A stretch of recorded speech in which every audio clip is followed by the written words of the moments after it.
My wife is forcing me to leave everything behind for another man. But I stripped the mistress of all her clothes. I also left my wife disheveled and blushing. Then I took out my phone and snapped a picture of the two of them. The situation now is that I caught both of you red-handed. Madam, you wouldn't want your affair to be exposed, would you? It's because I'm a Sigma male who has traveled through time. I initially planned to follow the original owner's cowardly nature, sign the divorce agreement, and leave this couple behind to start a new life. However, the original owner's daughter looked at me pitifully and asked, "Daddy, can I come with you?" This made me hesitate instantly. At this moment, my wife Lu Ruyan frowned at me and scolded, "Gu Jingshan, are you sober now? We've made everything very clear. Are you going to sign the divorce agreement or not?" The man beside her, Kuerdwan, also took the opportunity to mock. "I say, Gu Jingshan, enough is enough. Lu Yan has suffered enough with you for these 5 years. Just let her go." "Wait a moment," I said, shaking my head as I tried to recall the images in my mind. "Stop wasting time," Lu Ruyan said sternly. "Xiao Yuan, being with him won't delay your search for someone better,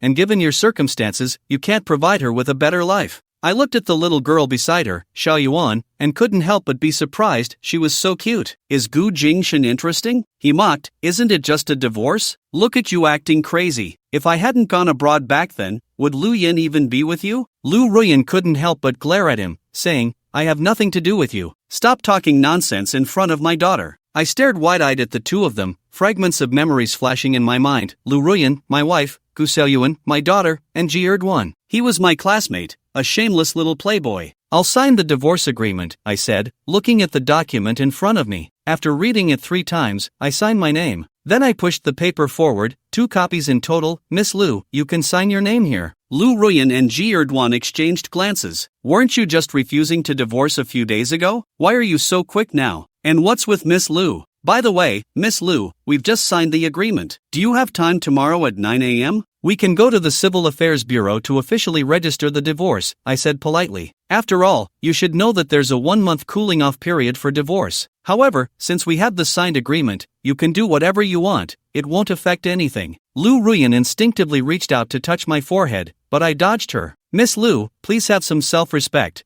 I said with a light smile. "We've signed the divorce agreement, so theoretically, we are no longer married. It would be best to avoid such impolite behavior." "Gu Jingshan, stop acting so pretentious," Ji Erdwan scoffed. "Lu Yan will be better off without you." "I completely agree with you, so let's hurry up and sign the agreement," I said, nodding with a smile. Lu Ruyan looked at my smile, feeling a bit reluctant. "Gu Jingshan, if you don't want to sign, I can give you time. I know this is hard for you to accept." No, Miss Lu, this is quite easy to accept," I said, pulling out a cigarette and lighting it. As the ancients said, being together through thick and thin is not as good as forgetting each other in the world. I've enjoyed the years spent with you, and I thank you for your contributions to this family. As I spoke, I instinctively reached out a hand to shake, but upon seeing the shocked expressions on Lu Ruyan, Ji Erdwan, and the little girl, I awkwardly lowered my hand. Damn, my professional habits. Lu Ruyan bit her lip and signed her name. Thank you, I clapped my hands, speaking sincerely. "My place is a bit messy, so I won't keep you 3 for dinner. I still need to clean up. By the way, Miss Lu, you should have my number. Please be on time for the divorce registration tomorrow. I will be there early to wait for you. Don't forget to bring your ID card, household registration book, and marriage certificate, otherwise, the queue will be quite troublesome." "Gu Jingshan, do you really want to divorce me?" Lu Ruyan said through gritted teeth, silencing both Ji Erdwan and me. Ji Erdwan was the first to snap out of it,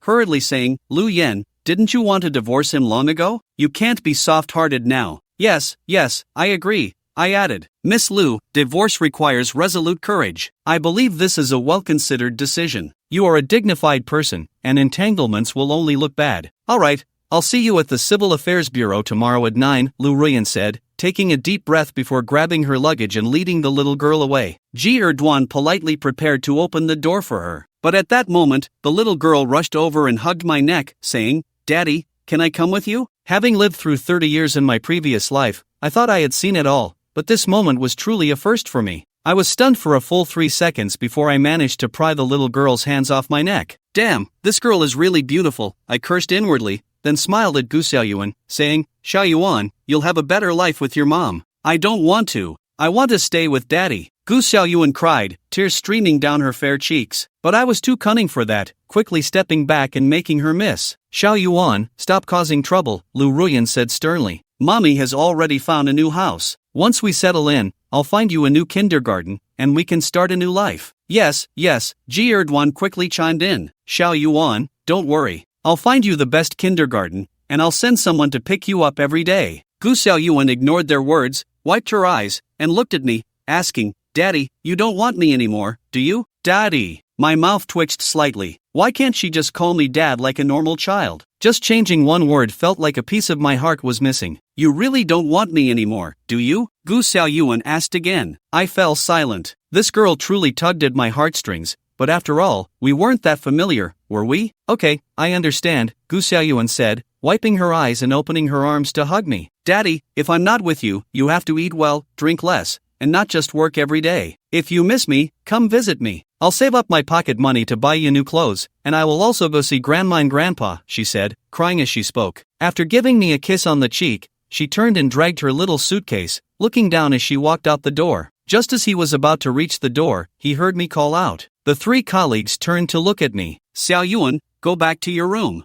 I need to talk to your mom. Okay. Gu Xiaoyuan quickly wiped her face and dashed into the room with her short legs. Gu Jingshan, what are you up to again? Xia Erdwan asked impatiently. Hey, what else can I do? I stood up, invited the two to sit on the sofa, poured 2 cups of hot tea for them, and then slightly bowed my head in apology. What do you mean? Lu Ruyan furrowed her brows. I'm sorry. I sighed slightly and then threw a punch at Ji Erdwan. Damn it, Gu Jingshan, are you crazy? Why are you taking off my clothes? Accompanied by screams, Ji Erdwan's clothes were completely wrapped up. The intense pain on his face and the shame of wearing only his underwear left him unsure where to cover himself. I looked at the somewhat fierce Lu Ruyan, reached out, tore his shirt, and messed up his hair. Although it didn't expose anything inappropriate, he looked utterly disheveled. Gu Jingshan and Lu Ruyan came to their senses and were about to scold me, but they saw that I had already taken out my phone and was snapping pictures of them rapidly. Yes, look a bit more panicked. Oh right. Miss Lu, can you be a bit angrier? Although it's quite embarrassing, could you two hug for a moment? I said politely, but Ji Erdwan and Lu Ruyan's anger had reached its peak. Gu Jingshan, I swear. Ji Erdwan shouted angrily as he lunged at me. With a bang, I smashed him down to the ground with a stool. Mr. Ji, could you make your expression a bit more ferocious? Hey, this is the right vibe. Do you want to wait a moment? I'll toss a knife next to you,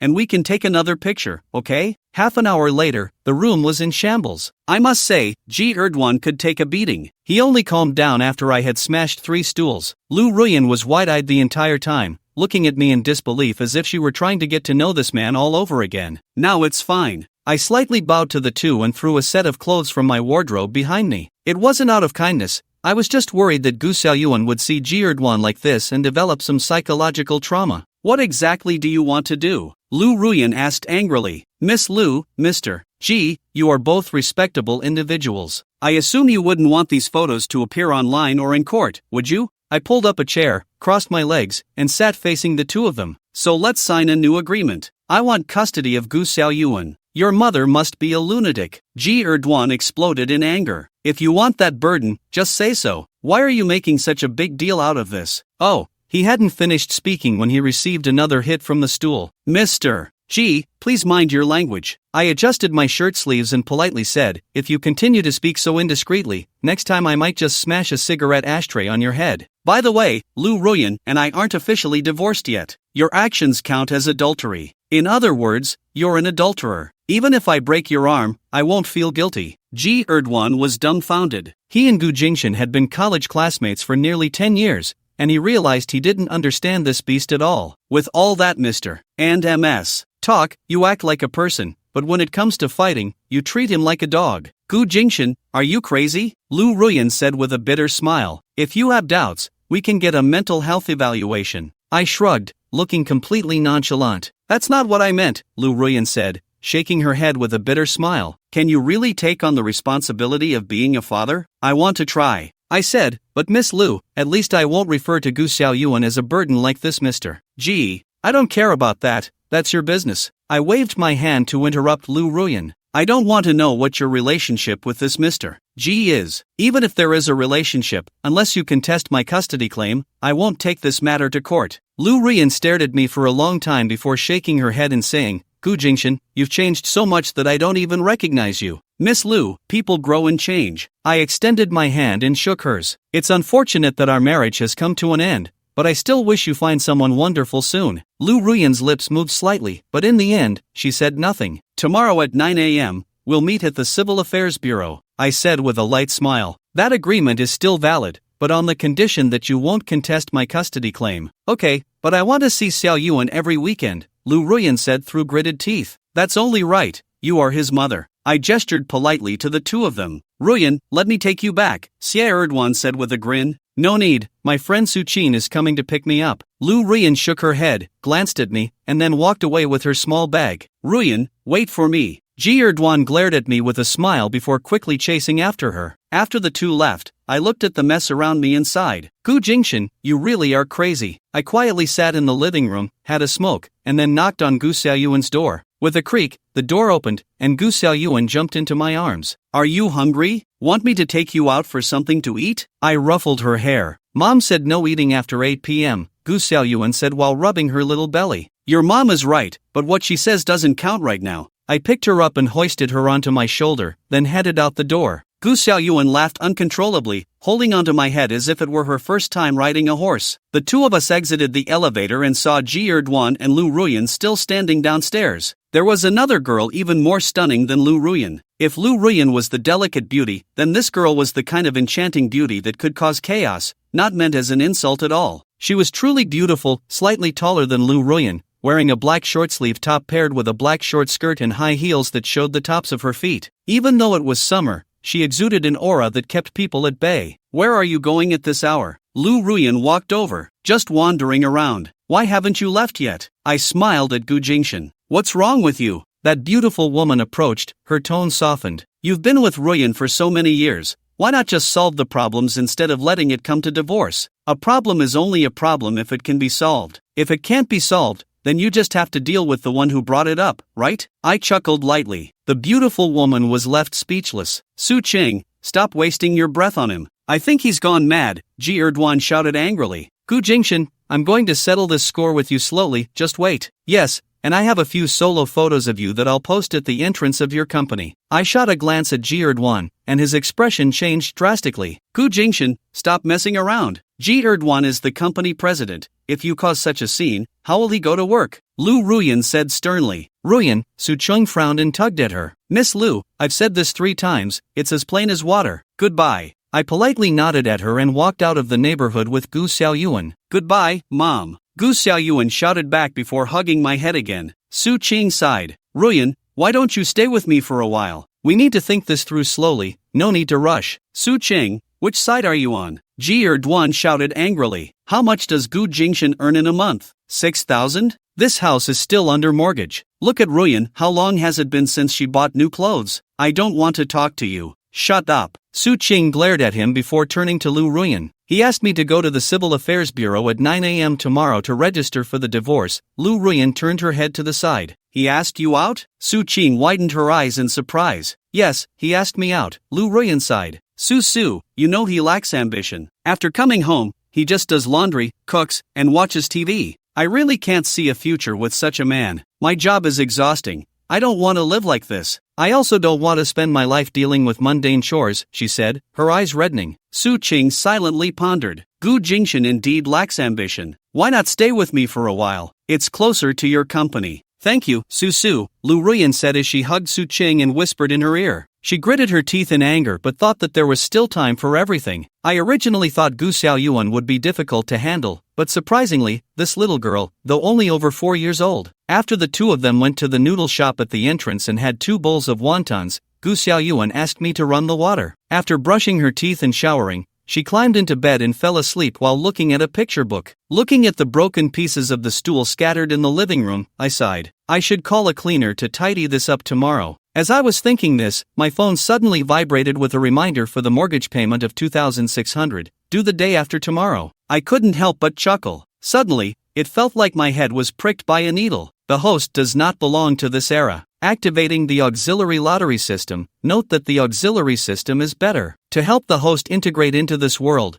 completing tasks will earn points. Points can be used for a lottery. The task for the profession of delivery driver is 5,000 orders, with a note that the unit price will be multiplied by 10, and the rewards will be provided by the system. What is this? I said in confusion. As a prestigious award winner, you're asking me to deliver food? Who do you think you're looking down on? I might as well spend this time researching financial modeling. My mind shook again. Beginner rewards, 3 free lottery draws. As I was dazed, an electronic screen appeared in my mind, displaying a dazzling array of rewards. Height increase, charm enhancement, cash rewards, there's everything. I initially dismissed it, but when I saw the ultimate grand prize, I was dumbfounded. The 4 words ascend to the celestial rank left me frozen in place. Is this for real? Ascending to immortality? Seriously? Those 4 words, celestial rank, radiate an orange glow. Although there was no probability listed, I knew that the odds of winning this were akin to getting 6 red balls and 1 blue ball in sequence. But who could resist such temptation? After hesitating for a long time, I finally clicked to draw. The first lottery won me height-increasing pills. Damn it! I cursed with a dark expression. What are height-increasing pills? They only let you grow up to 15 centimeters taller. I'm about 1.73 meters tall, growing to 1.88 meters, what's the use of that? Can it compare to someone who's 1.60 meters tall driving a Ferrari with one hand? The second lottery got me a charm pill. Damn it! I'm about to lose my temper. I gritted my teeth and cursed. The third lottery won me an Aprilia RS660,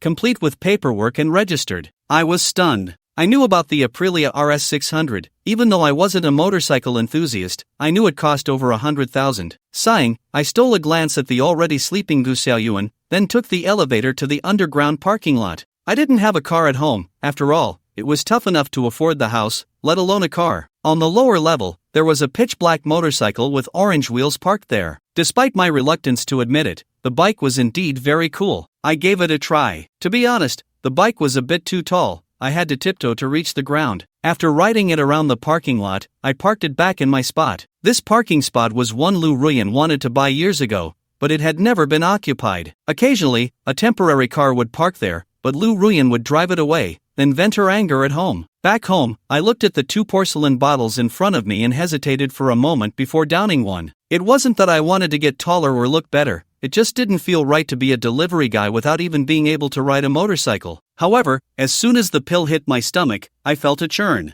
Damn it! I cursed inwardly and dashed to the bathroom. At 5 a.m., I slumped beside the toilet. I had gone 29 times and showered 8 times, yet I was still sweating out black substances. 2 hours later, my condition stabilized, and I had grown a little taller, about 3 centimeters, but I knew this wasn't the limit. I received a reminder while swallowing the height pill that my final height should be 1.88 meters. It would take 3 months to grow taller, as stretching bones all at once would be unbearable. I stood in front of the mirror and couldn't help but curl my lip. I was already decent looking, but after taking the charm pill and making slight adjustments, I actually looked pretty good. But looking good doesn't pay the bills, does it? There was a knock at the door. I opened it to find Gu Xiaoyuan standing there. Dad, why did you shave your beard? If I kept a beard, people would think I'm your grandpa. I joked. That's not true. You look good with a beard, Gu Xiaoyuan said as she hugged my leg. Quick, wash up. I'll take you to kindergarten. I ruffled her hair. Okay, Gu Xiaoyuan replied obediently, then grabbed a small stool and stood at the sink, looking at me as if trying to see me clearly. I ran my fingers through my long hair and couldn't help but smile bitterly. The divorce proceedings had tormented me for over 6 months. Not only had I lost my job, but my hair had also grown long. I casually tied my hair into a ponytail and then styled Gu Xiaoyuan's hair into a bun. Wow, Dad, you can still style hair? She exclaimed. I was momentarily speechless. If it were someone else, it'd be one thing, but I couldn't tell my own daughter that practice makes perfect. You did it so well. It's way prettier than how Mom styles it, Gu Xiaoyuan said admiringly in front of the mirror. Why do you want to stay with me? I asked softly. Because I like being with you, Dad. Gu Xiaoyuan looked up at me and said, Mom often gets angry, and I'm scared, so I like being with you. I understand, I said, pinching her cheek before turning to leave. Gu Xiaoyuan tilted her head to look at my back, then returned to her room to change. Before long, both of us came out at the same time. Wow, Dad, you look so handsome today. Gu Xiaoyuan instantly turned into a little fan. I couldn't help but laugh. It's just regular attire. Stop flattering me. My previous fashion sense was mediocre, but Lu Ruyan's style was good, so the clothes she bought for me were decent. I slung her little backpack over my shoulder, then hoisted her onto my shoulder as I walked downstairs. The two were eating noodles at the noodle shop outside the neighborhood. Suddenly, my phone vibrated. Su Qing, I said, slightly startled as I answered the call. Where are you? The other person repeated, at the noodle shop at the entrance of the neighborhood. Listening to the busy tone on the phone, I couldn't help but grimace. This woman really has no manners. Dad, is that Aunt Su? Gu Xiaoyuan asked curiously. Yes, I nodded with a smile. Gu Xiaoyuan glanced at me again before continuing to eat her noodles. What a divine daughter. I sighed inwardly. Just looking at her was a joy, and I didn't have to worry at all. If someone told me I could have a daughter like this, wouldn't I have married long ago? I sighed, wiped my mouth, and lit a cigarette. But before I could take a couple of puffs, someone snatched it away and threw it on the ground. Why are you smoking in front of Xiaoyuan? I looked up to meet a pair of angry eyes. And why aren't you cooking at home? Su Qing crossed her arms, attracting the attention of all the men in the noodle shop. Are you his mother or mine? I asked helplessly, causing everyone in the noodle shop to break into laughter. Dad, don't say that. If Aunt Su is your mom, then wouldn't that make her my grandma? Gu Xiaoyuan protested. Well, you have a point, I sighed. As everyone burst into laughter, I couldn't help but join in. Su Qing's face turned red with anger as she glared at me. I had never noticed how smooth-talking this guy was before, but he seemed to look much better when he was tidied up. Have you eaten? Want another bowl? I lit another cigarette and said with a light laugh, this noodle shop's food is quite good. I'm full from being angry. Su Qing huffed as she sat beside me, clearly irritated. Don't get too worked up. I chuckled and waved at the boss. Another bowl of noodles, please. Sure thing, the boss replied and started getting busy. Are you really planning to divorce Ruyan? Su Qing asked, frowning. This is no joking matter, I shook my head. Miss Su, while people often say to reconcile and not to divorce, at this point, those words have lost their meaning. Ugh, Su Qing sighed. I didn't say anything, just quietly watched Gu Xiaoyuan eat her noodles. Soon, Su Qing's noodles were served, and she used one hand to tuck her hair behind her ear while eating with the other. Seeing this, I pulled a hair tie from Gu Xiaoyuan's little backpack, and casually tied her hair back into a bun as well. What are you doing? Su Qing looked at me in shock. It's nothing. I just saw you needed help, so I lent a hand. No need to thank me, I said casually, though under the table I was repeatedly slapping my own hand. Damn it, I can't control myself around beautiful women. Su Qing's face turned a shade of red, especially when she caught the gazes of others in the noodle shop. She immediately looked down. Gu Xiaoyuan looked at her, poked me, and asked, Dad, do you want Aunt Su to be my new mom? Forget it. You're dreaming, I joked. Gu Jingshan, Su Qing raised her hand and glared at me. It's not that I think I'm attractive, I just think it's funny. I smiled innocently. The people in the noodle shop burst into laughter again. What's so funny? Are you all taking a day off work? I laughed loudly. Boss, hurry up and kick them out. They're taking up space after finishing their meals and just watching the show. Ha ha ha. Even the noodle shop boss was laughing so hard he was shaking. Seeing this, Su Qing's face turned even redder as she sped up her noodle eating. 10 minutes later, I got up to settle the bill, holding Gu Xiaoyuan in one arm and carrying her backpack in the other as I prepared to leave. But after taking a few steps, I heard a honking sound. I turned to see a white Mercedes sedan approaching. Get in, I'll give you a ride, Su Qing said as she rolled down the window. No need, it's just a few steps, I shook my head. Get in, Su Qing said firmly. With no other option, I tossed Gu Xiaoyuan into the back seat and took the front passenger seat myself. Su Qing's expression softened slightly.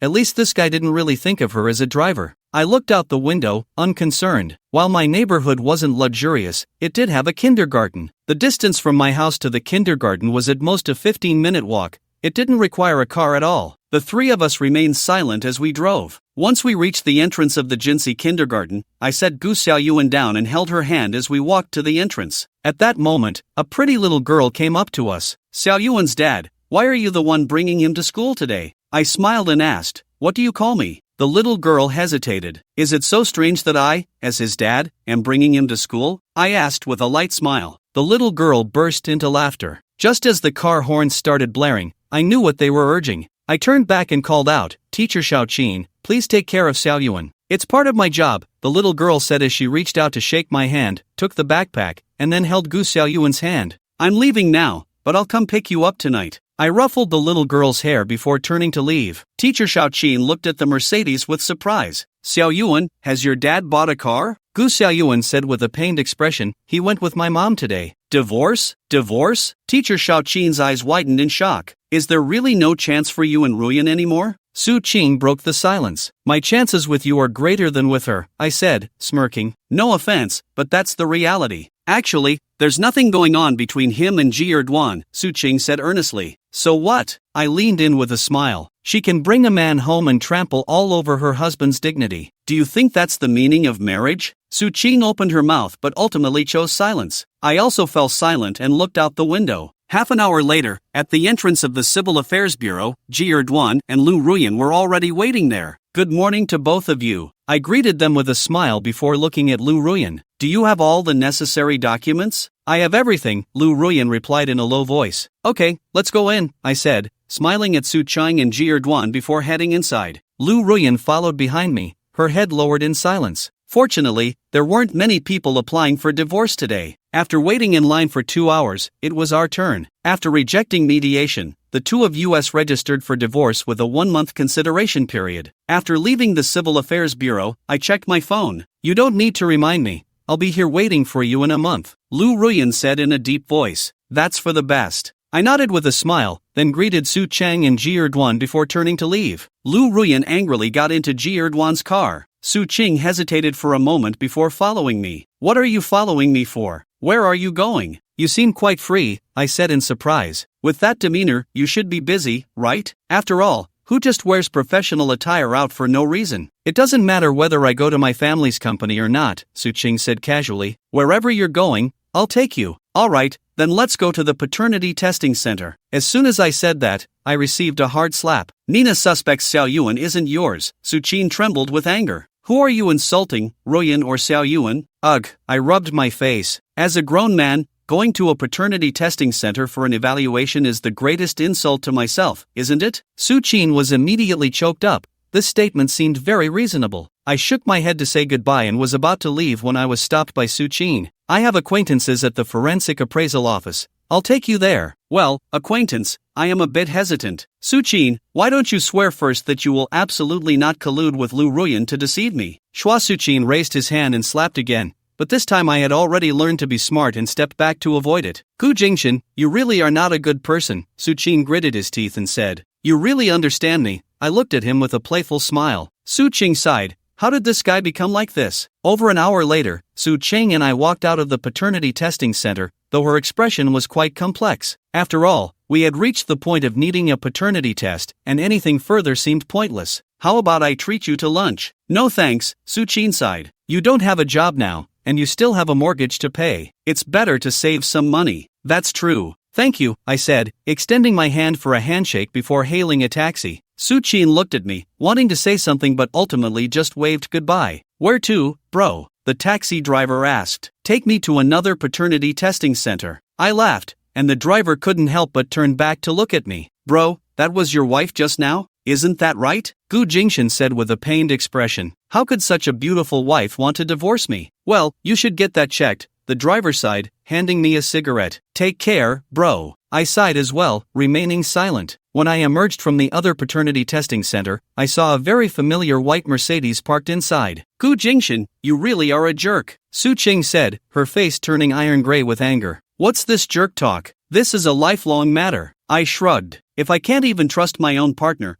how could I trust a stranger like Su Qing? Besides, her overly friendly attitude feels suspicious, like a thief trying to steal. Here, consider this alone. Su Qing handed me a card. What do you mean? I asked in surprise. If I remember correctly, you and Lu Ruyan are best friends, right? And in my impression, I've only known you for a few years. I wouldn't be so vain as to think that a beautiful woman like you would be interested in me. Still, Su Qing's attitude is rather strange. I said I just don't want to see Xiao Yuan suffer. Do you believe that? Su Qing said earnestly. I believe you, but I really don't need it. I placed the card on the center console. I think I can support a little girl on my own. If you can really manage it, then why is Ruyan divorcing you? Su Qing replied sharply. That's her problem, not mine. I frowned. She wanted a better life. She shouldn't have married an ordinary guy. Of course, I share responsibility too. An ordinary person like me shouldn't shamelessly pursue a woman who doesn't belong to me. A boy as ordinary as can be, if he happens to win the favor of a goddess in college,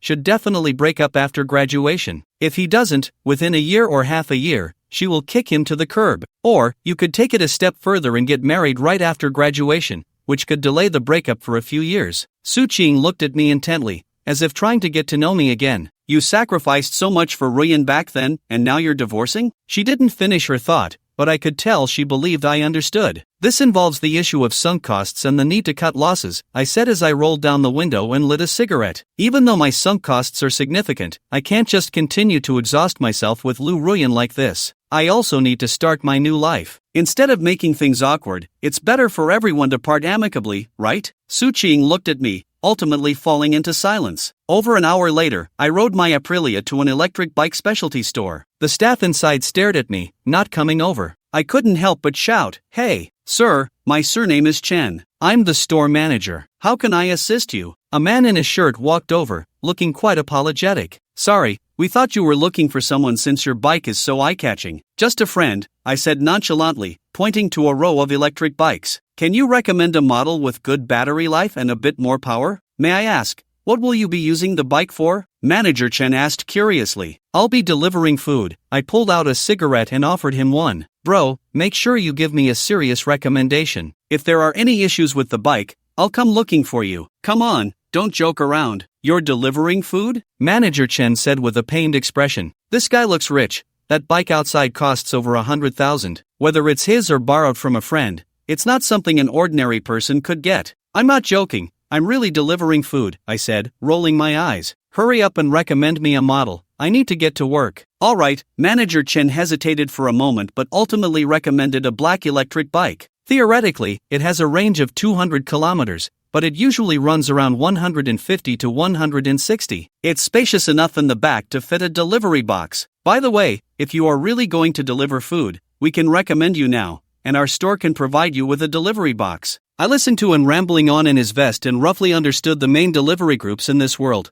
the yellow vest group for Tuanzi delivery, the blue vest group for ant delivery, and the black vest group for Black Knight. To be honest, in my world, it was a clash between two families, and they almost knocked the dog's brains out. In this world, it's still divided into 3 parts, and I don't know what the situation is. "Brother, if you really plan to rely on this to support your family, I recommend you go," Manager Chen whispered. "After all, dumplings are famous for having a lot of orders, and many beautiful women like to order dumplings." "This is why?" I asked curiously. "Because there are many handsome guys in the group," Manager Chen said rather lewdly. "Delivering takeout? What if you understand what I mean? Isn't that a step to the sky?" "Wow, that makes sense." I'm greatly surprised, and then I laughed and said, "Then give me a set of Black Knight's vest." The Black Knight Manager Chen was stunned. "Brother, you need to think in reverse. Everyone knows there are many handsome guys in the group, which means there are few handsome guys among the Black Knights. If we choose a Black Knight, we will first lower the opponent's psychological expectations," I said casually. "When the time comes, we just need to present ourselves in front of them. Wouldn't that be eye-catching? Plus, there's less competition, right?" "Damn, what you said is right." Manager Chen was instantly amazed by my theory. I despise these people in my heart. They really have seen too much of that kind of thing. The delivery workers endure the wind and sun and don't know how hard it is. Many people, when summer comes, cover themselves up tightly. Who knows what you look like, yet still thinking of achieving success overnight. That's really enough. The two enjoyed a pleasant conversation, and after finally paying 3,980, I asked him to handle the license plate procedures while I went to the hospital. After all, delivery workers also need a health certificate. The nurse waited until 3:30 p.m. I arrived at the kindergarten gate to pick someone up but unexpectedly ran into Lu Ruyan. It's just that there was one less person beside her. "Miss Lu, what do you mean by this? I'm one knife short. It's not very meaningful. Tomorrow is the weekend. I want to take Xiao Yuan over to live. This is also part of the agreement," Lu Ruyan said seriously. Is tomorrow the weekend?" I glanced at my phone and then smiled, saying that there should still be a spirit of the contract. "By the way, I hope it's not too presumptuous to ask, did Xiao Yuan live with you in the past, or with someone else?" "I have no other intentions, it's just that if it's not very convenient, I can actually take care of him. After all, it won't trouble others, right? My house will take a few more days for others to vacate, so I am temporarily staying at Su Qing's place," Lu Ruyan said in a deep voice. "If you are worried, you can come along. I don't need it anymore. I still trust you more." After I smiled, I excused myself and walked to the side to make a phone call. After receiving a positive response from Su Qing, I finally let out a long breath. However, when I walked back, I saw Lu Ruyan glaring at me angrily. "Gu Jingshan, this is how you trust me?" As if Yen opened the flying news and placed it in front of me. "Just now, Gu Jingshan called. Is there another problem?" "Su Qing, hi. Is being careful not making a big mistake? I look at him without blushing or my heart racing. You, Lu Ruyen, are anxious, but there's nothing you can do, only able to glare at me fiercely. At this moment, Gu Xiaoyuan was let out by teacher Su Qing, but she kept her head down the whole time and her mood was not very high. What happened? I frowned. Some classmates are making fun of Xiaoyuan's name being rustic. Our teacher has tried to persuade them as much as possible. I'm really sorry, teacher Xiaoqing said with a wry smile. Many parents who are picking up their children also showed disdainful looks, wondering what era it is, still calling her Xiaoyuan. Why not call her Xiaofang instead? The name is so outdated and lacks depth. I kept my mouth shut at first, frowned and glared at Lu Ruyen, then smiled and looked at teacher Xiaoqing. Actually, if it weren't for the convenience of going to work, we really wouldn't want to place Xiaoyuan here. After all, the parents and students here have a generally average level of education. Mr. Gu is, teacher Xiaoqing, looking at the angry parents around, for a moment did not know what to say. Xiaoyuan's name comes from Mountain Garden Little Plum. This 7-character regulated verse original poem is a declaration of the falling of various flowers, occupying all the charm like a small garden. I said loudly, what is called great vulgarity is great elegance.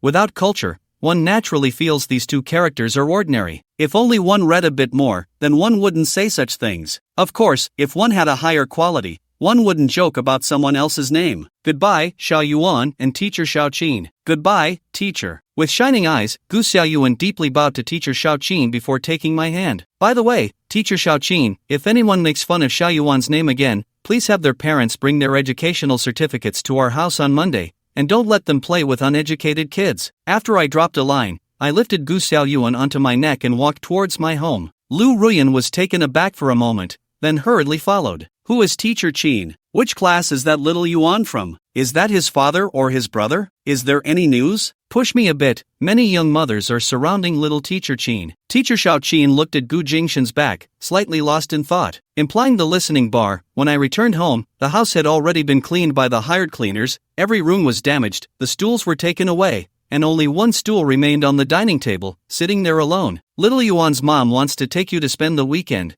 You pack your things. I rubbed Gu Xiaoyuan's head. Alright, although Gu Xiaoyuan was somewhat reluctant, she also knew that she could not resist anything. Willow Ruyen looked at the spotless living room, hesitated for a moment, and still sat on the other side of the sofa. The poem you just mentioned, I scoffed at the nonsense, but the old man's name is not great. What era is it? Still calling her Xiaoyuan. You are now editing, Lu Ruyen exclaimed in surprise. Otherwise, where do you think it came from? I shrugged my shoulders, feeling quite helpless. It's not that I'm helpless against Lu Ruyen, it's just that this poem was written by a poet from my world, and this world doesn't have this person at all. If Lu Ruyen is really stubborn and starts to investigate, wouldn't that be a disaster? I said, how come I haven't heard of it? Lu Ruyen said strangely, then why did you still ask them to bring their educational credentials? Are you out of your mind? That's just a formal remark, I sighed. Why are they bullying Xiaoyuan? Isn't it because his parents are easy to bully? If we just show a little more strength, wouldn't that solve the problem for him? Willow Ruyen was suddenly choked and didn't speak anymore, just glaring at me fiercely. In the past, this guy would never talk to him like this. I didn't think so much, I was just leaning on the sofa pondering how to make some money. After all, money is the courage of a man. If I happen to meet a pretty girl, I can't expect her to spend money when we're out, right? That would be very inappropriate. The two remained silent for a long time, and only then did Gu Xiaoyuan drag out a small box. I opened my wallet and lost 1,000 yuan for you, gave the money to him. Buy whatever you want yourself. If the money is not enough, come back and tell me. Gu Jingshan is still so young.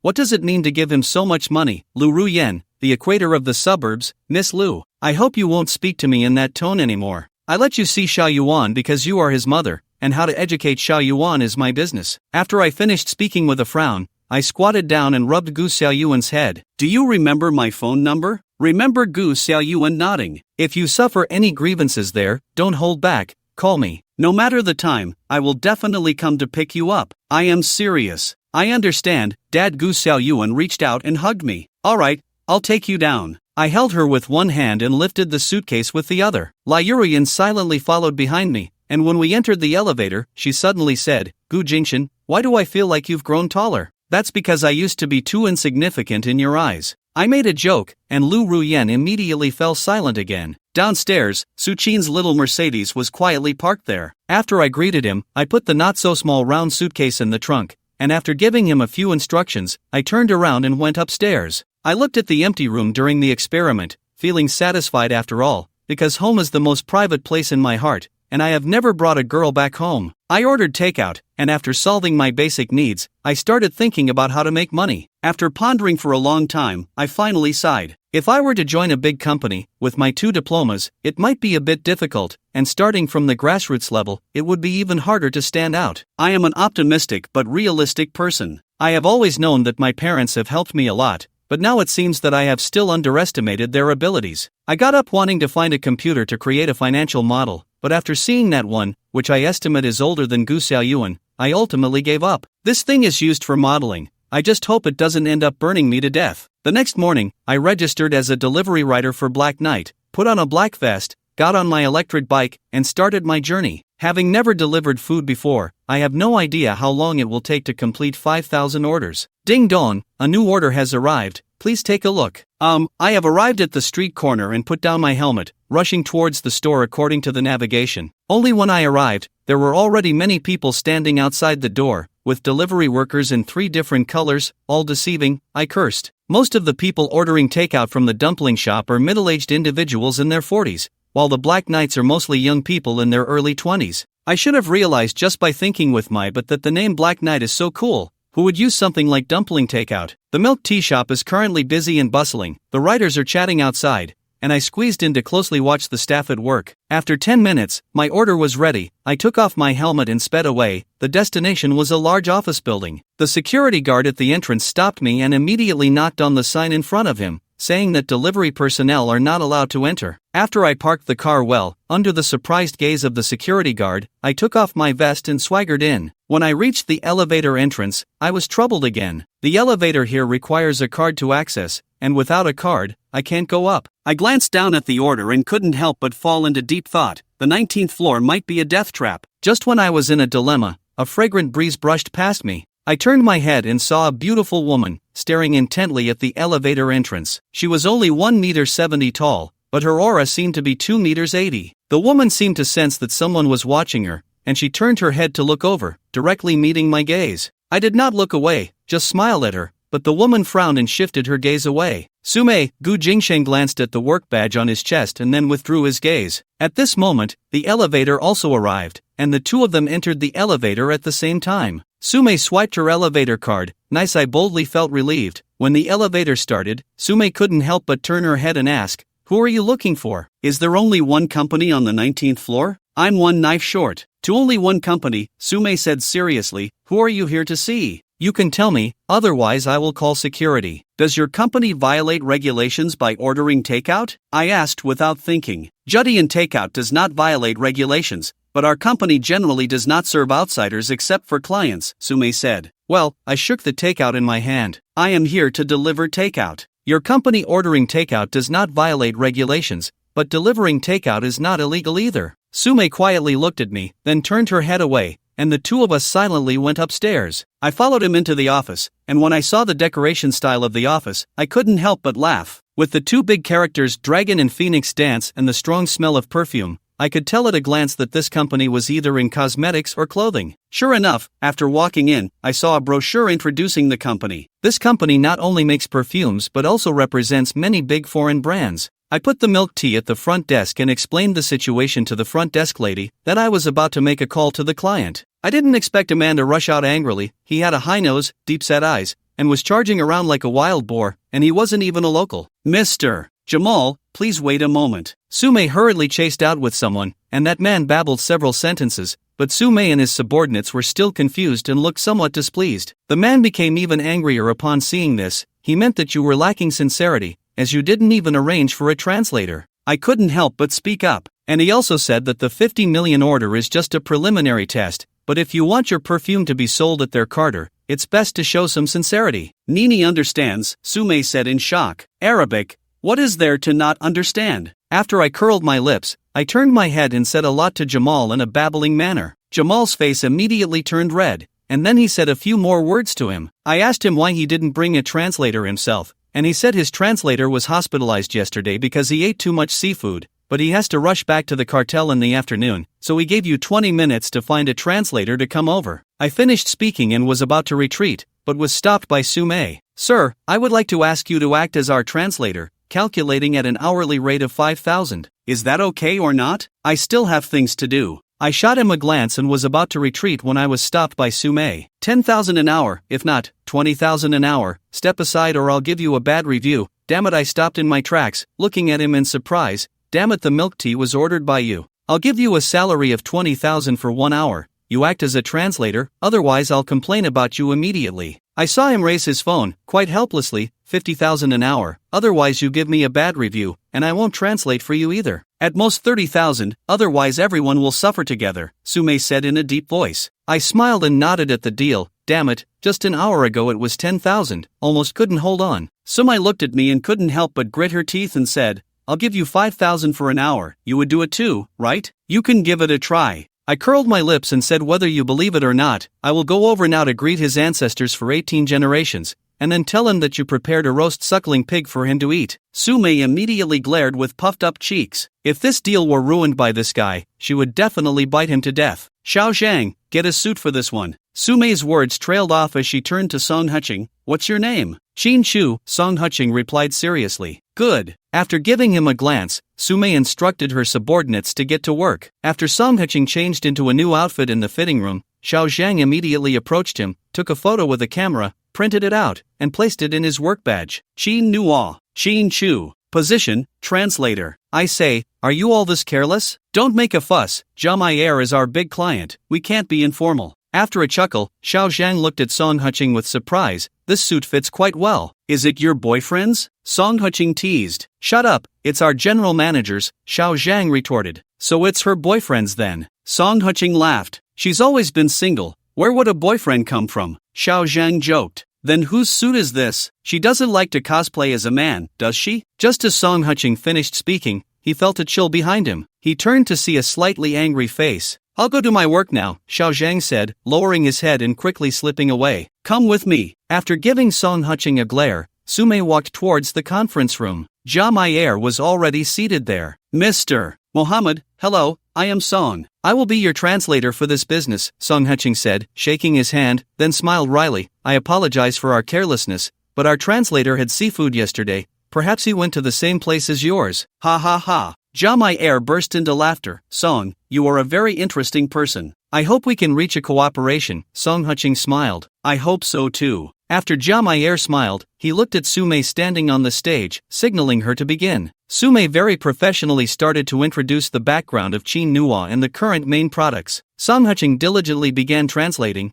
but 20 minutes later, he and Jia yawned at the same time. Song, this is very boring. I think so too, Song Huching sighed. Our boss here understands perfume, but she doesn't understand women, and even less about men. Oh, how do you say that? Jia asked curiously. What is perfume? It's not just a fragrance, it's actually a seasoning for time, allowing memories to have a bit of stimulation. Song Huching pointed at the perfume. The scent is meant to stimulate the sensory nerves, especially perfume. It makes it easier for men and women to become addicted to it, doesn't it? That's very true. Jia gave a thumbs up. Perfume is just a seasoning for time, allowing memories to have a bit of stimulation. That's a great line. Can I use it as an advertisement? Of course, if the contract is signed, consider it a gift from us, but if the contract isn't signed, then you should be ready to receive a lawyer's letter, Song Huching shrugged. Ha ha ha. Jia laughed heartily. Mohammed, you actually thought this through long ago, didn't you? Song Huching chuckled. 4 people from your country, as long as it has the words Huaxia, that's enough. As for who to choose as a partner, as long as it's not too unpleasant,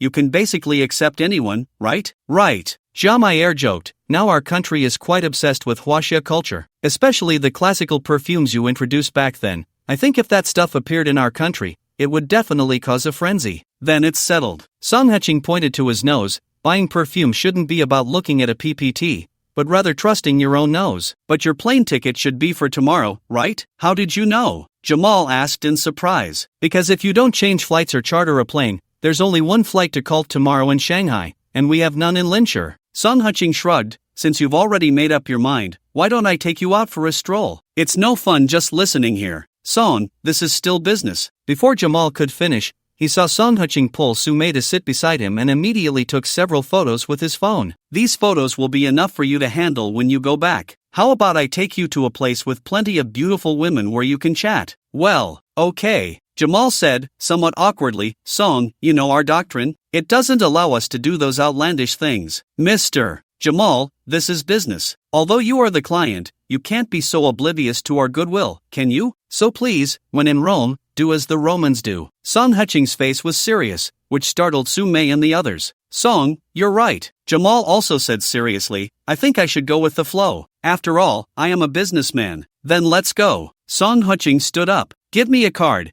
and then hand me the car keys and license plate. Before I finish work, I'll bring the contract back to you. Song Hutching turned to Su Mei. You. Su Mei gritted her teeth. I agree to all your requests, but I have to go with you. That's fine. Song Hutching shrugged nonchalantly. Half an hour later. Foot massage parlor. After the three changed their clothes, they lay there getting massages. Compared to the mortified Su Mei, both Song Hutching and Jamal were quite calm. The two even ordered a bottle of brandy, drinking, and chatting. After half a bottle, Song Hutching clapped his hands. Two Russian girls immediately came in, smiling at Jamal. Mohammed, is your English okay? Do you want me to be your translator? Song Hutching joked. No need. I think body language can express my feelings better right now. Jamal took a deep breath. Suit yourself. Song Hutching waved his hand with a smile. Jamal immediately walked out with a serious demeanor. Song Hutching then glanced at the massage girl. Consider yourself off the clock. Go take a break. I don't want to repeat myself. Yes. The massage girl looked at him, then at Su Mei, and turned to leave. Who exactly are you? Su Mei gritted her teeth. A delivery guy. Song Hutching raised his hand to check the time. That guy will take at least another hour. Let's say you owe me 100,000. More than an hour. How do you know? Su Mei was stunned. Because. Song Hutching tossed a pill box onto the table. The effect of Viagra lasts about that long,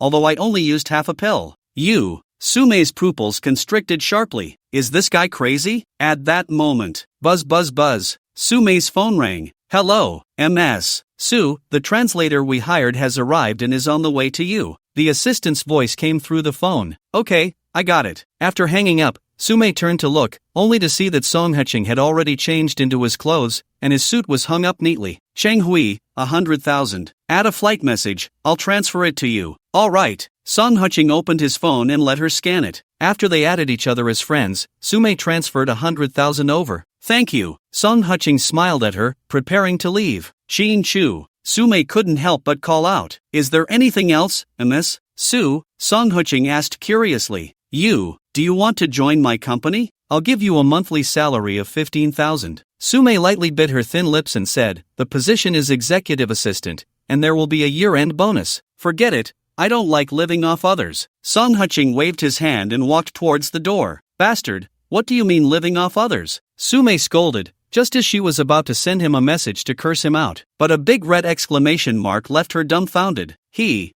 actually deleted me? Damn it, 1 order a day. At this rate, it'll take 10 years to complete these 5,000 orders. After cursing, Song Hutching took a taxi to the office building, planning to ride his electric bike back. But when he arrived at the building's entrance, he was instantly dumbfounded. Where's my big electric bike? Looking for a bike? The security guard smiled. Yeah, where's my bike? Song Hutching handed him a cigarette. Here. The security guard pointed with his chin. Song Hutching turned his head and immediately darkened his face. A group of people was moving away illegally parked bikes, and they were all electric bikes. He went over to negotiate and, after painfully paying a 500 yuan fine, finally got his bike back. Under the security guard's gloating gaze, he helplessly got on the bike and started accepting orders on the spot. From 4 in the afternoon until 9 at night, Song Hutching completed a total of 5 orders, and 1 order was complained about due to a delay, costing him 5 yuan. At 10 o'clock, after eating a bowl of noodles at a restaurant downstairs, he dragged his weary body home. After taking a shower, he had no mind for anything else and fell asleep immediately. The next day, early morning, Song Hutching got up early and rode his electric bike out again. He really didn't believe in evil. He could handle complex financial modeling,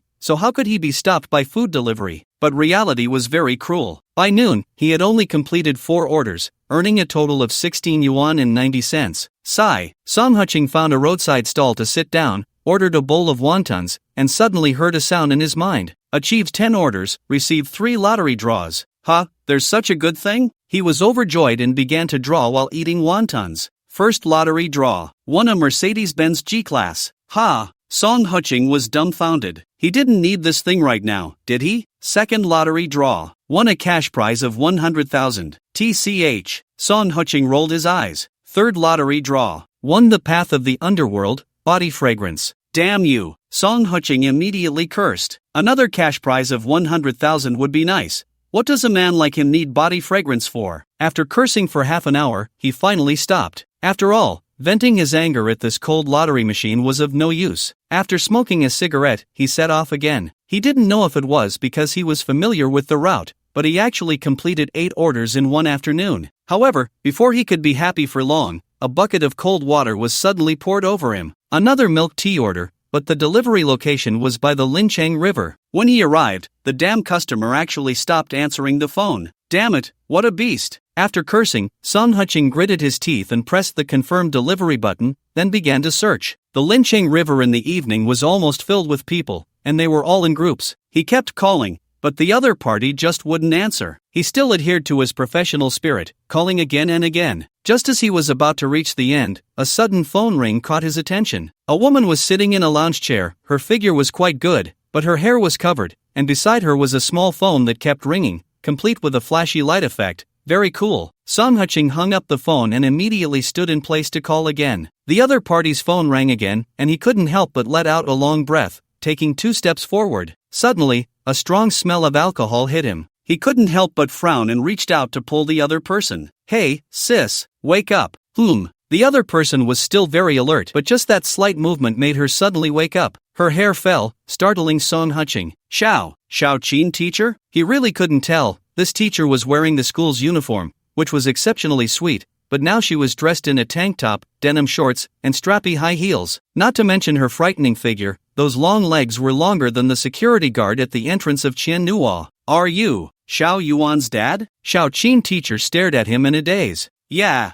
Song Huching looked at him with a wry smile. Sis, what happened? You didn't have to drink this much, right? Shao Qing teacher looked at him and couldn't help but shake her head with a bitter smile. This is my personal matter. Alright then. Song Huching sighed and placed the milk tea in front of her. This is your milk tea. I'll be leaving now. After he said that, he prepared to retreat but was called back by the other person. Xiao Yuan's dad, can you chat with me? I can pay you. I was just about to get off work, no need to pay. Song Huching sighed and sat down beside her. Want to have a drink? Shao Qing teacher handed over the alcohol. Don't mess around, I'm riding a bike. Song Huching scolded with a smile. Isn't it off work now? Shao Qing teacher laughed.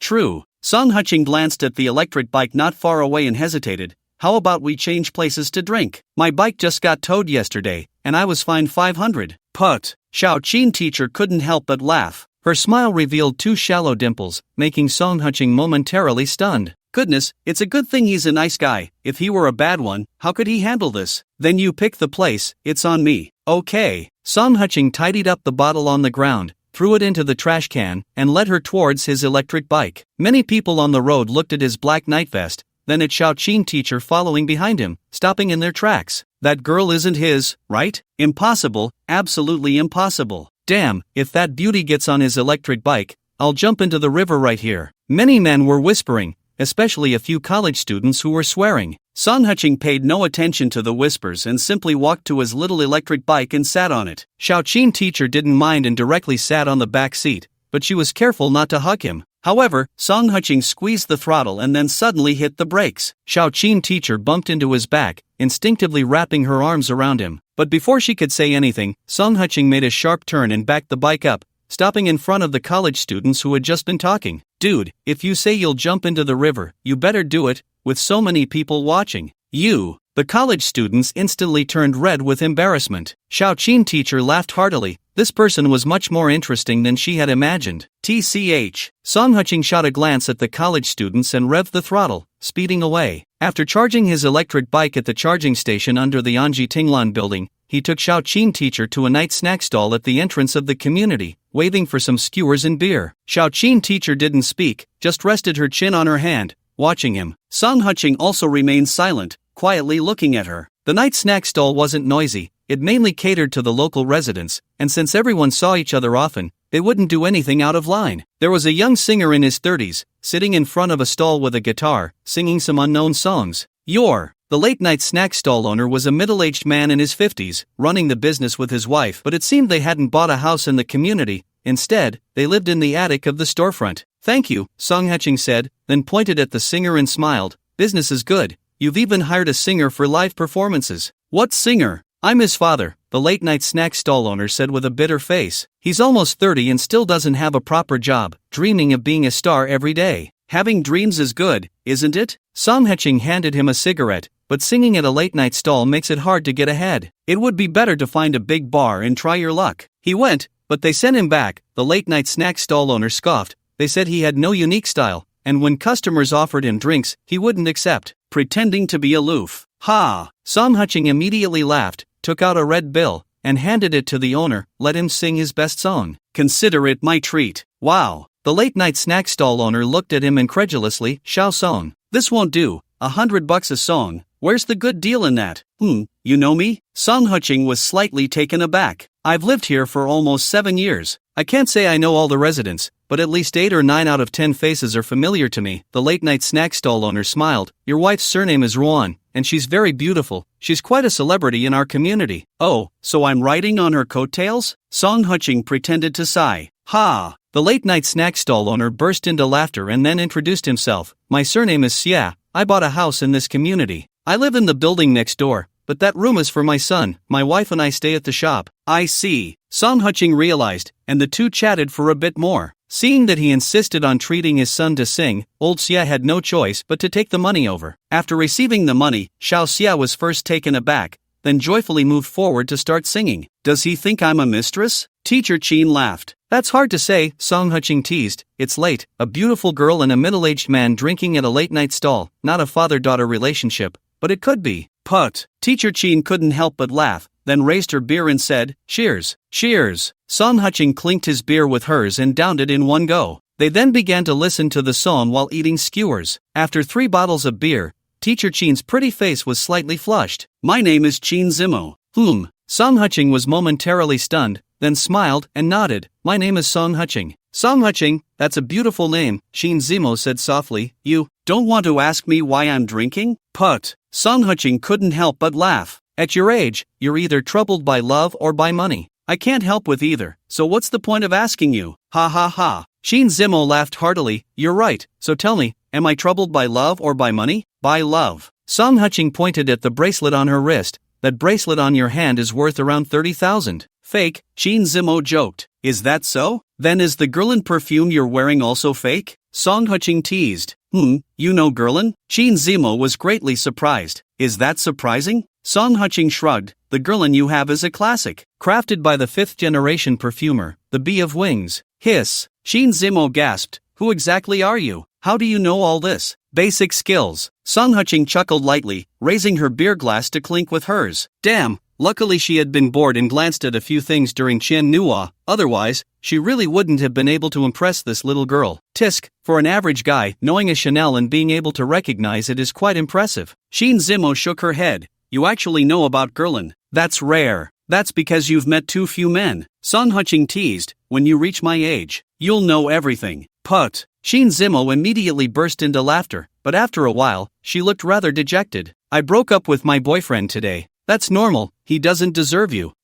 What do you mean by that?" "Because he doesn't even know what perfume you wear, so naturally, he doesn't know your worth. He thinks you're just an ordinary kindergarten teacher." "A man like that, not even interested in money, has no ambition," Song Haching said casually. "Ha ha ha." Qin Zimo laughed so hard she bent over. "Now that you mention it, he really doesn't seem to have much ambition." "Isn't that right?" Song Haching pouted. "And looking at your outfit, you're going for a very ordinary fresh style. That means your boyfriend is just an average white-collar worker." "What else?" Qin Zimo asked curiously. "He thinks he's working hard, but in reality, he's a fool. Instead of trying so hard to please his boss, he should be trying to please you." Song Haching shrugged. "Save yourself 20 years of detours, sister." "That's right, I'm the only daughter in my family." Qin Zimo joked. "If he married me, my family has 3 buildings for rent in Yangcheng." "Wow, 3? Self-built?" Song Haching exclaimed. "No, office buildings." Qin Zimo raised an eyebrow slightly. "So, do you want to save yourself 20 years of detours?" "Of course, how about, give me a chance?" Song Haching said seriously, "But you have to think it through. I'm a divorced woman with a child. If it were someone else, I might consider it, but I really like Xiao Yuan. It's not that hard to accept." Qin Zimo chuckled lightly. but you said my boyfriend doesn't deserve me. Do you deserve me? Hey, just a fleeting joy, let's drink. Song Qing raised her glass with a bitter face. Oh, giving up so soon? Don't you want to get to know each other more? Qin Zimo laughed. How to get to know each other? After drinking tonight, shall we find a place to lie down and chat about life? Song Qing raised an eyebrow. Sure, Qin Zimo readily agreed, then confirmed, you're divorced, right? Put. Song Qing couldn't help but laugh. Sister, stop joking. If you were really that casual, would your boyfriend be willing to break up with you? He broke up with me because I'm too conservative. Qin Zimo said with a bitter smile, so I'm also reflecting whether I did something wrong. May I ask, how far have you two gone? Song Qing asked curiously. How far? What do you mean? Qin Zimo was surprised. Holding hands, hugging, kissing, then a home run. Song Qing shrugged. Dating probably goes through these 4 steps, so let's see how far you've gone. Qin Zimo's face turned red, and she said softly, the first step. Holding hands? Song Qing looked shocked. How long have you been together? 6 years, since freshman year. Qin Zimo blinked. Then it's only right for him to break up with you. Song Qing sighed. If I'm not mistaken, you should be living in a 2-bedroom or 3-bedroom apartment. And you each have your own room, not even sharing a bathroom, right? Ah, how did you know? Qin Zimo exclaimed in surprise. Being with you isn't like dating. It's like having a female bodhisattva, Song Qing said with a wry smile. You have no plans to get married. And you're keeping someone hanging, which isn't very appropriate, huh? Nonsense, I do have plans to get married, Qin Zimo said, her almond-shaped eyes wide open. I plan to get married after our work is stable. Stable work? Song Qing's mouth twitched slightly. Sister, how much is your monthly salary? Can your combined salaries with your boyfriend even keep up with housing prices? Why do we need to keep up with housing prices? My family. You haven't told him about your family, have you? Song Qing raised her glass to interrupt her. Doing this will make him feel hopeless. Whether mentally or physically, he won't find any comfort. So what does he gain from being with you? Qin Zimo tilted her head and looked at him, remaining silent. Let's have a couple more drinks, and I'll take you back, Song Qing said, opening 2 bottles of beer. It's a pity to have a man who can tolerate you for 6 years. Qin Zimo didn't say anything, just lifted her glass and drank it all in one go. At that moment, Xiao Xia ran over with a guitar, his face full of anticipation. Songgu, what do you want to hear? I'll sing it for you. For free. Song Qing tilted his head to look at him and extended his hand with a smile. How about I sing a song for you? You? Xiao Xia widened his eyes. Hey, who wasn't a literary youth when they were young? Song Qing teased. Xiao Xia hesitated for a moment but ultimately handed over his precious guitar. Qin Zimo blinked her big eyes, resting her chin on her hand as she watched him. Song Qing held the guitar, crossed his legs, and began tuning it. Xiao Xia then brought over his stand microphone and placed it in front of him. Hello, hello, hello. Song Qing smiled into the microphone. Here's a very old song for everyone. I hope you like it. The crowd, who were having a late-night snack, paused their conversations and turned their heads to look. Song Qing's long fingers strummed the chords as he began to hum softly. No matter how I offend you, you say I'm a burden. Being with me is like dying without any interest. Who was I in the past or present? His voice was clear and very recognizable. Xiao Xia and Qin Zimo widened their eyes at the same time, especially Qin Zimo, who leaned forward, seriously watching Song Qing. After all, she was a native of Yangcheng, and listening to someone sing in Cantonese gave her a natural sense of closeness. At that moment, the chorus began. Is love, love, love, love, love already dead to love? Greedily enjoying a good-hearted perfunctory kiss. Our ending is too unbearable. Can't distinguish between true and false love and hate. Song Qing didn't sing too seriously,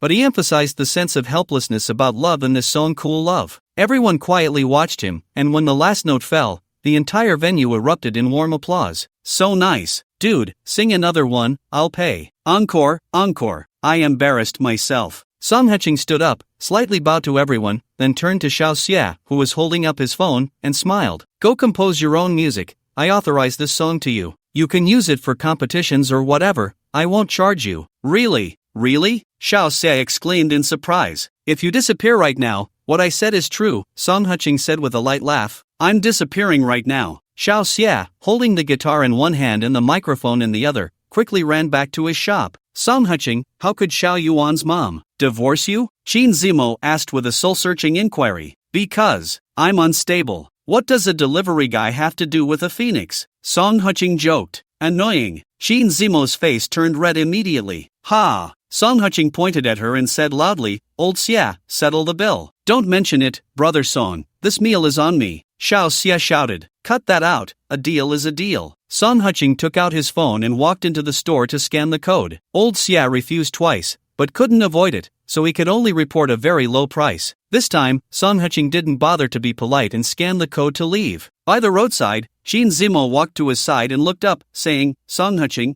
are you really going to take me home?"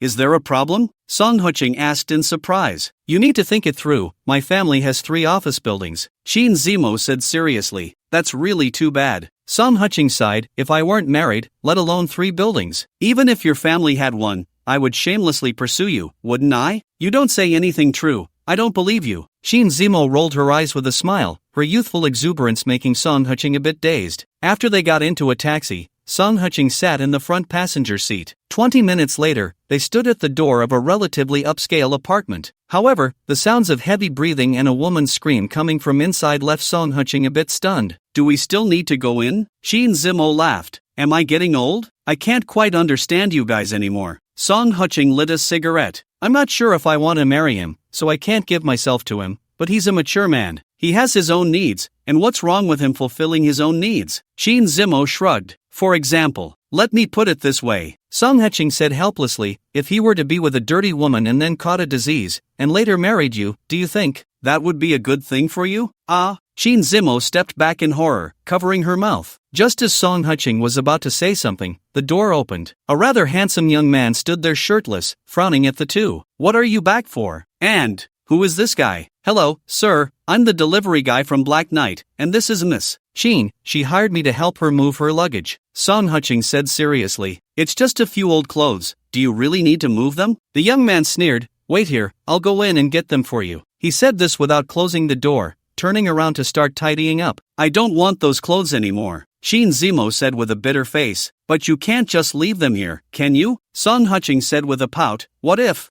those workers he called were your clothes?" "Stop talking, I feel like throwing up." Xin Zimo held her chest, propping herself against the wall. In less than 3 minutes, a large box was thrown out, and then the door was locked. Song Qing looked at the mess on the ground and couldn't help but sigh. "You think you're being generous, but in reality, you're still a child at heart, just pretending to be mature." After saying that, he started stuffing the clothes into the box. Xin Zimo's face was pale, and she didn't speak. Song Qing didn't bother to say much to her, carrying the box and taking her downstairs. "Let's find a hotel to stay in tonight, and look for a place tomorrow." "Can I stay at your place for one night?" Xin Zimo said, a bit embarrassed. "Don't worry, I can sleep with Xiao Yuan." "No." Song Qing shot her a glance. "I'm still in a cooling-off period with my ex-wife. If someone sees or photographs me bringing a woman home, it will affect my fight for custody of Xiao Yuan. Find a hotel yourself." "You?" Xin Zimo was immediately furious. "Then I'll find a hotel next to your house, is that okay?" "Do as you like." Song Qing shrugged and took her into a taxi. However, after dropping her off at the hotel entrance, he didn't even go upstairs and just told the driver to drive away. "Song Qing, you coward." Xin Zimo stomped her feet in anger. The taxi didn't even stop for a moment,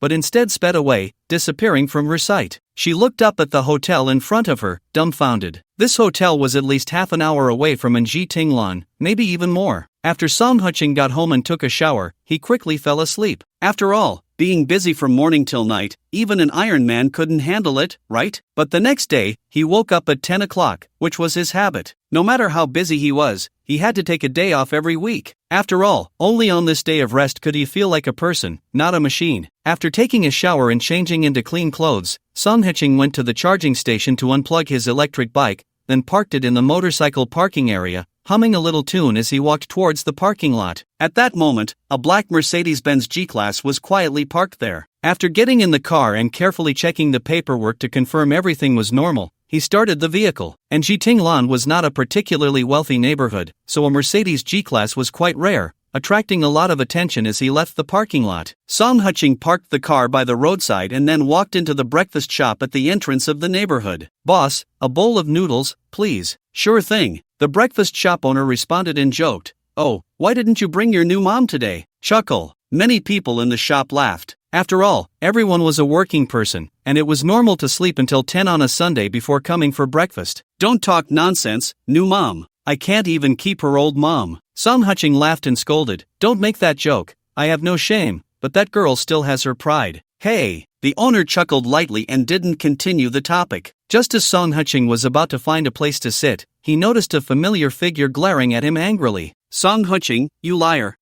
Everyone turned to look. No, sister, don't talk nonsense. What did I lie to you about? Song Huching hurriedly approached and sat down opposite Qin Zimo. Bro, impressive. A guy at the next table gave a thumbs up. Stop talking nonsense, she's just a friend of mine. Song Huching quickly waved his hand. Old Wong, next time you should ask him if this is the new mom. Someone said loudly. Chuckle. The whole breakfast shop burst into laughter. Stop it, stop it. Song Huching quickly gestured to those around him, then looked at Qin Zimo with a bitter smile and said, Why aren't you looking for a house? How did you end up here for breakfast? I found a place this morning, right in this neighborhood. Qin Zimo's expression softened a bit. I waited for you all morning. You liar, you said you'd drop me off nearby yesterday. Hey, I just don't know the roads in Lincheng. Song Huching said nonchalantly, Sister, have you eaten? How about I treat you to breakfast as an apology? I already ate. Qin Zimo crossed her arms, looking at him angrily. Well, then forget it. Song Huching smiled awkwardly,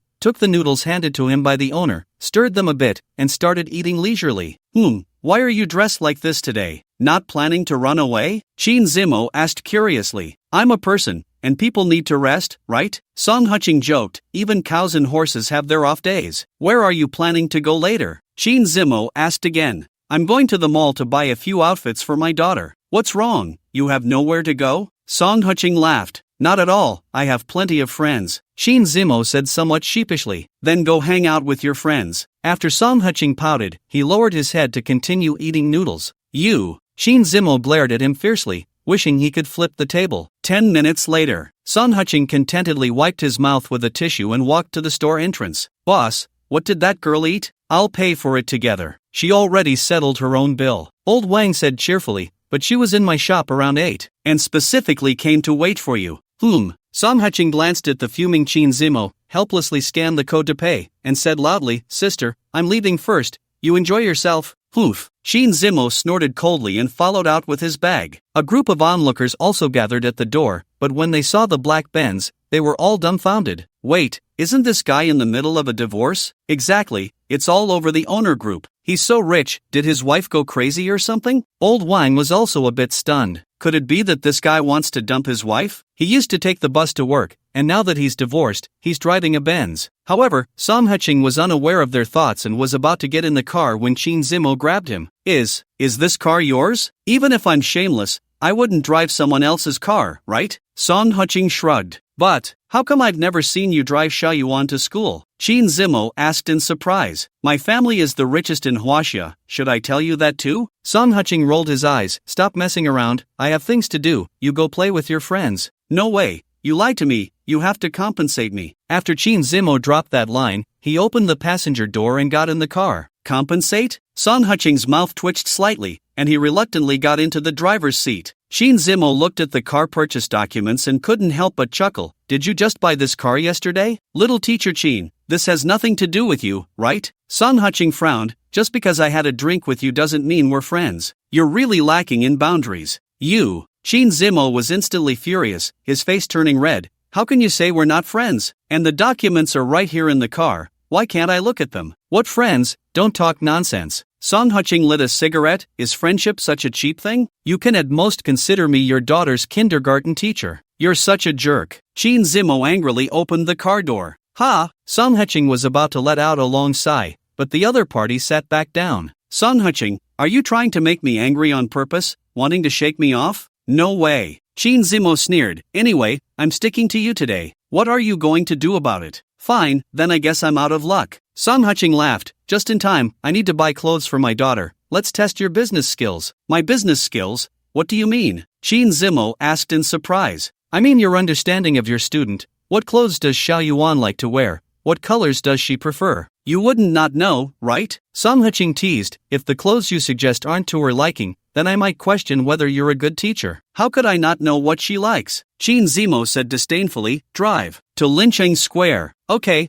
I'll navigate. Wait, you really aren't familiar with Lincheng, are you? What do you think? After Song Huching rolled his eyes, he set the navigation and sped away. Lincheng is actually considered a new first-tier city, with many squares of various sizes, and because it is the capital, there are many universities here. With so many universities, the people tend to be a bit unusual. After all, the thought processes of college students are not something ordinary people can easily understand. Linqing Square is a landmark building in Linqing, separated from the Lin River by a road, and along the riverbank is a popular dating spot for students, where many ride bicycles and enjoy their youth. However, Song Huching had no time for such leisurely pursuits. After parking the car in the lot, he took Qin Zimo into the elevator and began to wander around. Aren't you here to buy clothes? The clothing section is on the 3rd floor. Come on, when can you not buy clothes? We should take the opportunity to browse around, Song Huching teased with a smile, stealing a moment of leisure. Only you would say that. Qin Zimo rolled her eyes at him but followed closely by his side. Do you want some milk tea? Song Huching suddenly asked. Are you treating me? Qin Zimo replied playfully. Treating you is too boring. Let's play rock paper scissors, and the loser buys. How about that? Song Huching laughed. Sure, let's do it. Qin Zimo reached her hand behind her back. Rock paper scissors,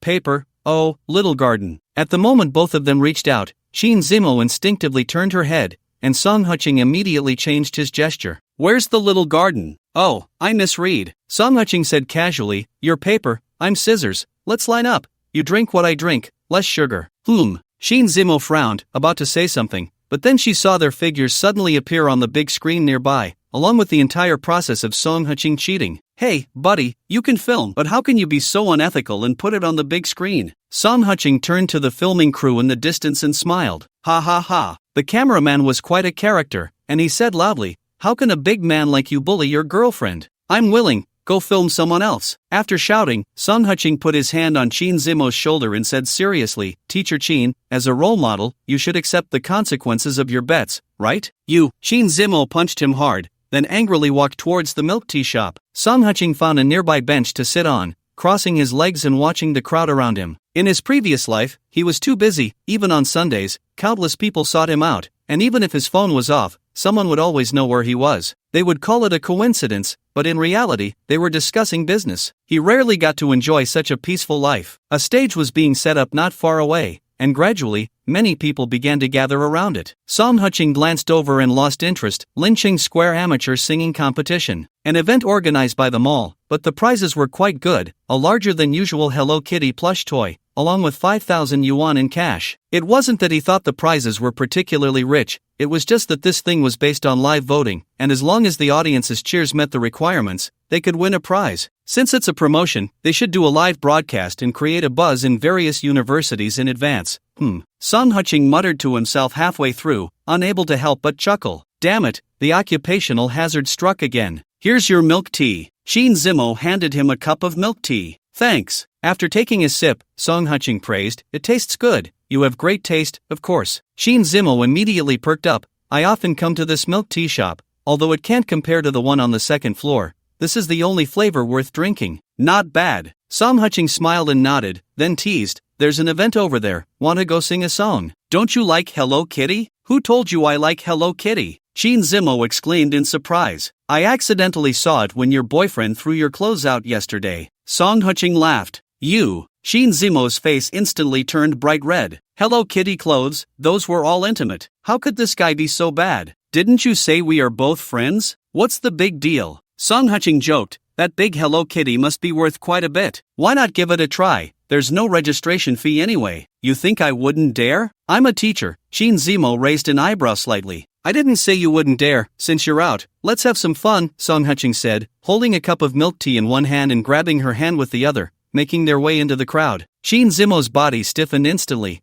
Her mind even went blank for a few seconds. This guy's hand-holding action was just too skilled. Registration, Qin Zimo. Song Huching smiled at the previously sulky cameraman. Oh, it's you? The cameraman joked. What's up? Not signing up yourself, but coming to register for your girlfriend? If you could change this thing to a battle Tyrannosaurus, I might just join. Song Huching pointed at Hello Kitty. Ha ha ha. Everyone around burst into laughter. Qin Zimo felt a bit embarrassed. How old was she, still liking Battle Tyrannosaurus? What song is your girlfriend singing? Do you need accompaniment? The cameraman asked. I'm singing Heart Rain by Zhao Xinyan, Qin Zimo said softly. Alright, I'll have someone help you with the accompaniment. After snapping his fingers, the cameraman turned to a young man and said something, and the young man immediately led Qin Zimo towards the stage. Hey, Do you want one? After placing 2 cups of milk tea on a nearby table, Song Qing pulled out 2 cigarettes. Thanks. The cameraman reached out to take one. Just as he was about to tuck it behind his ear, he saw that Song Qing had already handed him a lighter. With no choice, he lit it up. Song Qing, however, started looking around. What are you looking at? The cameraman couldn't help but ask. I'm checking to see if anyone's coming to catch you. After all, this mall. What if it's a no-smoking area? Song Qing replied honestly. Cough, cough, cough. The cameraman immediately started coughing, laughing and scolding. You little brat, you think I'm a beacon, huh? Hey, you can't say that.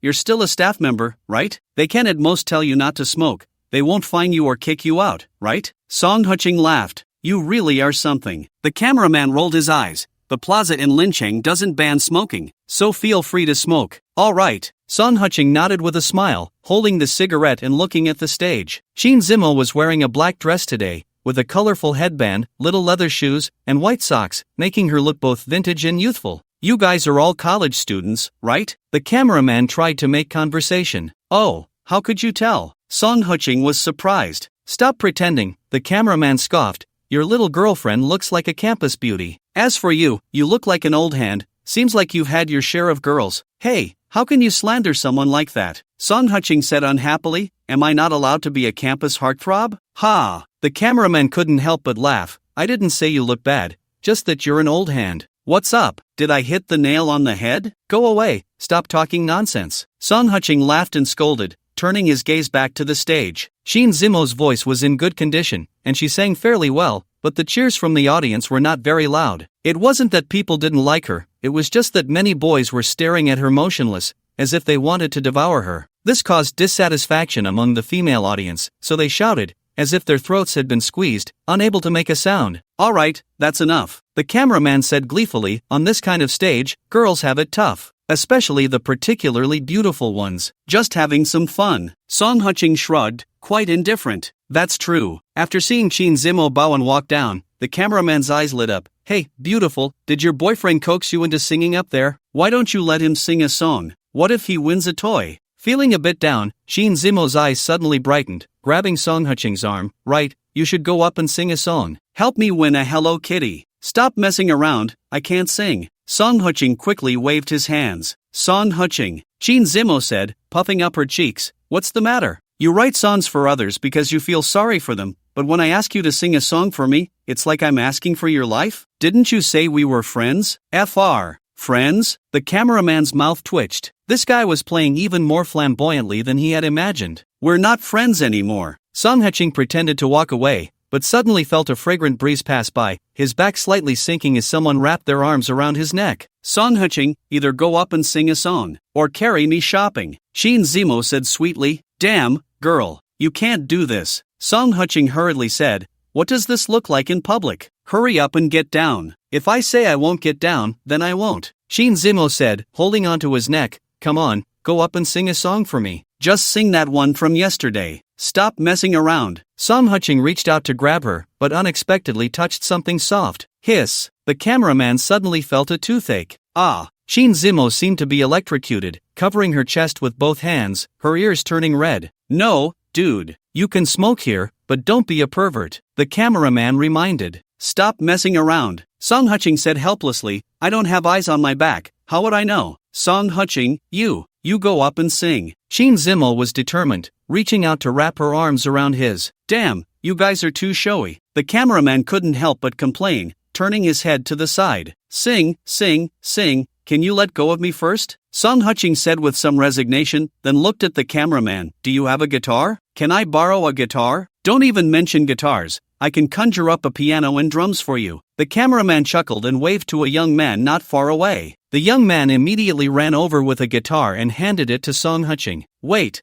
how did he know we needed a guitar? Song Qing's words were cut off as he noticed the stage was empty, while the audience and the big screen were all focused on him and Qin Zimo. Isn't this better than a TV drama? The cameraman said with a smile. Ha ha ha. The onlookers burst into laughter. Who doesn't like watching handsome men and beautiful women? Alright, I admit you're impressive. After patting Qin Zimo's face, Song Qing took the guitar, adjusted it a bit, and then walked towards the stage. Clap, clap, clap. The audience erupted into warm applause. Hello everyone, my name is Lu Yon. As Song Qing finished his self-introduction, Qin Zimo doubled over with laughter, while the cameraman darkened his face and flipped the badge around his neck. This guy was really something. Next, I will bring you a song called Garden Party. I hope everyone has a good mood today. Song Qing smiled at the microphone and began to strum the strings. Wow, the prelude sounds nice. His voice is nice too. He's handsome, right? I wonder which school he's from. Qin Zimo listened to the whispers of the crowd and couldn't help but puff out her chest and lean forward,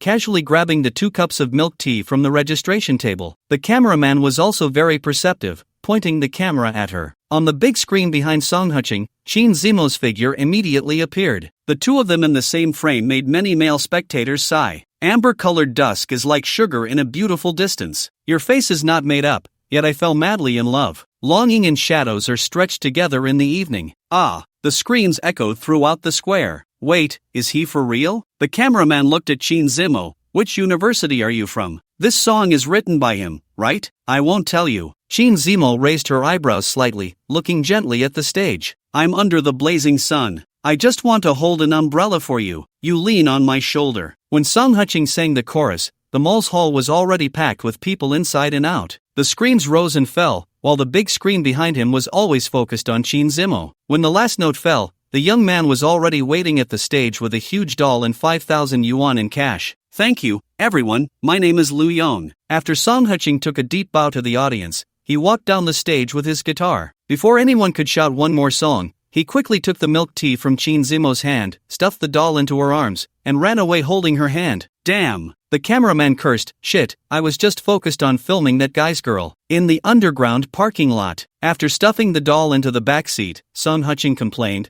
this thing is too big. What? What was the name of the song you just sang? Qin Zimo asked, blushing. Huh, what? Song Qing didn't react for a moment. It's called Garden Party, right? Qin Zimo said softly. Aha. After placing both cups of milk tea on the car, Song Qing grabbed Qin Zimo's arm. Girl, wake up. I'm a divorced man with a kid, you can't do this. You have 3 office buildings waiting for you to inherit. Oh, Song Qing, why are you so annoying? Qin Zimo's delicate scolding echoed throughout the underground parking lot. Lincheng Mall. Song Qing walked ahead, while Qin Zimo followed him, pouting in anger. But after a while, Song Qing suddenly felt someone tugging at his arm. He turned his head to see Qin Zimo hugging his arm. What are you looking at? Wait, didn't you say you have a conservative personality? Song Qing said helplessly. What is this? How long have we known each other? And you're already hugging and cuddling. Isn't this inappropriate? Shut up. Qin Zimo's eyes widened. I'm single, you're single. I'm officially dating you now, is that okay? No, you. Besides, didn't I realize the problem you mentioned? If I keep going like this, any boy would be unable to stand me, right? Qin Zimo pouted. What I mean is, your problems have nothing to do with me,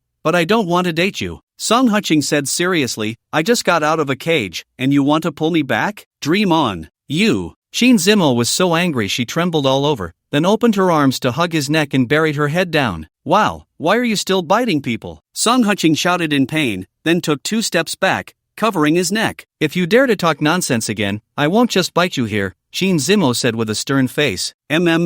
Song Qing unconsciously lowered his head, covering his little brother. Ah, Song Qing, you're going to die. Qin Zimo screamed and lunged at him. Song Qing took off running, and she lifted her skirt to chase after him. After running for a while, both of them sat breathlessly on a bench in the mall. Qin Zimo hesitated for a moment and leaned against him. Hey, did you grow up without bones or something? Song Qing shook his shoulder. Song Qing, don't push me. Qin Zimo gritted her teeth. If you push me again, I'll fight you. As she spoke, she prepared to lift her skirt and straddle him. Wait, I was wrong. Isn't that enough? Song Qing hurriedly pressed down on her hand, sweat appearing on his forehead. Poof. Qin Zimo's expression softened slightly as she nestled against his side. However, her gaze was fixed on the surrounding shops, and when she saw the name of one store, her eyes lit up, and she reached out to pull him over. Wait, where are we going? Song Qing asked in surprise. Shut up, just follow me. Qin Zimo snapped back and dragged him inside. Wait, this is selling couple outfits, and it's student wear, come on, I'm not that young anymore. Song Qing grimaced at the store's displays. Although he was only 28, he felt a bit embarrassed to wear such things. If you don't say anything, how would others know? Qin Zimo rolled her eyes playfully. That cameraman just thought we were college students. Hurry up, the clothes won't cost you anything. I'll buy them for you. What if I don't want to? Song Huching said with a bitter smile. Not an option. Do you believe I'll drag you to the fitting room right now? Shin Zimo said, her eyes wide. Wow, are you possessed or something? Song Huching reached out to touch her forehead, complaining, you took 6 years to hold hands with your boyfriend, and now you want me to go to the fitting room? With no way out, Song Huching took the clothes into the fitting room, but as soon as he took off his top, the door was pushed open. Wow! He immediately tried to block the door with his body, but the other person was quicker and slipped inside. Wow, your figure is pretty good, Shin Zimo said, quite surprised. Song Huching was bare-chested, with well-defined abs and strong biceps that made it hard for her to look away. No, girl, this is not right. What's wrong with me? Shin Zimo pouted. I changed my clothes and came in to see if you were done. What's the problem? Is this illegal? No, but I really can't tell where you're being conservative, Song Huching said with a bitter smile. If you want to impress your boyfriend like this, he must be completely enchanted by you. Maybe. I just don't like him, Shin Zimo sighed. He treated me really well in college, and it wouldn't be an exaggeration to say he was attentive. So I ended up with him without thinking, but after all these years, I still feel like I can't accept him. You don't like him, you just enjoy being cared for, Song Huching sighed slightly. If you really liked someone, you'd want to sleep with him every day. You're right, Shin Zimo said, blushing. Maybe I really never liked him. Then get out of here, you scumbag. Song Huching grabbed her head and pushed her out, then locked the fitting room door. Hey, Song Huching, you jerk. Shin Zimo kicked the fitting room door hard, drawing the attention of several onlookers. 5 minutes later, the fitting room door opened. Song Huching, dressed in a campus style, walked out, instantly brightening Shin Zimo's mood. The blue blazer, paired with a vest and a shirt, along with that tall figure, made even ready-to-wear clothes feel custom-tailored. How does it look? Song Huching smiled. Not bad, just a so-so, Shin Zimo replied with a stern face. Here, these are the leather shoes I picked for you, try them on. As he spoke, he bent down to help him change shoes. Hey, that's not allowed. Song Huching quickly shrank back, sitting on a nearby stool to change shoes. You're more conservative than I am, Shin Zimo scoffed, sitting beside him, propping his chin up to watch. It's the middle of summer, having such long hair will be hot. Shouldn't you get a haircut? Of course, Song Huching pouted. Long hair is hard to wash and manage, but what? But in this heat, are you sure we should go out dressed like this? Song Huching pointed at his outfit. It's not like we're buying it to wear right now. Shin Zimo's face flushed, then he picked out a thin shirt and tie, gesturing for him to change, while he walked away. Hey! Song Huching sighed and walked back to the fitting room. 5 minutes later, he came out in his new clothes, only to see Shin Zimo already carrying 2 or 3 bags. I've paid the bill, let's go. I'm taking you to get a haircut. Wait, my clothes. Oh, right. Shin Zimo immediately took his clothes, folded them neatly in a few moves, placed them in a bag, and then linked arms with him as they headed outside. Hey, you can't just spend money like this after collecting rent from 3 buildings, Song Huching said helplessly. This trip cost at least 7,000. That's 2 months of your salary. I want to, is that a problem? Shin Zimo shot him a glance. Besides, if I keep hiding things like before, what if I get a boyfriend again and he runs away? But, we're just friends, right? Song Huching said timidly. Can't I treat you as an experiment? Why are you so chatty? Let's go, Shin Zimo said impatiently, pinching him before leading him straight to the 6th floor. Song Huching looked at the barbershop in front of him, or rather, it should be called a hair studio, and let out a long sigh. This place was located in a shopping mall and operated by appointment, so the costs must be high. In his past life, he was so wealthy that he kept his distance from such places. After all, being rich and being foolish are 2 different things. But Shin Zimo had already approached the shop owner, and before Song Huching could react, he was pushed down onto a chair. Snap! The somewhat feminine yet scruffy barber snipped off his long hair in one go. Shorter on this side, yes, less. Leave a bit of bangs, it can be shorter. For the color, choose a flaxen shade, a bit brown. Shin Zimo didn't step away, standing beside the barber, constantly directing the haircut. I say, if you don't know what you're doing, stop giving random orders, okay? Song Huching said, feeling anxious. Who says I don't know? My dad raised me by cutting hair since I was little, Shin Zimo said confidently. If I don't get into college, I'll inherit the family business. Ha! Song Huching's eyes widened. Your dad bought 3 office buildings by cutting hair? Are you sure it was hair cutting, not selling kidneys? Put. The barber couldn't help but laugh. Go to hell. Shin Zimo saw that Song Huching didn't believe him, so he directly pushed the barber aside and took matters into his own hands. The office building my family has is because they expropriated our land. My dad wasn't really short on money at the time, so he just joined in, and it just kept getting bigger, and in the end, we built 3 office buildings. Song Huching was silent for a while before speaking. Where is your family's ancestral grave? Can you take me to see it? Ha ha ha. Most of the barbershop burst into laughter. Song Qing, if you keep talking nonsense, do you believe I'll give you a yin-yang haircut? Qin Zimo said angrily. I believe, just don't go overboard. Song Qing immediately shut his mouth. After all, who wouldn't be a little scared when scissors were being waved in front of their eyes? 2 hours later, Qin Zimo looked at Song Qing with great satisfaction. If it weren't for the fact that you want to take Xiao Yuan, I would have given you a Grandma Gray that would have looked even cooler. Should I get a tattoo too? Song Qing replied irritably. If that's the case, what kind of job would I even have? True. Qin Zimo shrugged and took out his phone to scan the payment code. Listening to the voice announcement by his ear, Song Qing couldn't help but chuckle bitterly. He now believed that this girl really had 3 office buildings for rent. Otherwise, who would spend over 2,000 on a haircut, especially when doing it themselves? Come on, let's drop off our things and go eat. Qin Zimo naturally linked her arm with his. Song Qing tried to pull away but couldn't, so he just went along with it. Qin Zimo was in high spirits today and insisted on taking Song Qing to eat Thai food. Song Qing protested a bit, saying that Thai food wasn't good, but Qin Zimo completely ignored him, pulling him straight to the restaurant and insisting he order while she went to the restroom first. With no other choice, Song Qing had to enter the restaurant and sit down. But before he could even get comfortable, a small figure walked over to him. Daddy! Song Qing looked down and was stunned. How could this girl look so much like the one from his family? You, what are you doing here? Just then, a surprised voice rang out,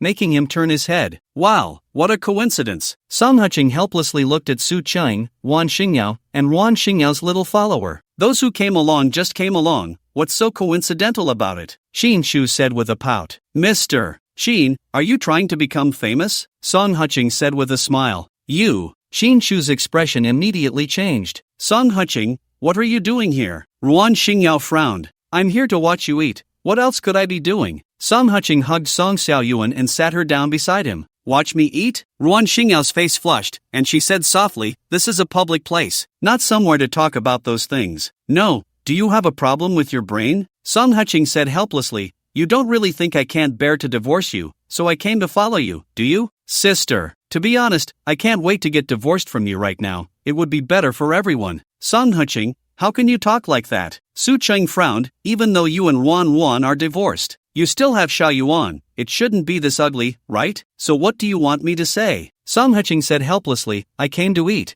and you say I followed you. I'm sitting in the restaurant, and you ask me what I'm here for. Is it me who has a problem, or is it you? You. Su Qing was instantly left speechless. Song Qing, what are you doing? Suddenly, a light reprimand came. I go to the restroom, and you start flirting with little girls, huh? Everyone was stunned. Ruan Xingyao looked at the youthful and lively Qin Zimo and couldn't help but clench her fists. What you're holding is, Xiao Yuan. When Qin Zimo saw Song Xiaoyuan, he immediately put on a smiling face, his tone overly sweet. Xiaoyuan, what are you doing here? Who did you come with? With my mom. Song Xiaoyuan pointed to Ruan Xingyao. Mom? Qin Zimo turned his head to see Ruan Xingyao making eye contact with him. You are Teacher Qin? Ruan Xingyao said uncertainly. Hello, Xiaoyuan's mom, my name is Qin Zimo. Qin Zimo nodded generously at her, then called over a waiter and ordered a children's chair to be placed next to him. You are with Teacher Qin? Ruan Xingyao said in a low voice. Not yet, Qin Zimo chuckled. Song Qing is a responsible father. He wants me to spend more time with Xiaoyuan before deciding. After all, I am Xiaoyuan's teacher, and I'm afraid the child might find it hard to accept all at once. I thought you were more infatuated, Xin Shu said sarcastically. It's only been a few days, and there's already someone new by your side. Put, you shameless flatterer, what are you saying? Qin Zimo turned his head. Don't think I don't know you. I saw you driving mess. Ruan to pick up Xiaoyuan from school before Song Qing even got divorced. Put. Song Qing couldn't help but laugh. That shameless flatterer line was really hard to hold back. Do you believe I will report you? Xin Shu said angrily. Report me if you want, at worst I'll just quit. What are you afraid of? Qin Zimo sneered. With that greasy look, you're like a woman. And you want to report me? Hurry up, you loser. Ha ha ha. Song Qing burst into laughter. Su Qing also couldn't help but lower her head, pinching her thigh hard. Teacher Qin, please speak more respectfully. Ruan Xingyao said seriously, Xin Shu and I are not together. He just gives me a ride to pick up the kids when it's convenient. So when I say he's a shameless flatterer, I'm not wrong, am I? Qin Zimo chuckled. Since we can't get along, let's not talk, thank you. Cool. Song Qing gave a thumbs up. No big deal. Shin Zimo raised an eyebrow, then turned to Song Xiaoyuan with that overly sweet voice. Xiaoyuan, do you want to eat shrimp? The lemon shrimp here is really delicious. But I'm having dinner with my mom. Song Xiaoyuan hesitated. It's okay, eating with dad and teacher is the same. Shin Zimo rubbed her head. Teacher Chin will order you a small cake, and then peel some lemon shrimp for you, okay? Song Xiaoyuan glanced at Ruan Xingyao, then looked at Song Huqing. It's about time, you have school tomorrow, so come back with me later, Song Huqing said with a smile. But my clothes are still with mom. Song Xiaoyuan said softly. No worries, after dinner, your dad and I will take you to buy new clothes. Shin Zimo pinched her cheek. We came to the mall today to buy you clothes. It's just right that we ran into you, and you can try them on. Really? Song Xiaoyuan tilted her head. Really? Song Huqing nodded with a smile, then turned to Ruan Xingyao. Miss Ruan, I will take Xiaoyuan with me later. As for the clothes she left at your place, just keep them there for now. If you want to see her on the weekend, you can take her over. The weekend isn't over yet. I also came to buy her clothes. Ruan Xingyao frowned. Then let's each buy our own. It won't affect anything, Shin Zimo said with a smile. Poof. Ruan Xingyao snorted lightly, not saying anything more. Shin Shu also didn't dare to speak. This woman was too fierce. That shameless flatterer comment almost broke his mentality. After ordering a full table of dishes, Shin Zimo didn't eat it all but instead served Song Xiaoyuan first. Peeling shrimp, wiping mouths, feeding cake, and wiping mouths again, it was a busy scene filled with joy. I say, you can stop now. Song Huqing couldn't help but knock on the table. Stop the act and eat. What act? I fed her like this in kindergarten, okay? Shin Zimo pouted. Song Huqing looked at Song Xiaoyuan. Yes, Teacher Chin also fed me like this in kindergarten, Song Xiaoyuan confirmed. You're 4 years old now, not a little kid anymore. You need to eat by yourself, Song Huqing said helplessly. I know, Song Xiaoyuan hurriedly took her utensils and started eating by herself. She's only 4, do you think she's 14? Shin Zimo said discontentedly. What if you let her peel shrimp and she hurts her hand? Xiaoyuan, don't listen to your dad, let the teacher peel the shrimp for you. As she spoke, she began to busy herself again. Ruan Xingyao looked at the harmonious family of 3 and felt completely unappetized. Shin Zimo was really very patient. After she fed Song Xiaoyuan until she was full, she finally started to eat herself. Even during the meal, she kept talking to Song Xiaoyuan, afraid of neglecting her. Song Huqing, have you found a job? Su Qing suddenly asked. Yes, Song Huqing replied and continued to eat slowly. What job? Ruan Xingyao frowned and asked. Delivering takeout, a black night, Song Huqing smiled. Takeout? Qin Chu immediately mocked. You used to earn 6,000 a month, and that was fine. Now you're out delivering, can you still earn 6,000 a month? Shut up, what does it have to do with you? Shin Zimo said disdainfully. Look at you, your whole outfit doesn't even cost 5,000. Not even one of my pieces of jewelry is as expensive as you. I wasn't talking to you, Shin Shu said angrily. Song Huqing wasn't talking to you either. You'd better shut your mouth, or I'll stab you with this fork. Shin Zimo raised her fork and waved it. You. Shin Shu was choked half to death but didn't dare to provoke this crazy woman. Can you support Xiaoyuan by delivering takeout? Ruan Xingyao sighed. Of course, why not? Shin Zimo chuckled. Ms. Ruan, you're overthinking. Song Huqing delivering takeout is just his hobby. Teacher Chin, how long have you known him? How well do you really know him? Ruan Xingyao said seriously. At least, I should know him a bit better than you. Shin Zimo blinked. Have you ever thought that he might be 100 times, even 1,000 times better than this dead dog by your side? In every aspect? Song Huqing, we are married after all. Please don't do anything foolish, Ruan Xingyao said with a bitter smile. Borrowing from online loans means you have to pay it back. Do you understand? Online loans? Song Huqing's mouth twitched slightly. Shin Zimo's eyes widened as well. She finally began to understand why Song Huqing wanted to divorce Ruan Xingyao. After all, this woman looked down on Song Huqing from the core. Teacher Chin, you're still young. You should take a good look, Ruan Xingyao sighed. After all, it's already tough enough for Song Huqing to raise a child. Of course, if you dislike Xiaoyuan, she can live with me. No need, Shin Zimo frowned. Ms. Ruan, I don't get along with you. If I end up with Song Huqing, I will take on the responsibility of supporting Xiaoyuan. If he has no money, I do. Oh, that's quite a bold statement, Shin Shu sneered. Teacher Chin, how much money do you have? Let us see. At least I could smash your broken Porsche without any problem, Shin Zimo said disdainfully, driving a 6-year-old second-hand Porsche around. Do you think all women today are fools? How do you know that car is second-hand? Song Huqing is quite remarkable. I thought he was using a temporary license plate when he first came, but it's a model from 6 years ago, Shin Zimo said with a smirk. You. Shin Shu felt like she was about to explode. If it weren't in public, she really wanted to confront this annoying woman. That little mouth was like it had been coated in poison. You have a keen eye, Song Huching praised. Otherwise, do you think being a kindergarten teacher is easy? Shin Zimo laughed and scolded. Not only do I have to deal with the kids, but I also have to handle their dads. I don't know how many strange messages I've received. Put. Song Huching couldn't help but laugh. No wonder everyone says being a kindergarten teacher is tough. It really is quite challenging. Alright, have you finished eating? If you have, let's go shopping, Shin Zimo said with a smile. Sure. Song Huching stood up, just about to hug Song Xiaoyuan. But unexpectedly, Shin Zimo picked up Song Xiaoyuan, set her down on the ground, tied her shoelaces again, and then combed her hair. Xiaoyuan, see you tonight. Goodbye, teacher. Song Xiaoyuan placed her hands in front of her and slightly bowed to Shin Zimo. So well behaved. Shin Zimo hugged her and gave her a kiss before heading to the front desk to settle the bill. Miss Ruan, should I pick up Xiaoyuan tonight, or will you bring her back? Song Huching asked with a smile. I'll bring her back. Wan Xingyao shook her head and said, Song Huching, if you really are dating teacher Qin, then you should clarify your family situation with her. I will. Enjoy your meal, Song Huching said, hugging Song Xiaoyuan before waving goodbye and walking towards the door. He has changed so much I don't even recognize him, Wan Xingyao said with a complex expression. Perhaps, this is the real him, Su Qing shrugged and said, I've been thinking these past few days, has he changed? Or is this really who he is? What do you mean? Xin Chu frowned.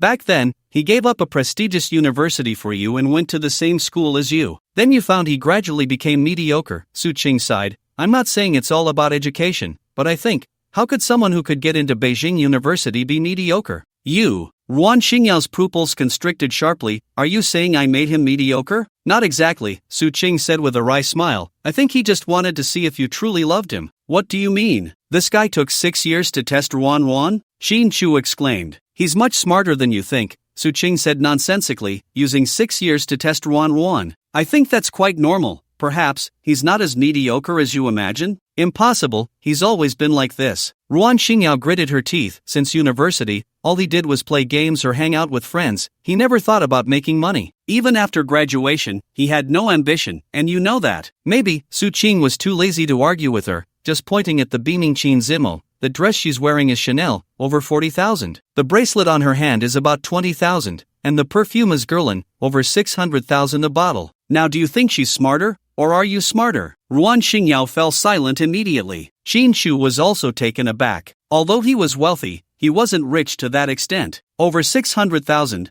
how many girls could he have fun with? Alright, since you're divorced, let's start a new life. Su Qing shook her head. I feel like Song Huching is doing quite well now. At least, he's more open-minded than you think. Yeah, he's more open-minded than I am. Ruan Xingyao sighed deeply, then looked at the wide-eyed Song Xiaoyuan. Song Huching had not looked at her properly since he entered. The attention is more on Su Qing than on her. They have been together for so many years, and she can feel it. Your ex-wife has poor taste, Qin Zimo said with a sneer. Hey, Song Huching called out, quite dissatisfied. What? Did I say something wrong? Qin Zimo snorted coldly. She chose to leave you for that pathetic sycophant. Look at that sycophant, all show and no substance, looks rich but is actually just average. Don't casually comment on other people's matters, Song Huching said helplessly. If she were a stranger, it wouldn't matter, but she is Xiaoyuan's mother. If we speak so freely, it wouldn't be good for Xiaoyuan. Qin Zimo stared at him blankly. You care about Xiaoyuan? That's why you don't like me talking about Ruan Xingyao? What else do you think it is for? For love? Song Huching replied irritably.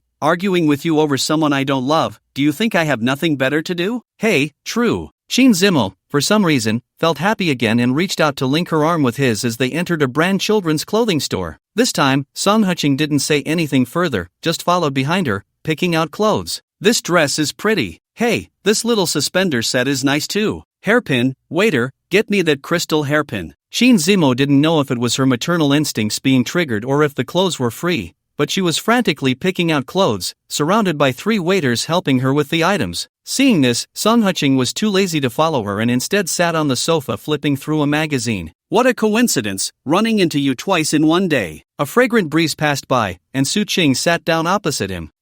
Song Huching turned his head to see that Song Xiaoyuan was just about to run over but was pulled away by Qin Zimo halfway. Ruan Xingyao, seeing this, helplessly walked over and sat beside Su Qing. Where's Mr. Qin? Song Huching asked curiously. He had something urgent at the company and went back first. Ruan Xingyao sighed. Song Huching, what exactly is your relationship with teacher Qin? I don't think there's a need to explain this to you. Song Qing closed the magazine, just like I never pry into your matters with Mr. Qin. That's basic courtesy, isn't it? I have nothing with Qin Shu. I want to take a few years to adjust myself, Ruan Xingyo said seriously. Miss Ruan, let me reiterate, Song Qing said with a bitter smile, I respect you very much because you are Xiao Yuan's mother. But that doesn't mean I want to hear about your troubles. Whoever you want to be with, whatever you want to do, I can accept. But one should still have some sense of boundaries. My matters, please do not inquire about. What I do, who I am with, that's my business. You, Ruan Xingyo frowned, about to say something, but was stopped by Su Qing. Song Qing, Ruan is just concerned about Xiao Yuan's life, she means no harm. You all don't need to worry about Xiao Yuan's life, I can support her. If you think I'm treating her poorly or that she's not doing well, you can take back the custody. Song Qing lit a cigarette and said softly, of course, we can add this clause to the divorce agreement. Ruan Xingyao fell silent immediately. By the way, how's the takeaway market now? Is it easy to run? Su Qing asked curiously. It's okay, Song Qing smiled, running takeaway is actually quite interesting. You can meet many different people and see many interesting things. Like what? Su Qing teased. That's hard to say because it involves other people's privacy, Song Qing said with a smile, but you, wearing professional attire everywhere. What's with that? Looking like a street hustler? Go to hell, you're the one who's a street punk. Su Qing couldn't help but laugh. There aren't many things at my company, it's all my sister handling it. She's quite strong-willed, and we don't get along, but she won't let me quit my job, so here we are. Wow, where did this fairy sister come from? Introduce her to me, I also want to not work, but have someone support me, Song Qing joked. Well, Teacher Qin is rich, right? If you get together with her, you won't have to work anymore, Su Qing said with a light laugh. That's not too good. Song Qing shook his head. After all, I'm married with kids, and she's still a young girl who's not married. If I were with her, she'd have to deal with her family, I wouldn't want to harm her. Even though you're not with her, she still defends you like that? Su Qing squinted her peach blossom eyes. We're friends, Song Qing pouted. She sees me as a friend, and I see her as a friend too. If a friend is bullied, it's only right to stand up for them, right? She doesn't treat you like a friend, Ruan Xingyao suddenly said. That's because she's still young, Song Qing shrugged. She doesn't really understand what liking someone means. She just thinks it's fun to hang out with me. That's why. Actually, that's pretty good, Su Qing laughed. While she's still young and naive, you should just get married. I've tried that. It doesn't really work, Song Qing sighed. Ha ha ha. Su Qing couldn't help but burst into laughter. Ruan Xingyao blushed and shot him a glare, wondering how he had become so glib. 20 minutes later, Xin Zimo sat eagerly beside Song Qing, pointing at Song Xiaoyuan. What do you think of the clothes I picked for her? At that moment, Song Xiaoyuan was wearing a water blue Elsa princess dress, her hair neatly styled with a crystal hairpin, and she had on little white socks and small leather shoes, looking both delicate and adorable. Could I? Song Qing first gave a thumbs up, then curiously asked, but, sis, this is spring and autumn wear, and it's sunny outside, wearing this will be too hot. Oh, this is just for you to see, Xin Zimo playfully scolded. I bought her a lot of summer clothes. This is the only spring and autumn outfit. Then I can trust your taste, Song Qing said as he got up and walked towards the counter. Seeing this, Xin Zimo wanted to follow but sat back down when she saw Ruan Xingyao and Su Qing. What's wrong? Worried he won't have enough money to pay? Su Qing chuckled. Not really, Xin Zimo teased. I'm just worried that Miss Ruan might regret it later. Regret what? Ruan Xingyao was both angry and amused. Teacher Qin, you might not know what kind of person he is,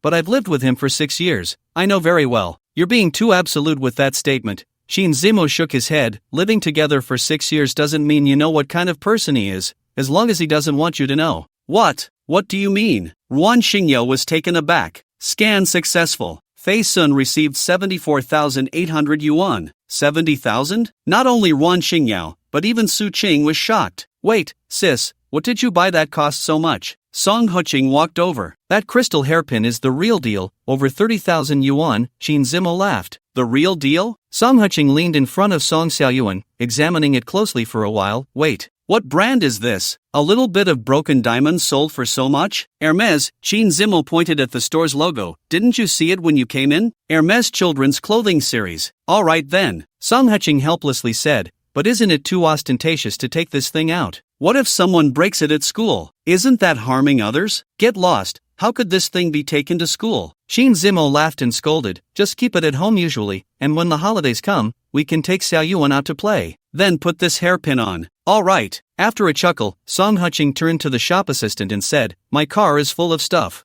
I'm afraid these things won't fit, so please deliver them to my address later. Okay, Mr. Song. The assistant quickly nodded in agreement. Are you guys planning to play here a bit longer, or are you thinking of going back? Song Huching looked at Su Qing and Ruan Xingyao again. You bought her so many clothes, it seems you don't need to buy any more for now. Ruan Xingyao shook her head and said, we're also planning to go back, after dinner. I'll bring Xiao Yuan over to you. Alright. Song Huching patted Song Xiao Yuan's head, had Qin Zimo help her change into a summer outfit, and then carried her on his neck as they walked towards the elevator. Ruan Xingyao was about to say something but was stopped by Su Qing. She hesitated for a moment but ultimately said nothing. By the way, which floor is your car parked on? Qin Zimo asked. Third floor, how about yours? Su Qing smiled. I think it's also the third floor. Qin Zimo looked at Song Huching. Yes, third floor. After Song Huching replied, the elevator doors opened. The group headed towards the underground parking. Is your car still Song Huching's? Su Qing suddenly asked. Of course it's his. I didn't buy a car in Linchang. Qin Zimo joked. Besides, my workplace is very close to where I live. There's no need to buy a car. Buy a car? Ruan Xingyao frowned immediately. Song Huching, you haven't even paid off your mortgage. Why do you need to buy a car?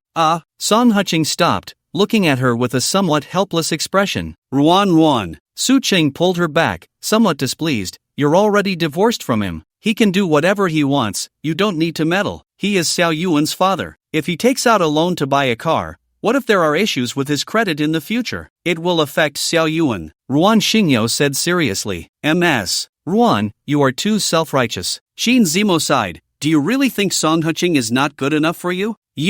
Ruan Xingyao opened her mouth but ultimately couldn't bring herself to say anything hurtful. Ruan Xingyao, I think, if it's not necessary, we shouldn't meet in the future. Song Huching said with a bitter smile, honestly, besides being a bit good-looking, you really have nothing to offer. What did you say? Ruan Xingyao shouted angrily. The truth. Song Huching sighed. Being with you is really suffocating. Every word you say makes people feel uncomfortable, even makes them feel like a failure. After he finished speaking, he put Song Xiao Yuan down and pinched her face. Daddy, don't argue. Song Xiao Yuan hugged his leg. We're not arguing, just saying a few words. Song Huching chuckled. If no one comes to pick you up after dinner, I'll come get you. You have school tomorrow, don't stay out too late. Okay. Song Xiao Yuan nodded in agreement. After Song Huching smiled at Su Qing, he walked towards his car. Qin Zimo followed closely behind him. Ruan Xingyao wanted to say something but saw a Mercedes G-Class in the distance flash its lights, and her eyes widened.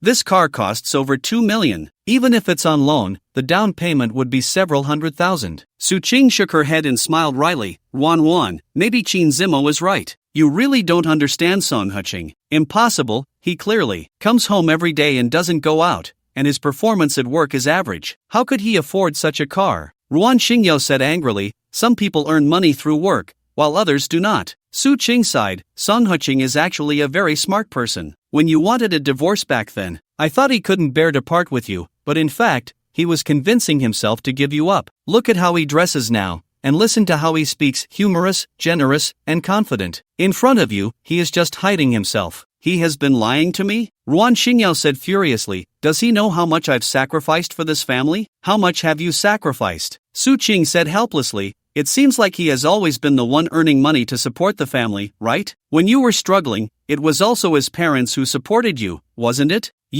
Ruan Xingyao was instantly furious. Beep beep. The Mercedes-Benz G-Class honked twice before speeding away. Ruan Xingyao suddenly felt dizzy and fell to the ground. The fragrance of the shore and the orchids. After Song Huching parked the car in the parking lot, he got out holding a doll. You can carry this home yourself. What are you making me carry it for? Go to hell. Qin Zimo blared. We're going the same way. What's wrong with you helping me carry it? Same way? Song Huching said in surprise. You live in the same community as me? Not just one community. I live above and below you. Qin Zimo chuckled lightly. No, the house above me is a young couple, right? How could they rent it to you? Song Huching asked curiously. Not renting, buying. Qin Zimo said with a sidelong glance. I added 100,000 to them. Even included the renovation costs. They are packing up today and will move out at the latest in a week. 3 office buildings, that's quite extravagant. After Song Huching exclaimed, he became alert. Wait, they are moving in a week. Where are you following me to? Following you home. Qin Zimo said confidently. Aren't you going to deliver takeout? In the morning, I took Xiao Yuan to school for you, and in the evening, I'll take her home after work. You got a great deal, okay? Song Huching was slightly taken aback. A free nanny? That doesn't seem too bad. Hurry up, I'm hungry. Shin Zimo pushed him. Got it. Song Huching walked toward the elevator helplessly, pondering what to eat for dinner. The fragrance of the shore and the orchids. 19th floor. Shin Zimo looked at the spotless room, greatly shocked. Do you love cleanliness this much? No, it's the cleaning lady who loves cleanliness. Song Huching pouted. I don't like tidying up the house. As he spoke, he opened the fridge, took out 2 cans of beer, and tossed one to her. Alright,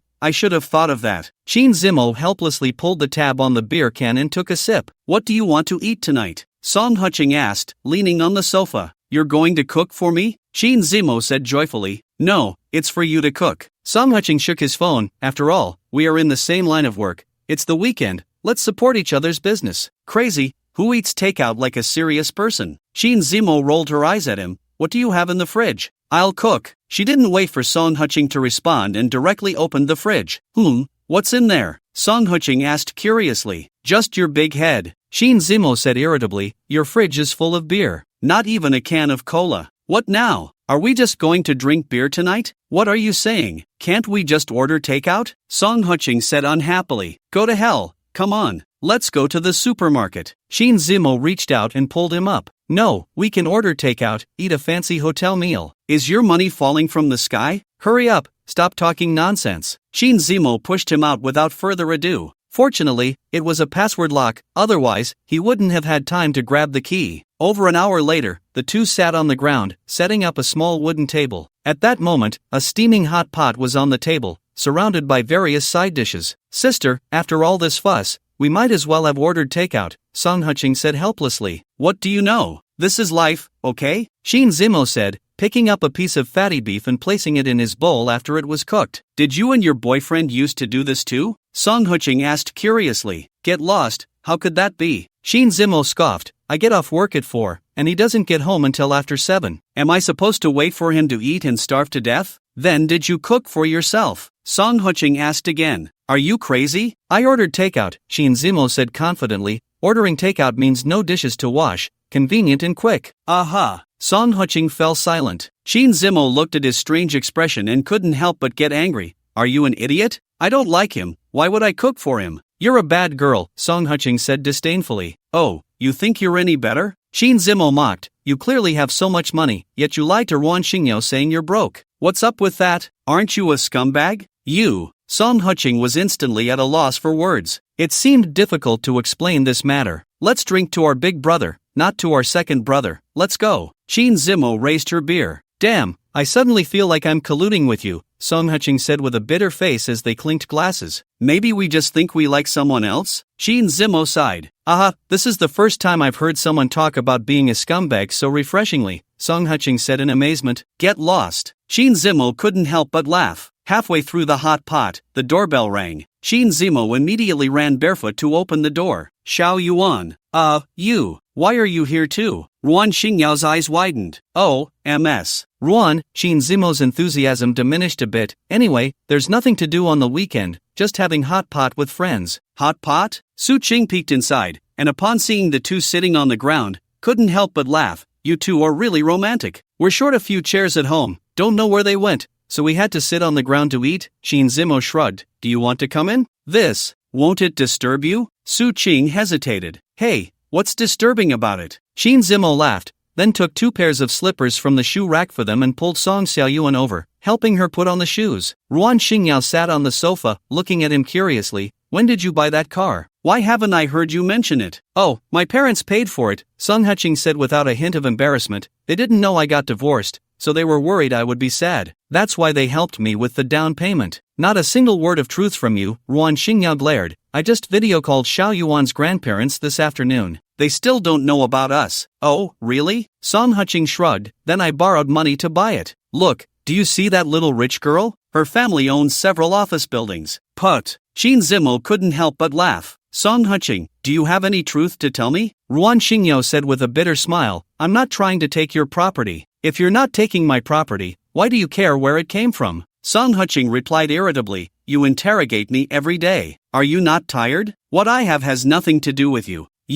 Ruan Xingyao's eyes suddenly turned red. Song Huching, don't be angry. Wan is just concerned about Xiaoyuan's future. Su Qing quickly tried to mediate. The problem is, she doesn't believe a single word I say, but she keeps asking, what do I owe her? Song Huqing said helplessly, ask others, who believes what you say? Ruan Xingyao retorted angrily, Qin Zimo, if I said I could fly, would you believe me? Song Huqing turned his head. I believe you, Qin Zimo nodded vigorously. Ruan Xingyao was taken aback for a moment, then looked speechless. This little girl, what kind of spell has Song Huqing cast on her? You two really get along, Su Qing teased. If we didn't get along, why would we be friends? Song Huqing shook the beer in his hand and chuckled. You drove here, right? There's cola in the fridge, go get it yourself. Okay. Su Qing, with her long legs, went to the fridge and got 2 cans of cola and a bottle of orange juice before sitting back on the sofa. After saying a few words to Song Xiaoyuan, Song Huqing saw her nod and went to the kitchen to bring a set of bowls and chopsticks to place in front of her. Xiaoyuan, didn't you just say you were full? Ruan Xingyao frowned. Just because I'm full doesn't mean I can't eat more? Song Huqing said helplessly, Miss Ruan, I don't know if it's because of your marriage that you've become like this, but your attitude is really off-putting. I'm off-putting? Ruan Xingyao laughed in anger. I have to pick Xiaoyuan up and drop her off at school every day, and I have to work. When I get off work, I still have to take care of you all. Do you know how suffocating this life is? Then why did you get married? Song Huqing sighed, if you think marriage is a cage, then you should have divorced me long ago, or even, you shouldn't have married me in the first place. You. Ruan Xingyao was suddenly at a loss for words. Song Huqing, wasn't it you who proposed to Ruan back then? Su Qing said softly, I proposed because I didn't see marriage as a burden, while she felt suffocated by life. Wasn't it her own wrong choice? Song Huqing said slowly, marriage is different from being alone, and even different from dating. One should be mentally prepared for that. Then let's get married? Su Qing suddenly said. What? Everyone's eyes widened. Ruan Xingyao also looked incredulous, unable to believe that such words would come from her best friend's mouth, especially during her calm period. Song Huqing,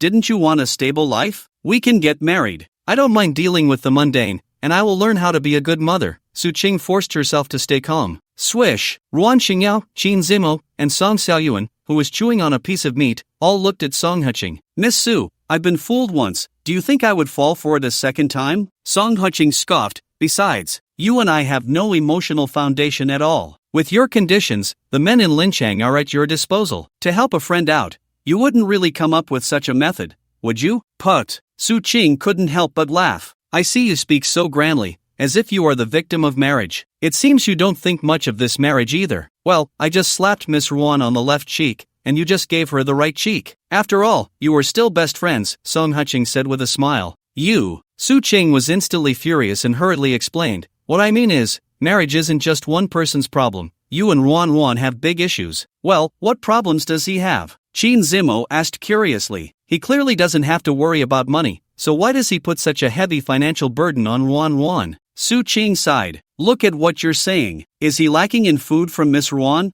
or is he lacking in clothing from her? Qin Zimo said dismissively, we're all ordinary people, and if we're ordinary people, then let's live an ordinary life. If you like living a superior life, why not find a rich guy? A hairpin costing over 30,000, is that an ordinary life? Ruan Xingyao gritted her teeth. That was for Xiaoyuan. I never intended for Song Huqing to pay for it. Qin Zimo rolled his eyes. I'm spending my own money, is that a problem? You. Ruan Xingyao's face turned red with anger as she grabbed her small bag and rushed out. Ruan. After making an apologetic gesture to Qin Zimo, Su Qing immediately chased after her. Impressive. Song Huqing raised his beer can. She could only handle 30% before she couldn't take it anymore. TSK. Qin Zimo said proudly as he clinked cans with him. At that moment, a small bottle of orange juice came over and clinked against the 2 beer cans. Well, Song Huqing and Qin Zimo turned their heads to see Song Xiaoyuan's delicate little face, and they both burst into laughter. Cheers! That night, after Song Huqing finished his shower, Qin Zimo had already tidied up the house. Xiaoyuan is asleep, don't wake her. Got it. After Song Huqing replied, he took the opportunity while Qin Zimo was in the shower to push open the door. At that moment, Song Xiaoyuan was quietly lying in bed, her eyes tightly closed. Stop pretending, how could you be asleep at this hour? Song Huqing teased. Hey! Song Xiaoyuan opened her eyes and stretched out her arms. Song Huqing scooped her up into his arms, walked to the living room, and turned on the TV, playing Tom and Jerry. Daddy, do you want to be with Teacher Qin? Song Xiaoyuan asked softly. That's hard to say. Song Huqing shrugged. What's wrong? don't you like Teacher Qing? Not that, I just think Aunt Su was serious when she said she wanted to marry you. After saying this softly, Song Xiaoyuan ran back to her room and brought out her small suitcase. What is it? Song Huqing leaned over to take a look, his eyes widening in surprise. Underneath the clothes in the small suitcase,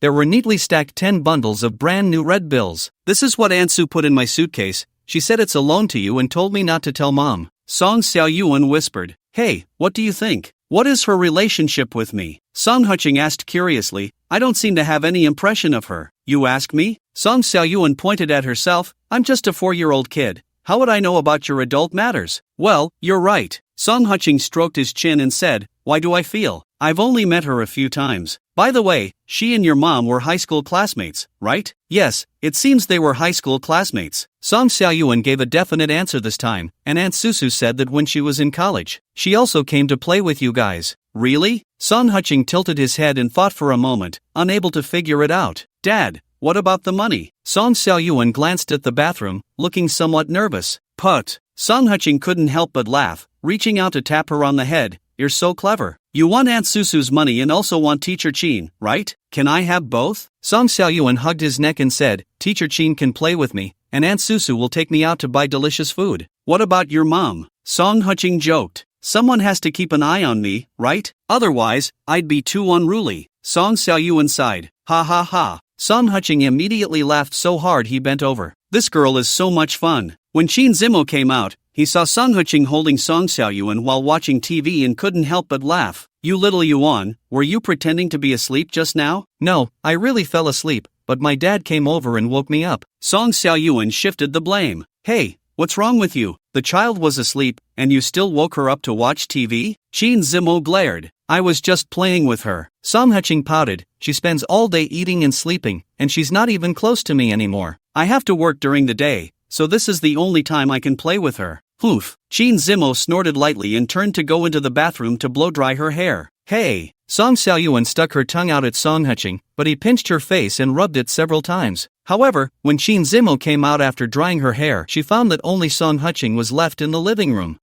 Where's Xiaoyuan? Look! Song Huqing pointed to the clock on the wall. She goes to bed at 9 o'clock sharp? Qin Zimo was surprised. Yes, Song Huqing said proudly, this girl is very self-disciplined. I don't have to worry about her life at all. TCH. After giving him a white glance, Qin Zimo sat down on the sofa. This sofa is a bit small. Should we get a bigger one? What's there to change? Song Huqing said casually, we'll just buy a few stools tomorrow to make up for it. After a while, when I earn some money, I'll buy a bigger house. Oh, so you're not pretending anymore? Qin Zimo teased. You really? Why pretend to be poor? Now look, your wife has run away, right? You don't understand. Song Huqing shook his head. The fundamental reason for my issues with Ruan Xingyao isn't here. It's with her group of girlfriends. Girlfriends? You mean best friends? Qin Zimo was surprised. I think that Su Qing seems pretty good. She wouldn't be pushing you to divorce, would she? Su Qing isn't from our school. Song Huqing pouted. This time, Ruan Xingyao's group of girlfriends went on a trip together, so they didn't come to meddle. I don't even want to talk about those fake socialites. He had now sorted out the reasons for their divorce. In fact, they had problems, but life was still manageable. Despite his salary being only 6,000, the year-end bonus was around 20 to 30,000, totaling about 100,000 a year. Ruan Xingyao's salary was a bit higher, around 7 to 8,000 after tax. Together, they made over 200,000 a year, which was quite good in this new first-tier city, and more importantly, their jobs were stable. This was the main reason they decided to get married. Of course, it could also be the main reason for their divorce. After all, anyone who sees the end of the road will get restless after a while, right? If you don't pretend, then Ruan Xingyao would really be a socialite, Qin Zimo said with a light laugh. I'm actually not as rich as you think, Song Huqing sighed. At least I don't have much money right now. If I believe you, then I'm a fool, Qin Zimo teased, then suddenly became serious. My parents are urging me to get married. I originally planned to take my boyfriend to meet them at the end of the year. So? Song Huqing asked in surprise. So what? So you should come back with me for the new year, Qin Zimo said with a glare. As for the Xiaoyuan matter, you don't need to worry. After we get our marriage certificate,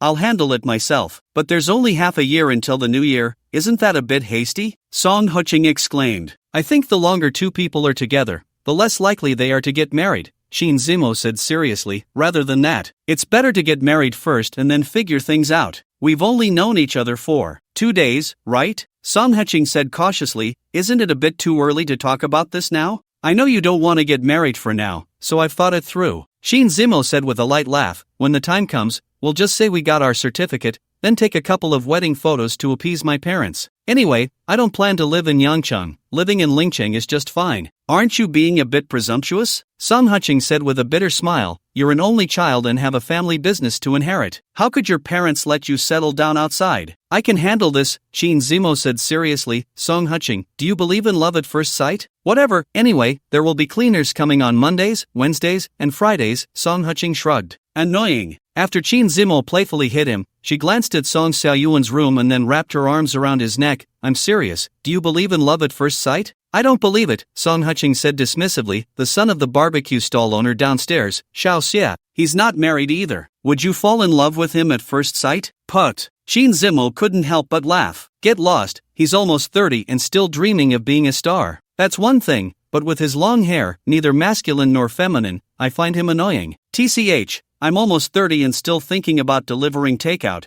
What's wrong with that? Song Heching said unconcerned, there's no such thing as love at first sight, it's just lust at first sight. Ha! Qin Zimo laughed heartily, right, I'm just lusting after you. I like your type, so I want to be with you, is that okay? Sure, Song Heching replied with a smile, but you need to think it through, my type isn't exactly a good thing. Have you heard of the 3 no principles of a scumbag? What 3 no's? Qin Zimo asked curiously. No seduction, no rejection, no responsibility, Song Heching said, reaching up to her fair thigh, smiling. Don't come crying if something happens later. Didn't you say I'm a scumbag? Scumbags and scumbags are a match made in heaven, aren't they? Qin Zimo's voice trembled slightly. No regrets? Song Heching asked seriously. Regret is a matter for the future, Qin Zimo said, tightening her embrace around his neck.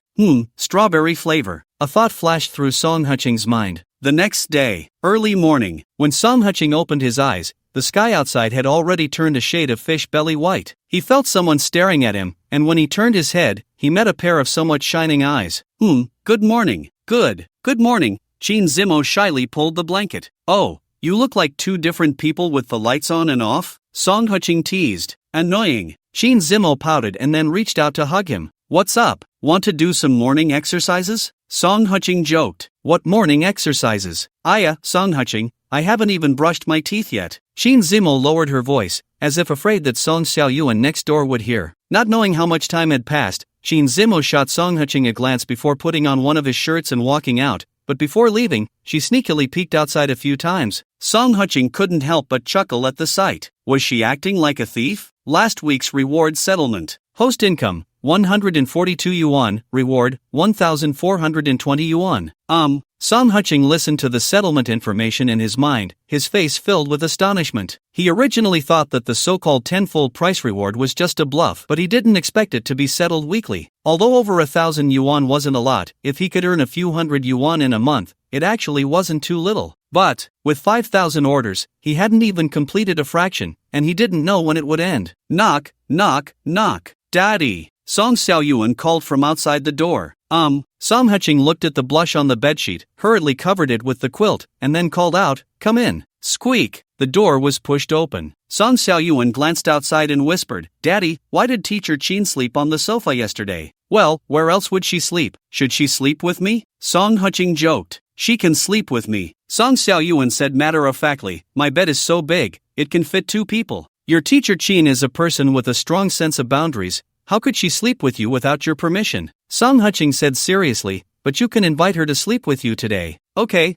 I got it. After calling out, Song Xiaoyuan wrinkled her little nose. I need to get up, or I'll be late for school. Got it, I'll get up. After Song Heching chuckled, he waited for her to leave before heading to the master bedroom's bathroom. Half an hour later, after washing up, he walked into the living room and was surprised to see 3 bowls of steaming noodles on the table, looking at Qin Zimo in astonishment. You made this? It can't be me, right? Song Xiaoyuan rolled her eyes at him. Ha ha. Qin Zimo couldn't help but laugh. Xiaoyuan is so good, eat a soft-boiled egg. Thank you, Teacher Qin. Song Xiaoyuan politely said before lowering her head to eat. Not bad. Song Heching looked at the neatly layered ham and vegetables on the noodles, plus the soft-boiled egg sprinkled with some onion seasoning, which indeed whetted his appetite. Of course, my cooking skills are quite good. Qin Zimo felt delighted at his compliment. Hurry up and eat, after you're done, I'll take you to school, Song Heching said with a light laugh. Xiao Yuan and I can walk there, it's not far anyway. Qin Zimo quickly replied, if you take us, it will delay your work. How about, you drive my car? Song Huqing joked. I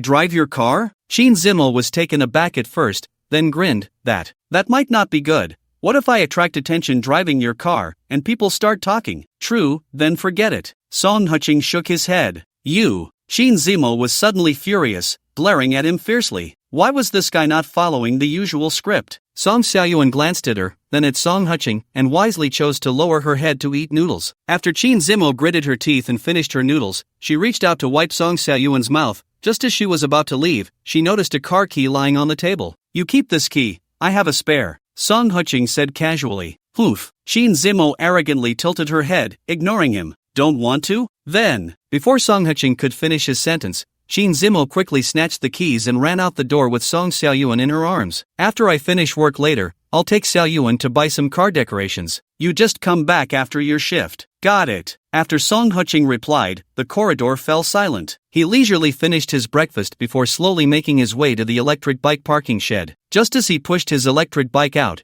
he noticed many people looking at him with strange expressions. What's going on? Did something happen? No, bro. Where's your Benz? A middle-aged man in his 40s approached. That was borrowed. I don't have a Benz, Song Huqing laughed. Stop joking. It's all over the owner group. Another guy with a buzz cut scoffed. Your girlfriend just registered your car information with the property management. Huh, you guys spread news so fast? Song Huqing was surprised. Aren't you in the owner group? The buzz cut guy asked in disbelief. No, well, maybe my ex-wife is, Song Huqing replied awkwardly. Alright then, bro, add me on Face soon, I'll pull you in. The buzzcut guy was quite enthusiastic as he took out his phone. Song Huqing didn't want to refuse him, so he scanned the guy's QR code. Wow, the dream of 900 million girls. Bro, you really have a wild name, the buzzcut guy exclaimed. Everyone in the parking shed burst into laughter. Sorry for the laugh, Song Huqing cupped his hands, I've got to get to work. Let's grab a drink sometime. After he finished speaking, he took out his black night vest and put it on, then twisted the throttle, and the electric bike sped away. Wait, did I see that right? Is this guy a delivery rider? The buzzcut guy rubbed his eyes. Damn, you believe him? The middle-aged man scoffed. These days, rich people are all like this. Doing deliveries, driving for Didi, might as well keep busy, right? Makes sense. Everyone nodded in agreement but sighed inwardly. A bunch of rich lunatics. When Song Huqing arrived at the city center, he suddenly saw that almost all the bubble tea shops were surrounded by fellow riders, so he walked over and offered a cigarette to a middle-aged uncle. Hey, what's going on? Is there an inspection on bubble tea shops? The middle-aged uncle glanced at him and scoffed. Newbie? Yes, you have a good eye, you spotted it right away, Song Huqing said with a big smile. No wonder you didn't know. The uncle scoffed. Since the day before yesterday, the international trade building has been crazy. There are 5,000 bubble tea orders every day. Everyone is waiting to pick up jobs. 5,000 orders? Song Huqing was astonished. Did they order 5,000 cups of bubble tea? Why not just deliver them all at once? That's the strange part. The uncle shrugged. Delivering 5,000 cups at once is a bit ridiculous. But the International Trade Building, for some reason, insists on ordering one by one. Damn, just drinking bubble tea alone costs over 10,000 a day. What a bunch of lunatics. After cursing, Song Huqing immediately opened his phone to start accepting orders. Ding ding, you have a new order. Wow, that was fast? The uncle said, feeling a bit annoyed. I've been waiting for a while. No, it's breakfast. Song Huqing said helplessly. It's a bit far, I'll go pick up the food. See you later. Wait, I'll pull you into our Face in group. The uncle reached out to stop him. Okay. After Song Huqing scanned his code and added him, he sped away. After all, time is money, right? Outside almost every bubble tea shop in Linchang, there were delivery riders, as the destination was clear. And who wouldn't like orders that guaranteed money? Song Huqing, however, didn't go over there at all. He specifically wandered around the nearby breakfast shops, and by the end of the morning, he had managed to take 7 or 8 orders. As noon approached, he was just about to find a place to sit down and eat. Suddenly, his phone vibrated. Little brother, Nanyang Hotel. The note read Senior Brother. Song Huqing glanced at the location sent by the other party and suddenly realized, wasn't this the uncle he met in the morning? But what on earth was the Nanyang Hotel? 10 minutes later, Song Huqing arrived at a sea of flowers made up of electric bikes, and at the entrance, a large square was almost entirely filled with various types of electric bikes,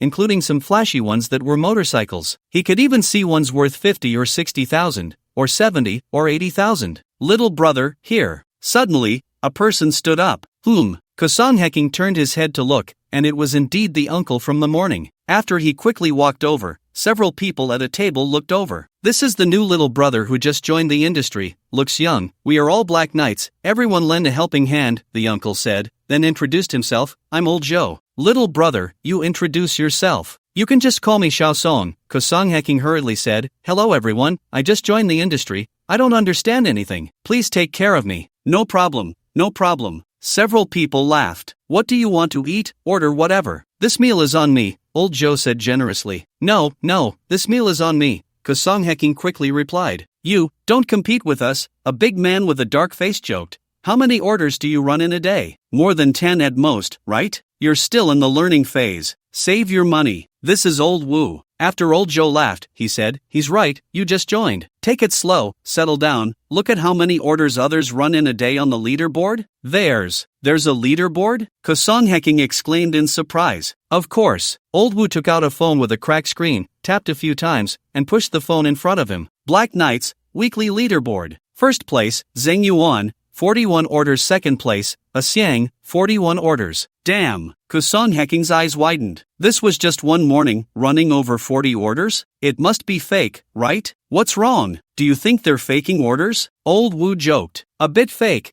Kosong Heking admitted candidly. They are 5-star black knights, old Joe scolded with a laugh. Orders are dispatched to them first. Plus they know the area well, you run 1 order per trip, they run 5 or 6, you naturally can't compare. Tisk, different industries are like different mountains, Kosong Heking said in amazement. Ha ha ha. Everyone laughed. You, take your time to learn, old Wu shook his head. Once you get the hang of it, get yourself a 5-star black knight. There are extra subsidies every month. Then I'll need to ask all of you seniors for more guidance. Kosong Heking smiled. Stop talking nonsense, hurry up and order. After ordering, get to work, old Joe scolded, pointing at the menu on the wall. Kosong Heking looked over and couldn't help but chuckle. The so-called Nanyang Hotel was actually just a remote little restaurant. The reason it became a gathering place for delivery workers was that there was an abandoned driving school nearby where they could park and charge their vehicles. However, the owner of this restaurant was quite conscientious. The meals were very cheap, and a meal wouldn't cost more than 12 yuan. Have you decided? Old Wu urged. I'll have a bowl of noodles, Kosong Heking said with a smile. Kid, let me teach you something, old Joe chuckled. Our line of work is also physical labor. You must eat lunch, and during dinner. That's when we're the busiest. You can't waste that time. That makes sense. Kosong Heking readily agreed and changed his order to spicy stir-fried meat with peppers. He immediately made an excuse to go to the bathroom and bought a bunch of drinks. You little rascal. Old Joe, old Five, and a few other seniors at the same table all laughed. This kid really knows how to get along with people. The food was served quickly.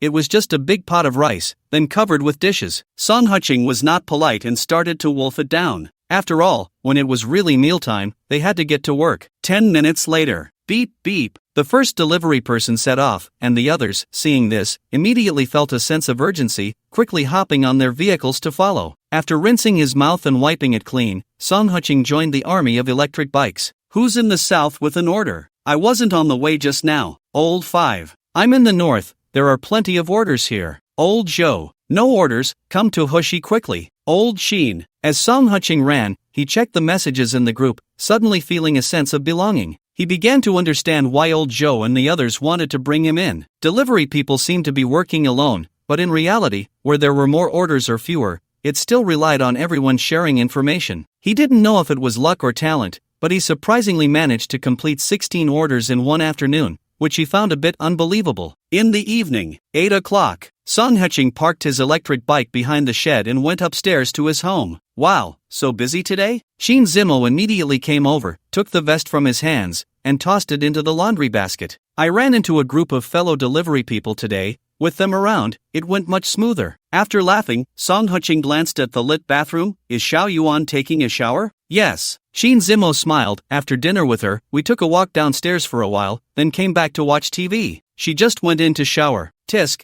being a stepmother isn't easy, huh? Song Huching teased. What stepmother? That sounds terrible. Shin Zimo pouted. She has her own mom. I'm her aunt. She can call me teacher too, it's all the same. You've worked hard, Song Huching said seriously. What's so hard about it? Shin Zimo blushed. Anyway, when I get off work, I'm alone. Now that Xiao Yuan is here to play with me, I'm so happy. Song Huching didn't say anything, just reached out to hug her. When the weekend comes, I'll take you both to the zoo to see the tigers. Get lost. Shin Zimo laughed and scolded. This weekend, Xiao Yuan's mom is coming to pick her up. Let's go when summer vacation starts. She won't be able to pick her up many times. Song Huching shook his head. After a while, she'll get tired of it. After all, she has her own new life, right? Maybe. Shin Zimo didn't comment further, signaling him to wash his hands and eat. That night, after Song Huching finished his shower and came out, the living room was already empty. He originally wanted to check on Xiao Yuan, but after seeing the clock on the wall, he ultimately gave up, as it was already 10 o'clock. However, when he returned to his room and turned on the light, he found Shin Zimo lying on his bed reading. What are you doing here? Where else would I be? Shin Zimo rolled her eyes at him. Xiao Yuan fell asleep early. I'm used to staying up late. If I sleep with her, she won't sleep well. Still the teacher, that's a good excuse. Song Huching laughed. Get lost, I'm speaking the truth. After giving him a red-faced glare, Shin Zimo continued reading. Song Huching lay on the bed,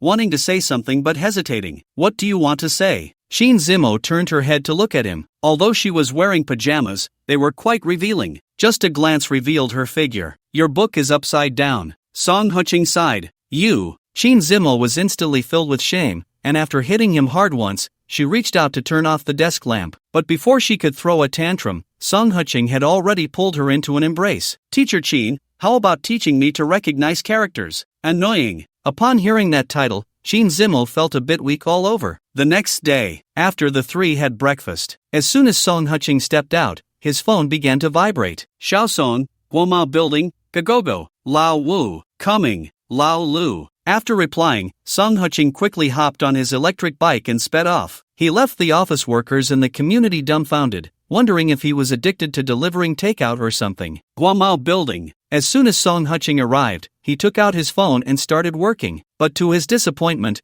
almost all the orders were from within the Guomao Building. Brothers, this won't do. There are no elevators in Guomao Building. People will die. Lao Lu. Stupid, Guomao Building has elevators now. Hurry up and get to work. Lao Qin. Damn it, why didn't you say so earlier? Lao Lu. After sending an 8 yuan red envelope to the group, Song Huching immediately started accepting orders. Beast. 8 yuan split into 20 red envelopes. Lao Zhou. Ha! Unable to hold back a laugh, Song Huching quickly accepted 4 orders, 3 of which were from Xian Nuo. 1 cup of milk tea, 3 fried dough sticks with soy milk, and a bun. The fried dough sticks and soy milk were easy to handle. He could just grab them and go. But the milk tea was a different story, as there was still a long line outside, and the staff were working so fast their hands were almost a blur. Hurry up, or you'll be late. A guy with a dumpling shouted. What are you shouting for? You come and do it then. The manager yelled, causing all the delivery workers to shrink back. How about, I make my own order? Song Huching took a step forward. You? Everyone looked at him.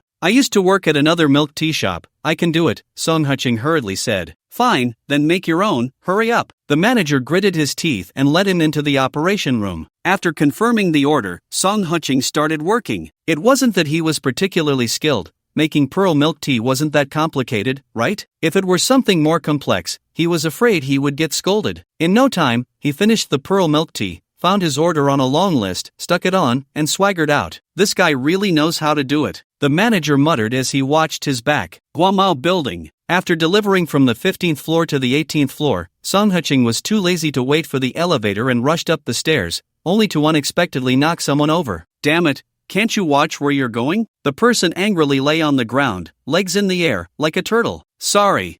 Just as Song Huching was about to apologize, he recognized the person and immediately said, Damn it, I hit you, so what? Go to hell. After saying that, he kicked the person and placed the milk tea at the front desk before quickly running downstairs. After taking off his vest on the 17th floor, he had a smoke and then swaggered into the elevator. Downstairs in the lobby. Mr. Sheen, there are too many delivery workers coming to our Guomao recently. It's really hard to find someone, the security guard said with a bitter smile. We just checked the surveillance, the stairwell is a blind spot, and we didn't catch that person. Are you all dead? Shin Shu roared in anger. The Black Knight asked me to submit surveillance evidence. What can I give them without any footage? How about, you asked Xian Nuo for the surveillance? The security guard said helplessly, they should have it at the front desk. They have hundreds of delivery workers going in every day. What good is the surveillance? Shin Shu gritted his teeth in frustration, a large footprint currently on his shirt. Puff. Song Huching couldn't help but laugh. then walked towards the door. But just after taking a couple of steps, he heard someone call out Qin Chu. At first, he thought it was someone familiar with Qin Chu and didn't pay much attention, focusing instead on his electric bike. Just then, accompanied by a fragrant breeze, his arm was grabbed by someone. "Why are you running?" Song Qing turned his head to see a pair of slightly angry eyes. "Miss, who are you?" The other person also seemed taken aback for a moment, then carefully scrutinized him. "I'm sorry, I have to work. May I ask what you need?" Song Qing looked at Su Mei without a blush or a racing heart. Today, Su Mei was wearing a snow-white shirt on top and a red long skirt on the bottom, which made her look quite lively. "You're not Qin Chu?" Su Mei frowned. "I'm not. You must have mistaken me for someone else," Song Qing replied with a smile. "Mistaken?" Su Mei released her grip, a bit uncertain. After all, that guy had long hair, while the one in front of her had short hair, and the hair color was also different. "It's nothing. I'm going to work now." After smiling, Song Qing turned and hopped onto his electric bike, speeding away. Su Mei stood there for a while, watching his back, then turned and entered the hall. "Su Zong, this is the Qin Chu you were looking for." Xiao Zhang immediately approached, whispering, he is currently the deputy general manager of Lincheng Supermarket, which is a family business of theirs. Su Mei glanced over at Qin Chu, lost interest after just a glance, but upon seeing the large footprints on him, she couldn't help but ask, "What's wrong with his clothes?" "He was waiting for you on the 19th floor and went to the stairwell to smoke. Then he got knocked over by a black knight, who even kicked him," Xiao Zhang said with a wry smile. "Black knight?" Su Mei suddenly gasped, then angrily said, "That guy actually tricked me again? Ha!" Xiao Zhang was startled. Qin Chu, however, straightened his clothes and revealed a smile. "Su Zong, you go back." Su Mei was halfway through her sentence when she also smiled. "Have you offended any delivery workers lately? Especially the Black Knights?" Noon. Nanchang Grand Hotel. "Wow, not bad," Lao Wu exclaimed. "Ran almost 20 orders in one morning?" "Basic skills, don't count the drinks at noon." Song Qing waved his hand. "Go to hell, if you say you're fat, you really are panting." Lao Zhou laughed and scolded, "But you really have talent. It's only been a few days, and you can run 20 orders in one morning. That's quite fast." "It's all thanks to the guidance of my seniors." Song Qing cupped his hands. "If it weren't for you guys reporting the locations, I'd still be running around like a headless fly." Ha! Everyone laughed, feeling quite gratified. After all, who doesn't like someone who knows how to be grateful? Business had been good these past 2 days, so they didn't chat for long. After quickly finishing their meal, the group set off again. Evening. Song Qing parked his bike in the shed but felt a vibration in his mind. 100 orders reward has been delivered, 3 chances for a lottery. Wow, there's a reward for 100 orders? Song Qing was quite surprised. If that's the case, wouldn't reaching 1,000 or 5,000 orders also come with lottery chances? Perhaps. Winning a top-tier prize might not be that hard, of course, provided that this lottery system is reliable. First lottery. 1 mastery in milk tea making. I guess this is a way to atone for bragging. Song Qing shook his head and chose to draw again. Second lottery. 1 cooking skills, beginner. Either give it or don't. What's the point of beginner? Song Qing complained, then closed his eyes to feel it out. The so-called mastery of cooking refers to a series of snacks like fried rice and fried noodles found in small eateries or food stalls, with little to no elaborate dishes. The only difference is that the dishes he makes might taste a bit better. At least, that's what he believes. Third lottery draw. Electric bike driving skills. Song Qing felt quite pleased. At least he had drawn something relatively useful. He contentedly opened the door to his home, only to see Xiao Yuan and Qin Zimo fiddling with a few stools. "Daddy!" Song Xiaoyuan pounced into his arms, and after he scooped her up, she kissed his forehead. "What are you two doing?" "We found a few stools at the second-hand market," Qin Zimo chuckled. "We can't keep sitting on the floor to eat, can we?" "It doesn't matter for us, but Xiao Yuan is still growing. She needs to have the right posture." "You really know how to live, going to the second-hand market?" Song Qing laughed. "What do you think, that I just spend money?" Qin Zimo wrinkled her delicate nose, feeling quite happy inside. This guy actually praised her. "Hey!" After ruffling her hair, Song Qing turned and went into the bathroom. "I'm going to do the laundry, Xiao Yuan. You watch some TV first," Qin Zimo said with a smile. "Okay." Song Xiaoyuan obediently climbed onto the sofa and started watching TV. After observing her for a while, Qin Zimo opened the bathroom door. "Damn, are you a pervert?" Song Qing immediately covered his important parts. "Get lost." After spitting at him, Qin Zimo whispered, "I'm taking the clothes to wash together, otherwise, I'd have to wash yours separately." After saying that, she glanced at Song Qing again before taking the clothes he had changed out of. But once the bathroom door closed, she immediately stomped her foot, her face flushed. How could she do such a thing? However, looking at the clothes Song Huching had changed out of, she rubbed them and instinctively sniffed. Huh, what's this smell? Shin Zimo was slightly taken aback. The clothes had no scent of sweat, instead, they had a faint fragrance. What kind of perfume lasts this long? Just as she was thinking, the bathroom door was suddenly pulled open. Sister, you really won't come out? You actually have this kind of hobby. Song Huching sighed. You. Shin Zimo was instantly embarrassed, throwing the clothes at his face before wanting to run to the bedroom. But after just a couple of steps, she stopped. Because at that moment, Song Xiaoyuan was looking at her in surprise. If she rushed to the master bedroom, wouldn't that be even more embarrassing? At that moment, Song Huching walked over and teased, "It's fine, I won't laugh at you. You still say that." Shin Zimo felt her image had collapsed. After all, just thinking about that action made her feel strange. But Song Huching couldn't help but laugh. After Shin Zimo kicked him, she ran to the sofa to watch TV with Song Xiaoyuan. Song Huching sat alone at the dining table, looking at the 3 dishes and a soup, sighing, "This home really needs a woman." Poof. Upon hearing this, Shin Zimo's face was full of delight. This guy, although he had a bad temper, was still quite sensible. At 9:30, Song Huching was sitting at his desk, holding a pencil and sketching. At that moment, a delicate hand wrapped around his neck. "What are you doing?" Studying the map of Linchang, Song Huching chuckled. "In our line of work, if you're not familiar with the routes, you'll be at a disadvantage." "Huh, you need to study the map for food delivery?" Shin Zimo was surprised. How novel. Song Huching laughed and scolded, "If you don't thoroughly understand the map, you can't do this job at all. Of course, you could familiarize yourself while running, but that would waste too much time. Why do you want to deliver food?" Shin Zimo couldn't help but ask. "Do you look down on delivery workers?" Song Huching savored the words. No. Shin Zimo quickly shook his head. "I just think, whatever you do, you should do it well. Delivering takeout is fine, but it takes too much time. You leave at 8 in the morning and come back at 8 in the evening. We hardly have time to spend together." Song Huching fell silent. After a long while, he lit a cigarette and said seriously, "Actually, I feel that my job and your job don't really match. We have very little time together. You should find a more respectable job." Slap. Shin Zimo swiftly gave him a hard slap. The cigarette butt immediately flew out and fell to the ground. "Damn!" Song Huching just shouted, but Shin Zimo quickly ran over, picked up the cigarette butt, and stuffed it back into his mouth. "No, girl, we don't need to save to this extent. I can just light another one," Song Huching said with a bitter face. "I just mopped the floor last night. It's very clean, okay?" Shin Zimo rolled her eyes at him. "You just mopped it, so it's even dirtier now," Song Huching said helplessly. "Who knows how long that mop has been in the bathroom?"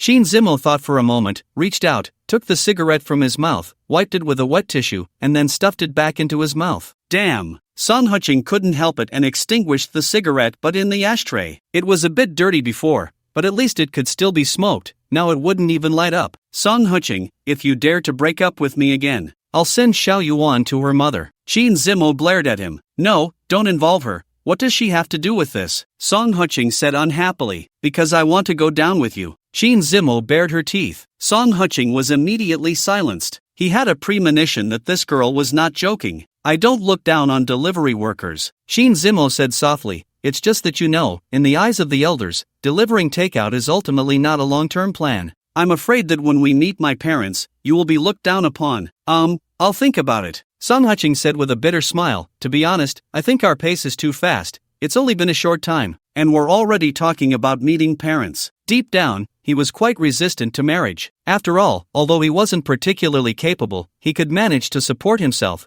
Marriage felt too distant for him. "I know, but isn't this just to deal with the parents?" Shin Zimo pouted. "I'm not young anymore. Their constant urging isn't a good thing, is it?" "Have they found someone for you?" Song Huching asked cautiously. "They've mentioned it a few times, but I don't like them." Shin Zimo shook her head. "If even marriage is arranged by the family, then what am I living for?" "Actually, matching social status is very important." Song Shilian sighed. "I'm not against pursuing love, but if it's not a match in status, you'll encounter many problems later, at least more than the problems you're facing now."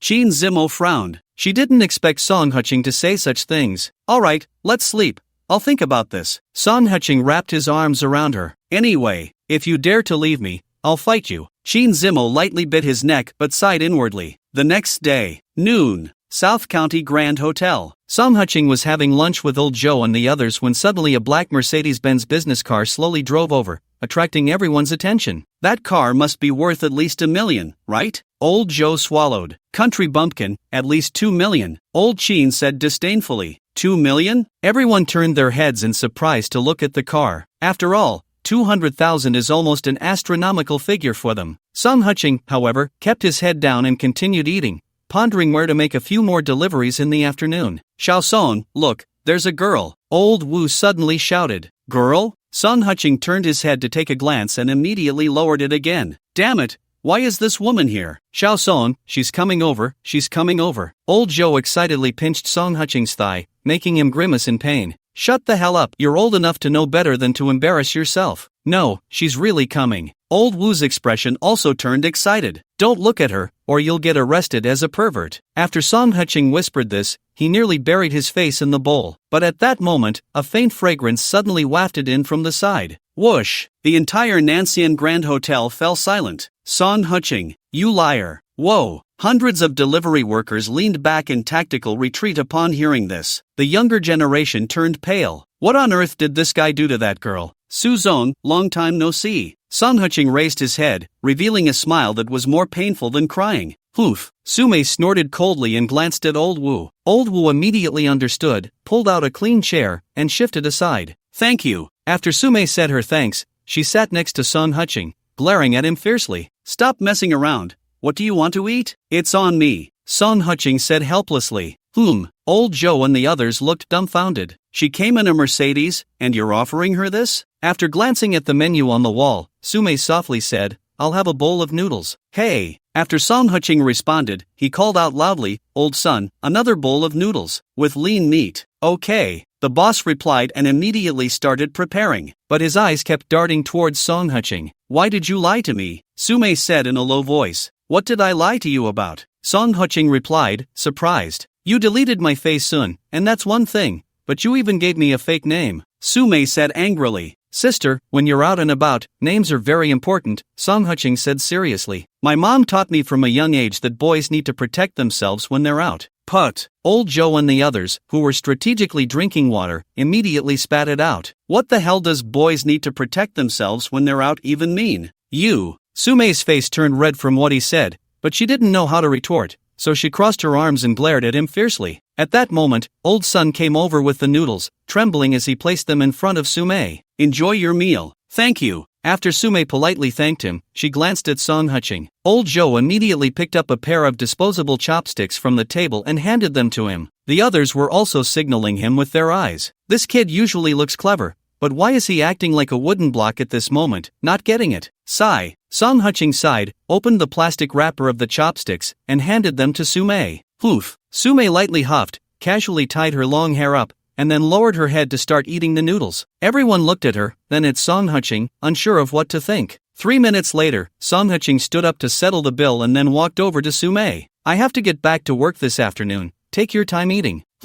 Old Joe and the others looked at him in disbelief. Do you even hear what you're saying? You can't leave, I still have things to say to you, Sume said seriously. Stop messing around. Su Qing said helplessly, I really have things to do, it's almost mealtime, and there are so many people waiting for me. Cough cough cough. The entire square was filled with the sound of coughing. I'll pay you by the hour, Sume said in a low voice. No, it's not about the money, Su Qing sighed and frowned, shouting, I mean, you guys are still watching the show, and soon the entire delivery system in Linchang will be paralyzed. Damn, it's almost 12. Someone shouted, and the whole square immediately descended into chaos. Countless people reluctantly got on their vehicles and rushed towards the city center, while others secretly reminded Old Sun to keep a close watch, as they wanted to know the follow-up when they came back for lunch in the afternoon. Although Old Joe, Old Wu, and the others wanted to watch the show, making money was ultimately more important. Before they left, they gave Su Qing an encouraging look. If Su Qing really got together with Sume, he would become a legend in Linchang's delivery industry. Sister,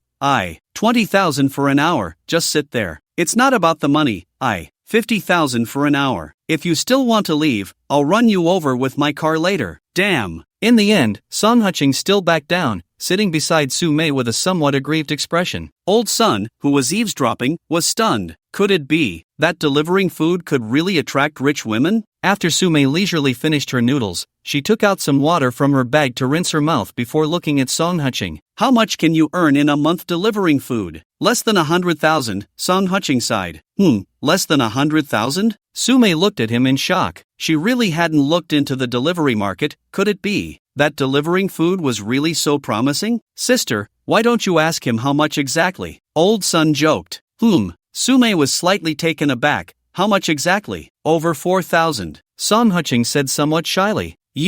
Sume almost died of anger. Over 4,000 a month, and he could say less than 100,000? Hey, Song Huching chuckled dryly and didn't say anything more. Why don't you work with me? I'll hire you as my assistant. You can even have the title of vice president, Sume said seriously, a base salary of 30,000 a month, plus a year-end bonus. Hiss. Old Sun suddenly felt a bit of a toothache. If he could earn 30,000 a month, why deliver food at all? President Su, I appreciate the offer, but I'm used to being free and lazy, and I don't like sitting in an office, Song Huching sighed. He didn't really not want to settle down. If it weren't for this labor assistance system, he might have agreed. But now, he wanted to take a shot at ascending to the celestial realm. Even if the chances were slim, he still wanted to try, right? I know your ex-wife has hit you pretty hard right now. No, wait a minute. Song Huching's eyes widened. What does this have to do with my ex-wife? I just don't want to go to work. And who told you about this? Sume pursed her lips and didn't speak. She couldn't exactly say she had someone investigate him, could she? Forget it. Song Huching shook his head. President Su,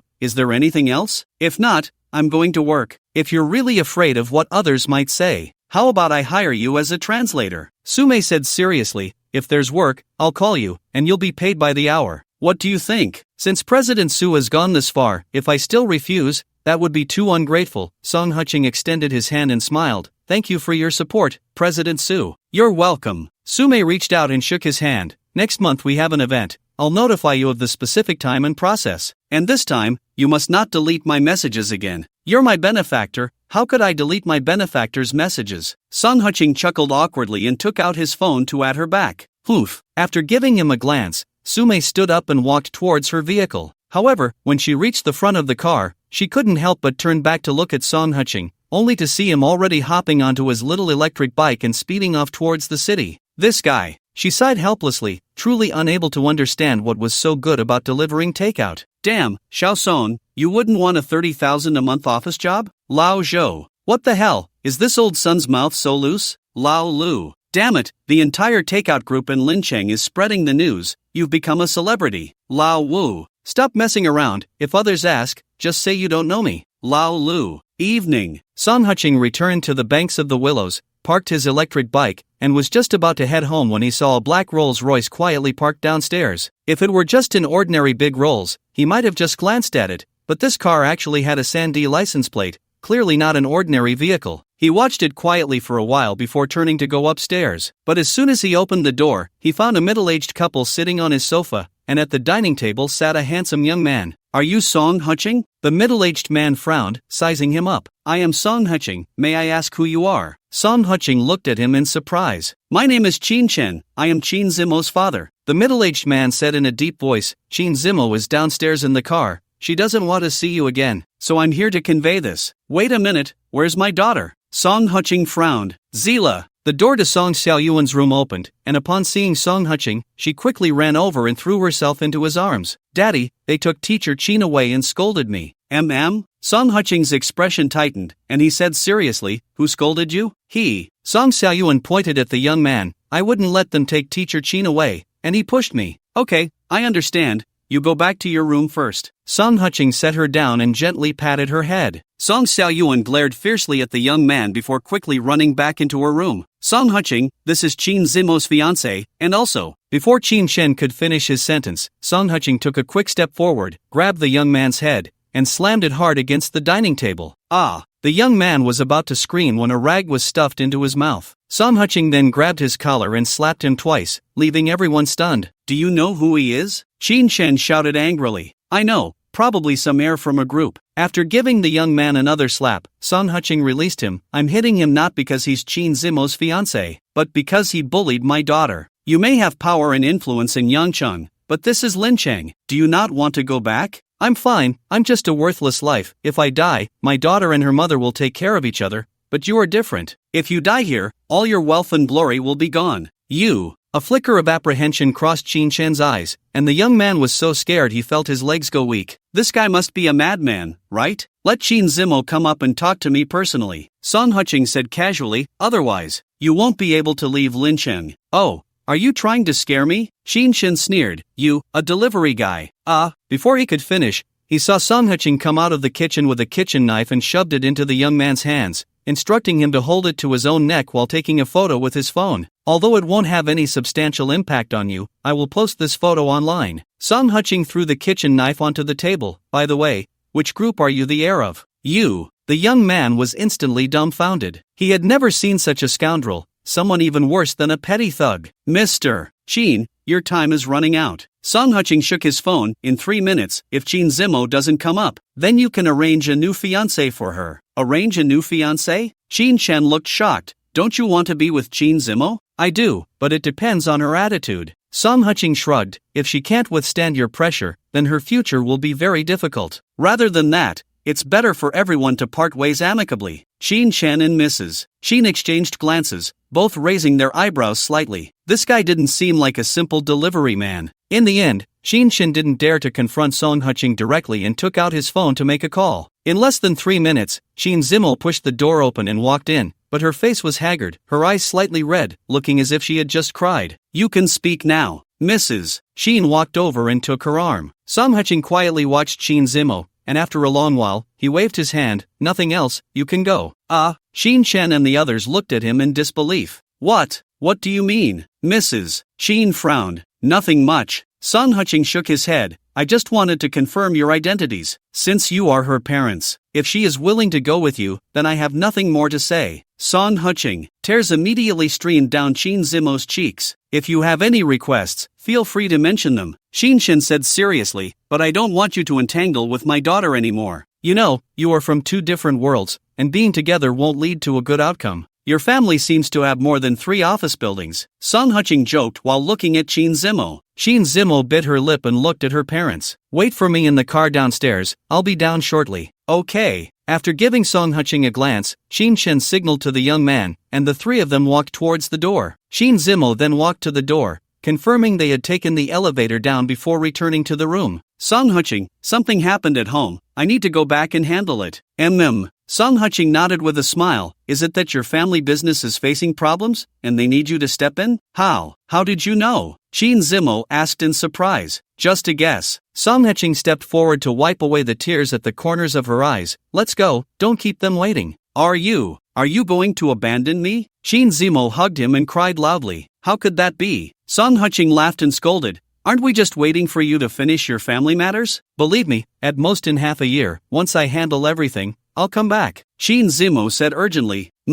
I believe you. Song Huqing hugged her. 10 minutes later, downstairs, Song Huqing supported Song Xiaoyuan, watching the black Rolls-Royce drive away. Daddy, will Teacher Qin come back? Do you want her to come back? I do. Teacher Qin is so nice to me. Song Xiaoyuan hugged his head, and Teacher Qin even made a promise with me, saying she would come back after the new year. Is that so? Song Huqing chuckled lightly, then wait for her to come back. Are you hungry? I'll take you to eat something delicious. I've eaten. Song Xiaoyuan said softly. Daddy, will you be sad? No. Song Huqing joked. In this world, besides you, no one else can make me sad. I definitely won't make you sad. Song Xiaoyuan seriously extended her small hand. Pinky swear. Pinky swear. Song Huqing reached out and hooked her pinky, then walked towards the elevator. More than an hour later, Song Xiaoyuan had already fallen asleep, and Song Huqing sat alone in the living room. Ding dong! The doorbell rang. He got up to open the door, but his face was filled with astonishment. What are you doing here? Didn't I hear that Qin Zimo left? Su Qing frowned and said, what happened? Why did she leave so suddenly? Song Huqing was about to speak when the elevator door opened again. Sir, you're... Damn! The delivery person exclaimed, drawing the attention of both. Old Wu? Song Huqing was also taken aback.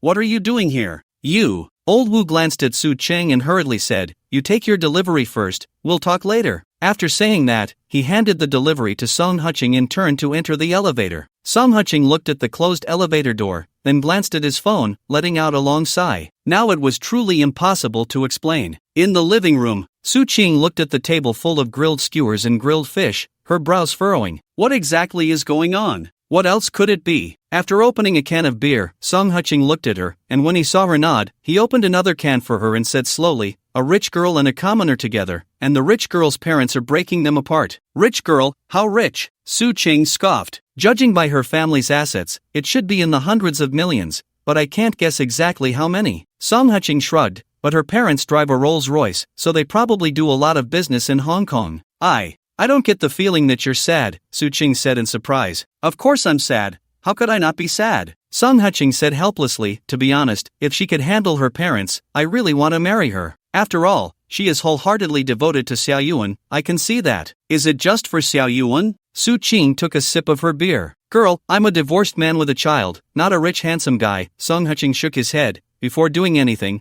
I have to consider Xiao Yuan first. But this situation has reminded me of something. What reminder? Su Qing asked curiously. Don't think about marriage. Nothing good will come of it. Song Qing said irritably, she and her boyfriend have been together for 6 years. Her parents never came looking for her, and I've only been with her for a few days, and her parents are already here. Speaking of which, I also find it strange. How come you two have only been together for a few days, and her parents came to take her away? Su Qing said in surprise. Because she really wants to marry me. Song Qing sighed, otherwise, her parents wouldn't rush over from out of town. After all, in her family, dating is fine, but getting serious is not allowed. Su Qing looked at him, silent for a long time. After a while, she sighed, since you know everything, why don't you stop her? Are you out of your mind? Song Qing laughed and scolded, if a woman tells you she wants to marry you, unless you don't want to be with her. Otherwise, if you don't agree, before her parents even come, she'll take you out. Go to hell. Su Qing immediately shot him a glare. By the way, did Xiao Yuan call you? Song Qing asked curiously. Yeah. Su Qing nodded. She said Teacher Qin left, and you were very sad. But I really can't see how sad you are. Are you crazy? I'm not a child. Do you think I would wear my sadness on my face? Song Qing leisurely ate the barbecue, but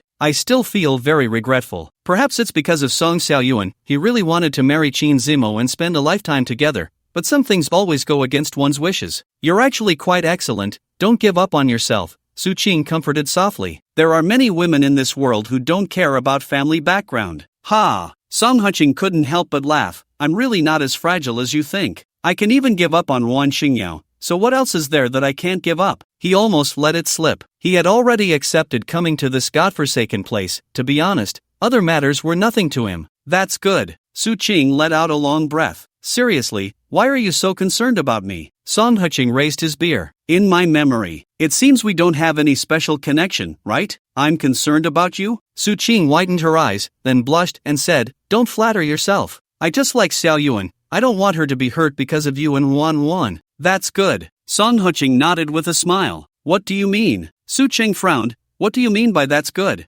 I'm afraid you might have some improper thoughts about me, so it's hard to be friends with you, right? Song Qing joked. Since you have no thoughts about me, then we can be friends. You. Su Qing's face turned red with anger as she glared at him fiercely. Sister, let's toast. Song Qing raised his beer and clinked it with hers. You are my first friend in this world. Come on. Don't you have a bunch of close friends in Lincheng? Su Qing shot him a reproachful glance but still clinked with him. You just said they are close friends, so they don't count as friends. Song Qing laughed heartily and then started skewering meat. Su Qing looked at him with a complex expression, remaining silent. The two sat like this for about half an hour. Song Qing took out his phone, deleted Qin Zimo's messages, then took out his SIM card and threw it in the trash. What? What are you doing? Su Qing asked in surprise. She has her path to walk, and I have mine. Do you really think I'm a child who would believe her words? Song Qing scolded with a smile. You. Su Qing looked at him and sighed. Song Qing, which one is the real you? Huh?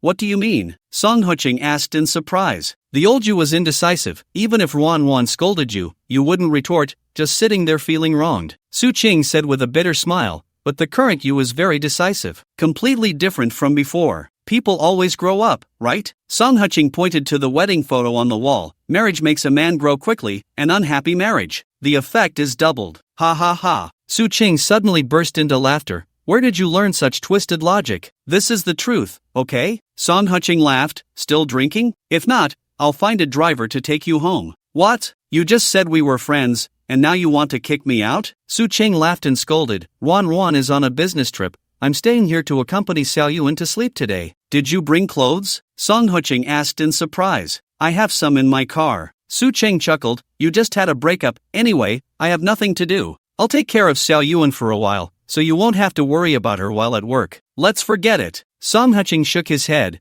I have to learn to take care of her myself. Money is something that can never be earned enough. You go do your own thing. The matter with Qin Zimo taught him a lesson. Being a hands-off manager doesn't work. No one can replace him in taking care of Song Xiaoyuan. Unappreciative of good intentions. Su Qing rolled her eyes at him but didn't insist. The next day, early morning, when Song Huqing got up, Su Qing had already prepared breakfast. Song Xiaoyuan sat quietly at the dining table, resting her chin on her hand, lost in thought. What's wrong? Missing teacher Qin? Song Huqing teased. Yeah, don't you miss her? Song Xiaoyuan blinked. I do, even though we didn't spend much time together. She is a good person, isn't she? Song Huqing ruffled her hair. But people have to look forward, right? You'll meet countless people like teacher Qin in the future. If everyone is reluctant to part, you'll be very sad. Scumbag. Su Qing suddenly cursed. TCH. Song Huqing rolled his eyes and walked towards the bathroom. Xiao Yuan, don't listen to your dad, he's heartless, Su Qing whispered. He has a heart,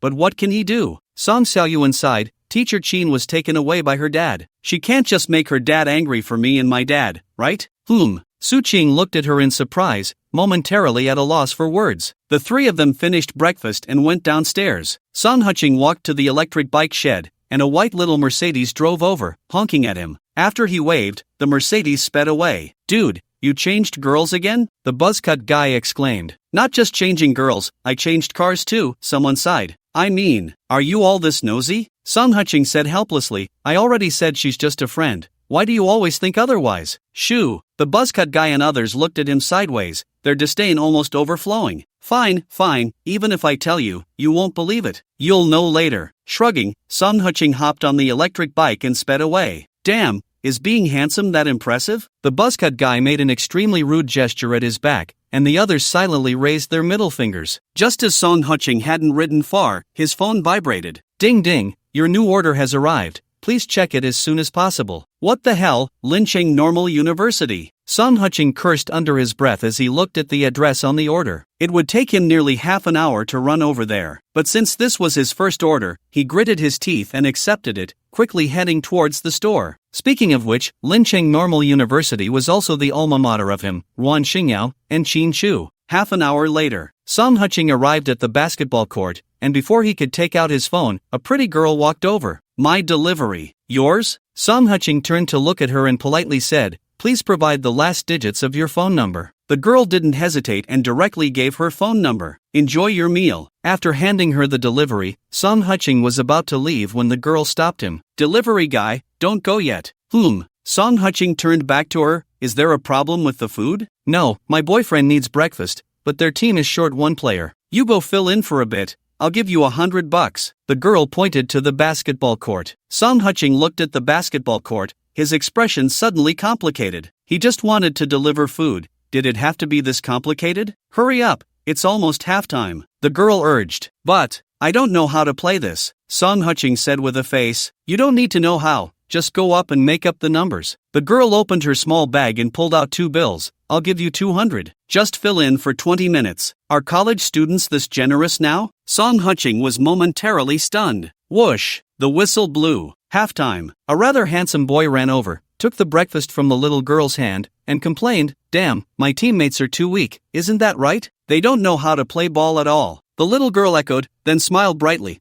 I'll find you a substitute. You finish your breakfast first and then go crush them, okay? The boy glanced at Song Huqing and, under the envious gazes of all the boys, sat down on a nearby bench and leisurely started eating his breakfast. Hurry up and get ready. It'll be your turn to play soon. After the little girl stuffed some money into Song Huqing's hand, she ran over to the boy to chat warmly. Song Huqing quietly tucked the money away and then walked over to a few boys. Hey, guys, isn't it a bit inappropriate for me, a delivery guy, to be a substitute? It's not like it's the first time. Just play around. A burly man scoffed, damn, he's always so fussy, always eating breakfast at this time. Huh, every time? Song Huqing was quite surprised. Of course, every time. Another tall, skinny guy sneered, this guy just likes to show off, as if no one knows Ning Yating is his girlfriend. Pfft, Guys, if you all dislike him so much, why do you still want to be his teammates? Song Qing asked helplessly. You think we want to? It's randomly assigned. The tall guy shrugged. We don't want to play with him, but he brings a bunch of girls to watch the game. We can't avoid him. Song Qing turned his head and saw the girl named Ning Yating sitting with a group of girls. I have to say, Ning Yating is beautiful, and her friends are not bad either. Of course, what they look like without makeup is anyone's guess. Dude, don't worry, with your build, just play as a point guard, just pass the ball, don't worry about anything else. The burly boy patted Song Qing's shoulder. With so many people watching the game, why not find a classmate to substitute? Song Qing pulled out a cigarette and took a puff. Whoa, is that a Manhwa? The tall guy looked at him in surprise, then shook his head. This is Zhang Shuai's own request. But we think, if a stronger player comes and we win, where will his face go? Zhang Shuai? That's quite a cocky name. Song Qing clicked his tongue. That's a nickname. His real name is Zhang Yang. He's good looking, so the girls call him Zhang Shuai. The burly boy gritted his teeth. This world is all about looks. Pfft. Song Qing couldn't help but laugh. Bro, being handsome doesn't just depend on looks. It can be interpreted from many angles, right? Oh, how so? Everyone gathered around. Sure, looks are important, but they're not decisive. Song Qing lit a cigarette and pointed at Zhang Shuai. Look at him. If you say he's super handsome, I think he's okay. But if he's standing next to Ning Yating, the effect is different, right? Even if you're indifferent to him, you'd still take a few glances, wondering how he managed to get such a beautiful girl. It's like your dog at home. After a while, it doesn't seem so bad, right? Damn, that makes sense. The tall guy slapped his thigh. Isn't that so? Song Qing chuckled. So, you guys should work harder. Maybe you'll get a pretty girl too. Who cares about Zhang Shuai or Li Shuai? But Ning Yating has been with Zhang Shuai for over a year. Isn't there a slim chance? The burly boy hesitated. What the hell? You're thinking about stealing someone else's girl. Song Qing twitched his mouth and patted his shoulder. Bro, it's only exciting when a goalkeeper scores. Damn. Everyone stood in solemn respect, their eyes filled with admiration. Brother, it seems you have a story to tell, the tall, thin guy said seriously. Guys, I'm telling you, back in the day, I scored with the most beautiful girl in school right here on this court. Do you believe me? Song Qing chuckled lightly. Hiss. Everyone gasped in surprise. They had thought he was just an ordinary delivery guy, but it turned out he was quite the hidden gem. Whoosh! A whistle blew, and the game officially began. Song Qing took off his helmet, shook his hair, then removed the black knight's vest, standing to the left of the tall guy. Damn, brother, I'm starting to believe you, the tall guy said with a wry smile. With your looks, Ning Yating wouldn't stand a chance against you, right? Isn't that too simple? Song Qing teased. You're young and like girls, but at my age, my tastes have changed. Put. The surrounding guys burst into laughter. Whoosh! Another whistle blew. The referee tossed the basketball into the air. The tall guy in the opposing center jumped simultaneously, but at that moment, a flash of white light zipped by. Wow! A wave of gasps rippled around the edge of the court. The tall guy quickly turned his head to see Song Qing racing towards the opponent's basket. The opposing team hurried back to defend, but Song Qing abruptly stopped outside the three-point line, jumped, and shot. Swish! The basketball went through the net. Whoosh! The referee blew his whistle. 3 points confirmed. Damn,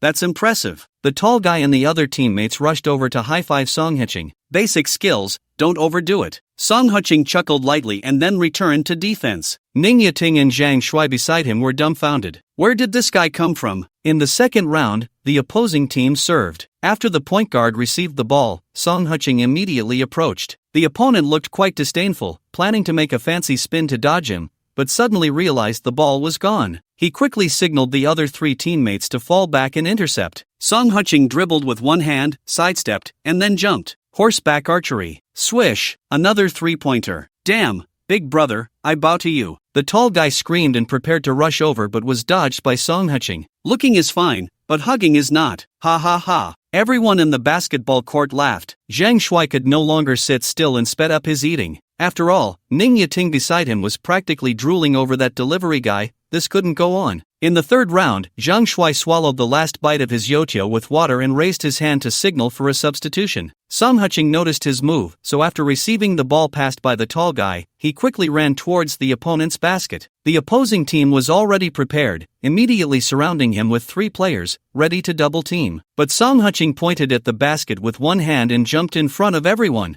Bang! A powerful dunk left everyone stunned. This kid was barely over 1.8 meters tall, yet he could dunk like that? Damn, if he had this kind of physical ability in his past life, he would have gone to the NBA instead of messing around in finance. Song Huching sighed inwardly. Clap, clap, clap. Applause erupted from outside the court. Song Huching raised both hands, slightly bowing to them, then high-fived the rushing tall guy and others. Big brother, you're amazing. Just a small thing. Song Huching patted their shoulders, still waiting to work. Let's play together next time. After he finished speaking, he smiled at Ning Yating and hopped onto his little electric scooter, speeding away. Hey! Ning Yating called out, but Song Huching not only didn't stop but actually sped up, disappearing from everyone's sight. Damn, running off after showing off, huh? Zhang Shuai gritted his teeth in anger, determined to complain about that bastard later. Approaching noon, Song Huching arrived at the Nandan Grand Hotel as usual. Swish! Everyone turned their heads to look, their expressions quite complex.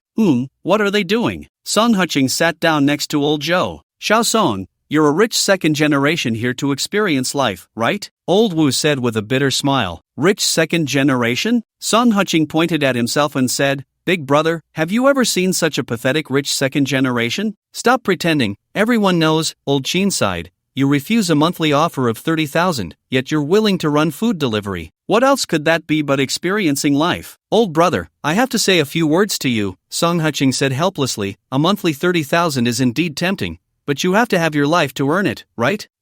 What do you mean? Not just old Joe, many people gathered around. Let me ask you, according to the market in Lincheng, who can't be hired for 30,000 a month, she insists on coming here to find me. What do you think that means? Song Huching said leisurely. Could it be, she wants to keep you? Someone mocked. Hey, brother, you're hitting the nail on the head, Song Huching feigned innocence. In our line of work, we all endure hardships. Honestly, if she wanted to keep me, and I said I wasn't willing, that would be deceiving the dead. But this matter can't be done. What do you mean? Old Qin asked in surprise. If she is willing, does that mean her husband is also willing? Song Huching said with a bitter smile. Whoa! The entire square erupted in an uproar. Damn, this can't be done. Old Wu hurriedly said, if someone catches you in the act, they have power and influence, they could easily ruin us. You mustn't be confused. Who says otherwise? Song Huching said with a bitter smile, so it's not that I don't appreciate the offer, but that's really a pit of fire. If I jump in, what if I can't turn back? Song Huching. Suddenly a loud shout startled everyone. Song Huching stiffened, turned his head, and couldn't help but show a smile that was worse than crying. President Su, what brings you here? Swish! Old Joe and the others unceremoniously switched tables, and Song Huching couldn't stop them. If I hadn't come, I wouldn't have known I was a rich woman, Su said coldly. Hey, President Su, you're right on the mark, Song Huching hurriedly said. Look at you, naturally beautiful, even if you wear a burlap sack,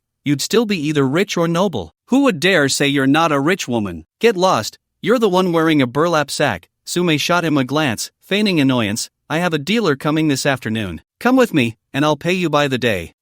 Is there a banquet? Song Huching asked in surprise. Yes, after all, Su Mei's words were interrupted by Song Huching waving his hand. President Su, I'm sorry, I have a child at home. I need to pick her up from school this afternoon. Old Wu and the others, who were eavesdropping, looked astonished. Song Huching looked quite young, and they really didn't expect this guy to have a child. I know you have a child, Su Mei said, pursing her lips. I can go with you to pick her up. After dinner, I'll take you back. Let's forget it. Song Huching shook his head. President Su, I'm really sorry. My daughter has been a bit traumatized recently and can't stand strangers. You. Su Mei immediately crossed her arms, looking at him angrily. I swear, this isn't a lie, Song Huching hurriedly said. Poof. Su Mei snorted coldly and walked towards her vehicle. At this moment, Old Wu and the others finally approached. Hey, Xiao Song, you can't delay making money. This woman seems to have some interest in you. Don't take it too seriously, just keep her hanging. Damn, you can actually say that? Song Huching said in surprise. Look at you, acting all shocked. Old Sun walked over with a cigarette in his mouth, laughing and scolding. If you're worried about your daughter, just bring her here after kindergarten gets out. Your sister-in-law will watch her then. Huh, there's this kind of service here? Song Huching said in surprise. Do you think you're the only one who brings kids here? Old Joe said with a bitter smile. In our line of work,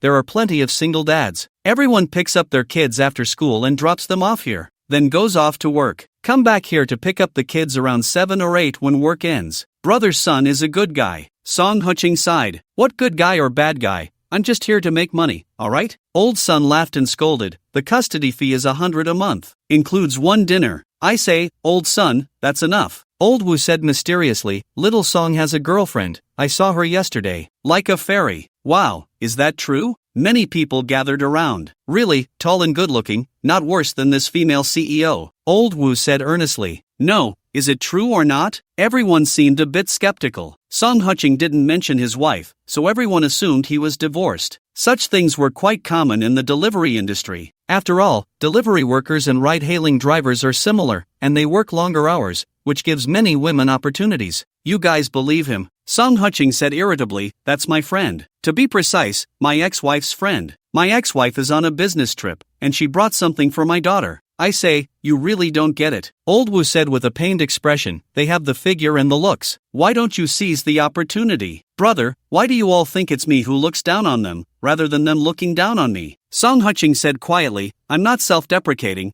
but beautiful girls need to be supported, right? Just one skincare product from them, and we have to burn some serious cash. Do you believe that? Ha! Everyone looked at him in surprise, then fell into silence. Little Song is right. Old Joe lit a cigarette. For us ordinary people, it's better to recognize reality. Hey! The crowd dispersed somewhat disheartened. Only Old Sun looked at Song Qing with a complex expression, feeling that this kid wasn't telling the whole truth. Afternoon. Song Qing rushed to the kindergarten at 3:30. To his surprise, he found Su Qing already waiting there. Huh, why are you here? Isn't it because I was afraid you couldn't manage? Anyway, I have nothing to do. Su Qing smiled. If you have nothing to do, why not find a boyfriend and date? Song Qing laughed and scolded. What's the deal with you hanging around my daughter every day? Dating? Please. Su Qing laughed and scolded. You and Ruan started dating in college, got married right after graduation, and now look, you're divorced? After she finished speaking, she handed over a document. Ha! Song Qing took it and couldn't help but shake his head with a smile. I've already seen the paternity test report. Another testing center had sent him the electronic version of the report,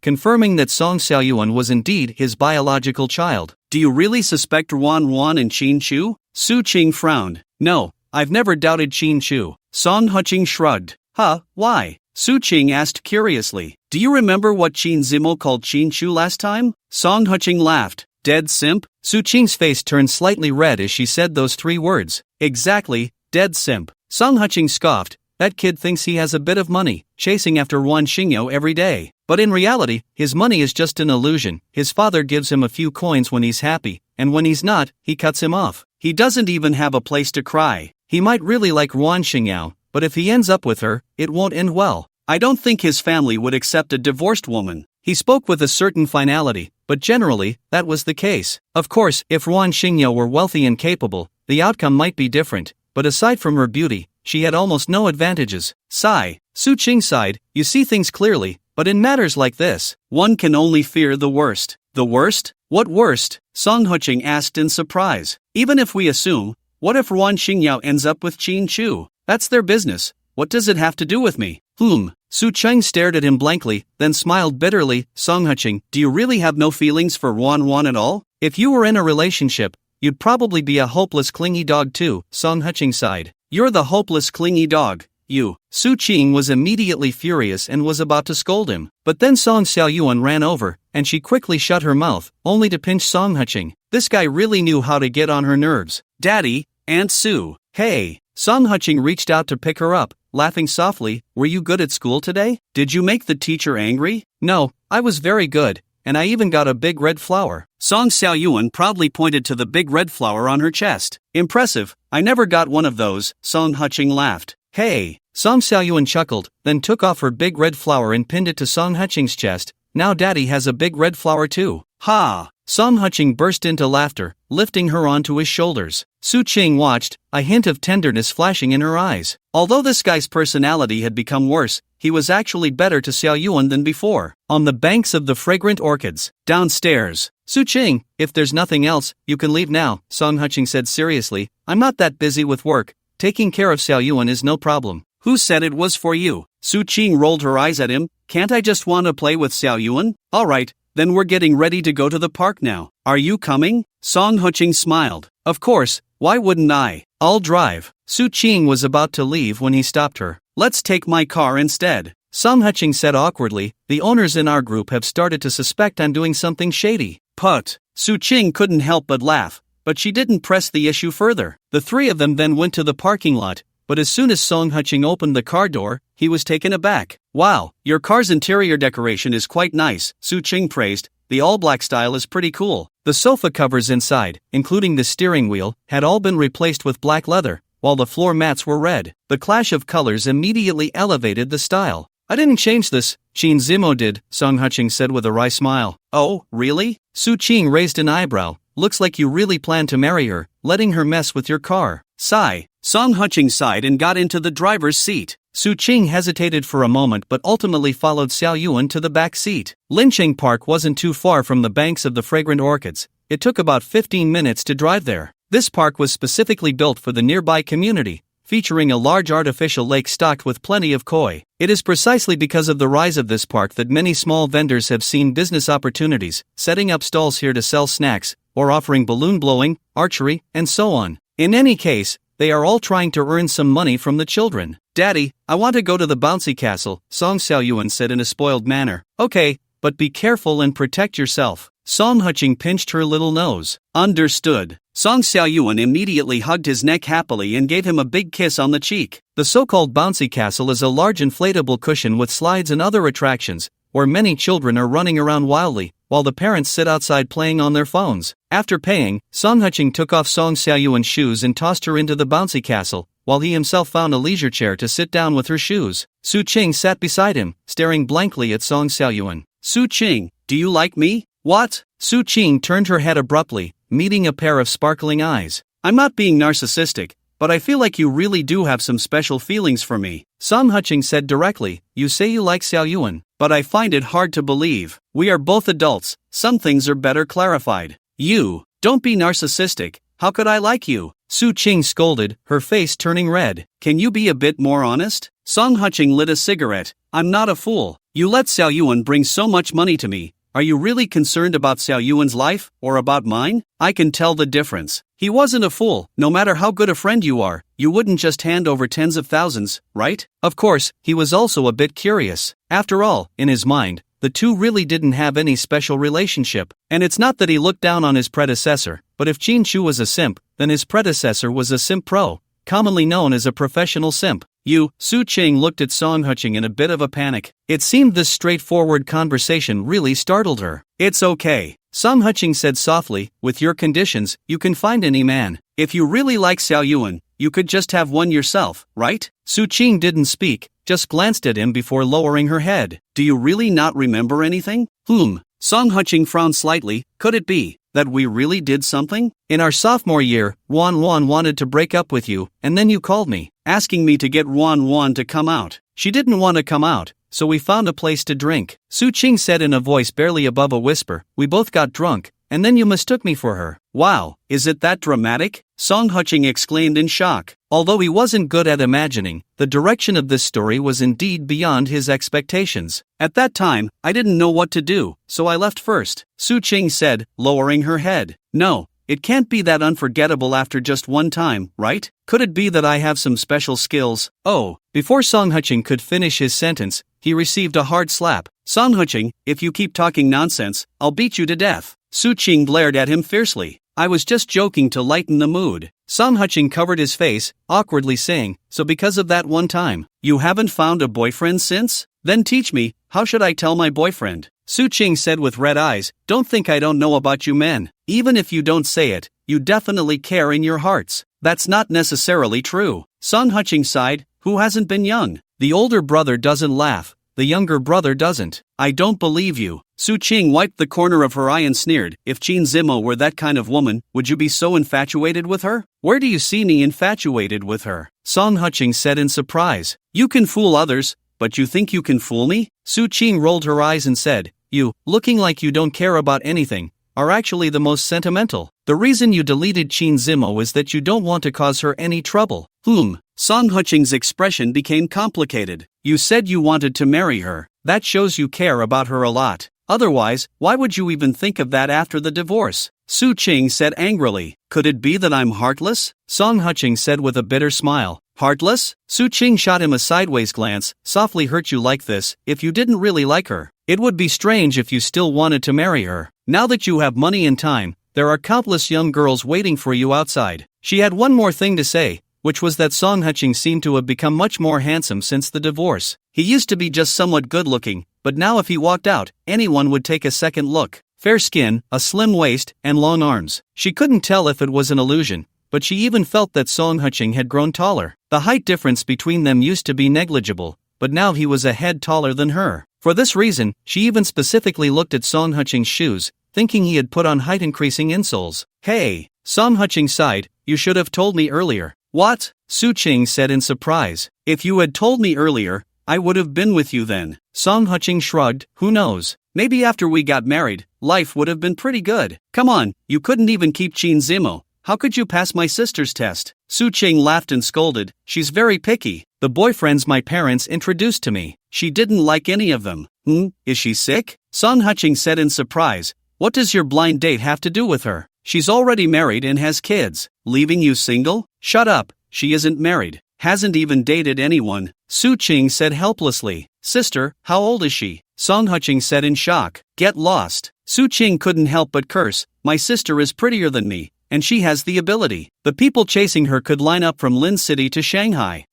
Is it possible that she likes women? Song Qing said quietly. Song Qing. Su Qing scolded playfully, if you keep talking nonsense, I'm really going to hit you. Come on, just joking. Song Qing chuckled lightly, then sighed. But you being single like this isn't good, is it? The two of us. To be honest, I don't know what your family is like, but from what you said, I can't pass your family's test. You just don't want to try, otherwise how could you not pass? Su Qing said with a pout. Wan told me about what happened when you divorced. The Qin family isn't particularly wealthy, but they're doing fine. A person like him, you didn't even take seriously, which shows you can handle it, but you'd rather let Qin Zimo go. I can't quite understand. She didn't want to be with me. Song Qing leaned back in his chair, smiling bitterly. Every time I go back, she's already in the car downstairs. That means she's made up her mind to leave.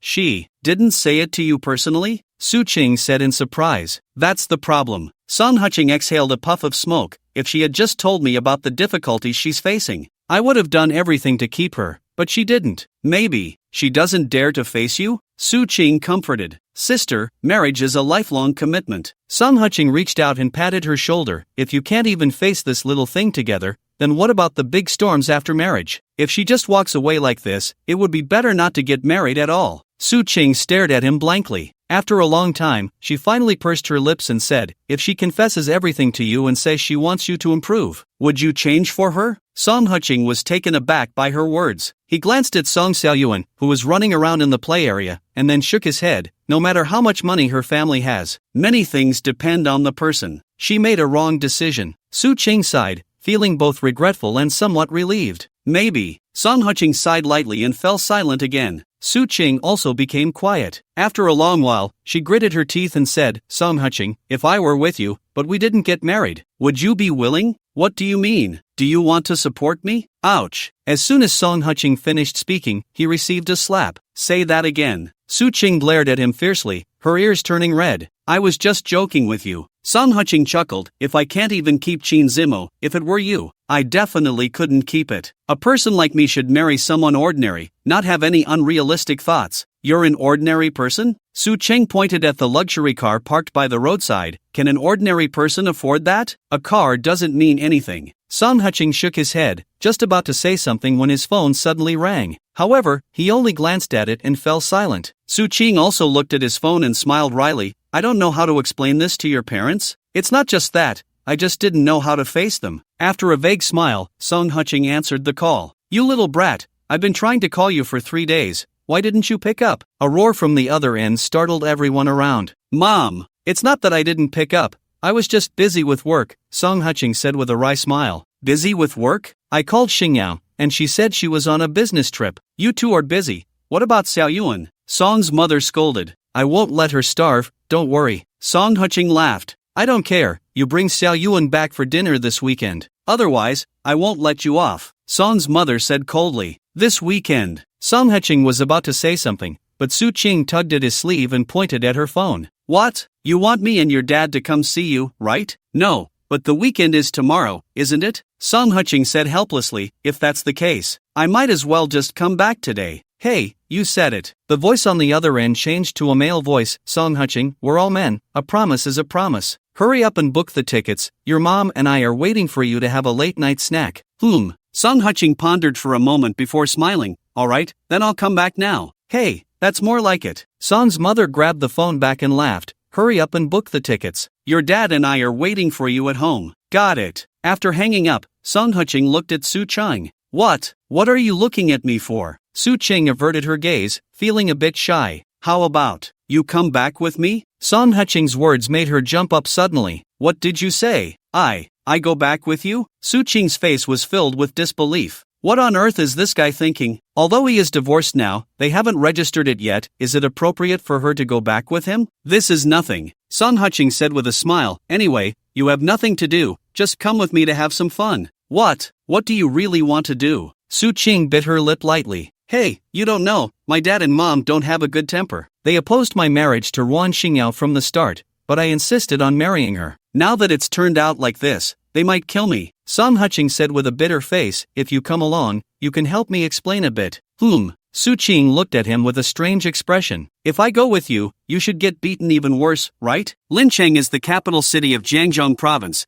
but Jiangzhou province is inland and not very developed, while Song Qing's hometown is in a small county, about a 4-hour drive from Lincheng. The three of them casually found a small shop to grab a bite before hurriedly heading back home to help Song Xiaoyuan sort out her clothes. By the time they arrived in Zhanxian, it was already past 10 at night. Although Song's father and mother didn't have particularly good conditions, they both had jobs and were workers at the shipping company. Both in their 50s, they had not yet retired. However, the unit's benefits were decent, and years ago, when they allocated housing, they got lucky, so they now lived in the unit's staff dormitory. After parking the car, Song Qing lit a cigarette. Song Qing, Xiaoyuan is asleep. Su Qing said softly. Let her sleep. Song Qing sighed. After I finish the cigarette, we'll go up. Are you scared? Su Qing laughed. A little. Song Qing glanced upstairs, bitterly smiling. It wasn't that he didn't know how to explain his divorce to his parents. He just didn't know how to face them. If you're really scared, just say I seduced you. Su Qing's words startled him so much that he almost dropped his cigarette. No, say that again. It's just. Anyway, they won't hit me. At most they'll scold me a few times, Su Qing said, her face flushed. Do you think this is some kind of place? Song Qing said helplessly. Do you believe? As long as you dare to say that, they could hang me up at the entrance of the community and beat me.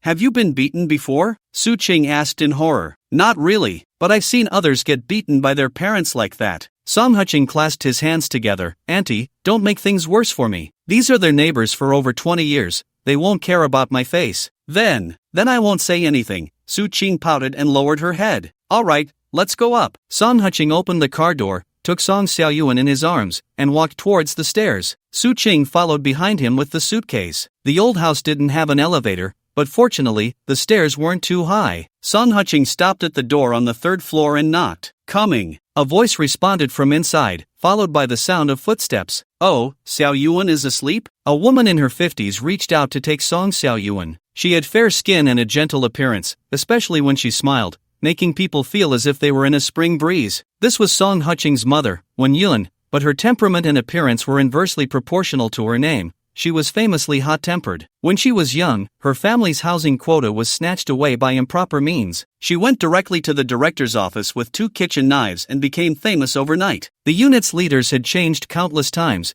but everyone treated her politely. Mom! As soon as Song Qing called out, a man walked over from behind Wen Yun. Perhaps due to years of working at the dock, he looked a bit older, but he was sturdy and still looked decent. It was clear he was a handsome guy in his youth. Kid, why are you still standing outside and not coming in? Song Shan scolded with a smile, then suddenly widened his eyes. Uncle and aunt, hello, my name is Su Qing. Su Qing, standing behind Song Qing, blushed and gave a slight bow. The atmosphere immediately turned cold. 3 minutes later, in the living room, Song Qing and Song Shan sat side by side, while Su Qing sat a bit stiffly at the other end of the sofa. The three of them remained silent until Wen Yun came out after settling Song Xiaoyuan. Song Qing, what does this mean? Su Qing and I are just friends. Song Qing looked at Wen Yun with a bitter smile. But my marriage with Ruan Xingyao indeed has some problems. Wen Yun stepped forward and raised her hand, but was stopped by Song Shan. Ahem. He coughed a couple of times and glanced at Su Qing. The meaning was clear, there were outsiders present, so give the child some face. Did she bring it up or did you? Wen-yun pressed, suppressing her anger. It doesn't matter. Song Huching exhaled a puff of smoke. Anyway,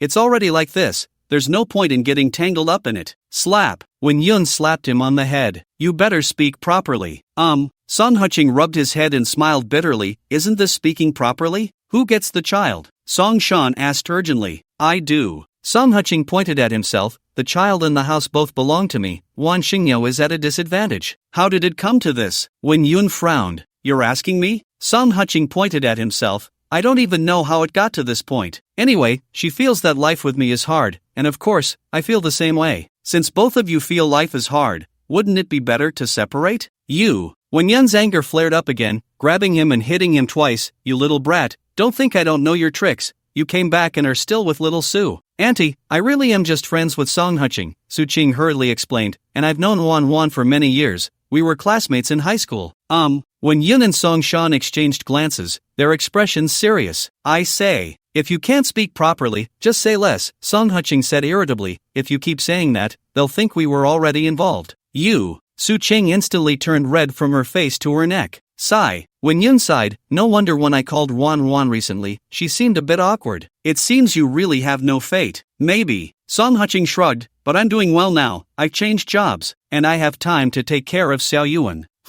You changed units? Song Shan frowned. Weren't you doing well at the previous one? Why change? To make money. Do you think changing jobs is for fun? Song Huching rolled his eyes at him. I can't rely on those few $1,000 for the rest of my life, can I? While I'm still young, isn't it better to have more options? You. Song Shan was about to start cursing but was held back by Wen-yun. It's too late today, you should rest first. We'll talk about this tomorrow. After she finished speaking, she pulled Song Shan away.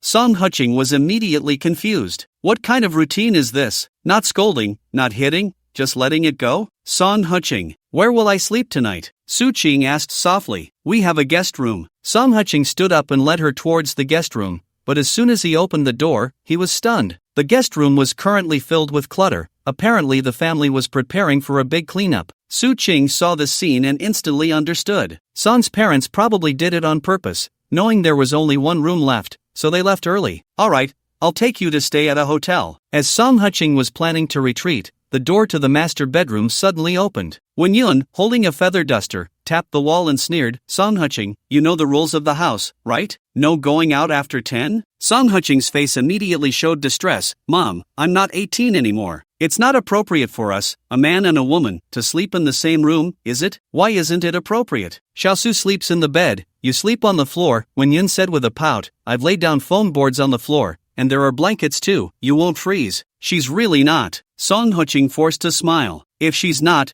isn't that even better? You're all friends. What's wrong with friends sharing a room? Song Shan also walked to the door. Aren't you bullying me? Just as Song Huching finished speaking, Wen-yun came over with the feather duster raised, scaring him into pulling Su Qing into the room. You little brat, take one step and I'll break your legs. After cursing outside, Wen-yun's voice faded with the sound of the door closing. How about I just go stay at a hotel? Su Qing said softly. Sure, you can jump out the window, Song Huching said with a smile. What do you mean? Su Qing was surprised. Our family rule is that after 10, the main door is locked. I don't have the key, I can't open it, Song Huching shrugged. Nonsense, how could you not have the key? Su Qing pouted. Okay, I have it. But let's not challenge their bottom line, Song Huching said helplessly. If you leave, they won't know how to mess with me. But, Su Qing looked around the room and lowered her head. Although this was a secondary bedroom, the environment was nice, probably around 20 square meters, with a small balcony and its own bathroom. You're in good health, I'll sleep in the bed,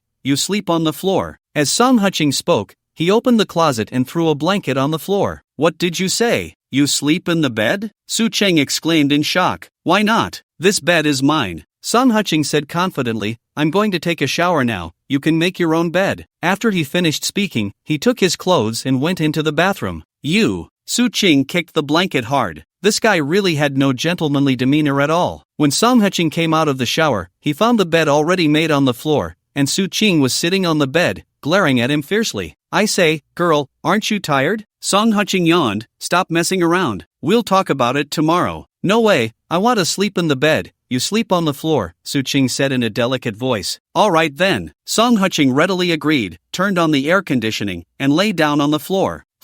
This left Su Qing at a loss. She sat on the edge of the bed for a long time before angrily saying, Song Huching, are you tricking me into making your bed? Put. Song Huching couldn't help but laugh. You're still laughing? Su Qing immediately jumped off the bed, but she stepped on something and, with a twist of her leg, unexpectedly lunged straight towards him. Whoa, don't mess around. Song Huching hurriedly reached out to block her, but touched something soft. Su Qing looked at him, then at his hand, and for a moment didn't know what to do. Song Huching supported her with both hands, also a bit dazed, and even subconsciously squeezed a little. Ah, Song Huching, you're dead. Su Qing blushed instantly, hurriedly got up, and stepped back several paces, glaring at him. It was an accident, an accident. Song Huching chuckled awkwardly, feeling a bit embarrassed. This girl really had an amazing figure. How did she support such a pair every day?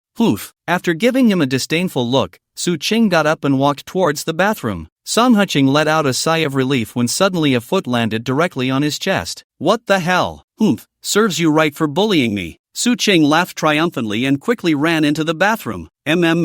Song Huching looked at the tightly closed bathroom door, speechless. The first time he met this girl, she was like a block of ice. But he never expected that after getting familiar, he would find out that this little girl was quite playful. At this moment, Su Qing was also in a flurry of emotions. She didn't even know what she was thinking when she actually kicked that guy. She wondered if he would be angry. While lost in thought, she took a shower. By the time she came out, it was already half an hour later. Su Qing cautiously glanced at the floor and immediately puffed up her cheeks in anger. In this situation, how could he fall asleep so quickly? She stood there and stared for a long time, ultimately feeling a bit disheartened. Song Huching wasn't pretending. He was really asleep. If she listened closely, she could even hear a little snoring. Feeling a bit indignant, she kicked him as she passed by. What the hell? Song Huching suddenly woke up, looking around in confusion. This expression made Su Qing laugh. It's only 12 o'clock, and you're going to sleep already? What else? Song Huching replied irritably, if I don't get up in the morning, Xiao Yuan has to get up, right? That's true. Su Qing sat cross-legged on the edge of the bed, looking at the guitar hanging on the wall. Wow, you can play an instrument? That's not mine, it's my dad's, Song Huching yawned. Song Huching, do you really think I'm an idiot? Su Qing pointed at the guitar, widening her eyes. It's a birthday gift for your 16th birthday. It has writing on it. Oh, really? I hadn't noticed that, Song Huching chuckled.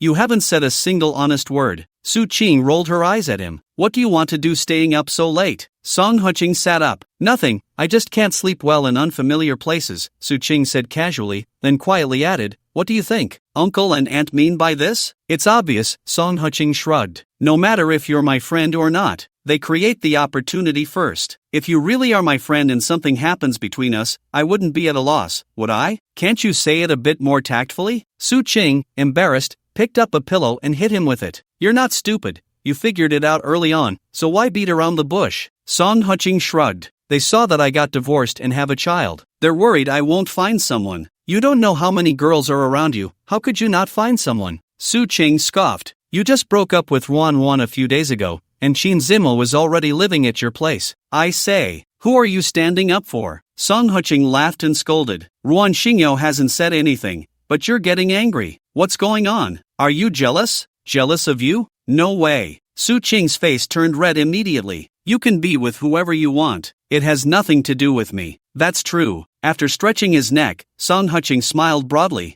How about we discuss something? What is it? Su Qing asked warily. How about you move a bit closer, and we can make do with each other? Song Huching said with a pained expression. I really can't get used to sleeping on the floor. No way. Su Qing flatly refused. Sharing a room is already ridiculous, sharing a bed. Hey, how did you get up here? She looked at Song Huching, who was already lying on the bed, and couldn't help but push him. Stop messing around, I'm going to sleep. Song Huching yawned and said, if it really doesn't work, you can just make do on the floor for a night. Anyway, you won't be able to sleep, so lying on the ground playing with your phone is the same. Go to hell, I'm not sleeping on the floor. Su Qing crossed her arms and glared at him angrily. Song Huching simply turned over and closed his eyes. Although his physical condition was good, he wasn't made of iron, was he? Su Qing waited for a long time but didn't get a response from him, so she stretched out her foot to kick him again. But before she could pull her foot back, it was caught. Song Huching gently tugged and pulled her into his arms. Be good, stop making a fuss, let's sleep.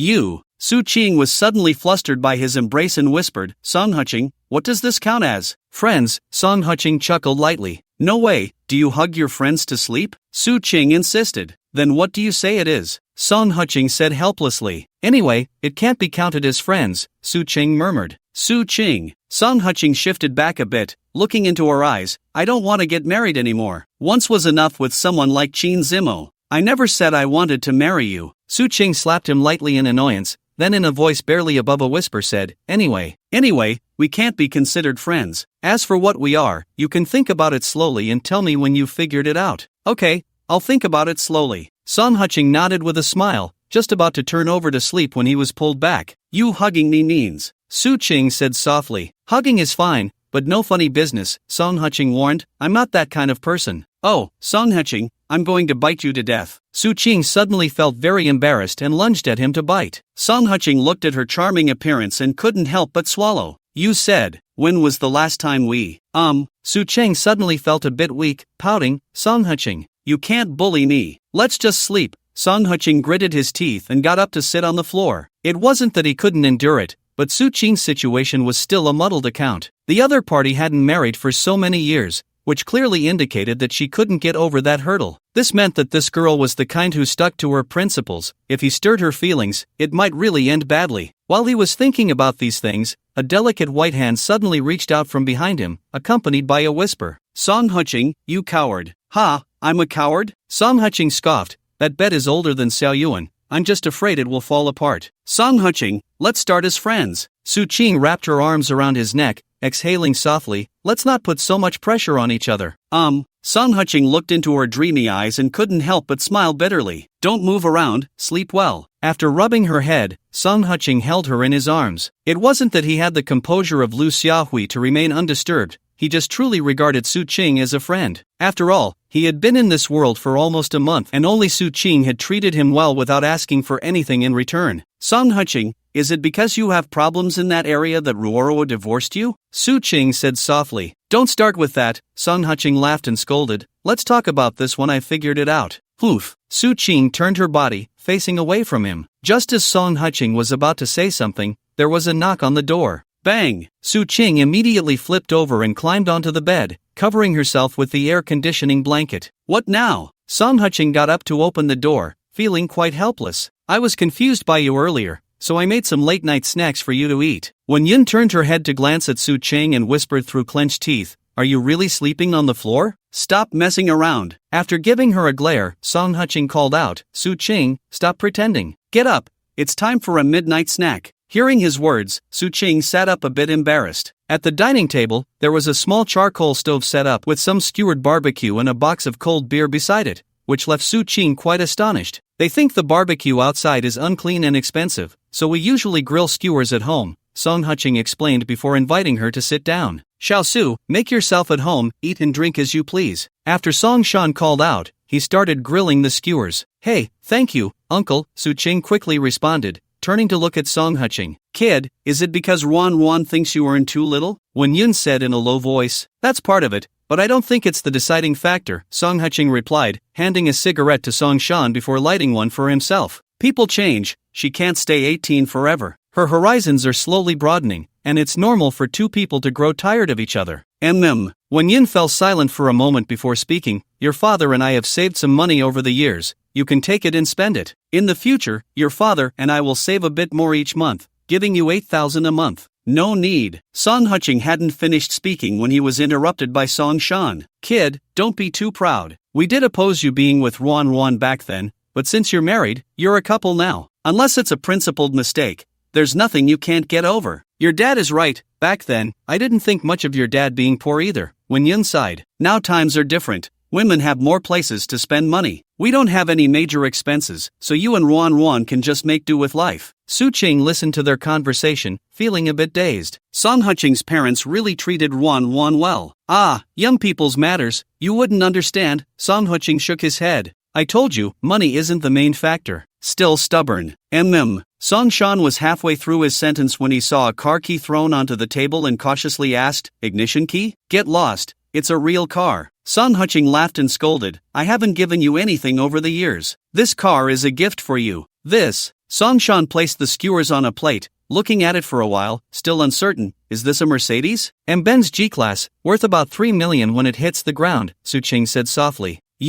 Where did you get this? When Yoon stared wide-eyed. Earned it. What do you think? I stole it. After rolling his eyes, Song Huching took out his phone and placed it in front of them. A few years ago, I made some money in stocks, and later I partnered with someone in business and made some more. Here's the bank transfer record. Fortunately, that system was reliable, with complete records of purchases and transactions. Otherwise, in this society with strict financial controls, let alone 3 million, even 100,000 would have you investigated thoroughly. Good kid, you've made something of yourself, Songshan said joyfully. Ayun, I told you, a fortune teller once told me my son had a good fate, and now look, isn't it true? Get lost. When Yun scolded, that blind man also said you'd be able to drive luxury cars in the future.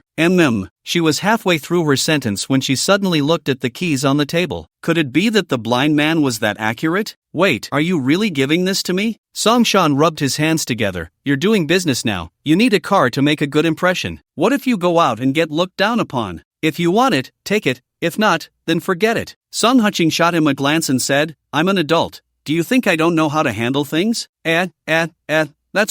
That's right. Song Shan's face immediately turned red as he said, You're more successful than me and your mom. No, you're more successful than me. I've never even managed to get a car in my life. Didn't your unit provide you with a car? How can you have a car without spending money? When Yoon rolled her eyes. That 12-seater van, damn it. That thing is only a few years younger than Song Huching. Song Shan said with a bitter face, I don't even dare to step on the gas. I'm afraid it'll die in my hands. Put. Su Qing couldn't help but laugh. Alright, I'll cover the gas, insurance, maintenance. How about that? Song Huching laughed and scolded, pulling out his phone to transfer 50,000 yuan. That's too much. Song Shan said, his old face turning red. Alright, just take it. After when Yun scolded him, she turned to Song Huching and said, You did that on purpose, didn't you? What do you mean on purpose? Song Huching asked in surprise. You never mentioned to us that you had money all these years. We still pay your mortgage every month. When Yun said in a deep voice, speaking of which, that girl Ro probably doesn't know either. Kid,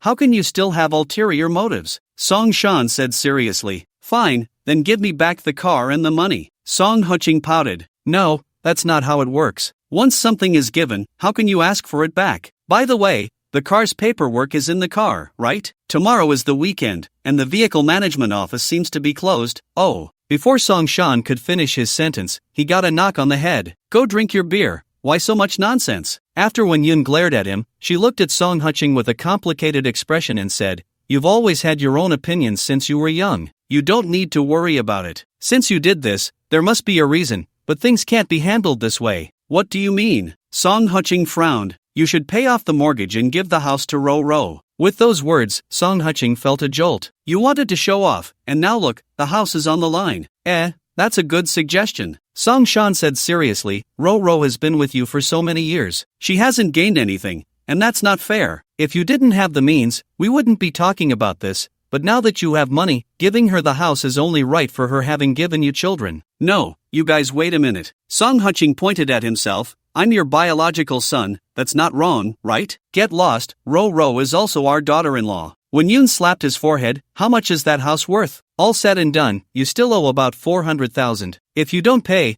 your dad and I will pay off the mortgage. Consider it a gift to her. Su Qing looked at the two in shock. This decision was indeed beyond her expectations. Let's talk about this later. Song Huching didn't want to bring it up again, not because of the house issue. It's just that he didn't have that much money right now. Otherwise, giving it to Ruan Xingyao wouldn't be a problem. As long as you understand. Song Shan sighed lightly. Kid, still the same thing. If Ro hasn't done anything wrong to you, then saying things like this is really a bit unfair to her. If you didn't have money, that would be one thing. But now that you have money, shouldn't it end amicably? Alright, I get it. Song Huching shook his head, then raised his glass and said, Come on, let's drink. Song Shan and Wenyun also raised their glasses, chuckling, Little Su, don't just stand there. Just think of us as friends and have a drink together.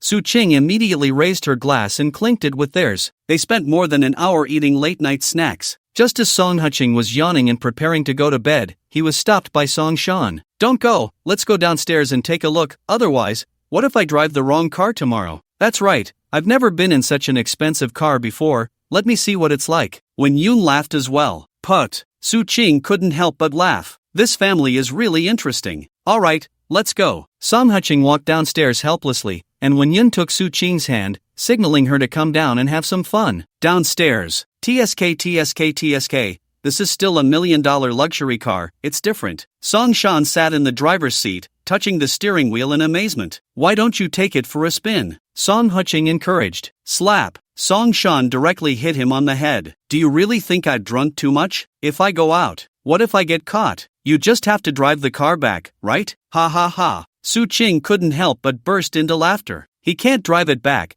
but I have a driver's license too. Wen-yun sneered. So he just wants to watch me go in, right? Song Shan raised his hand and hit Song Huching again. Damn, are you addicted to hitting me or what? Song Huching opened the glove compartment, took out the car registration, driving permit, and spare key. Here, everything's here. You can take it to transfer ownership when you have time. Song Shan flipped through it and was surprised. Wow, you just bought this car a month ago, isn't it still a new car? Do you think I would use a second-hand car to fool you? After rolling his eyes, Song Huching got out of the car and slammed the door. Damn, kid, can you close the door gently? Song Shan couldn't help but complain. Isn't that right? If it's not your car, you don't care, right? Wen-yun echoed. Fine, you guys can sleep with the car, I'm going back. After yawning, Song Huching walked upstairs. Su Qing hesitated for a moment and said softly, Uncle, Aunt, I'm going to rest too. Let's go together. Wen-yun smiled. It's dark and you can't see anything, we'll look at it tomorrow. Hearing this, Song Shan also got out of the car. In the bedroom. Are you afraid that driving this car will remind you of Qin Zimo, so you gave it to Uncle? Su Qing pouted. Not really. Song Huching rested his hands behind his head. It's just that I really don't need a car right now, so I might as well give it to my dad. Now that I think about it, I was really immature before. My parents haven't enjoyed any blessings in their lives. You're a liar. Su Qing wrinkled her nose. The interior decoration of this car was all done by Qin Zimo. You clearly just don't want to see this car. Alright, I really don't want to, Song Huching said helplessly. Oof. Su Qing snorted lightly and said softly, if you're having financial difficulties right now, then let me lend you some money. Didn't Uncle and Aunt say they were going to give the house to Ruan? Speaking of this, it makes me angry, Song Huching said with a hint of grievance. What are they thinking? I give them a car. They give the house to Ruan Xingyao. I'm really speechless. Your parents are nice. Su Qing hesitated for a moment and lay down beside him. Actually, Ruan really hasn't done anything wrong to you, it's just Qin Chu's one-sided feelings. Speaking of which, lying here with me, isn't that unfair to your good friend? Song Huching said sideways. Shut up. Su Qing's expression changed immediately. She pushed him and turned her back to him. But after waiting for a while, she didn't see him move, so she secretly turned her head to look. At this moment, Song Huching had already closed his eyes and was sleeping soundly. This guy. Su Qing couldn't help but mutter, but still leaned down beside him and gently hugged him. The next day, when Song Huching woke up, the sun was already high in the sky, and Su Qing had no idea where she had gone. He opened his phone to take a look and found that his phone was almost bombarded with messages. I said, Xiao Song, why didn't you come to work today? Lao Zhou. You didn't run off with a rich woman, did you? Lao Wu. Damn. Reply already, nothing happened, right? Lao Zhou. Everyone shouted in the group for a long time, and after not getting a response, they sent him private messages. I was called back home by my parents today, I'll be back on Monday. Lao Lu. What the hell, you came back from the dead? Lao Qin. Damn, luckily you replied, or we would have gone to your house looking for you. Lao Wu. Good kid, skipping work for a day. Lao Zhou. Song Huching looked at the messages from everyone and couldn't help but chuckle. After so many years in the workplace, he had few friends. He didn't expect to make quite a few friends here. Knock knock knock. Who is it? Song Huching shouted. Squeak. The door was opened. You finally got up? Su Qing said irritably. Your parents have made dinner. Hurry up and come eat. Why are you so angry? Did someone bully you? Song Huching asked curiously. How can you even say that? Su Qing pouted. You brought me to your house, but you just sleep at home. What do you take me for? Put. Song Huching couldn't help but laugh. Alright, I'll admit my fault. Later I'll take you out for a stroll. That's more like it. Su Qing's expression changed from anger to joy upon hearing this. When Song Huching finished showering and went to the living room, Wen-yun was feeding Song Xiaoyuan. No, Mom. She's already 4 years old, she can eat by herself. Who asked you? I fed you until you were 7. Wen-yun rolled her eyes at him. Put. Su Qing couldn't help but laugh again. Alright, I guess that was unnecessary. Song Huching shrugged and looked at Song Xiaoyuan. Where do you want to go play later? I'll take you. Grandpa said he would take me fishing in the afternoon. Song Xiaoyuan said in a baby voice, Daddy, are you going fishing? You're taking her to the riverbank? Song Huching turned to Song Shan, that's not safe. How about we find another place to play? Hey, why are you so fussy? Song Shan couldn't help but retort, your mom is going too. What's the problem? Can't she watch one child? Then your little electric scooter.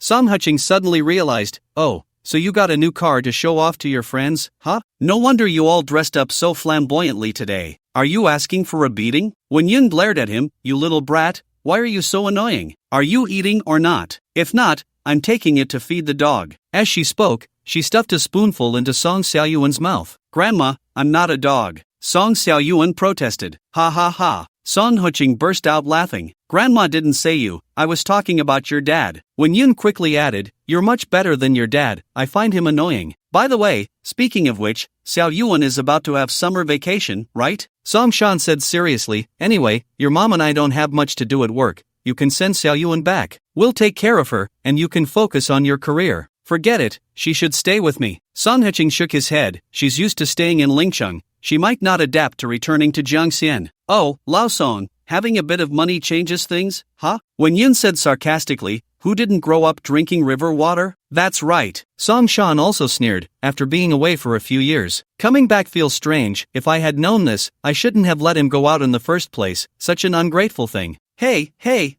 just talk normally, no personal attacks. Song Huching laughed and scolded, besides, Xiaoyuan might not even want to stay with you, right? I want to. Song Xiaoyuan hurriedly said, Grandpa and Grandma said they would take me to the countryside to catch loaches and to photograph frogs when I have a break. What? Are you crazy? It's blazing hot out. Do you think you'll come back as a dried person? Song Huching said irritably. Damn it, old Song, bring me my feather duster. When Yun said angrily, what's the matter? Didn't you do the same when you were a kid in the countryside? Why do I get angrier the more I talk to you? I'll go get a knife. Song Shan stood up, ready to head to the kitchen. Wait, I was wrong, isn't that enough? Song Huching glanced helplessly at Song Xiaoyuan and said, do you really want to stay here? MMHM. Song Xiaoyuan nodded vigorously, I want to play in the countryside. Fine then. Song Huching sighed, I hope I can still recognize you when school starts. Song Huching, do you really want to get beaten? When Yun slammed her chopsticks down, startling Song Shan. Alright,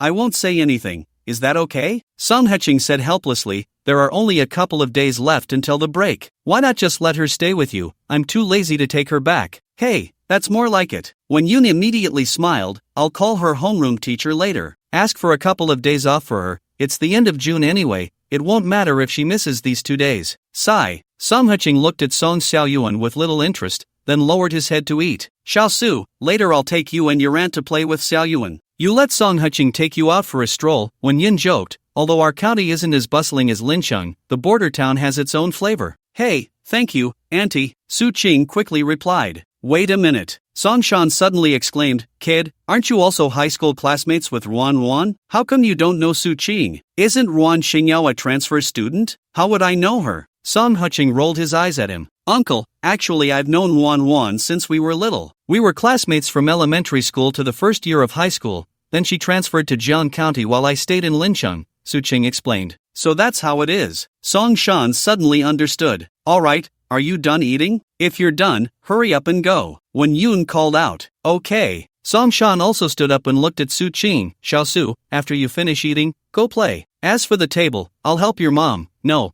I'll help your aunt clean up when we get back. Hey, Su Qing replied with a blush. Just now, Song Shan's words must have unconsciously made him think of Ruan Xingyao. After Wen Yun put a little hat on Song Xiaoyuan and dressed her in a sun-protective outfit, she hurried downstairs. Uncle and Auntie are really nice, Su Qing sighed. Why do you call them Uncle and Auntie? Can't you just call them Uncle and Aunt? Song Huching asked curiously.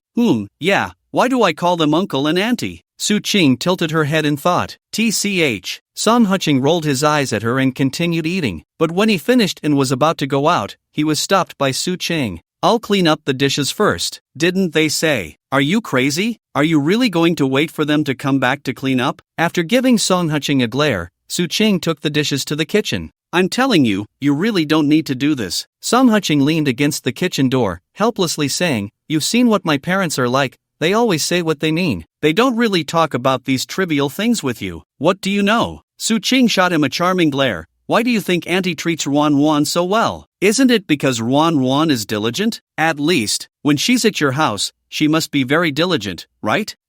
Song Huching looked at her with a complex expression. Do you really want to be my parents' daughter-in-law? Su Qing scoffed. Song Huching, I know you can make money. Even if you can't, you have ways to deal with my family. If you don't touch me, that's fine, but if you do, you have to marry me. Damn, good thing I didn't make a move yesterday. Song Huching patted his chest, still feeling a bit scared. I'm going to fight you, Su Qing exclaimed playfully, lunging at him, wrapping her arms around his neck, ready to bite. Zila! The door was suddenly opened.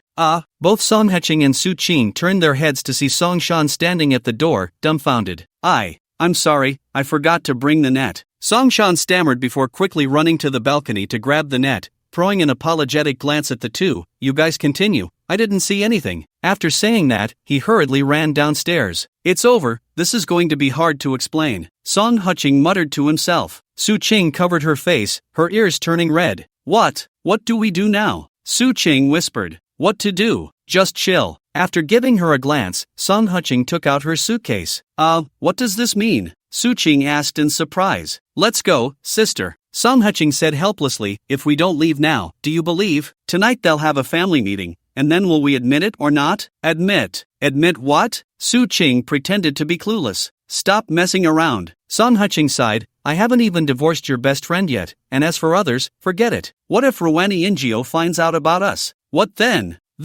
Su Qing immediately became conflicted. She really wanted to be with Song Huching, but she didn't want to make Rowani Ingio sad. Alright, think about it when we get back. Let's go. Song Huching waved his hand and took out his phone to buy tickets. Although Jiang County was a remote town, it was still connected by high-speed rail. The journey to Lin City would take about an hour at most. However, at the high-speed rail station, Song Huching called Wen Yun, and the other party scolded him for a good half hour. If it weren't for the tunnel cutting off the signal, the scolding would probably have continued. Not to mention, why are you following me back? Aren't you going home? Song Huching asked curiously. Ruan is still on a business trip and hasn't come back. I have nowhere to go, so I might as well follow you for some fun, Su Qing said confidently. Oh, so I owe you something? Song Huching rolled his eyes. We need to clarify things first. Just the two of us. If something happens, don't blame me. Scaredy cat, you won't even touch me while sleeping together. Why would I be afraid of you? Su Qing wrinkled her nose. Hey, I said, if something happens, don't blame me, okay? Song Huching blinked. Blame you for being a big-headed ghost. Su Qing hit him with a pillow, her face flushed. Anyway, if I don't marry you, then I won't marry anyone in this lifetime. Aren't your family anxious? Song Huching asked in surprise. Anxious, but I still have an older sister, Su Qing pouted. She's not as easy to talk to as I am. If my parents dare to pressure her, she would really not come home for a lifetime. Impressive. Song Huching gave her a thumbs up.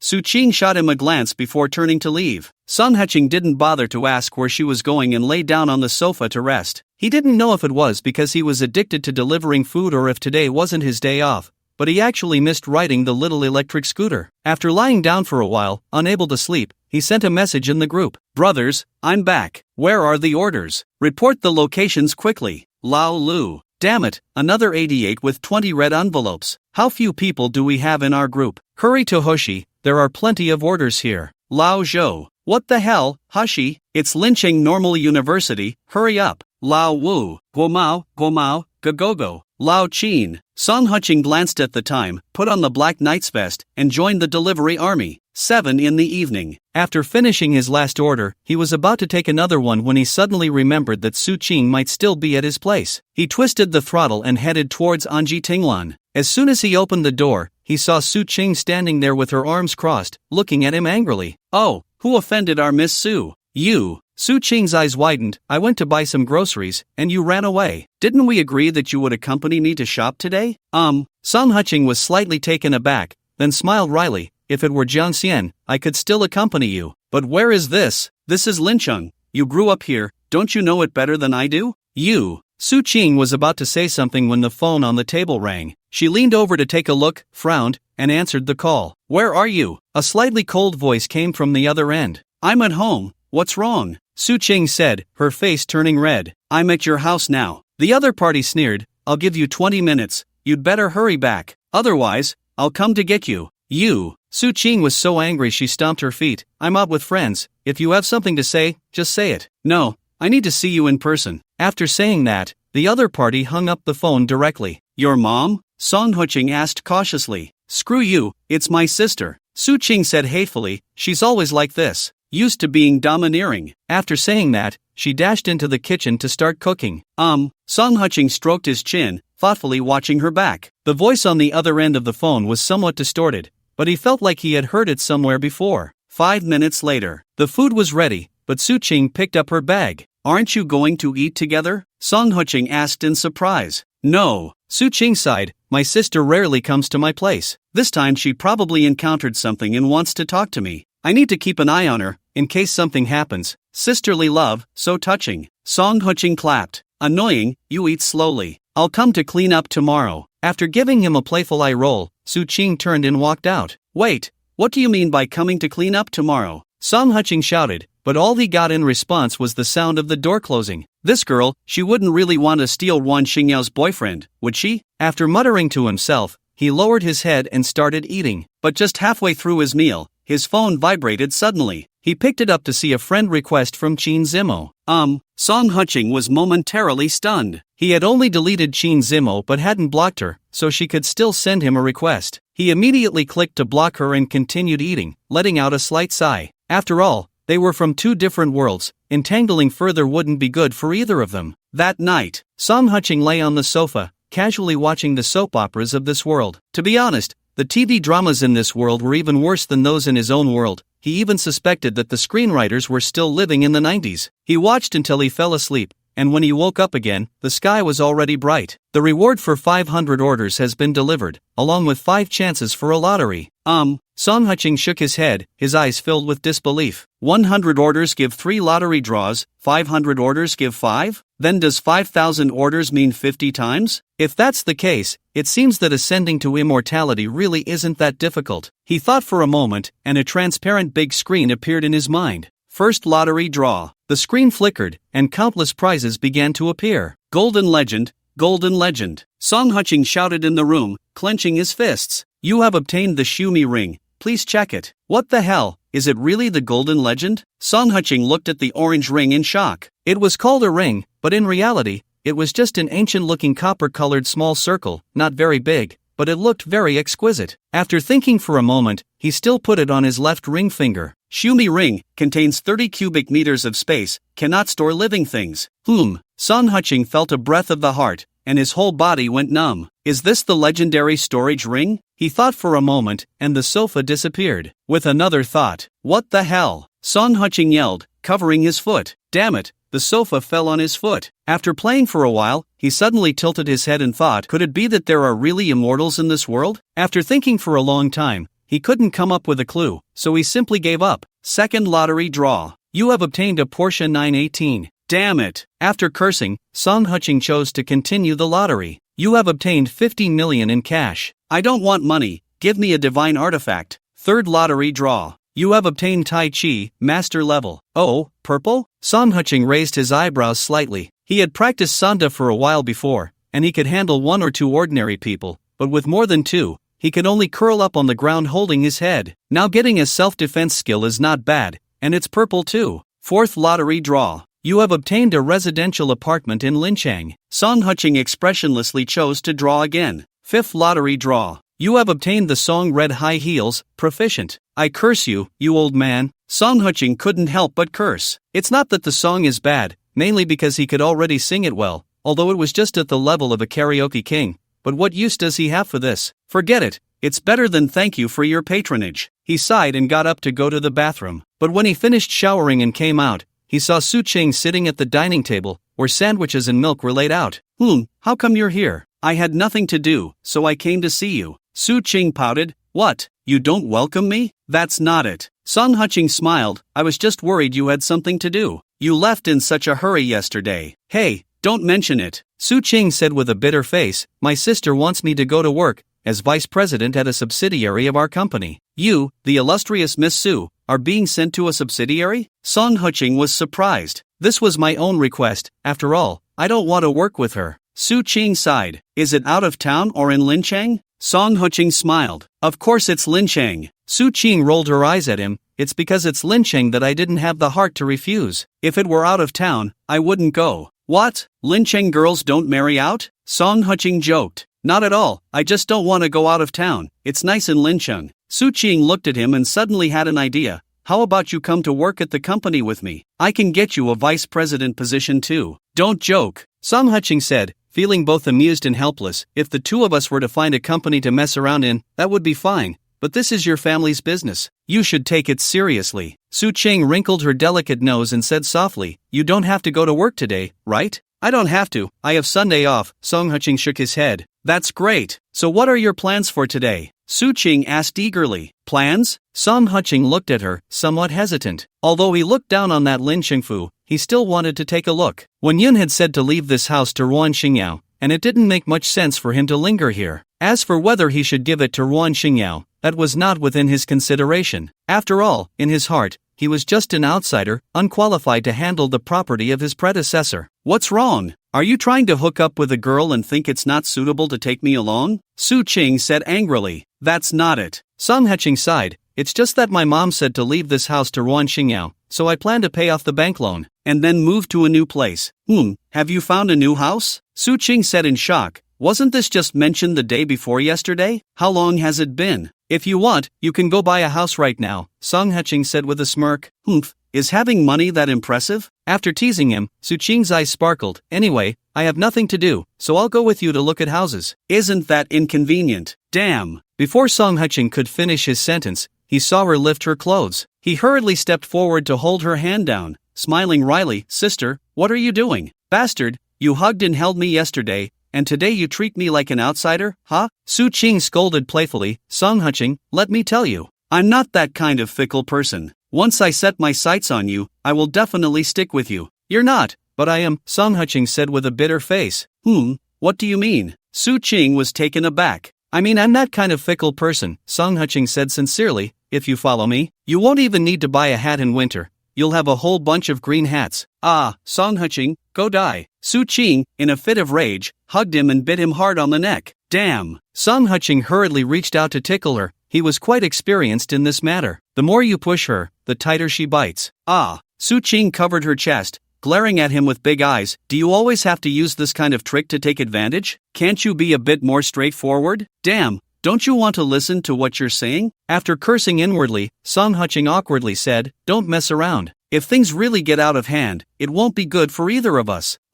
Just you wait. Su Qing pouted and snorted coldly. Wait for what? Song Huqing asked in surprise. Not telling you. After giving him a glare, Su Qing got up to start cleaning the dishes. Song Huqing looked at her back, feeling quite melancholic. Damn, what should he do? This girl seemed to have really latched onto him, but he truly had no thoughts of marriage right now. Perhaps he didn't want to get married at all. When he thought about marrying Qin Zimo, it was because he had just come to this world and was quite vulnerable. Now that he had recovered. Marriage? What a joke. Su Qing was quick with her hands and feet. After washing the dishes, she pouted and said, let's go. I'll accompany you to look at houses. Can we not go? Song Huqing said with a bitter face. Song Huqing, do you really think I wouldn't dare to do anything to you? Su Qing shouted angrily, directly pushing him down onto the sofa. The two locked eyes, their breaths audible. For a moment, the air seemed to grow still. Song Huqing looked at her and sighed. Su Qing, I'm really not worth it. Whether I'm worth it or not, only I know. Su Qing's long eyelashes trembled slightly as she exhaled softly. I know you can't let go of Wan. If you remarry her, then just keep me on the side. What you said is really absurd. How could I remarry Ruan Xingyao? Are you out of your mind? Song Huqing laughed and scolded. Do you know why she went on a business trip? Su Qing said quietly. Upon hearing this, Song Huqing's expression changed drastically. What do you mean? She doesn't want a divorce, right? Damn it, she has no sense of contract spirit at all. After the 30-day cooling-off period for divorce is over, if no divorce is filed within those 30 days, it is considered automatically revoked. Due to his professional sensitivity, he remembered these terms very clearly.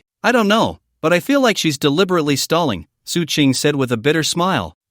Song Huqing immediately took out his phone and called. What he never expected was that the other party's phone was actually turned off. He hurriedly took out his phone and sent a text. In a meeting, we'll handle the procedures when I return. Ruan Xingyao. The The reply from the other party was also very concise. Phew. Song Qing let out a long breath and looked at Su Qing. She still wants a divorce. Is that so? Su Qing remained noncommittal, looking into his eyes and said, regardless of whether she wants a divorce or not, I don't want to accommodate her anymore. What? Damn it, don't do anything reckless. Before Song Qing could finish his sentence, Su Qing had already lifted her dress. Song Qing, if you keep being so coy, I'll die with you. No, what I mean is, the curtains aren't drawn. Oof. Su Qing snorted coldly and ran barefoot to pull the curtains. Song Qing leaned back on the sofa and looked at her. Sister, I'm really not a good man. You need to think it through. I wanted to marry Qin Zimo back then because I was a bit stimulated. I know, Su Qing said with a flirtatious glance,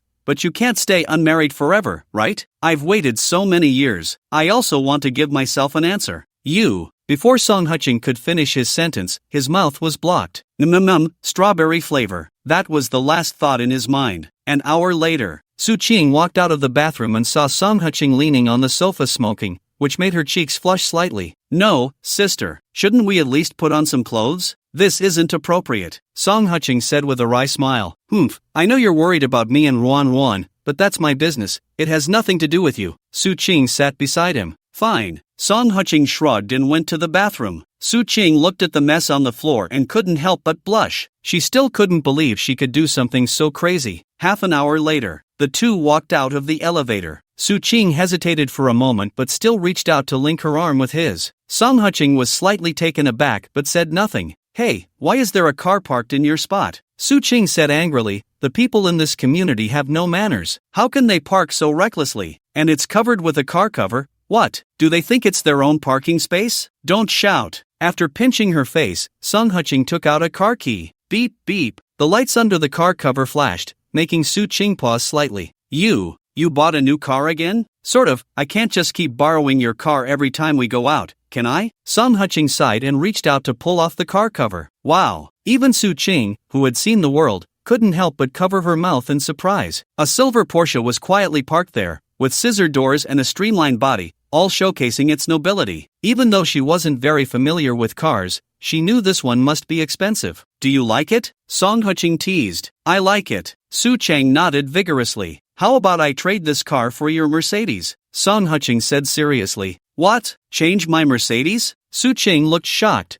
My car is worth over $1 million, and I've been driving it for several years. I usually need to take Xia Yuan out to play, so this car isn't very convenient. Song Qing rubbed her head. You're just appointed as vice president. This car suits you well. Is this a gift from you? Su Qing blushed. Yes, a gift for you. Song Qing smiled. Of course, if you like it. I like whatever you give me. Su Qing wrapped her arms around him and whispered, Song Qing, I really like you. You weren't saying that before you saw this car, Song Qing teased. You're annoying. Su Qing pouted and gave him a light slap. This guy was such a mood killer. Alright, you drive, let's go to Lincheng Mansion. After a chuckle, Song Qing pushed her into the driver's seat. Lincheng Mansion? Did you buy a house there? Su Qing asked in surprise. Come on, you're still Miss Su, you shouldn't be so shocked, Song Qing said helplessly. They said this house was given to Ruan Xingyao, but I need a place to go too, right? You. Su Qing glared at him resentfully, carefully opened the car door, and sat down. Although her family was indeed well off,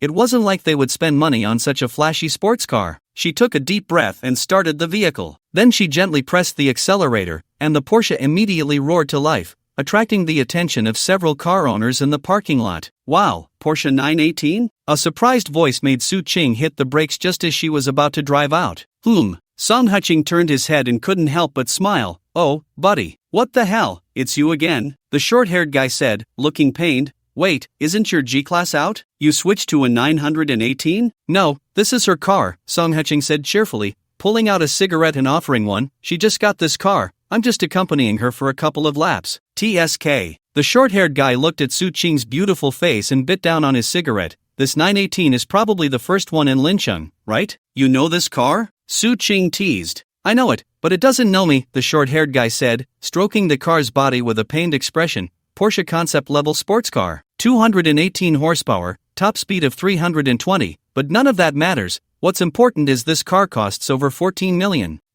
Su Qing glanced at the calm-faced Song Qing, her heart filled with astonishment. How much money does this guy have? A sports car worth over 10 million, and he just casually gives it to her? Alright, thanks for the info, Song Qing smiled. When we get back, let's have a drink, and I want to hear you talk about cars. After all, my friends and I don't know much about this stuff. You don't know and still bought this car? The short-haired guy immediately pounded his chest in frustration, as if a divine artifact was being held by a pig. Hey! Song Qing chuckled and gave Su Qing a look. Su Qing understood and pressed the accelerator. The Porsche shot out like a sharp sword. Slow down, take it easy, this car accelerates fast. The short-haired guy shouted from behind, making Song Qing unable to hold back his laughter. This guy really loved cars. Linchang was built along the Linjiang River, so it was divided into east and west by the river. But since Linchang became a new first-tier city, there has been a saying of east is expensive, west is cheap. Office buildings and large shopping malls are almost all built on the east side, while the west side is home to various universities,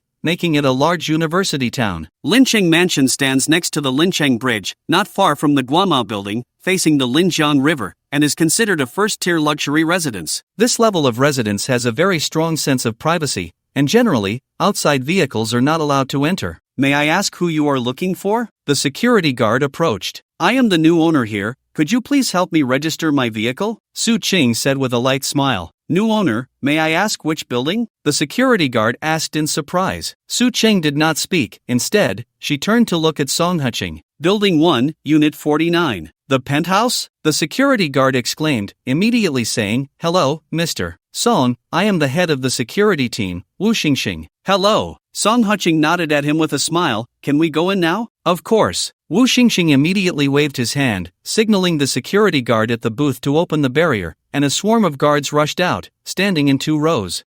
What's going on? Song Qing asked in surprise. Whoosh! The guards pulled out firework tubes from behind. Lin Chengfu security team, congratulations to Mr. Song on moving into your new home. Bang bang bang! Firework paper scraps flew everywhere, adding a touch of festivity. Ha! I didn't expect Lin Chengfu to have this service. Su Qing couldn't help but laugh. I didn't expect it either. Song Qing shook his head, signaling her to drive in. Just as he was about to find a way, an electric balance scooter drove ahead to lead the way. TSK. After all, this is a residence worth over 100,000 per square meter. The service is undeniable. Su Qing shook her head with a wry smile. Over 100,000 per square meter? Song Qing's mouth twitched slightly. Besides the 4 super first-tier cities, he really hadn't heard such an exaggerated number before. After more than 10 minutes, the Porsche followed the balance scooter into the parking lot. However, the parking lot here was not underground, but on the first floor, meaning the entire first floor was hollowed out for parking use. After the security guard on the balance scooter got off and began directing Su Qing to reverse, Song Qing shook his head and took out a wad of cash. After the car was parked, he was about to give the guard a tip,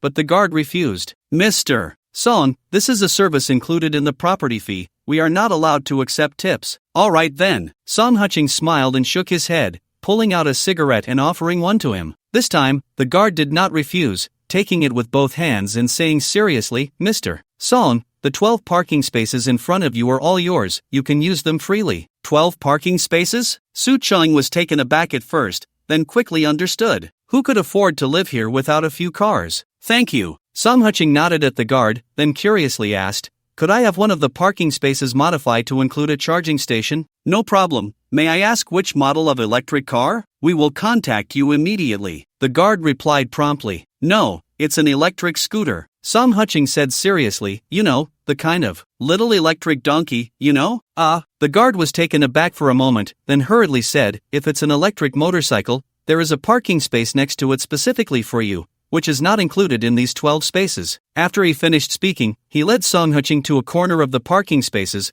where a large parking space had been marked, with 7 or 8 charging sockets on it. Is this public or personal? Song Qing asked curiously. It's personal. The guard quickly replied, this is an exclusive parking space for building 1 of Lin Chang, and your apartment also has a dedicated elevator to it. Would you like me to take you there? Okay, thank you. Song Qing nodded with a smile. What is your surname? No need for formality, my surname is Li, you can call me Xiao Li. The guard smiled and then led the way ahead. Song Qing and Su Qing followed behind him. In fact, saying he was leading the way was just pointing out a staircase. In the middle of the 12 parking spaces, there was a special large door, and inside were 2 elevators. This elevator goes directly to the 49th floor and won't stop on other floors. Okay, thank you. Song Qing politely expressed his gratitude. You're welcome. I wish you a pleasant stay. Xiao Li slightly bowed and stepped back outside the elevator. Inside the elevator. How much money do you really have? Su Qing asked with a complex expression. What money do I have? Didn't I just win 5 million in the lottery last time? Song Qing joked. 5 million? Are you kidding? Su Qing rolled her eyes and playfully scolded. If you don't want to say, I won't ask. Hey. Song Qing chuckled awkwardly and didn't respond. The elevator moved quickly but was completely smooth. However, when the elevator doors opened, both were stunned. At a glance, the entire riverside came into view. In other words, the corridor was made entirely of glass, but it was special glass that allowed sunlight in while keeping the inside hidden. The floor was very high, with the corridor's height being nearly 6 meters. After a moment of shock, Song Qing turned his head to take a look, and the corners of his mouth twitched. He was still too naive. How could a building with a private elevator not be a 1 unit per floor? The corridor was spacious, and the fire door could only be opened from the inside, so the shoe cabinet was placed outside, with a hollow space in the middle and no decorative items. Do you want to change your shoes? Su Qing asked softly. Change shoes? Song Qing was about to tease her, but she opened the shoe cabinet, revealing brand new slippers, with both winter and summer styles, and a complete range of sizes. This is your first time here, right? Su Qing pouted. Why ask if you already know? After giving her a glance, Song Qing changed into the slippers and walked forward to input the password. Master, welcome home. Accompanied by a slightly mechanical female voice, the door opened. Immediately, the lights inside the house turned on. This must be at least 400 square meters, right? Su Qing exclaimed, grabbing Song Qing's hand. The house was fully equipped with modern appliances. The living room alone was over 100 square meters, to the left of which was a full-glass swimming pool and bathroom, also about 100 square meters, with 3 sides made of glass, the water shimmering under the sunlight. On the right side of the living room were the dining room and kitchen, plus 4 guest rooms, each with its own spacious bathroom and excellent lighting. Of course, being on the 49th floor, it was almost the tallest building in the entire city, with light coming in from all sides. If the lighting was poor, it would be a ghost. After Su Qing took a look around, she pulled Song Qing to the 2nd floor. On the left side of the 2nd floor was the master bedroom, which was also over 100 square meters, with a laundry room and walk-in closet next to it, and on the right was a large terrace. The terrace had a high railing, nearly 3 meters tall, made of single-sided glass, offering a panoramic view of the entire city. This house must be worth at least several tens of millions, right? Su Qing marveled. About that. Song Qing shrugged. Anyway, it's just one house. Easy for you to say. After giving him a glare, Su Qing pulled him to sit under the sunshade and pressed a button beside her. Click. A mechanical sound echoed. Immediately, a curtain-like device extended from the wall, covering the entire terrace. Seeing this, Su Qing pressed another button. Cool air rushed in from all directions, gradually lowering the temperature on the terrace. Damn, how much is the electricity bill for this place in a year? Song Qing gritted his teeth. With such a large terrace, and the curtain not being completely opaque, it was like the sun was blazing above while the air conditioning cooled below, a direct confrontation. Put. Su Qing couldn't help but laugh. You can afford this place, and you're worried about the electricity bill? Shouldn't I save where I can and spend where I must? Song Qing sighed helplessly. What a nuisance. Su Qing moved over from her lounge chair and said softly, if Ruan knew you bought a house here, she would definitely be very surprised. You won't tell her, right? Song Qing smiled. Of course not, Su Qing pouted. Now that we are like this, if I told her, wouldn't that just be asking for trouble? Hey, Miss Su, let's be clear. Nothing has happened between us, Song Qing said with a smirk. Oh you, Song Qing, what's that supposed to mean? You're denying it, huh? Su Qing playfully scolded, leaning over him. Don't make a scene. What if someone sees us? That would be the end of it. Song Qing laughed and scolded. We live so high up. How could anyone see us? Su Qing said sweetly, besides, the glass here is one way. Even if someone is pressed against the glass outside, they can't see in. Song Qing held her, his expression strange. Why do I feel like? You seem like a different person. When he first met Su Qing, she was so cold, but now, she was like a fairy. Of course I'm different in front of my man than I am outside, Su Qing said with a soft sigh. Song Qing. Anyway, you can't not want me, or I'll jump down from here, and your house will become a haunted one. That can't happen. This place would at most become a topic of gossip and lynching, playing out a drama about catching a mistress. Song Qing joked. Mistress? Su Qing raised her eyebrows coldly. I was here first. The others are the mistresses, and when it comes to catching, it will be me catching someone else. Oh, Song Qing said with interest, if you catch me with someone else, what will you do? Kick her out? Am I supposed to invite her to dinner? Su Qing shot him a glance, then leaned down onto his chest. Anyway, I'm already attached to you. If you dare not want me, I'll go down with you. TSK. Song Qing shook his head with a bitter smile. He really didn't know what this girl liked about him. Qing. Su Qing suddenly called out with a flushed face. No, Su Qing, we are both of a certain age, we can't do this, and it's broad daylight. After saying that, Song Qing prepared to get up and run away, but Su Qing pressed him back down onto the lounge chair. The next day, morning, Su Qing still didn't take his Porsche, at least not now. After they took a taxi to Wanji Tinglan, Song Qing went to the parking shed while Su Qing went to the parking lot. Buzz buzz buzz. University Town. The cafeteria is under maintenance today, it's a total mess. Old Wu. On my way. Old Lu. After replying, Song Qing quickly headed towards Hushi. By the time he arrived at University Town, before he could even park the car, his phone started vibrating violently. He quickly accepted a few orders and rushed towards Linqing Normal University. It wasn't that he was fixated on Linqing Normal University, he just knew it better. Old Wu wasn't lying. Today there were orders galore. Song Qing was busy from morning until 3:30 in the afternoon. Only then did the orders start to decrease, allowing him to catch his breath. He parked his electric bike at a charging station and went into a small restaurant. What would you like to eat? A beautiful girl approached, around 17 or 18 years old, with a fair and lovely appearance and a very good figure. At least, when Song Qing was in school, he had never seen a girl of that age look like this. When the girl saw Song Qing staring at her, she frowned and took a step back. Seeing this, Song Qing withdrew his gaze, casually ordered 2 dishes and a soup, then opened his phone. The girl relaxed upon seeing this and turned to go to the kitchen. Brothers, I'm at Linqing University, and there's a girl so beautiful it's off the charts. Old Lu. Lin City University? Is it that small stir-fry place by the North Gate? Old Sheen. Damn, Old Sheen, you're impressive. How did you know? Old Lu. Look at you, so ignorant. We knew that long ago. That girl is called Yun Ning, a junior in the finance department at Lin City University. Old Wu. What? You guys know this too? Old Lu. Kid, you need to learn. That girl is the campus beauty of Lin City University. You know what that means? Ever since that girl started working at that restaurant, their takeout business has dropped. Old Zhou. Why? Old Lu. Because everyone goes to eat in the restaurant now, the boss has no time for takeout. Old Sheen. Kid, that girl looks pretty good. You're single right now, hurry up and make a move. Old Wu. Screw you guys, is it so hard to live alone? Why bring someone in to add trouble? Old Lu. You say you're not fat, but you're still panting. The line of guys chasing that girl could stretch from the east to the west of the river. Don't think just because you have some looks, you have a chance. Old Zhou. Song Qing was chatting happily in the group when suddenly someone knocked on the table.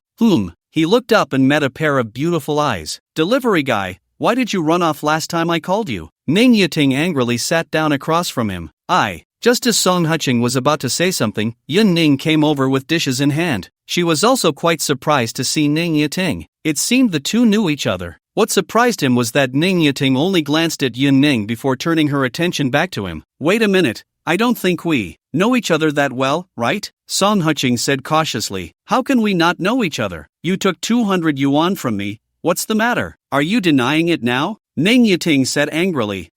Yun Ning covered her mouth in surprise, looking terrified at the two. No, you need to clarify. I took your 200 yuan for your boyfriend to play basketball, not for anything else. Song Qing said, feeling awkward. What boyfriend? Who are you talking about? Ning Yiting asked in surprise. That, Zhang Shuai? Is that the name? Song Qing laughed. Zhang Shuai?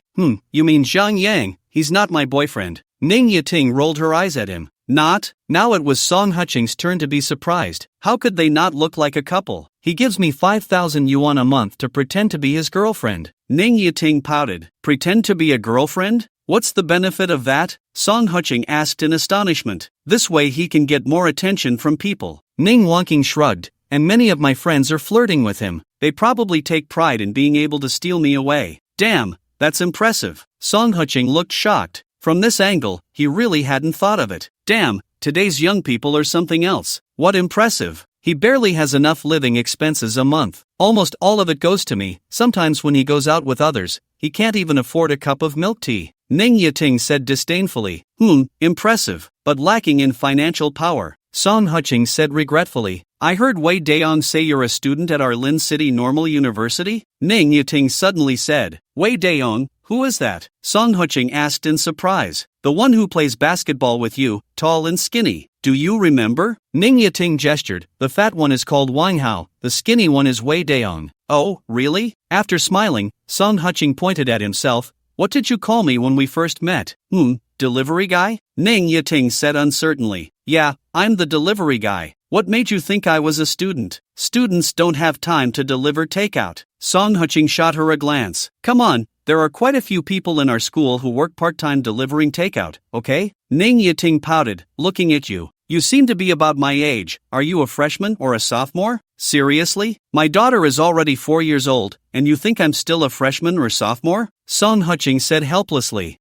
Ning Yating exclaimed, then looked him up and down. I didn't mean anything else. I just happen to be the general manager of our Lin City Normal University basketball team, and I want to invite you to join our basketball team. I'm really not interested. Song Huching said helplessly, even though we're alumni, I graduated 6 years ago. I can't just invite a senior from the 10th grade to join the team, right? That wouldn't be appropriate. Ning Yating looked at him, fell silent for a moment, then spoke. You're not lying to me, are you? Sigh. Song Huching sighed and picked up his chopsticks to start eating. What's your name? I'll look into it. If what you said is true, then fine. But if you're lying, just wait and see how I expose you. Ning Yating said in a low voice. My name is Qin Chu. After Song Huching gave his name, he continued to eat. Okay. After Ning Wanqing scrutinized him for a few moments, she got up and left. After glancing at her, Song Huching turned his gaze to Yin Ning, who was reading not far away, and shook his head slightly. The girls nowadays are truly getting more and more beautiful with each generation. After finishing his meal, he had a cigarette before settling the bill and leaving. Yun Ning was just about to tidy up the table when her phone rang. She looked at the call, slightly distracted, and didn't answer until the call ended. 8 o'clock in the evening. After finishing his last delivery, Song Huching was about to head home. Suddenly, he received a message from Su Qing, saying that her company was too far from Lin City and that she would come to find him on the weekend. This made Song Huching quite happy. Aside from solving his physiological needs, he preferred being alone. He casually found a restaurant, had dinner, and after riding his bike for less than 100 meters, suddenly a figure rushed out and collided directly with his electric bike. What the hell, you idiot? There's a Mercedes behind me. If you're looking to scam someone, go find them. Song Huching cursed angrily but still stopped the bike, preparing to check on the person lying on the ground. The person struggled a few times, still trying to run forward, but whether it was a sprained ankle or hitting something else, after taking 2 steps, they fell back to the ground. Damn it, you dare to run? Accompanied by a loud shout, 5 or 6 people rushed out. They were all burly men, and the bald leader had a scorpion tattooed on his head, giving off a bit of an artistic vibe. Perhaps sensing someone was watching them, the bald man turned his head and locked eyes with Song Huching. Delivery guy, what the hell are you looking at? The bald man said viciously, you just hit my girlfriend. If you don't have 20,000 yuan today, don't even think about leaving. Girlfriend? Song Huching looked at the person on the ground, whose hair was disheveled and face unclear, but he still shook his head. Let's call the police first. I'll call the insurance company. As he spoke, he took out his phone, just about to dial. A hand grabbed his neck. I told you to get 20,000 yuan out, not to call the insurance company for 20,000 yuan. Do you understand? The bald man said with a fierce expression.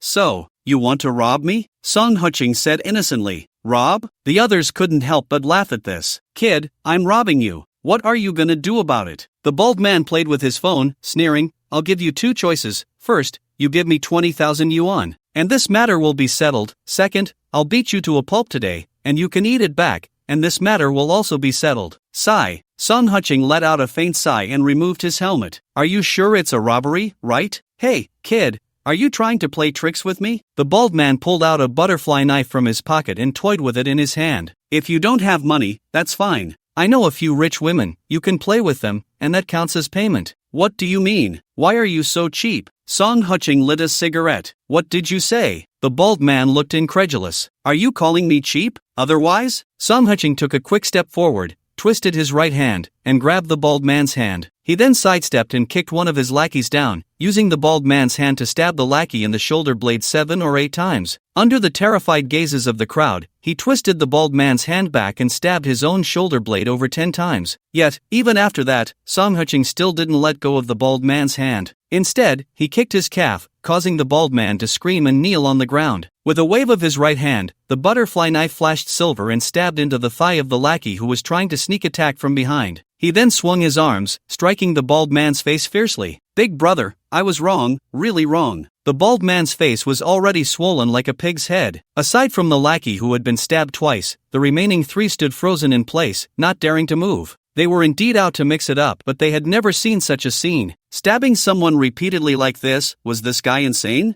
Wrong? What did you do wrong? Su Qing chuckled lightly and placed his motorcycle helmet on the bald man's head. The others were slightly taken aback. What was he trying to do? "Come here." Su Qing beckoned to the remaining 3 lackeys. "Big brother, this has nothing to do with us." The 3 lackeys immediately wore a bitter expression. Su Qing frowned slightly and stepped on the hand of the lackey who had been stabbed in the thigh. The lackey screamed and was about to pull his hand back but was caught by Su Qing. He then held the lackey's hand, pulled out the butterfly knife from his own thigh, and swung it forcefully. A flash of silver passed, and the butterfly knife accurately stabbed into another lackey's thigh. Damn! The struck lackey immediately fell to the ground, clutching his thigh and howling in agony. "Can you come over now?" Su Qing smiled at the remaining 2 lackeys. The 2 lackeys obediently walked up to him. "Now you 2 take turns hitting the bald man until I'm satisfied." Su Qing lit a cigarette. "You're going too far." The bald man roared, preparing to retaliate, but was pressed down by Su Qing, who slammed his head hard against the ground. "I'm just a delivery guy, and you're bullying me? Damn it! You look like a dog, and you dare to extort me? Thank goodness the laws in Huaxia are sound now, otherwise, I'd just throw you into the river." The 2 lackeys watched the bald man continuously bowing and were so scared that their calves trembled. This guy was nothing like a normal person. After a while of slamming, Su Qing grew a bit tired. He then looked at the 2 lackeys while holding the cigarette. The 2 immediately understood and went up to punch and kick the bald man without holding back, as if they had a vendetta against him. Half an hour later, Su Qing took off the helmet of the small electric scooter, looked at the vomit on it, and sighed. He then smashed the helmet hard against the bald man's head. Bang! The helmet shattered, and the bald man covered his head. Blood oozed from between his fingers, and his face turned pale with fear. Fortunately, this was a remote road, otherwise, he would have been shouting for help. "Look at what you've done to my helmet. What are you going to do now?" Su Qing said slowly. I'll pay, isn't that enough?" The bald man forced a smile. "Forget it, I'm not that petty." Su Qing sighed and pointed at the trembling little brother beside him. "He stabbed you twice, and this matter can be considered settled." "Don't, big brother, I was wrong, I really was wrong." The bald man shivered all over, raised his hand, and slapped himself, leaving 5 bloody handprints on his face. Well, that slap was quite sincere. After a chuckle, Su Qing turned his head to glance at the woman curled up in a ball, hugging her legs. With her disheveled hair, her appearance was still unrecognizable, but her figure was quite good, and he felt she looked somewhat familiar. "Big brother, how about we go to the hospital first?" The bald man said with a forced smile. "We definitely don't want to run away, it's just that for people like us, if we die, we die, but you, big brother, would have to bear the charge of murder, and that wouldn't be good." "Murder? What murder?" Su Qing scoffed. "There are no fingerprints of mine on that knife. If they die, that's the result of you 2 stabbing each other. What does it have to do with me?" "You." The bald man was instantly shocked, but then softened his tone. "Big brother, there are cameras everywhere now. You're still young, if something happens, we couldn't face you. You little brat can talk." Su Qing smiled at him, pointing at the woman. "Tell me about her. What's going on?" She owes money to our company. We just found her, but when she saw us, she ran, so we chased her." The bald man said with a bitter face. "I didn't expect she would run into your car, it's simply looking for death." "Oh." Su Qing couldn't help but laugh. "You kid is a bit interesting. What's your name?" "Hua Guang." Slap. Su Qing directly slapped his head sideways. "You dare to talk nonsense with me? With your demeanor, you think you deserve the same name as Han Sima? No, my name is Hua Guangming." The bald man covered his face. "Big brother, I haven't finished my sentence." "Damn it, who told you to speak so slowly?" Su Qing slapped him again and then stood up to walk towards the woman. Seeing this, the woman instinctively shrank back. "Hey, are you okay? Do you want to go to the hospital? My leg is injured. Please take me to the hospital." The woman quickly raised her head, which made Su Qing slightly stunned. "Oh, it's you?" This girl was Yun Ning, whom he had just seen in the afternoon. "Is it you?" Yun Ning also looked at him in surprise, then gritted her teeth and said, "Take me away, just take me anywhere." "Are you crazy?" Su Qing said, speechless. "You owe money to the finance company, don't they have to ask you for it?" "Big brother is wise." Hua Guangming immediately chimed in. "This woman is not a good person, she borrowed money and then went missing. TSK, no integrity at all. I pay back on time every month. Yun Ning gritted her teeth. I'll pay you, you bastard, 1,500 a month, not even enough to cover the damn interest. Is that called paying back? Hua Guangming scoffed. If it weren't for the fact that you still had some looks, do you really think our company would lend you money? Damn. Slap. Song Huching slapped him down to the ground. You bastard, let me handle the traffic accident first. You deal with your own matters later, got it? First come, first served, understand? Got it, big brother, you go first. Hua Guangming said with a forced smile. Qin Shu, I recognize your face and remember your license plate. You hit me, either take me to the hospital now, or you can gamble on my death, otherwise, I will definitely call the police to arrest you. Yun Ning gritted her teeth. Damn. Song Huching suddenly felt a headache and turned to Hua Guangming. How much does she owe you? 5. A little brother extended his right hand, stuttering a bit. 500,000? Song Huching frowned. No, it's 5. 5 million? Song Huching became serious. Damn it. After giving his little brother a slap, Hua Guangming smiled and said, Big brother, even if she's a celestial being, she's not worth 5 million, right? It's 50,000. Slap. Song Huching raised his hand and slapped him again, annoyed. Damn it, it's only 50,000. And you act like you're going to eat someone? Is it that serious? Big brother, this is the company's regulation. Hua Guangming said with a bitter face, we're just the ones below. Just collecting debts for the company. That's true. Song Huching pouted. She borrowed 50,000 from you. How much does she have to pay back including principal and interest? Big brother, what interest are we even talking about? Hua Guangming said with righteous indignation. We just need to get the principal back. I only received 30,000, and I pay you back 1,500 every month. I've been paying for half a year. Yun Ning gritted her teeth. 9 out of 13? Song Huching said with interest. Big brother is an expert. Hua Guangming gave a thumbs up. Isn't that how our line of work is? If you could borrow money elsewhere, would you even come to us? That's true. Song Huching smiled. Let's calculate. How much is the total interest? This. Hua Guangming took a step back, then cautiously said, altogether it's 67,004. Big brother, that's not considered extortion, right? Fine, I'll give you 70,000. The extra is for medical expenses. Song Huching took out his phone. 70,000? Not only Hua Guangming's group, but even Yun Ning looked at him with a strange expression. This guy can take out 70,000? What's the matter? Don't want it? Seeing they didn't move, Song Huching laughed and scolded. Then we need to make this clear. If you don't want it, then I'll leave first. Don't! Hua Guangming mustered his courage and came over, pulling out the QR code. After Song Huching scanned it, he put his phone away. Payment received, 70,000 exactly. Everyone listened to the announcement from Hua Guangming's phone, their mouths agape. By the way, her accounts are fine now. You won't be asking her for money anymore, right? Song Huching smiled. No, we're a legitimate financial company. How could we do that? Hua Guangming hurriedly said. That's good. After Song Huching smiled, he looked at Yun Ning. Sister, consider that my compensation for your medical expenses. We're even. After he finished speaking, he got on the electric scooter, twisted the throttle, but found the scooter unresponsive. Could it be broken? Song Huching frowned, just about to call Hua Guangming and the others for help to push the bike, but when he turned around, he found they had already disappeared.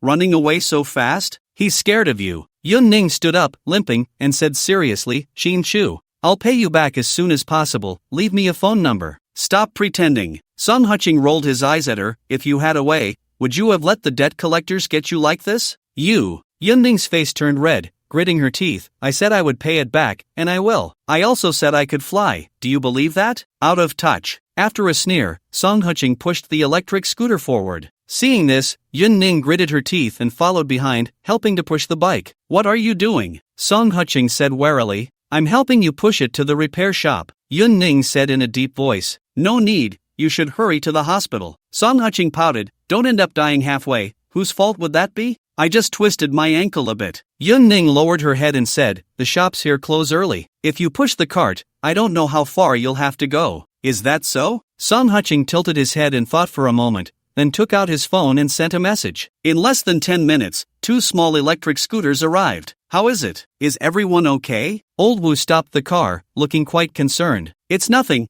but it's so late. Haven't you finished work yet? Song Huching handed him a cigarette. Single men, what work is there to finish? Old Qin joked. We were just planning to go to Hedong and try our luck, and here you are. Don't be ridiculous, let's settle this according to market price. Song Huching laughed and scolded, then glanced at Yun Ning. Old Qin, you're in charge, take her to the hospital. I'll transfer you the money later. The two turned their heads at the same time and finally noticed Yun Ning's presence. Damn, isn't she that one? Old Wu exclaimed. Wow, Xiaosong, not bad. Old Qin winked. Stop messing around, hurry up. Song Huching laughed and scolded. What time is it? I still need to get the car fixed. I think she's fine, how about this? I'll take you back first, and then you can decide if you want to go to the hospital? Old Qin said seriously. Are you crazy? She's a student, at this hour. The dorms close early at this hour. Old Wu smiled. Xiaosong, you hit someone, you can't just leave them. Exactly, Old Qin said earnestly. At this hour, and she's a girl, where do you expect her to go? Just take her home first, and if it's really necessary, then take her to the hospital. Are you out of your mind? Song Huching said, exasperated. She's a grown person, do you think she can be abducted? I didn't bring my phone, and I don't have any money on me, Yun Ning said, blushing. Hey, isn't this a coincidence? No, it's not like we have a choice. Old Wu hurriedly said, Xiaosong, you ride my bike, take her ahead, and I'll have Old Qin follow me. I mean, can't we just exchange some cash for her? Song Huching said helplessly, if it really doesn't work, we can get her a room. You don't need an ID to get a room? Old Qin said with a sidelong glance, did you bring your ID when you went out? Just so you know, I didn't bring mine. I didn't bring mine either, Old Wu chimed in. You guys. Song Huching had no choice but to get on Old Wu's electric scooter. Yun Ning, blushing, limped onto the back seat. Old Qin quickly took a strap from under the seat and tied the two scooters together, and the group headed towards the Lincheng Bridge. The weather was still hot, but the river breeze made it feel very comfortable. Yun Ning glanced at Song Huching riding in front and then looked at the brightly lit riverside, suddenly feeling that this kind of life didn't seem so bad. Ordinary, yet very warm. Two people working hard together, and then being able to settle down in Lincheng. As she was lost in thought, Old Qin caught up. Wait a minute, Old Song, isn't this the wrong direction for your house? My ex-wife took the house, and now I've moved out, Song Huching said somewhat helplessly. Ex-wife? Yun Ning looked at his profile, feeling a bit dazed. Damn, that wicked woman is so heartless? Old Qin said angrily, you still have a child. What will happen to the child if she takes the house? Child? Yun Ning felt a wave of unease. She thought this guy was just lying to Ning Yating at the restaurant. Wait, isn't this guy called Qin Chu? Why do they call him Xiaosong? Seeing his curiosity, Song Huching simply sped up, and after crossing the Lincheng Bridge, he found a late-night snack stall near Linjiang Mansion and parked the scooter. Not going home? Old Qin asked in surprise. Let's all have a late-night snack together. After Song Huching parked the car, he shrugged and said, it's already this late. You two single old men, there's no point in going back. That works. Old Qin nodded, but this is a bit strange. We can help you figure it out. What's going on? Old Wu leaned in. You tell him. Song Huching pointed at Old Qin, then helped Yun Ning find a seat before ordering with the waiter, casually asking for a case of cold beer. Xiaosong, we need to agree on this first. If we drink, no riding bikes, Old Qin said seriously. My bike won't even start. What am I going to ride? Song Huching laughed and cursed, then looked at Yun Ning. Don't you want a drink? No need, I can just have beer, Yun Ning said softly. Then I won't bother you. After Song Huching opened a bottle of beer for each of them, he took a sip. So, what's the deal? Old Qin frowned. You're living well, how did you suddenly lose your house? It's my mom, you know. She thinks that since someone has been with me for so long and gave me a daughter, it wouldn't be right for her to have nothing. So she left the house to my ex-wife, Song Huching said, shrugging. Wait, is there something wrong with our mom? Old Wu pointed to his head. That's a whole apartment, not just a few $1,000 to give away. How would I know what she's thinking? That house was originally her down payment, and she's the one paying the mortgage. Who she wants to give it to is her business. Song Huching shook his head.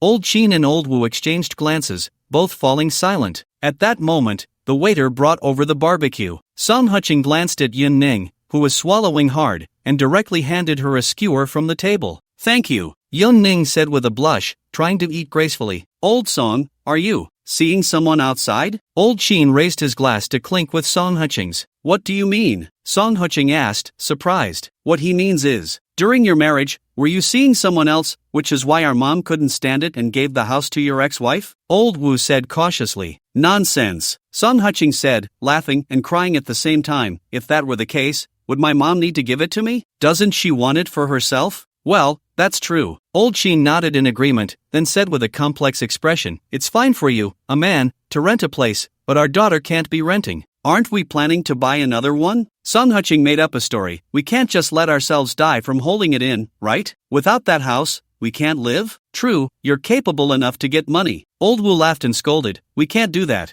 We've been fighting for that house our whole lives. Speaking of which, you guys aren't married? Song Qing teased. My son is about to get married. Old Qin laughed and scolded, but he and his mom are in the county, and I'm working here. Once I save enough for his down payment, he'll come live in Lincheng, and I'll go back to be with my wife. My kid is still young. It'll probably take another 10 years of hard work. Old Wu shook his head. At least he needs to finish school, right? Otherwise, with my wife's salary in the county, our family of 4 would starve. Take it slow. There will be bread, Song Qing said with a smile, raising his glass to clink with them. During the drinking, Old Qin and Old Wu kept exchanging glances. Yun Ning noticed and tugged at Song Qing's sleeve. But Song Qing didn't say anything, just focused on eating and drinking. After a long while, Old Qin couldn't hold back anymore and whispered, Xiao Song, are you a rich second generation out here experiencing life? What is this? A rich second generation? Song Qing exclaimed in surprise, his mouth agape. Dude, are you drunk? How do I look like a rich second generation? Don't lie to us. Old Wu said with a bitter face, that female friend of yours. The one I met, she drives a Benz when she goes out. I saw her at the Guamao building. That female friend? The one who came to the Nannan County Grand Hotel to find me? Song Qing asked in astonishment. No, it's the one who came to see your daughter. Old Wu said it very tactfully. Su Qing? Song Qing curled his lips. She's actually my ex-wife's best friend. Oh, your ex-wife's best friend? Old Qin and Old Wu both shuddered, their faces filled with admiration. Yun Ning, however, furrowed her brows and shifted to the side. What are you guys crazy about? Song Qing laughed and scolded. I couldn't even keep my ordinary office worker ex-wife. How could her best friend possibly like me? Xiao Song, it's not that I'm being condescending. Old Qin sighed. You're still young. Making money is important. What nonsense, love. That's all fake. Once you have money, find a wife, and then have a big fat son. Isn't that having both sons and daughters? That's true. Old Wu chimed in. Xiao Song, it's just that we don't have your looks. If we did, we definitely wouldn't be delivering takeout. No, didn't I make it clear last time? That female CEO. Hey, this old brother needs to say a word to you. Old Qin interrupted Song Qing with a wave of his hand. We know that female CEO is married, but she treats you pretty well. These days you haven't gone to Nannan County, and she came looking for you twice. It seems she's quite infatuated. Get lost. She's already married. Song Qing laughed and scolded. Stop talking nonsense. Old Wu scoffed. Her assistant said she's single. Hey. Song Qing raised his glass. Although I really want to live off a woman, unfortunately, the conditions don't allow it. We have hands and feet. We still have to rely on ourselves, right? You. Both Old Qin and Old Wu shook their heads. The 4 of them had a late-night snack for almost 2 hours, finishing 2 cases of beer before they finally dispersed. However, none of them rode their bikes. They all took taxis. After sending Old Qin and Old Wu off, Song Qing turned to Yun Ning. Where are you going? I have nowhere to go. Yun Ning said somewhat shyly. When they came to collect the debt, my phone fell into the sewer, and the boss lady is afraid it will affect business, so she won't let me work anymore. What does that have to do with where you live? Song Qing asked in surprise. I actually don't live at school, I live in the shop. Now that they've fired me, I have nowhere to stay. Yun Ning lowered her head and wiped her eyes. Do you think I'm 3 years old? Not living at school, living in a shop? Song Qing sneered. I can't afford the dorm fee. Yun Ning looked up, tears streaming down her cheeks. Can't afford the dorm fee? This reason left Song Qing momentarily stunned. Our dorm fee is 1,500 a year. I don't have that much money. Yun Ning said, looking down. Song Qing frowned at her. Today she was wearing a somewhat worn short-sleeved shirt, denim shorts, and a pair of white shoes, looking quite fashionable. She didn't look like someone who couldn't come up with 1,500 at all. This outfit, I got it from donated clothes. Yun Ning said, lowering her head. A lot of neighborhoods have clothing donation boxes, and if I have nothing to do, I go there to wait. When others come to donate clothes, I ask them for some. Is that so? Song Qing sighed and said cautiously, Sister, it's not that we look down on people, but your situation is like this. This university isn't a must, don't you think? Why can't I go to college? Just because I'm a girl? Yun Ning said angrily, should I just be like the people in our village, get married at 18, and then have a child? You could work in a factory, right? Song Qing said awkwardly. If I work in a factory, how will my brother get a wife? Yun Ning wiped her tears and said, they wanted to sell me to a bachelor from the same village for 50,000 yuan. If I hadn't run fast, I wouldn't have gotten out. Ha? Song Qing asked curiously, you only got 30,000, but they wanted 50,000. How did you get that money? Yun Ning trembled with anger. Are you out of your mind? I work 3 jobs a day, can't I save a little? What about my tuition? What about my living expenses? If she weren't afraid of losing to this guy, she would have punched him. Well, that's true, Song Qing suddenly realized, but I have a small question. Go ahead, Yun Ning gritted her teeth. If you go to college, you have to pay the tuition for the first year, right? Song Qing asked curiously, how did you get that first year's tuition? By working, Yun Ning said with a bitter smile. After the college entrance exam, I went to work in a factory with a sister from the village. I worked 16 hours a day, and in 2 months, I earned 13,649 yuan. Wow, that's quite a bit, Song Qing praised. Are you done asking? Yun Ning sneered, if you're done, take me back. I'm in pain and tired. How about I give you 2,000 yuan, and you find a friend to spend the night with? If that doesn't work, just stay at a convenience store. Damn. Before Song Qing could finish, Yun Ning grabbed his hand and shoved it into her clothes. If I shout sexual harassment right now, we both have a place to stay. No, girl, calm down, you can't play like this, or we'll be in the news tomorrow, on the social page. Song Qing was sweating. Then are you taking me back or not? Yun Ning said hatefully. Yes, but you have to let me take my hand out. I need to call a car, Song Qing said with a bitter face. Oof. Yun Ning held onto his hand tightly with her right hand and waved with her left. A taxi stopped steadily in front of them, and when the driver rolled down the window and saw their state, he was momentarily taken aback. Dude, you don't need a taxi, do you? There's a hotel right behind you. Yun Ning's face turned red, but she still held onto Song Qing's hand. Song Qing, however, remained calm and said, I hurt my hand earlier, she's just checking it for me. Driver, to Lincheng Mansion, right? Lincheng Mansion? The taxi driver looked at him strangely but still smiled. Sure, get in. Okay. Song Qing helped Yun Ning into the car. Nice guy, Lincheng Mansion gathers almost all the richest people in Lincheng. The taxi driver joked. The cheapest house there costs at least 70 to 80,000 per square meter, right? Yun Ning looked at Song Qing in shock. I don't know, it's the house my parents left me. Song Qing chuckled, this is a necessity for us, whether it's expensive or not. Anyway, we won't sell it, right? That's true, the taxi driver replied and then fell silent. What a joke, 70 to 80,000 houses and you're talking about necessities. What the hell? This guy is probably just pretending. Does someone living in Lincheng Mansion not even have a car? In less than 20 minutes, Song Qing and Yun Ning got out. The taxi driver didn't leave, just sat there smoking, quietly watching the two. After walking a few steps, Yun Ning felt some pain in her foot and reached out to grab him. Walk slower. Got it. Song Qing sighed, took a couple of steps, and said in surprise, you say, why don't I let the taxi drive in? Yun Ning was also taken aback. Can the taxi go in? Asking you is pointless. After Song Qing pouted, he walked to the security booth. Wu Xingxing immediately came out with Xiaoli, looking concerned. Mr. Song, what's going on? It's nothing, my car broke down, so I took a taxi back. Song Qing pulled out a cigarette and scattered it around. So, can taxis enter our community? No, they can't. Wu Xingxing shook his head. Xiaoli, go get the sightseeing car, take Mr. Song and this lady back, and let Xiao Wan call the doctor from the community. Okay. Xiaoli responded and hurried towards the security booth. The community is well equipped, it even has a sightseeing car and a doctor. After Song Qing sighed, he whispered, Old Wu, how much is the property price per square meter in our community? If according to the market price, your place should be around 300,000, but there's a market without a price. I've never seen any owner sell their house here. Wu Xingxing shook his head.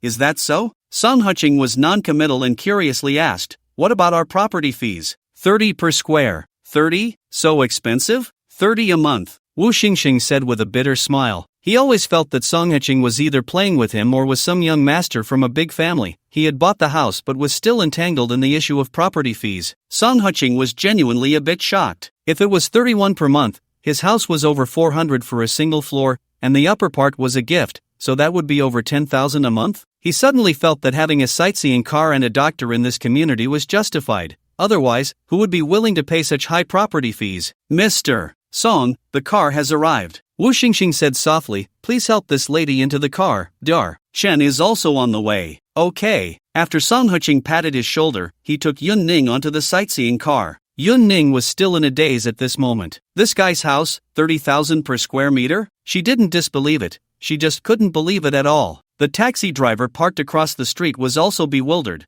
What was going on? Anyone could enter Lingcheng? Building 49. Yun Ning sat in the living room, looking at the decor of the house, feeling quite uneasy. She was even afraid of dirtying the expensive sofa. In front of her, a female doctor in her 40s was examining her foot. Mr. Son, it's nothing serious, just a sprain. I'll help her correct it. Okay, thank you, Dr. Chun. Son Huching nodded with a smile. It's part of my job. After Dr. Chun smiled, she gently twisted Yun Ning's small foot. Ouch! Yun Ning exclaimed, her eyes widening. Her foot really didn't hurt anymore. All done. Dr. Chen took off her gloves, placed them in the medical box, and instructed, normal walking is fine, but avoid strenuous exercise. It will be fine in a couple of days. Ah, thank you, doctor. Yun Ning quickly nodded. By the way, Dr. Chen, how is the medical fee calculated? Song Huching chuckled. It will be deducted from your prepaid property fees. Dr. Chen smiled. The bill will be sent to your phone later. I see, Mr. Song hasn't hired any domestic help for now. We have a lady who can cook. She can help you with 3 meals a day and cleaning. If you need anything, just press 1 on the landline, and our company will try to arrange it for you. Okay, thank you. Song Huching nodded with a smile. Then I'll take my leave. Dr. Chen smiled and turned to leave. Song Huching didn't bother to get up and see her off. He just yawned and looked out the window. He wondered if that girl in the small garden was getting used to life in Jian County. With such a big son, he hoped she wouldn't end up as a little black girl. As he was lost in thought, a waft of fragrance brushed past him. Mr. Song?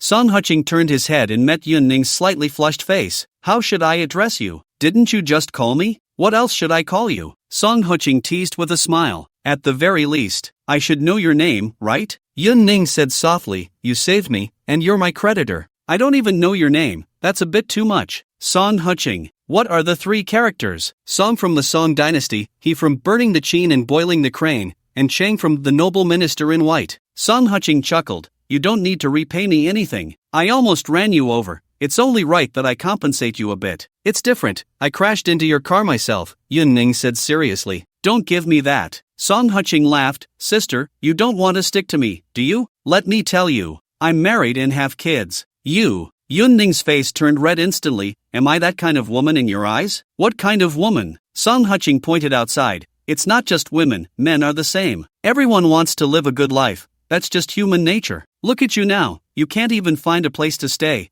And you're talking about this and that? Yun Ning bit her lip and took a long time to speak. How about I work for you? I can be your nanny, do laundry, cook, and take care of the kids. Just give me 2,000 a month. I only need 200 in cash, and the rest can go towards repaying your money.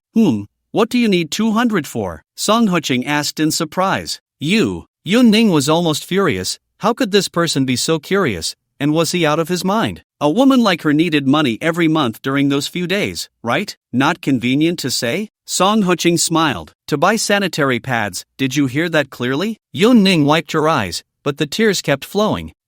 Song Huching was slightly taken aback, then he smiled wryly. I didn't mean anything else, I was just curious. Just asking. If you feel offended, I apologize. You rich second-generation types wouldn't understand how someone like me lives. That's normal. Yun Ning wiped her tears with her clothes. Speaking of which, if you don't find it offensive, I'm quite curious. Ning Yating can earn 5,000 a month. You have no reason not to be able to as well. Song Huching joked. You could hook up with a few guys like Zhang Shuai. With your looks, earning several tens of thousands a month shouldn't be a problem, right? Ning Yating is playing with fire. I don't dare. Yun Ning took a deep breath. Rich people aren't fools, especially those with strong vanity like Zhang Yang. He definitely has thoughts about Ning Yating. The more Ning Yating interacts with him, the more dangerous it becomes. If one day, Zhang Yang catches her off guard and does something to her, that would be a disaster. Song Huching looked at her in surprise. I didn't expect you to see this clearly, you're quite smart. I'm the top scorer in our college entrance examination, Yun Ning said, blushing. Provincial top scorer? Song Huching showed respect. City top scorer, is it that easy to be a provincial top scorer? Yun Ning pouted. City top scorer is still impressive. Logically, the higher-ups in the school should have given you money, Song Huching said in astonishment. How come you can't even get your tuition? The city subsidized 200,000, and the school gave me 100,000. Yun Ning sighed. but do you think that money will actually end up in my hands? What do your parents think? Song Qing said with a bitter smile, with such a successful daughter like you, they should be doing everything they can to support your education. Why are they still thinking about selling you? Because I was picked up, Yun-Ning said slowly. I was abandoned by my parents when I was little. They didn't have any children at the time, so they took me in. But later they had 2 younger sisters and 2 younger brothers. They can really have kids, Song Qing sighed. They are a family, and I am the outsider. As Yun-Ning spoke, her eyes turned red again. I spent 50,000 yuan to buy my household registration. Now my household registration is at school. Well, okay. After a sigh, Song Qing lit a cigarette. Why? Why do you want to deliver takeout? Yun-Ning couldn't help but ask. The money you make from delivering takeout in a month isn't even enough for the property fee, right? What do you know? People have to work, right? Song Qing shot her a glance, staying at home every day without going to work. What's the difference from a rice bug? Besides, work doesn't distinguish between high and low, little comrade. Your thinking is not right. Humph. Do you think I don't know people like you? Yun-Ning said disdainfully. It's just that you use delivering takeout as an excuse to flirt with girls everywhere. Is that so? Then you're so pretty, have you seen me flirt with you? Song Qing scoffed. Don't think every man thinks with his lower body, at least I don't. He thought for a moment, feeling he was being too absolute, and added, at least not right now. Is that so? If you give me 3,000 a month, I'll be with you. Would you be willing? How much? Cough cough cough. Song Qing was choked by the smoke and kept coughing. Yun-Ning hesitated for a moment but still reached out to pat his back to help him breathe. 3,000? I only need 3,000 a month, Yun-Ning said with a flushed face. If I graduate from university and can go out to work, then I won't need your money. I can support myself. No, what do you want? Song Qing pointed at himself. Do you want me because I'm older? Because I don't take showers? How old are you? Yun-Ning asked seriously. 40, Song Qing said earnestly. Poof. Yun-Ning snorted coldly, lifting the property certificate and photocopy of the ID card on the coffee table. Do you really think I'm a fool? You're only 28. Only 28? Song Qing snatched the documents, stuffed them into the drawer, and then laughed and scolded. Girl, how old are you? 21. Yun-Ning slightly turned her head away. You're only 7 years older than me. The guy my parents introduced to me is already 36. Aren't you still not married to him? After giving her a glance, Song Qing stretched lazily. Stop talking nonsense. Tomorrow at dawn, you leave. We don't know each other. Do you look down on me? Yun-Ning said in a deep voice. I wouldn't even look at you. What does it mean to look down on someone? Song Qing scoffed. You. Yun-Ning was instantly furious, glaring at him fiercely. Get some rest early. After yawning, Song Qing walked upstairs, but just as he reached the stairs, he came back down. By the way, it's not cold, so sleeping on the sofa shouldn't be a problem, right? Get lost. Yun-Ning picked up a cushion and threw it at him fiercely. This guy was too insulting. Good night, damn it. No, Makabaka. As soon as Song Qing finished speaking, another pillow was thrown at him. He quickly ran upstairs. Yun-Ning angrily looked at the stairway, then turned her head to glance at the landline on the table, hesitated for a moment, and finally pressed the 1 key. After she said a few words, she hung up the phone, then got up and opened the glass door to the pool, sitting by the edge, staring blankly at the brightly lit city. She didn't know how long had passed. The doorbell rang. Yun-Ning hurriedly opened the door, only to find no one outside, just a small bag on the ground. She carefully placed the bag by the pool, glanced around, and then, blushing,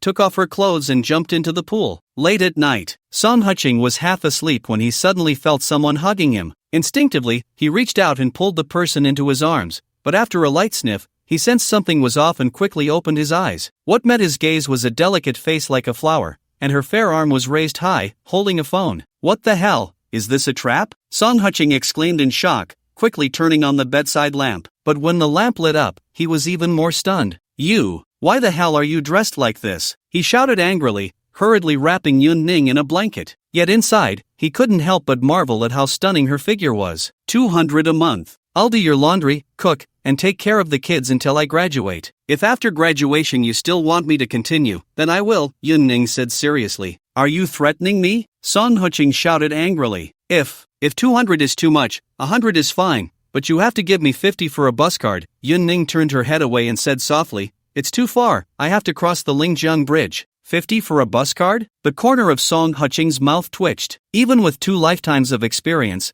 this was the first time he had heard such an outrageous request. I might not make it to class in the morning, but I can walk back by myself at night, Yun-Ning said, looking down. Song Qing stared at her blankly for a long time before saying, put your clothes on, we need to talk. After he finished speaking, he snatched the blanket and wrapped it around himself. After all, he wasn't wearing much either. Ah! Yun Ning immediately covered her chest with her hands, her face flushed as she looked at him. This guy must be doing it on purpose. On the terrace, Song Huching made 2 cups of instant coffee, placing one in front of her. Just as Yun Ning was about to take a sip, he stopped her. Hot water, take your time. Yun Ning, hearing this, immediately put the cup down. What do you really want? Song Huching rubbed his temples. Honestly, with your looks, earning 50 to 100,000 a month wouldn't be too much. Why bother with a delivery guy like me? I owe you money, and I can't pay it back for now, maybe for a long time. So I couldn't think of any other way, Yun Ning said earnestly, and if I stay with you, I have a place to live and won't have to worry about 3 meals a day. I said, with your conditions. I'm not that kind of woman. Yun Ning shouted, startling Song Huching so much that he almost spilled the coffee. After hurriedly setting the coffee down, he looked at her with a strange expression. I don't want to suffer anymore, but I also don't want to become that kind of woman, Yun Ning cried out. I can tell you really look down on me, that you're not interested in me. So what? Song Huching asked cautiously. So, what do you mean? Yun Ning was taken aback. So what was that just now? Song Huching gestured. You know, that thing where you ended up in my bed. He didn't quite understand her logic. You look down on me, which either means you have very high standards or it means you're a decent person. Yun Ning wiped her tears. But no matter which one it is, you're a reliable person. What if I like men? Song Huching suddenly said. Yun Ning shrank back in fear, but then, blushing, said, if you like men, then I'll help you correct that. This guy already had a daughter, yet he was talking about liking men. What a jerk. Song Huching didn't say anything, just looked at her seriously. This girl was at least 170 meters tall, very delicate in appearance, with skin so fair it seemed fragile, especially those long legs and a tiny waist, along with those ample curves. To be honest, even Su Qing would have to give her some credit. But that wasn't the most special part. The most special thing was the aura of a neighborly girl she exuded. If this were his past life, she wouldn't come down for less than 100,000 a month. At least, that's how he valued her. Seeing him looking at her, Yun Ning first shrank back, then gritted her teeth and puffed out her chest. You can rest assured, with your family background, you definitely won't let me marry you. If your future wife thinks I'm inappropriate here, I'll just live outside. If you can keep her from discovering our relationship, I can stay here and be your nanny. All right. Song Huching nodded with a smile. What does all right mean? Yun Ning looked at him, slightly stunned. You take care of the child, clean the house, and I'll give you 5,000 a month, Song Huching said seriously. 5,000 yuan, as for the money you owe me, that's not urgent. You can pay me back slowly after you graduate from university and find a job. Yun Ning stared at him blankly, and after a long time, she lowered her head and said, Why are you so nice to me? Is this what they call nice? Song Huching looked at her with disdain. It seemed this girl hadn't had much good pork in her life. Seeing him silent, Yun Ning couldn't help but blush and asked, Do you have a girlfriend now? Yes. Song Huching smiled and said, And not just one. So you'd better keep your distance from me. That doesn't make me any less, Yun Ning said with a bitter smile. I knew it. A person like you must have plenty of women around. So finding me is the same as finding someone else. How about I introduce you to a boss? Slap. Before Song Huching could finish his sentence, he received a hard slap. You think just because you give me money, you can insult me like this? Yun Ning shouted angrily. I'm a person, not a commodity, and definitely not a gift for someone else. Is that what I meant? Song Huching looked quite aggrieved. I don't care what you meant. If I hear you say I should find someone else again, I'll fight you. If I can't beat you, I'll jump down from here. Yun Ning gritted her teeth. Is this a jumping off point? Song Huching looked at her with some annoyance. Why is it that every time they get to this rooftop, Su Qing wants to jump down, and now Yun Ning wants to jump too? Oof. Yun Ning scoffed, downed her coffee in one go, and then stood up to walk downstairs. Song Huching watched her back and sighed softly. He felt this girl didn't seem to be after money or a person. He didn't quite understand what she really wanted. That night, just as Song Huching fell asleep, he suddenly felt someone wrap around him. He opened his eyes and helplessly said, Sister, why are you here again? What if you don't definitely give me a salary? Yun Ning said, blushing. No, you listen to me. Before Song Huching could finish his sentence, his mouth was covered. A cherry flavor filled his mouth. But he didn't have time to enjoy it, as the other party bit his tongue painfully. With no other choice, he had to wrap his arms around her and start teaching her the correct kissing techniques. After a long while, after they separated, Song Huching was about to say something, but his head was covered by the air conditioning blanket. The next day, early morning, when Song Qing woke up, the sky was already bright. He hurriedly opened his phone and found that the group chat of Lin City takeout team had exploded. Almost everyone was asking him what had happened yesterday. Yesterday? Song Qing suddenly jolted awake and pulled back the bedsheet to take a look. The glaring red stain on the sheet made him bitterly smile. What the hell was this? He leaned against the headboard and smoked a cigarette, taking a long time to calm down. At that moment, the door was pushed open. "Get up, I need to change the sheets," Yun-Ning said with a serious face. "What do you mean, change the sheets?" Song Qing asked in surprise. "If your girlfriend sees this, you're dead," Yun-Ning said, looking down. "Hurry up and get up. I have class in the afternoon, I need to go to school. The food is ready downstairs, you can go eat." After she finished speaking, seeing that Song Qing still hadn't moved, she reached out to pull him up, but upon seeing his state, she took 2 steps back, her face flushed. "I said, why don't we talk about it?" Song Qing said with a bitter smile. "No talk. Anyway, I promised you, and I will keep my promise." "You promised me, and you have to keep yours too," Yun-Ning said, turning her head to the side. "Then you have to at least tell me what you want from this," Song Qing sighed. Yun-Ning opened her mouth, then looked out the window. "I think that as long as after we do that, you won't chase me away anymore." "What's your basis for that?" "Because you bumped into me, you didn't just walk away, and you were willing to pay off my debts," Yun-Ning said, lightly biting her lip. "Most importantly, you fought with the bald guys, and you even gave them medical fees, which means you are actually quite reasonable." "What kind of logic is this?" Song Qing was speechless. He always felt that this girl wasn't being honest, but he had no evidence. "Hurry up and get up." After Yun-Ning pulled him up, she pushed him toward the bathroom. After giving her a glance, Song Qing turned on the water and started to shower. But when he finished and came out, his clothes were already laid out on the bed, from his underwear to his socks, and even the black night vest, all neatly arranged. "This girl really thinks of herself as a nanny." He chuckled and began to get dressed. On the first floor, Yun-Ning was resting her chin on her hand, staring at the food on the table, slightly lost in thought. "What are you thinking about?" Yun-Ning looked up and met Song Qing's gaze, her face turning red as she looked away. "Hurry up and eat. By the way, I don't want this year's salary. I had someone send me a phone yesterday." After she finished speaking, she placed the phone on the table. "Wow, an Apple?" Song Qing said in surprise. "Who sent it to you? Why would they send you this phone? Can they send me one too?" Yun-Ning looked at him in surprise, then pointed to the cordless phone next to the coffee table and said softly, "I just called the property management yesterday and asked them to send me a phone. And they sent this. Damn, the property management sends phones?" Song Qing immediately became excited. If that's the case, could he also get one? While he was pondering this, his phone suddenly vibrated. "Mr. Song, you spent a total of 15,800 yuan yesterday, which will be deducted from your property fees. Your current balance is 984,200 yuan. What happened?" Yun-Ning asked curiously. "Damn it, this phone is deducted from my money," Song Qing said angrily. "So, that's why I said I don't want this year's salary," Yun-Ning said a bit embarrassed. "I didn't expect they would actually send me this phone. A phone worth over 10,000, she never dared to dream of it." After checking the price herself this morning, her heart was bleeding. If it weren't for the photos on her phone, she would have wanted to return it. "Forget it." After a sigh, Song Qing shook his phone and said, "Shall we add each other on Facetune?" "Okay." Yun-Ning, blushing, opened her phone. After they exchanged Facetune contacts, suddenly her phone vibrated.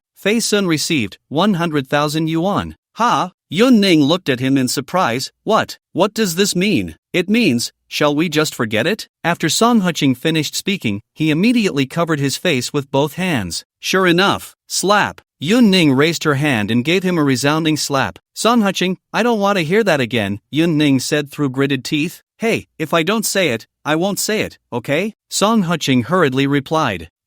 Yun-Ning pursed her lips and said, "What time do you get off work tonight?" "I'll prepare dinner. Let's contact each other on Facetune then," Song Qing said with a bitter face. "I don't even know what time I get off work. In the delivery business, if one were to set a specific time to get off, that would be too harsh. Then I'll wait for you at home after I get off work. You tell me the password to your place." Yun-Ning lowered her head and started eating. "I'll send it to you." Song Qing took out his phone and sent a string of numbers. After Yun-Ning glanced at it, she replied with received and continued eating. Song Qing looked at the simple 3 dishes and a soup and couldn't help but sigh slightly. He thought for a long time but couldn't figure out what this girl was after. After all, The reasons she gave were quite flimsy. After lunch, Yunning tidied up the table, and when she was about to go out, she saw Song Huching, who was sitting on the sofa, also stand up, which warmed her heart. Was this guy waiting for her? Let's go. I'll take you to school. After Yunning responded softly, she followed him out the door. But after she went out, she entered the house password again, and when she saw the door open, she finally breathed a sigh of relief. Wait, girl, what about our trust? Song Huching said irritably. Trust? The first time you wanted to give me to someone else, the second time you wanted to pay me off. Do you deserve my trust? Yunning said in a low voice. Alright, I really don't deserve trust. After Song Huching sighed, he walked into the elevator. Yunning looked at his back, her lips slightly curling up, but then she immediately returned to her cold demeanor. However, when she followed Song Huching to the parking lot, her eyes widened in disbelief. This guy, is he that rich? Although she couldn't recognize all the cars, she did know the Porsche logo. Such a sports car must cost several million, right? Get in the car, Song Huching called out, and when he saw Yunning standing there a bit flustered, he smacked his forehead. Sorry, when I first saw this car, I also didn't know how to open the door. After saying that, he reached out and opened the scissor door for her. You haven't said a single true word. Yunning pouted and sat inside, but she didn't dare to move, not even to touch the door handle, afraid of damaging the car. Song Huching couldn't help but chuckle, leaning closer to her. Yunning immediately tensed up, clenched her fists, and closed her eyes, her cherry lips slightly parted. Click! A crisp sound made her open her eyes. Huh, what are you doing? Are you uncomfortable? Song Huching asked in surprise. No. Yunning was instantly embarrassed and glared at him fiercely. Wait, you don't think I want to kiss you, do you? Before Song Huching could finish his sentence, Yunning leaned over, wrapped her arms around his neck, and kissed him hard. Drive. This left Song Huching completely stunned, but he didn't notice that Yunning's hands were trembling slightly. V-room. The sound of the car's roar echoed. The Porsche sped out, and Yunning gazed out at the passing scenery, slightly lost in thought. Mr. Song, take care. A security guard stood at the post and saluted him. Song Huching rolled down the window, tossed a cigarette out, and then stepped on the gas, speeding away. Linchon University. Wow, that car is so cool. It's my dream car. Is this a concept car? Countless students stopped to admire the silver Porsche. This scene made Yunning blush. How about I drop you off outside the school and you walk back? Song Huching chuckled lightly. No need, I'm going to be late. Yunning replied with a stern face, took a deep breath, and opened the car door. Damn, Yunning. My youth ends here. Buried today. I got dumped, really. Countless boys let out wails, while many girls cast looks of both envy and disdain. Yunning got out of the car, hesitated for a moment, and finally waved goodbye to Song Huching before heading towards the teaching building. However, halfway there, she couldn't help but look back. At that moment, two youthful and beautiful girls stood in front of the Porsche, smiling and chatting animatedly. Yunning gritted her teeth and turned back. After glancing at the beauty who was about to leave her number for Song Huching, she said in a low voice, Aren't you supposed to be at work? What are you still doing here? I'm leaving soon. Song Huching smiled, waved at the two beauties, then rolled up the window and sped away. What's there to be proud of? Isn't it just leaning on a rich guy? That's right, I used to think she was so pure. The two beauties began to mock. Yunning, however, walked towards the teaching building with a blank expression, not even glancing at them. Seeing this, the two became even angrier. Song Huching drove to the place where he had eaten late-night snacks yesterday, planning to find someone to tow his car, but when he got out and looked, he was instantly dumbfounded. Damn it, where's my car? He shouted in anger, startling many passers-by. Some wanted to curse, but upon seeing the Porsche beside him, they immediately swallowed their words. Brothers, my electric bike was stolen while I was eating. Lao Lu. What? Did Yunning steal it? Lao Wu. What the hell is your comprehension? Xiao Son, was it completely taken? Lao Qin. Damn, I said my electric bike is gone. Where are you guys thinking? Lao Lu. Ha, the electric bike is gone? Hurry and call the police. Lao Zhou. Right, hurry and call the police. Lao Wu. Was it still there yesterday? Do you want me to come take a look? Lao Qin. Forget it. I'll just call the police. You guys don't need to come, it won't help. Lao Lu. After exiting Fei Sun, Song Huching, with a bitter face, made the call to the police. Over an hour later, he walked out of the police station with a receipt. However, the officers taking his statement looked at him with strange expressions, as if to say, Are you here to waste my time? After all, Claiming that his electric bike was stolen while driving a Porsche worth over 10 million was already ridiculous, and saying he was a delivery guy made it even more absurd. What frustrated him further was that there were cameras at the late-night snack stall, but his electric bike happened to be parked in a blind spot. Feeling quite dejected, Song Huching drove back to Lincheng Mansion, originally planning to get out and go home to rest, but after thinking it over, he felt that giving up halfway wasn't his style, so he took a taxi to Anji Tinglan. After getting on the somewhat dusty Aprilia, he sped to the Nanyang Grand Hotel. Old Sun here not only provided food but also equipment. Wow, Xiao Song, you really went for that female CEO, huh? Lao Sun looked at the handsome Aprilia, quite surprised. What the hell, my bike was stolen, this is a friend's. Song Huching said with a bitter face, hurry up, get a Black Knight delivery box. I'm waiting to start working. Wait, you're delivering food on a motorcycle worth over 100,000? Lao Sun said with a strange look, can you even cover the fuel and maintenance costs? Stop messing around. Song Huching said helplessly, I'll borrow it for a couple of days. Once I get my bike back, I'll ride an electric bike. Lao Sun didn't say anything, just had a look that said, I believe you, I'm your grandson. Fine, forget it, I'll go buy from somewhere else. After giving him a glare, Song Huching got on the Aprilia and was about to leave when Lao Sun grabbed him. Don't go. Are you really using this to deliver food? Let go. I'll get you ready right away. After throwing down that line, Lao Sun ran back into the house and came out with 2 Black Knight delivery uniforms and a delivery box, skillfully putting them on Song Huching. That's more like it. After a sigh, Song Huching handed him a cigarette. How much? 80 for everything, just give me 60. Since your bike was stolen, the loss is not small. Lao Sun sighed. Don't joke. You have to support your family too, right? After paying 80, Song Huching got on the Aprilia. I'm off, waiting to start working. Wait a minute, Lao Sun called out. Is there something else? Song Huching turned his head to look at him. I have nothing, but you seem to have something. Lao Sun pointed to a Mercedes-Benz business car parked not far away.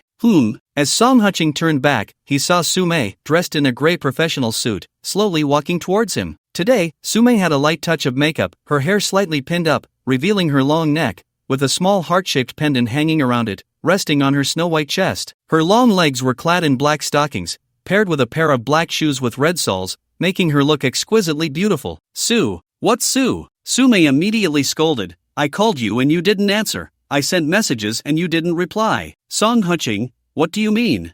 I went back to my hometown a couple of days ago. Song Huching said awkwardly. Back to your hometown? Su Mei frowned tightly. Where's your hometown? What's your parents' phone number? Put. Lao Sun couldn't help but laugh. Song Huching also had a strange look on his face. Su Mei then realized her question was problematic. Her pretty face flushed as she said, I just wanted to verify the truth of what you said. I have no reason to lie to you, right? Song Huching said with a bitter face, Su, if there's something, just say it, I'm still waiting to start working. I have a reception event that I hope you can accompany me to. Su Mei said seriously, tonight at 9:30. You come with me, be my assistant and translator, and I'll pay you as we agreed. But my bike. Before Song Huching could finish, he saw her wave her hand. Immediately, a young man got out of the passenger seat of the business car, and without saying a word, he bowed deeply to him. Mr. Song, my name is Feng Jie. I'll drive your bike to the designated location. Song Huching and Lao Sun exchanged a glance, both seeing the shock in each other's eyes. What the hell? There's even a driver, and it's an electric bike driver. Seeing Song Huching not moving, Su Mei immediately reached out and pulled him down from the Aprilia, then instructed, Feng Jie, park the bike downstairs at the company. Yes, MS. Su. Feng Jie replied, then immediately took the helmet from Song Huching's hand, placed it in the delivery box, and after putting on a helmet from his backpack, sped off. Come with me. Su Mei pulled Song Huching towards the business car. It's not. I haven't agreed to you yet, Song Huching said helplessly. I have something to do tonight, my daughter. I'll send someone to pick her up from kindergarten later. This reception is very important to me, Su Mei said, pushing him into the car and getting in herself. Old Sun watched the business car speed away, unable to help but click his tongue. What exactly is this guy's background? If you say he's a rich second generation, you really can't tell. Eating a 12 yuan rice bowl and drinking a 3 yuan cola. But if you say he's not a rich second generation, he's riding a motorcycle worth over 100,000, and the girls around him are all stunning. Can't figure it out. Inside the business car. Which kindergarten is your daughter in? What time does she get off school? Su Mei asked softly. She went back to my hometown, Song Huching said awkwardly. My parents are taking care of her, so there's no need to pick her up for now. Are you lying to me again? Su-mei immediately glared at him. No, this is a white lie, a kind-hearted lie. Song Huching's face turned red. You say I'm married and a rich woman, is that also a kind-hearted lie? Su-mei said through gritted teeth. Song Huching immediately felt ashamed and lowered his head. Oof. Seeing this, Su-mei's expression softened slightly. The two fell silent. The business car slowly drove into the Guamao building. Are we going back to the company? Song Huching couldn't help but ask. No, I'm taking you to buy a few outfits. Su-mei shot him a glance. Tonight, all the prominent people in Lin City will be there. You can't go dressed like this, can you? Alright, Song Huching sighed. He was no longer used to wearing a suit and tie. He felt that jeans and a white t-shirt suited his style better. After all, those who come in suits are either selling insurance or selling insurance. The elevator stopped on the 9th floor of the Guamao building. Only then did Song Huching realize that there was a large department store here, and it sold almost all international brands. Su-mei walked a few steps forward in her high heels, and when she noticed he wasn't following, she hesitated for a moment but ultimately blushed and took his arm. What are you doing? It's my first time in a place like this, so I'm a bit nervous. But those salespeople, while they may be snobbish, they won't openly bully people, so don't worry, Su-mei said softly. Song Huching was at a loss for words. He wanted to tell Su-mei that when he used to make clothes, it was all done by tailors coming to measure him, and as for other luxury goods, they would send him seasonal brochures. However, saying all this would only add to his own sorrow without any use. The two walked hand in hand through the mall. Song Huching tried several times to pull his hand away, but Su-mei held on tightly, until they entered a rather low-key shop, which had no logo and not even a name. MS. Su, is this the one? A short old man approached, wearing white cuffs. Song Huching didn't need to think. This person was most likely an old tailor. A tailor? He looked at Su-mei with a strange expression. What exactly does this girl want to do? This is Master Guan, our most famous tailor in Lin City, Su-mei introduced. I don't deserve it, the old tailor said humbly. I'm just an old tailor who makes a living by my craft. Mr. Song is quite a handsome man, very well matched with MS. Su. Song Huching turned to look at Su-mei. What the hell did you say to this tailor? Su-mei's pretty face flushed, and she said sternly, Master Guan, please take his measurements. His build is similar to my father's, but he's taller and thinner. Not just that. Master Guan shook his head and said, his arms need to be a bit longer, and his waist is much shorter than your father's. The proportions are completely different. Is that so? Su-mei replied non-committally, taking 2 steps forward to look at Song Huching and said, why do I feel? You seem much taller than the last time I saw you? Maybe it's been a while since we last met, and my image has grown more impressive in your mind, Song Huching sighed. Put. Master Guan couldn't help but laugh. This kid is quite likable. Su-mei shot him a glance, then stood beside him to start selecting materials. I say, Master Guan, it's too late to make clothes now, right? Song Huching laughed. It's definitely too late now. Master Guan shook his head, but the specifications for tonight's investment promotion meeting aren't too high. Wearing a couple of decent ready-made outfits will do. By the way, do you have wallets, tie clips, and cufflinks to match? He directed this last question at Su-mei. No, I've already bought all those things. Su-mei shook her head. Looks like you think my standards are too low, Master Guan joked, then recorded Song Huching's measurements before waving to the apprentice. The apprentice immediately understood and pushed over a large clothing rack. The rack displayed various suits, in all lengths and widths. Su-mei stepped forward, glanced at Song Huching, then picked a blue and gray suit, followed by 2 overcoats. No, sister, it's summer, you don't need to take the overcoats, Song Huching said helplessly, and for the investment promotion meeting, if you're just going to mingle, you can dress a bit more casually.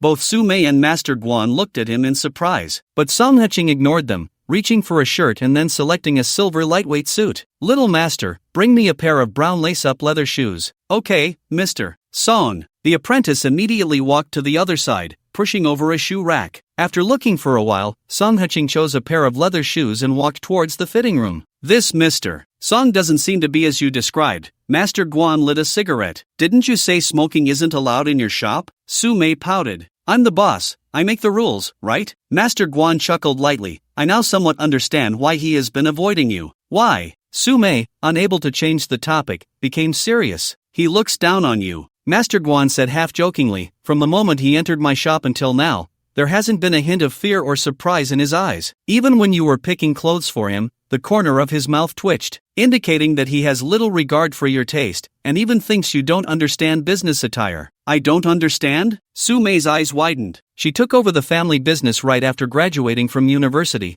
and in less than 8 years, the company's performance had multiplied several times. You have an eye for people, but you're still a bit lacking, Master Guan teased. The outfit that little Chio brought out, the one Mr. Song picked. It's not the most expensive, but the fabric is the best and most suitable for him. He understands this? Su Mei was somewhat skeptical. At least more than you do, Master Guan said before closing his mouth. Because Song Qing had already come out, now dressed in a silver gray suit, the collar of his shirt slightly open, the length of his pants just right to cover the shoelaces without being too long. The clothes complemented him, and he matched the clothes. It made him look particularly tall, especially those long legs, which made Su Mei unable to look away. If one had to point out a flaw, it was that he didn't have a good belt. Snap! Master Guan snapped his fingers. Little Chio immediately understood and pushed over a cart. The cart was filled with belts, each one particularly beautiful and of high quality. More importantly, the logos on them were either Hermes or LV. Number 9. Master Guan winked at Su Mei. Su Mei shot him a glance,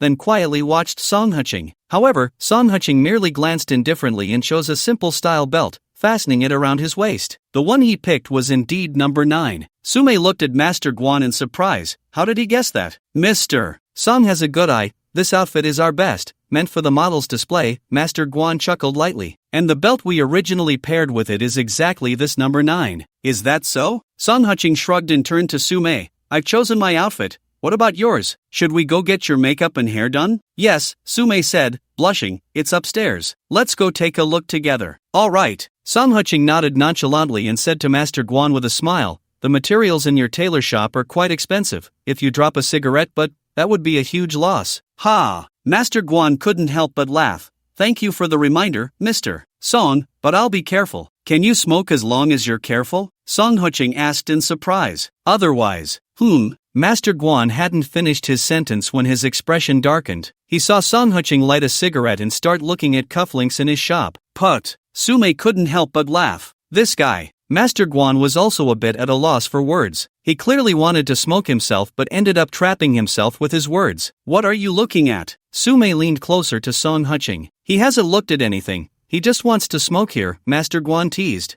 How do you know? Su Mei asked in surprise. Because you just said you bought wallets, cufflinks, and so on, right? Since you bought them, what else is there to buy? These things can't be eaten, Song Qing joked. You and Master Guan seem to have quite the rapport, Su Mei said with a wry smile. Rapport? Song Qing and Master Guan exchanged glances, both feeling a chill. I don't like men. When both of them said this in unison, Su Mei burst out laughing. What I hate the most are those poor boys pretending to be rich to deceive girls, Master Guan sneered. I also hate it when someone pretends to be effeminate to deceive girls, Song Qing said, pouting as he folded back his delicate fingers. Ha ha ha. Su Mei laughed heartily. These two together were really amusing. Inside a hair salon, Song Qing sat on the sofa flipping through a magazine while Su Mei was getting her hair dried. MS. Su, is that your boyfriend? The hairstylist joked. No, Su Mei's face flushed, but she maintained a serious expression. He's my business partner. Is that so? The hairstylist chuckled. You might want to check on him first. Otherwise, I'm afraid your business partner might get taken away. Su Mei turned to look, her brows furrowing. At that moment, Song Qing had tossed the magazine aside and was holding a beautiful woman's hand, talking about something. He looked so serious that one might think he was discussing business. Mr. Qing, am I really having a bad month? Yes, Song Qing said seriously. As far as I know, Pisces isn't having great luck this month. Judging by your expression, it seems you've had a fight with your boyfriend? Yes, the beauty pouted. I haven't seen him for half a month. He's either here for a meeting or there for a meeting. Men, after all, prioritize their careers, right? Song Qing smiled. If you're having a bad month, you should go out for a walk, clear your mind. If that doesn't work, maybe go swimming at the beach or something. Mr. Qing, do you have time? If you do, we can go together. Go.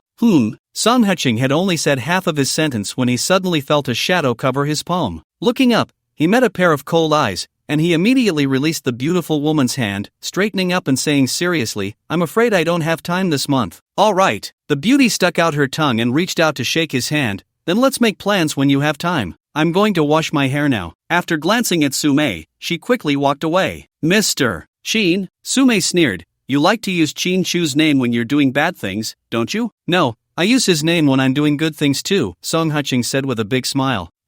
Su Mei snorted coldly and pried open his palm. She casually crumpled the pink business card and tossed it into the trash can. President Su, I have to say something to you. That lady's father is the president of a corporation. We do business, and having more friends means more opportunities, right? Song Huching said seriously. Oh really? What business does Mr. Qing do? Sume sneered. Where is the company located? How big is the company? Our company is quite impressive, with a market value of hundreds of billions and hundreds of thousands of employees. Oh, before Song Huching could finish, someone grabbed his ear. Wait until the day you become the boss of the Black Knights to talk about it. Sume pulled him out, causing many people to snicker. 10 minutes later, Xinhua Cafe. You invested in a cafe? Song Huching said, quite surprised. The shop is mine. I didn't know what to do at first, so I opened a cafe, thinking that if no one else came to drink, I could sit here when I had time. Sume said casually, you can smoke here. I don't have a no smoking policy. Really? Song Huching pointed at the no smoking sign on the wall with a bitter smile. You can smoke, that's what I said, Sume said seriously. All right. Song Huching sighed and took a sip of coffee. It tasted good. No wonder there were so many people in the cafe. There was a piano on display, but no pianist was invited to play. Can you play the piano? Sume followed his gaze. No, I'm just a delivery guy. How would I know that? Song Huching waved his hand. What's wrong with being a delivery guy? Earning your own living is better than anything, Sume said softly, but I think you should be able to play the piano. I really can't. Song Huching shook his head and lit a cigarette. How about we play a game? Sume said seriously, rock paper scissors, truth or dare. Not playing. Song Huching pouted. It's only a few hours until 9 o'clock. If it really doesn't work, I can go do my own thing first. And can we meet at 9? After he finished speaking and was about to get up, he heard Sume speak leisurely. 1 round, 10,000, win or lose.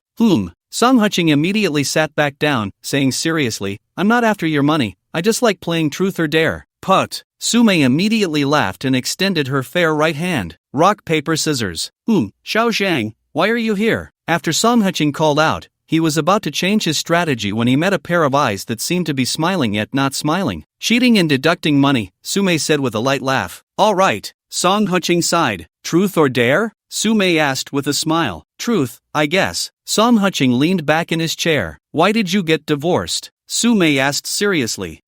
I didn't get divorced. Song Huching pouted. Bang bang bang. Sume knocked on the table and said slowly, we're playing truth. I really haven't divorced. I haven't even received the divorce certificate. Song Huching said, feeling wronged. You. Sume shot him an annoyed glance. So how are things with your wife now? Is that a question? Song Huching replied cautiously. It counts. Sume gritted her teeth. During the divorce cooling off period, she's on a business trip right now. We'll register when she comes back. Song Huching shrugged. All right, let's go again. Rock, paper, scissors. Why do you want to divorce her? Sume asked again. It's her who wants to divorce me. She thinks I lack ambition and doesn't want to live a hard life with me. Song Huching said with a bitter smile. Let's go again. Rock, paper, scissors. With your abilities, earning money shouldn't be too difficult, right? Sume said seriously, even if you don't do public relations, just being a translator, you should be making tens of thousands a month, right? Is that called living a hard life? I used to work at a small company, earning around 6,000 a month.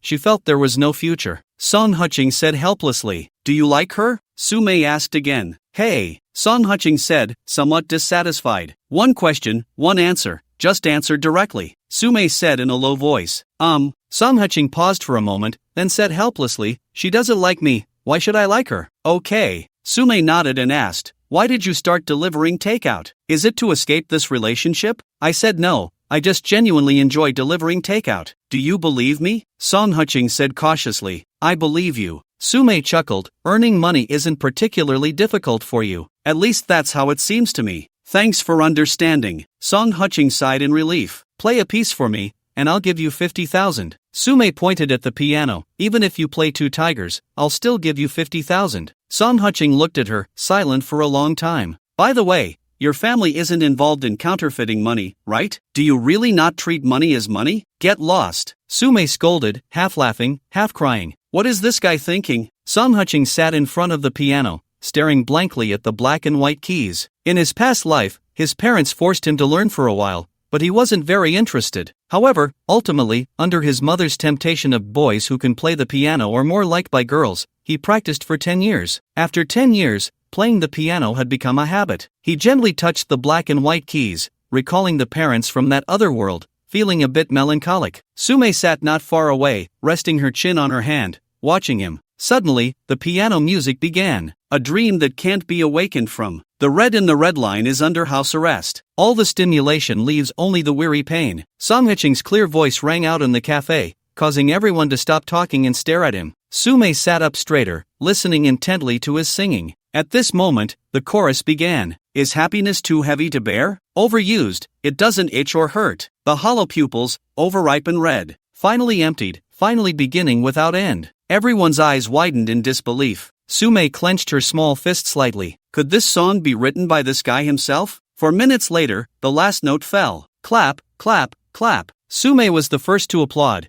and only then did the others wake up from their daze, giving Song Hye-ching a round of applause. Song Hye-ching stood up, lit a cigarette, and took a bow to the crowd. He then walked over and sat down opposite Su-mei. That was a beautiful song. What's it called? Su-mei asked. Red Rose, Song Hye-ching replied with a light smile. Red Rose? Su-mei looked at him in surprise. Yes, the rose from Su-mei. Song Hye-ching joked. 50,000 yuan to hear me play a piece. Shouldn't I show some real skill? You're being ridiculous. Su-mei shot him a glance and stood up with a smile. I'm going to the bathroom. Need paper or cigarettes? Song Hye-ching laughed. Get lost. After playfully scolding him, Su-mei hurried away. But once she exited the cafe, she quickly covered her chest. Red Rose, that song. Could it be that he wrote it for me? Impossible, absolutely impossible. She gently slapped her face, trying to calm herself down. That guy runs away when he sees me. How could he like me? But why did he write that song? 20 minutes later, when Su-mei returned to the cafe with a calm expression,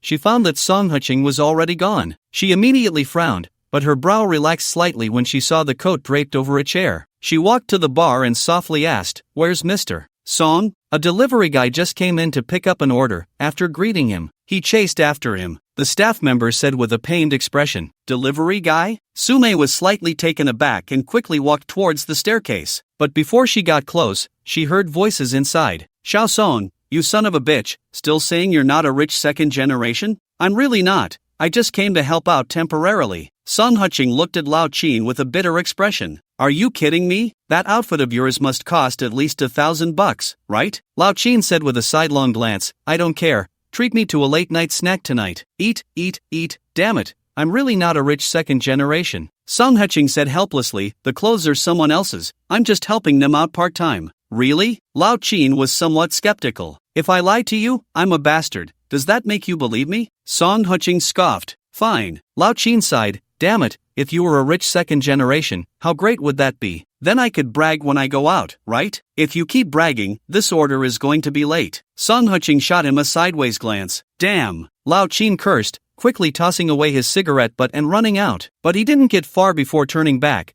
"For the late night snack tonight, call Lao Zhou and Lao Wu." "Got it." After playfully scolding him, Song Hye-ching also tossed away his cigarette butt. Damn it, becoming friends with a delivery guy, the chance encounters are just too high. When he returned to the cafe, Su-mei was leisurely sipping her coffee. "Where did you go just now?" "Ran into a friend." Song Hye-ching shrugged. "Let's go back to the company." Su-mei stood up. "I have some things to handle, and we can have dinner at the company." "All right." Song Hye-ching was quite indifferent. Xian Nuo, Mr. Su, Mr. Song. Xiao Zhang came over to greet them upon seeing the two.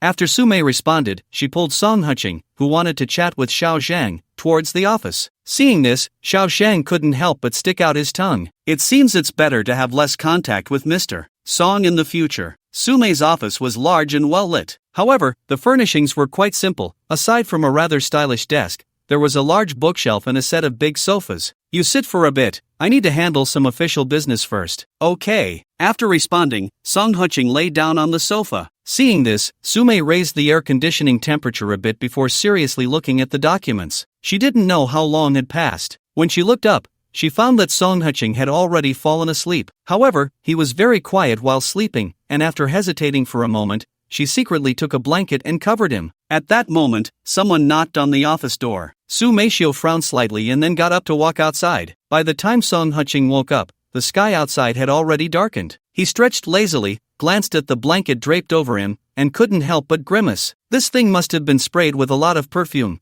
It smelled a bit overwhelming. Before he could step out, the office door was pushed open. Su-mei walked in carrying several lunchboxes. Upon seeing the blanket still on him, her cheeks flushed slightly, but she pretended to be nonchalant and said, "You're up? Let's eat first." "Okay." Song Qing replied and was about to help set the lunchboxes. Suddenly, his phone vibrated. Hello, are you coming back for dinner today? A woman's voice came from the other end of the line, causing Su, who was holding chopsticks, to pause slightly. I'm not coming back, I have something to do today. You eat first, Song Qing said with a smile. Got it. The other party replied and then asked quietly, what time will you be back? I don't know, I still have work to finish. You should sleep first, Song Qing chuckled. If there's anything you can't solve, call the property management. Okay. The other party hung up directly. Girlfriend? Su raised an eyebrow slightly. No, just a friend. Helping me clean up for now, Song Qing shook his head. For now? Su scoffed. Does she also live at your place? Song Qing looked at her with a strange expression. Su realized she had misspoken and fell silent, lowering her head to eat,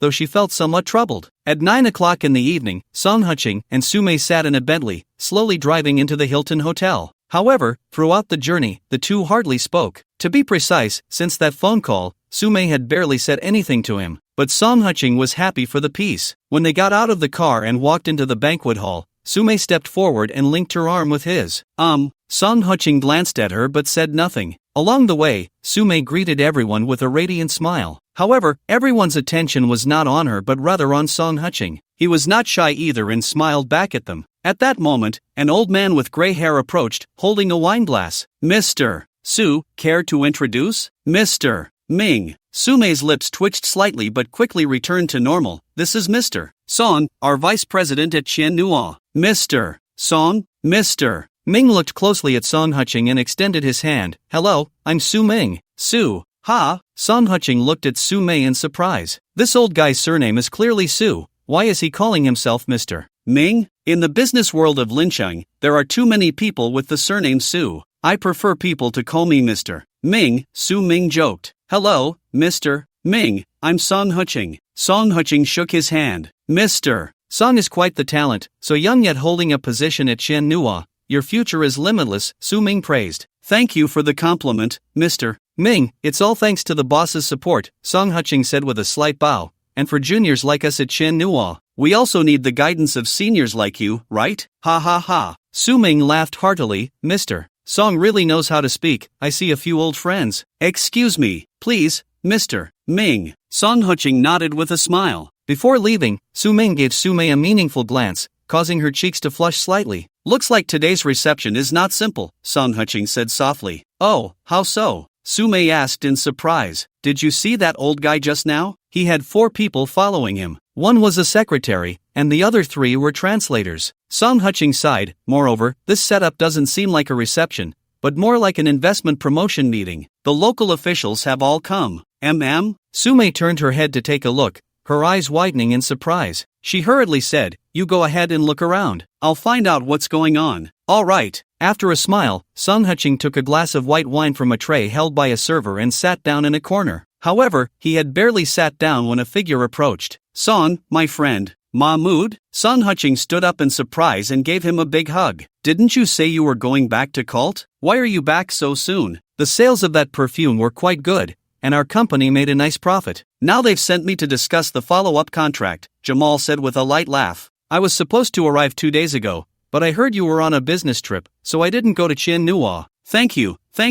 Song Qing put his arm around his shoulder. After the reception tonight, let's discuss the details of the contract. Song, I will respect your customs, Jamal said seriously. Thank you for your respect. Song Qing extended his hand for a handshake. The two exchanged a glance and both burst into laughter. What are you two chatting about? So happy? A male voice chimed in. Jamal glanced over and immediately introduced, Song, this is Nasser, my cousin. He also wants to purchase a batch of perfume. I prefer others to call me by my Chinese name, Nasser said with a light laugh. What should I call you? Song Qing teased. Zhao Ritian, Nasser said nonchalantly. Good name. Song Qing gave a thumbs up. Oh, what's so good about that name? Jamal asked curiously. Ritian, in our China, can form the character Hao, and our god is named Haotian, Song Qing said seriously. But like you, we respect our own beliefs, so we split the character Hao into Ritian, gaining the favor of God without offending him. Clap, clap, clap. Nasser applauded. Song, you are the most knowledgeable person I've met in China. Ordinary Chinese people hear my name and only laugh, but never respect me. Please forgive them. They are all people without faith, Song Qing said with a slight bow. That's alright. Nasser smiled lightly. I also disdain to be friends with them. After all, people without faith are quite terrifying in our view. Nasser, I have an appointment with Son later. He will host a banquet for us, Jamal said with a hint of ambiguity. My God, Jamal, have you betrayed your faith? Nasser said seriously. Nasser, we are all businessmen, and businessmen naturally need to respect local customs, Jamal said seriously. If you maintain this lofty attitude, it won't be good for business. Nasser looked shocked, then glanced at the expressionless Song Qing before saying, You're right. Since we're here, we should naturally respect the customs of our partners. Song, how about we find a place to sign the contract first? Isn't that a bit inappropriate? Song Qing hesitated. After all, this is an investment promotion meeting. We should let the host finish speaking before we sign the contract, right? Song, this reception is mainly for their textile industry, and has nothing to do with our perfume industry, Nasser said seriously. Well, alright then. Song Qing reluctantly agreed. Okay, I'll discuss it with our president. By the way, what is the amount of your order? I'll have someone prepare it. This time I want a quota of 300 million, Jamal said immediately, but the goods need to be delivered within 3 months. I want 500 million, Nasser said softly, as perfume from China is very popular in our country now. Alright, you too, excuse me. After Song Qing said this, he searched the entire venue for Su Mei. But before he could take 2 steps, someone patted him on the shoulder. Song Qing, what are you doing here? Ha! Song Qing turned around and met a pair of bright eyes, along with a wary husky. What are you looking at? Ruoro is asking you a question, Qin Shu frowned. I don't have time to chat with you right now. Song Qing pouted. Ruan Xingyao, 9 o'clock tomorrow morning, see you at the Civil Affairs Bureau. After he finished speaking, he prepared to look for Su Mei, but was stopped by Ruan Xingyao. Song Qing, can we talk? No, let's stick to the terms we agreed on before. After shaking his head, Song Qing was about to leave when Qin Shu blocked him again. Song Qing, what do you mean? Don't push your luck. Qin Shu, don't force me to slap you here, Song Qing said in a deep voice. There are important people in this hall. If I slap you now, you won't be able to hold your head up later. You. Qin Shu shrank his neck in fear. This guy really dares to make a move. Song Qing, how have you become so barbaric? Ruan Xingyao said softly. What does that have to do with you? Song Qing replied impatiently. Ruan Xingyao, let's part on good terms. Stop dragging this out. It's really pointless, you know? You. Ruan Xingyao's eyes turned red instantly. Seeing this, Qin Shu clenched his fists. Song Qing, don't think that just because you've hooked up with a rich woman, you can start spreading rumors and deceiving people. Are you sick? Song Qing said helplessly. Bro, I'm getting divorced from her. Shouldn't you be helping me out? Why are you still making a fuss about it? Are you happy if I don't divorce her? Ha! This. Qin Shu suddenly realized. Right, this guy is getting divorced from Ruoro. Isn't he the one benefiting? Why is he blocking him? Alright, really, stop making a scene. Song Qing took a deep breath. I have friends over there, you two do as you please. After saying this, he began to look for Su Mei again. Song Qing. Ruan Xingyao wanted to say something, but Song Qing quickly walked away. She looked at his back and couldn't help but sigh softly. After 6 years of marriage, aside from their wedding day, it seemed like this was the first time she saw Song Qing so formally dressed in front of her. After finding Su Mei, Song Qing saw her face was gloomy. In front of her, a middle-aged man with a big belly was chattering away. President Su, if you ask me, your Qian Nuwa is just a small workshop. Last time you bumped into Cult's business,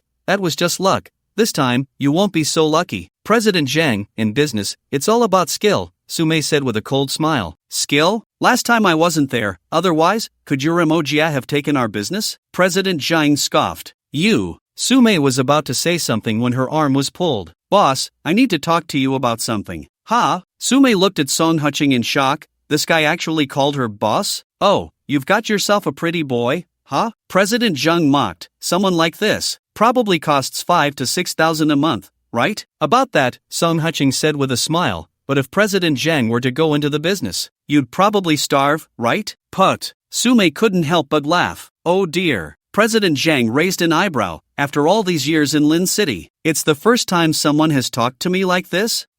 Are you the emperor of Lin City? Song Qing's tone rose slightly. President Zhang, you wouldn't be involved in the underground, would you? We're legitimate businessmen. We don't play these games. General Zhang looked at the surprised and disgusted expressions of those around him and immediately said, You brat, don't talk nonsense. I'm a serious businessman. A serious businessman can say in Lin City, no one dares to speak to me like that? Song Qing said with a bitter face, how about this? General Zhang, tomorrow I'll set up 2 tables at the Lin City Grand Hotel and bow to you an apology, okay? You. General Zhang's face changed dramatically. At that moment, Su Ming and a handsome middle-aged man walked over. What happened? Secretary Qi, General Ming. It's nothing, I was just joking with my junior, General Zhang hurriedly said. Yes, it's nothing, Song Huqing quickly added. We'll handle this. I've already apologized to General Zhang. Can't you just shut up if you can't speak properly? General Zhang was nearly infuriated. Secretary Qi glanced at Song Huqing and waved his hand. Immediately,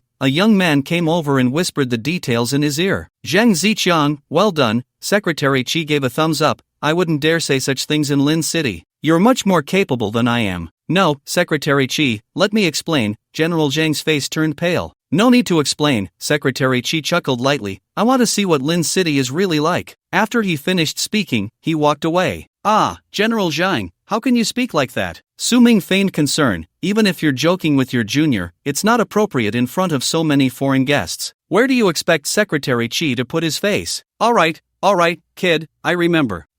General Zhang had only said half of his sentence when he saw Song Huqing's eager expression and immediately covered his mouth. General Zhang, go on, I'm listening. Get lost. After glaring at him, General Zhang walked aside, gloomily downing his drink. Good kid, well done. Su Ming patted Song Huqing on the shoulder. With just a few words, you made Zhang Ziqiang suffer a big loss. Useless, at most he'll just be fined a little, Song Huqing shrugged. Oh, how do you figure that? Su Ming asked in surprise. Look at him, he's probably just a businessman, and if it doesn't involve other matters, it's just a matter of checking his company's taxes, fire safety, and so on, just to make things a bit uncomfortable for him, Song Huqing said with a sneer. Could they really arrest him? That's unlikely. You brat. Su Ming immediately laughed. Hey. Su Mei sighed. Zhang Ziqiang has secured the translation for Gamal. I guess we won't be getting the follow-up orders from Carter this time. Really? Song Huqing was surprised. Can a translator decide such a big matter? Of course not, but it's not just the translator, even Gamal's entourage has been dealt with by them, Su Mei said with a bitter smile. We just took our first step abroad, and unexpectedly,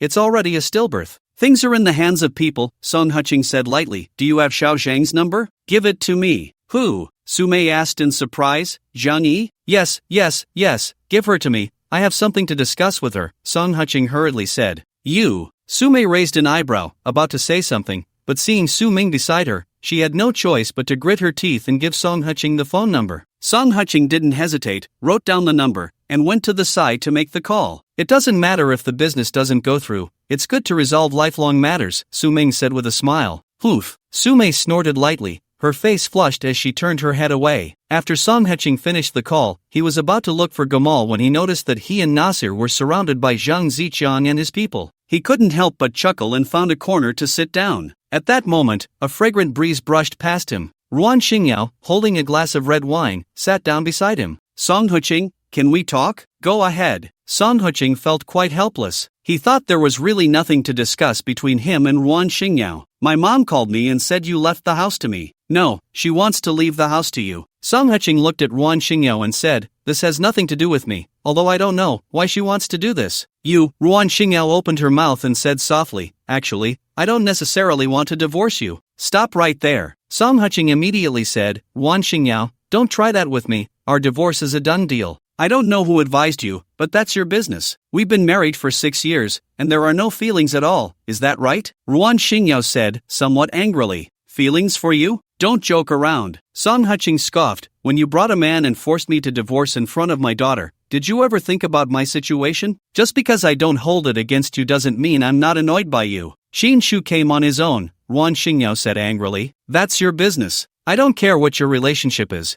It has nothing to do with me. Song Huqing said dismissively, the house is left to you, and you can transfer it at any time, but I hope you keep your promise. Fine, we'll go to the Civil Affairs Bureau tomorrow to handle the paperwork, Ruan Xingyao said coldly. Thank you. Song Huqing immediately let out a long sigh of relief. Ruan Xingyao was about to say something when suddenly she heard the sound of high heels beside her. She turned her head to see a beautiful girl in professional attire. Mr. Song, I'm not late, am I? No, where's the contract? Song Huqing smiled. Here. Zhang Yi quickly took the contract out of her bag and handed it to him. After Song Huqing looked it over for a moment and was about to speak, he caught sight of Ruan Xingyao and couldn't help but stand up and say, "Let's talk over there." "Okay," Zhang Yi replied and immediately followed his lead. Ruan Xingyao watched his back and couldn't help but feel her eyes redden. She felt that Song Huqing really didn't like her anymore. On the other side, Secretary Qi was giving a speech, while Song Huqing was quietly discussing the contract terms with Zhang Yi. 10 minutes later,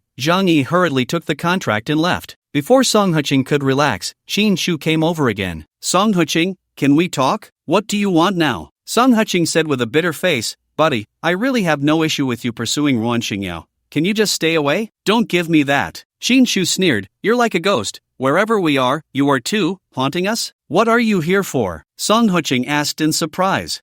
Qin Shu's face turned red, and he awkwardly said, "This is an investment promotion meeting. I'm here to talk business." "Well, that's unfortunate. I'm also here to talk business." Song Huqing shrugged and said, "I'm really not following you. Let's just do our own business. Isn't that good? Talk business? Who are you kidding?" Qin Shu sneered, "You probably snuck in under the guise of delivering takeout, dressed up all nice, but I know what you're thinking. Damn you." Song Huqing was just about to give him a piece of his mind when unexpectedly, Sume and Ruan Xingyao walked over at the same time. "Huqing, what's going on?" "Huqing?" Sume frowned at Ruan Xingyao. "Ms. Ruan, please address me by my full name." Song Huqing rolled his eyes and said, "Also, could you please take this Mr. Qin away? I really have something to attend to." "What business could a takeout delivery guy have?" Qin Shu sneered. "Shut up," Sume said with a stern face. "Qin Shu, you'd better watch your words. Mr. Song is our executive vice president at Qianhua. If you continue to be rude, I'll have someone escort you out." "Vice president?" Ruan Xingyao and Qin Shu were both taken aback. "And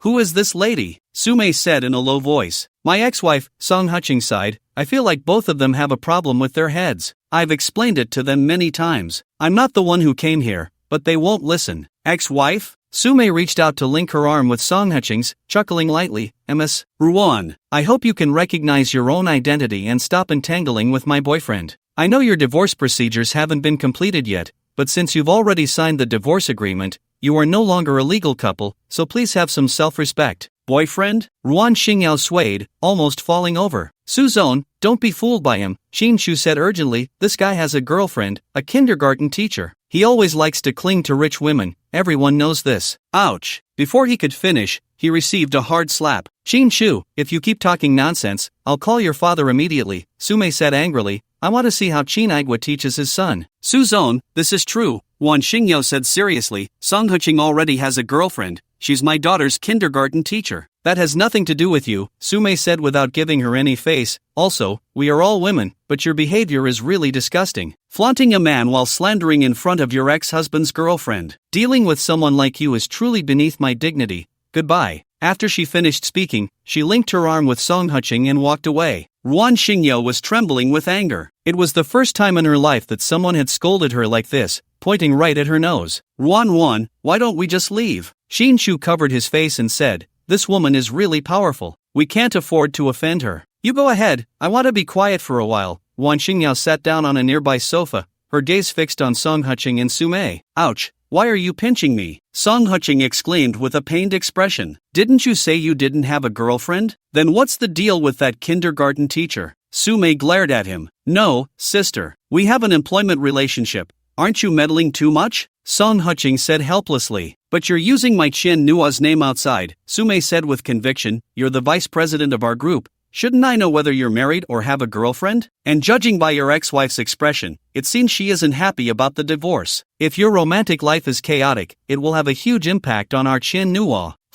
Song Huqing looked at her with a strange expression. "Sister, you must be really good at playing Diabolos." "What do you mean?" Sume asked in surprise. "You're so good at spinning tales, it's a pity you don't go play Diabolos," Song Huqing sighed. "How annoying." Sume's face flushed, and she pushed him. "Honestly confess, what is your relationship with that kindergarten teacher?" "We were boyfriend and girlfriend, but we broke up," Song Huqing said with a bitter smile.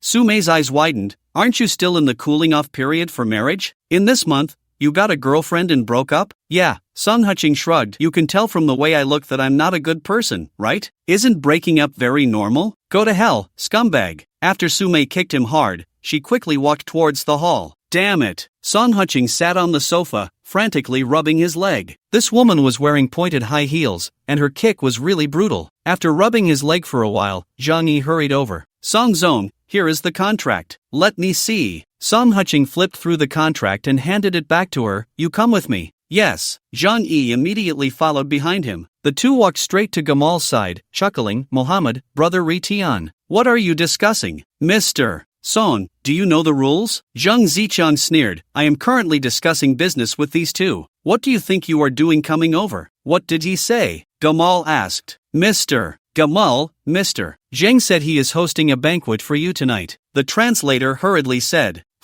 Hosting a banquet? Gamal frowned. Is that what he meant? Yes. The translator smiled broadly. He knows you have a flight tomorrow night, so he wants to take you around Linshang. He has prepared many beautiful women.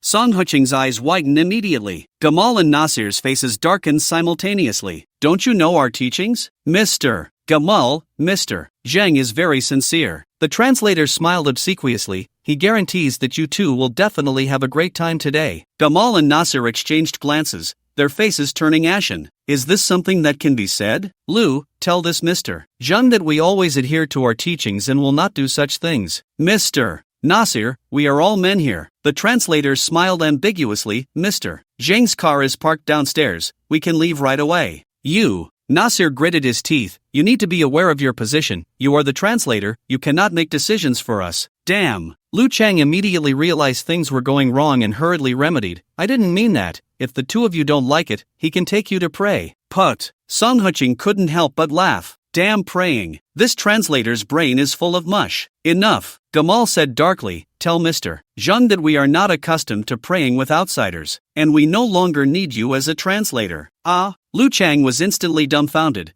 quickly looking at another young man wearing a headscarf. Brother, I think Mr. Zhang is very sincere. Abdullah, you really disappoint me. Gamal sighed. We came here to discuss business, not to seek pleasure. Looking at you like this, you must have gone to that kind of place with Mr. Zhang, right? My God. Nasir exclaimed in horror. Abdullah, I will definitely tell Auntie that you actually betrayed your faith. Abdullah's face turned pale immediately. Gentlemen, I think this Mr. Abdullah was just deceived by Mr. Zhang and did not go to any brothel. Song Huching chuckled. We are all young people, coming out to do business. It's hard to avoid being taken in, isn't it? Right, I was taken in by Zhang, otherwise I would never go to such a place. Abdullah hurriedly said. You really went? Gamal shouted angrily. Abdullah, you are truly disappointing. You go back to the hotel now and reflect well. Later you can explain to your father yourself. Abdullah's legs went weak, almost collapsing to the ground. Zhang Ziqiang, hearing the translator's words, hurriedly approached. Mr. Gamal, we didn't mean it that way. We have great respect for your faith. We would never take you to such places. Lu Chang glanced at Song Huching with some trepidation and honestly translated Zhang Ziqiang's words. This guy can understand. No need. Nasir said seriously, I think the one who respects our faith the most is Song. He is humble in nature, very polite, and never uses foul language in front of us. I think he is our most trustworthy partner. Cousin is right. Gamal said solemnly, I have 4 wives. So Zhang, please do not use women to test our loyalty to faith. Zhang Ziqiang wanted to say something, but Gamal and Nasir clasped their hands together in a salute and walked away. Beast, you play a good game. Zhang Ziqiang gritted his teeth and said, Don't think I don't know where you took that foreigner last time. Song Huching said in surprise. Zhang, you don't really think I took them to find beautiful women, do you? Isn't that so? Zhang Ziqiang asked in astonishment. Of course not. Song Huching scoffed, with a piece of cloth on their heads. I'm the richest in the world. How wealthy they are, don't you know? There are plenty of beautiful girls around you, aren't there? Moreover, they do business all over the country. What grand scenes haven't they seen? To secure a contract with just a few women, you're underestimating them. Zhang Ziqiang looked at him, his expression suddenly becoming complicated. Could it be that he really took the wrong path? Take your time to understand, Zhang. After patting his shoulder, Song Huching walked towards Gamal. Damn it, the little man has succeeded. Zhang Ziqiang cursed with a pale face and walked away in frustration. What do these foreigners really like? In a corner. After Song Huching handed the contract to Gamal and Nasir, they didn't even look at it and passed it to their attendant behind them. After all, reviewing contracts wasn't their specialty. Song, I've recently taken a liking to Great Britain. Gamal sighed. I think that country is both gentlemanly and beautiful. Oh, really? Song Huching nodded with a smile and looked at Nasir. What about you? Which country do you like? I think both the Soviet Union and Great Britain are good, Nasir said seriously. It seems we have the same taste. Song Huching raised his glass and clinked it with theirs. The two exchanged excited smiles. Some things cannot be done, but it is important to let others force you to do them. After all, it's all for business. Even the omnipotent Lord would forgive them if he knew. The contract review was very quick. In less than half an hour, the other party finished reviewing. Gamal and Nasser signed their names simultaneously, and Song Huching handed the contract to Zhang Yi, signaling her to run it over to Su Mei. At that moment, Su Mei was in a bad mood and didn't pay attention to what Song Huching was doing. When Zhang Yi handed over the contract, she couldn't help but widen her eyes. "What's wrong?" Su Ming asked curiously. Song Huching negotiated an 800 million contract for me," Su Mei said, somewhat dazed. 800 million? Su Ming's tone involuntarily rose, drawing the attention of many people. "Director Ming, what kind of contract did you negotiate that has Su so excited?" Secretary Chi walked over with a few people. "Thanks to you, Secretary Chi, Su Mei's Chen Nua and Cartel and Cotel have negotiated contracts of 300 million and 500 million respectively," Su Ming hurriedly said. "Good." Secretary Chi laughed and clapped his hands. "Chen Nua has taken the lead in securing a deal. It seems our investment promotion conference is indeed effective." However, Su Mei at that moment had no interest in listening to him. She just looked into the distance, but aside from Gamal's attendant, there was no sign of Song Huching and the others. At a large entertainment venue, by the time Su Mei hurried over, Song Huching had already changed into a new outfit and was calmly smoking. "How did you do it?" What? Song Huching asked in surprise. I heard someone say that Zhang Zichang prepared many beautiful girls to entertain them, but they were very angry," Su Mei said, her face flushed. "It's very simple." Song Huching shrugged and said, "Men, well, there's no man who isn't lecherous. Don't be fooled by their wealth, their rules and regulations are actually quite strict."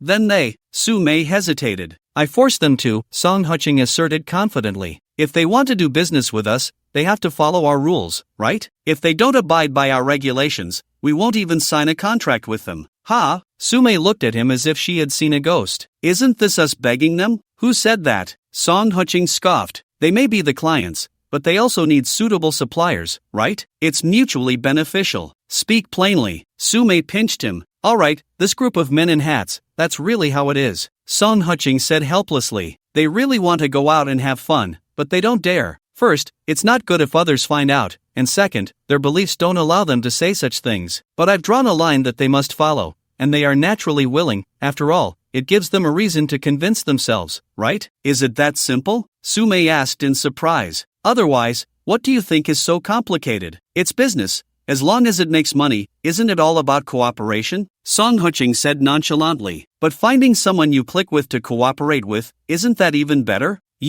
Su Mei bit her lip, about to say something. Suddenly, Song Huching's phone rang. "Hello, Xiao Song, are you done? Let's go have a late-night snack together." Old Wu's voice came through. "Almost done." Song Huching chuckled. "Send me your location, I'll come over now." "Okay," Old Wu replied and hung up. "I'm going too," Su Mei said impulsively. "What?" Song Huching looked at her in shock. I also want to go for a late-night snack. I didn't eat enough for dinner," Su Mei said with a serious face. "By the way, I'll settle today's expenses with you. Oh, and I'll calculate the order at 10%, is that okay?" "No need." Song Huching shook his head. "They came for you, Xian Nua. Without me, you could still close the deal." "Not really." Su Mei shook her head. "Jamail didn't even tell me he was coming to Lincheng, which shows he isn't very willing to cooperate with us. And Zhang Zichang has made all the preparations. Without you, we wouldn't be able to sign." "Then do as you wish." Song Huching shrugged. "When our first batch of payment arrives, I'll settle the bill with you," Su Mei said softly. "Our company has invested all the money into the goods. We don't have that much cash right now." "That's fine." Song Huching nodded with a smile, then said seriously, "You still need someone here, even though they might not remember to come out tonight. We have to host them tomorrow and take them to tour the factory or something." "Forget Jamail, but that Zhao Ritian." "No, Nasir, this is his first time cooperating with us. Although there's a foundation of trust with Jamail,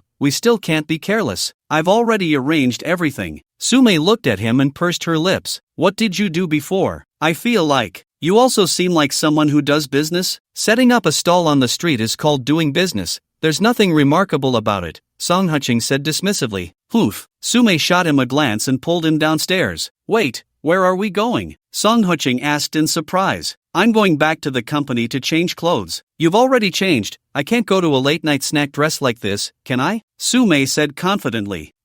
That's true. Son Qing shrugged. After they hurried back to the International Trade Center, Su quickly changed into casual wear before following him down the elevator. Only the two of them didn't drive. Instead, Son Qing rode a motorcycle to take her to the late-night snack spot. Su seemed to be riding such a motorcycle for the first time. Although she wore a helmet, she still tightly wrapped her arms around Son Qing's waist. Jiu-gu barbecue. It wasn't far from Lincheng Mansion. Although it was by the river, it was already quite far from the main urban area. Otherwise, the riverside in Lincheng would be a prime location. Shaosong, this place. Before Son Qing could park the motorcycle, he saw Lao Wu waving at them from a distance. Sister, we've arrived. You can let go now. Poof. Su face flushed, and after releasing her grip, she got off the motorcycle and took off her helmet. Wow. The entire late-night snack stall erupted in a commotion. Son Qing turned his head and was instantly dumbfounded. Damn, why are all of them in the same line of work? Shaosong, not bad, you really brought someone along. Wow, the Lincheng takeout scene finally has a legend. So damn impressive. Hearing the crowd's teasing, Su couldn't help but lower her head, her face red. Even though she was used to big scenes,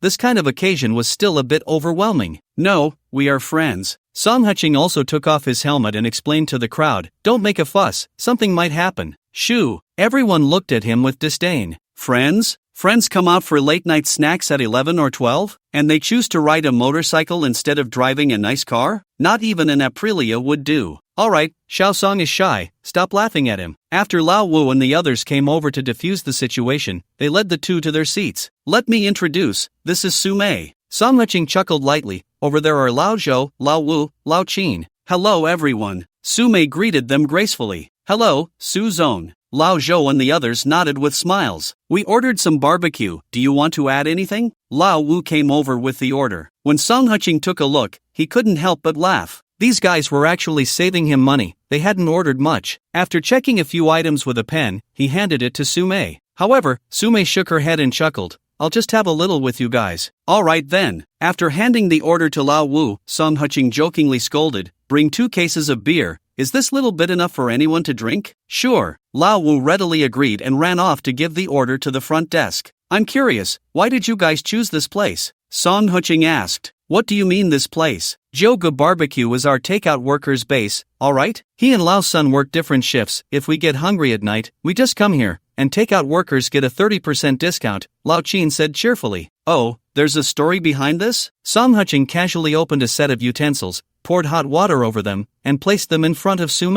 Thank you. Su quietly thanked him and then rested her chin on her hand, listening to the others chat. Jiu-gu is an old veteran in our Lincheng takeout scene. Lao Zhou sighed. He was one of the earliest takeout workers. That guy is incredibly righteous, good to everyone, and he used to be the group leader of our takeout group. A few years ago, when the sightseeing boat on the Lincheng River capsized, Jiu-gu led a group of takeout workers into the river to save people. They managed to rescue everyone, but 5 of the takeout workers died. Sigh. Son Qing felt quite emotional but held Su hand, signaling her not to speak. Su trembled slightly at his touch. So, they received some compensation, and with everyone's help, they opened this Jiu-gu barbecue. The widows of those takeout workers work here. Lao Zhou said with a smile, everyone comes here to eat barbecue when they have time. It also helps support them, right? Indeed. Son Qing nodded with a smile. Shaosong, are you still delivering takeout? Old Wu asked cautiously. What kind of question is that? Son Qing laughed and scolded. What else would I be doing if not delivering takeout?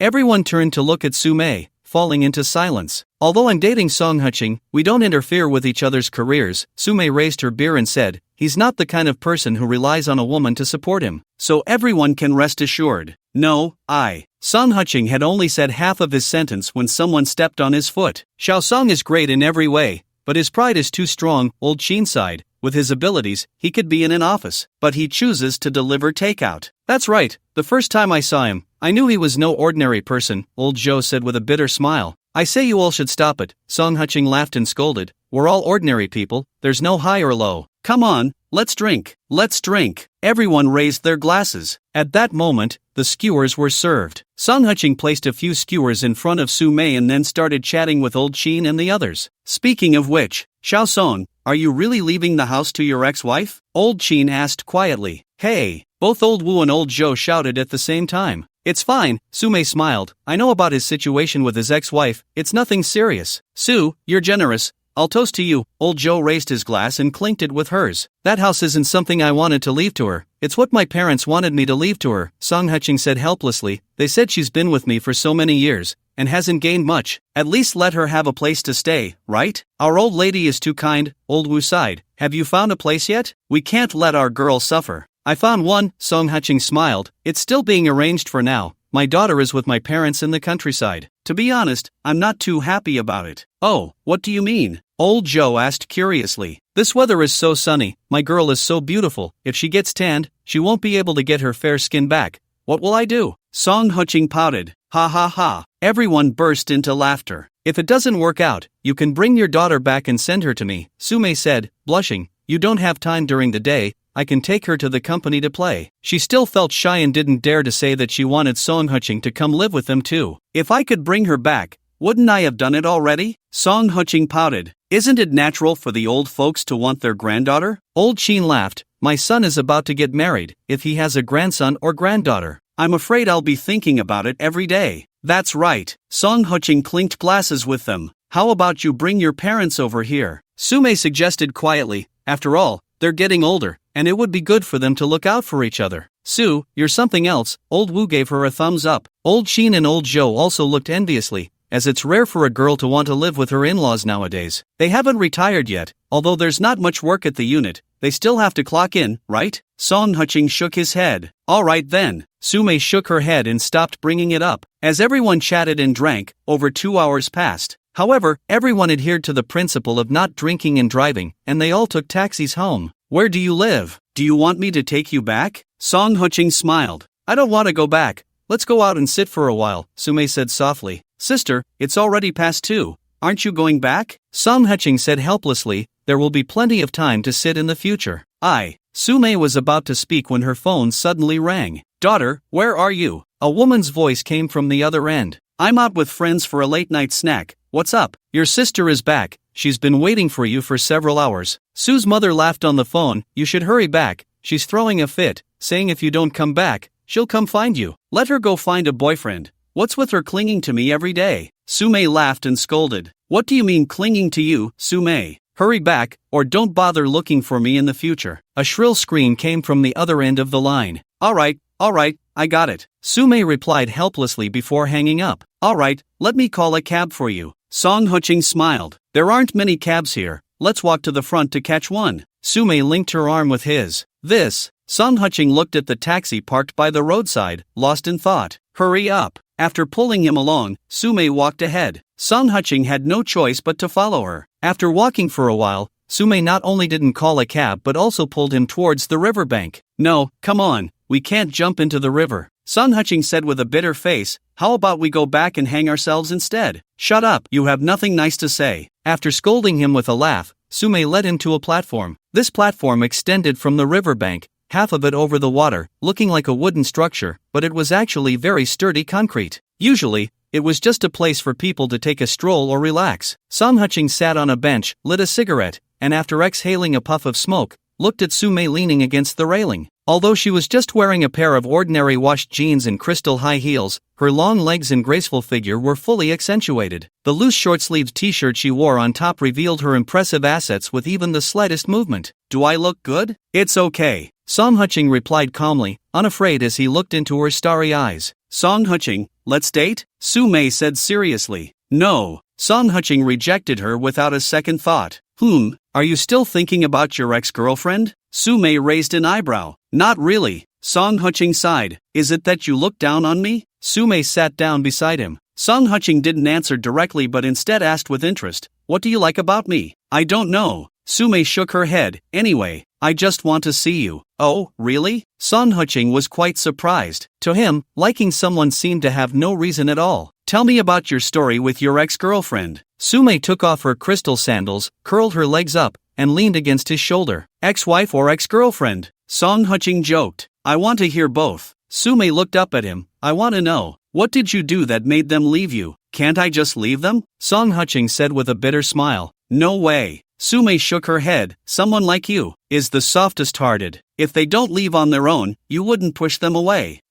How can you tell I'm soft-hearted? Song Qing looked astonished. He was nicknamed Blood Hand Butcher, having once left the stock market in ruins, sending countless people to the rooftop. When old Zhou talked about Brother Joe's story, you wanted to help his family back then, right? Sume blinked her big eyes. Later, when you heard that this barbecue stall was run by his family, you didn't want me to meddle, right? That's different. Song Qing was interrupted before he could finish. Actually, it's all the same. Sume chuckled lightly. You're actually quite impressive. With just a few words, you can dismiss Zheng Ziqiang, and with one move, you can handle Jiamai. But if I give you a commission, you wouldn't want it, which shows you don't love money that much. That's not a reason for you to withhold my service fee, Song Qing reminded her. Annoying. After giving him a glare, Sume said sweetly, come on, tell me about it. I want to know. What exactly have you been through? Actually, I'm not too clear myself. Song Qing sighed and began to recount his story with Ruan Xingyao. 20 minutes later. How could she do that? Sume said angrily, she actually brought a man and made you look bad in front of your daughter. Is she even human? Is that what you're angry about? Song Qing asked in surprise. What else? Sume said with hatred, she wants to divorce you and pursue a better life. That's understandable, but to do it this way is trampling on your dignity as a father. Next time, don't let me see her. Otherwise, I will teach her a good lesson. That's not necessary. After all, you're already divorced. Song Qing shook his head. I'm not that magnanimous. After a cold laugh, Sume curiously asked, what about you and your ex-girlfriend? That's even more ridiculous. Song Qing sighed and began to talk about his relationship with Qin Zimo. After a long while, Sume said indignantly, what is this? She doesn't come to talk to you herself but sends her parents instead? What a coward.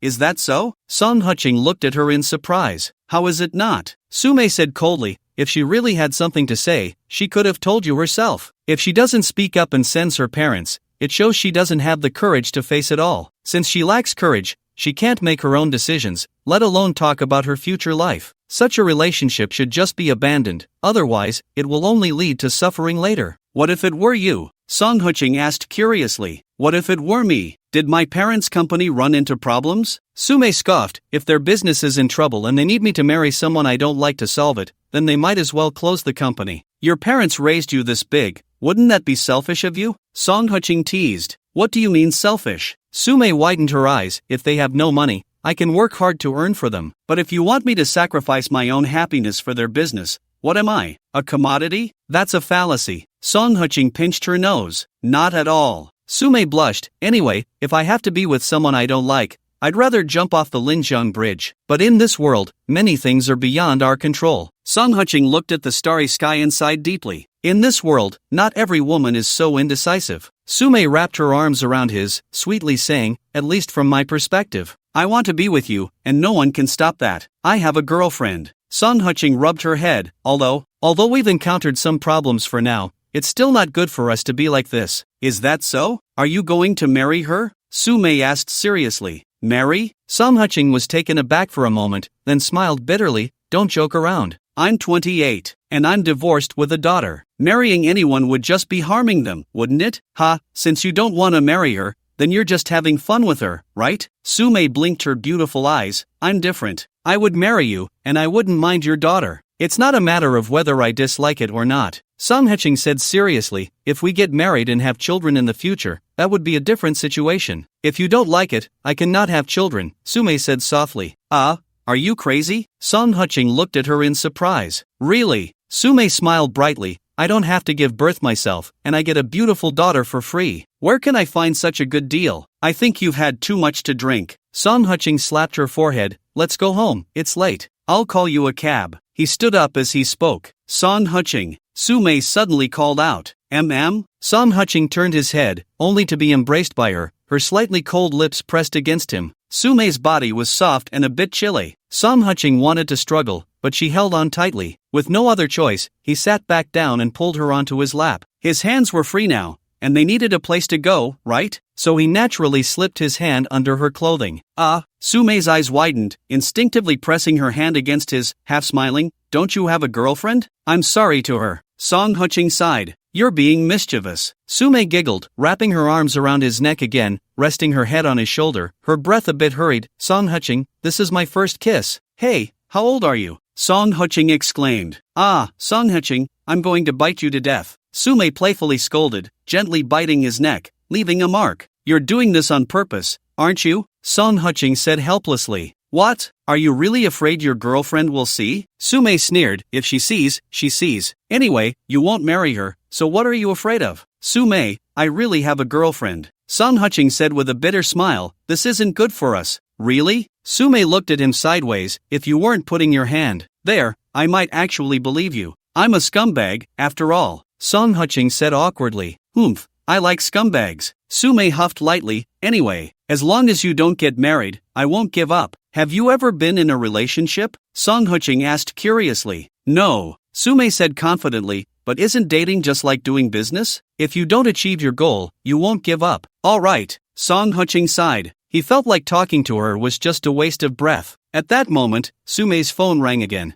Hello, Su-mei, are you coming back or not? The person on the other end shouted. If you don't come back soon, I'm coming out to find you. I know, I'm coming back. I'm just with a client, Su-mei said somewhat dissatisfied. I signed a big deal today. Isn't it normal to have a late-night meal with a client? Oof, hurry back, or I'm coming out too. The other person's tone softened. Got it. Ah, Su-mei suddenly screamed, startling the person on the other end. What happened? Nothing.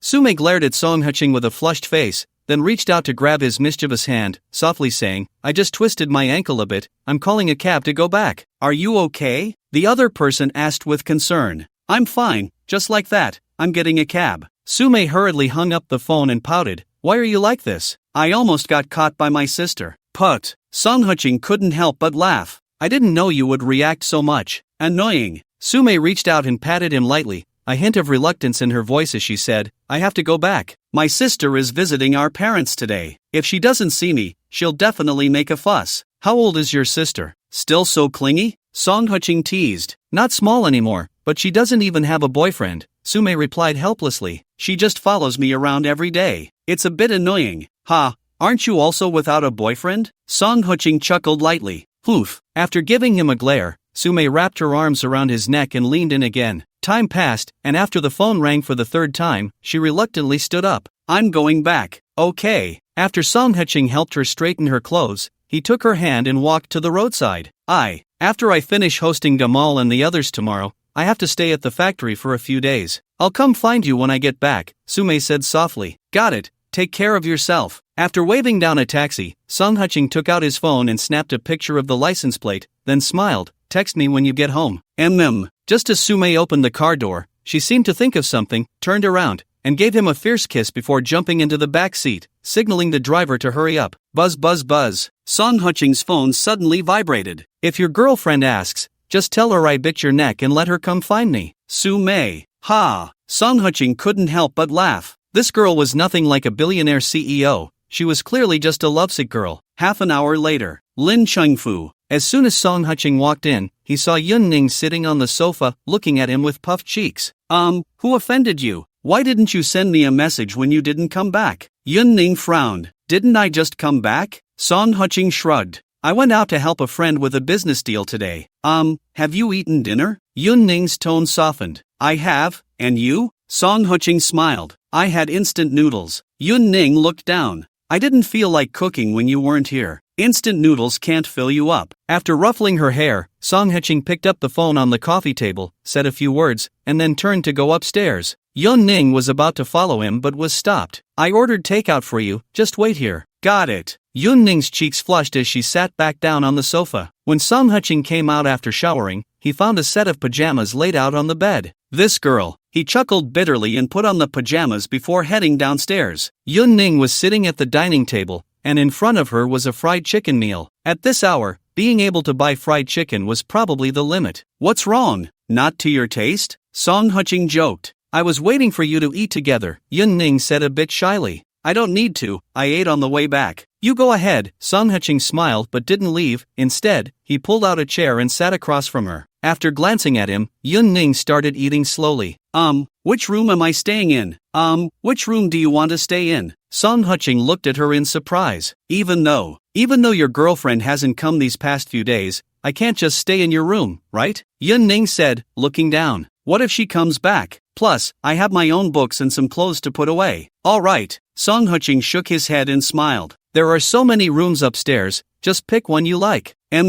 After nodding, Yun Ning continued eating. By the way, have you taken your driving test? Son Huching asked. I have. Yun Ning blushed and nodded gently. Son Huching looked at her in surprise. I used to have a job driving for others at night, Yun Ning said softly, but then a customer got drunk and wanted me, and I couldn't go back. Driving for others? Son Huching shook his head with a bitter smile. You really have done everything, haven't you? I have to survive, Yun Ning said earnestly. Son Huching looked at her and fell silent. They both remained quiet for a long time. Finally, Yun Ning spoke up. Are you tired today? Let me give you a massage? You can massage? Son Huching was genuinely surprised this time. I can't. Yun Ning shot him a fierce glare, then lowered her head and said, I studied a bit today. You work so hard delivering food, writing all day. If I give you a massage, you might feel a bit better. Son Huching stared at her blankly, and after a long while, he said, You really would make a good wife and mother. Upon hearing this, Yun Ning didn't dare to look up, but her heart felt quite sweet. This guy can actually say nice things. That night, after Yun Ning finished her shower and came out, she saw that Son Huching was already asleep, and she couldn't help but pout. However, she still straddled him and gently massaged his shoulders. How come this guy doesn't seem to exercise, yet his body is still so good? Yun Ning tilted her head and thought for a moment, feeling a bit embarrassed. But when she saw the faint bite marks on Son Huching's neck, she was first taken aback, then pursed her lips. She lost the mood to continue massaging him and turned to lie on her side, facing away from him. But she tossed and turned, unable to sleep, and glanced at the sleeping Son Huching. Feeling a bit angry, she pushed him. Damn! Son Huching was startled awake, looking at Yun Ning in surprise. Hey, it's almost dawn. Aren't you tired? Not tired. Yun Ning snorted coldly but couldn't bring herself to ask. After all, what right did she have to question him about who he was with at night? Stop messing around. Son Huching reached out to hold her, speaking softly, Be good, go to sleep. Poof. Yun Ning squirmed a bit but still didn't break free from his embrace. She looked at his tightly closed eyes, gritted her teeth, and crawled under the covers. Oh my! Son Huching exclaimed, unable to help but smile wryly. This girl must have been stimulated by something, right? The next day, when Son Huching woke up, Yun Ning was already up. After he finished his shower and came out, he saw the clothes laid out on the bed and shook his head. It was already close to noon, and he had been a bit lax about his career lately. In the dining room, Yun Ning was sitting at the table, propping her chin up, lost in thought. Do you have class today? Yun Ning looked at him in surprise, then shook her head. Our professor is out, so there's no class today. Then after we eat, come with me, Son Huching said with a light smile. Okay. Yun Ning nodded and reached out to set the table for him. They both ate in silence. After a while, Son Huching put down his chopsticks and lit a cigarette. Actually, I think we are friends. We can just say whatever, right? Who were you with last night? A girlfriend? Yun Ning asked softly. No, Son Huching shook his head with a bitter smile. Actually, I find it quite troublesome right now. What trouble? Yun Ning pressed. It's just. Son Huching was about to speak when suddenly his phone vibrated. Son Huching, didn't you say you would go to the Civil Affairs Bureau in the morning? Are you messing with me? Ruan Xingyao's angry voice came from the phone. Damn! Son Huching was taken aback. He quickly ran upstairs to grab his things, pulling a bewildered Yun Ning along as he rushed out. 20 minutes later, at the entrance of the Civil Affairs Bureau, Son Huching, you bastard. I'm sorry, I ran into some issues yesterday, truly sorry. Son Huching deeply bowed to Ruan Xingyao and then cautiously said, Is it still okay for us to go in now? The cooling off period is over, we need to re-register. Ruan Xingyao had only said half of her sentence when she turned to Yun Ning, who had just taken off her motorcycle helmet, and couldn't help but widen her eyes. Didn't you just break up with Qin Zimo? Who is this? Son Huching was slightly taken aback, just about to speak. But Yun Ning took a step forward and said softly, Hello, Miss Ruan, I'm a friend of Son Huching. Not in the way you might think. Friend? Ruan Xingyao scoffed. I've been married to him for 6 years, and I didn't even know he had such a beautiful friend. We just met. After a smile, Yun Ning fell silent. Wait a moment. Son Huching looked at Ruan Xingyao and said helplessly, Sister, I've urged you several times. Isn't it because you were on a business trip that the cooling off period was extended? My business trip was for work. Ruan Xingyao said with a stern face, At most we can re-register and come back next month. That's the only way. Son Huching sighed and walked towards the Civil Affairs Bureau. After glancing at Yun Ning, Ruan Xingyao pursed her lips and followed him inside. Another long hour of waiting passed. The two once again refused mediation and re-registered their divorce. Miss Ruan, the house at Anji Tinglan is now vacant. You can move in any time. If you have time, we can go handle the transfer procedures. Song Huqing said politely. You moved out? Where did you go? Ruan Xingyao frowned. Miss Ruan, since you are divorced, then Mr. Song's matters have nothing to do with you, right? Yun Ning said softly. He is not obligated to tell you about his private life. You. Ruan Xingyao was instantly furious, glaring fiercely at Song Huqing. She is right. Song Huqing smiled. Are you free this afternoon? We can go handle the paperwork. As for my things, since I have nothing to do, I can help you organize them. Yun Ning said softly. That works, and also organize my daughter's things. Song Huqing nodded. Organize what? You moved out. What about her kindergarten? Ruan Xingyao said in a low voice. I'm not very busy with work right now.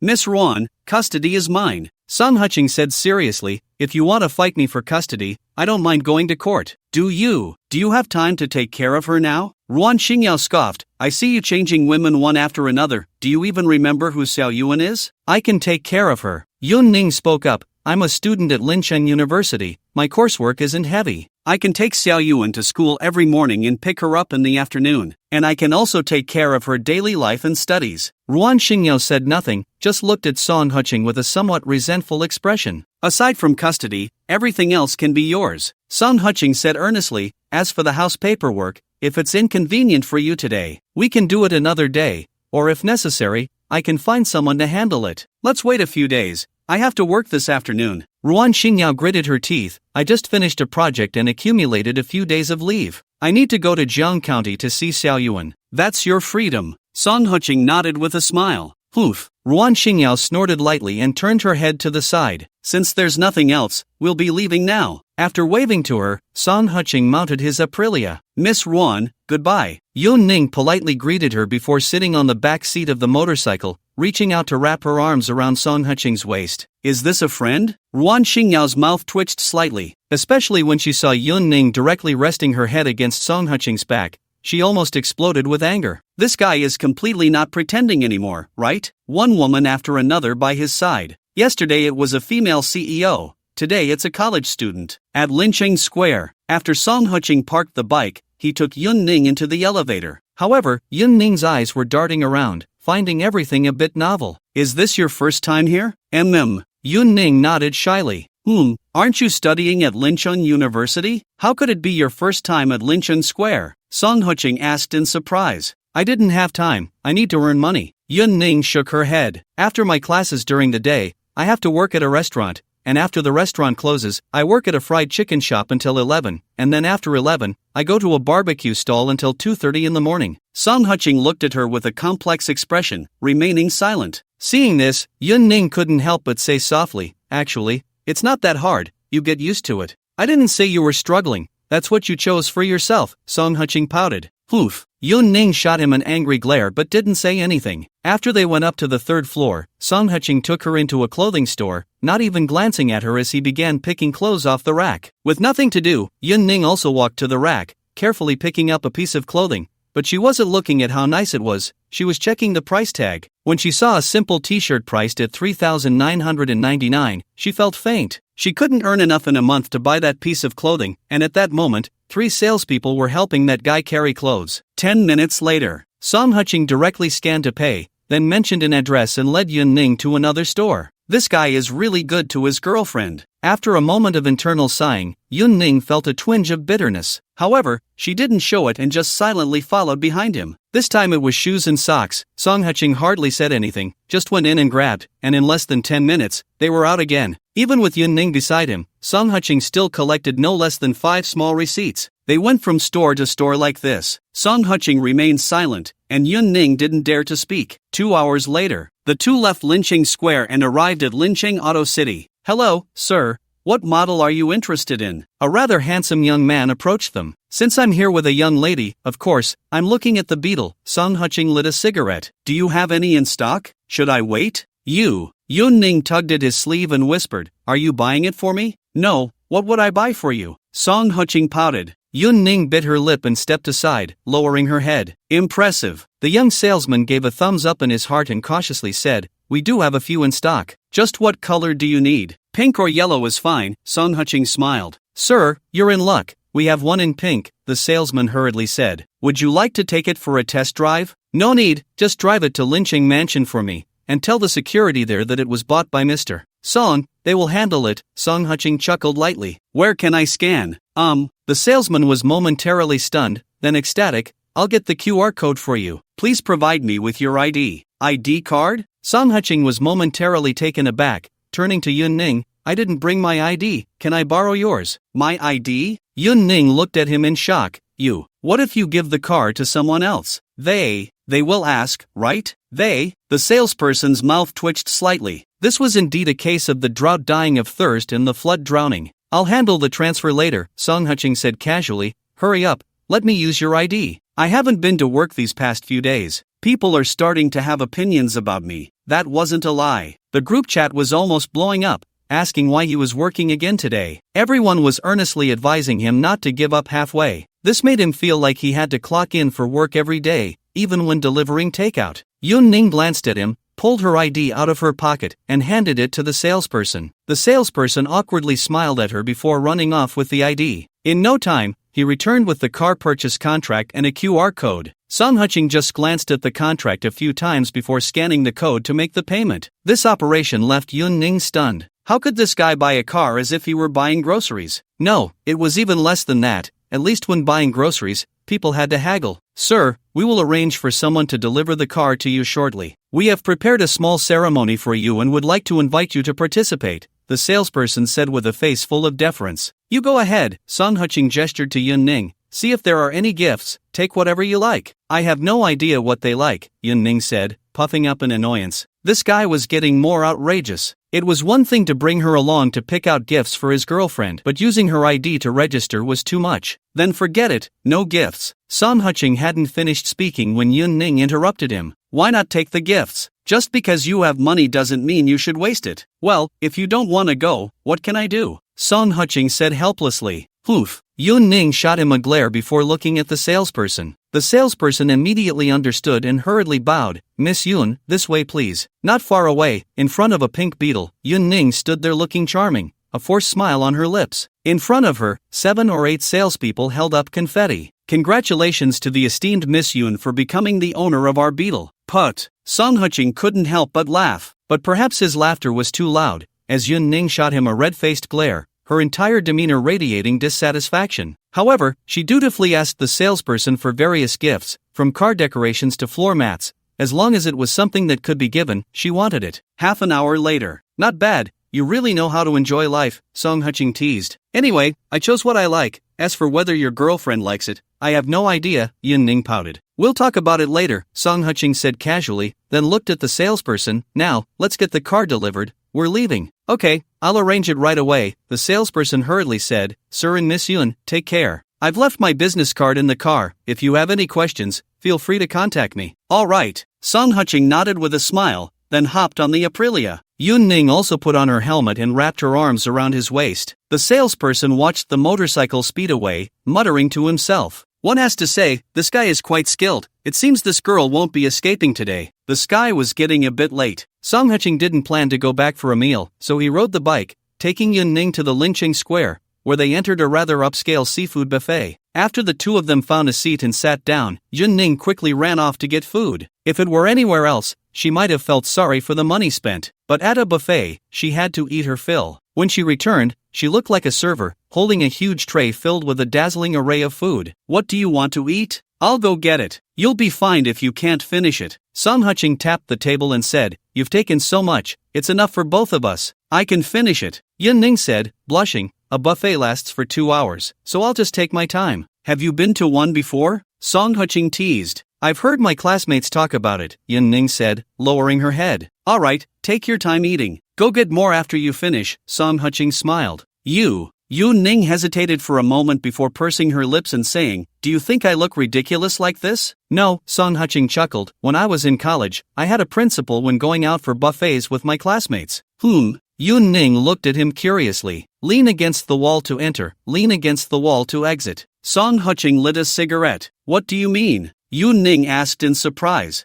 In the morning, I wouldn't eat anything but water, starving until 4:30 in the afternoon, my legs so weak from hunger that I could only lean against the wall to get in. Song Haching sighed, then I'd eat for a full 2 hours, overstuffed, and lean against the wall to get out. Put. Yun Ning couldn't help but laugh. Song Haching looked at her and couldn't help but laugh too. This was the first time he had seen this girl smile, or rather, the first time he had really looked at her smile. Yun Ning's face wasn't the traditional oval shape but more of an egg shape, and when she smiled, 2 shallow dimples appeared on her cheeks, her beautiful big eyes sparkling slightly, making it hard to look away. Why are you looking at me? She glanced at Song Haching, whose eyes were bright, and shyly lowered her head. You're beautiful, Song Haching teased, just like what Xiao Ji wrote. As graceful as a startled swan, as gentle as a swimming dragon, like light clouds veiling the moon, like the wind stirring the snow. Yun Ning blushed and ran away. Once she hid in a corner, she covered her chest and gasped for breath. Throughout her life, countless people had praised her beauty, but no one had ever described her like Song Haching did, using Xiaoji's ode to the goddess of Luo. She turned her head to glance at her reflection in the stainless steel mirror and couldn't help but wrinkle her delicate nose. She was not Jinmi. At that moment, Song Haching was leisurely eating when he suddenly caught a glimpse out of the corner of his eye and couldn't help but smile. He actually ran into a husky here. The main thing was, the girl next to the husky was not Wan Xingyao.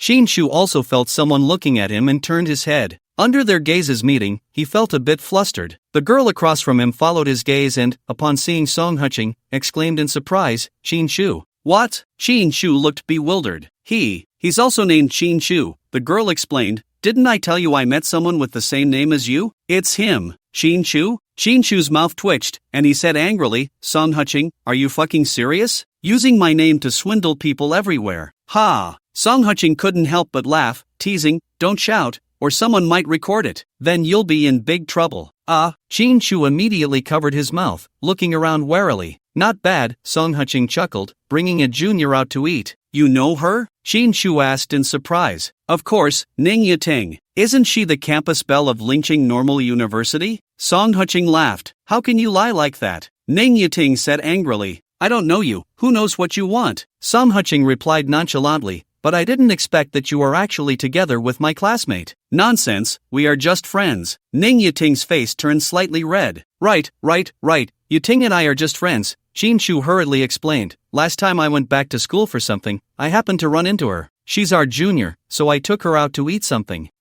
Not bad. Song Haching nodded with a smile. Xin Shu reached out to grab him, gritting his teeth. You didn't tell Wan, did you? Of course not, Song Haching laughed and scolded. But, you have to contribute something, right? I'll pay for this meal, how about that? Xin Shu said helplessly. Thank you, Xin Xiao. Song Haching smiled and patted his shoulder. Xin Shu wanted to say something more, but suddenly Yun Ning walked over and sat down opposite Song Haching, nearly making his eyes pop out. Yun Ning? Ning Yating was also slightly surprised. Hello. Yun Ning glanced at her and then turned her gaze to Song Haching. No, you. What's going on? Xin Shu said in despair. Didn't President Su just say yesterday that you are his boyfriend? Why are you here with her today? Yun Ning, Song Haching chuckled. Damn, even her name sounds nice. After cursing inwardly, Xin Shu gritted his teeth and said, Song Haching, you really are something. You're the one who's something. Yun Ning glared at him with her almond-shaped eyes. Can't you speak properly? Damn it. After cursing, Xin Shu said helplessly, Junior, Song Haching and I are college classmates. Same class, and we even lived in the same dorm. Oof. Yun Ning shot him a glance and lowered her head to eat. She's not your junior, she's from Lincheng University, Song Haching said with a smile. What the hell? Lincheng University? Xin Shu was so angry that he felt like his back teeth were about to crack. Song Haching, you beast. She's a flower of the motherland, and you're a divorced old man. How can you harm her like this? Divorced old man? Ning Yating looked at Song Haching in surprise. What? So Lincheng University is the flower of the motherland, and our Lincheng Normal University isn't, right? Song Haching said with dissatisfaction. Ning Yating is still sitting here. Who do you look down on? Ning Yating's face immediately darkened at his words. What? Is it educational discrimination? No, I didn't mean it that way, Xin Shu hurriedly said. I was just surprised, purely surprised. I also graduated from Lincheng Normal University. How could I look down on my own alma mater? Yun Ning looked at his almost crying expression and suddenly burst out laughing. Xin Shu was momentarily stunned by her shallow dimples. It wasn't that Ning Yating wasn't pretty. After all, how could a girl who became the school belle not be good-looking? It's just that she wore heavy makeup and dressed very maturely. He could see girls like that everywhere, but a fresh style like Yun Ning's was quite rare for him. Have you looked enough? Song Qing teased. Qinshu came back to his senses, seeing Yun Ning's disgusted expression and Ning Yating's angry glare. He immediately turned his head aside, feeling quite embarrassed. Ahem. I wasn't looking at her. Hey. Song Qing chuckled lightly and started eating. Since I'm paying anyway, how about we all share a table? Qinshu said with a big smile. Sure. Song Qing nodded with a smile. All right. Qinshu immediately began moving the food on the table, but he didn't notice Ning Yating's gloomy expression. Yun Ning looked at Song Qing with a rather strange expression. Although she thought this meal was quite expensive, it was nothing to Song Qing, but why did he want someone else to pay? Speaking of which, old Song, I should congratulate you, Qinshu said with a smile. Congratulate me for what? Song Qing asked in surprise. Congratulations on your divorce from Ruan Ruan. Qinshu deliberately raised his voice. Haven't you been wanting to divorce Ruan Ruan?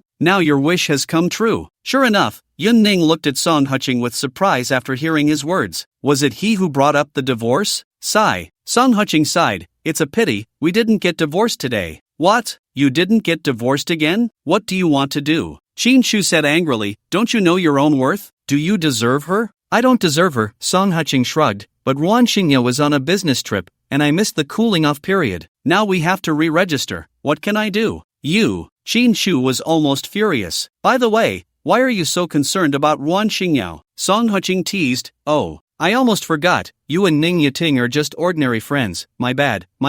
Hoof. Ning Yating snorted coldly, quite displeased. She wasn't stupid. How could she not see that Qinshu was treating her like a fish? Stop talking nonsense, Qinshu said angrily. I'm not even married yet, and now my dad is urging me to find a girlfriend. Don't you have Ruan Xingya? Song Qing said with a smile. After glancing at Ning Yating, Qinshu gritted his teeth. Are you crazy? Ruan Xingya is divorced. How could my family possibly agree to me marrying a divorced woman? That's true, Song Qing said with a bitter smile, shaking his head, and didn't bring it up again. Qinshu secretly glanced at Ning Yating's expression, and sure enough, after he said that, Ning Yating's expression looked much better. Song Qing also remained silent, just lowering his head to eat. Yun Ning, are you dating Song Qing? Ning Yating suddenly asked. We're just friends, Yun Ning said softly. Is that so? Ning Yating chuckled. I heard. A rich second generation drove a Porsche to take you to school. Yeah, Yun Ning nodded. He's also my friend. Old Son, you really are something, Qinshu mocked. We've been classmates for so many years, and you're still so timid. They clearly treat you like a fish. What can I do? Song Qing sighed. I'm not like you, with a good dad. I'm just a delivery guy. How can I be anything other than a fish to them? Qinshu was choked by this statement. You do have some self-awareness, Ning Yating chuckled. On our campus network, someone posted the price of that car. Over 14 million. How much? Qinshu exclaimed. What Porsche costs that much? Here. Ning Yating took out her phone and handed him the photo. After glancing at it, Qinshu's eyes widened. We actually have a 918 in Lincheng? Whose is it? How come I didn't hear about it? Our Porsche car club hasn't seen anyone mention it. Car club? Yun Ning asked in surprise. Yeah, as long as you're a Porsche owner, you can join the car club, Qinshu said rather modestly. Think about it, anyone who drives a Porsche. We're all on the same level. Shouldn't we communicate more? Oh. Yun Ning glanced at Song Qing and then fell silent. Old Song, it's not that I'm criticizing you, Qinshu said earnestly. Don't let your pride be too strong. How about this? Come work at my family's company. I'll pay you 8,000 a month. I'm not working at Qian Nua, am I? Song Qing joked. Stop flattering yourself, Qinshu scoffed. I asked someone at Qian Nua, and they said they don't even know you. President Su is just pitying you, and you really think of yourself as President Song? Hey. Song Qing chuckled lightly, not responding. Xiao Yun, what year are you in? Qinshu asked with a smile. Junior, Yun Ning replied casually. Junior? So you'll be interning soon? Qinshu immediately said, how about this? I'll give old Song a favor, and you can intern at my company? Ning Yating immediately frowned. Xiao Ning, don't misunderstand, I'm not doing this just for old Song, Qinshu said with a shameless grin. Xiao Yun, when the time comes, you and Xiao Ning can come together, and I'll guarantee you a minimum salary of 5,000 for a month. No need, Yun Ning shook her head. I already have a job. As for the internship, I'll see when the time comes. Xiao Yun, it's really hard to find a job now, Qinshu said earnestly. Our company does foreign trade, and the job is stable. I'll take care of you a bit, and ensure you can smoothly transition to a permanent position. I said no need, Yun Ning frowned slightly, looking at Song Qing. I'm full. Can we go back now? Then let's go back, Song Heching said, wiping his mouth with a tissue, then patted Qin Shu on the shoulder. Qin Xiao, you've spent a lot. No, sit back down, why are you leaving? Qin Shu hurriedly said. I won't disturb your little world, Song Heching chuckled. Xiao Ning, you two enjoy yourselves, we'll head back first. After Ning Yating responded, she couldn't help but think of something. Are you living together? No, I'm just a delivery guy, how could I afford a house? Song Heching sighed. That's true, Ning Yating pouted, looking at Qin Shu. This guy is handsome, but his conditions are too poor. Although Qin Shu is a bit lacking, he's still acceptable. The main thing is, his family runs a company, right? Let's go. Song Heching waved his hand and walked out with Ning Yating. Qin Shu felt a bit regretful, not even leaving Yun Ning's number. Otherwise, he would have definitely tried to steal Song Heching's corner. Song Heching hadn't walked far with Yun Ning when the corner of his shirt was tugged. What's wrong? I can't help but feel that your classmate seems like an idiot, Yun Ning whispered. Put. Song Heching couldn't help but laugh. What makes you say that? He's your classmate, so he should be around the same age, right? Yun Ning counted on her fingers. Look at him, if you talk to him a bit more, he'd probably tell me about his ancestors for 18 generations. Isn't that an idiot? He's just sincere, Song Heching teased. Not at all, Yun Ning pouted. Ning Yating is also a junior. She probably wants to intern at his company. That's why she came out to eat with him, and I think Ning Yating might not even be interested in him. Oh, how do you figure that? Song Heching led her into a milk tea shop,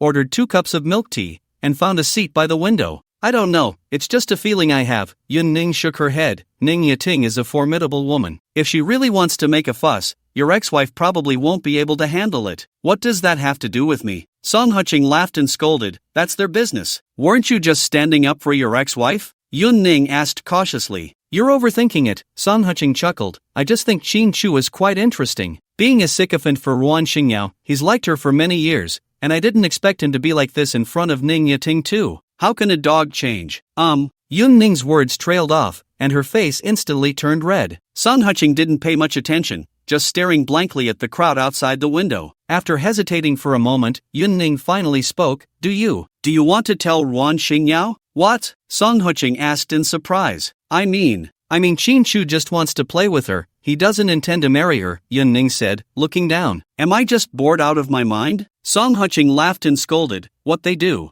that's their business. What does it have to do with me? Even if we take a step back, if Ruan Xingyao falls for his tricks, that's her own choice, right? True. For some reason, Yun Ning suddenly felt happy again. At that moment, the food pickup buzzer on the table vibrated. She hurriedly grabbed it and ran to the counter to get the milk tea. After taking out the straw, she placed it in front of Song Heching. Thank you. Song Heching smiled and took a sip. Yun Ning hesitated. Song Heching remained silent, his gaze fixed on her. After a moment of hesitation, Yun Ning mustered her courage and asked, who are those things for? Not telling you. Song Heching chuckled. Oof. Yun Ning glared at him, puffing up her cheeks. Do you think I want to know? I'm just afraid that when your girlfriend comes looking for me, asking about it, I won't know how to explain. And what if I accidentally let something slip and it causes a scene? I wonder how you'll handle it then. Still not telling you. Song Heching laughed. Yun Ning crossed her arms and glared at him fiercely. If you won't say, then fine, I don't want to know anyway. When it blows up,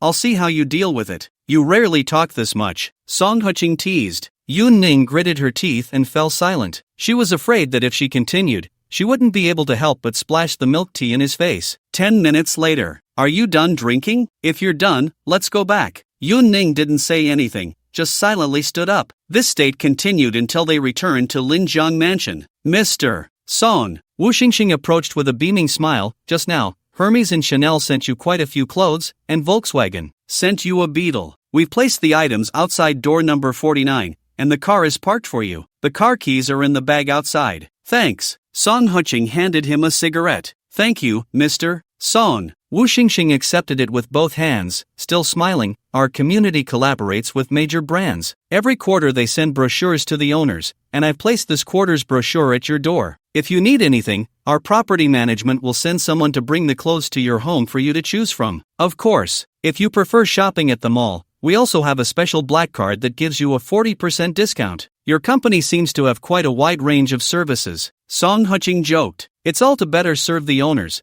Wu Xingxing replied with a smile. By the way, when would be a good time for cleaning? Every day after 2 in the afternoon, I suppose. Song Heching chuckled. All right. After noting it down, Wu Xingxing slightly bowed. so there will be cleaning staff coming every day at 2 in the afternoon. If it's inconvenient for you, we'll clean it ourselves. If there are special circumstances, you can notify the property management. Okay, thanks. Song Qing patted his shoulder. It's what we should do. Wishing you a pleasant life. After Wu Xingxing finished speaking, he stepped aside. Song Qing tightened the throttle and drove towards number 49. After the two arrived downstairs, Yun Ning looked at the pink beetle in the parking lot, pursed her lips, and followed behind him. After Song Qing opened the door, he sat down on the sofa. Yun Ning brought in the bags one by one, and whether intentionally or not, she placed them behind the coffee table before sitting down beside him. Song Qing lit a cigarette and pointed at her clothes, saying, "You should try it on." "Ha?" Yun Ning looked bewildered. "What did you say?" "I said you should try it on." Song Qing pouted. "You keep wearing the same two outfits, and your jeans are faded. Not to mention those little white shoes of yours, the heels are about to break. What if they fall apart on the road and you have to come back barefoot? By the way, you should drive the beetle to class instead of wasting time on the bus." At this moment, Yun Ning's mind was buzzing, and after a long while, she looked at him with red-rimmed eyes. "Song Qing, you liar." I'm not lying to you." Ouch. Before Song Qing could finish his sentence, she pounced on him, knocking him onto the sofa. "You are a liar, the biggest liar in the world." Yun Ning wrapped her arms around his neck and kissed him fiercely. "No, listen to me. Hey, don't take off my pants. Can we just try on the clothes first?" Song Qing wanted to talk to her, but she wasn't listening at all. More than 2 hours later, Yun Ning was wearing one of his shirts, sitting cross-legged beside him, her eyes shining as she looked at him. "Don't come over, damn it. Do you think I'm a beast?" Song Qing said irritably. He. Yun Ning immediately laughed, reached for a cigarette from the table, lit it, and then put it in his mouth while hugging his arm and resting her head on his shoulder. "Song Qing, does it look good?" Yun Ning was wearing denim shorts and a pink t-shirt, with little leather shoes and white socks, looking both fashionable and full of youthful energy. "Not bad." Song Qing nodded with a smile. "Then I'll change into another set." Yun Ning took off her clothes and put on another outfit. "I said, you could change in your room. Trying on clothes in the living room is just ridiculous," Song Qing teased. "Anyway, it's just the two of us in the house." Yun Ning wrinkled her nose at him and then put on another outfit. Seeing her smile, Song Qing couldn't help but smile back. What girl doesn't like pretty clothes? It's just a matter of whether the conditions allow it. An hour later, Yun Ning had tried on all the clothes and shoes, even the socks, and then sat on Song Qing, wrapping her arms around his neck, and said softly, "How much did you spend on these clothes?" "Less than 3,000. Song Qing chuckled. "You're lying." Yun Ning rolled her eyes playfully and held out her hand. "Let me see the receipt." "Who keeps that stuff?" Song Qing laughed. "Hoof." Yun Ning huffed lightly, then laid the clothes and shoes out in the living room and scanned them one by one with her phone. "What are you doing?" Song Qing asked curiously. "I'm calculating how much all these clothes cost." Yun Ning said with a blush, "You pay me 3,000. Let me see how many years it will take to pay you back. You'll graduate and start working soon, you'll be able to pay it back quickly." Song Qing teased. "Not at all. If you give me 3,000 a month, I have to work for you." Yun Ning said seriously, "Anyway, until the money is paid back. You can't kick me out. Then you have a long way to go." Song Qing chuckled. "That car downstairs costs hundreds of thousands. How long do you plan to work for that?" True." Yun Ning nodded, putting away her phone. "Then I'll pay it back slowly, and when the debt is cleared." "You can kick me out, isn't that so? Then you have to live to 70 or 80. Song Qing laughed. "Then, I'll serve you until you're 70 or 80. Yun Ning jumped onto him, wrapping her arms around his neck, and said, "If you die first, I'll guard your grave. If I die first, you can burn my ashes and scatter them in the river." "Do I have to handle your funeral too?" Song Qing teased. "Well, that's true." Yun Ning tilted her head in thought for a moment. "Then I'll save some money, and the funeral company can take care of it. But you still have to attend." I want to see you." "You're crazy." After teasing her, Song Qing leaned back on the sofa. "Crazy is crazy." Yun Ning made a face at him and then leaned down onto his chest. After a while, she softly said, "Song Qing, this is the first time someone has bought me new clothes." The first time?" Song Qing was surprised. "Yes." Yun Ning whispered, "Since I was little, I've always worn clothes that others didn't want. The only new clothes I've ever worn were the school uniforms issued by the school." "That's quite pitiful." Song Qing rubbed her head. "Yeah,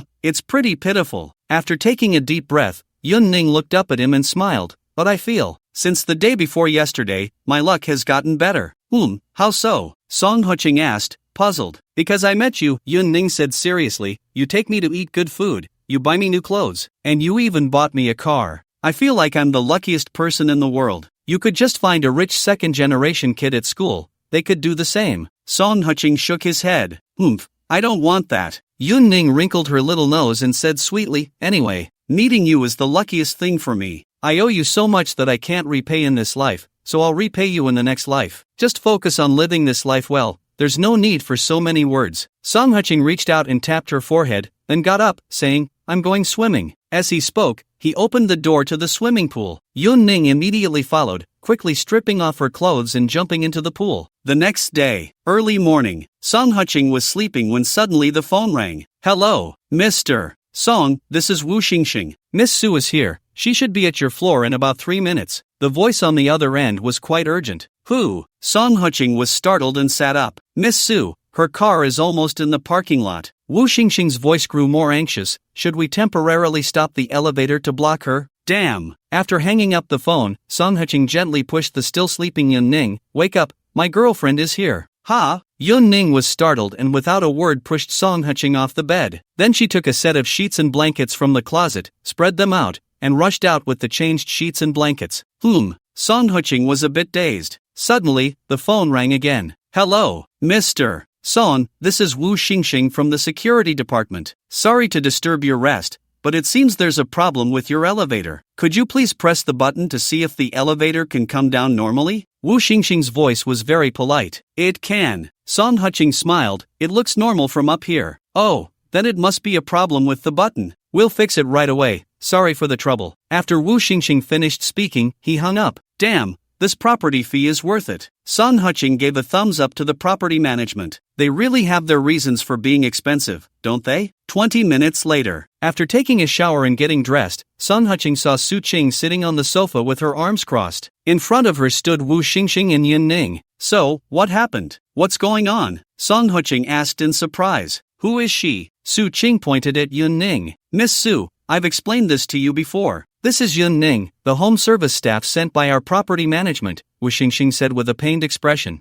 Mr. Song signed a 5-year contract with her. If we dismiss her, it might have a bad impact. When did I say I wanted to dismiss her? Su Qing shot him a glare and then turned to Song Huching. Why didn't you tell me when you chose the home service? She's so young, can she really do a good job? Song Huching was momentarily at a loss for words. Miss Su, don't worry. I majored in home economics in college. Although I'm young, I can definitely handle it, Yun Ning said earnestly. Captain Wu, this is no longer your business. You can leave now, Su Qing said in a low voice. Yes. Wu Xingxing glanced at Song Huching before quickly walking out. Just as he closed the door, he heard Su Qing speak again. Song Huching, are you kidding? Can a home service staff wear the latest Chanel? Damn. Wu Xingxing quickly shut the door. He knew Mr. Song was in for it. Hey. Song Huching chuckled awkwardly and waved at Yun Ning, signaling her to go upstairs. Yun Ning hesitated for a moment but ultimately went upstairs obediently. So, what's going on? Su Qing sneered. I didn't expect you to be so playful. First a Qin Zimo, now a Yun Ning. It's not even the weekend yet,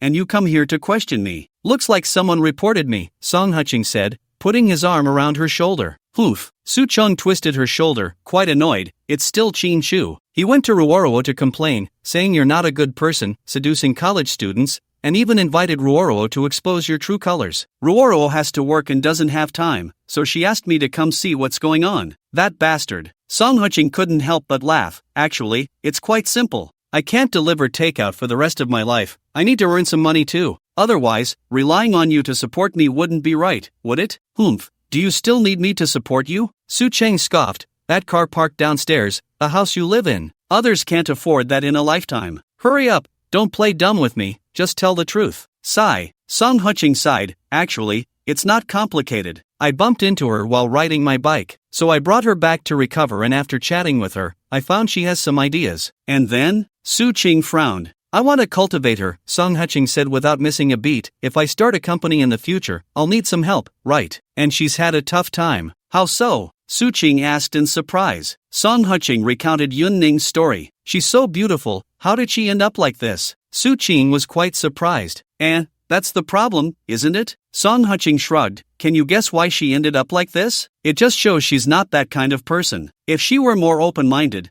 how could she have become like this? Are you still lying to me? Su Qing sneered. You say you want to nurture her, I believe that. But nurturing her means buying her Chanel, and there's a beetle parked downstairs, that wouldn't be hers too, would it? That's all arranged by the property management. Song Qing lied. Didn't I bump into her last time and get her clothes dirty? So I had the property send a few sets of clothes. To be honest, I still feel bad about it. Is that so? Su Qing glanced at him, picked up the mobile phone on the table, and dialed. In less than 3 minutes, Wu Xingxing rushed upstairs, followed by Xiao Li. Miss Su, did your property management send clothes to Mr. Song recently? Su Qing stood in front of Song Qing and said, yes. Wu Xingxing replied seriously, last time, Mr. Song took Miss Yun back in a taxi. Both of them looked quite disheveled, so Mr. Song asked us to send him a few sets of women's clothing. As you know, our Lincheng mansion is a high-end property, and our partners are all big brands like Hermes and Chanel, so we sent him a few sets of these brands' clothes.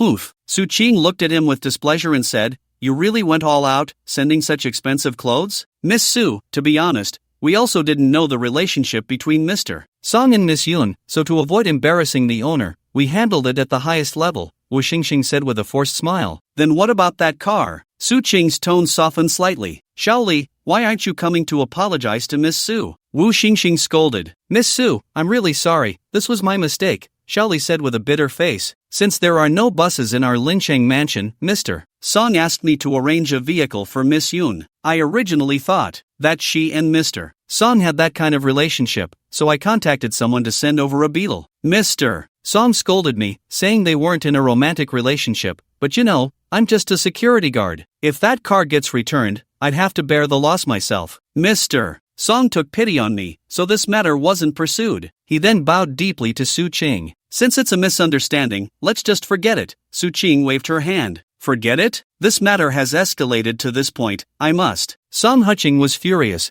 but before he could finish, he was hugged by her. Forget it, forget it. Why are you arguing with the staff? They didn't know you and Yun Ning weren't that kind of relationship, did they? Since you've already spoken, then let's just let it go, Song Qing said insincerely. It's just that I don't need a car during this time, so, you can take that Porsche, no, just transfer it directly to you. Mr. Song, we can handle the transfer procedures for you, Wu Xingxing hurriedly said. Oh, driving your car would be inappropriate, I'm not anyone special to you, Su Qing slightly turned her face away. Well, aren't you my girlfriend? Song Qing said awkwardly. Since that's the case, then forget it. Su Qing immediately turned back and glared at him, sneering. What? You still want to drive the car to school to pick up girls, right? Your car is already on the campus network of Lincheng Normal University and Lincheng University, and everyone is saying there's a super rich second generation in Lincheng. Hey, didn't Yun Ning sprain her ankle? So I just gave her a ride once, Song Qing said with a bitter smile. This is a misunderstanding.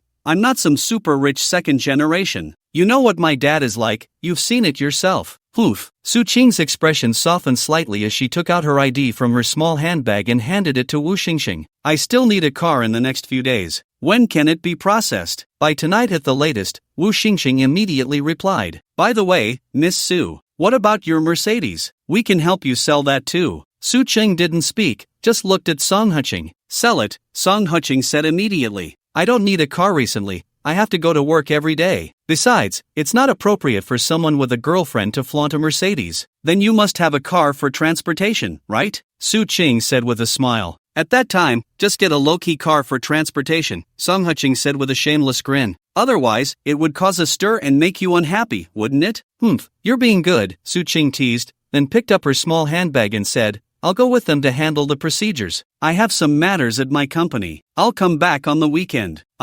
You're not living here? Song Qing sighed. We're just like the cowherd and the weaver girl. It's not appropriate. Put. Xiao Li couldn't help but laugh, but was sharply pinched on the thigh by Wu Xingxing. Are you looking for death? Mr. Song just managed to comfort Miss Su. If anything happens now, it won't be good for anyone. Ugh, what cowherd and weaver girl? Su Qing reached out and slapped him lightly, blushing as she said, I just took over the company. There's a lot to do. Once I finish this busy period, I'll move in with you. All right. Song Qing sighed with some regret. Good. After Su Qing hugged him with a flushed face, she held back her shyness and gave him a quick kiss before following Wu Xingxing and Xiao Li out. Once they heard the door close, a small head peeked out from the stairway. Miss Su laughed? She left. Song Qing slumped onto the sofa. That Qin Chu was really something. I didn't even say anything to him, and he actually went to report me. He was never a good person. Yun Ning sat beside him, wrapping her arm around his and chuckling. So, which number is Miss Su? What number? Song Huching asked in surprise. I mean, what number girlfriend is she? Yun Ning said with a serious face, I have to know everyone, right? Otherwise, if another one comes along, what if I slip up? There's only her, how could there be several? Song Huching rolled his eyes at her. Besides, I haven't been with her for long. I don't even know if she counts as my girlfriend. How could she not count? Yun Ning asked in astonishment. Well, how to put it? Song Huching lit a cigarette. She's my ex-wife's best friend. You know, the kind you play with since school? Yun Ning covered her mouth, looking at him in horror. This guy has some nerve, doesn't he? It's not what you think. Song Huching tapped her on the head, helplessly saying, anyway, I didn't have anything with her before. It was only after my divorce that we started to have something. Miss Su is beautiful and wealthy. She seems quite compatible with you. Yun Ning sighed. That's the problem. Song Huching spread his hands. Her family is rich, and I'm not. How could her family possibly look at someone delivering takeout? Not rich? Yun Ning's mouth twitched as she glanced at the lavishly decorated room, looking at him as if he were joking. Alright, I have a little money, but compared to them, it's nothing. Song Huching said with a bitter smile, and they might not think highly of my profession, right? What's wrong with delivering takeout? Who isn't working hard to support themselves? They look down on us, and we look down on them too. Yun Ning said disdainfully, if that's the case, then don't be with her anymore. Find someone else. Find someone else? Song Huching was slightly taken aback, Su Mei's small face flashing in his mind. Who are you thinking of? Yun Ning pressed. There's another one. I don't know if she counts. Song Huching sighed. She's a company president. I told her I have a girlfriend, but she seems to not care. Is it the one who was biting you? Yun Ning spat. Ugh, she's really shameless, knowing you have a girlfriend. Still trying to get close, and she's a president? I don't think she's a good person. Song Huching looked at her in shock, opening his mouth but unable to say anything. Yun Ning noticed his gaze and said with slight anger, I'm not like her. I don't want to be your girlfriend. What's so good about being your girlfriend? I'd be jealous all the time. I might as well not eat. I am your nanny. I am your staff. I work for you, so don't mistake me for someone like her. All right. Song Huching shrugged and sighed again. Yun Ning shot him a glance before getting up to start cooking. Song Huching lay on the sofa, letting out a long sigh. Suddenly, the phone on the table vibrated. Miss Su is here. A strange text message made Song Huching hold his forehead. In less than 2 minutes, Su Qing opened the door and walked in again. Miss Su, Yun Ning called out obediently before continuing to cook. Su Qing looked at Song Huching lying on the sofa and felt a bit relieved.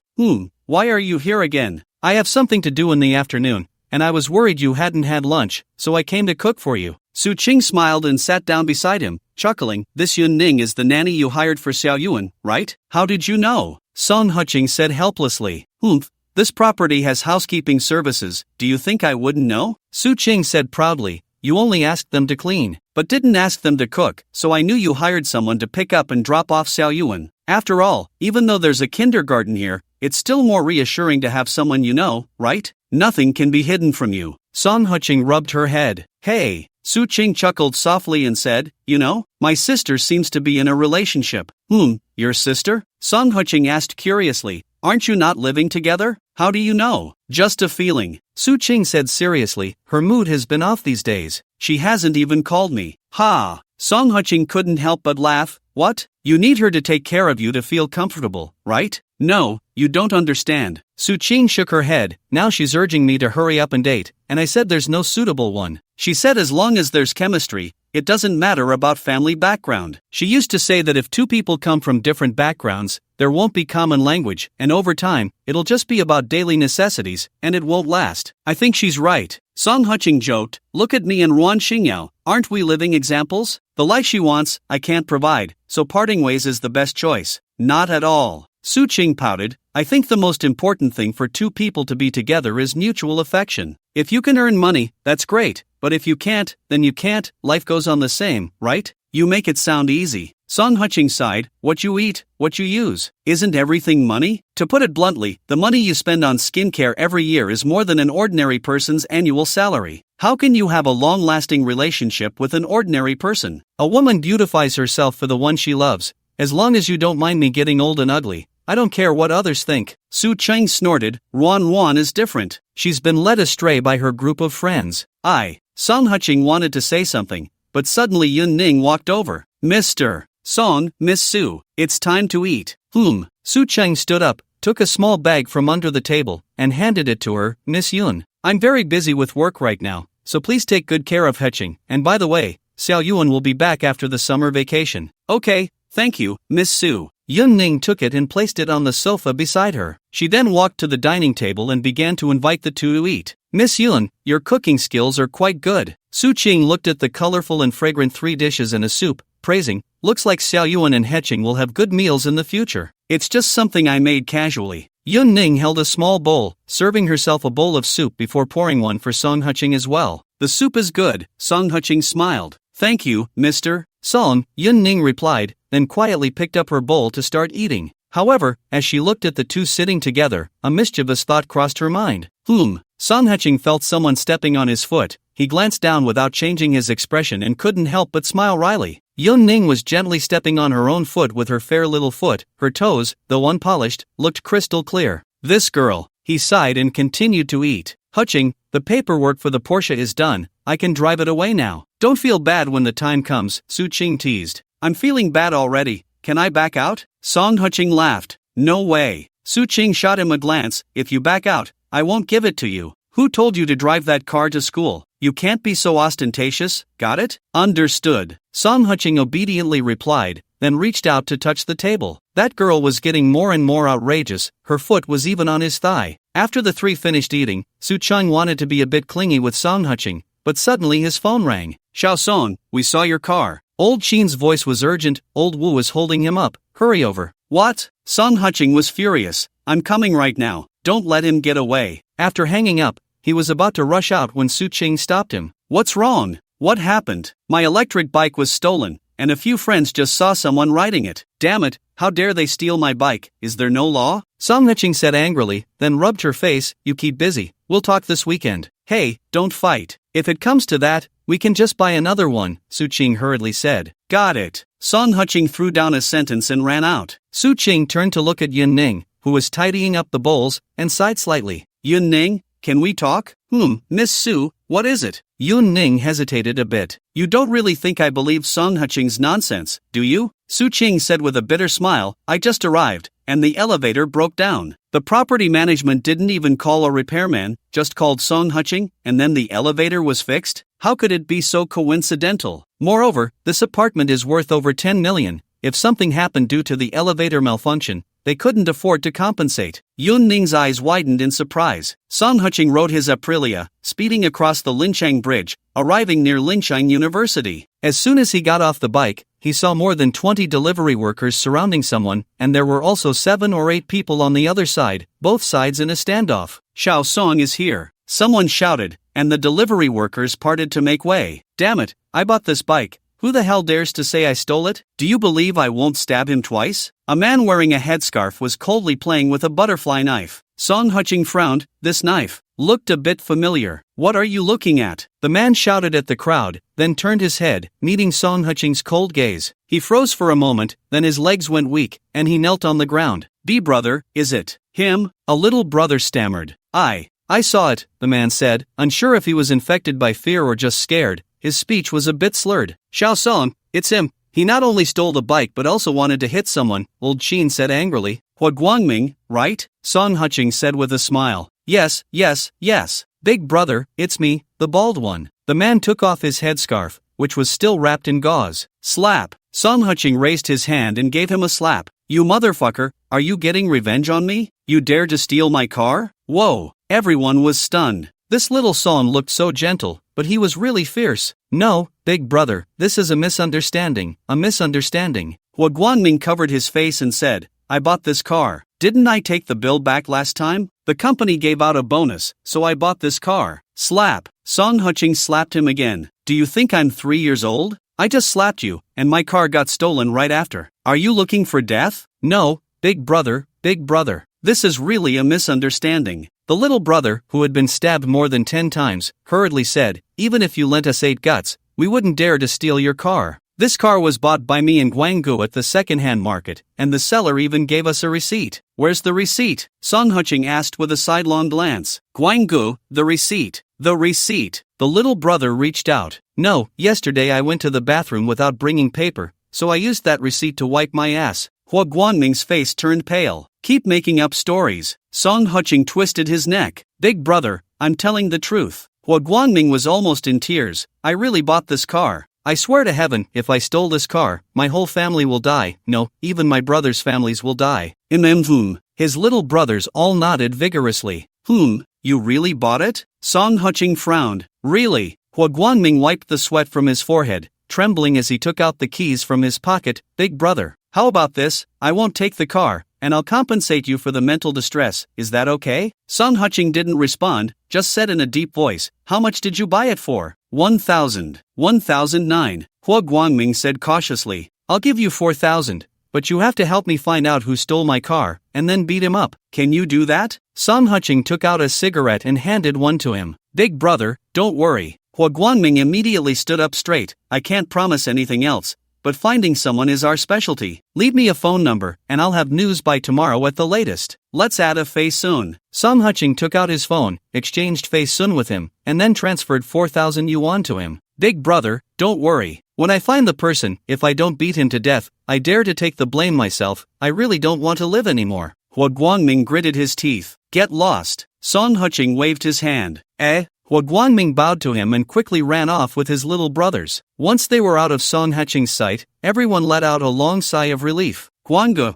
are we just letting it go like this? The little brother asked. Slap. Hua Guangming slapped him back. Why didn't I stab you to death that day? I stabbed you more than 10 times, and it doesn't even count as a minor injury. Have you gotten too bold? No. The little brother covered his face and said, what I meant was, are we not going to find trouble with the person who sold the car? This is broad daylight. If that big brother catches us at night, we might lose half our lives today. Last time, they all got so scared they nearly wet their pants, but no one dared to mention it.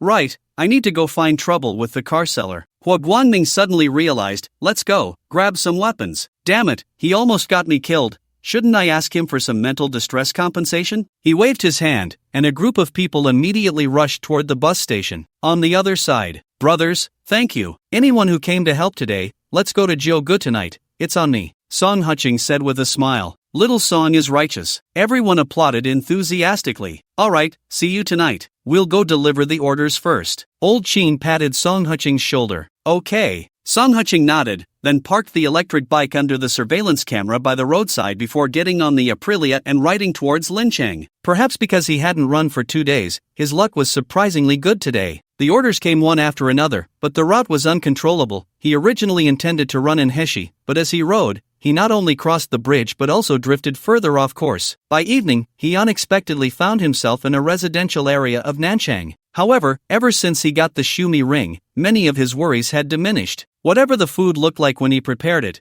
that was how it was when he delivered it to the customers, and he received a lot of praise. Yet, Song Huqing felt it was strange to use this thing for food delivery. It always felt like a waste. Just as he was pondering this, he arrived at a high-end apartment. After knocking on the door, it opened shortly after. The other party only showed a head and a hand, but when she took the delivery, she couldn't help but exclaim in surprise. Song Huqing?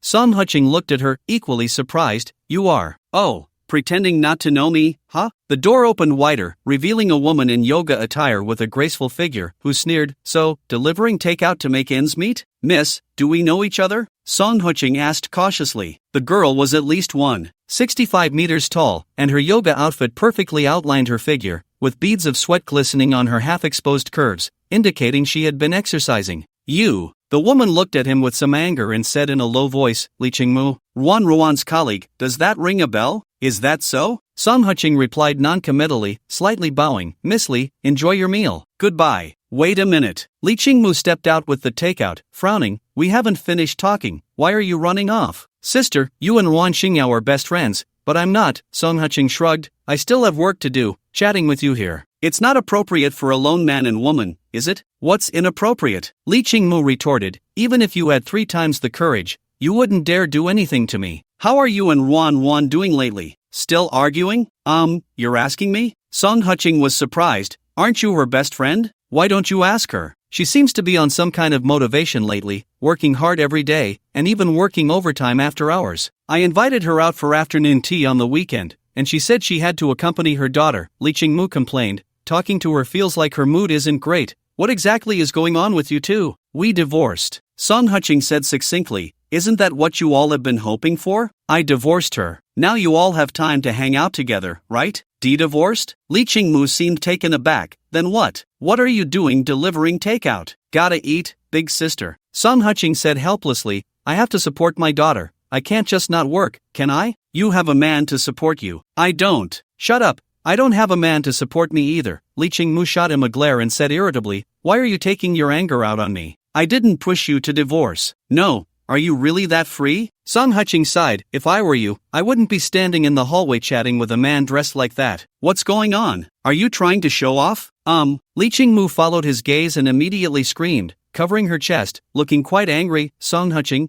are you being a pervert? I could say you're the one being a pervert. Song Huching pointed to a few rooms nearby and said, you're standing in the corridor, like you're at an exhibition. Are you afraid of being seen? You. Li Qingmu was furious, glared at him fiercely, and quickly ran home. But just as Song Huching was waiting for the elevator, she ran out again wearing a coat, glaring at him angrily. What do you want? Song Huching said, feeling quite a headache. What did you mean by pretending not to know me just now? Li Qingmu glared. It was them who urged you to get a divorce. I didn't say anything. Why don't you confirm receipt first? Song Huching smiled. What do you mean? Li Qingmu asked in surprise. You confirm it first, then give me a 5-star review, Song Huching said sincerely, and then I'll tell you why I didn't recognize you just now. Li Qingmu tilted her head and glanced at him, but still did as he said. Song Huching pressed the elevator button, then wrapped his arms around her shoulders and slowly pushed her to the door of the room. What are you doing? Li Qingmu asked in surprise. Hey, Song Huching sighed.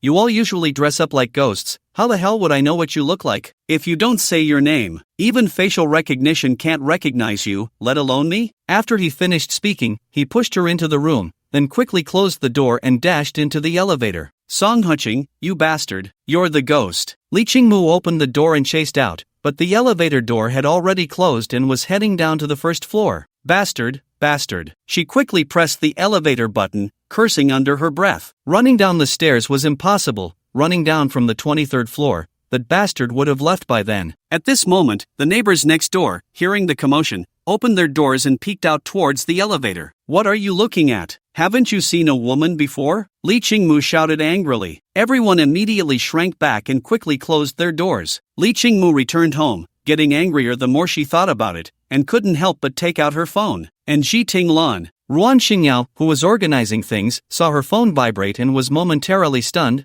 then opened the phone. Ruan, can you send me Song Huching's contact information? I have business to discuss with him. Li Qingmu. After seeing this message, she glanced at Yun Ning, who was folding clothes, and moved aside. What do you want Song Huching's contact information for? Ruan Xingyao. He just delivered me a meal, but only brought the rice, not the dishes. I accidentally confirmed receipt and now I can't get in touch with him. Li Qingmu. Mumu, forget it. I'll just order you another one. Ruan Xingyao. No way. Do you think your money comes from the wind? Hurry up, I'm not complaining about him, just asking him to help me pick it up. Li Qingmu. Ruan Xingyao hesitated for a moment, but ultimately sent Song Huching's contact information over, though she was careful not to give her his phone number. At this time, Song Huching was busy as a bee. After all, it was mealtime, and the orders were piling up. However, he was also consciously running towards the east, since he had promised to treat Lao Qin and the others to a late-night snack, and it would be too late otherwise. At 9:30 in the evening, after delivering the last order, Song Huching let out a long sigh of relief. He opened his messaging app, just about to send a message to Yun Ning, when he suddenly received a friend request. Bastard, you better clarify things. Song Huching was slightly taken aback, clicked on the other person's profile picture, and couldn't help but smile. It was none other than Li Qingmu. In fact, he did have a bit of a sharp tongue. Li Qingmu was actually very beautiful. After all, Ruan Xingyao was so pretty, her best friend couldn't be far off. In the profile picture, Li Qingmu had on exquisite makeup, dressed in a bright red ancient costume, looking extremely dignified and graceful, complemented by the magnificent palace in the background, very beautiful. While watching TV, Li Qingmu's phone vibrated, showing that Song Huching had accepted her friend request. Without a second thought, she prepared to send a voice message to scold him. But before she could send it, a big red exclamation mark appeared. When she tried to apply again, it showed that she had been added to the blacklist. Song Huching. The voice-activated lights in half the building lit up. Jiu-Gu Barbecue. By the time Song Huching arrived, Lao Qin and the others were already there. Not only had they set up 3 tables, but they had also ordered the barbecue and everything else. He walked over to take a look at the order and couldn't help but chuckle. This group of people helped him save money, hardly ordering any meat or vegetables. He picked up a pen, made a few marks, and then went outside to sit down. "Xiaosong, why didn't your girlfriend come today?" someone joked. "She has to work, unlike us who are free and easy," Song Huching replied with a laugh. "That's right, she's a female CEO," someone sighed. Whether that's true or not is still up for debate. Song Huching shook his head. Maybe it's just a fleeting passion, after this phase. Who knows if she'll think it through? "Don't be so pessimistic," Lao Wu quickly comforted him. "You're not bad either, handsome and well-educated. Once you're tired of delivering takeout, you can seriously look for a job and become a white-collar worker. Isn't that pretty good? Who wants to go back to work after delivering takeout?" Song Huching laughed and scolded. "At least we have freedom in this job, right? Ha ha ha." Everyone burst into laughter. Time freedom. This could be considered one of the few advantages of the delivery industry. "Everyone eat and drink well today. I also thank you all for your help." Song Huching opened a bottle of beer and said loudly, "If you need anything in the future, just let me know." "Okay." Everyone immediately applauded. After taking a big gulp, Song Huching was about to sit down when his phone rang again. "Hello, are you not coming back for dinner again today?" Yun Ning asked with a hint of grievance. "Look at me, how could I forget you?" Song Huching hurriedly said, "I'm having a late-night snack outside, do you want to come?" "Sure," Yun Ning replied immediately. "Where are you? Send me your location." "All right." After Song Huching sent her the location, he put away his phone. "So, is your girlfriend coming?" Lao Zhou teased. "No, just a friend." Song Huching shook his head and raised his glass to clink with them. "A friend?" Everyone exchanged glances. In less than 20 minutes,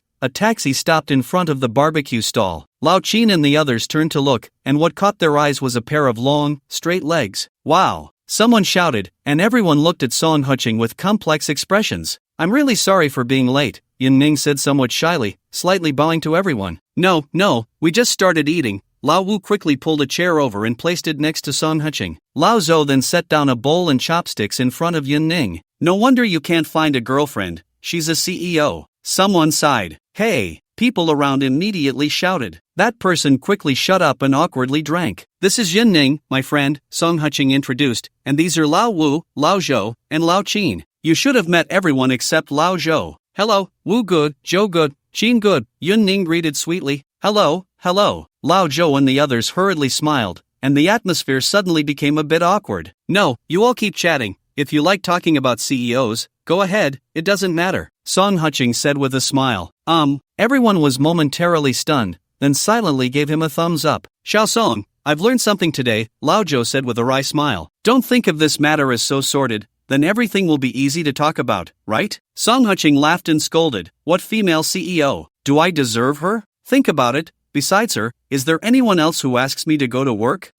Old Sheen was slightly taken aback. "Now that you mention it, it seems like I've seen you twice. And you were with that female CEO both times. Isn't that the case?" Song Huching pouted. "Don't think too simply about everything. Do the girls think I don't like sitting in the office? You have to be stable while sitting there. What if I mess up and get fired, then have to go back to delivering takeout? That would be so embarrassing." Ha ha ha. Everyone burst into laughter. Yun Ning secretly rolled her eyes, took a skewer from the table, and placed half of it in front of Song Huching. "Come on, everyone, let's have another round." Song Huching said loudly, "I wish everyone a daily surge in orders." Cheers! Everyone raised their glasses, and the atmosphere became warm. However, Old Zhou, Old Qin, and Old Wu were secretly watching Yun Ning, feeling that this kid's relationship with Yun Ning was not simple. After all, which ordinary female friend would bring food, serve dishes, pour water, and hand over tissues, almost to the point of wiping Song Huching's mouth? Who would believe that this was just a friendship? The group ate barbecue until after midnight, but when Song Huching went to settle the bill, he found it was just over 1,000 yuan. It wasn't that he thought 1,000 yuan was little, but he had set up 5 tables,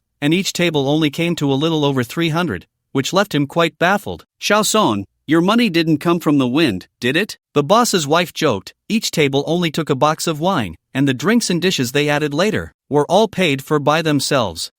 Song Huching was slightly taken aback, then he shook his head with a wry smile. They say the righteous often have to deal with the likes of dogs, and this time he truly witnessed it. After he paid, everyone had already dispersed. Perhaps not wanting to get entangled with him over money, even Old Zhou and Old Wu left, leaving only Yun Ning standing there gracefully. "How are we getting back?" "By taxi." Song Huching was just about to wave for one when she stopped him. "It's not far from here, why take a taxi? Let's walk back. Walk back? Sister, it's still quite far, okay? Song Huching said helplessly. I want to walk back. Yun Ning said softly.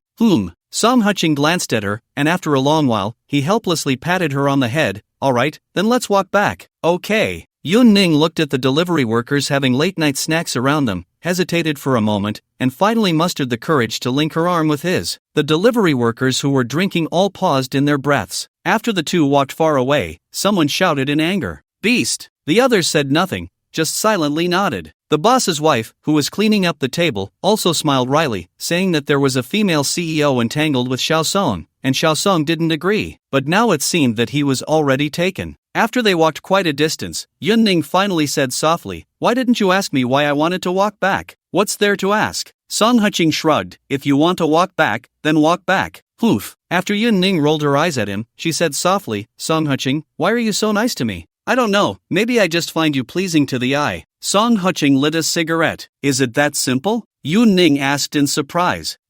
Song Huching tilted his head to look at her, seriously saying, the first time I saw you, I was attracted by your looks, so I went to great lengths to find out about you, and finally found that group of bald guys to block you, just to be a hero saving the beauty. If I say this, will you feel a little better? Go to hell. Yun Ning laughed and scolded. The first time you saw me, you couldn't wait to get rid of me. If I hadn't stubbornly followed you, you probably would have forgotten who I am by now. What about you? Why do you want to follow me? Song Huching teased. When you took me across the Lingjiang Bridge on your bike, I was thinking, you saved me, and if you weren't married, I would be your girlfriend and we would struggle together in this city. Yun Ning stopped, looking at the dazzling lights across from her. I have never looked down on you for being a delivery man. I even think that if I find a job and you deliver food, living a simple life would make me very at ease. Really? I have a delivery group in Linchang. Do you want to go on a blind date? Song Huching laughed. Get lost. After pushing him playfully, Yun Ning said sweetly, Song Huching, anyway, I'm stuck with you for life. When you have money, you can't drive me away.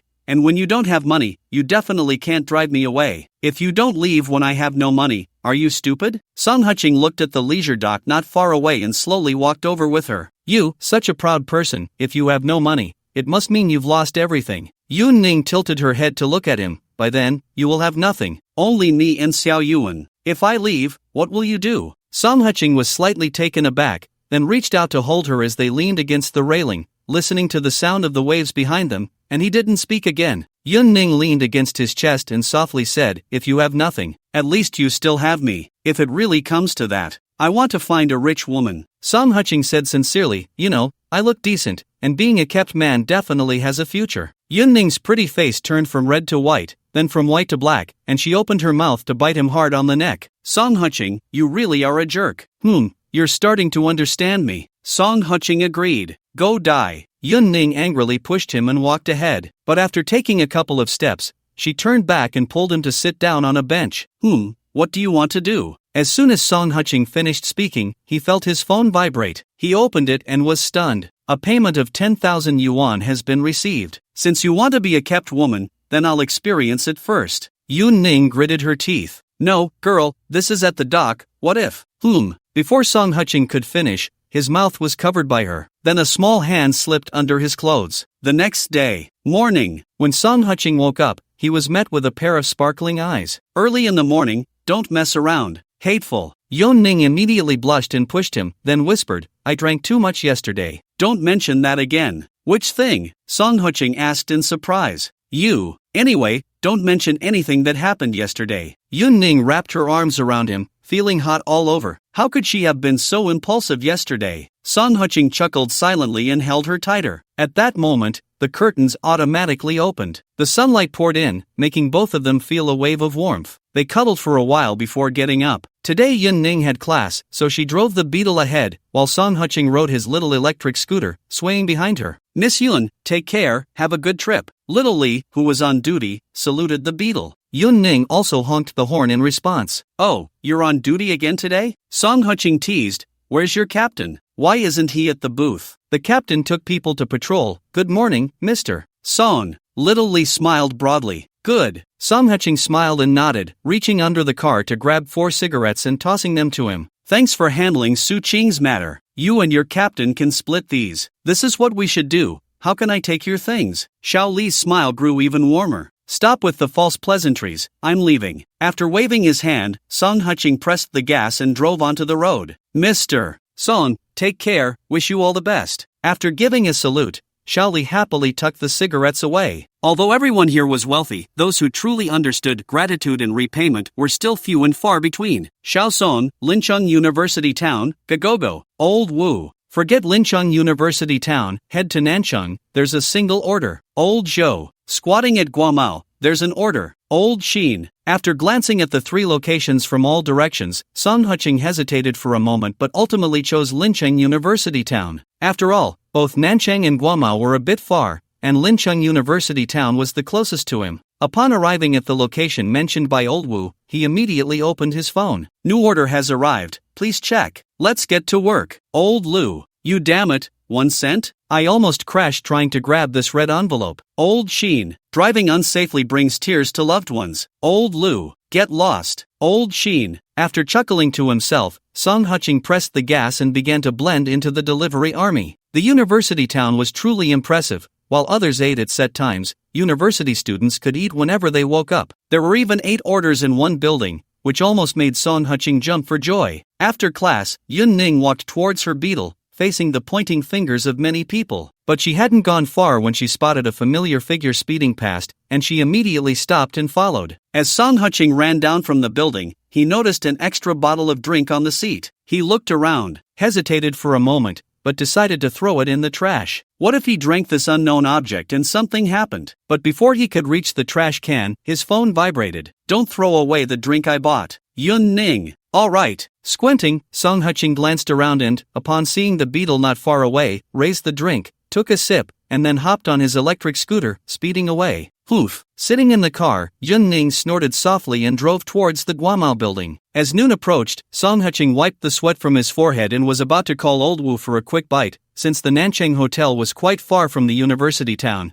making it not worth the trip back and forth. But before he could make the call, another order came in. Fine, work comes first. After a self-deprecating remark, Song Qing drove to the merchant. In less than 5 minutes, he was carrying the delivery towards the playground of Lincheng University. However, just as he arrived at the designated point with the delivery, he immediately turned around. This was truly a case of enemies crossing paths. Not far away, under the shade of a tree, there was a small table set up, with 2 men and 2 women sitting in front of it, and a recruitment sign beside them that read Campus Recruitment. Xingmu, what takeout are you ordering? I'll treat you to something delicious. A chubby man in a suit said with a smile. Thanks, but I've already ordered. Li Qingmu chuckled lightly, glancing at her phone. She noticed the delivery person was less than 10 meters away from her, and she immediately looked up and called out to the delivery person with their back turned, "Delivery guy, over here. Damn it, if I die, I die." Song Qing walked over with his head down, muttering, "Miss Li, enjoy your meal." "Thank you." Li Qingmu chuckled lightly as she took the delivery. Song Qing let out a long sigh of relief and lowered his head, preparing to run away. But just as he turned around, he saw a pair of black backless high heels. The small feet in the heels were very fair, even reflecting some light in the sunlight. Looking up further, he saw a black body-hugging short skirt. Just as he was about to look up again, he heard a cold laugh. "Song Qing, you finally fell into my hands, didn't you?" Song Qing raised his head and met a delicate face that was beautiful yet slightly angry, which made him frown. "Miss Li, what a coincidence. Is it the campus recruitment?" "Yes, campus recruitment." After casually placing the takeout on the table, Li Qingmu picked up her phone and opened the interface of the Black Knight. The delivery person's attitude is terrible, and they harassed the customer. "Don't!" Song Qing hurriedly reached out to cover her phone, forcing a smile. "Sisterly, let's talk nicely. There's no need to go this far, right? If this girl really sent out that review, regardless of whether Black Knight believed it or not, even if it was just a meeting with the headquarters, he could forget about mingling in the delivery group in the future. He couldn't afford to lose face. What are you doing?" A furious voice suddenly rang out, startling Song Qing. The two turned their heads to see a chubby man rushing over. He was about to reach out to pull Li Qingmu behind him, but she had already stepped back, leaving him grasping at air. The chubby man's mouth twitched, but he still spoke with righteous indignation. "Delivery guy, how dare you touch Qingmu's hand? Are you trying to be a pervert? It's not like that." "What do you mean it's not?" The chubby man shouted angrily. "You, a delivery guy, think you can have a swan? Look in the mirror. You better get lost, or don't blame me for being rude." "Hey, I'm leaving right now. Song Huching felt as if he had been granted amnesty and was about to run away when someone grabbed him. Zhang Boyi, he's my friend. Li Qingmu frowned and said, and, don't keep calling him delivery guy, that's very disrespectful, you know? You just called me delivery guy too. Song Huching reminded her in a low voice. Shut up. After giving him a glare, Li Qingmu blushed slightly and looked at the chubby man. Haven't you not had lunch yet? I ordered fried chicken and cola. I'll treat you. Ha! Zhang Boyi's face turned red instantly, stammering, Qingmu. You're treating me to lunch? Yes, I'm treating you to lunch. After nodding, Li Qingmu reached out and grabbed Song Huching's collar, walking towards the playground. Wait, sisterly, can I walk by myself? This is so embarrassing. Song Huching looked at the group of college students showing foolish and surprised expressions, and couldn't help but lower his head slightly.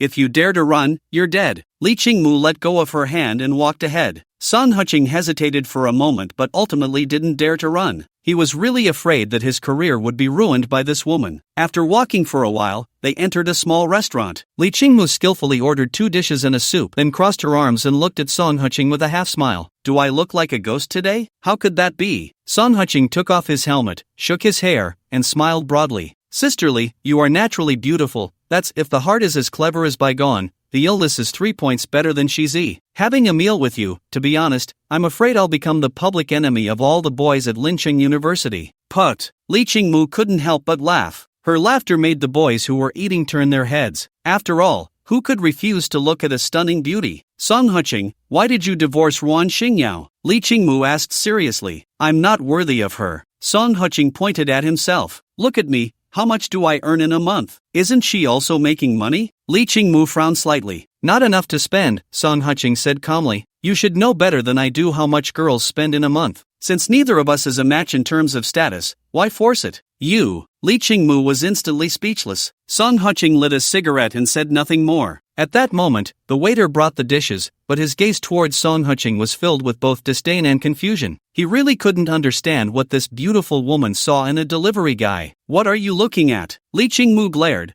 What's the matter? Looking down on people? Can't a delivery guy come to the store to eat? No. The waiter's face turned red, and he hurriedly bowed in apology. Miss, I'm sorry, I didn't mean it like that. Get lost. Li Qingmu waved her hand in disgust. The waiter, as if granted amnesty, quickly ran towards the kitchen. I think it's better if you don't offend him, Song Huching said cautiously. Why are you so cowardly? Li Qingmu glared. He looks down on you, so what if I scold him a bit? Well, if you're going to scold him, shouldn't you wait until the food is all served? What if he spits in your food? Song Huching sighed. What? Li Qingmu clutched her chest, her face filled with terror. Just joking with you, there are cameras in this restaurant. He wouldn't dare, Song Huching said with a smile. You're going to die. Li Qingmu reached out and pinched his hand hard. If you say that again, I'll strangle you. Hey! Song Huching chuckled awkwardly, then said with a bitter face, Miss Li, how about this meal is on me? Can you give me a 5-star review? Now you know to back down? Why were you so arrogant yesterday? Li Qingmu sneered. That wasn't arrogance, I was just joking with you, Song Huching said with a big smile. You know I have a daughter to raise. If you really give me a bad review, it will affect my livelihood. Isn't that better? Li Qingmu glared. You're a good university graduate with work experience. Come work for our company. Stop joking. What can I do in your accounting firm? Song Huching said with a bitter smile. What accounting firm? Our company has changed its line of work. Li Qingmu pouted. Accountants don't make much money. We're now in the live streaming sales industry. You know Zhao Xinyan, right? I don't know, Song Huching admitted honestly. Li Qingmu said angrily, don't you play on your phone? Zhao Xinyan debuted as a singer, then switched to being a live streamer, and now she's signed with our company as the top sales anchor. Oh, Song Huching nodded, then asked, so, what does this have to do with me? Do you want to be a delivery guy for the rest of your life? Li Qingmu said impatiently, Zhao Xinyan is hiring an assistant. I'll recommend you. The base salary is 8,000 plus 2,000 in performance bonuses. Isn't that better than delivering food? 10,000 a month? Song Huching asked in surprise. Yes, Li Qingmu said seriously, the company also covers your social insurance. This way, your social security will be taken care of, and when Xiao Yuan gets married, you'll have a guarantee for your retirement, right? Song Huching hesitated for a moment before speaking. How about, you give me a 5-star review first? I'm afraid if I anger you later, you'll give me a bad review. Anger me? What else do you want to say? Li Qingmu said warily. Alright, then I won't say anything. Song Huching lowered his head and started eating. Li Qingmu glared at him, fuming. After a while, she took out her phone and wrote a long paragraph of praise, adding a 5-star review. Thank you. Song Qing immediately let out a long sigh of relief. Can we talk now? Li Qingmu said irritably. Talk about what? Song Qing asked in surprise. What were you going to say just now? Li Qingmu glared at him. Song Qing, are you messing with me again? As she spoke, she prepared to grab his collar. Wait, I was just joking with you. Song Qing hurriedly said, what I wanted to tell you is, delivering food is actually quite good, the hours are flexible, the income is decent, and if you reach 5 stars, the company will also provide us with social insurance and housing fund. Decent income? How much do you earn in a month? Li Qingmu scoffed. Here. Song Qing took out his phone and handed it to her. Li Qingmu glanced at it and couldn't help but widen her eyes. You can earn over 10,000 a month delivering food? About that. Song Qing said nonchalantly, I really like this job. I think it's much better than serving others. What do you think? You. Li Qingmu was instantly speechless. Although she was a white-collar worker, her monthly salary plus performance bonuses was less than 10,000, and after deducting social insurance and housing fund, she was left with only 7 or 8,000. This meal is on me. After waiting for the waiter to bring 2 cups of cola, Song Qing inserted straws and handed one to her. You earn so much a month. Why is Ruan Xingyao divorcing you? Li Qingmu took a sip of cola, her brows slightly furrowed. I didn't earn this much before. Song Qing pouted. Before, I only made 6,000 a month. Now that I'm divorced, I have to support Xiao Yuan, so I have to work hard, right? If it weren't for the price per delivery increasing tenfold, based on his performance last month, he would have only earned a little over 1,000. This month, things were going well, and he had made about 3,000 in half a month, but it was really exhausting. After running around all day, he just wanted to lie down and do nothing. It's good that you're ambitious. Li Qingmu sighed slightly. You're a grown man. Taking care of a child is really tough, especially in your line of work, with such long hours. If it really doesn't work out, you can let Ruan Xingyao raise the child. Her job is at least stable. Song Qing immediately became alert. Li Qingmu, you're not sent by Ruan Xingyao to compete with me for custody of Xiao Yuan, are you? Li Qingmu was slightly taken aback, then became furious. Song Qing, don't look down on people. Although Ruan Xingyao and I are best friends, I'm not so close that I'd help her take custody. That's true. After thinking for a moment, Song Qing stood up and said, you eat slowly, I'm going to the restroom. After he finished speaking, he walked towards the inside of the restaurant. Li Qingmu snorted lightly, not paying much attention, and continued to eat her meal leisurely. But after waiting for a long time without seeing Song Qing return, she couldn't help but take out her phone. However, the moment she opened her phone, she was stunned. She realized she neither had that guy's phone number nor his WeChat. Could it be that guy ran away? Just as Li Qingmu was feeling uncertain, the waiter she had scolded earlier cautiously approached her. Miss Li, that gentleman just now asked me to tell you that he paid for this meal, and he wanted me to convey to you, exercising every day is useless. His great-grandfather lived over 100 years without exercising? How did he do that? Li Qingmu instinctively asked. Because his great-grandfather never meddled in other people's business. After the waiter finished speaking, he quickly ran away. Li Qingmu's pretty face first turned red, then darkened. Ruan, send me Song Qing's phone number. Li Qingmu, what do you need his number for? Ruan Xingyao, who was fishing with Song Xiaoyuan in Jiang County, frowned tightly. What exactly was Li Qingmu trying to do? It's nothing, I just accidentally took his bag while delivering food earlier, and I want to return it to him. Li Qingmu. After seeing this message, Ruan Xingyao's frown deepened. Without hesitation, she directly called Song Qing. Half a minute later, Mumu, why did Song Qing say you should find someone to marry and stop meddling in other people's business every day? Ruan Xingyao. Song Qing. Li Qingmu was so angry she was almost steaming. That guy not recognizing a good heart was one thing, but now he was saying this about her. However, she also knew why Ruan Xingyao repeatedly refused to give her Song Qing's number. Could it be that there were hidden reasons behind their divorce? Song Qing didn't take this matter to heart at all. He was happily delivering food. By the time he got home, it was already 8:30 in the evening. As soon as he entered, he saw a pair of black high heels on the shoe rack. You're back? Have you eaten? Su Qing's pleasant voice rang out. I've eaten. Song Qing smiled. What brings you here today? After he finished speaking, he casually glanced at Yun Ning, who was sitting on the other end of the sofa watching TV. Yun Ning winked at him, indicating that everything was fine. I have to go on a business trip tomorrow. Su Qing said with a bitter face, I have to go to Yangqing for more than a month, to inspect the cooperating factory. Work comes first. After smiling, Song Qing walked upstairs. I'll go take a shower first. We can talk later. After taking a couple of steps towards the stairs, Su Qing said seriously, Xiao Yun, I'm going to rest too. Okay. Yun Ning obediently responded but sighed inwardly. Although she knew that guy wasn't a good person, when something really happened, she didn't know why, but she still felt a bit sad. In the bedroom, Song Qing was taking a shower when suddenly the door was opened. Damn! He exclaimed, instinctively covering his important parts. What are you shouting for? Su Qing said with a flushed face. Let me see if you need any help. Don't mess around, I'm showering. Song Qing scolded with a smile. Hurry up and get out. I won't go out. What are you going to do about it? Su Qing glared at him playfully, then closed the door and locked it. Sigh. Song Qing sighed, feeling quite helpless. The next day, morning, when the sunlight spilled into the room, Song Qing opened his eyes, but there was no one by the bedside, and he couldn't help but yawn, getting up to wash in the bathroom. When he went downstairs, he found Yun Ning sitting at the dining table with her chin propped up. Where's Su Qing? She left early. Yun Ning pouted. She had to catch a flight. She left before 7, and the property management sent someone to take her. The property sent her? Song Qing was surprised and opened his phone, feeling a bit annoyed. They charged me $1,000 just to send someone? The car they sent was a Rolls-Royce. Yun Ning said with a sidelong glance. All right. Song Qing sighed. For such service, $1,000 didn't seem too bad. Yun Ning snorted lightly and walked upstairs.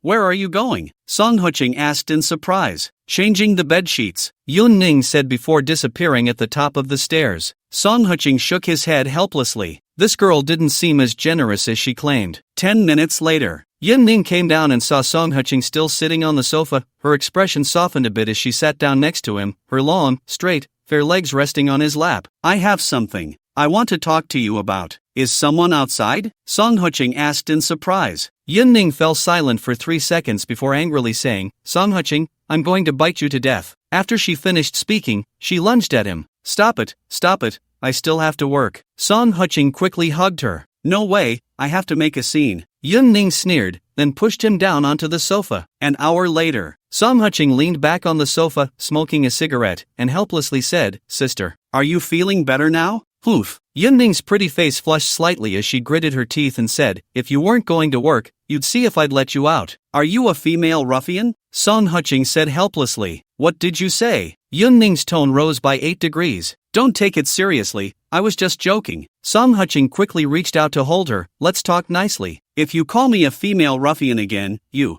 can forget about going to work. After glaring at him with a flushed face, Yun Ning then said sweetly, You go to work every day, and I'm home alone, it's boring. I found an internship. That's a good thing. Song Qing nodded with a smile. Work doesn't have to be about making money. People need to find something to do, right? You support me going to work? Yun Ning asked in surprise. Of course I support it. Song Qing rubbed her head seriously and said, You're not my pet canary. If you want to go work, I will definitely support you. But, I'm your nanny, I still have to take care of Xiao Yuan. Yun Ning said, looking down. Nonsense. Song Qing scolded with a laugh. I can take care of Xiao Yuan myself. You go do what you like. Then when Xiao Yuan comes back, I'll resign? Yun Ning asked cautiously. Really no need. Song Qing said seriously, Yun Ning, you are not anyone's subordinate, and you shouldn't feel like you owe me anything. Do what you like, and I will absolutely support you. Yun Ning stared at him blankly, then reached out to hug his neck. Song Qing,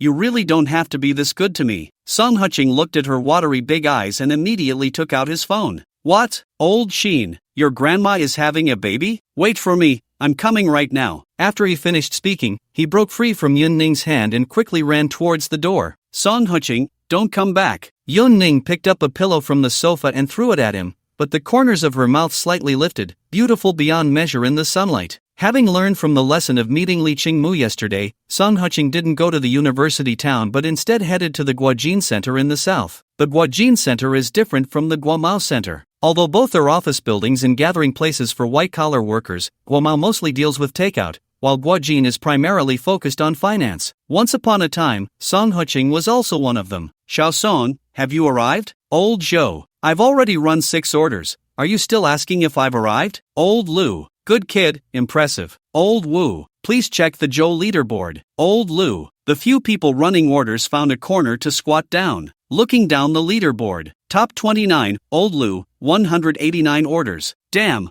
I made the leaderboard. Old Sheen. Damn, really damn it. Old Wu. So damn it. Old Zhou. The Yangtze River pushes the waves forward, everyone, I concede. Old Lu. After sending a message, Song Huching began to weave through the office building. I have to say, the Shumi ring is a good thing. He didn't understand what it meant to not be able to take orders. As long as it was an order on the way, he accepted them all without missing a single one. 20 minutes later, Song Huching, who had just sent out 8 orders in one breath, was hiding in the stairwell smoking a cigarette when 2 people suddenly walked in. Old Song? Aha! Song Huching was slightly taken aback, looking at the 2 with surprise. They appeared to be around 26 or 27 years old, dressed in suits, and wearing work badges that read Jaha Media. The chubby one was named Zhang Yong, and the thinner one was named Sun Jigang. What's the matter? Pretending not to know us? Zhang Yong sneered. Young Gu, how can you talk like that? Sun Jigang scolded with a laugh. Even though we used to be colleagues, you know what kind of person this guy is. He can't even keep a beautiful wife, how embarrassing. That's true. Zhang Yong glanced at Song Huching and couldn't help but laugh. Did you see that look in his eyes? He still thinks he's our team leader, huh? What, does he want to scold me or something? Why would I scold you? Song Huching chuckled lightly. If you like to talk, go ahead, what's the big deal? But seeing how much you hate me, you must be thinking about my ex-wife, right? Old Zhang, I'm not saying this to you, but look at you, you look like Zhu Beiji's second uncle, with a fat head and big ears. No matter how blind my ex-wife is, she wouldn't look at you, would she? You bastard. Zhang Yong raised his hand, and Song Huching leaned in closer. Come on, son the thief, slap me here. If I don't take your pants off with this slap, then I'll say you weren't wearing any. Stop. Sun Jigang hurriedly stepped forward to hold Zhang Yong, giving him a way out. And you. Song Huching looked at Sun Jigang and scolded with a smile. You look like you have kidney deficiency, and you talk in such a weird tone. If someone didn't know better, they'd think you were a transgender. With someone like you, don't even think about finding a woman. You wouldn't be able to keep a man either. Stop messing around and hurry home to take some 6-flavor Remania pills. You. Sun Jigang was so angry he was shaking, but Zhang Yong held him back. Bro, we are people of status, don't fall for his tricks. Click. The 2 heard the sound of a phone camera and turned pale. You know, if I send this photo to your company group, what do you think will happen? Song Huching said with a smile. Song Gu, don't do this, we used to be your subordinates. Zhang Yong forced a smile. That's right, Song Gu. When we were out doing business back then, you taught us everything step by step. Sun Jigang quickly chimed in. Slap. Song Huching backhanded each of them across the face. You. The 2 were so furious they were about to explode. The slap wasn't hard, but it was extremely insulting. What do you mean, you? Song Huching shot them a sideways glance. I'm just a delivery guy, am I supposed to be afraid of you? Come on, let's fight. When things get out of hand, let's see if your company will deal with you. Don't, Songgu, we were wrong, okay? Zhang Yong gritted his teeth. Not okay. Song Huching shot him a sideways glance. Unless you do 50 push-ups each while lying down, this matter won't be settled. Otherwise, I will definitely send your lovey-dovey photos to your company. Fine, you're ruthless. Sun Jigang said angrily. Song Huching, but let's be clear. If we do 50 push-ups, you have to delete the photo, otherwise, we'll go down together. Alright, start now. Song Huching sat on the stairs and lit another cigarette. The 2 exchanged glances, gritted their teeth, and lay down on the ground. Count for yourselves. Song Huching kicked Zhang Yong's butt. You. Zhang Yong felt like he was about to explode with anger, but he didn't dare to resist and could only grit his teeth and start counting. When the 2 reached 21, the fire door in the stairwell was suddenly pushed open again. Zhang Yong, Sun Jigang, do you 2 not want to work anymore? Zhao Xinyan is live streaming over there, and you 2 are doing push-ups here? A familiar voice came, causing Song Huching to glance over. The 2 locked eyes. Song Huching immediately got up, intending to run upstairs. But that person was also tough, quickly lunging forward and, unfortunately, grabbing hold of Song Huching's pants, making him hurriedly clutch his waistband. Hey, are you trying to be a pervert? Song Huching. Li Qingmu sneered. This time, let's see where you can run. You better come down, or I'll accuse you of being a pervert. And I have witnesses. Witnesses? Zhang Yong and Sun Jigang were slightly taken aback. Fine, I'll come down, but you let go of me first. Song Huching said helplessly. No way. Li Qingmu held onto his collar, draping him over her shoulder, while she herself wore a terrified expression. Before Song Huching could react, she pulled out her phone and started snapping pictures. Damn it! Song Huching thought to himself that this was bad. In a moment of panic, he pinched her slightly with his right hand. Ah! Li Qingmu immediately covered her chest and pushed him hard. Pervert, what are you doing? Sorry. Song Huching's face turned red, and he quickly apologized. I was just startled by you. I'm really sorry. Sorry? Li Qingmu, her face flushed, glanced at the dazed Zhang Yang and Sun Jigang, and couldn't help but scold. What are you still doing? Hurry up and get lost. Hey! The two came to their senses, glanced at the palm print on her shirt, and nearly ground their back teeth to dust. This bastard Song Huching really deserved it. After watching the two leave, Li Qingmu caught a glimpse of Song Huching trying to run and immediately stepped forward to grab his collar. If you dare run, I'll call the police right now. I still have your fingerprints. Auntie, why do you always grab a delivery guy like me? Song Huching said with a bitter face, feeling quite helpless. Stop being vain. I'm not concerned about you, I'm just worried about Xiao Yuan. Li Qingmu sneered. Xiao Yuan is still so young and needs care. I asked my friends yesterday, and they said delivery workers have to run for more than 10 hours a day. With your work intensity, how can you have time to accompany Xiao Yuan? Can't I hire a nanny? Song Huching said helplessly. Ha! Li Qingmu was so angry she laughed. Repeat what you just said. Song Huching was about to speak when he was pressed against the wall. Are you brainless? Li Qingmu tugged at his collar, angrily saying, if you have the money to hire a nanny, don't you know to run fewer deliveries and spend more time with Xiao Yuan? Damn, what you said makes so much sense. Song Huching praised. Get lost. After giving him a glare, Li Qingmu said seriously, Song Huching, I think being a delivery worker is not a long-term solution. It's so dangerous. What if something happens to you? What will happen to Xiao Yuan? Well, doesn't she still have her mom? Song Huching tilted his head. You and Wan are divorced. At her age, won't she find someone else? Li Qingmu said solemnly, how about this? Print out some information for me, and I'll help you talk to Zhao Xinyan and be her assistant. Hey, can I ask something presumptuous? Song Huching hesitated. We're not related, so why are you helping me so much? Do you have a crush on me? As if I would have a crush on you. Li Qingmu shouted angrily. I told you, I just feel sorry for Xiao Yuan. I wouldn't want a man that Wan Xingyao doesn't even look at. Alright, Song Huching sighed. Sister, I really don't need your help. Xiao Yuan is doing well now, and I can't be single forever, can I? I'll find a girlfriend, and I can take care of Xiao Yuan. If you find a girlfriend, she'll just be Xiao Yuan's stepmother. Li Qingmu's eyes widened. You're out every day. What if Xiao Yuan gets abused? That's true, Song Huching said helplessly, but I really think delivering food is quite good right now. I don't want to change jobs. Li Qingmu was about to say something when the door to the stairwell was pushed open. Both Song Huching and she turned their heads to see Wan Xingyao, her face full of frost, glaring at them. What are you doing? Li Qingmu was about to speak, but her shoulder was grabbed by Song Huching. Dating? Haven't you seen it before? Wow. The people outside the fire door, including Zhang Yong, were all in an uproar. Get lost, who's dating you? Li Qingmu broke free from Song Huching's hand and said anxiously, Wan, let me explain, there's nothing between us. I just want him to come work at our company. Work? Wan Xingyao said with a stern face, Mumu, the company doesn't allow office romances. Don't you know that? I know, but there's nothing between us. Li Qingmu was anxious. I just think Xiao Yuan has no one to take care of her right now. He runs deliveries every day. Won't Xiao Yuan suffer? Are you worried about him? Wan Xingyao mocked. He has no shortage of women around him, and he's quite wealthy. You don't need to worry about him. Wealthy? Not only Li Qingmu but even Zhang Yong and the others outside the fire door were stunned. This guy didn't even have 200 yuan to his name. How could he be considered wealthy? He gave his father a Mercedes-Benz G-Class, worth over 2 million. Wan Xingyao sneered. He probably delivers food just to pick up girls. Do you think he needs your concern?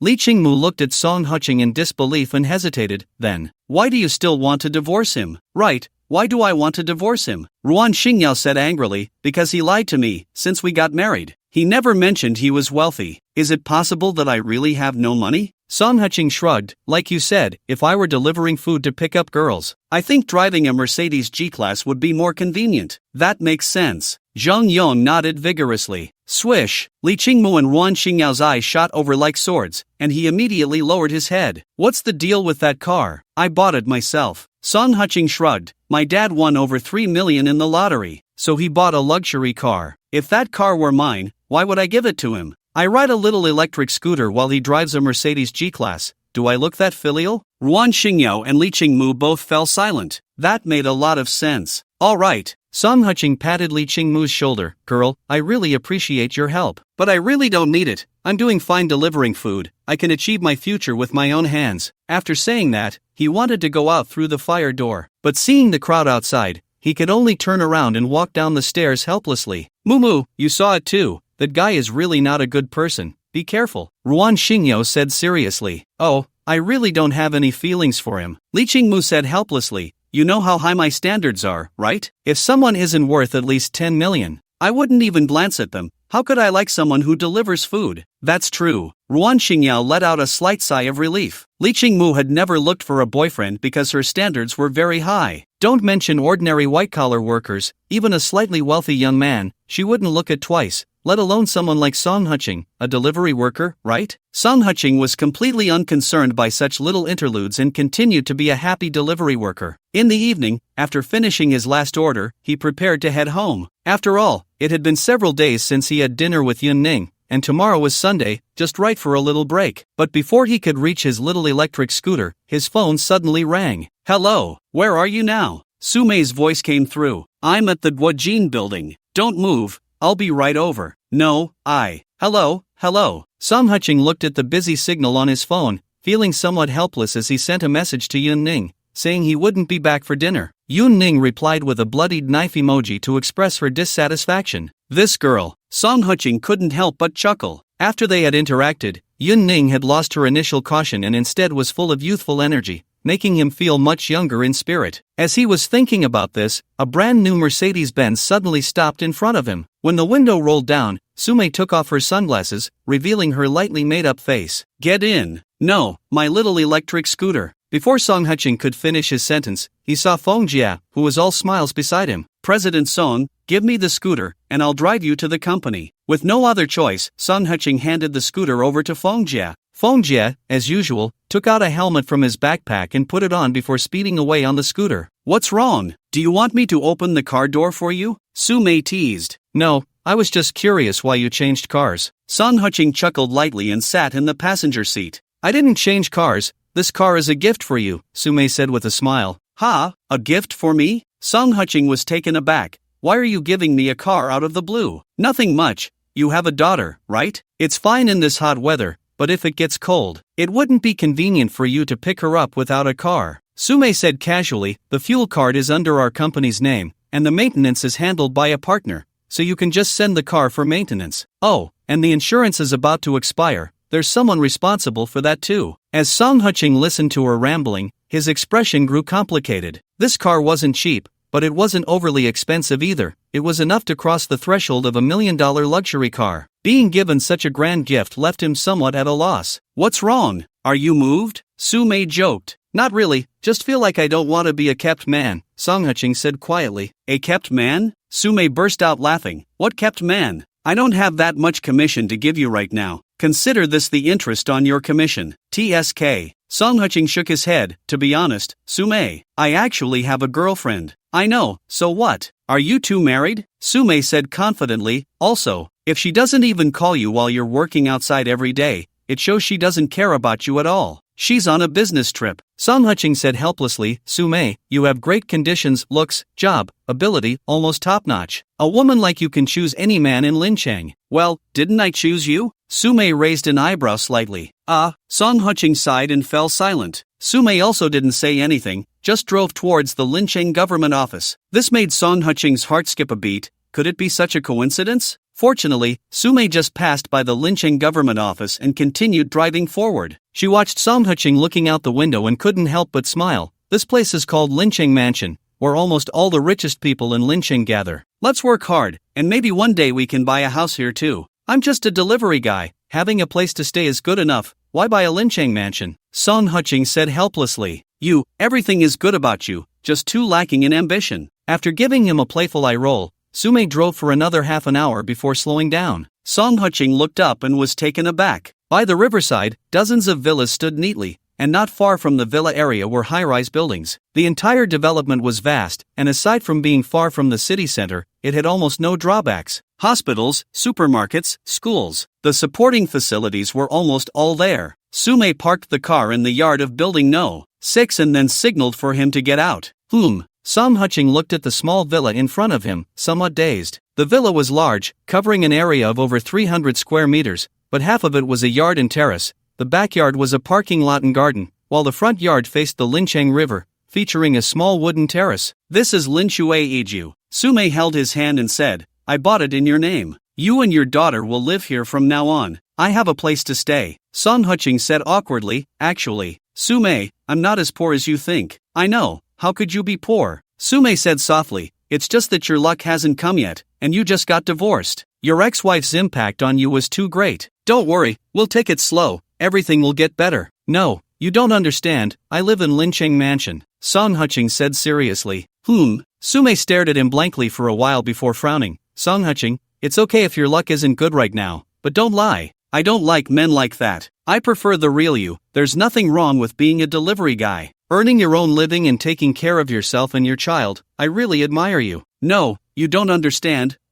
Son Huching wanted to continue explaining but was pulled into an embrace by her. Son Huching, stop talking, okay? Sume sighed, I know you think I'm pitying you, but that's not it. This is our home. If you want to get married, then this will be our new house. If you don't want to get married, that's fine too. When the time comes, we can bring your daughter here to live. She can choose which floor she wants to stay on, and we can just avoid her. Sigh. Son Huching sighed, opened the window, and looked at the shimmering Linshui River, unsure how to explain it to her. By the way, I'm quite busy with work. If you don't want to cook, the property management here can help with meals, or they can prepare the food and deliver it. Sume wrapped her arm around his and rested her head on his shoulder. How about, I take you to my house to have a look? Son Huching said softly. Meet the parents? Sume was slightly taken aback, then blushed and said, isn't that too fast? I'm not ready yet, and my parents are traveling to Fusan. They said they would invite you to dinner next month. Not to meet the parents. Son Huching said, feeling both amused and helpless, I really live in Lincheng Mansion, and, Son Huching, Sume said seriously, you really shouldn't do this, I don't like it. What kind of place is Lincheng Mansion? If you let your friends help, and the homeowners find out, it could cause big trouble. What do you mean? Son Huching asked in surprise. I just saw it. The security guard at Lincheng Mansion waved at you. He's your friend, right? Sume sighed and said,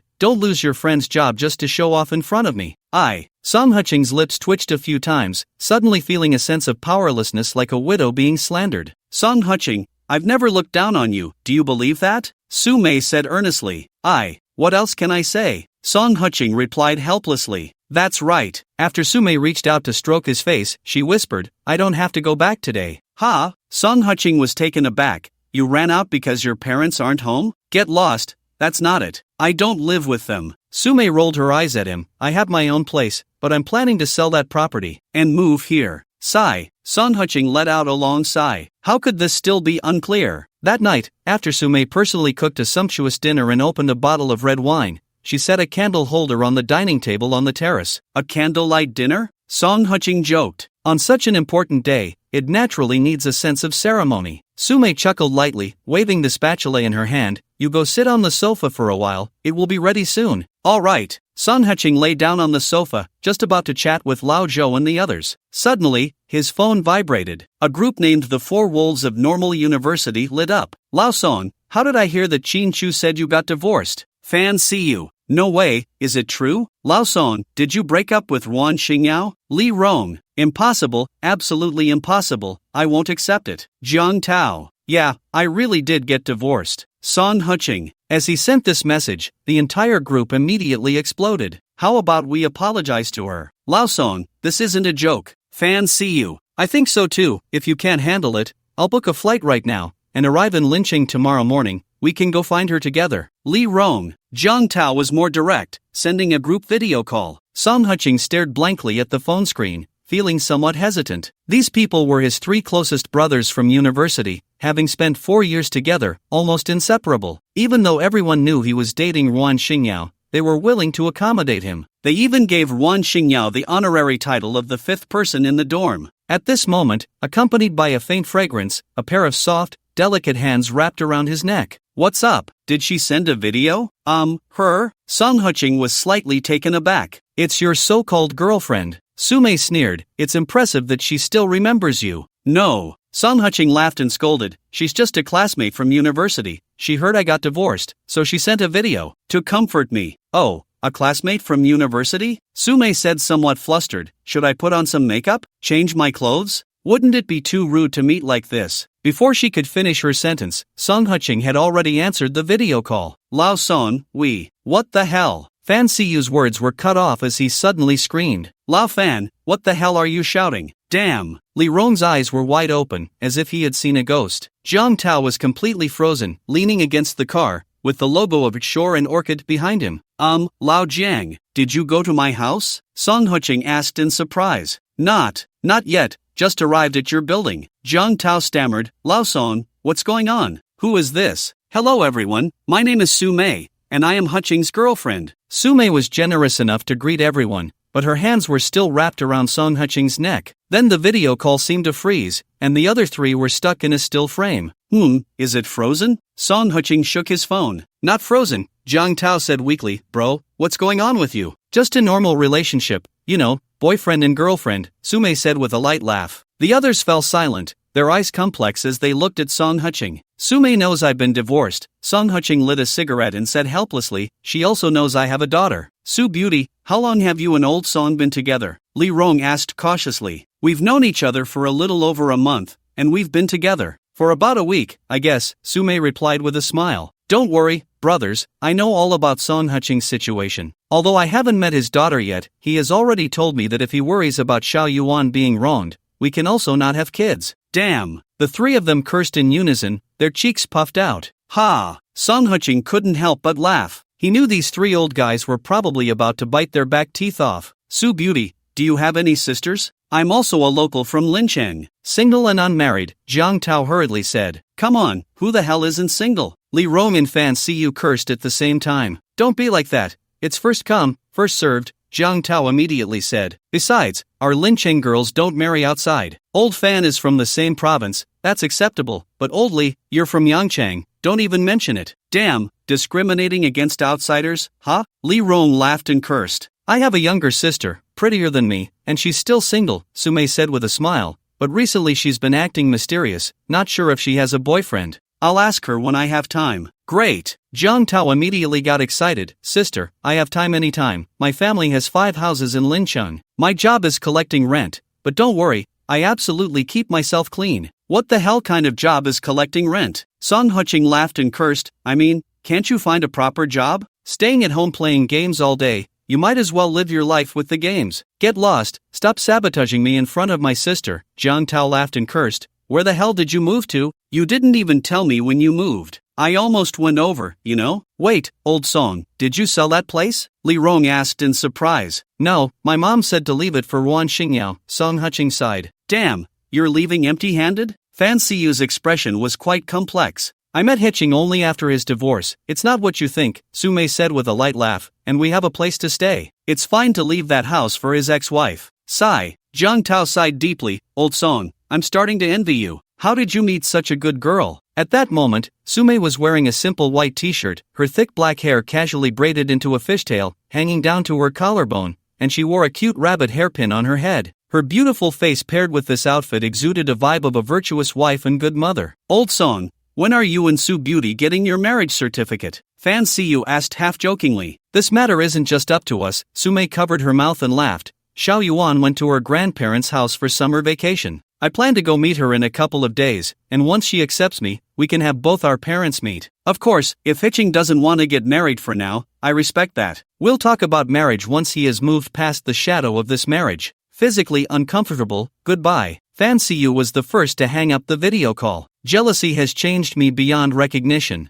I don't want to transform in front of you all. Goodbye. Li Rong also hung up the video call. It's fine, sis, brother-in-law, you continue to show off, I can handle it. Jiang Tao's words were not finished when Song Huqing directly ended the video call, looking at Su Mei with a complex expression. What's wrong? Did I do something wrong? Su Mei looked at him timidly. Song Huqing pressed her down, kissing her cherry lips. That night, Su Mei and Song Huqing sat on the terrace, both having changed into different clothes, while the steak on the table had long since gone cold. However, neither of them paid attention, just leisurely cutting the steak. It was unclear how much time had passed. They both spoke at the same time, then fell silent again. After a long while, Song Huqing leaned back in his chair and lit a cigarette. You go first. We didn't take any precautions. What if I get pregnant? Su Mei said, her face flushed. It usually doesn't happen the first time. Song Huqing shook his head with a smile. What if it does? Su Mei glared. I've seen on TV, many people get pregnant after just one time.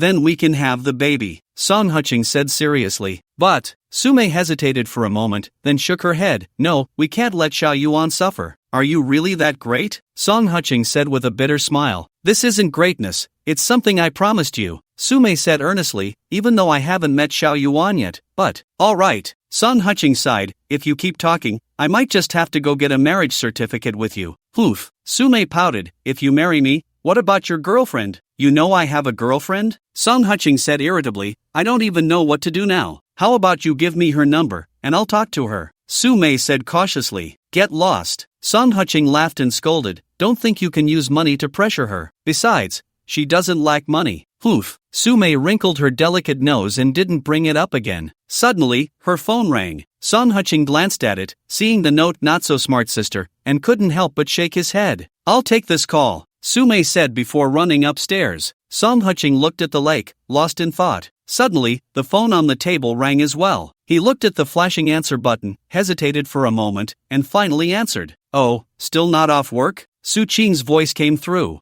I'm off work now, with friends, Song Huching said with a bitter smile. Friends? Male or female? Su Qing immediately became alert. Female, Song Huching answered honestly. Female? Su Qing sneered, then said seriously, Song Huching, I don't care what you do outside. If you dare bring someone home, just wait and see how I deal with you. Ha? Song Huching was taken aback. Ha what? Su Qing said irritably, do you really think I don't know what your relationship with Yun Ning is? Well, you know. Song Huching's face turned red. Actually, don't lie to me. Su Qing said seriously, I can tolerate Yun Ning. After all, you need someone to take care of you at home, and Xiao Yuan needs someone to keep her company. I'm busy with work right now and don't have time to accompany you. But if you dare to bring another woman home, just wait and see how I deal with you. Song Huching looked at her, silent. What? You really want to bring someone home? Su Qing's eyes widened. You wait for me. I'm buying a ticket to come back right now. Not really. I didn't plan on it. Song Huching said helplessly, she bought me a Mercedes and a house, and I don't know what to do anymore.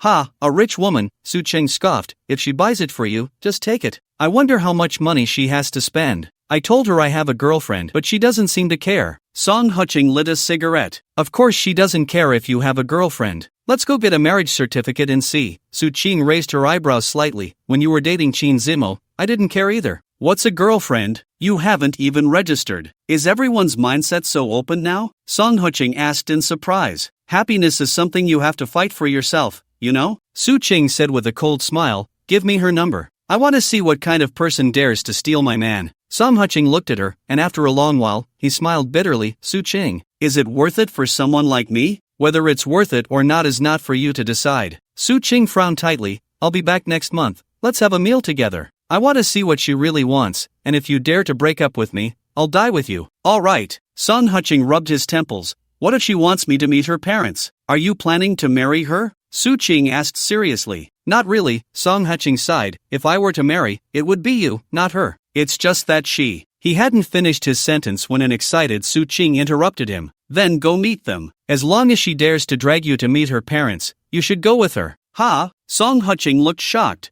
What do you mean? Since she wants you to meet her parents, it means her parents are pressuring her to get married, you know? Su Qing laughed. If you don't want to marry her, but she wants to be with you, her parents probably won't agree. At that point, she'll be the next Qin Zimo. But the car and the house. Song Huching hesitated a bit. What car and house? If she gave them to you, they naturally belong to you, right? Su Qing said with a smile, we can play along with her. We should at least get some compensation for our youth, right? I don't quite understand your state of mind, Song Huching said cautiously. You're really stupid, Su Qing scolded with a laugh. This woman is so rich, giving you a car and a house. Isn't that just a repeat of Qin Zimo? You're just a delivery guy. How could her parents be happy about it? In the end, her parents will probably take her back, and then you can be rid of her, right? Song Huching fell silent. He felt like this world had gone mad. Anyway, just to be clear, you can't take her to Lynching Mansion, or else I'll fight you, Su Qing said seriously. Got it. Song Huching sighed. Oh, and no outrageous things either, Su Qing said with a blush. If you really can't help it, just go find Yun Ning. After all, you too. Haha. After she finished speaking, she hung up the video call. Song Huching stared blankly at his phone for a long time before letting out a long sigh. What's wrong? Did something happen? Sume wrapped her arms around his neck. It's nothing, my girlfriend just called, Song Huching said with a bitter smile. What did she say? Su Mei immediately turned to sit on him. She agreed to let me meet your parents. Song Huching hesitated for a moment, then said with a bitter smile, do you think she's crazy? Ha! Su Mei immediately burst out laughing. What did you say to her? Tell me again. Did you tell her about us? Su Mei asked coldly. I did. Song Huching nodded honestly. Did you not think this was a bad idea? Su Mei said angrily. Isn't she my girlfriend? Song Huching asked in surprise. You. Su Mei was furious, pinching him hard. She is your girlfriend, so what am I? Song Huching remained silent,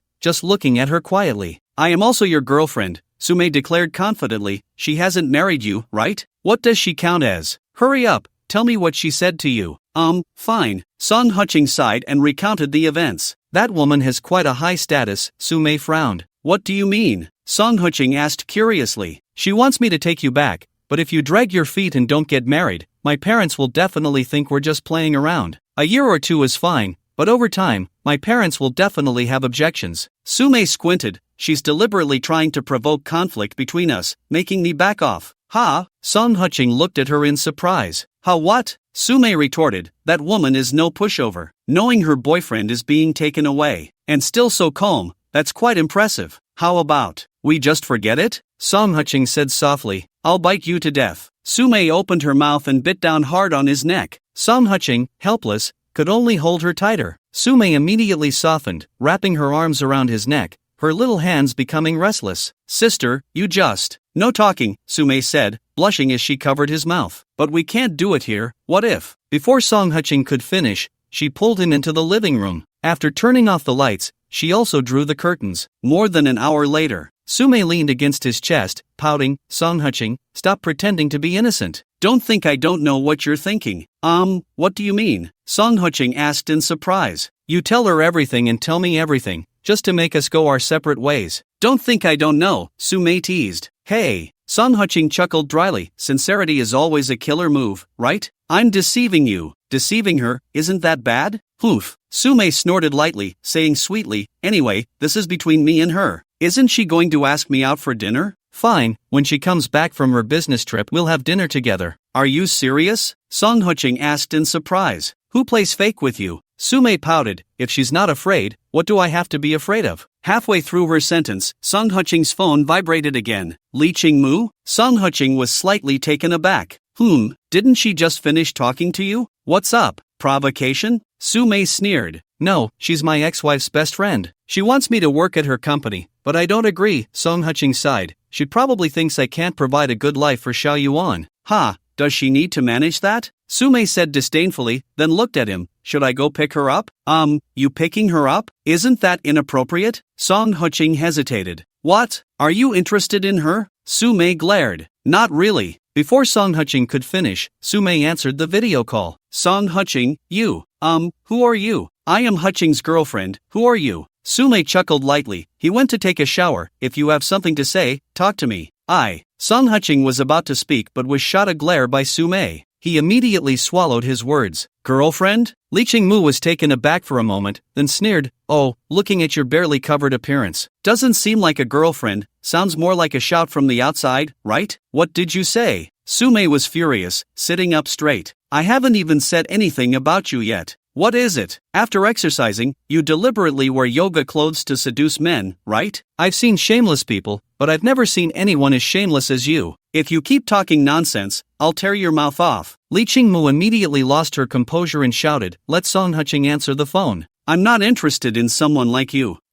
Song Huching was just about to reach out, but was pushed away by Su Mei. What are you answering for? Look at how your clothes are squeezing like that. You might as well not wear them, really shameless. You're the one who's shameless. Do you think you're any better? Li Qingmu retorted sarcastically. Oh, there's an apron on the sofa. What is it? Playing cosplay? This doesn't come cheap, you know? True, Song Huching just got dumped by his wife, and now he's in need of love, so it's not surprising he's looking for someone to play the role of a virtuous wife. That's still better than you. Su Mei shot back. You can only keep it in your heart. Don't think I don't know your little thoughts. Messaging strange men like this in the middle of the night, you're more shameless than anyone. With a face that's sharp, you've probably had work done, right? Li Qingmu chuckled lightly, and, looking at your age, you must be at least 40, right? Song Huching really has no standards. Are your earrings from Van Cleef and Arpels? Su Mei suddenly asked. Oh, you have a good eye, Li Qingmu mocked, but unfortunately, Song Huching is just a delivery guy. He can't afford them. Your earrings are fake. Sume laughed. Not just the earrings,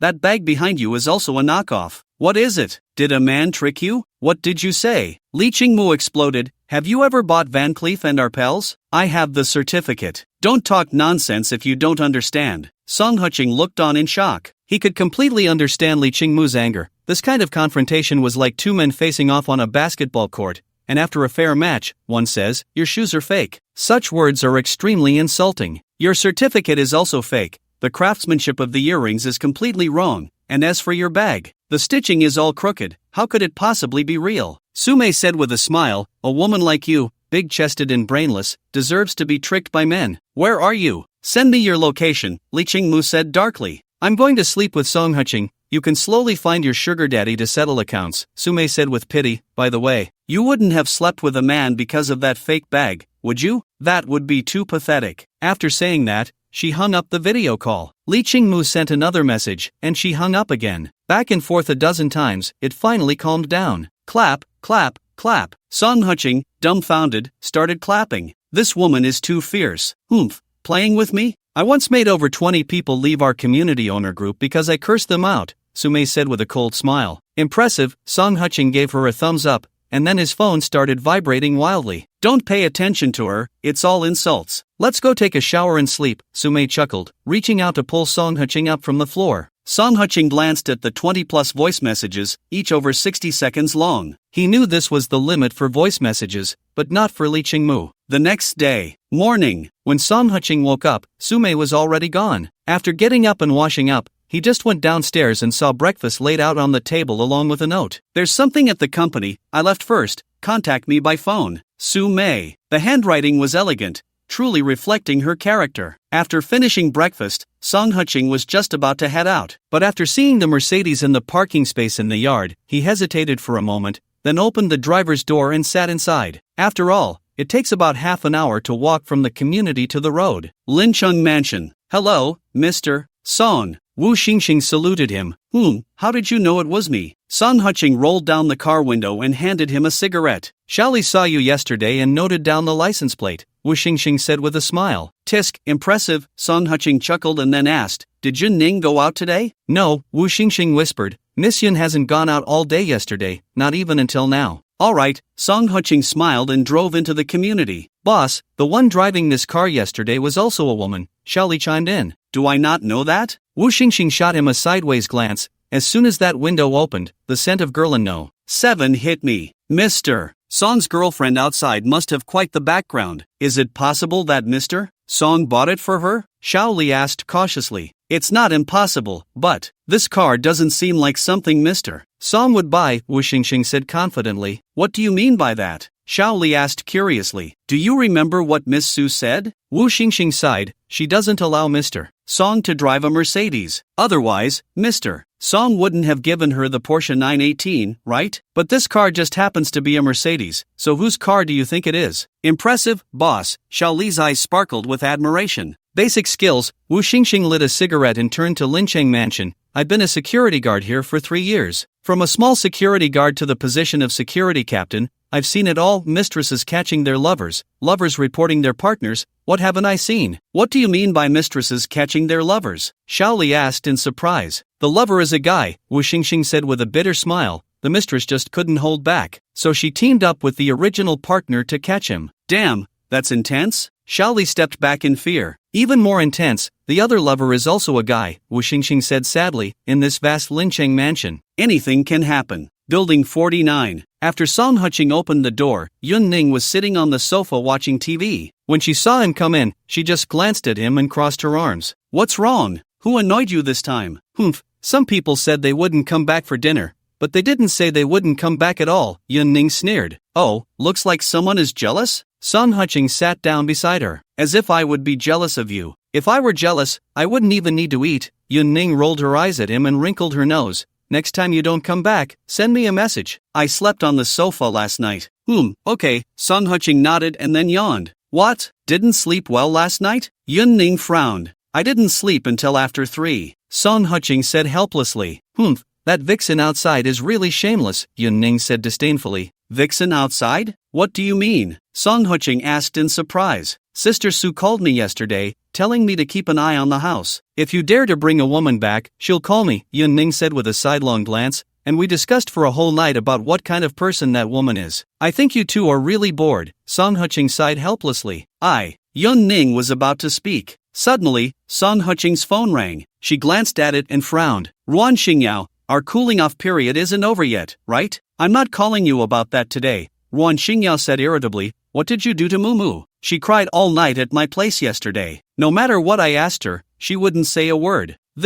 Song Huching hesitated for a moment before speaking. It might be because her bag is fake. As soon as he finished speaking, an angry voice came from the other side. Song Huching, say that again and I'll fight you. Damn. Upon hearing Li Qingmu's voice, Song Huching quickly said, Sister, I didn't offend you, that was not what I said yesterday. Get lost. Li Qingmu said sharply, where are you now? Let's meet and talk. Can we not meet? Song Huching said with a bitter smile. If we don't meet, then I'll follow Ruoro every day, and when you go to get the divorce certificate, we'll talk about this. Li Qingmu sneered. Don't do that. Song Huching hurriedly said, how about I treat you to a meal? As an apology, would that work? Humph. At least you have some sincerity. Li Qingmu's tone softened a bit. In 2 hours, you come to Guamao apartment to pick us up. Then we'll go to Lincheng Hotel for a buffet. Are you crazy? A buffet there costs almost $1,000. Ruan Xingyao snatched the phone but was quickly grabbed back by Li Qingmu. Song Huching, a real man must keep his word when he says he'll treat someone to a meal. Fine, in 2 hours, I'll come pick you up. After a sigh, Song Huching hung up the phone. Are you going out again? Yun Ning said angrily.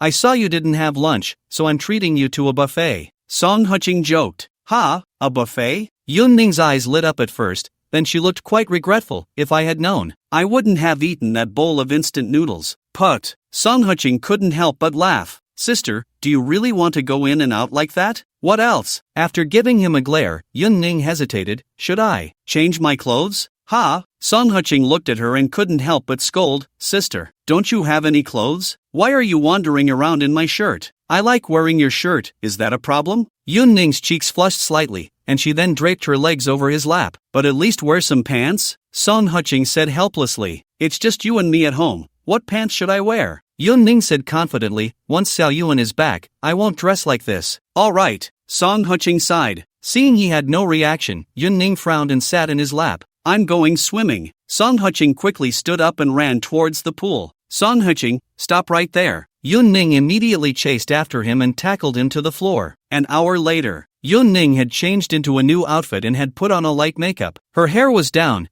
braided into 2 plaits that hung in front of her chest. Did you dye your hair? Song Huching said in surprise. Yeah. Yun Ning said a bit shyly. The property management called and said our place has a hairdressing service for free, so I had them come and do my hair. Does it look good? Looks good. Song Huching looked at her light brown hair and couldn't help but click his tongue in admiration. The hairdresser in Lincheng is quite skilled. Your hairstyle looks nice. Hey! Yun Ning's face immediately turned red as she linked her arm with his. There's a hairdressing service every month, twice a month. No matter how many people can come to do it. That's great. No need to go out for haircuts in the future. After pinching her cheek, Song Huching walked towards the door. Just as he went downstairs, he saw Wu Xingxing waiting there. Mr. Song, is there something? Song Huching asked in surprise. It's just that last time Miss Su said you shouldn't drive the Mercedes, so we came to ask if you need a car. We have a few more ordinary models available. Wu Xingxing said as he handed over a tablet. Song Huching looked at him in shock. Dude, do you have your boss's contact information? Wu Xingxing was taken aback for a moment, then smiled wryly. Mr. Song, don't joke around. I don't have our boss's contact information. I'm just a doorman. Your boss really takes business to the extreme. Song Huching shook his head. And you security guards are not simple either. Just from that one sentence, you remembered it? Mr. Song, to be honest, Wu Xingxing sighed. Before we came here, we trained in Great Britain for over a year. Trained by a British butler. Don't look at us as just a bunch of doormen. Each of us has corresponding owners we need to serve. Since it's one-on-one service, why do you still have to be security guards? Song Huching asked curiously. Because security guards can have more contact with the owners, Wu Xingxing said seriously. For example, if I'm guarding the entrance and notice something's off, I can promptly notify you. We have analysts in the property management who will analyze when you leave, when you come back, and who you bring back. Song Huching listened, dumbfounded, while Yun Ning's eyes widened even more. She suddenly felt that the high price of this community and the expensive property fees were all worth it. Mr. Song, rest assured, all our owners' files are confidential, and the computers storing them are not connected to the internet, so there's no need to worry about privacy being exposed, Wu Xingxing said seriously. Impressive. After giving a thumbs up, Song Qing swiped a few times on the tablet. He finally selected a car worth over 100,000, a very ordinary family car, nothing special about it. Please, Mr. Song and Miss Yun, move to the sightseeing car. I'll have someone bring the car to the entrance now, Wu Xingxing bowed. Okay. After Song Qing and Yun Ning got into the car, Wu Xingxing immediately got into the driver's seat and started the vehicle. Old Wu,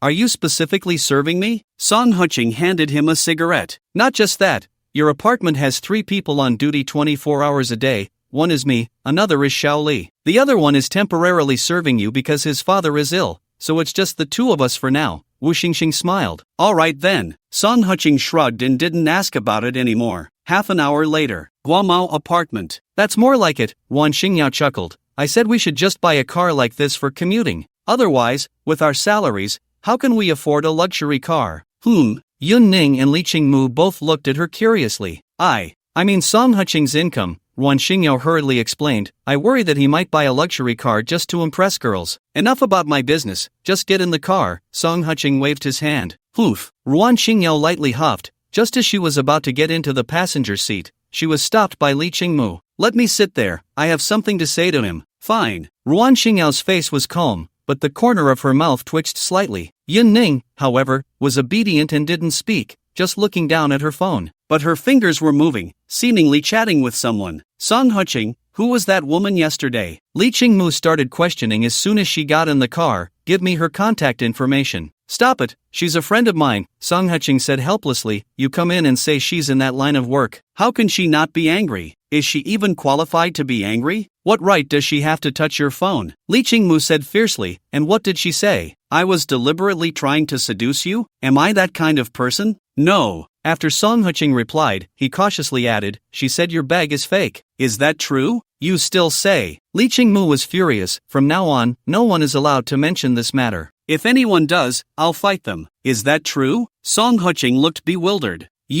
Enough. Ruan Xingyao pressed down on Li Qingmu from the back seat, helplessly saying, Mu, Zhao Zhiyu told me yesterday that he bought it through a purchasing agent. He didn't even know he was scammed. He said if you're willing, next time he goes shopping with you, he'll buy you one from the specialty store as an apology. Who would believe his words? Li Qingmu sneered. I've been suspicious for a long time. How much does he earn in a month? Just over 10,000, right? He keeps sending me luxury goods. I'm even afraid he might borrow money online, so I didn't dare to get too close to him. And now, all the things he sent me are knockoffs. I'm so embarrassed. I have a small question, not sure if I should ask. Song Qing lit a cigarette. If you shouldn't ask, then don't. Ruan Xingyao hurriedly said. No, you should ask. Li Qingmu turned to look at Song Qing. You've been carrying these bags for quite a while, right? Song Qing exhaled a puff of smoke, chuckling. But none of your girlfriends have noticed that your bags are off. You tell me, are the things they have from the same factory? As soon as these words were spoken, they left Li Qingmu and Ruan Xingyao in silence.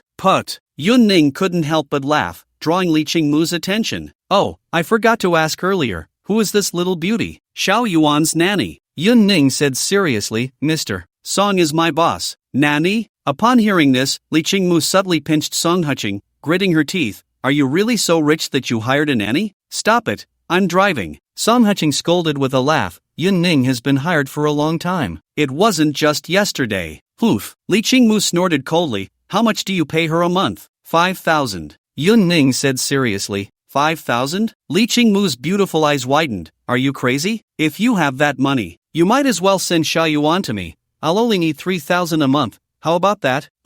Both Song Qing and Ruan Xingyao looked at her with strange expressions. What are you looking at? Li Qingmu pouted. I can't find a boyfriend right now. Can't I at least experience the joy of being a mom? Besides, Xiao Yuan is so cute. There are so many people in our building chasing you. Can't you just pick someone you like? Ruan Xingyao teased. Like? What does that even mean? Li Qingmu snorted. If someone wants to be with me, their worth has to be at least 10 million. And they should be driving a luxury car starting from $1 million. They should give me at least 10,000, no, 20,000 pocket money a month. that's what I call someone I like. Girl, how old are you? Song Qing couldn't help but ask. The entire car fell into a dead silence. After a long while, Li Qingmu shouted angrily, Song Qing, get out of the car, let's settle this one-on-one. No. Ruan Xingyao quickly hugged her, soothingly saying, don't listen to him, what does he know? You look like you're only 20. If I have those conditions, why not just find a 20-year-old? Why look for someone who looks like they're 20? Song Qing posed a soul-searching question. Song Qing, I'm going to kill you.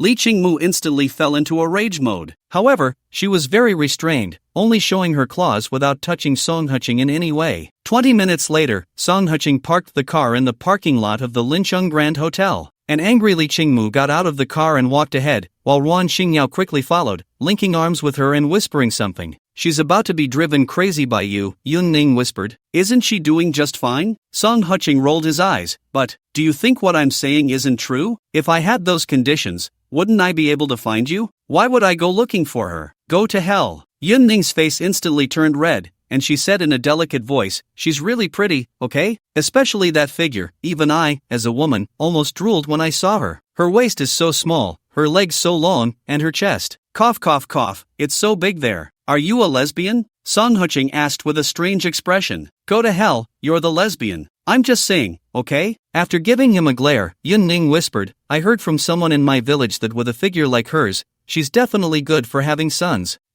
Song Qing stood still, looking down at Li Qingmu's waist. If Yun Ning hadn't mentioned it, he really wouldn't have noticed. Li Qingmu could stand out just by her looks. Her figure, to be honest, was 1 in a million. In his time, only those who had undergone enhancements could look like that. Isn't her figure great? Yun Ning smiled. It really is, Song Qing agreed. How do you think she achieved it? How would I know? Yun Ning laughed and scolded. If I knew, wouldn't I have turned out like that too? That's true. Song Qing sighed. I say, what are you two still dawdling for? Hurry up. Otherwise, they'll all be off work, Li Qingmu shouted from not far away. Coming. After responding, Yun Ning pulled Song Qing and quickly followed her. Lincheng Grand Hotel, 2nd floor. Song Qing was just about to go up to pay, but Yun Ning stepped ahead, pulled out a white card, and handed it to the waiter. After the waiter swiped it, he handed them 4 tickets.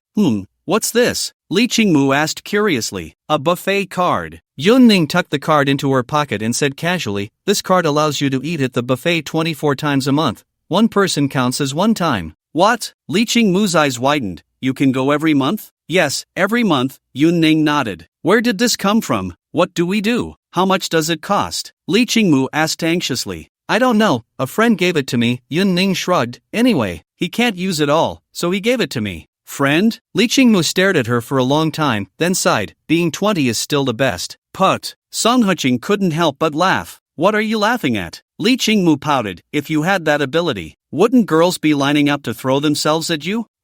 That's true. Song Qing nodded with a smile. Xiao Yun, does he not use this card at all? Li Qingmu asked cautiously. Nope, Yun Ning said helplessly. My friend only likes to go to street stalls, eat barbecue, and drink beer. He doesn't seem very interested in buffets. Is it cumulative? Ruan Xingyao couldn't help but ask, if you don't eat this month, can you add the times to next month? Sure, even if you exceed the limit this month, you can carry over the times to next month, Yun Ning smiled. TSK, what kind of magical friend do you have? Li Qingmu said enviously, he just handed you over 20,000 yuan worth. It's just buffet tickets, Song Qing reminded. What do you know? These tickets aren't money? Li Qingmu said with wide eyes. Xiaoyun saved you almost 4,000 yuan, just enjoy it quietly. Alright. Song Qing shrugged and stopped talking. There weren't many people at the buffet for lunch, of course. It also had to do with the prices here, with an average cost of nearly 1,000 yuan per person, which was still a bit painful. Li Qingmu excitedly pulled Ruan Xingyao to find a spot to sit down before running off to get some food. Song Qing sat in his seat, smiling as he watched Yun Ning.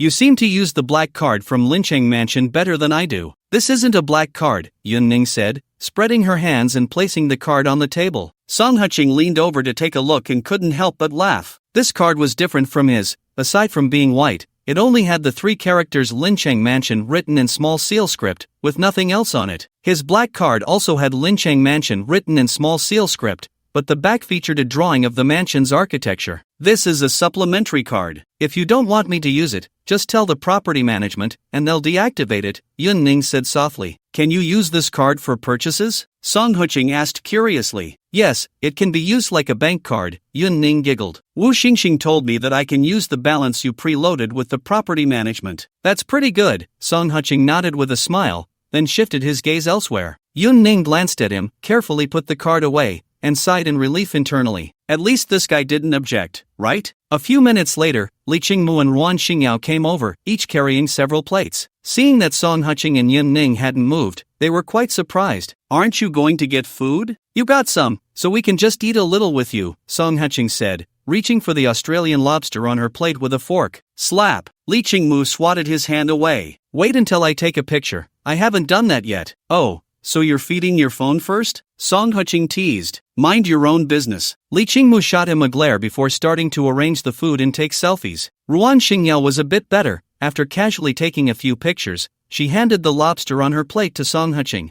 Thanks. Song Qing smiled and began to eat. Seeing this, Yun Ning couldn't help but pout and went to get some food herself. She didn't expect Ruan Xingyao and Li Qingmu to get her anything. Li Qingmu took a full 10 minutes to take pictures before finally starting to eat with satisfaction. Not posting on WeChat? Song Qing joked. How can I post raw images? Li Qingmu shot him a glare and sighed. I told you, you wouldn't understand. True, Song Qing chuckled and continued to eat. Don't just focus on eating. Let's raise a glass to Xiao Yun. She's treating us to good food today, Li Qingmu said with a laugh. It's all my friend's treat. It doesn't matter, Yun Ning smiled. No, a deal is a deal, Li Qingmu said seriously. If this meal is on Song Qing, then he owes me. I was so angry yesterday that I couldn't sleep all night, and you treating us like this is just not right. Next week, I'll host and take you all to Lincheng Mansion for a bath. Ha, Lincheng Mansion has that service? Song Qing asked in surprise. Yes, Ruan Xingyao chuckled. There's a leisure club outside Lincheng Mansion where you can bathe and eat. It's pretty much like a bathhouse,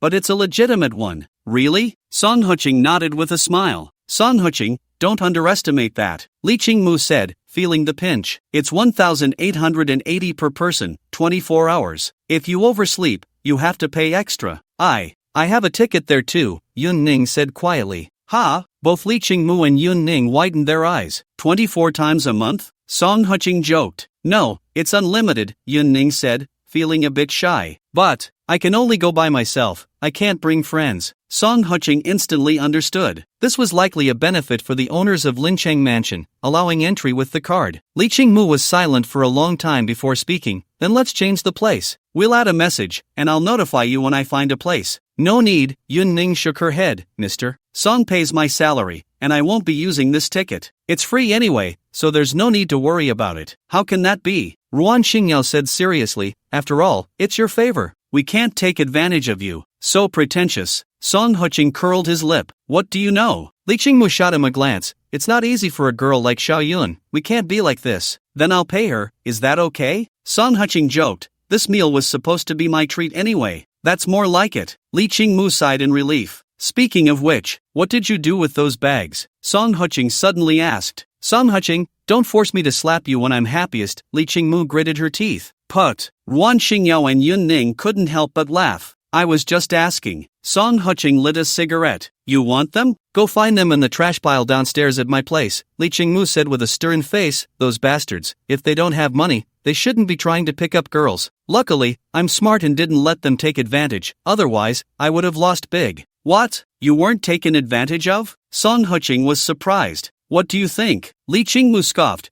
You think 2 bags would settle me? I'm that easy to satisfy? Then what should it be? Song Qing asked again. Why are you asking so clearly? With the money you earn, do you really think you can be with Mumu? Ruan Xingyao rolled her eyes. You never know, Li Qingmu joked. What if one day he wins the lottery like his dad? Gets tens of millions, I might really have to consider it. But I'm bringing a child. You want to be a stepmother? Song Qing laughed and scolded. So what? Li Qingmu scoffed. It's just that your dad's winnings are too small, otherwise, I'd be fine being your stepmother. Put. Ruan Xingyao and Yun Ning burst into laughter. You're so open-minded, have you never found a sugar daddy? Song Qing teased. Where are all these sugar daddies coming from? Have you watched too many dramas? Li Qingmu replied irritably, the richer people are, the less foolish they are. Do you really think the story of marrying into the royal family and being pampered like a little princess is true? That's all a lie. If a woman doesn't keep herself clean, when she finally finds someone she truly likes, she'll regret it. Men aren't generous creatures. You have some insight. Song Qing praised. What do you think? Li Qingmu laughed and scolded, those rich kids, you let them use a fake bag to trick those naive girls, that's fine. But if it's me, they better show their assets first, at least buy me a villa, then give me a few million, only then would I feel secure. And I also have to go to the Civil Affairs Bureau with him to check if he's married, otherwise, if he and his wife team up to get the money back, I won't even have a place to cry. Li Qingmu, if you find a boyfriend, make sure to let me know, Song Huqing said sincerely. Why? Ruan Xingyao frowned. Because I want to see which god can tame a woman like her, Song Huqing sighed. She's the kind that walks through a field of grass. Not even a burdock can stick to her. Ha ha ha. Ruan Xingyao and Yun Ning burst into laughter. You never know, Li Qingmu said slowly, if I don't want it, of course, I need that much money. But if I do want it, I wouldn't need money, I'd even pay for it. It's just that I haven't met such a man myself. You. Song Huqing was about to say something when a strong scent of men's perfume suddenly hit him. He turned his head and met a pair of eyes hidden behind glasses. Song Huqing, long time no see. Who are you? Just as Song Huqing was about to ask who he was, Ruan Xingyao stood up. Ah, Gu Shige. Gu Shige? After exchanging glances with Li Qingmu, Song Huqing was pinched by her. What are you looking at me for? We're not from the same school. How would I know who he is?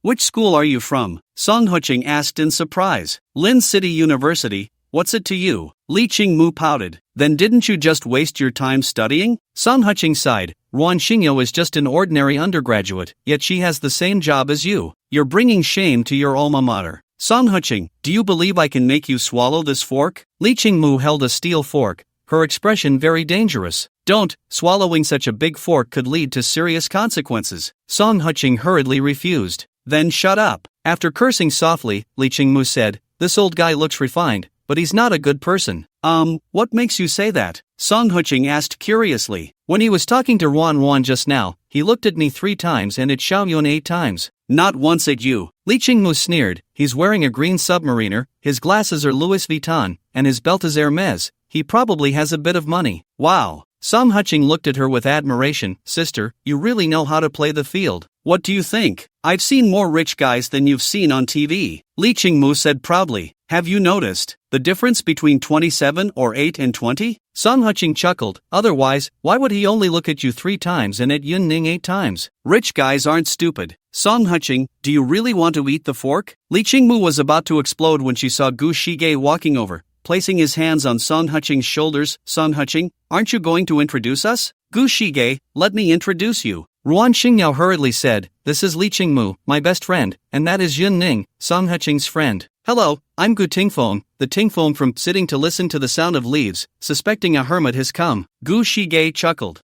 Stage name? Song Huqing asked in surprise. What a name you have. Gu Tingfeng's mouth twitched slightly, but after glancing at the laughing Li Qingmu and Yun Ning, he maintained his composure. Song Shitty is getting more humorous. This is my real name, given by my old man. All right. Song Huqing shrugged, forked a piece of steak, and continued eating. Li Qingmu and Yun Ning also remained silent, just lowering their heads to eat. Seeing this, Ruan Xingyao quickly said, Gu Shige, if you have something to do, go ahead. I have nothing to do, just started working at a company here, and I haven't found a suitable place to stay yet, so I'm living in the Lin City Hotel. Gu Tingfeng smiled, but Song Huqing, I heard you married Ruan. I was abroad at the time and didn't get a chance to congratulate you. You can congratulate me now, because I'm divorced. Song Huqing joked. Divorced? Gu Tingfeng was initially delighted, but then his expression turned serious. Shitty, how could you do this? Ruan is gentle, generous, and understanding. What did you do for her to want a divorce? You joined a newspaper? Song Huqing asked in surprise. What do you mean? Gu Tingfeng was slightly taken aback. What he means is, if you're not a paparazzo, why are you so gossipy? What does their divorce have to do with you? Are you his father or his grandfather? Li Qingmu scoffed. Hey, why are you cursing? Song Huqing said discontentedly. How am I cursing? He looks older than you, doesn't he? Li Qingmu glared. Isn't he your senior brother? You're already 28, and he's at least in his 30s, right? Cough, cough, cough, he's 2 years my senior. Gu Tingfeng's old face turned red. 2 years my foot,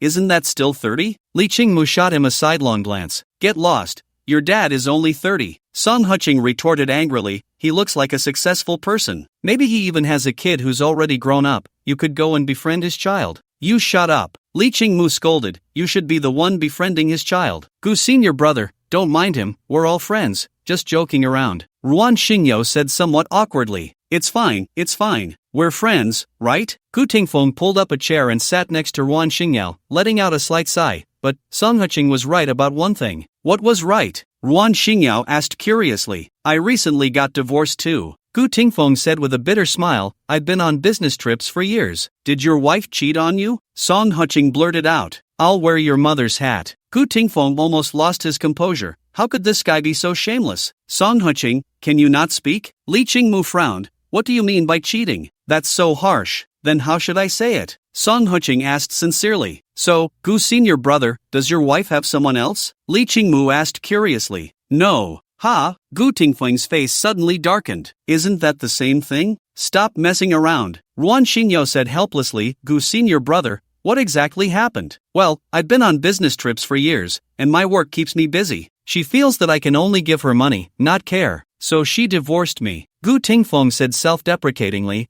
this marriage was arranged by the family. Although I didn't like her, I tried my best to fulfill my responsibilities as a husband, but she was still not satisfied. Gu senior brother, please don't think that way. Ruan Xingyao comforted, marriage, if it's not absolutely necessary. Who wants to get divorced? Since it's done, let's look forward. Ruan, can I ask, what's going on between you and Song Huqing? Gu Tingfeng asked cautiously. I have someone else. Song Huqing pointed at Li Qingmu. I'm with her best friend. So I got divorced. Damn it, even the good cabbage has been pushed by a pig, right? Gu Tingfeng cursed inwardly, but his face showed surprise. Ruan, you don't listen to his nonsense. Ruan Xingyao said helplessly, Song Huqing and I, it's just a personality clash. So we plan to separate. Don't plan, after this cooling off period, you must go get the certificate. Song Huqing said unhappily, you dragging this out is not appropriate. You. Ruan Xingyao was instantly furious, slamming her knife and fork on the table, crossing her arms and glaring at him. Song Huqing, I have to say a few words to you. Don't. Song Huqing stopped Gu Tingfeng, pointing at the door. Your opponent isn't me, it's him. Everyone turned to look, and they saw Qin Chu rushing over in a panic. Qin Chu? Gu Tingfeng was slightly taken aback. Gu Tingfeng? Qin Chu was also stunned for a moment, then sneered, I thought who it was. Isn't this our Gu senior brother? What's up? Planning to hit on the junior sister again? You. What nonsense are you talking about? Gu Tingfeng shouted angrily. What nonsense? Qin Chu showed no mercy. Gu Casanova, others might not know you, but I do. You damn bastard. Back in the day you relied on being the student council president to specifically target the younger girls. I truly despise you. Ha! Song Huqing looked confused. Li Qingmu and Yun Ning moved their chairs aside, their eyes filled with disdain. Qin Chu, are you looking for trouble? Gu Tingfeng gritted his teeth. Looking for trouble? Do you think you're still the student president? Qin Chu laughed loudly. This is Lin City. Try touching me, and see if I don't kill you. You. Gu Tingfeng was about to grind his teeth to dust. Old Qin. Song Huqing called out. What? Qin Chu replied with a sidelong glance. Can you tell me more about Gu's nickname? I want to hear it, Song Huqing said with eager anticipation. Put. Li Qingmu and Yun Ning immediately burst into laughter. Ruan Xingyao's face turned crimson as she shot him a reproachful glare. What on earth is this guy thinking? Qin Chu, if you dare to spread rumors, just wait for the lawyer's letter, Gu Tingfeng said in a deep voice. I used to think I took care of you. Take care? I take care of your grandma's leg. Qin Chu gritted his teeth. Back in the day, I was in the external relations department, pulling in over 20,000 in sponsorship, and you actually claimed it was you who negotiated it. Is that what you call taking care? It's just that I have a good temper, otherwise, I would have broken your legs. Is it possible you were just too cowardly back then? Song Huqing said quietly. Cowardly? Am I as cowardly as you? Qin Chu shouted angrily. How did Gu Tingfeng pursue Ruan back then? Don't you have any idea? He was just short of pointing at your nose and saying he wanted to steal your girl, and you had no reaction at all. I looked down on you. Well, Song Huqing fell silent for a moment. From the outcome, I should have won, right? That bastard. Both Qin Chu and Gu Tingfeng puffed out their cheeks. Song Huqing, what nonsense are you talking about? Ruan Xingyao's face was flushed with embarrassment. Song Huqing, I admit you won. You ended up with Ruan, yet you don't cherish her. Are you even a man? Gu Tingfeng said seriously. You're right. I don't deserve to be with Ruan Xingyao, but haven't I already let her go? Song Huqing pointed at Qin Chu. Mr. Qin's excellence is evident, so I hope they can be happy. This is the only thing you've done right in your life, Qin Chu said, tilting his head. Qin Chu, don't talk nonsense. Ruan Xingyao frowned. I have nothing to do with you. TCH. Gu Tingfeng scoffed. causing Qin Shu's face to turn red. What Ruan Xingyao means is that they currently have no relationship, but who knows what will happen in the future. Right, Mr. Qin? Song Huqing smiled. Yeah. Qin Shu hurriedly said, at least, I'm a bit better than some people, right? When the family ran out of money, they found a woman to marry for connections, and after getting through the tough times, they kicked her to the curb. Damn, is there really such a scoundrel in the world? Song Huqing feigned surprise. Mr. Qin, may I ask what that person's name is, so I can keep my people away from him? Hoof. Qin Shu said nothing, just looked at Gu Tingfeng. Qin Shu, you'd better watch your words and actions. Don't bring trouble to your family. Gu Tingfeng gritted his teeth. Wow, Mr. Qin, he's threatening you, Song Huqing said in astonishment. If I were Ruan Xingyao, I would have to consider whether to be with you, otherwise, a little loser dares to talk to you like this. Your reputation as the young master of Lin City is not holding up. Threatening me? Qin Shu scoffed. Gu Tingfeng, I know you've taken a position at the Su Group, vice president, right? Just wait, I'll make sure to ruin this for you. You dare. Gu Tingfeng sneered. Qin Shu, don't think I don't know. You're currently on a blind date with a girl from the Zhao family in Shanghai, right? I won't expose you, and you're getting more excited. If you dare to mess around, just wait until I tell your father about your relationship with Ruan Xingyao. Gu Shige, tell me more about that girl from the Zhao family in Shanghai? Song Huqing poured him a drink. You know, us common folks, we're very interested in the grudges of your wealthy families. Since you know you're a commoner, just behave yourself, Gu Tingfeng said irritably. Gu Tingfeng, how can you talk like that? Ruan Xingyao shouted angrily, what's wrong with being a commoner? We common folks support ourselves with our own hands. What's so great about having parents to take care of you? Moo, are you full? If you're full, we can go back. Li Qingmu replied and stood up reluctantly. She still wanted to hear the gossip. Song Huqing was too much, bringing Qin Shu along. It was a real dog-eat-dog situation. So exciting. Ruan, I didn't mean it like that. Gu Tingfeng hurriedly stood up. I don't care what you mean. Gu Tingfeng, when I was in the student council, I appreciated your care, but we common folks aren't worthy of talking to you. After Ruan Xingyao finished speaking, she pulled Li Qingmu and walked towards the door. Ruan. Qin Shu, unable to hold back, followed them out without caring about Gu Tingfeng. He seems to have eaten nothing, right? Yun Ning glanced at the bill on the table. Shut up, they didn't come here just to eat. After jokingly scolding, Song Huqing looked at Gu Tingfeng and said, Gu Shige, aren't you going to chase after them? Otherwise, Qin Shu will take the lead. Song Huqing, you're something else. Gu Tingfeng sneered. I thought you were just a softie, but it turns out you have some tricks. I have a daughter. May I ask if Gu Shige has children? Song Huqing asked curiously. Put. Yun Ning covered her mouth and laughed. You. Gu Tingfeng gritted his teeth and said in a low voice, Song Huqing, you can't keep a woman like Ruan Xingyao. Otherwise, you'll end up in trouble sooner or later, so just honestly handle the divorce paperwork.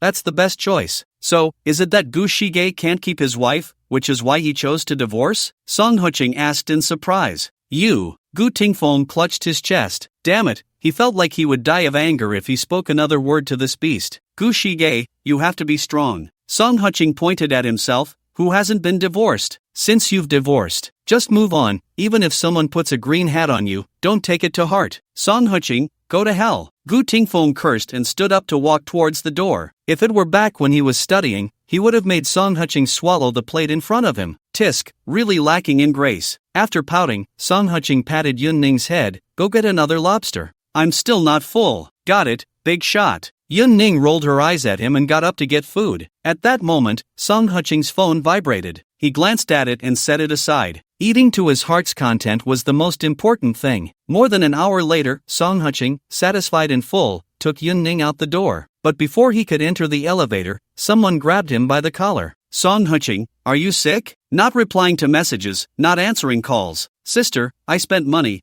I have to eat well, right? Song Huqing looked at Li Qingmu innocently. Otherwise, wouldn't that money be wasted? You. Li Qingmu was instantly furious, her face turning red. Ruan and I are still hungry. If you both aren't full, why are you running away? Song Huqing said helplessly. Just listen to what Gu Tingfeng is saying. Ruan Xingyao said with a stern face, so he's a noble, and we're just common folks, right? Who does he think he is? To look down on us? You've got it wrong. Song Huqing shook his head. He only looks down on me, not on you all. That's two different things, you know? Isn't it the same? Li Qingmu said with a sidelong glance. We're friends. If he looks down on you, then he looks down on us. Well, if you put it that way, do I have to treat you to a meal? Song Huqing said with a bitter smile. That's more like it. Li Qingmu's expression softened a bit. Come on, let's go to Lincheng University. Wait, what about Mr. Sheen? Song Huching asked in surprise. He's such a big spender standing here. Why are you looking for me? What big spender? Qin Shuren is actually quite nice. Ruan Xingyao teased. He just got a call saying there was something at the company, so he left. Softy, why are you defending that loser? Li Qingmu frowned. Could it be you really like Qin Shuren? He's not even as good as Song Huching. Hey, what kind of talk is that? Song Huching said unhappily. Go to hell. Ruan Xingyao said helplessly. I just see Qin Shuren as a friend. Never thought about being with him. As for who he goes on blind dates with, that's his business, not mine. See that? Song Huching nudged Li Qingmu's shoulder. What? Li Qingmu asked in surprise.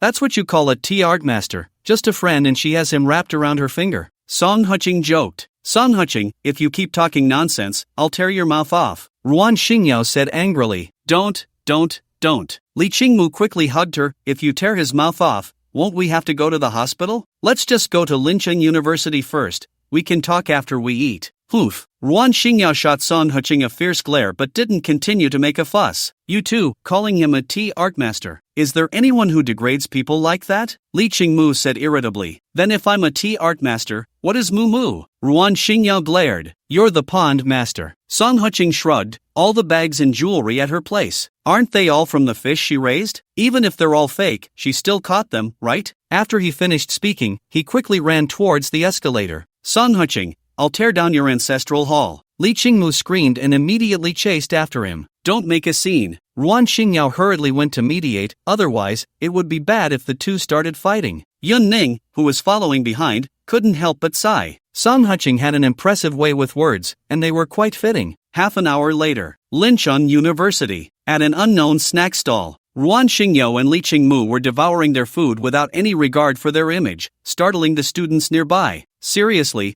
are you that hungry? Song Huching said helplessly. I was too busy watching the fun. I only had a few bites, okay? Li Qingmu said irritably, and it was all seafood, not filling at all. Exactly, that Gu Tingfeng is really something. Ruan Xingyao said with sympathy, $1,000 for a buffet, and he just ruined it. He's your senior, Gu. Song Huching teased. What's senior Gu? I feel like throwing up when I see him. Just as Li Qingmu finished speaking, a familiar scent of perfume wafted over, causing all four to turn their heads. Oh, what a coincidence! Gu Tingfeng said in surprise. I was just about to come here for a stroll, didn't expect to run into you again. He very naturally took a stool and sat down next to Ruan Xingyao. Poof! Ruan Xingyao snorted lightly, not responding. I say, Senior Gu, we're all adults here. If you come, you come. What's with the coincidence talk? Song Huching joked. What do you mean by that? Li Qingmu asked curiously. He's a graduate of Lincheng Normal University, and instead of going back to his alma mater, he comes here to stroll around. Do you really believe it's just a coincidence? Song Huching laughed and scolded. I admit, I did follow along, everyone. I may have offended you with my words earlier, so I apologize. Gu Tingfeng said seriously. I noticed you haven't eaten much. So how about I treat everyone to dinner tonight as an apology? Li Qingmu and Ruan Xingyao remained silent, only looking at Song Huching. Just as Song Huching picked up his phone, Gu Tingfeng pressed it down. Song Shitty, I have some unresolved issues with Qin Shu, so let's not call him, okay? It's not that. Have you seen Saint Seiya? Song Huching laughed. I've seen a little bit. Gu Tingfeng was somewhat unable to follow his train of thought. The same move doesn't work on Saint Seiya. Song Huching chuckled. So, I won't summon Qin Shu twice. Put. Li Qingmu and the others immediately burst into laughter. Song Shitty, how old are we? Can we watch fewer cartoons? Gu Tingfeng said with a headache. All right. Song Huching sighed. I have something to do later. If you're going to invite them to dinner, then you all go ahead. What do you have to do? Ruan Xingyao frowned. Today is Sunday. Are you really working today? No, I plan to go back and check on Xiaoyuan. Song Huching sighed. She just sent me a message, saying she wants to buy a fishing set,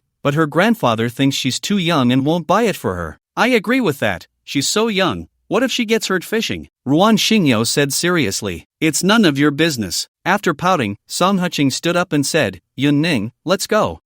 Yun Ning immediately stood up. Song Shitty, this Miss Yun is. Gu Tingfeng hesitated. Mind your own business. I don't know you. Stop prying into my affairs. Yun Ning pouted. You. Gu Tingfeng's face turned red. Gu Shige. Song Huching patted his shoulder and said earnestly, promise me, don't be greedy, okay? You. Gu Tingfeng was so angry he felt a bit sick. What the hell are you talking about? I was just asking. What do you mean by being greedy? Ruan Xingyao stood up with a stern face. Since you're going to buy it, I'll go with you. I have a day off tomorrow, so I can go back and check on Xiao Yuan. I'm going too. I have a day off tomorrow as well. Li Qingmu immediately shouted. Ruan Xingyao felt a bit uncomfortable upon hearing this but didn't show it. Yon Ning was about to speak but was stopped by Song Heching. You still have an internship, don't go, or you won't even get your internship certificate. Just take a taxi back. Fine. Yon Ning sighed and didn't insist on going. It wasn't that the internship was so important, but she felt that Song Heching was already in enough trouble, and if she went back with him, his parents would probably tear him apart. Song Heching took Ruan Xingyao and Li Qingmu to the fishing tackle shop, then bought a 1-meter-long fishing rod, a small fishing box, and other equipment. I'm telling you, Song Heching, how old is Xiao Yuan? She's just fishing for fun. Does it need to be so professional? Li Qingmu said cautiously. Sister, there's no such thing as professional or not. Song Heching, who was squatting down to choose bait, looked up at her. Everything just comes from poverty. I can't say I'm rich, but buying a toy for my daughter is still possible. Toy? Li Qingmu and Ruan Xingyao exchanged glances, both feeling a bit helpless. Half an hour later, Song Heching went to the counter to check out. Sir, it's a total of 16,400 yuan. Let's settle for 15,008. The store manager was a burly, stout man with dark skin and a face full of stubble, clearly a seasoned fisherman. More than 10,000? Li Qingmu's eyes widened. Ruan Xingyao also had a complex expression. She hesitated to speak because she knew that if she did, Song Heching would definitely retort. All right. Song Heching nodded with a smile and scanned the code to pay. Boss, do you want to take the items now, or should we deliver them to you? The chubby store manager said cheerfully. Oh,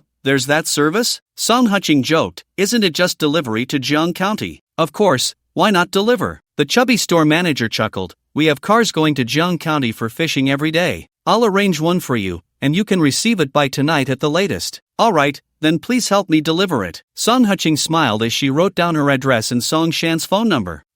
Didn't you say you were going to see Xiao Yuan? Ruan Xingyao frowned. Since someone is delivering, why should I go? Song Heching laughed and scolded. My mom and dad didn't agree with me buying these things for Xiao Yuan in the first place. If I deliver them myself, wouldn't that just invite scolding? You. Ruan Xingyao crossed her arms and looked at him angrily. I'll deliver it to the high-speed rail station for you. You go ahead. Song Heching smiled. Then I'm not going either. Li Qingmu hurriedly said. It's better for Ruan to go see Xiao Yuan. After all, if uncle and aunt get angry, it wouldn't be appropriate for me to be there. You. Ruan Xingyao widened her eyes. If Song Heching wasn't going, then you aren't going either? What do you mean? Li Qingmu seemed to realize it was inappropriate and quickly added, I almost forgot. I have business to handle tomorrow. I'm just taking a day off. I doubt the company would agree. Oof. Ruan Xingyao shot her a glare and then said sweetly, Song Heching, take me to the high-speed rail station, and then call Dad to come pick me up. Ahem. Song Heching cleared his throat. Ruan Xingyao, that's my dad. You can just call him Uncle Song. That's what my parents said. They said if I haven't found someone, I should address them the same way as before. Ruan Xingyao said, blushing, otherwise, if Xiao Yuan calls my mom, and I call them uncle and aunt, it wouldn't be appropriate for others to hear. Suit yourself. Song Heching sighed and then looked at Li Qingmu. Where are you going? Do you want me to take you? I don't have anything to do today. I'll go with you to drop off Ruan. Li Qingmu shrugged. That's fine. Song Heching shrugged indifferently and walked towards the car by the roadside. Ruan Xingyao hesitated for a moment and then reached out to grab Li Qingmu. Moo, do you have a crush on Song Heching? Ha? Li Qingmu looked incredulous. Ruan, are you out of your mind? What status does he have? His bank savings probably aren't even more than mine. How could I like him? Am I blind? That's true. Ruan Xingyao's expression softened a bit as she whispered, Song Heching isn't a good person. You should avoid being alone with him. Are you talking to me? Li Qingmu pointed at herself proudly. You've known me for so many years. Have you ever seen me taken advantage of by a guy? Those people can't take advantage of me, let alone Song Heching, this rookie. That's also true. Ruan Xingyao sighed and then got into the passenger seat. Half an hour later, outside the high-speed rail station. Sister, where to? Song Heching turned his head and smiled. To my house. Li Qingmu said casually. What? Song Heching was suddenly startled and hurriedly said, Sister, I'm not that kind of person. You have to at least give me some money, right? Get lost. Li Qingmu's face flushed, and she reproached, What I mean is, come to my house. I have something to tell you. Does your cat do backflips? Song Heching said quietly. You. Li Qingmu was instantly embarrassed. Song Huching, stop thinking about that kind of stuff, I really have something to say to you. Then say it. Song Huching replied irritably, what? Saying it in the car affects your performance? I'll bite you to death. Li Qingmu grabbed his hand and bit down hard. Damn. Song Huching hurriedly tried to push her head away, but somehow his hand slipped down her neck. Ah! Li Qingmu screamed, pressing her hand against her chest, inadvertently pressing down on his hand as well.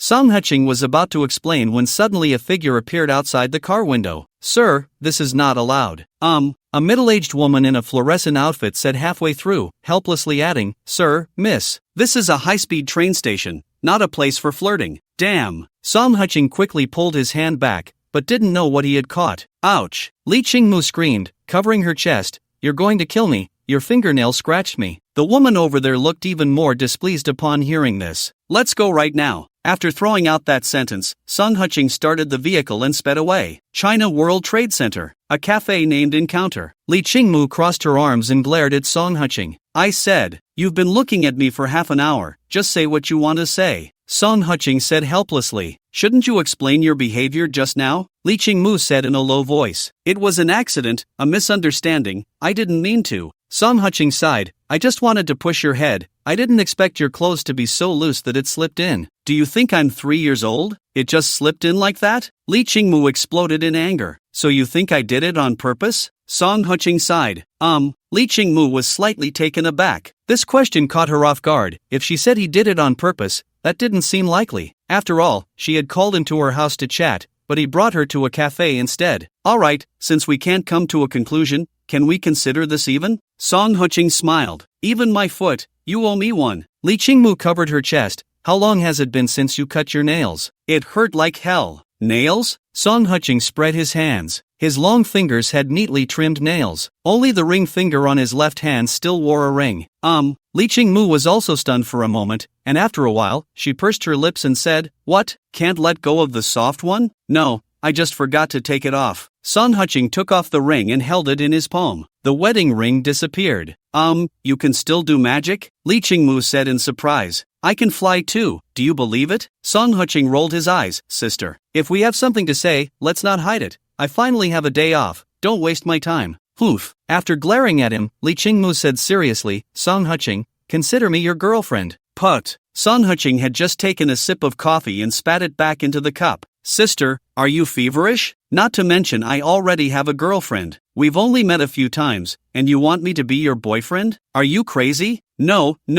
Li Qingmu said urgently, you know I'm already in my 20s. In your 20s? Song Huching's expression became strange. You. Li Qingmu glared at him fiercely before gritting her teeth and saying, I'm already 30 years old, I'm not married yet, and my family is going crazy with worry. What does that have to do with me? Song Huching scoffed, if they're going crazy, just send them to a mental hospital. Get lost. Li Qingmu shouted angrily, do you believe I can call the police right now and say you just assaulted me? I still have your fingerprints. Are you trying to scare me? I have a dashcam in my car. Ha! Song Huching's words were cut short as he suddenly locked eyes with her. The two immediately got up and ran towards the underground parking lot. Once they pulled up the footage and deleted it, they both let out a long sigh of relief. Song Huching, why are you pretending to be this way? Li Qingmu complained. Are you crazy? If I don't act like this, what if I run into someone like you? Song Huching said confidently. You. Li Qingmu's face turned red with anger, but she still suppressed her rage and said, my family is really going crazy. They want me to bring a boyfriend home. With your capabilities, you can pick any guy from Lin City. Song Huching rolled his eyes. Just bring back someone you find decent, and fulfill your family's wishes. Shut up. It's not that easy. Li Qingmu glared. Not to mention I'm not familiar with them. What if they take it seriously? What if I end up at a loss? Song Huching was instantly filled with black lines. Wait, what do you mean? So I'm safe, right? Yes. Li Qingmu nodded. I think. You're not really interested in me. That day I dressed like that. You only glanced at my chest and seemed rather disdainful. That's not exactly disdainful. Song Huching hesitated. But I have principles. If I can see it but can't touch it, isn't it better not to look? How about this? Wear it again, and I promise to look closely. Get lost. Li Qingmu tightened her clothes and said seriously, I'll give you 10,000 for this. You accompany me back to my hometown, that's 5,000. At most it'll take you 2 days. Not doing it. Song Huching scoffed. Go find Qin Chu or Gu Tingfeng. they won't ask for money. Get lost. Li Qingmu said irritably, why are you so heartless? If I don't bring a boyfriend back, my mom will disown me. That's your problem, isn't it? Song Huqing said sideways, we can't fall for your tricks. What if your mom forces us to get a marriage certificate? Am I really supposed to get married to you? Dream on. Li Qingmu snorted, your task is to accompany me back to my hometown. 2 days and 1 night, at most, I'll give you 20,000, is that enough? You earn a few hundred for a day's delivery, and just like that, you get 20,000. You'd have to deliver for 2 months to make that much. 20,000? Song Huqing stroked his chin, you swear, if you touch me, you'll never catch a rich guy again. Song Huqing, I'll kill you. Li Qingmu lunged at him, but suddenly, a hand pressed her head down onto his thigh, and she immediately exploded in anger. Song Huqing gestured for her to be quiet. What are you doing? Li Qingmu whispered. I just saw your colleague. If they see us sitting in the car, it would be hard to explain. Song Huqing sighed. Have they left? Li Qingmu whispered. They're gone. Song Huqing released his hand. Just as Li Qingmu was about to get up, he pressed her head down again. Song Huqing, you're asking for death. Don't make noise, another one is coming. Have they left? They're gone. Li Qingmu had just lifted her head when Song Huqing's hand pressed it down again. That's enough, she cursed through gritted teeth. Let's just go, everyone here is from your unit. Song Huqing whispered. All right. After Li Qingmu responded, she had just lifted her head again, but she saw Song Huqing sitting there motionless, a bitter smile on his face. Following his gaze, she looked ahead and saw Zhang Yang and Sun Jigang staring at them in shock, milk tea spilled all over the ground. Song Huqing hurriedly opened the car door, grabbed the back collars of the two, and pressed them against the wall. What did you see? It's just, Zhang Yang stammered a couple of sentences, probably unsure how to describe it. He reached out and grabbed Sun Jigang's head, then pressed his head towards his younger brother. Damn! Both Song Huqing and Li Qingmu stepped back in fear. Sun Jigang seemed to be in a daze, and after being bumped a few times, he finally reacted and immediately pushed him away. Stop demonstrating, damn it. Zhang Yang seemed to just come to his senses, looking at Song Huqing with a complicated expression. Brother Song, I used to be blind to the mountain. I really didn't expect you to be so slick in the parking lot. Get lost. Li Qingmu exploded immediately, shouting angrily, Zhang Yang, if you keep talking nonsense, I'll tear your mouth apart. She seemed genuinely angry, reaching out to grab Zhang Yang's face. Don't make a scene. Song Huqing casually hugged her waist, helplessly saying, I'm telling you, it wasn't like that earlier, do you believe me? Zhang Yang and Sun Jigang exchanged glances, both falling into silence. What do you mean by that? Song Huqing smiled bitterly. Brother Song, if you want us to keep quiet, we can do that, but if you say you were picking up something or whatever, then you're really not treating us like people. Sun Jigang sighed deeply. Zhang Yang nodded, looking as if he was saying, don't insult my intelligence. Forget it. After Song Huqing hugged the already out-of-control Li Qingmu and shoved her into the car, he drove off. Zhang Yang and Sun Jigang exchanged glances, both silently pulling out their phones. I just discovered a huge secret. By the river. Song Huqing, look at the good thing you've done. Li Qingmu angrily threw her phone at him. Song Huqing caught it and couldn't help but laugh. I have to say, Zhang Yang does have some skills. This little essay he wrote is enough to get in. He casually chose to report it and handed the phone back to Li Qingmu. No pictures, no truth. It'll be gone in a few days. My reputation has been ruined by you. Li Qingmu gritted her teeth. You have to compensate me. All right, how about we get married? Song Huqing said seriously. Li Qingmu was startled and hurriedly said, well, it doesn't have to go that far. No, your reputation is ruined now. You need to hurry and push Ruan Xingyao to finalize the divorce with me, and I'll marry you right away. This way, you can deal with your family and not worry about being exposed. Song Huqing reached out and grabbed her hand. No. Li Qingmu pulled her hand back as if shocked, lowering her head and saying, Song Huqing, I spend a lot of money, you can't afford me. Well then. Song Huqing shrugged. I've given you compensation, and now it's you who don't want it. You? Li Qingmu immediately looked up, glaring at him fiercely. At a time like this beast still dared to mess with her. Alright, it's late. I need to go home. Song Huqing yawned and said, you should head back early too, while your parents haven't arrived yet. Hurry up and find a new rich guy. Get lost. Li Qingmu turned her head towards the window. Come to my place, I'll treat you to dinner. Let's discuss this matter in detail. Don't be like that.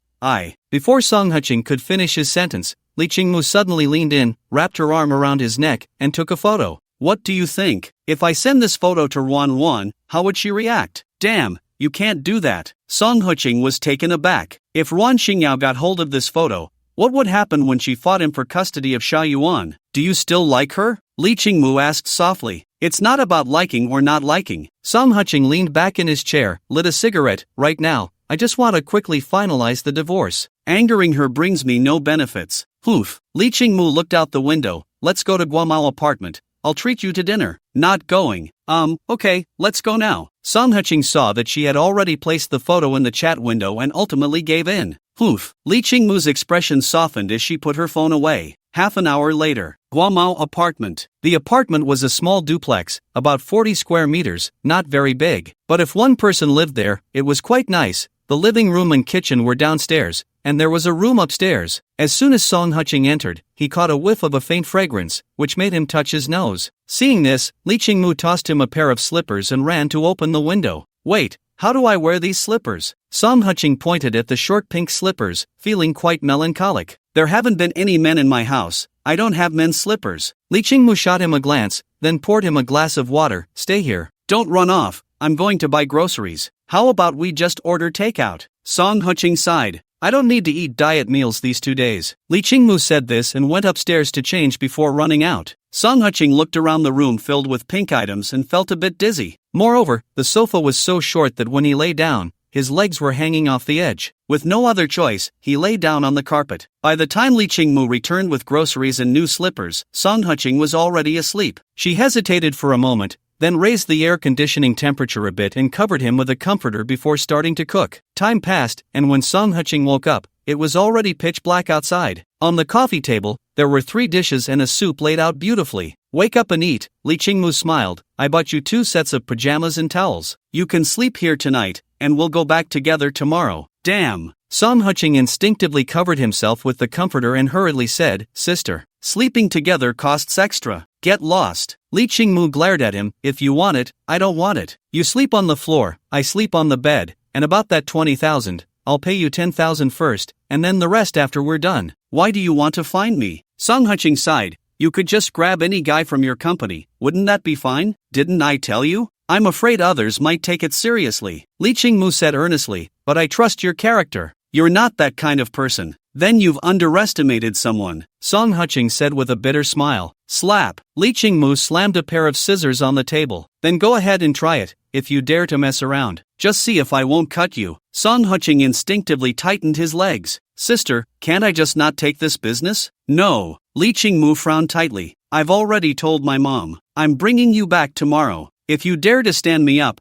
I'll go down with you. All right. Song Huching sighed and reached for the chopsticks. After Li Qingmu handed him a piece of meat, she blushed and said, I cook Sichuanchongqing style. If you like it, eat more. If you don't, I'll order takeout for you later. You're from Sichuanchongqing? Song Huching looked shocked, then pouted. No wonder you're so fierce. Bang! Li Qingmu lowered her head and charged at him. Damn! Song Huching was instantly knocked over, twisting his chin and saying, Rocket headbutt. If you provoke me again, I'll knock you out. Li Qingmu sneered and continued to eat. Song Huching didn't dare to speak, silently finishing 2 bowls of rice. After Li Qingmu cleaned up the table, she sat cross-legged across from him. If you have any questions, you can ask now. Are you gay? Bang! What the hell? Song Huching clutched his chest, falling back onto the ground. Ask again. Li Qingmu shot him a sideways glance. Have you read too many romance novels? Song Huching hesitated. How did you come up with such a cliché idea of pretending to have a boyfriend? Song Huching, I'm going all out. Li Qingmu suddenly lunged at him, straddling him and banging her head against his chest again. Stop hitting me. I give up. I give up,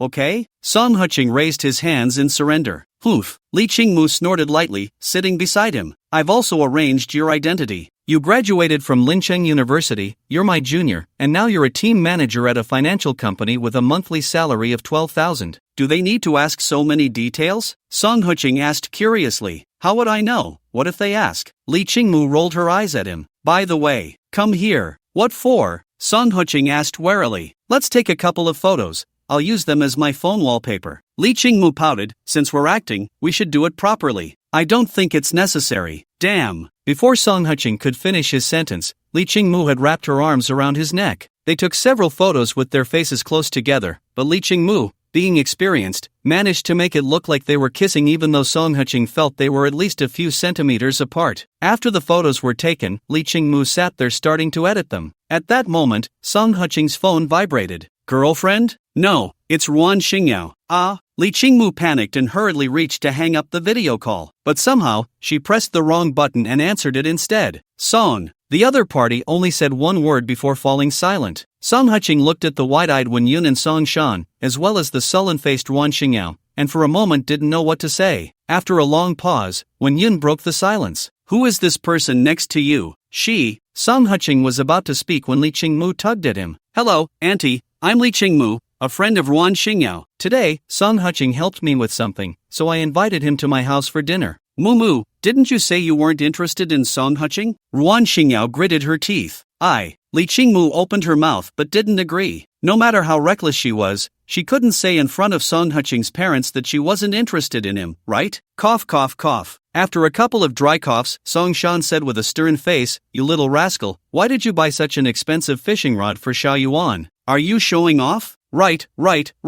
When Yin hurriedly scolded, Your dad asked someone, that fishing rod is made of carbon fiber. It must cost several thousand yuan. Xiao Yuan is so young. Is it suitable for her to use this thing? It's already bought, and they won't refund it, right? Song Qing said helplessly. This time we'll let it go, but if you dare to do this again next time, just wait and see how I deal with you. After Wen Yin scolded him with a stern face, she said in a low voice, Finish your meal and go back early. It's not appropriate to be at someone else's house at this hour. Got it. Song Qing quickly replied, I'll go back right now. Then that's settled. Wen Yin reached out to hang up the video call, but just as she hung up, he could still faintly hear Song Shan saying, My little rascal is not that kind of person. Phew. Lee Ching-moo and Song Qing both breathed a sigh of relief. I say, girl, are you out of your mind? Shut up. How would I know? Lee Ching-moo rolled her eyes at him. It's you guys. Didn't you get divorced? Why are you still video calling at this hour? Probably my parents asked her to. Song Qing lit a cigarette, tilting his head to look at her. Where am I sleeping tonight? Sleep in the living room. Lee Ching-moo pouted. Then I'm not doing it. Song Qing pouted. Unless you let me sleep in the bed, and you sleep in the living room, otherwise I'm going back right now. You. Lee Ching-moo was instantly furious. You're a grown man. How can you be so uncouth? Letting a woman sleep in the living room? How did you get to know me? Song Qing rolled his eyes. I'm giving you 3 seconds to think about it. 3, 2. All right.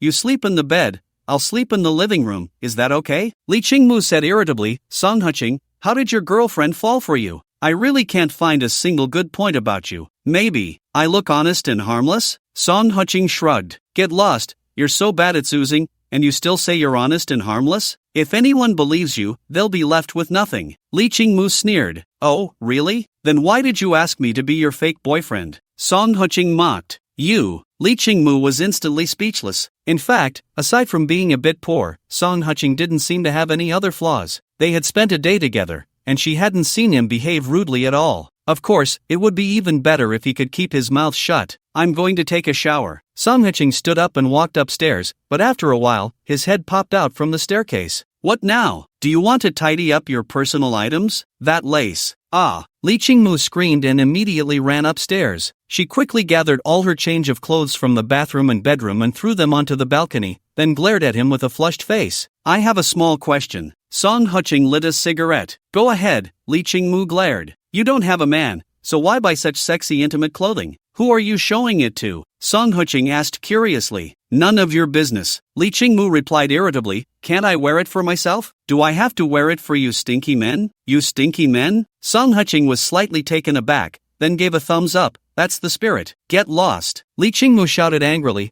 If you're going to take a shower, hurry up, I'm changing the sheets. Hey, now that's what it means to host a guest. Song Qing said with a smile before closing the door. Wait, what do you mean? Lee Ching-moo shouted from outside the door. Song Qing, you think I'm disgusting, don't you? What else could it be? Song Qing laughed and scolded from the bathroom. Hurry up and change the sheets, I want to sleep after my shower. Go to hell. After cursing, Lee Ching-moo immediately disappeared from the bathroom door. Half an hour later, Song Qing didn't change into pajamas. After all, he hadn't washed them since buying them, so he didn't dare to wear them, right? Fortunately, he had a shumi ring, and after putting on a pair of beach shorts, he walked into the bedroom bare-chested. Ah, pervert, Why aren't you wearing clothes? Li Qingmu, sitting on the bed, screamed, covering her face with her hands, but from her fingertips, she could just see her big, shiny eyes. Wait, why are you here? Song Huqing frowned and said, didn't we agree that I would sleep in the bed and you would sleep in the living room? Not keeping your promise, huh? Go to hell. I'm packing my things. Li Qingmu's face turned slightly red as she muttered, I really didn't expect you to have such a good figure. TCH. After giving her a glance, Song Huqing casually grabbed an air conditioning blanket and covered himself. Hurry up and get out. I want to sleep. What are you shouting about? This is my bedroom. Li Qingmu glared at him.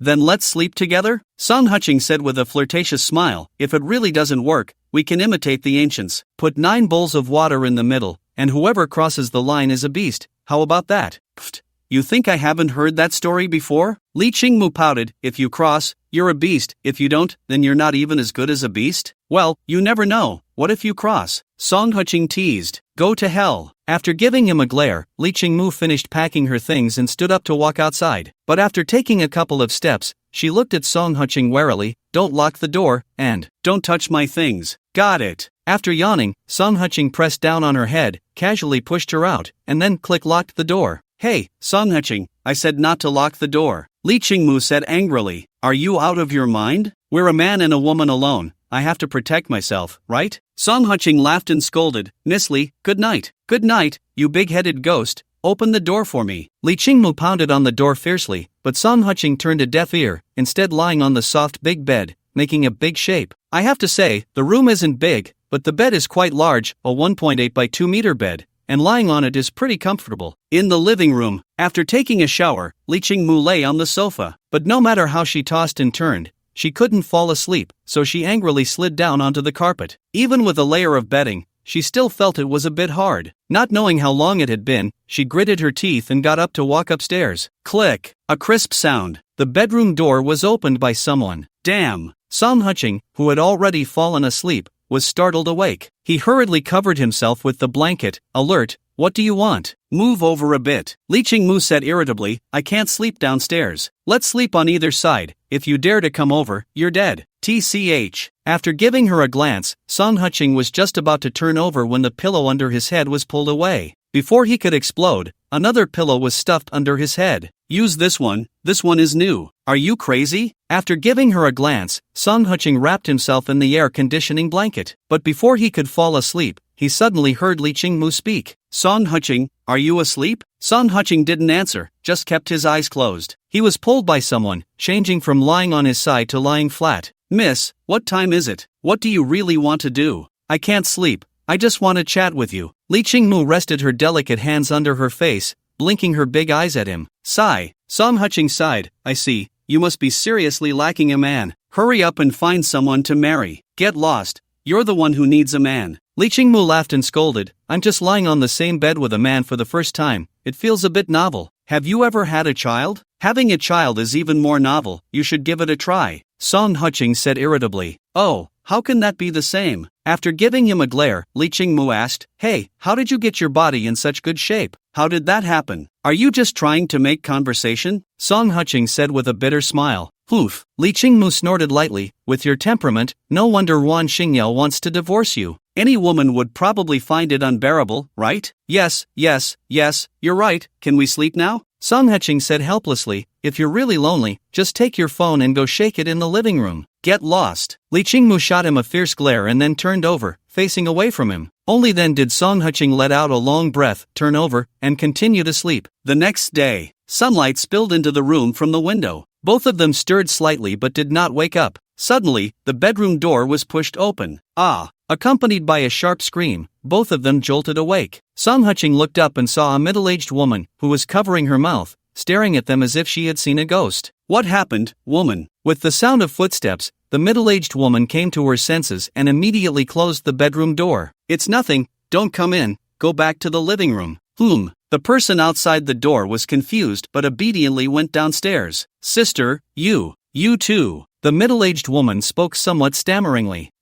Song Huqing and Li Qingmu exchanged a glance, both seeing the fear in each other's eyes. At this moment, they were holding each other, and Li Qingmu had long lost track of her robe, now only wearing a fitted little outfit, curled up in Song Huching's arms. The most critical part was that Song Huching's hand was currently inside her little outfit. Ah! Song Huching screamed first, then quickly covered himself with the blanket. Li Qingmu, didn't you say you were just sleeping together, doing nothing? Li Qingmu was so angry her face turned green, quickly picked up her robe from the floor and jumped onto Song Huching, hitting him a few times, still not satisfied, biting and headbutting him. Sister, the middle-aged woman called out. Song Huching, get out here, you beast. Don't hide under the blanket, I'm going to bite you to death today. That guy's scream almost drove her to the brink. He shouted, and even said his lines, making it seem like he was the victim. It was really too much. After watching for a while, the middle-aged woman hesitated. In the end, she still walked out, and before leaving, she kindly closed the door. After hearing the noise, Song Huching poked his head out from under the blanket and casually hugged Li Qingmu. Did your mom leave? Song Huching, you bastard. Li Qingmu said angrily, what did you shout for? I'm completely embarrassed. Nonsense. Song Huching pouted, that's your mom, not a stranger. It's better that she looks down on you than looks down on me, right? Li Qingmu was taken aback for a moment, then suddenly burst into anger. Bastard. What do you mean by that? It's not. You handled this inappropriately, Song Huching said softly. Didn't you say you were going to take me home? Why is your mom here? Li Qingmu instantly calmed down, forcing a bitter smile. It's probably because I told them I found a boyfriend. So they rushed over early in the morning from the mountain city. Alright then. Song Huching sighed, this is good too, saves us a trip. Can you at least take your hand out first? Li Qingmu gritted her teeth. Song Huching looked at his hand that had slipped into her robe and awkwardly pulled it out, casually giving a light slap with his left hand. Sorry, I couldn't help myself. Get lost. After giving him a glare, Li Qingmu jumped out of bed to wash up. 40 minutes later, Song Huching walked downstairs, where Li Qingmu was sitting on the floor, her face flushed, while a middle-aged couple on the sofa looked up at him. Hello, uncle and aunt, I'm Song Huching. Little Song, come sit down, Li's mother said with a smile. This is our fault. We didn't inform you before coming, which is quite inappropriate. It's fine.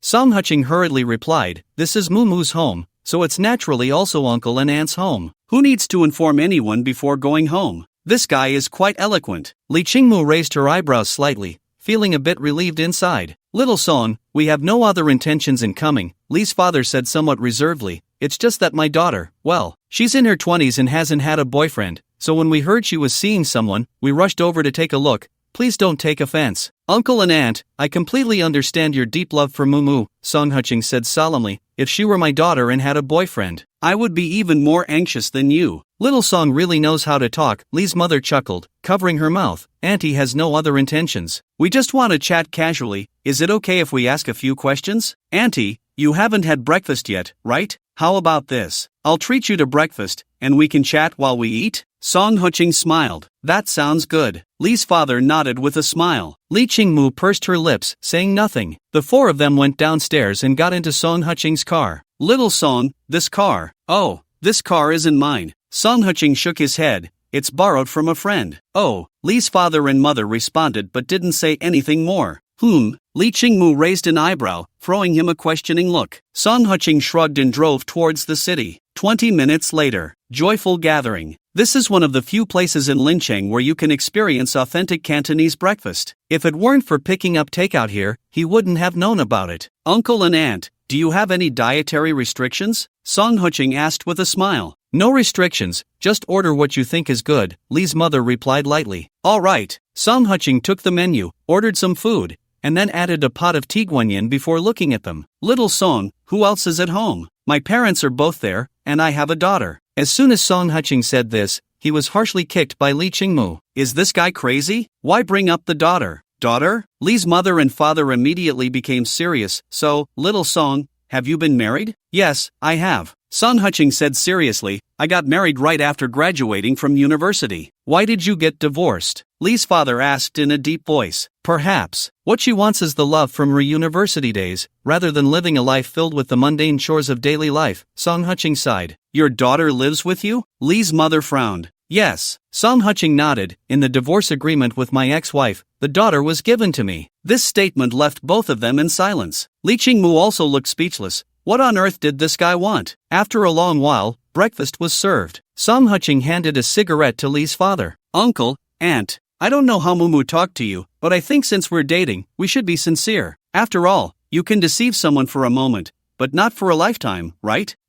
After giving Li Qingmu a glare, Li's mother said seriously, Xiaoson, you look good, and your manner of speaking shows you've had an education, plus you're very honest. However, this is a matter of two people living together for a lifetime. I know my little sister well. To put it nicely, she's a refined woman, but to put it bluntly, she's vain. After graduating for so many years, she spends her entire salary every month. Mom, what are you talking about? Li Qingmu stomped her foot in anger. What am I talking about? I'm speaking the truth. Li's father scoffed. Xiaosong is so honest, we can't deceive him, can we? This house is still being supported by your mother and me. Otherwise, you wouldn't even have a place to live. Uncle, it's fine. Song Huqing said earnestly, since Mumu and I are together, I will naturally take care of the household expenses. I can't say she can choose any house in Linsheng, but I can afford a regular one. You don't have a house? Li's mother frowned. I do, but during the divorce, it went to my ex-wife. Song Huqing shook his head. This was also my parents' intention. They felt my ex-wife hadn't done anything wrong to me, so they gave her the house as compensation. Your parents are good people. After a sigh, Li's father said seriously, Xiaosong, we all come from the county. We don't know much,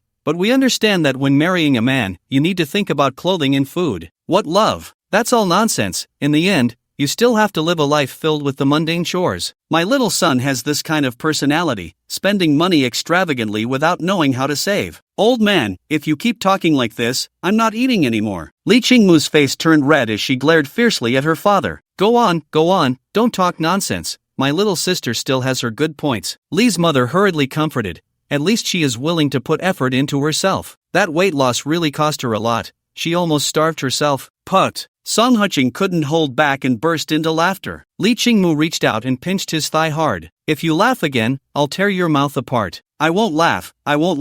Song Huqing quickly lowered his head. Xiaosong, I know my daughter's personality very well. Since she chose you, she won't care that you've been divorced. Li's mother sighed, so, as for the betrothal gifts, I won't discuss that with you. You buy a house, even if it's just a down payment, and put both your names on the deed. I'll give her a car as a dowry, around 500,000, and you two can choose. Cough. Song Huqing was immediately choked. They were already talking about dowries? Xiaosong, don't feel pressured. Li's father smiled wryly. If you don't take the daughter, then you two can live in that apartment. But you do have a daughter, right? At least you need a 2-bedroom apartment, right? Your aunt and I don't have much ability, but if it's difficult for you two to start out, we can help pay the initial mortgage. After all, that house of my little sister's hasn't been around for 2 years. I'm not saying that, Song Huqing hurriedly said. Although I don't have much money, buying a house and a car is still possible. How about this? After we finish eating, let's go look at some houses and cars. Ha! Li Qingmu turned her head to look at him, her face full of disbelief. Are you serious? Song Huqing also looked helpless.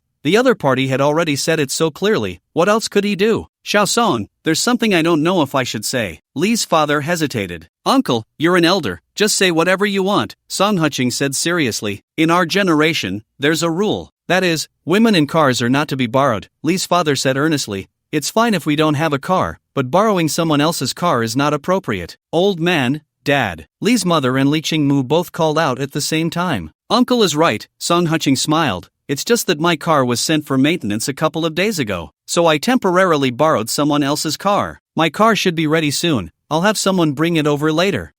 You bought a car? Li's mother asked curiously. I did, Song Huqing said with a bitter smile. After all, I have a daughter. It's fine on normal days, but once it rains or gets windy, riding a bike isn't very convenient. That's true, Li's mother sighed and then fell silent. Song Huqing then said excuse me, and took out his phone to step aside. Younger sister, tell me the truth, how did Xiaosong get divorced? Li's mother lowered her voice. How else could it be? His wife thought he was poor, Li Qingmu said with a pout. Poor? Li's father shot her a sideways glance. Don't think your old man hasn't seen the world. But I can tell, this Xiaosong doesn't seem like someone who lacks money. How can you tell? Li Qingmu asked in surprise. My silly girl, Li's mother said irritably. You must have made up a bunch of nonsense to trick us, right? But look at Xiaosong. He directly laid everything out for us. What does that mean? What does it mean? Li Qingmu was a bit dazed. It means he doesn't care at all, Li's father said, exasperated. He's made his attitude clear. He just has a girl living with him. If we can accept it, then fine. If not, then forget it. With his conditions, he doesn't have to settle for you.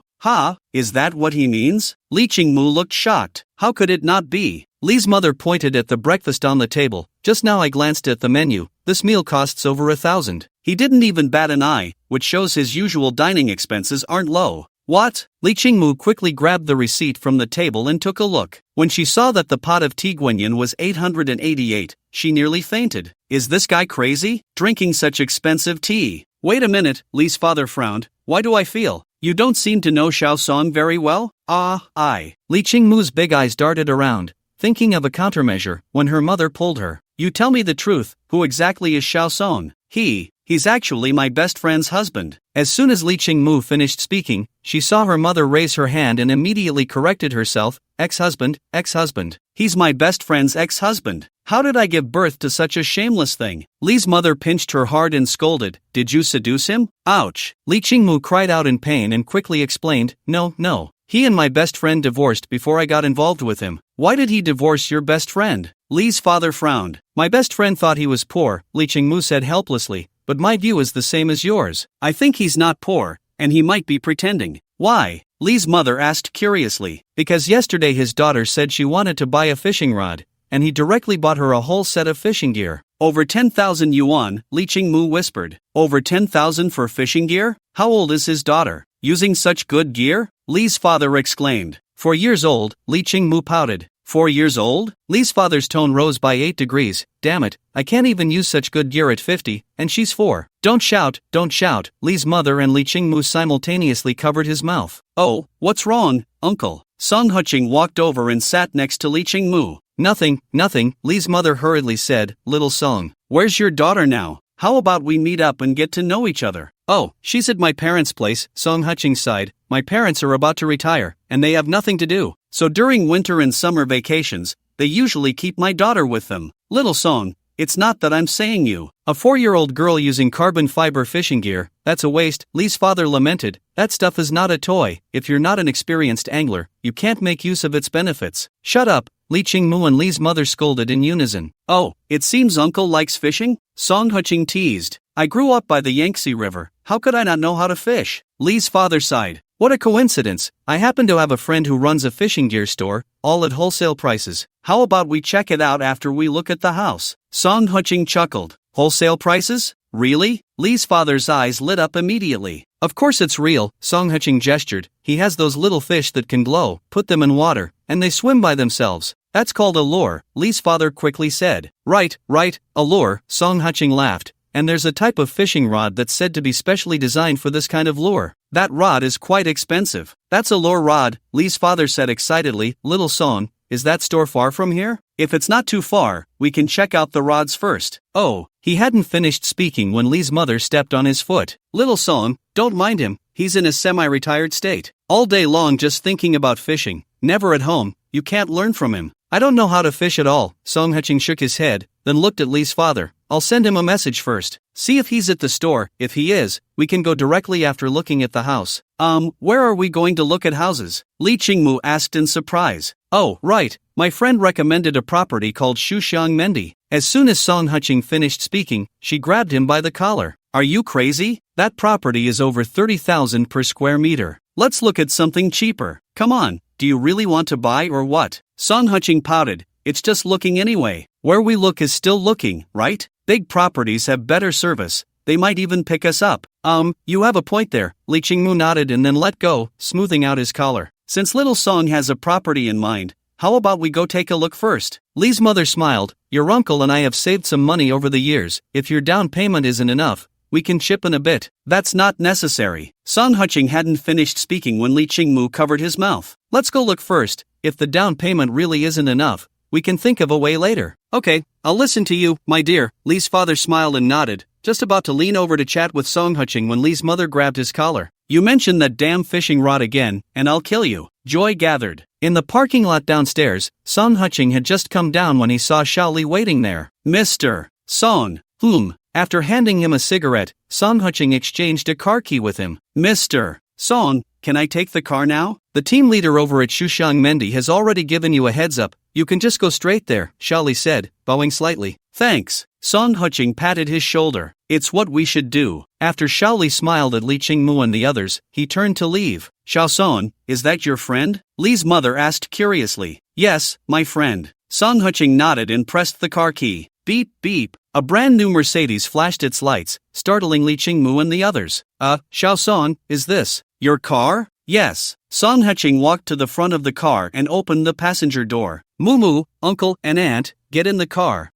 Li's father and mother exchanged glances, both looking at Li Qingmu. Li Qingmu was also a bit shocked. Based on her understanding of Song Huching, this guy wouldn't flaunt someone else's possessions. In other words, this Mercedes must really belong to him. After the three got in the car, Li Qingmu turned her head and asked, "When did you buy this car?" "I didn't know about it." "Oh, a friend gave it to me." Song Huching chuckled lightly and pressed the gas pedal. Xiao Song really knows how to joke, Li's mother scolded with a smile. Who has friends that give away luxury cars? Song Huching smiled but didn't explain. Li Qingmu hesitated for a moment and opened the glove compartment. Sure enough, the car registration and driving license were right there. After taking a quick look, she couldn't help but pout. Indeed, this car was his, and he had just bought it a few days ago. 20 minutes later, Su Qing Mendi. As Song Huching's car drove in, a few people with umbrellas came to greet them. Wow! Are the salespeople at this development so enthusiastic? Li Qingmu exclaimed. It's a high-end community, right? Li's mother looked around, also quite surprised. This place was separated from Lincheng River by a road, and next door was a large shopping center called Taiyue City, while a large pedestrian square had been built by the river. It was also very convenient to get to the west side of the river. Just a turn at Taiyue City led to Lincheng's second bridge. Compared to the first bridge, the traffic on the second bridge was not as heavy, and it was closer to the Guojin building. Hello, Mr. Song, I am Zhou Bin, the sales manager at Su Qing Mendi. A middle-aged man bowed slightly. Hello, how did you know about me? Song Huching asked in surprise. Manager Wu called us in advance and said you would come to look at the house. Zhou Bin smiled. Our sightseeing car is ready, please follow me. Thank you. Song Huching nodded with a smile and beckoned Li Qingmu and the others to get in the car. After squeezing past Li's father, Li Qingmu sat next to Song Huching and then lowered her voice. What kind of friend do you have, so well connected? Can you really make an appointment to look at houses here? My friend is also in real estate, Song Huching replied with a smile. So it's a referral client, Li Qingmu pouted. But speaking of which, you gave your house to Ruan Xingyao, so you should buy one too. Wow. Zhou Bin couldn't help but glance at Song Huching. The king of buildings in Lincheng just gave it away? Is he that extravagant? Let's see first. Song Huching smiled and shook his head. After more than 10 minutes, the sightseeing car stopped in front of a small villa. Li's father and mother were dumbfounded. They wanted to call Song Huching to look at a house, but they didn't mean a villa. Li Qingmu was also startled and quickly said, Manager Zhou, we just want to see a high-rise. It's fine, Zhou Bin politely said, Mr. Song is our esteemed client. Let's first take a look at our villa and see if you have any suggestions. If you really don't like it, we can look at others as well. Then let's take a look. Song Huching smiled and nodded, gesturing for Li's father and mother to follow. Li's father and mother didn't want to embarrass their daughter and future son-in-law, so they walked into the villa with their heads held high, but as soon as they entered, both felt a bit anxious. They had seen villas before, but this was the first time they had encountered one with a private swimming pool. Wow, it even has a swimming pool? Song Huching was also a bit surprised.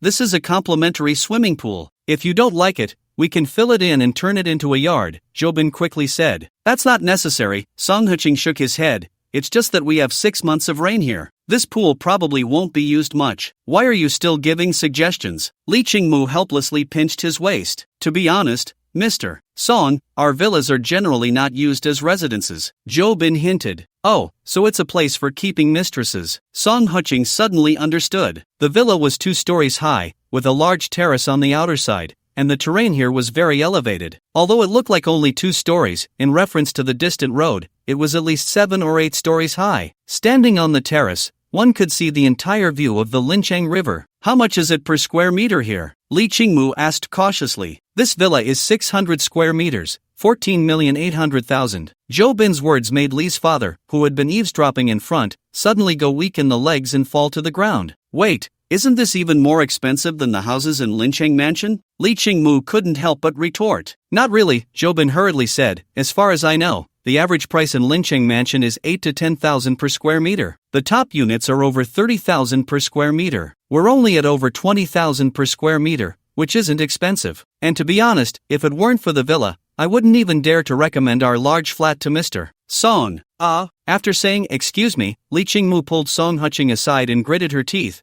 Who exactly are you? Ruan Xinyao's ex-husband, what else could I be? Song Huqing said helplessly. What does he mean by that? Li Qingmu glared. Marketing talk, sis, Song Huqing shrugged. Isn't it the case that as long as you're a client, they all try to flatter you? Well, that's true. Li Qingmu released her grip and sighed. You're going too far. Let's look at this house first, then go see others. Who can focus on anything else? Then let's just buy it. Song Huqing smiled. The real estate market is quite good right now. Consider it an investment. Investment, my foot. Do you know what over 10 million means? Li Qingmu glared. I know, do you? After patting her head, Song Huqing walked over to Zhou Bin's side. I sincerely want to get a real price. Li's mother, who had just helped Li's father up, suddenly felt weak in the legs and fell to the ground again. Li Qingmu looked at Song Huqing as if she were seeing an alien. Could this guy have gone crazy? Mr. Song, how about this? I'll give you a lucky number. 12,880,000? Jobin said seriously, lifetime free maintenance for the swimming pool, twice a year, 5 years of waived property fees, and 2 years of housekeeping service. Not enough. Quote a higher price. Song Huqing handed him a cigarette. This. Jobin gritted his teeth. My limit is 12,380,000.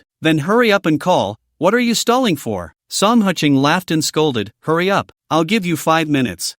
Wait a moment. Jobin responded and quickly ran out. What do you mean? Are you serious? Li Qingmu stared wide-eyed. What else? Song Huqing shrugged. You. Li Qingmu was about to say something when Li's father and mother approached. Xiao Son, this house costs over 10 million. How much is the down payment? Down payment? Song Huqing was slightly taken aback and couldn't help but chuckle. Uncle, auntie, we can only do what we're capable of. And my and Mumu's jobs aren't very stable, so it's better to pay in full. The 3 members of the Li family all widened their eyes. What kind of logic is this? Mr. Song. Jobin ran back, slightly out of breath. Our boss wants to be friends with you. So, you just need to give 1,080, and if you don't like the furniture or decoration, our company will replace it for free. How does that sound? Your boss knows how to do business. After patting his shoulder, Song Huqing took out a bank card and handed it to him, then seemed to remember something and said, wait a moment, and ran off to make a phone call. In less than a minute, he returned, smiling. I didn't bring the original documents, but can I use the photos to process the paperwork? Yes, as long as you have the numbers, Jobin hurriedly replied. All right, let's get the paperwork done. Song Huqing smiled. Hey, please step aside, everyone. Jobin excitedly helped the somewhat weak-legged Mr. Li onto the sightseeing car. Li Qingmu stepped forward to support her pale-faced mother. Sales office. After Song Huqing swiped his card, he handed 2 ID photos to Jobin. Jobin opened one, was momentarily stunned, then quickly returned to normal and began processing the paperwork. 5 minutes later. Mr. Song, the property certificate will take a month to be issued. I'll call you when it's ready. Is that okay? That's fine. Song Huqing reached out to shake his hand. I've given your contact information to our property manager. He will contact you later. If you have any questions, you can reach out to him, and if he can't respond in time, you can contact me as well, Jobin said, bowing slightly. Thank you. Song Huqing nodded with a smile and walked towards the entrance with the still somewhat dazed Li Qingmu and others. Bang bang bang. More than 20 salespeople stood at the entrance. Congratulations, Mr. Song and Miss Li, on becoming owners of our Shuxiang Mendi. Thank you. After smiling at everyone, Song Huqing got into the Mercedes that had already been driven to the sales office entrance. Li Qingmu and the others also got into the car, feeling a bit dazed. After a while, Xiao, President Song, did we just buy a house worth over 10 million? Mr. Li stammered. Put. Song Huqing couldn't help but laugh. Uncle, please don't call me that, just call me Xiao Song. Xiao Song, that house costs over 10 million. Just like that? They didn't even give us any proof or anything? Mrs. Li said anxiously. Isn't there a receipt? Song Huqing pointed to the crumpled receipt stuffed in the cup holder. Oh, Li Qingmu exclaimed, quickly flattening the receipt, counting it carefully, and after confirming the amount was correct, she cautiously placed it in the storage box. Mr. and Mrs. Li exchanged glances, both somewhat silent. It was unclear how much time had passed. Song Huqing stopped the car. Where is this? Li Qingmu seemed to just come to her senses. Uncle likes fishing, right? I just asked my friend, he's at the store. Let's come take a look. After unbuckling his seatbelt, Song Huqing opened the car door and got out. How about, we don't look? Mr. Li hesitated. We're not on the same level. I'm afraid if I touch what he has, it will shorten my life. Look at you, so unambitious. Motherly scolded. No matter how high his status is, he's still not our future son-in-law, right? Whatever he gives you, just accept it. When the time comes, We can just give a little more in the dowry, can't we?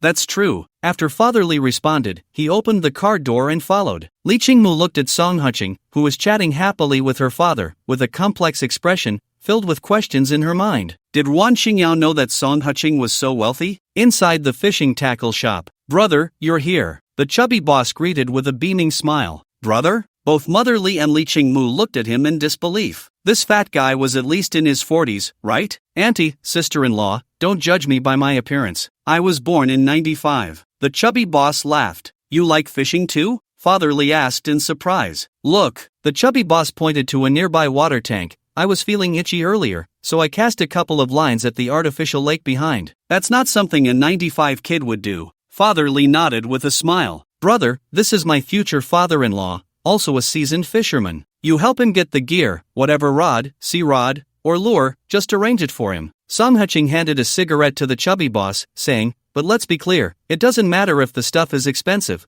but if my father-in-law takes it out and someone says he got cheated, don't blame me for smashing your signboard. Brother, no worries, in the whole Linchang, who doesn't say I, fatty, am a fair man? The chubby boss patted his chest. But, brother, I have a friend who's planning to quit the fishing scene, he has all the gear, don't be fooled by it being secondhand, it's all top-notch stuff, want to take a look? What? Let my father-in-law use second-hand stuff? Song Huqing glared. Xiao Song, what do you know? Father Li stopped him, speaking earnestly, every person who leaves the fishing world is a heartbroken one, rather than letting those gears sit there. Wouldn't it be better to pass them on to someone fated? Uncle, you're this. The chubby shopkeeper gave a thumbs up, then looked at Song Huqing. Alright, let him bring it over to take a look. Song Huqing smiled. Okay, I'll call him right away. The chubby shopkeeper nodded and quickly took out his phone, dialing a number. In less than 10 minutes, a Land Rover stopped at the shop entrance, and a dark-skinned fat man got out, glanced at everyone, and walked straight to Father Li. Uncle, I have all the gear you mentioned. I won't ask for much. Including the car, can we do it for 980,000? How much? Mother Li and Li Qingmu nearly fainted upon hearing the price. Brother, uncle, this is my friend, also born in 95, you can just call him Xiaodong. The chubby shopkeeper introduced. Brother, this car is worth more than 980, right? Song Huqing handed him a cigarette, the Land Rover executive version. It must be at least 6 to 1. 7 million, right? You don't know fishing, but you know cars pretty well. Xiaodong smirked. How do you know he doesn't know fishing? Li Qingmu asked in surprise. Xiaodong glanced at her but didn't say a word. Sister-in-law, how can a fisherman be as clean as my brother? The chubby shopkeeper chuckled bitterly. Oh, Li Qingmu responded and fell silent. Uncle, come look. Xiaodong pulled Father Li to the back of the car and opened the trunk. Damn. Father Li couldn't help but curse. The trunk was stuffed full of various equipment, and although there was a lot, everything was neatly arranged, even a tent was included. Dude, there can't be just this much, right? Song Huqing joked. There's more, if you're sincere about it, leave an address, and I'll send the logistics over. Xiaodong said solemnly. Alright, I'll take it. Song Huqing extended his hand and said, I won't haggle with you on the price. I'll give you an extra 20,000 as the fat guy's commission. How about he treats us to a meal? No problem, the fat store manager hurriedly replied. Bro, you can choose any hotel in Linchang. Let's go to my place, Xiaodong said in a deep voice. My family runs a restaurant. I'll cover the commission myself. This meal is on me. All right. Song Huqing nodded with a smile and opened his phone to scan the QR code held up by the fat store manager. The transfer has arrived, 1 million yuan in total. Little. Li's mother was about to speak but was stopped by Li Qingmu. Bro, you're really righteous. The fat guy gave a thumbs up and looked at Li's father, saying, Uncle, do you have your ID? I'll help you with the car transfer procedures. I have it. I brought my ID when I took the high-speed train this morning. Li's father trembled as he rummaged through his pockets but found nothing. Here it is. Li's mother, annoyed, handed over the ID. I'll handle the transfer. You take them to my store to wait for me. After saying this, Xiaodong took the ID and got into the car. The fat store manager, seeing this, quickly said, Bro, uncle, don't worry about him running away. The money is still with me.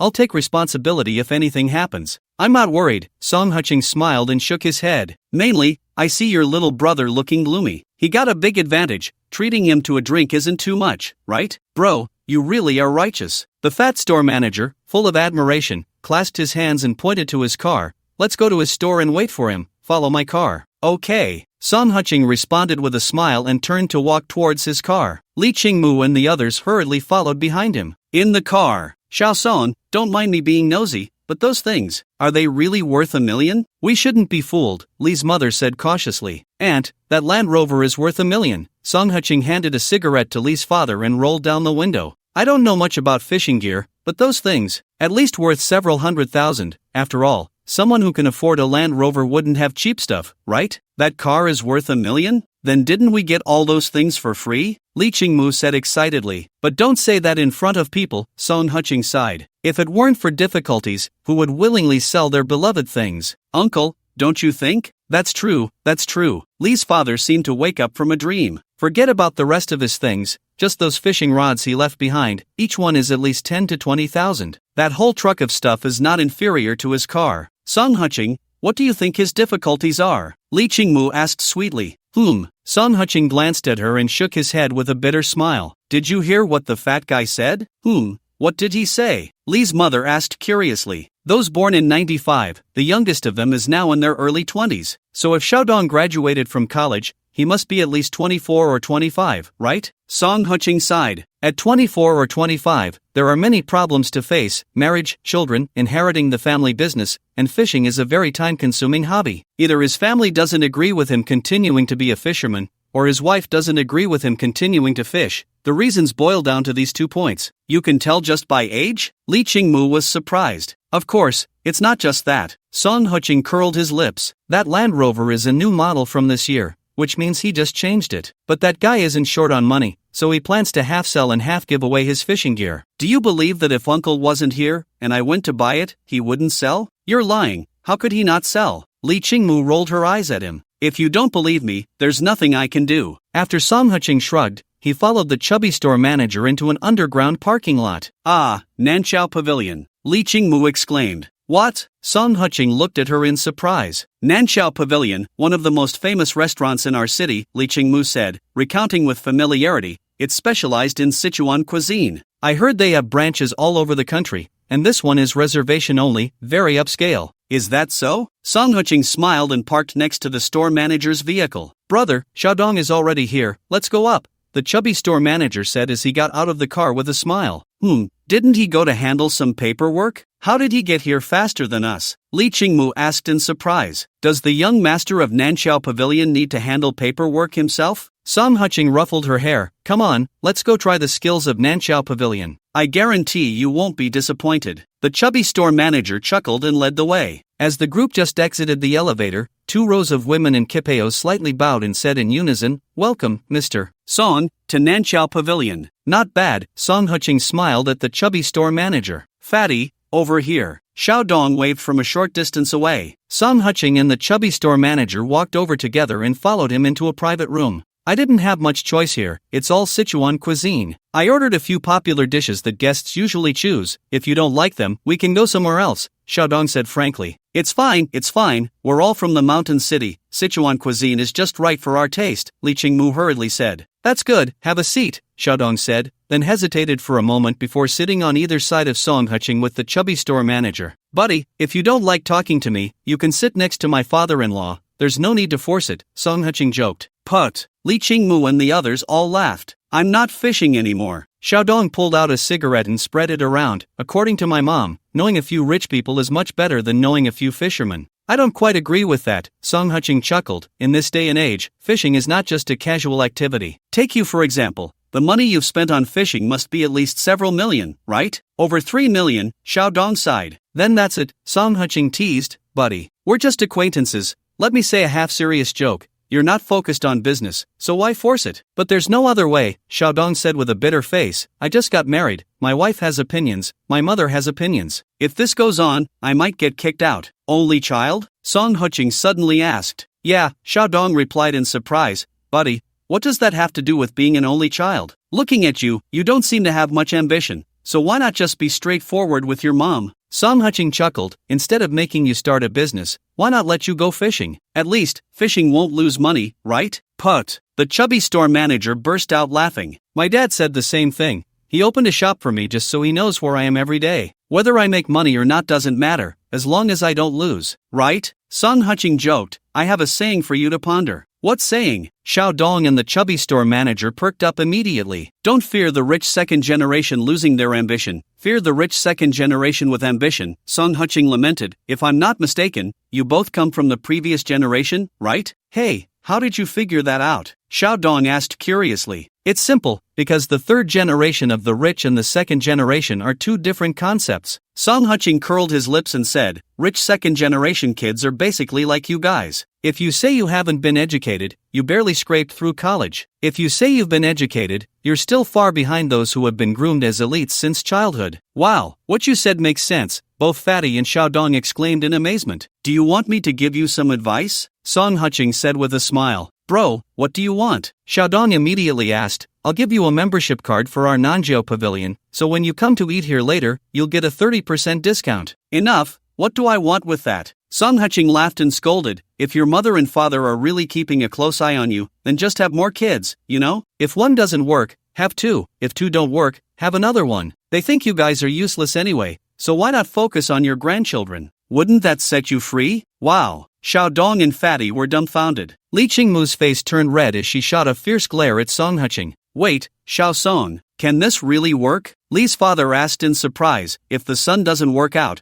can the grandson really make it? You can't calculate it like that. Song Huching shook his head. The son doesn't work because their mother and father were too busy starting their business to take care of them. But the grandson is different. Now that their father has achieved success, they have plenty of time to fuss over the kids. Damn, that makes sense, that makes sense. Xiao Dong rubbed his hands excitedly. I gave you advice, and you haven't even opened a bottle of good wine. That's not right. Song Huching laughed and scolded. I'll go get it. Xiao Dong quickly ran out. Bro, I'm Qi Nan, and Xiao Dong is Dong Wei. How should we address you? Fatty asked with a big smile. Song Huching replied with a smile. Brother Song, Fatty called out, and soon after, Xiao Dong came back in carrying 2 bottles of mutai. Brother Song, I found this in my dad's office. I don't really understand this stuff. Just make do with it. Aha. Song Huching took a look and laughed, scolding, don't mess around. This is 40-year-old mutai. If you open it, your dad's belt will probably snap. Put the wine back. I'll just grab a couple of bottles for us to drink, he said as he stood up. Seeing Dong Wei still preparing to open the wine, he couldn't help but pat him on the shoulder and called the waiter to put the wine back. How about we listen to Brother Song? We don't really understand this stuff. If we really open it, who knows, you might really get a beating, Qinan said quietly. Aha. Dong Wei felt a bit intimidated upon hearing this. It seemed he had been educated by his father since childhood. 5 minutes later. Ugh. Qinan and Dong Wei were squatting in the corner, hugging the trash can and throwing up continuously. Li's father was also swaying a bit but managed to stay seated. Uncle, if you're still not satisfied, let's get 2 more bottles, Song Huching said with a smile. Don't, Li's mother hurriedly advised. Xiao Song, your uncle can't drink anymore. If he keeps going, it could lead to trouble. Alright then. Song Huching stood up and walked over to Qinan and Dong Wei. Hey, are you okay? No. Ugh. Qinan had just said one word when he started to vomit again. Dong Wei was even worse, completely in a daze. TSK. Song Huching shook his head and chuckled. Next time you drink, I'll leave first. You. Ugh. Qinan wanted to say something, but his current state simply wouldn't allow it. We'll talk next time. After patting his shoulder, Song Huching called for Li Qingmu and the others to head outside. As they passed the front desk, he casually paid the bill and told the waiter to take care of the 2 people inside. Didn't they say they were treating? Why did you pay? Li Qingmu whispered. If he were sober, it would naturally be his treat, but he's so drunk. When his family comes to pick him up and finds out we let him drink like this without paying, won't they be furious? Song Huching joked. Xiao Song, so righteous. Li's father gave a thumbs up. What righteousness is this? After a chuckle, Song Huching led them to the parking lot, where the driver was already waiting. After dropping off Li's father and mother at the Hilton Hotel next to the Guama mansion, he helped Li's father upstairs and was just about to leave when Li Qingmu followed him out. Where are you going? Li Qingmu asked, blushing. Home, where else? Song Huching replied with a laugh. Home? You drank so much, your girlfriend won't scold you? Li Qingmu shot him a playful glare. Fine, let's go to your place and sit for a bit. After a smile, Song Huching entered the elevator. This guy. Li Qingmu pouted and followed him. Half an hour later, by the river in Linchang. Is this the place you said to sit? Li Qingmu looked at the Mercedes that had just driven away, somewhat speechless as she looked at Song Huching. What else? Song Huching pointed at himself and joked, Sister, I've been drinking. A lonely man and a woman together. What if something happens? That wouldn't be good. You. Li Qingmu was so angry she stomped her feet.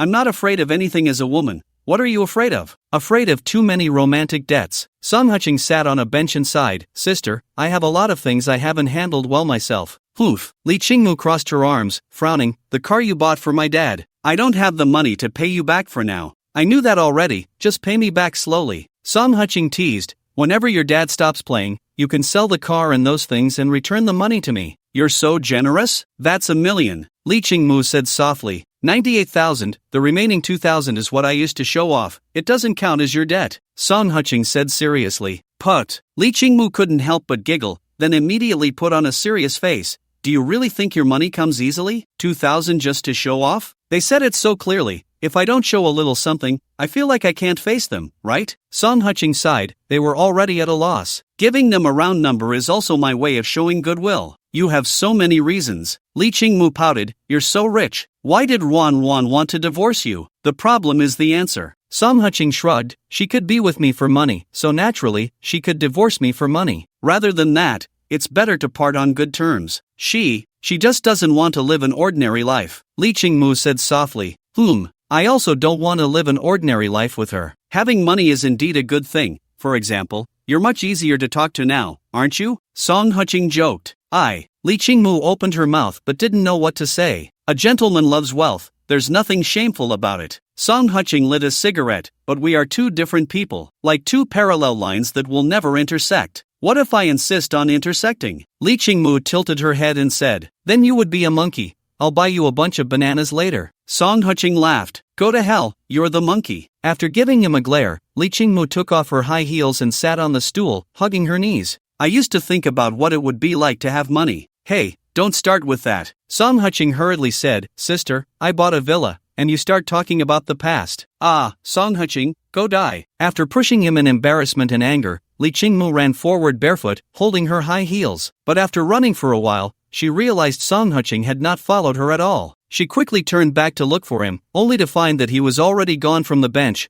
with only a half-burned cigarette still smoldering in the trash can. At that moment, her phone vibrated. Something came up. I have to go. I have work tomorrow. Say goodbye to Uncle and Auntie for me. Song Huching, are you sick? Drinking so much and running around? Where did you go? I'm coming to find you. Li Qingmu. After sending this message, it felt like a stone sinking into the sea. She quickly sent a video call, but there was no response from the other side, which made her feel very disappointed. A family of scholars. Oh, this is your first time taking the initiative to ask me out. Sume walked up to Song Huching with a smile, her delicate nose twitching. Wow, drinking in the middle of the day? If I don't drink, I wouldn't dare to muster the courage to ask you out, would I? Song Huching reached out and hugged her. You're being mischievous. Sume said playfully, you're such a busy person, with so many things to do every day. Oh, and you have to do food delivery on the side. Go to hell, don't insult my profession. After jokingly scolding her, Song Huching put her arm around her shoulder as they got on the community sightseeing car,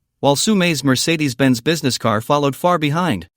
This community is quite nice. Sume was halfway through her sentence when she suddenly gasped, no way, does your girlfriend live here? Do you want me to confront her? What the hell? How did you come up with that? Am I crazy? Song Huching said, both amused and helpless. I actually don't like living off others. Didn't you give me a gift? I also got you a gift. Song Huching, what do you mean? Sume said angrily, what, do you want to keep everything so clear-cut? It's not about being clear-cut. It's just how it is, right? Song Huching said seriously, we have a normal relationship as adults. But if you want me to spend your money, I really can't do that. In 2 lifetimes, living off others was still something he couldn't handle. Stop the car. Sume shouted angrily and then jumped off the sightseeing car. Song Huching hurriedly followed her out. The driver of the sightseeing car, seeing this, quickly pulled over and lowered his head, not daring to speak. Sume, don't call me. Sume twisted her body, avoiding Song Huching's hand. Hey! Song Huching sighed and stood aside. Sume crossed her arms, turning her face away. After an unknown amount of time, Jobin drove over and, seeing the scene, felt a bit intimidated.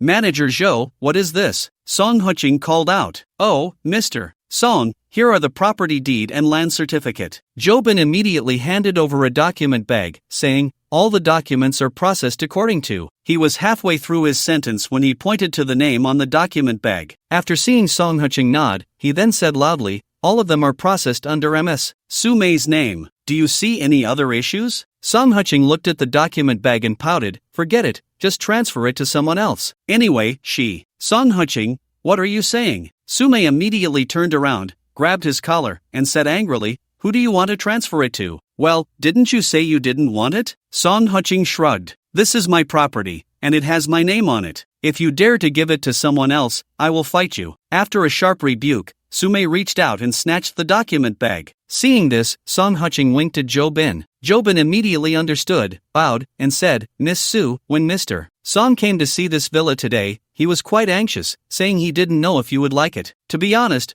we looked at all the villas this morning. Impressive. Song Huching looked at Jo Bin with delight. This guy was truly a model assistant. Humph. I wouldn't believe you. Su Mei said irritably, this villa is over 10 million. This guy. Anyway, it's impossible for him to look at a second villa with you. She always thought Song Huching probably had some money, but she didn't expect it to exceed her expectations. A villa worth over 10 million, and he didn't even blink, while the one she bought for Song Huching was only half the price of this villa. If this guy is so lazy and has money, he probably just buys whatever he likes without being picky. Hey, Jo Bin chuckled awkwardly and personally took the two to the villa in a sightseeing car. What's wrong? Still angry? Song Huching reached out to wrap his arm around Su Mei's waist. You can't be so calculative with me, Su Mei said seriously. I know you have the ability, and you don't want to owe me anything, but if we keep dividing things, that would be too distant. How could that be? Song Huching joked, isn't this a gift for you? A gift? Su Mei's expression softened immediately, but she still pouted.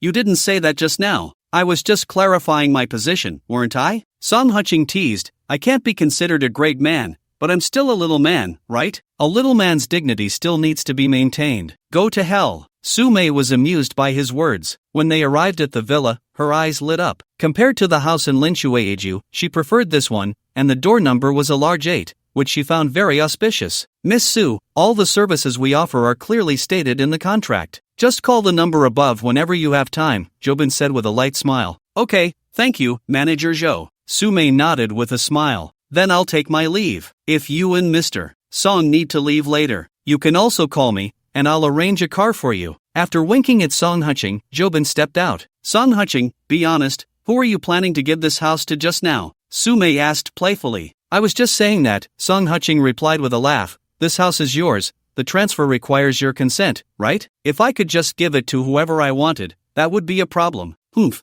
at least you have a bit of conscience. Su Mei pulled him and walked into the house. After she opened the glass door of the living room, a refreshing river breeze swept through. Song Huching sat on the terrace, squinting at the Lincheng Bridge. At that moment, Su Mei walked over and straddled him. Song Huching, sister, stop it. Although the terrain here is high, you can't be sure if someone is watching outside, especially since you're wearing a skirt. Song Huching said with a smile and a scold. I don't care. Su Mei said with a hint of urgency. Anyway, I'm happy right now. As she spoke, she leaned in to kiss him. Oh my. Song Huching had no choice but to hold her and walk into the house. More than an hour later, the two appeared at the entrance of the villa. In a couple of days, my dad wants to invite you to dinner. Do you have time? Su Mei nervously pinched the hem of her clothes. Dinner? So soon? Song Huching asked in surprise. Don't misunderstand, it's just to meet. Su Mei hurriedly said, mainly because my sister wants to meet you. She said she hasn't seen me in a relationship before and is very curious about what you're like. Put. Song Huching hugged her. At your age, a lifelong solo is indeed quite rare. How rude. Are you saying you think I'm too old? Su Mei glared at him with wide eyes. Age is just a number.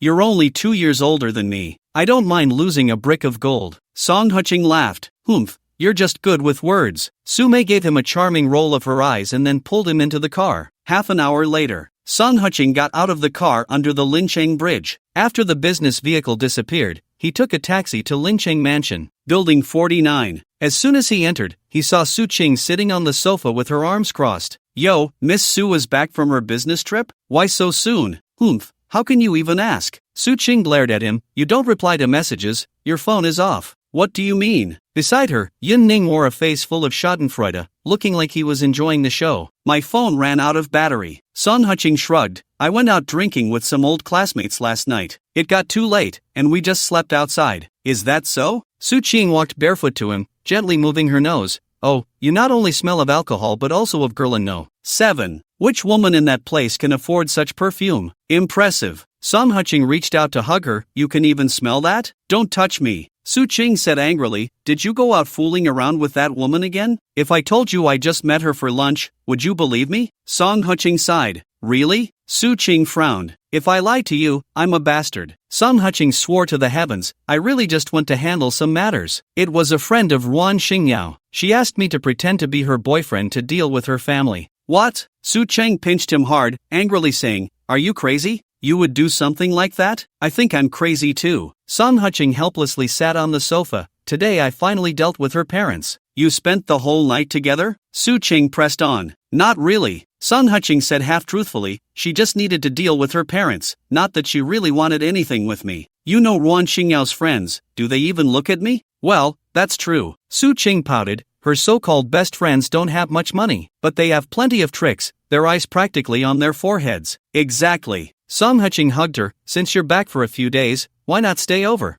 Oof. Upon hearing this, Su Qing huffed, the company's business has stabilized for now. I don't have to go to work so early, so staying over for a few days is fine. Hey, that's more like it. Su Qing pinched her delicate face. This is how a couple should be, right? What does living apart even mean? What living apart? So annoying. Su Qing blushed and slapped him lightly. I'm going to Jiang County tomorrow. What for? Su Qing asked in surprise. To see Xiao Yuan. Su Qing rolled her eyes at him. I bought her a lot of toys while I was away, and I'm bringing them over tomorrow. I also want to cultivate some feelings with Xiao Yuan, right? Put. Su Qing immediately laughed. Don't laugh at me, or I'll hit you. Su Qing angrily wrapped her arms around his, looking as if she would bite him if he dared to laugh. Yun Ning, on the side, was quite happy. At least Su Qing wouldn't be here tomorrow, right? The next day, Su Qing entered the bathroom, holding his waist. When he finished washing up and went downstairs, he found only Yun Ning sitting there. Where is she? She went to the high-speed train station. Yun Ning said gleefully, your ex-wife just had a video call with her. I heard she's very happy about going to Jiang County and urged her to go early. All right. Su Qing shrugged and lowered his head to start eating breakfast. You really have a woman outside? Yun Ning asked curiously. I really do. Su Qing said with a bitter face, she gave me a villa and bought me a car. A rich woman? Yun Ning exclaimed. Probably quite wealthy. Su Qing sighed, but I just feel uneasy in my heart, like something big is about to happen. What big thing? If it really comes to it, isn't it just a breakup? Yun Ning laughed and scolded, could it be? You'll be sad over a breakup? That's hard to say. Su Qing joked, what if one day you leave, and I cry my heart out? Then you can rest assured. Yun Ning laughed heartily, even if you chase me away, I won't leave. You have to at least pay me a salary until I'm 80. Ha! Su Qing couldn't help but laugh too, but as they laughed, he suddenly felt something was off and quickly slapped the table beneath him. Don't mess around, my waist still hurts. Hey, just wait. Yun Ning chuckled softly, still using her small foot to rub against his thigh. After finishing breakfast, both of them went out to work. Brothers, where are the orders? Lao Lu. Damn, you've been slacking off for 3 days. What the hell? Hurry to Hoshi. Lao Wu. I say, Xiaosong, are you really planning to marry a rich woman and retire from the world? Lao Zhou. Retire my ass. There's something going on at home these days. Lao Lu. You're the one with too many issues. Hurry up, Hushi University Town. Take advantage of these days with more orders, or the off-season will come. Lao Qin. What the hell? Is there even an off-season in our line of work? Lao Lu. Summer vacation is coming. College students will be on break, and then there won't be many orders in Heshi. Losing a market segment isn't the off-season? Lao Wu. Makes sense, it's coming soon. Lao Lu. Su Qing put away his phone, sped across the Linjiang Bridge, and rushed towards the university town. He didn't know if it was because the vacation was approaching,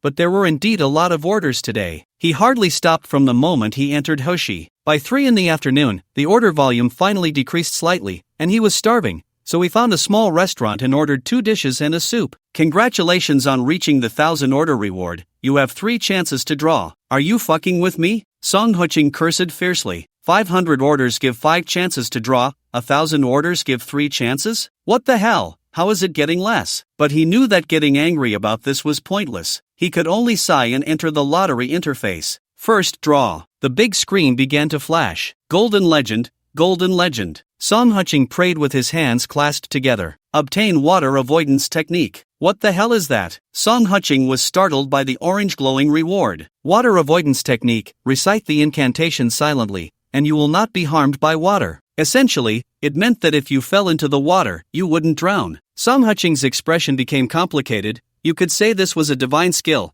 and indeed it was. After all, if you fell into a river and didn't drown, what else could it be? But if you asked how useful it was, it seemed not very useful at all. In summer, it would be fine, you could flail around a bit if you fell into the water, but in winter, you wouldn't drown but would freeze to death. Second draw. Won a Koenigsegg CCX. What the hell do I want this for? Song Qing couldn't help but complain. Am I really going to drive a luxury car to deliver takeout? Only a brain-dead person would do that. Can you not give me a car? He was genuinely a bit angry. How rare was the chance to draw? He had wasted 3 of his chances on 3 cars. If he really liked cars that much, wouldn't he just buy one himself? After being angry for a while, he didn't continue to draw for the 3rd time. Instead, he lowered his head and started eating. After finishing his meal, he went to the bathroom to wash his hands, then sat back down and lit a cigarette. Third draw. Won a skill, 1000 techniques. Purple? Song Qing was slightly taken aback. 1000 techniques. Every household welcomes the sun, always replacing the old peach with the new talisman. Are you planning to take the graduate entrance exam or what? He cursed in annoyance. This thing sounded mysterious, but in reality, it was just a means of cheating. However, he didn't gamble. If it came down to it, a lot-picking skill would be fine too. Great, 1000 orders wasted. After sighing, Song Qing got up and continued on his journey. He just didn't know if it was because college students had a rich nightlife, but by evening, the number of orders here was terrifyingly low. Xiao Song, let's change places. This group of college students is out partying. There are no orders at night. Lao Wu. Where to, big brother? Little brother swears to follow you to the death. Lao Lu. Stop being so pretentious. Wajin building. A lot of cattle and horses are working overtime today. Lao Qin. Damn, your words hurt me. Lao Lu. Damn it, if you don't send a red envelope, I'm going to crash into your car. Lao Zhou. Same here. Lao Wu. I was wrong. Is that okay? All beings are cattle and horses, let alone you and me? Lao Qin. Hey. After grabbing a 9-cent order, Song Qing hopped on his electric bike and rushed to the gathering place of the cattle and horses. Upon arriving, he quickly snatched up 3 orders and headed straight for the merchant. The first 2 pickups were quick, but it was a different story at the cafe. The staff seemed to have broken hands, moving sluggishly, leaving him to wait there. At that moment, at a table beside him, a girl wearing black-framed glasses was nervously looking at the middle-aged man across from her. Mr. Chen, this proposal of mine should meet your company's standards, right? Xiaomu, it's not that I'm not giving you face, but there are at least 8 companies competing for this order. Your company is not big enough, the price is reasonable, but I really can't make up my mind, the middle-aged man sighed. It's okay, Mr. Chen. The girl hurriedly said, if you think it's not suitable, we can revise it. If you have any other needs, you can also tell me. Xiaomu, Mr. Chen said seriously, that's not what I mean. Please don't think that way. Business is business, don't mix in all sorts of unrelated things. No. Xiaomu was so anxious that she was almost in tears. I didn't mean it that way. I just started doing business not long ago, and I don't understand anything, so if there's anything I've done wrong, please let me know. Put. Song Qing couldn't help but laugh, attracting the attention of the 2. Little brother, don't laugh, I'm really not that kind of person, Chen Zong said with a bitter smile. I know you're not that kind of person, Song Qing teased. This girl may wear glasses, but her figure and looks are quite good. But when you talk to her, you're always looking out the window, which shows you don't have that intention. Xiaomu glanced at him, her face turning red as she lowered her head. Little brother observes keenly, quite interesting, Shinzong chuckled lightly, handing over a business card. No other meaning, but if little brother is interested in changing jobs, you can come to our company and take a look. Chao Yan Construction? Song Qing joked. It seems like Chen Zong's business is quite substantial. Just a small operation. Chen Zong waved his hand. Xiaomu pursed her lips and remained silent. Girl, he has given me a business card. Why don't you give one too? Song Qing laughed. Xiaomu was taken aback for a moment, then hurriedly took a business card from her bag and handed it over. Mu Qing, nice name, Song Qing chuckled lightly, pointing at the proposal on the table. Girl, your approach to business is off. Oh, how so? Shenzong asked in surprise. If you're willing to come out and talk to her, it means her company still has an advantage. Otherwise, you're not that kind of person. Why bother to chat with her? Song Qing patted Mu Qing's shoulder, signaling her to sit a bit closer. Little brother, Are you planning to be a hero saving the beauty, to persuade me? Shenzong said with a smile. Hero saving the beauty is not the case, I'm just idle anyway, Song Huqing said, reaching out to pat Mu Qing's head, which startled her into shrinking back. But when he opened his hand again, a shell had appeared as a hair accessory. What does that mean? Shenzong raised an eyebrow slightly. Talking business is so boring, Shenzong. How about we play a little game? Song Huqing said slowly, from your accent, you must be from Chaozhou, right? Yes, what game? Shenzong asked with interest. We'll use shells as divination cups. If I throw out 9 holy cups in a row,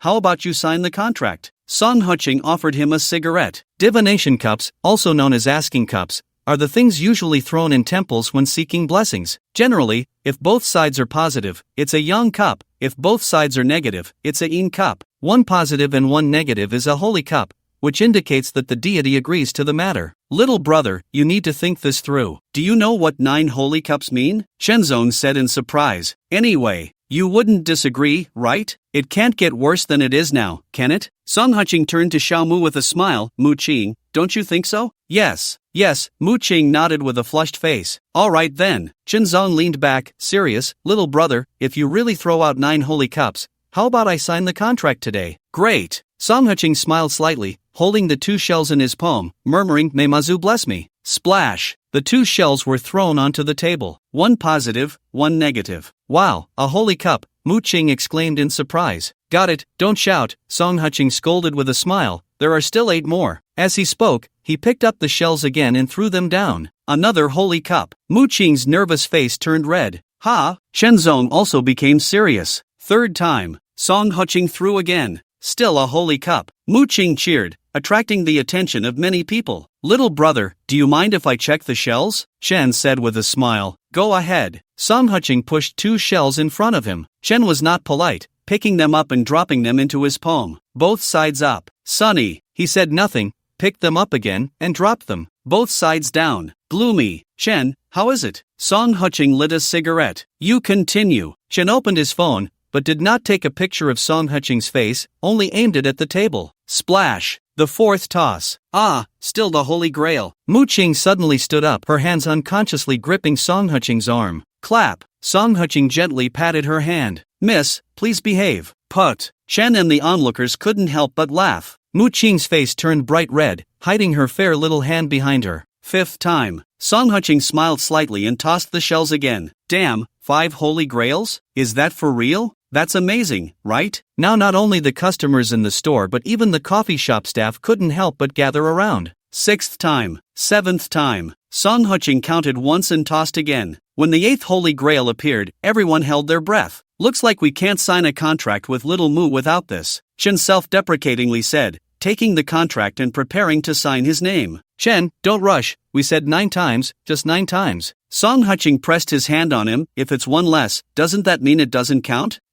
Shen was taken aback for a moment, then said seriously, 9th time. Splash! The 2 shells landed on the table. Everyone stared intently at the table. Wow, 9 holy grails. Mu Qing excitedly jumped up and down, reaching out to hug Song Huqing tightly. However, this time Song Huqing did not push her away, just smiled at Shen. Now we can sign. Little brother, can you give me these 2 shells? After signing, Shen handed the contract to Mu Qing. No. Song Huqing swept his right hand over Mu Qing's head, and the 2 shells appeared in her hair. This is the little girl's lucky charm. I've given it to you. If her luck is bad in the future, she can come find you. Ha ha ha. Chen burst into laughter. Little brother is indeed interesting.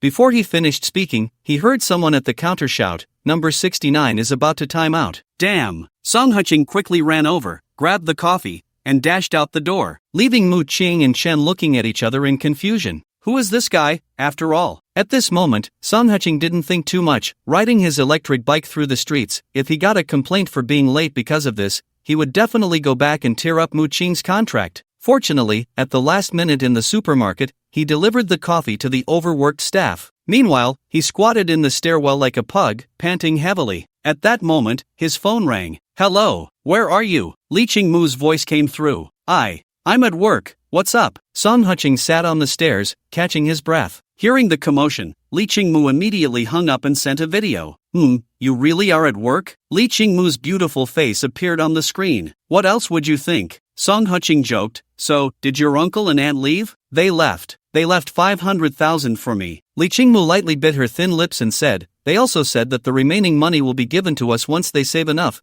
As for the betrothal gifts. No, girl, we're not joking around. Why are you taking it seriously? Song Heching shook his head and laughed. You can keep the money for yourself. You can give it to me when you have it, or even in a few years if that works. They are serious. Li Qingmu's pretty face turned crimson. They also said that during the new year, we should go back together and even take Xiao Yuan with us. Go away, don't joke. I have a girlfriend. Song Heching said helplessly. Humph. Stop lying to me. Li Qingmu said in a delicate voice, if you had a girlfriend, would you still be delivering takeout every day? What does having a girlfriend have to do with me delivering takeout? Song Heching said, both amused and exasperated, this is my profession, do you understand? Profession my foot, I spent a whole day and night with you, and I didn't see your girlfriend call. Li Qingmu pouted, I know you look down on me. I'm not that kind of clingy person, so don't worry. You're just digging your own grave with what you're saying. Song Heching said helplessly, aren't we friends? What does it matter if I look down on you or not? You do look down on me. Li Qingmu's almond eyes widened, you're so rich, and I keep saying I look down on you. So you're just playing with me, right? What you said makes it hard for me to respond. Song Heching sighed, I think you're a nice person, that's why I'm willing to help you. My parents say I'm vain, what's nice about me? Li Qingmu said with a bitter smile, you're worried I can't support Xiao Yuan. So you've been planning to introduce me to a job. That proves you're a kind person, doesn't it? Song Heching said seriously, as for what you said about being vain, I don't think that means anything. I'm not as good as you say. Li Qingmu blushed, lowered her head, and said softly, if you didn't have a girlfriend,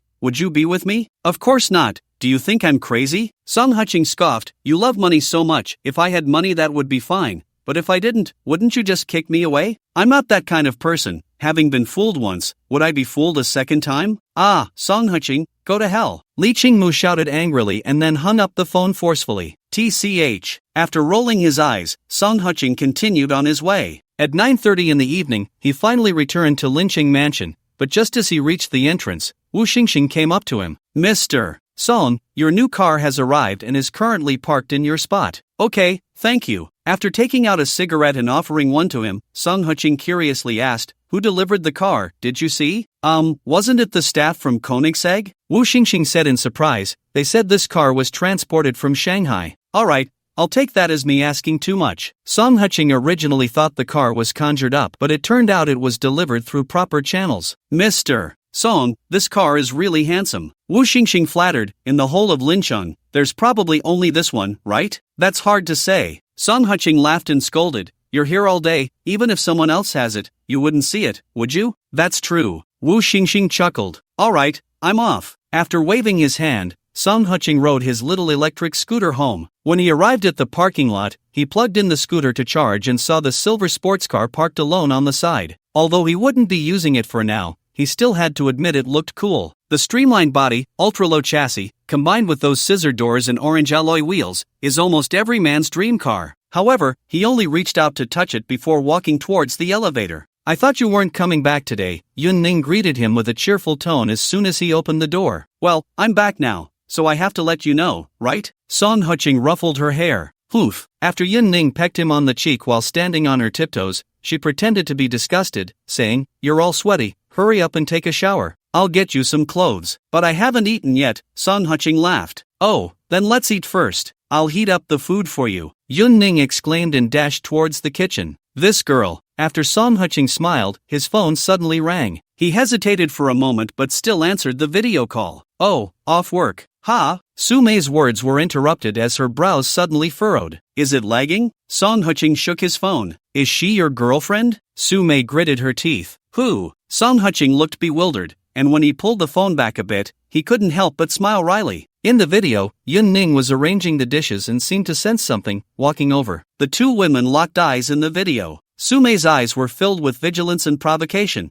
while Yun Ning's eyes showed curiosity. But when she saw Su Mei, she froze. Yun Ning, President Su? Huh, you two know each other? Song Heching asked in surprise. I'm interning at Qian Nuwa, Yun Ning said with a bitter face. I thought your girlfriend was some kind of goddess. Turns out she's just a youthful and beautiful college student, Su Mei said with a stern face. Song Heching, you really like younger ones. No, Just as Song Heching was about to speak, Yun Ning wrapped her arms around his neck. What's wrong? Is it not okay to like younger ones? Yun Ning chuckled. If I remember correctly, President Su seems to be 2 years older than Song Huching, right? You. Su Mei's face turned red with anger. What? Does President Su want to settle personal scores? Yun Ning teased. I don't mind. At worst, I won't work anymore. After all, someone will support me. Yun Ning, you underestimate me too much, Su Mei said in a deep voice. I am always clear about public and private matters. Public is public, private is private. I distinguish them very clearly. But do you deserve Song Huching? Ha! Yun Ning snatched the phone and sneered. President Su, you really think too highly of yourself. You don't really think that just because you bought Song Huching a house and a car, he can't afford them himself, do you? As she spoke, she turned the video to the side. Su Mei had been disdainful, but when she saw the logo of Lincheng Mansion outside the window,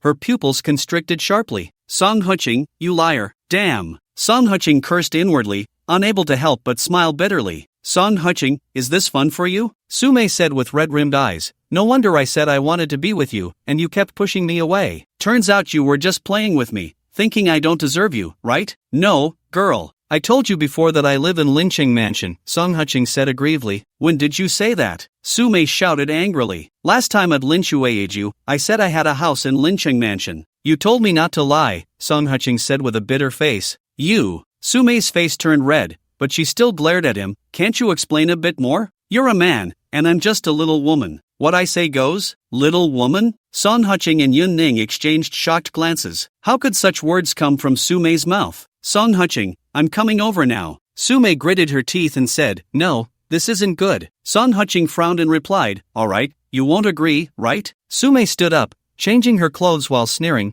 Then I'll make a scene at the Lincheng government. I want to see if the property management there will call you. No, Su Mei. You're a person of status. We can't do this, Song Huching said, sweating on his forehead. Can we talk about it tomorrow? No, it has to be clarified today. Su Mei glared. You let me come over. If you don't let me, then I'll wait at the Lincheng government gate today. Anyway, my parents are coming back tomorrow, and they've arranged to have dinner with us. Tomorrow? So soon? Song Huching looked shocked. Don't say so much to me. I'm coming over now. Su Mei scolded lightly and then hung up the phone. It's over. Song Huching slumped back on the sofa, gently rubbing his forehead. Boss, did I cause you trouble? Yun Ning asked timidly. Trouble? Song Huching exploded in anger, pulling her over and laying her across his lap, raising his hand to slap her on her perky bottom twice. Ouch! Yun Ning's face instantly turned crimson, but she didn't reach out to block it. Instead, she looked at him with her big watery eyes, appearing quite pitiful. What are you looking at? You did it on purpose. Don't think I don't know your little thoughts, Song Huching said irritably.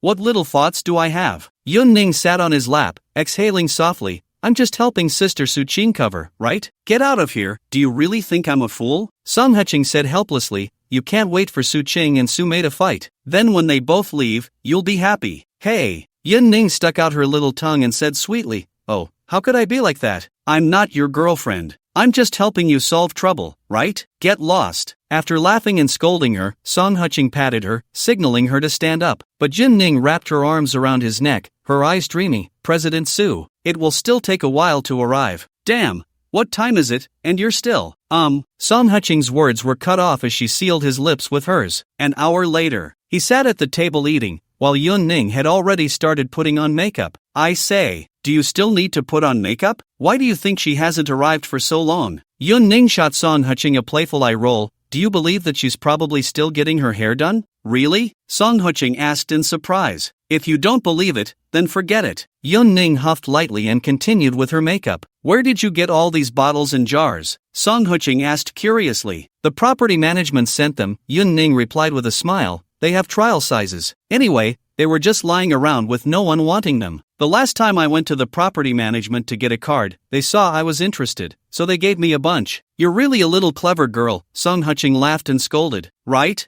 Yun Ning said happily, I'll go pay the property fee at the end of this year. When I pay the property fee, they'll give me another bunch, and then I won't have to buy cosmetics. Damn, that's a good idea, Song Huching said in surprise. By the way, do they have anything else to give? Get me some too. Okay, I'll check next time I go. Yun Ning stood up, kissed him, and whispered, Song Huching, thank you. Thank me for what? Song Huching asked in surprise. Thank you for maintaining my little self-esteem, Yun Ning said softly. If it were someone else, seeing me like this, they wouldn't know how much they'd dislike it. Today, no matter what you say, you must not mess around again. Song Qing said warily, damn it, I've been running all day. My back still hurts now. Annoying. Yun Ning couldn't help but laugh as she gave him a light slap and then kissed him before returning to her makeup. After finishing his meal, Song Qing waited for half an hour but still didn't see Su-mei, so he took a shower and changed his clothes. Even so, he still hadn't received a call from Su-mei. At 10:30 in the evening, Song Qing thought Su-mei wasn't coming and was about to go back to sleep when he suddenly received a call from Wu Xingxing. Mr. Song, a Miss Su says she is your friend. Should I let her in? Let her in, Song Qing sighed and helplessly got up to walk towards the door. Yun Ning pouted, sitting cross-legged on the sofa, casually watching TV. Downstairs, as Song Qing was going down, Xiaoli was directing Su-mei to back up her car. Mr. Song, is this Miss Su also your girlfriend? Wu Xingxing whispered. For now, yes.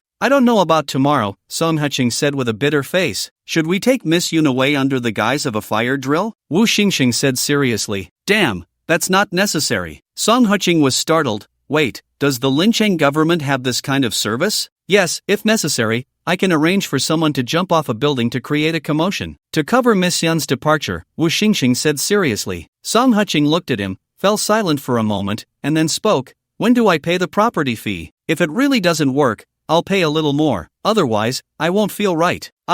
Wu Xingxing was about to speak when he heard the sound of high heels. He immediately bowed slightly to Song Qing and then said in a low voice, Mr. Song, should we record Miss Su's license plate? Record it, Song Qing sighed. Okay. After Wu Xingxing responded, he slightly bowed to Su-mei. Miss Su, I am from the property management specifically sent to serve Mr. Song. You can note my number. If you need anything, you can contact me. After saying this, he handed her a business card and then walked away. Song Qing, you really have some skills, Su-mei said, crossing her arms and looking at him with a frosty expression. That beetle is Yun Ning's? Yes, Song Qing said with a big smile. Oh, you even put on makeup? Did you do your hair too? No need to be so formal, right? As he spoke, he reached out to hug her. Oof. Su-mei's face turned slightly red as she turned her head to the side. No wonder you don't want my car. You usually drive a Koenigsegg. That car must be worth several tens of millions, right? Do you like it? Song Qing chuckled. What if I do? Are you going to give it to me? Su-mei said sulkily. I like you to drive it away. This is a new car, just arrived, and I haven't driven it even once. Song Qing laughed. Are you kidding me? Su-mei said irritably.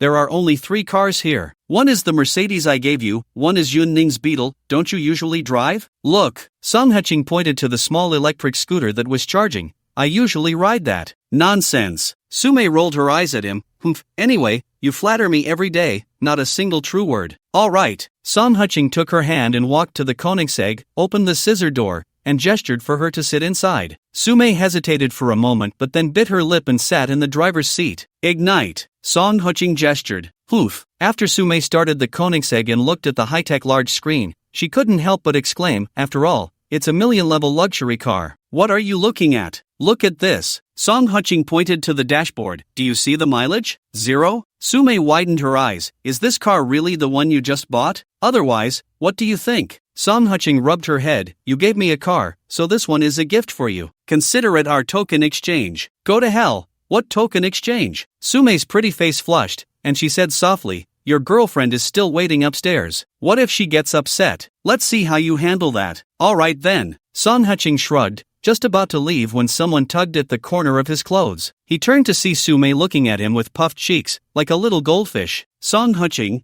what do you mean?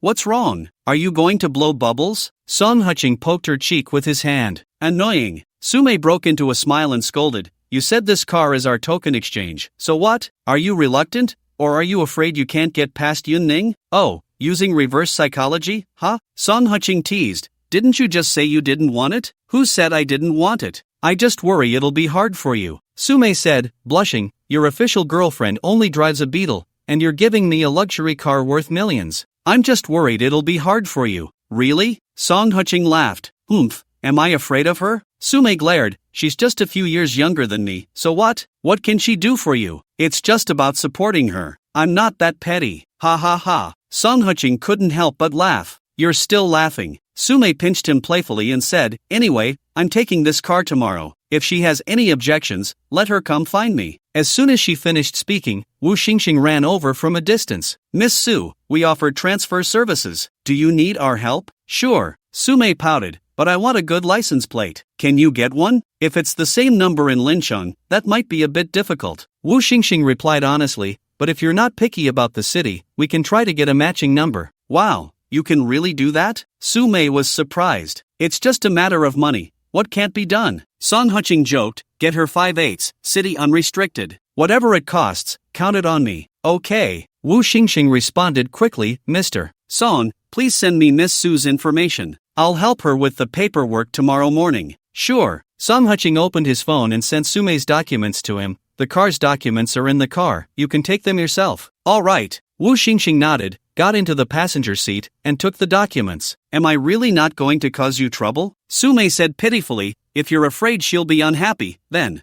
forget it, just pretend I didn't say anything. Song Huching turned to look at Wu Xingxing. Go to hell. Su Mei's eyes widened. What I mean is, if you're afraid she'll be unhappy, let her go live in Linshueiju, don't stay here. Put. Wu Xingxing laughed and quickly covered his mouth as he ran away. All right, let's go up. Song Huching patted her head. Oof. Su Mei carefully put both car keys into her small handbag and then walked into the elevator with her head held high. When Song Huching opened the door, Yun Ning was sitting on the couch with a pillow, watching TV. When she saw Su Mei come in, she smiled and waved. President Su, I didn't expect to see you after work. What are you so proud of? Su Mei said bluntly, how long has it been since Song Huching divorced his ex-wife? You've been with him for at most 2 months. Do you think I don't know how it is? President Su, you shouldn't have such hostility towards me. Yun Ning stood up and poured her a glass of water. I'm not greedy, I just want to guard the Lincheng mansion. As for what he's like outside, that's none of my business. You do have some self-awareness, Su Mei chuckled lightly. But, Yun Ning, I really didn't expect you to have a rich second-generation boyfriend. Yeah, I didn't expect it either. Yun Ning laughed as well. President Su, do you want me to tell you a secret? What secret? Su Mei raised an eyebrow slightly. I'm just a nanny hired by Song Huching, specifically to take care of Xiao Yuan. I'm not her girlfriend. Yun Ning smiled slyly. In other words, your opponent is not me. What? Su Mei's eyes widened. Your hair looks beautiful today, but what a waste. After a quick laugh, Yun Ning dashed towards the second floor. You. Su Mei trembled with anger. She really didn't expect to be outsmarted by a little girl. Song Huching watched Yun Ning's retreating figure and couldn't help but sigh. None of them were easy to deal with. Yun Ning, just wait for me. Once I move in, you'll see. Su Mei gritted her teeth, the sound echoing as she stood up and pulled open the glass door to the swimming pool. Planning to jump into the river? Song Huching asked cautiously. Jump? You wish. I'm so angry my chest hurts, I need to exercise. Otherwise, I definitely won't sleep well tonight, Su Mei pouted. Then should I wait for you upstairs? Just as Song Huching was about to make a run for it, she tackled him onto the lounge chair. The exercise I meant isn't swimming, Su Mei said, her face flushed. If not, then let's go back to the room. Damn. Before Song Huching could finish his sentence, everything went white in front of him, and a fragrant scent wafted through the air. The next day, morning, when Song Huching got up, he found that Su Mei was already gone. He shook his head, praying that Su Qing wouldn't come back today, otherwise, it would be entertaining. After all, he had promised Su Qing not to bring anyone to Lincheng Mansion. When he finished his shower and went downstairs, Wu Xingxing and Xiaoli were standing nearby, while Su Mei was choosing clothes from 2 clothing racks. What are you doing so early? Good morning, Mr. Song. Wu Xingxing greeted him before smiling. A few big brands have released their summer new styles, and Miss Su wanted to see some clothes, so we brought them up for her to look at. Your service is truly commendable. After praising, Song Huching patted Yun Ning, who was sitting cross-legged on the sofa, and smiled. You keep wearing the same few outfits. Manager Wu has worked hard to bring these clothes up. It would be unfair not to buy something. You should pick a few sets too. Okay. Yun Ning stood up happily and went to choose clothes. Wu Xingxing, however, nervously watched Su Mei's expression. Seeing her calm and unconcerned, he couldn't help but look at Song Huching with admiration. No wonder he's wealthy, his methods with women are top-notch. By the way, after handing 2 cigarettes to Wu Xingxing and Xiaoli, Song Huching chuckled, do I need to prepay some property fees? I'm worried there won't be enough money deducted after they make their purchases. That's fine. Wu Xingxing hurriedly replied, Mr. Song has a credit score of 50 million with us. Credit score? What's that? Song Huching asked in surprise. A credit score is 1 point equals 1 yuan, meaning you can spend 50 million, and at the end of the year, we will collect it along with the property fees, Wu Xingxing explained with a smile. Your boss really knows how to do business. After shaking his head, Song Huching took out his phone and said, but I'm not used to owing others money. So, I'll prepay 20 million for now. That's also fine. Wu Xingxing quickly took out his phone and sent him the bank account number of the property management. After Song Huqing transferred 20 million over, he leaned back on the sofa and casually said, "By the way, Yun Ning used your trial cosmetics a while ago. She thought they were pretty good. I'll have her make a list for you later, and you can send some over." Yun Ning, who was picking out clothes, was momentarily taken aback, then her expression softened. "Okay, I'll take care of it as soon as I receive the list," Wu Xingxing hurriedly replied. At that moment, Su Mei also took off a few outfits and tossed them onto the sofa. "I'll keep these clothes." "All right." Xiaoli immediately stepped forward to take notes and then respectfully said, "Miss Su, if you have any important events today, we also offer on-site makeup and hairstyling services. Do you need that?" "Sure, I'd like to experience your services in Lincheng." Su Mei chuckled lightly. "Okay, I'll arrange it right away." Xiaoli smiled and quickly went to the side to make a phone call. TSK, this is truly a mansion among mansions. The service is really top-notch," Su Mei teased Song Huqing. "Yeah, the money flows like water," Song Huqing chuckled. "With this kind of service, it's normal for the charges to be a bit high." Su Mei sat beside him and smiled. "I've also had someone bring over your clothes. You should get your hair done too." I don't need to." Song Huqing shook his head. "It's not that I don't respect your parents, I just think it's better for everyone to be a bit more casual." "No way, today I make the decisions." Su Mei huffed lightly. "All right then." Song Huqing smiled and nodded, just about to head to the dining table for something to eat. Suddenly, his mind buzzed. Temporary Q&A task triggered. Answer correctly to draw twice. "What?" Song Huqing froze. "There's a temporary task?" Question 1. Who is the creator god of ancient times? 1. Pangu. 2. Nuwa. 3. Jesus. 4. Amaterasu. What the hell? Song Huqing cursed under his breath. "What?" Su Mei looked at him in confusion. It's nothing.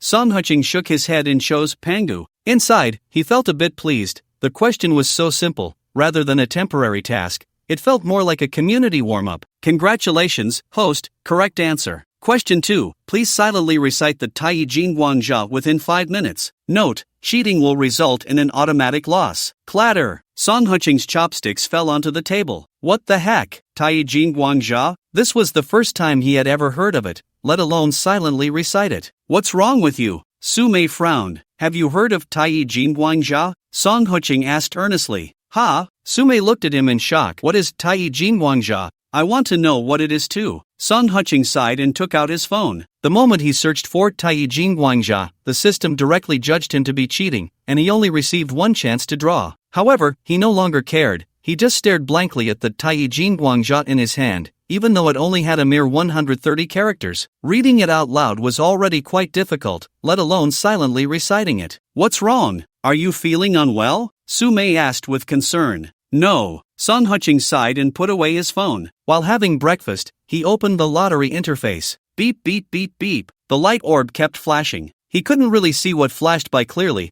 only able to judge by the colors whether it was something good or not. Acquired skill, driving skill. Is it purple? Song Huqing glanced at it without showing any emotion, then quickly lost interest. What use is this thing? It's not even as good as motorcycle driving skills. 10 minutes later, the makeup artist arrived first. Su Mei was also sitting on the sofa, letting the makeup artist do her makeup. Yun Ning sat cross-legged beside her, probably trying to learn some techniques. After waiting for a while, Song Huqing felt a bit bored and stood up, walking towards the door. "Where are you going?" Su Mei immediately called out to him. "Since you still have a while to go, I might as well run a few deliveries nearby." Song Huqing smiled. "No way, are you crazy?" Su Mei said angrily. "Are you addicted to running deliveries or what? Thinking about going out to run a few orders at this time?" Put. The 3 makeup artists and Yun Ning all laughed. "It's not that I'm addicted, it's just that I love what I do," Song Huqing said awkwardly. "Sit down, you're not going anywhere," Su Mei scolded playfully. With no other choice, Song Huqing lay down on the sofa. Seeing this, Yun Ning sat beside him and gently massaged his shoulders. The 3 makeup artists exchanged glances and remained silent. Half an hour later, the hairstylist and clothes arrived. After getting a haircut, Song Huqing changed into a brand new lake blue suit, which was indeed tailored by a master. The fit was just right, and the color was beautiful. "You run deliveries every day, how come you don't look tanned?" Su Mei exclaimed in surprise. "I was worried this color wouldn't suit you." "I don't know either." Song Huqing shrugged and sat on the sofa. The lake blue color actually makes one look fairer, and it's also quite neutral. His facial features were already soft, so he put a lot of effort into his outfits, usually opting for more masculine styles. Now, wearing this slightly androgynous outfit, he felt like he could debut on the spot. Don't wear a tie, here, a watch, and a wallet. Sume took out 2 items from her bag. Wow, a Vacheron Constantine? Song Huching joked, is it an antique model? This watch looks like it cost quite a bit, over 4 million. Sume chuckled, Mr. Song is quite knowledgeable about luxury goods. Let's see what brand this wallet is. Bally. Song Huching picked it up and played with it before chuckling, this is handmade by a master. A minimalist style. Bally is a niche Swiss brand,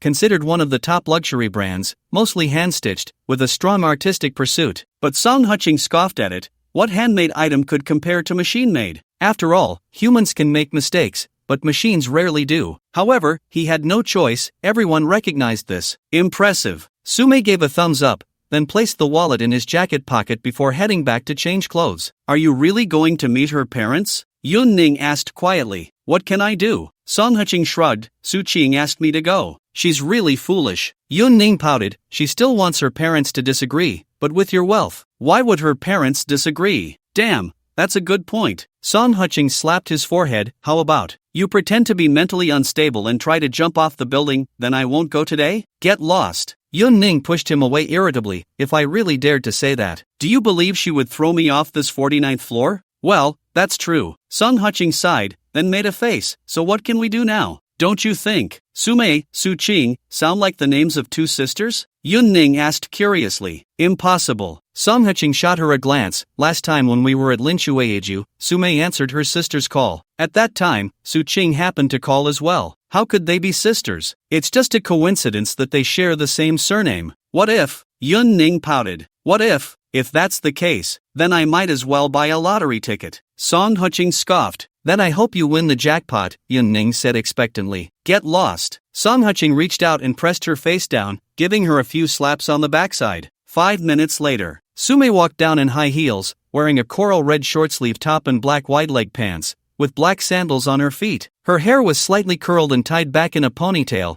paired with exquisite makeup, making her look like she was in her early 20s. How do I look? Pretty? Pretty. Song Huching nodded. Is that all the adjectives you have? Sume teased. Really damn pretty, Song Huching said seriously. Put. Sume immediately burst into laughter, linking her arm with his. Let's go to the Lincheng Grand Hotel.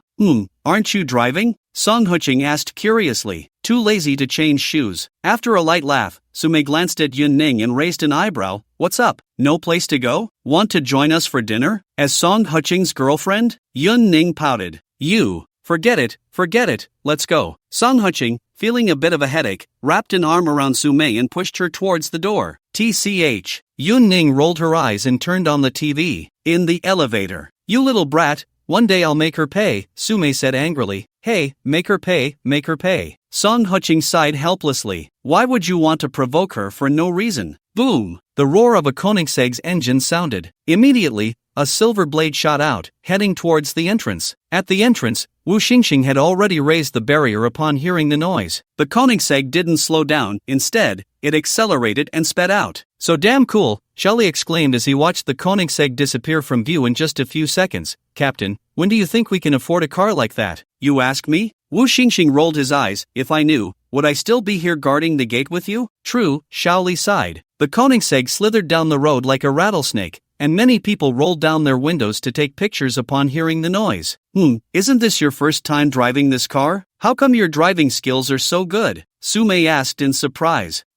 Song Huching was about to speak, but Sume sighed. Well, with your status, what good car haven't you driven? Song Huching closed his mouth. You've already said everything, what else can I say? 20 minutes later, the Koenigsegg parked in the Lincheng Grand Hotel's parking lot. After getting out of the car, Song Huching gentlemanly opened the passenger door and extended a hand. Sume gracefully took his hand, slowly getting out of the car, each movement slow and elegant. That's enough, there's not a single ghost in this parking lot, who are you showing off to? Song Huching said helplessly. Go to hell. Sume instantly lost her composure, playfully scolding, aren't I going to have to drive this car to work in the future? I have to practice a bit, right? Driving in high heels, $50 fine, Song Huching smirked. If you were dead, couldn't you say something nice? Sume couldn't help but pinch him, yet she couldn't stop laughing. The two entered the elevator and went straight to the 5th floor. As soon as she stepped out of the elevator, Su-mei saw Gu Tingfeng and Wan Xingyao chatting there. What a narrow road for enemies. Su-mei raised an eyebrow slightly, shifting her body to the left, half of her body pressed against Song Huching. The sound of her high heels also attracted quite a bit of attention. Gu Tingfeng and Wan Xingyao both looked shocked at that moment. President Su. President Gu. After shaking hands with Gu Tingfeng, Su-mei chuckled, Huching, let me introduce you. This is Gu Tingfeng, the new vice president my father just hired. President Su, Song Huching is still my junior brother. Gu Tingfeng chuckled lightly, just about to pat Song Huching on the shoulder when Su-mei pulled Song Huching back a step. President Gu, I still need to meet my parents with Huching later. Sorry, meet your parents? Gu Tingfeng looked at her in astonishment. Song Huching, we haven't completed our divorce procedures yet. Wan Xingyao gritted her teeth. That doesn't affect Huching meeting my parents, does it? Su-mei chuckled lightly. Miss Ruan, even though you and Huching are still in the cooling off period, aren't you also with President Gu? Nonsense, I'm here to attend a business exchange meeting, Wan Xingyao said in a deep voice. I'm representing our company, and I'm not the only one here, my colleagues are here too. As soon as she finished speaking, a fragrant breeze swept by. What are you chatting about? So lively. Ha! Everyone turned their heads to look. Song Huching immediately stood in front of Su-mei. Sure enough, when Li Qingmu saw Su-mei, her eyes immediately turned sharp. It's you! Oh, I thought it was someone else. Su-mei linked her arm with Song Huching's and chuckled. Turns out it's Miss Li. Have you finished dealing with your matters? You! Li Qingmu was about to explode but was stopped by Song Huching. Don't make a scene, this is a business fair, and you all represent your companies. If you start arguing, it will just be a spectacle for others. Poof! Li Qingmu's expression softened slightly as she coldly laughed. As far as I know, Song Huching's girlfriend is definitely not you. Oh, really? Su-mei chuckled. As far as I know, Song Huching's girlfriend is even less likely to be you, isn't it? You! Li Qingmu was instantly so angry that she felt a pain in her chest. She considered herself quite experienced, but this woman's words were like poison. Don't shout, don't shout. Song Huching hurriedly mediated, since everyone has their own matters, let's all disperse, no need to crowd around. Excuse me, Miss Li. After winking at Li Qingmu, Su-mei, like a victorious peacock, held her head high and walked away with Song Huching. That woman is clearly not a good person, Li Qingmu said angrily. The last time I sent a video to Song Huching, she was the one who answered. Ruan Xingyao looked at her with a complex expression and after a long while finally spoke, Mumu, why did you send a video to Song Huching? One sentence left Li Qingmu speechless. At that moment, Gu Tingfeng was about to grind his back teeth to dust. What right did Song Huching have? Ruan Xingyao was one thing. Back then, they had just graduated from university and didn't know anything, so it was understandable to be fooled by him. But what did Su-mei see in him? Could it be that she was also a shallow woman who only cared about Song Huching's looks? What was even more infuriating was that Li Qingmu seemed to have some unclear relationship with Song Huching as well. Su-mei linked her arm with Song Huching and began greeting everyone along the way. Everyone looked at Song Huching curiously, pondering which wealthy family's young master he was, as they had never seen him much before. Your parents asked to meet me at the investment promotion conference? Song Huching asked curiously. No, you took the wrong elevator. Su-mei shot him a glance and said, this floor is divided into two sides. One side is the exhibition hall, and the other side is the dining area.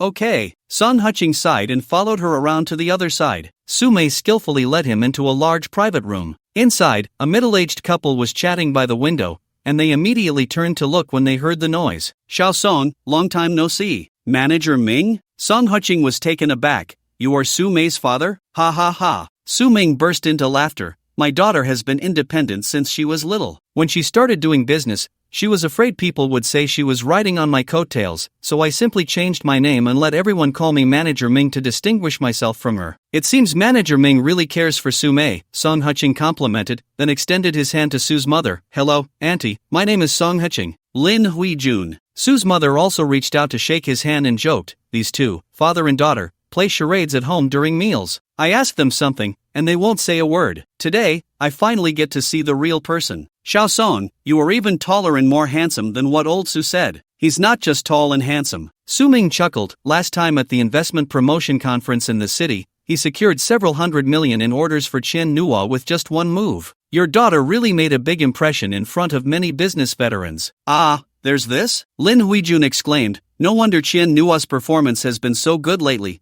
It turns out it's thanks to Xiao Song? I say, Xiao Song, you shouldn't try to play the young man's game of delivering takeout. Why not come work at my company? You can start as an assistant to the chairman and gradually familiarize yourself with the business. Su Ming said cheerfully, in a few years, when I retire, the company will be directly handed over to you. Song Huching was about to speak when Lin Huijun interrupted him. Xiao Song, we know your concerns, but you don't have to worry. Although Su Mei has a younger sister, she has no interest in managing the company. We can just give her the shares. Do you really think he's just a delivery guy? Su Mei pouted. Have you ever seen a delivery guy living in a mansion? A few days ago, he delivered me a villa worth over 10 million, and yesterday he delivered me a luxury car worth over 20 million. It's parked in the lot right now. He wouldn't look at our small Su family.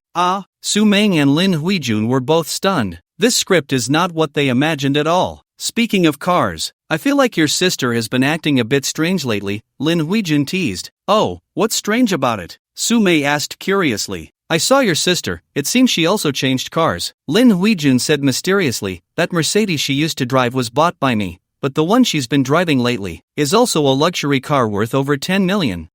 She can afford such an expensive car? Su Mei was surprised. She definitely can't afford it. When I asked her, she said it was a gift from someone. Lin Huijun teased, you and she have been close since childhood, you must keep an eye on her boyfriend.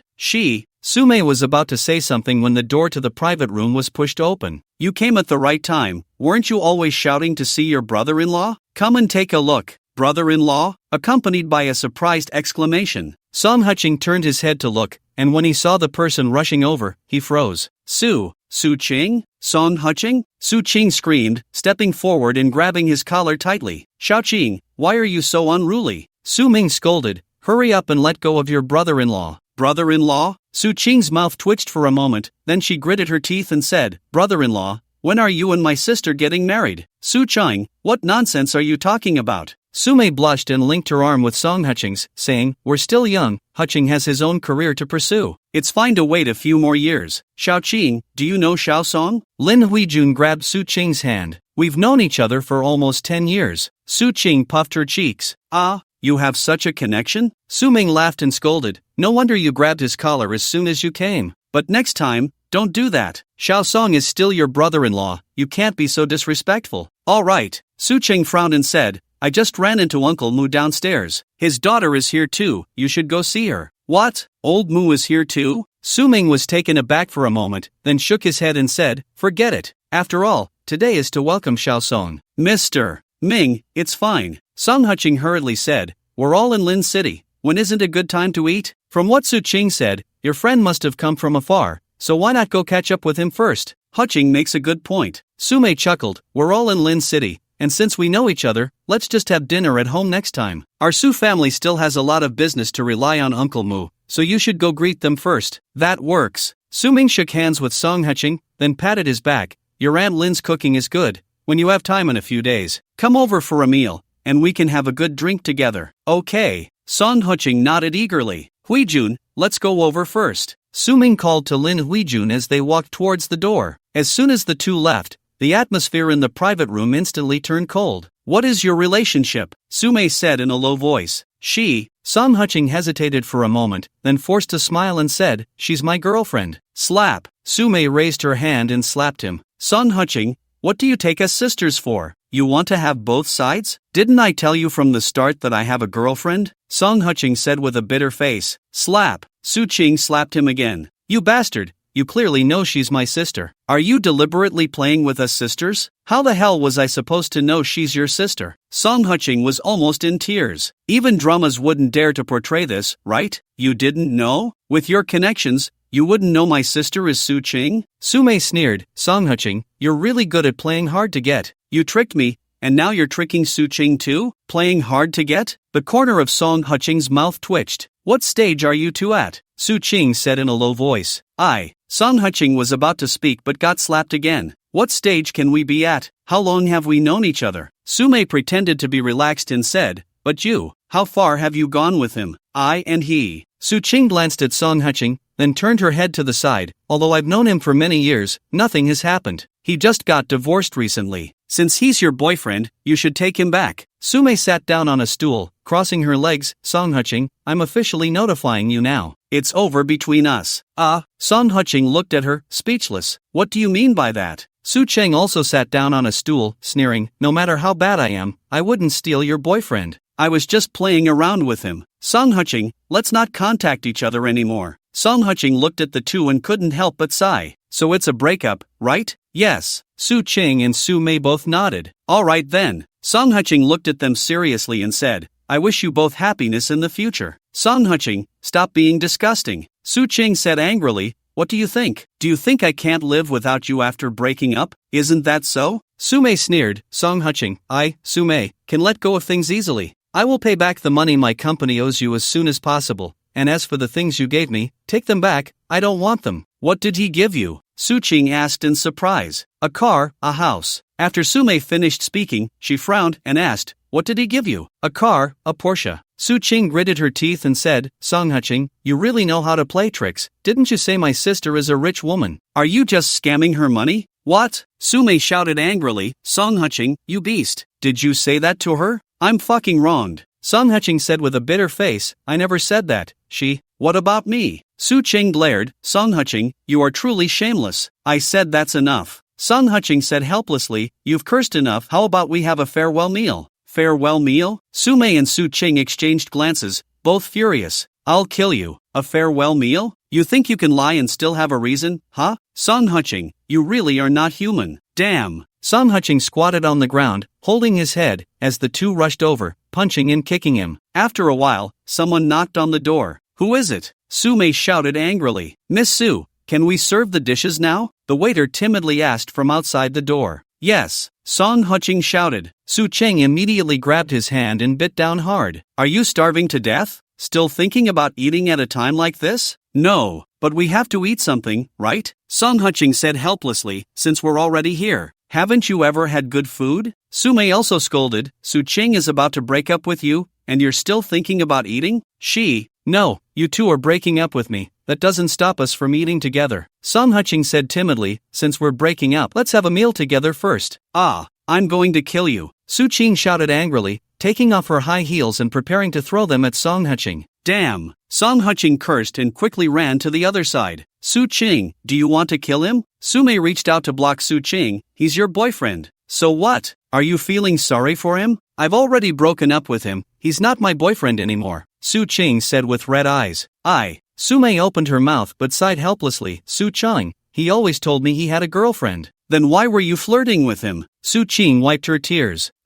Su Mei looked at her, also with red eyes. Actually, this isn't that complicated. Song Qing sat on the other side of the table and said cautiously, this is purely a misunderstanding, right? Misunderstanding? You think you can clear this up with just one misunderstanding? Su Mei was furious. Just as she picked up the bowls and chopsticks on the table, Su Qing stopped her. Let him speak. Poof. Su Mei snorted coldly and put the bowls and chopsticks down. I can be Su Qing's brother-in-law, or Su Mei's brother-in-law. Actually, you both can't accept it, right? Song Qing sighed, since you can't accept it, let's just be friends. What do you mean? Su Qing's eyes widened, be friends? You mean with me or her? With both of you. Song Qing said helplessly, let's not make this so dramatic. If I'm with either of you, the other one definitely won't be able to get over it. Anyone whose boyfriend is taken by their sister wouldn't feel good, so let's not talk about dating. Let's just be friends. Song Qing, go die. Accompanied by two angry shouts, high heels and chopsticks were thrown at him. Damn! Song Qing hurriedly lifted the tablecloth to shield himself. At that moment, the waiter had already pushed the food cart in, and upon seeing this, they were somewhat at a loss. Miss Su, shall I serve the dishes? Go ahead. Su Mei sat down dejectedly, forcing a smile, open a few bottles of red wine. Yes. The waiter responded and quickly placed the dishes on the table before turning to leave. Why are you sitting so far away? Come here, Su Qing said in a low voice. How about we sit a bit further apart? You bit me earlier, and my hand still hurts, Song Qing said with a bitter smile. Didn't you say to be friends? Since we're friends, why would we hit you? Su Mei said self-deprecatingly, come over, we won't hit you anymore. I don't doubt either of you, but how about you both take an oath? Song Qing said cautiously. Song Qing, don't force me to hit you. Su Qing gritted her teeth. I'll count to 3, and if you don't come over, then we'll jump off together, Su Mei said through clenched teeth. Don't. I'll come over, okay? Song Qing sighed and walked towards them.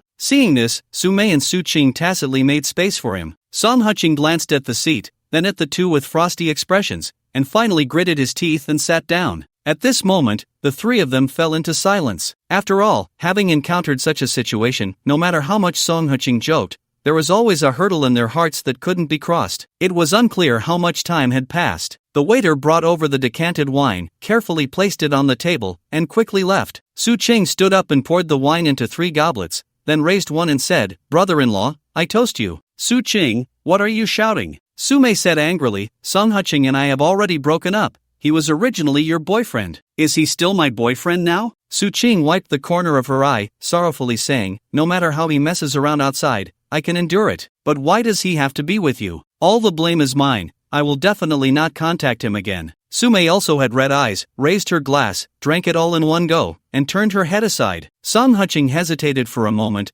picked up a piece of lobster, and placed it in his bowl. Slap! His hand received a smack. "My sister is crying like that, and you still have the mood to eat? Don't you have any conscience?" Su Qing shouted angrily. "How about I give it to you?" Song Huching reluctantly handed the lobster to her. "Put!" Su Mei couldn't help but laugh. "You!" Su Qing glared at him angrily. "Do you think I've never eaten lobster or something? Hey, actually, you both are overthinking this." Song Huching sighed. "What do you mean?" Su Mei frowned. "I shouldn't have appeared in your world at all, whether it's you or Su Qing. Just pretend you never knew me, live the way you used to, and continue living the way you will." Song Huching raised his glass and said, "I'm very glad to have met both of you, and I've spent a very happy time with both of you. I also hope that in the future, everything goes well for you both." "Song Huching, you come and go as you please. What do you take my sister for?" Su Qingjiao scolded. "As friends," Song Huching said seriously, "whether it's you or Su Mei. I consider you both my friends, so I don't want these small matters to cause any unhappiness between you. I can see that you two sisters have a good relationship,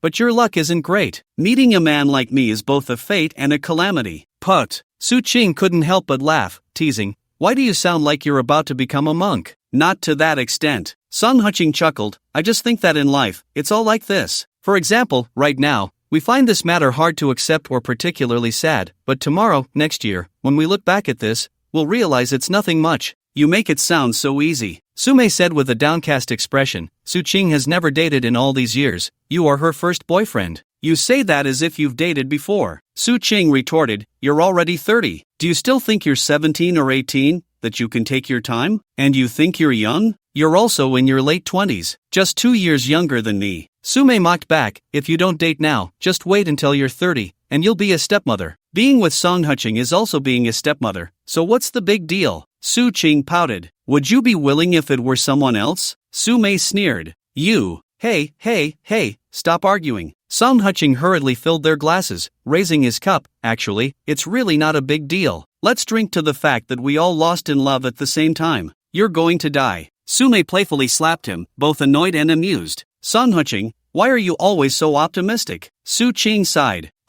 Song Huching tilted his head to look at her, then sighed. "How about I jump down from here now and die for you to see? Get lost. You never have a good word to say." Su Qing was also amused. "All right." Song Huching laughed and scolded. "We have no deep grudges between us, and you two sisters have even less, right? So, let's have a good drink, preferably get drunk. By the time we wake up tomorrow, I will have disappeared from your lives." Su Qing and Su Mei looked at him with complex expressions, then tears streamed down their faces. The three of them, like old friends, kept drinking one cup after another. Su Mei and Su Qing also shared embarrassing stories about each other from their childhood, making Song Huching laugh uncontrollably. They didn't know how long it had been. The door was pushed open. "Oh, you all seem to get along well," Lin Huijun joked. "President Ming, Auntie." Song Huching stood up, smiling lightly. "I still have matters at my company. How about you two take Su Qing and Su Mei back?" "Hey, Xiao Song, what are you talking about?" Su Ming laughed and scolded. "One is your friend, the other is your girlfriend. But they are both my daughters, right? If they get drunk, am I just going to leave them be?" "That's true." Song Huching nodded with a smile, then reached out to shake hands with Lin Huijun. "Auntie, nice to meet you." "Nice to meet you too." Lin Huijun smiled. "Next time, you and Su Mei come back together, and we'll have a meal. Let's see if your parents are available, and if so, we can meet them too." "Okay." Song Huching smiled. "I'll talk to them about this when I get back, and I'll have Su Mei arrange it."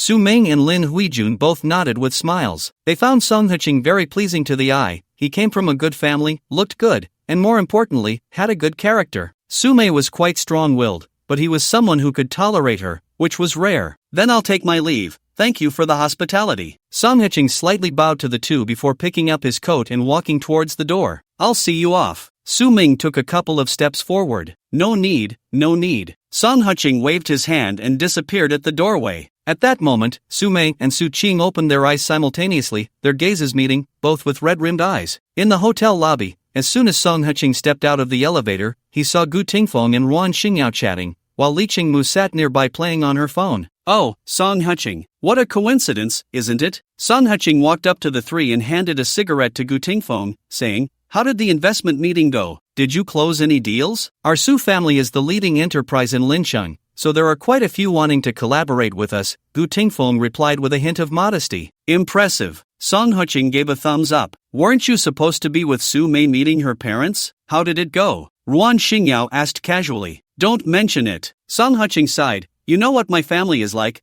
How could a mountain chicken be worthy of a phoenix? You got dumped? Gu Tingfeng said, surprised. Hey. Ruan Xingyao and Li Qingmu both called out in displeasure. No, what I meant was, you and President Su didn't hit it off? Gu Tingfeng suppressed his excitement. It's obvious. Song Hye-ching chuckled lightly. By the way, I'm a bit curious. Why haven't I seen that Qin Chu kid around lately? He's busy with blind dates. He doesn't have time to be around Ruan every day, Gu Tingfeng mocked.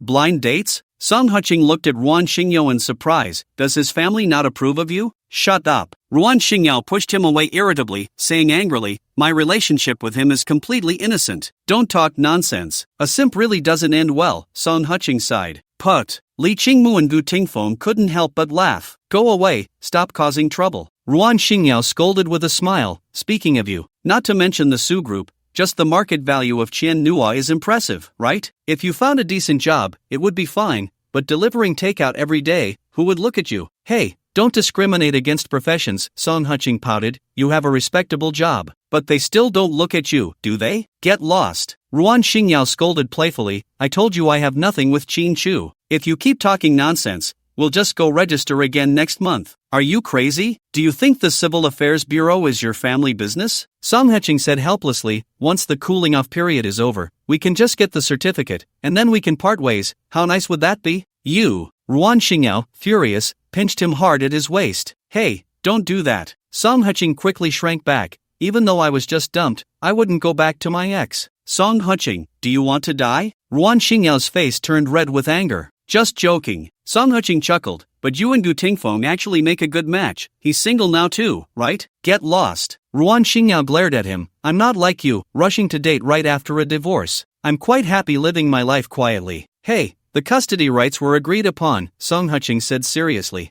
Oof. Ruan Xingyao snorted coldly and fell silent. All right, I'm leaving. Song Hye-ching smiled lightly. You three continue, goodbye. After he finished speaking, he walked towards the main entrance. Li Qingmu rolled her eyes, pretended to take a phone call, and followed him out. Ruan Xingyao watched their backs, her brows furrowing. Mumu seems quite interested in Song Hye-ching, Gu Tingfeng said with a light laugh. She wouldn't even look at Song Hye-ching. Ruan Xingyao pouted and said, Mumu's standards are too high, worth only tens of millions. She wouldn't even glance at him. Oh, really? Gu Tingfeng's mind stirred. Could it be that he still needed to appear a bit more generous? By the riverside of Lincheng, Song Hye-ching sat on a bench, letting out a slight sigh. What's wrong? Really heartbroken? A fragrant breeze swept by as Li Qingmu sat beside him, pulling out a can of ice-cold beer from her bag and handing it to him. Wow, what a coincidence, Song Hye-ching said in surprise. What kind of coincidence is that? Li Qingmu teased. I was worried you might do something stupid, so I secretly followed you. With your wealth, are they blind? They don't appreciate you? You think I'm rich? Song Hye-ching laughed and scolded. Sister, that's all fake. Huh?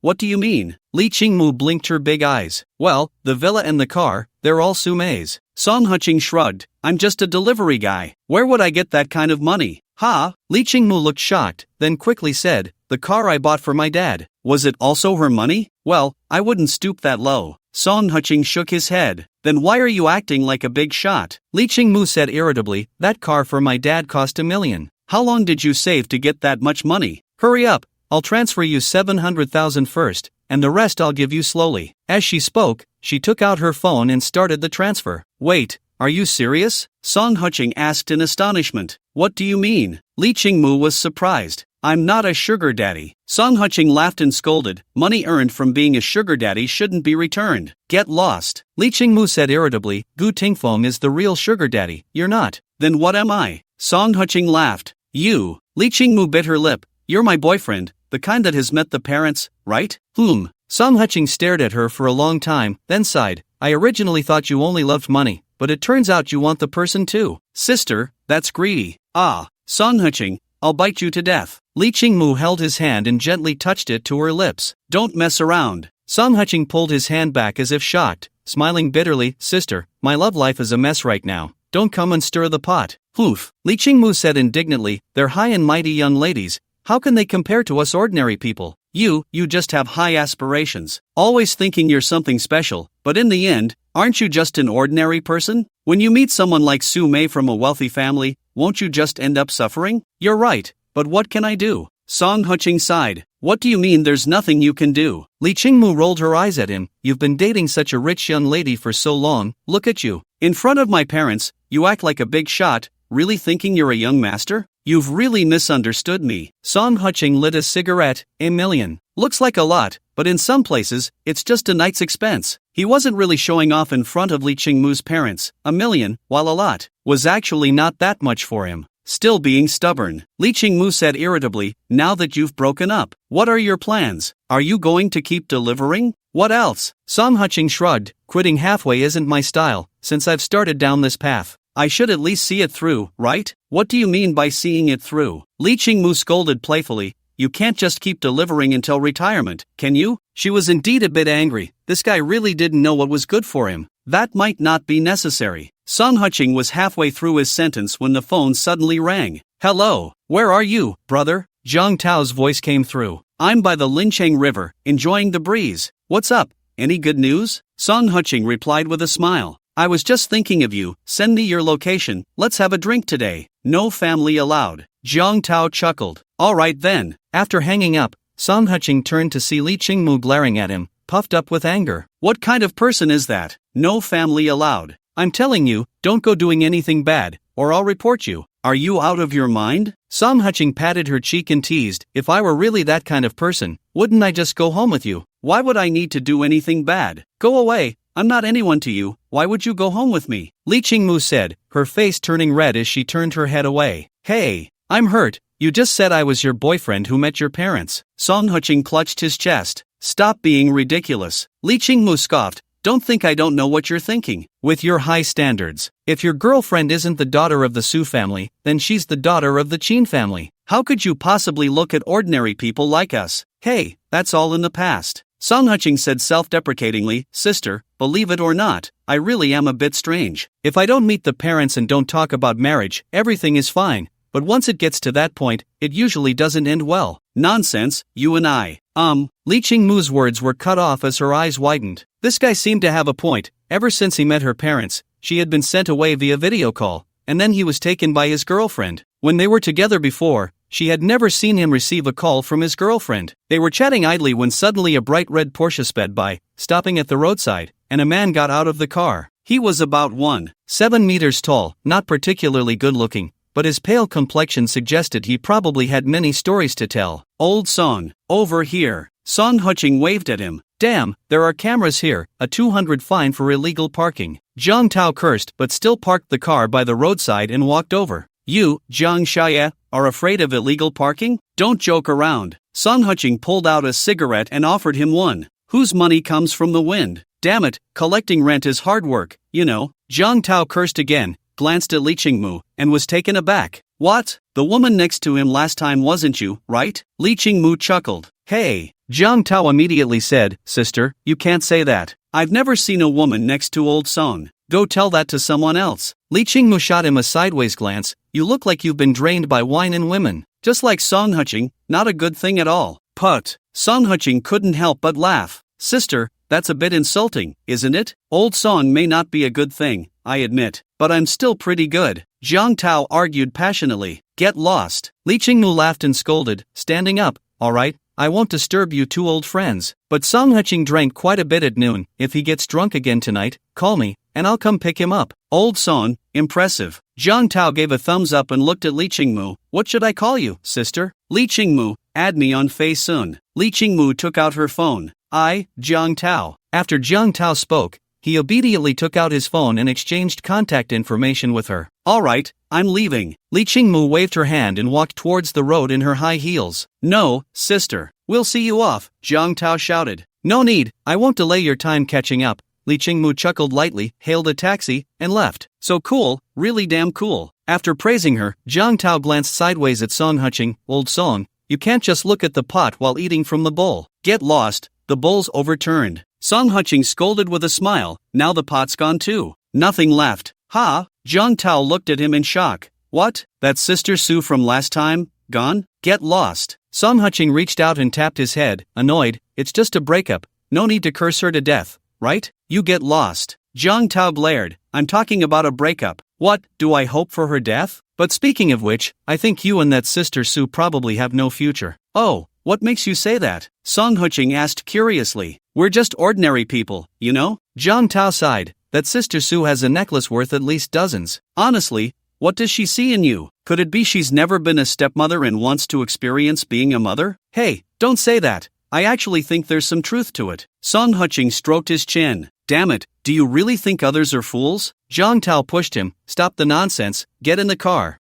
Where to? Song Huching asked curiously. I originally planned to take you to a place with lots of beautiful and fun girls, but now, let's just go for a drive to clear your mind. Otherwise drinking away your sorrows isn't a solution, is it? Jiang Tao looked at him with pity. As for Jiang Tao's driving skills, that's another story, but he sure could curse. Are you driving this fast to get married? Are you so slow, driving a wedding car? Is your wife on her second marriage? Damn you, the road is so wide, and you and I are squeezing here. Are you the road authority? Listening to these words, Song Huching's head buzzed. Luckily, this guy wasn't driving a convertible, otherwise, he would worry if they could even make it to their destination alive. Half an hour later, Jiang Tao drove to a bustling street. Although it was summer and everyone was dressed lightly, the girls here were dressed even less. Even a gust of wind could be a feast for the eyes. Old Song, how's this place? Not bad. Song Huching gave a thumbs up, looking up and couldn't help but smile. The neon sign above read 4 big characters, Blue Hole Bar. Today, all expenses are on me, just enjoy. After tossing the car keys to the parking attendant,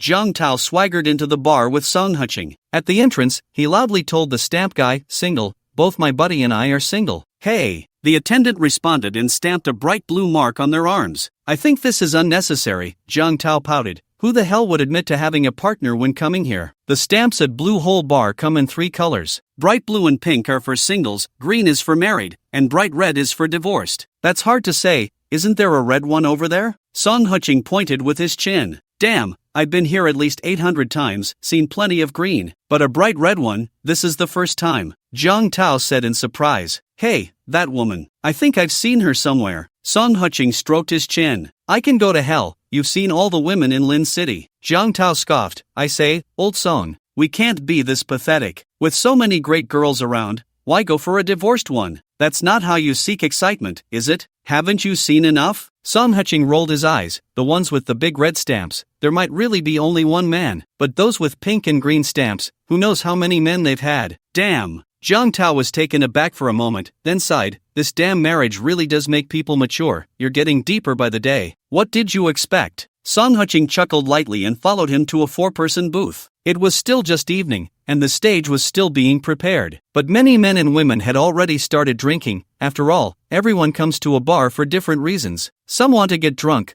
while others want to get someone else drunk. Old Song, do you know why I called you today? Jiang Tao said mysteriously. Because your rental business has been going smoothly lately? Song Huching asked curiously. Get lost. Jiang Tao replied irritably. If I wasn't looking out for your dream girl coming, would I have gone out of my way to pick you up? My dream girl? Who is it? Song Huching asked in surprise. Still pretending. Jiang Tao laughed and scolded. Back then, you said that the only one who could make you give up Ruan Xingya was Zhao Xinyan. I really wasn't anything back then. Song Huching sighed. Ha! Jiang Tao immediately found it amusing. The little comrade has a deep understanding of himself, but you're not exactly a good thing now either, still playing seamless connections. Sister Su hasn't even left yet, and you already have a new flame. Stop talking nonsense, that girl just now is a friend. Song Huching leaned back on the sofa and lit a cigarette. If I believed you, then I wouldn't collect a single cent in rent this month. Jiang Tao pouted and began looking for a companion. Otherwise, two big men sitting in a four-person booth would be quite awkward. At that moment, two women walked over, looking at Jiang Tao with light laughter. We don't have a reservation, can we sit here? Jiang Tao was suddenly startled, glancing at the red stamp on the arm of the silent woman, then looked at Song Huching. Sit, feel free to sit. Song Huching chuckled. Thank you. The speaking woman said thanks and smiled. I'm Chen Shui, this is my colleague Mu Qing. Jiang Tao, Song Huching. After introducing himself, Jiang Tao smiled at Mu Qing. Beauty Mu. What a coincidence, you're divorced, and my brother is divorced too. I think you should have common topics to discuss. So, Chen Beauty, let's not be third wheels, we can sit at one table. Sure. Chen Shui readily agreed, then left Mu Qing and sat next to Jiang Tao. Mr. Song, about last time. Thank you. Mu Qing said, her face flushed. You're welcome,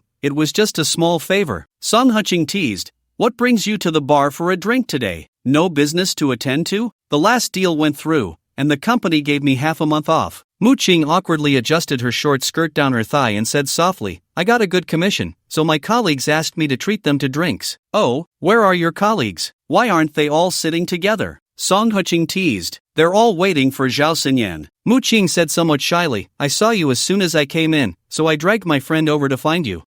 Just to say thank you? Song Huching chuckled. Yeah. Mu Qing lowered her head, her face red. Then let's have a drink together. Song Huching picked up the beer on the table, gently tapped it against the table, and two bottle caps spun and fell onto the table. Wow, Lao Song, that was impressive, Jiang Tao laughed. Right? After handing a bottle of beer to Mu Qing, Song Huching took two more bottles and waved the table's reserved sign lightly. The bubbles in the two bottles surged to the top instantly, but not a single drop spilled out. Brother Song, that's amazing. Chen Shui clapped her hands and said, come on, we met by chance, let's have a toast. Let's toast. The few of them raised their bottles and clinked them gently. Boom! The electronic fireworks beside the stage erupted, capturing everyone's attention. At that moment, the lights in the venue went out. When they lit up again, a stunning woman in a white short skirt, with an incredible figure and beauty, appeared on stage holding a microphone. Now I somewhat understand why she was my dream girl before, Song Huching sighed. Stop pretending, Jiang Tao laughed heartily.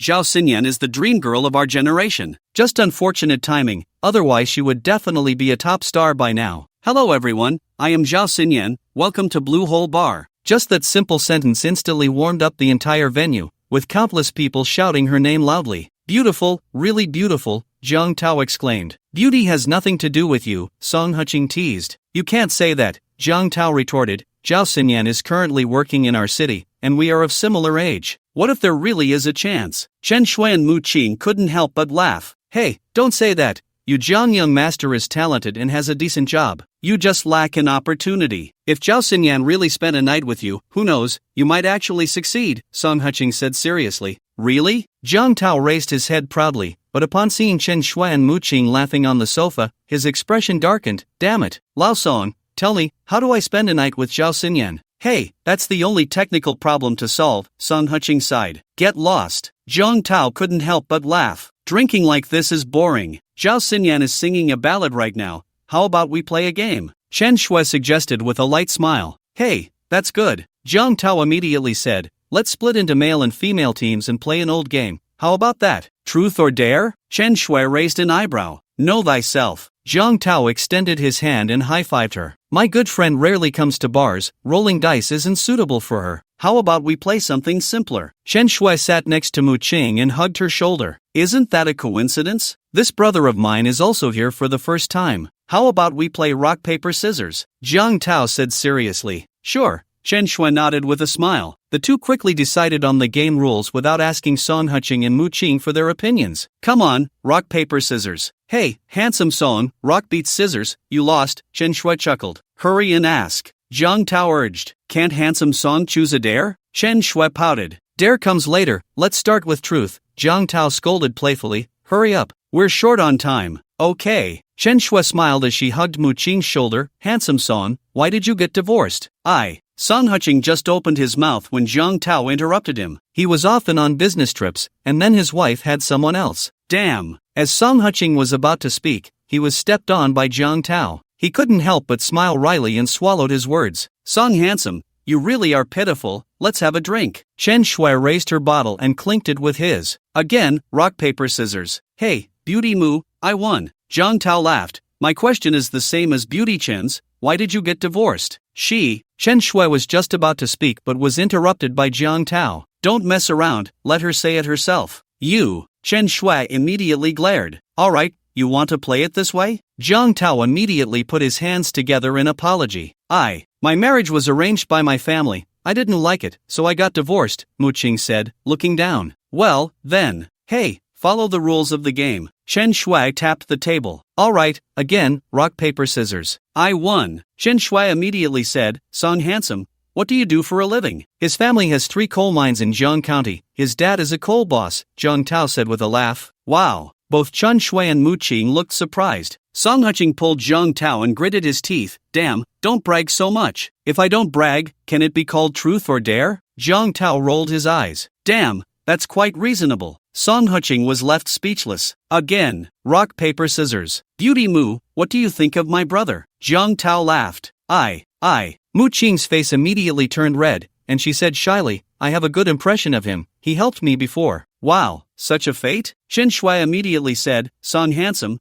what do you think of my Qing? Not bad. Song Huqing chuckled, she actually doesn't suit today's outfit, she should wear something gentle and elegant. If she wore a JK uniform here, it would definitely cause a stir. Mu Qing was wearing a black short skirt today, with black stockings, which was alluring enough, but lacked a bit of flavor. Insightful. Chen Shui gave a thumbs up. Beauty Moo, to be honest, my brother's luck isn't great. After the divorce, he has a daughter with him. Do you have any kids? Zhang Tao laughed. Damn, you two are not pretending anymore, right? The corners of Song Huqing's mouth twitched. They had only played a few rounds, and they were already asking directly. I don't have kids. Mu Qing hurriedly waved her hand. And what you said isn't right. If the child is with him, it means he is a responsible man. That's not bad luck. Hey, you have good insight. Zhang Tao also gave a thumbs up. I'm not bragging. My brother's daughter is super cute. If he didn't want to part with her, I would want to take her home and raise her. Really? Chen Shui said deliberately. How can there be such a cute child? Kids can be quite a handful. Hey, you don't believe me? Zhang Tao immediately took out his phone, opened Wan Xingyao's Moments, found a photo of the little girl, and handed it to her. Wow, she's really beautiful, Chen Shui exclaimed. If she looks this beautiful, her mother must be very pretty too, Mu Qing said enviously. Beauty Moo, I'm not bragging with you. My brother's ex-wife was the campus belle from our university back in the day. People who pursued her could line up from the teaching building to the school gate, Zhang Tao said proudly. It's just that my brother's work issues, otherwise they might not have divorced. That's right, your buddy is also quite a handsome guy, isn't he? Chen Shui teased. Hey, that's right. Zhang Tao immediately said, Beauty Moo, you and my buddy are both divorced. How about you add each other on Facetune, no other meaning, just to be friends? Okay. Mu Qing didn't hesitate and quickly took out her phone. Isn't it true that you said divorced people are not good? Song Huqing whispered to Zhang Tao. I think what you said makes a lot of sense, Zhang Tao replied with a smirk. You can't be sure that a divorced person only has one man, those who aren't divorced. Who knows how many men there are? Hurry up,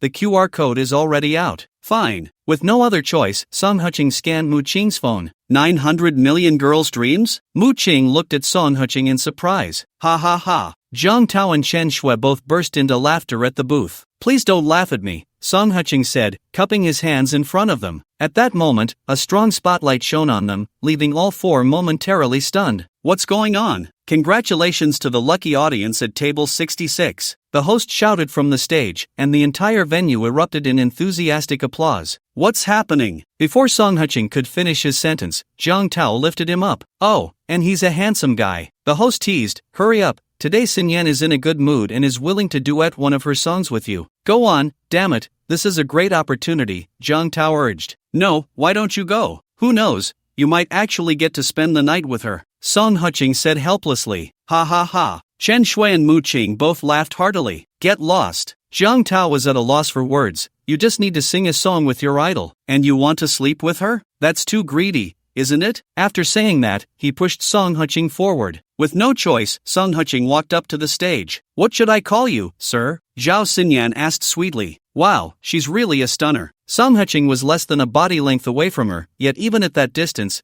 he couldn't see a single flaw on her smooth face. As if that wasn't enough, this girl was at least 1.7 meters tall, and in high heels, she was a head taller than Zhang Tao. More importantly, her figure. To be honest, Song Huching had seen and experienced a lot, but this was the first time he had seen someone who looked like they walked out of a comic book, and not just any comic, but one that was quite risque. After all, no one's figure could be so exaggerated yet still feel harmonious, right? The pair of jade rabbits on her chest, just by visual estimation, seemed to be the size of someone's head. Sir.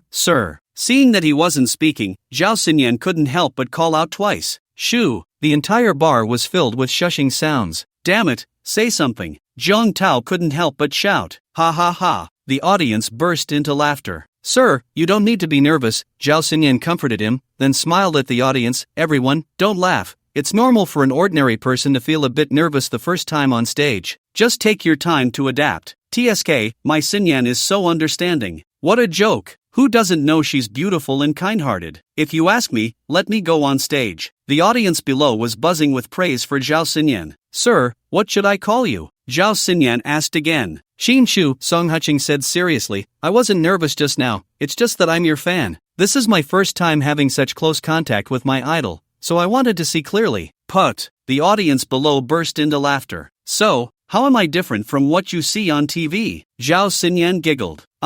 Bigger. Put. Countless people drinking suddenly sprayed their drinks. What did you say? Zhao Xinyan's face turned crimson, instinctively covering her chest. No, what I meant was, you look more graceful and gentle than on TV.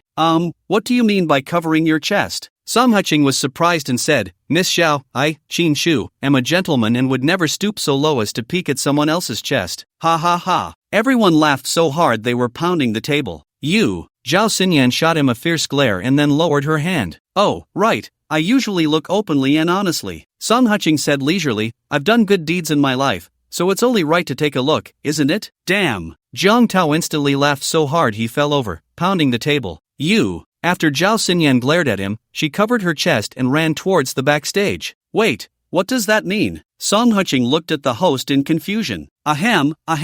The host came back to his senses and hurriedly said, Everyone, don't be nervous, Xinyan has gone backstage to change clothes. She'll be back soon. Change clothes? Song Huching said somewhat dissatisfied. Is she looking down on us gentlemen? Bro, I'm begging you, today the table is on me, can we not talk about it? Someone shouted, if you keep going, we might as well just listen to you tell jokes. Ha ha ha. The whole place burst into laughter again. At that moment, Zhao Xinyan returned. She had changed into a pair of washed denim jeans and a t-shirt, but even with such a simple outfit, her explosive figure was still undeniable. You say you're my fan. What song do you want to sing for me? Ha! Song Huching stared at her, momentarily stunned. Heart Rain? Zhao Xinyan named a song. Song Huching shook his head. Sky Blue? Ha! Song Huching shook his head again. You can't be saying you don't know how to sing my songs, right? Zhao Xinyan's expression darkened. Well, I'm a fan of your looks, Song Huching shamelessly replied. What does being a fan of looks mean? Zhao Xinyan frowned tightly. It means I like your body, not your talent. Song Huching sighed. Damn,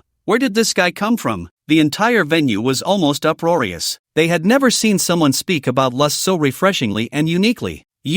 Are you being a rogue? Zhao Xinyan glared at him fiercely. No, how could that be? At most, it's just teasing. Song Huching shrugged, and when he saw her raise the microphone, he immediately said, Wait, I was just joking with you earlier. I really am your fan, and I wrote a song for you. Shoo! Everyone loudly booed. However, no one asked him to get off the stage. After all, this guy had done what many wanted to do but dared not. Really? Zhao Xinyan looked at him with some suspicion. If you don't believe me, I'll leave. Song Huching pretended to walk away, but she reached out and pulled him back. Don't go, then sing for me to hear. Song Huching pointed to his arm and pouted. Miss Xiao, we are gentlemen. Looking is fine, but touching is not acceptable. Zhao Xinyan seemed to be shocked and let go of her hand, then crossed her arms, glaring at him angrily. Bro, bring the guitar. Song Huching patted the host's shoulder. Ha! The host seemed to wake up from a dream and hurriedly ran to the band to grab a guitar. Seeing this, Zhao Xinyan also helped by getting a stand and setting up her microphone. Song Huching slung the guitar over his shoulder and gently strummed a few chords. In an instant, everyone quieted down. Zhang Tao, your buddy is serious? Chen Shui asked curiously. I don't know.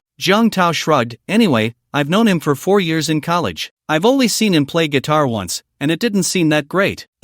Su Qing felt a wave of worry. The galaxy hangs in the sky, protecting the brilliant moon, and you, in my heart, are like the moonlight. For you, I am infatuated, I am crazy, I laugh for you, I venture for you. As Su Qing began to sing, everyone was instantly captivated. Zhao Xinyan stood beside him, staring at him in a daze. When this guy wasn't singing, he was smooth-talking, and one could easily fall victim to his teasing. But when he sang, his demeanor changed dramatically. Though still lazy, there was a hint of seriousness in his brows, making his usual nonchalance seem a bit less and adding a touch of nobility and elegance. Su Qing turned his head, locking eyes with Zhao Xinyan. At that moment, the chorus began. She is the fantasy that shatters the galaxy and falls into my dreams. The power I seek for you, circling the star systems. The gods gave me in the hardest times. The only starlight left behind. Wow! Almost everyone leaned back in awe at the same time. This song was indeed stunning. She is the fantasy that shatters the galaxy and falls into my dreams. They somewhat believed that Zhao Xinyan might really be this guy's fan. When the last note fell, Su Qing opened his arms and looked down at the audience. Clap! Zhao Xinyan was the first to applaud. Only then did everyone wake from their daze and give Su Qing a warm round of applause. Damn, bro, you're amazing. Jiang Tao stood up and shouted. Ha ha ha. Everyone burst into laughter. Mr. Qing, your song is really beautiful. Zhao Xinyan praised. May I ask what this song is called? Fallen, the Fallen of Fall. Su Qing chuckled lightly. Mr. Qing, you just said this song is for Xinyan? The host chuckled. Don't talk nonsense, Mr. Qing is just joking. Zhao Xinyan said, her beautiful face tightening. Such a song would be a hit no matter who sings it. Well, it's for her. Su Qing hesitated for a moment, looking at her. How about you answer me a question, and I'll give you another song, okay? What question? Zhao Xinyan instinctively asked. You. How old are you? Su Qing asked curiously. Wow. The entire bar erupted in surprise. Bro, amazing. Someone shouted, and everyone immediately gave him a thumbs up. You. Zhao Xinyan covered her chest, stepping back 2 paces, her face flushed. But then she seemed to think of something, bit her lip, leaned close to Su Qing's ear, and whispered something into the microphone. I don't believe it. Su Qing pouted. Don't believe me? How about you touch and see? Zhao Xinyan retorted. Damn. Everyone looked at her in shock. Zhao Xinyan realized she might have said something wrong and quickly covered her face with her hands. No, my question is, how old are you? Where did you take that? Su Qing pouted, pointing to the audience. I'm not like them. I'm not that kind of person. Look. All the men in the audience simultaneously made an extremely vulgar gesture at him. Alright, you all are just like me, gentlemen, right? After jokingly scolding them, Su Qing continued to strum the guitar strings. The crowd, which was about to start cursing, fell silent. Zhao Xinyan also lowered her hands, staring at him intently. The melodious sound of the guitar filled the stage once more. How to describe you most accurately? What can I compare to you to be special? The feeling for you is strong, yet I don't quite understand, just relying on intuition. Zhao Xinyan listened to his singing, her eyes widening. This scoundrel who had teased her time and again, could he really be an exceptionally talented songwriter? Su Qing's gaze swept across the audience and paused slightly. He noticed a woman in the crowd, arms crossed, looking at him with a cold expression. Of course, if a gaze could turn into substance, he would probably have several holes in him. His gaze instantly softened. You feel like being cozy under a blanket, but also like the wind that can't be grasped. Like the scent of perfume wafting from a wrist. Like a beloved pair of red high heels. Zhao Xinyan keenly sensed his change and followed his gaze, only to see a beautiful woman not far away, resting her chin on her hand as she looked at Su Qing. This made her frown involuntarily. She remembered that just a moment ago, Su Qing was not sitting in that position. When the last note fell, Su Qing took a bow to the audience, then handed the guitar to the host and quickly jumped off the stage. Under everyone's gaze, he ran to a single booth, grabbed a woman's hand, and ran out, instantly disappearing from sight. Xinyan, Xinyan. The host called out twice before Zhao Xinyan came back to her senses. Outside the bar, Su Qing and Li Qingmu each held an ice cream, walking down the street. Why did you follow me? You drank so much. What if someone took you away? Li Qingmu scoffed. I underestimated you. You even dared to tease Zhao Xinyan. Hey, it was just a joke. It wasn't really teasing. Su Qing chuckled lightly. Oof. Li Qingmu turned her head away. Why can't you just accept your fate? Huh? Accept my fate? Su Qing was slightly taken aback. Su Qing, we are just ordinary people. Li Qingmu said seriously, we shouldn't have these unrealistic dreams, okay? No matter how much Zhao Xinyan is suppressed, she is still a star. Even if she is now selling products on a platform, her popularity is still terrifying. What exactly do you want to say? Song Huching asked in surprise. The money she makes in a month, we could never earn in our lifetime. Do you understand what I'm saying? Li Qingmu wrapped her arms around him, gently resting her head on his shoulder. We come from ordinary families, so we have to accept our fate. We should marry ordinary people and live out our lives. Hey, wait a minute, Song Huching said, feeling a bit pained, not to mention whether I have feelings for Zhao Xinyan. Even if I do, isn't that the same as you all fishing for rich guys? Nonsense. Li Qingmu's eyes widened. We fish for rich guys for their money, and we won't let them take advantage of us. Are you after money? I wouldn't even bother to say that about you. Then if a wealthy old man wanted to marry you, wouldn't you marry him? Song Huching rolled his eyes. I wouldn't marry him. Li Qingmu said firmly, I know exactly who I am. The person I want to find is at most an excellent ordinary person, not some rich second or third generation. Oh no. Song Huching put his hand to his forehead. You're doomed, you've fallen in love. Song Huching. Li Qingmu shouted angrily, wrapping her arms around his neck. Don't talk to me about feelings in such a flippant tone. I'm not happy, I'm very unhappy. Song Huching stared at her blankly, 1,000 words ultimately turning into a sigh. By the roadside, a gentle breeze blew. Song Huching leaned against the railing, silent. After adjusting her emotions, Li Qingmu lightly hummed, Don't go back tonight. Then where should I go? Song Huching asked in surprise. Come to my house. Li Qingmu turned her head to the side. You drank so much at noon, didn't eat dinner, and then came to drink again. What if you get drunk at home? But, Song Huching, I'm not negotiating with you. Li Qingmu frowned. Come to my house, I'll cook for you. Song Huching wanted to say something more, but Li Qingmu had already hailed a taxi and pushed him inside. Guamao apartment. You go take a shower first, I'll make dinner. After handing him a pair of men's slippers, Li Qingmu ran upstairs to get him a blue bath towel and pajamas. Song Huching stood in place watching her for a long time, and in the end, he shook his head and walked upstairs. Hearing the footsteps, Li Qingmu couldn't help but breathe a sigh of relief. If Song Huching insisted on leaving, she really wouldn't know how to keep him. Half an hour later, Song Huching sat on the floor, looking at the 4 dishes and a soup on the table, and couldn't help but praise, I didn't expect your cooking skills to be quite good. My mom taught me to cook since I was little, I just usually get lazy. It's not that I can't cook. Li Qingmu gave him a playful eye roll and served a bowl of soup in front of him. Song Huching took a sip and his eyes lit up. With this skill, you could rival the chef at Nanjiao Pavilion. Stop it. It's not as good as you say. Li Qingmu laughed and scolded, then curiously asked, did you go to Nanjiao Pavilion later? No. Song Huching shrugged. The only time I went to Nanjiao Pavilion was when I went with you. Hey, then how can you say my soup is better than the chef at Nanjiao Pavilion? Li Qingmu asked in surprise. It's precisely because I haven't tasted it that I can say this. If I had, wouldn't that be lying? Song Huching said confidently. You. Li Qingmu couldn't help but laugh and push him. You, with this mouth of yours, I don't know how many girls you've deceived. Back then, Ruoro must have fallen for it too. Isn't that right? Song Huching sighed. Girls back then were a bit naive. Now they're all smart and won't be fooled. You. Li Qingmu was about to say something when suddenly Song Huching's phone rang. Song Huching looked surprised and answered the video call. Mr. Song, are you okay? Mu Qing's figure appeared on the screen. Seeing this, Li Qingmu immediately crossed her arms and looked at him coldly. Oh, I'm fine. Didn't I just text Zhang Tao? I said I had to leave for something. Song Huching chuckled lightly. Zhang Tao did mention it to me. But I'm worried about you, Mu Qing said somewhat shyly. Oh, thank you.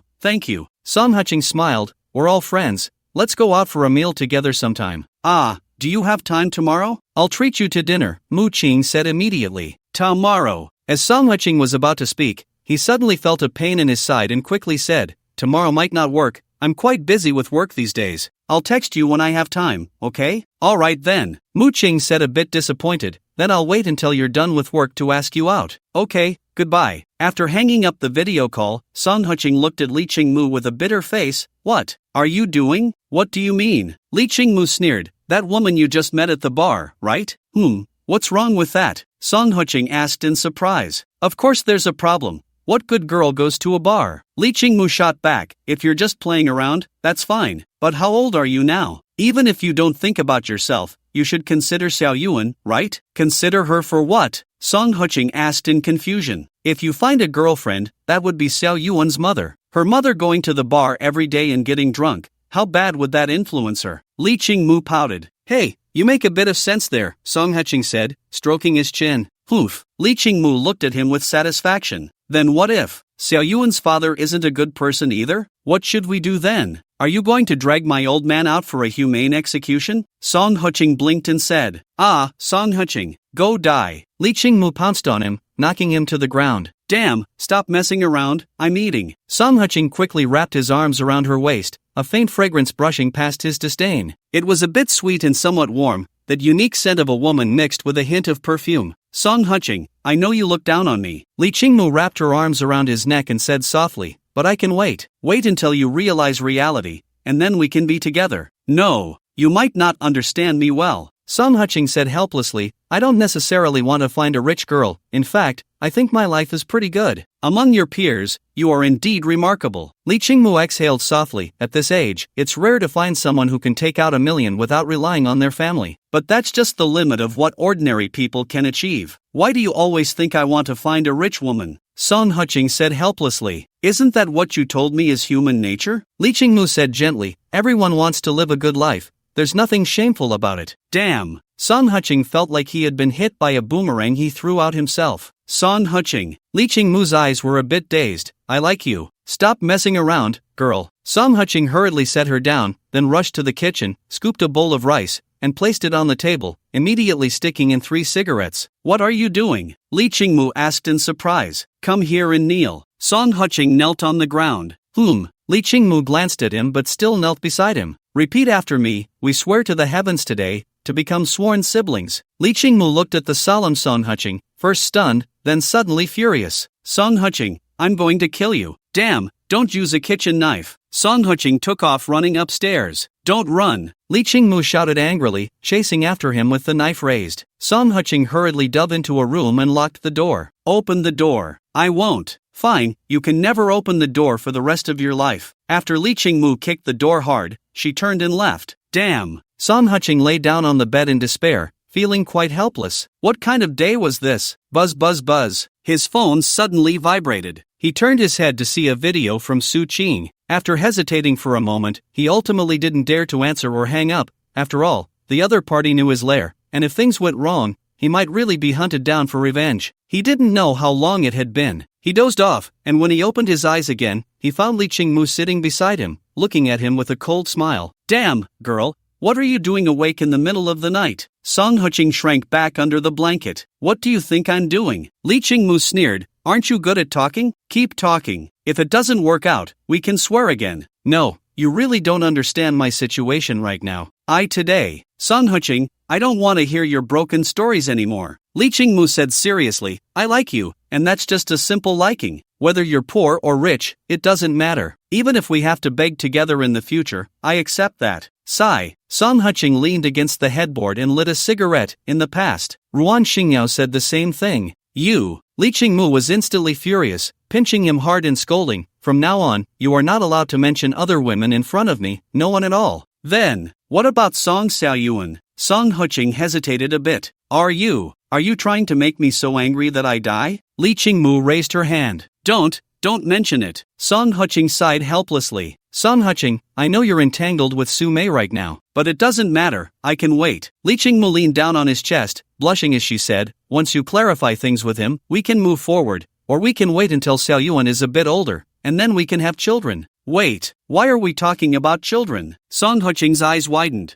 Ha? Li Qingmu's almond-shaped eyes widened. What do you mean? Are you saying I won't have children? Or are you afraid that if I have my own children, I won't treat Xiaoyuan well? That's not it. Song Huching said awkwardly. Don't worry, since I'm with you, I will treat Xiaoyuan like my own daughter. Li Qingmu said with a light snort. That's too far ahead. Song Huching said with a bitter smile. Li Qingmu didn't respond, just quietly looked at him. How about this? Let me sort out my own matters first, and then we can talk about other things. Song Huching said cautiously. If you dare to step out of this room today, just wait. I'll go to Jiang County tomorrow and talk to your parents about our marriage. Li Qingmu said in a deep voice. Why do you have to do this? Song Huching said helplessly. Because I want to. Li Qingmu reached out to turn off the bedside lamp and wrapped her arms around his neck. Song Huching. I'm a bit scared. If you're scared, then just forget it. No way.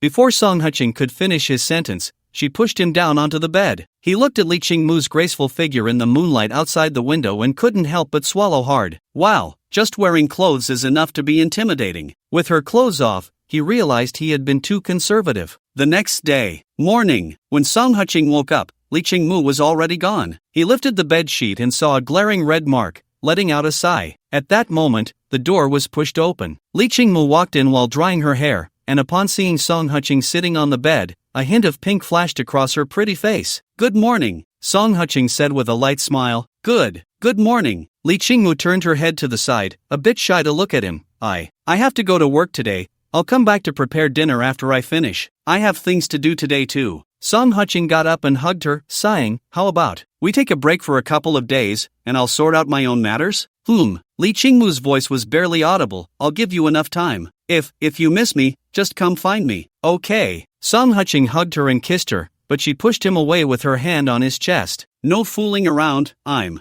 still in pain," Li Qingmu said in a delicate voice. "You can only do bad things after I recover in a couple of days." "Come on, I just wanted to kiss you, and you thought of that?" Song Qing teased.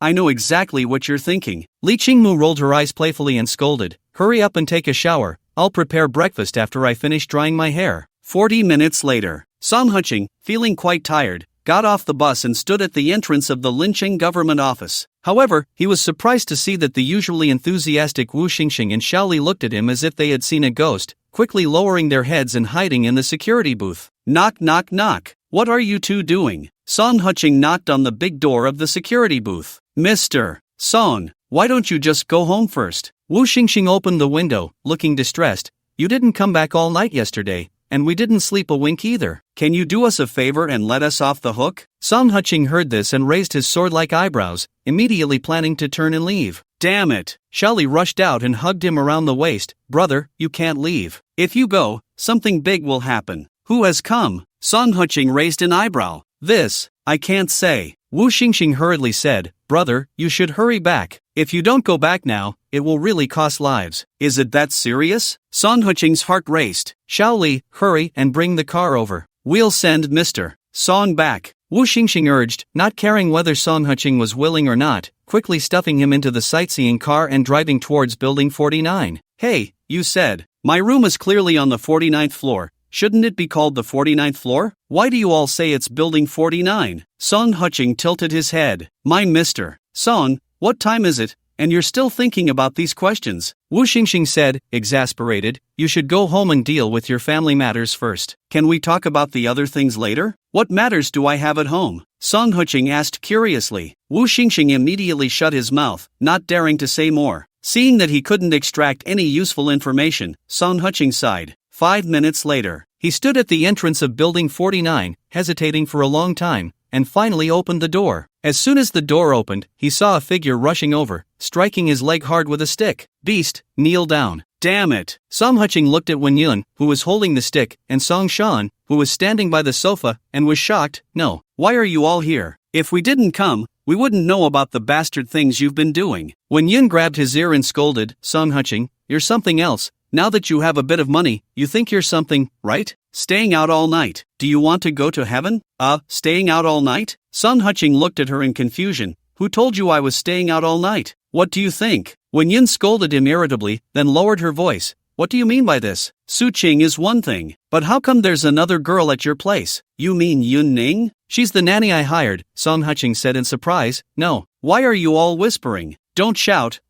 Song Shan was about to say something when suddenly there was a noise from the stairs. The three turned their heads to see Su Qing slowly coming down, followed by Su Mei and Yun Ning. "Oh, Su Qing is awake?" Wen Yun immediately stepped forward and took Su Qing's hand, smiling. "Don't worry, I already taught my little brat a lesson. If he doesn't answer the phone next time, just call me, and I'll teach him a lesson." Right.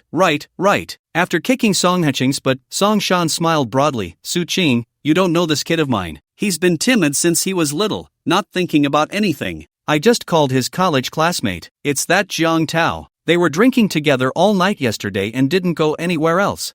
Song Qing's eyes widened. "Wait, why did you call Jiang Tao? Who gave you his number? What does it have to do with you?" Wen Yun said irritably, "I know it's hard for you classmates to get together, but you can't just not answer the phone. If you do this again, I'll break your legs." "All right." After giving Song Qing a look, Song Shan said seriously, "We should go pick up Xiao Yuan now. We still have to catch a bus back to Jiang County. Let Su Qing deal with him herself." "Wait, where did you leave Xiao Yuan?" Song Qing asked in surprise. Her mom took her to her company. When Yun said with a stern face, "How about just sending Xiao Yuan back?" Song Heching said cautiously, "She's been playing in Jiang County for so long, isn't it about time? There's still half of this summer vacation left. How is it almost time?" Song Shan's tone rose by 8 degrees. "What? Now that you have a bit of money, you look down on Jiang County, right? Don't forget, you also came from Jiang County. Hey, just speak properly, no need for personal attacks," Song Heching said irritably. "Oof." Song Shan snorted coldly, just about to speak. But Su Qing walked over, smiling as she picked up 2 bags from beside the sofa. "Uncle, Auntie,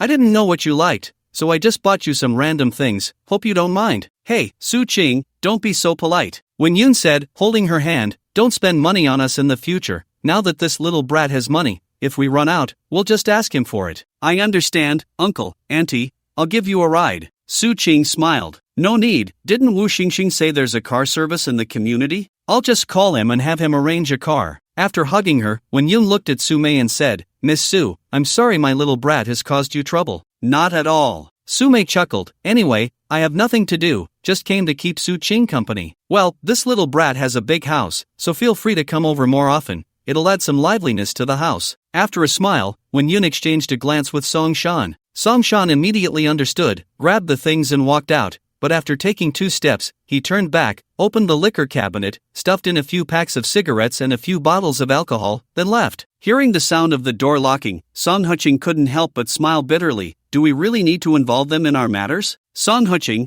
don't wrong people." Su Qing sat on the sofa, sneering, "You didn't answer the phone yesterday. So Uncle and Auntie called me. I sent you a video and you didn't answer. That's why they rushed over from Jiang County early this morning." Song Heching sat on the right side of the sofa, looking at Su Mei. "What do you mean by that?" "What do you mean?" Su Mei said in a low voice. "Song Heching, you have some skills. You've taken all the advantages, and now you want to leave just like that? Dream on." "Exactly." Su Qing also mocked. "You broke up with me and then didn't come home all night. Who knows which wild woman you were fooling around with yesterday?" Yun Ning, sitting in the corner, made a gesture for him to hurry upstairs. Song Heching immediately understood and hurriedly said, "I'll go take a shower." "Wait." Su Mei quickly stepped forward, pushed him down onto the sofa, and wrinkled her nose to start sniffing. "Don't mess around, there are so many people here." Song Heching hurriedly dodged. "Get lost." Su Mei glared. "Chanel no. 5, you were with Li Qingmu yesterday, right? What the hell?" Song Heching looked at her in shock. "No. Which eye of yours saw me with Li Qingmu yesterday? Still trying to argue?"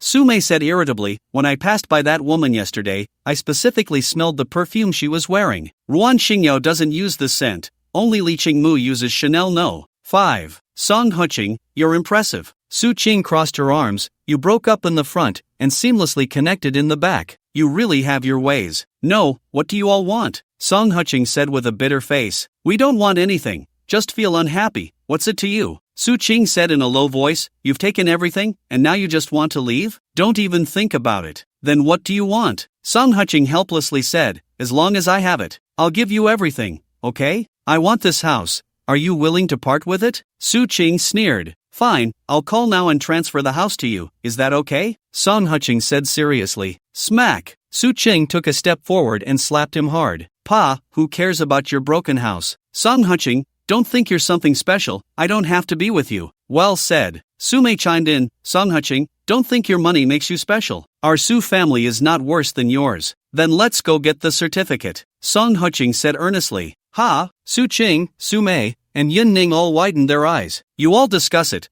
I'll finish the paperwork with Ruan Xingyao right away. Once it's done, we'll go get the certificate." Song Heching lit a cigarette. "As for who to get the certificate with, you decide, is that okay?" "You." Su Qing was instantly furious. "Song Heching, what do you take me for? You say we get the certificate and we just do it?" "He didn't say he had to get the certificate with you," Su Mei said quietly. "What did you say?" Su Qing shouted angrily. "So you mean he wants to get the certificate with you? Didn't you say at home that you wouldn't contact him again? What are you doing here?" Su Mei scoffed. "Ha!" Su Qing was so angry she laughed. "Su Mei, you clearly came first. What did you say to me at home? You said Song Heching was originally my boyfriend, and you didn't care at all. Didn't you also say that the men chasing you could line up from Lincheng Normal University to Lincheng University? You could pick any of them and they'd be better than him. So why are you still clinging to him?" Su Mei shot back. All right, Su Mei. Then let's make things clear in front of him. Su Qing sneered, from today on, whoever contacts him is a dog, okay? Okay. Sume gritted her teeth, then let's go now. Let's go then. Su Qing angrily picked up her bag, but just as she reached the door, she turned back, raised her long leg, and kicked at Song Huching's small foot. Damn! Song Huching immediately squatted down, rubbing his foot frantically. Poof! Sume snorted coldly and raised her right hand. Song Huching hurriedly covered his face with both hands. Smack! With a crisp sound, Sume walked out the door in her high heels. Yun Ning secretly ran to the door, and after hearing the elevator sound, she opened the door to take a look, then ran back. Yesterday, did I really guess it right? You crow's mouth, how can you still say that? Song Huching said irritably, damn it,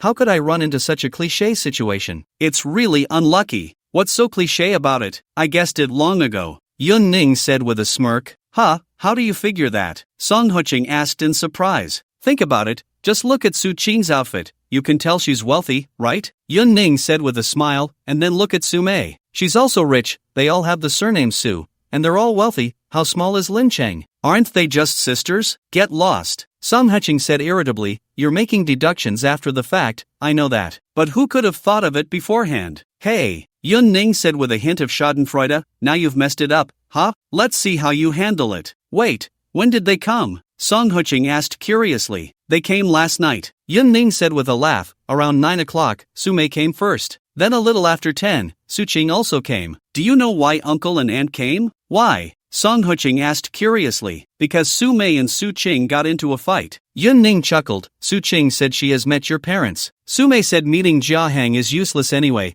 since Su Qing doesn't dare to call your parents if you don't come back at night. Damn! Song Huching cursed, instantly looking distressed. How about, we change the gate password? Do you know why they hit you just now? Yun Ning smiled. Why? Song Huching asked in surprise. Because I changed the gate password. When they came yesterday, they couldn't open the door. Yun Ning said innocently. Later, Su Qing got so angry that she went to the property management to find Wu Xingxing to demand an explanation, and Wu Xingxing had no choice but to let someone unlock it. Wow, Wu Xingxing has no professional ethics at all. Song Huching said irritably, he even said he would cover for me. Su Qing didn't do anything, and he sold me out. Well, you can't say that. Yun Ning sighed, who told Su Qing to say to him, if he didn't open the door for her, she would set your car downstairs on fire. What the hell? Song Huching was startled. Su Qing was tougher than he imagined. By the way, what's going on between you and Li Qingmu now? Yun Ning asked with a smile. It's still the same situation? Song Huching sighed. Hurry up and tell me. Yun Ning said with curiosity. Go away,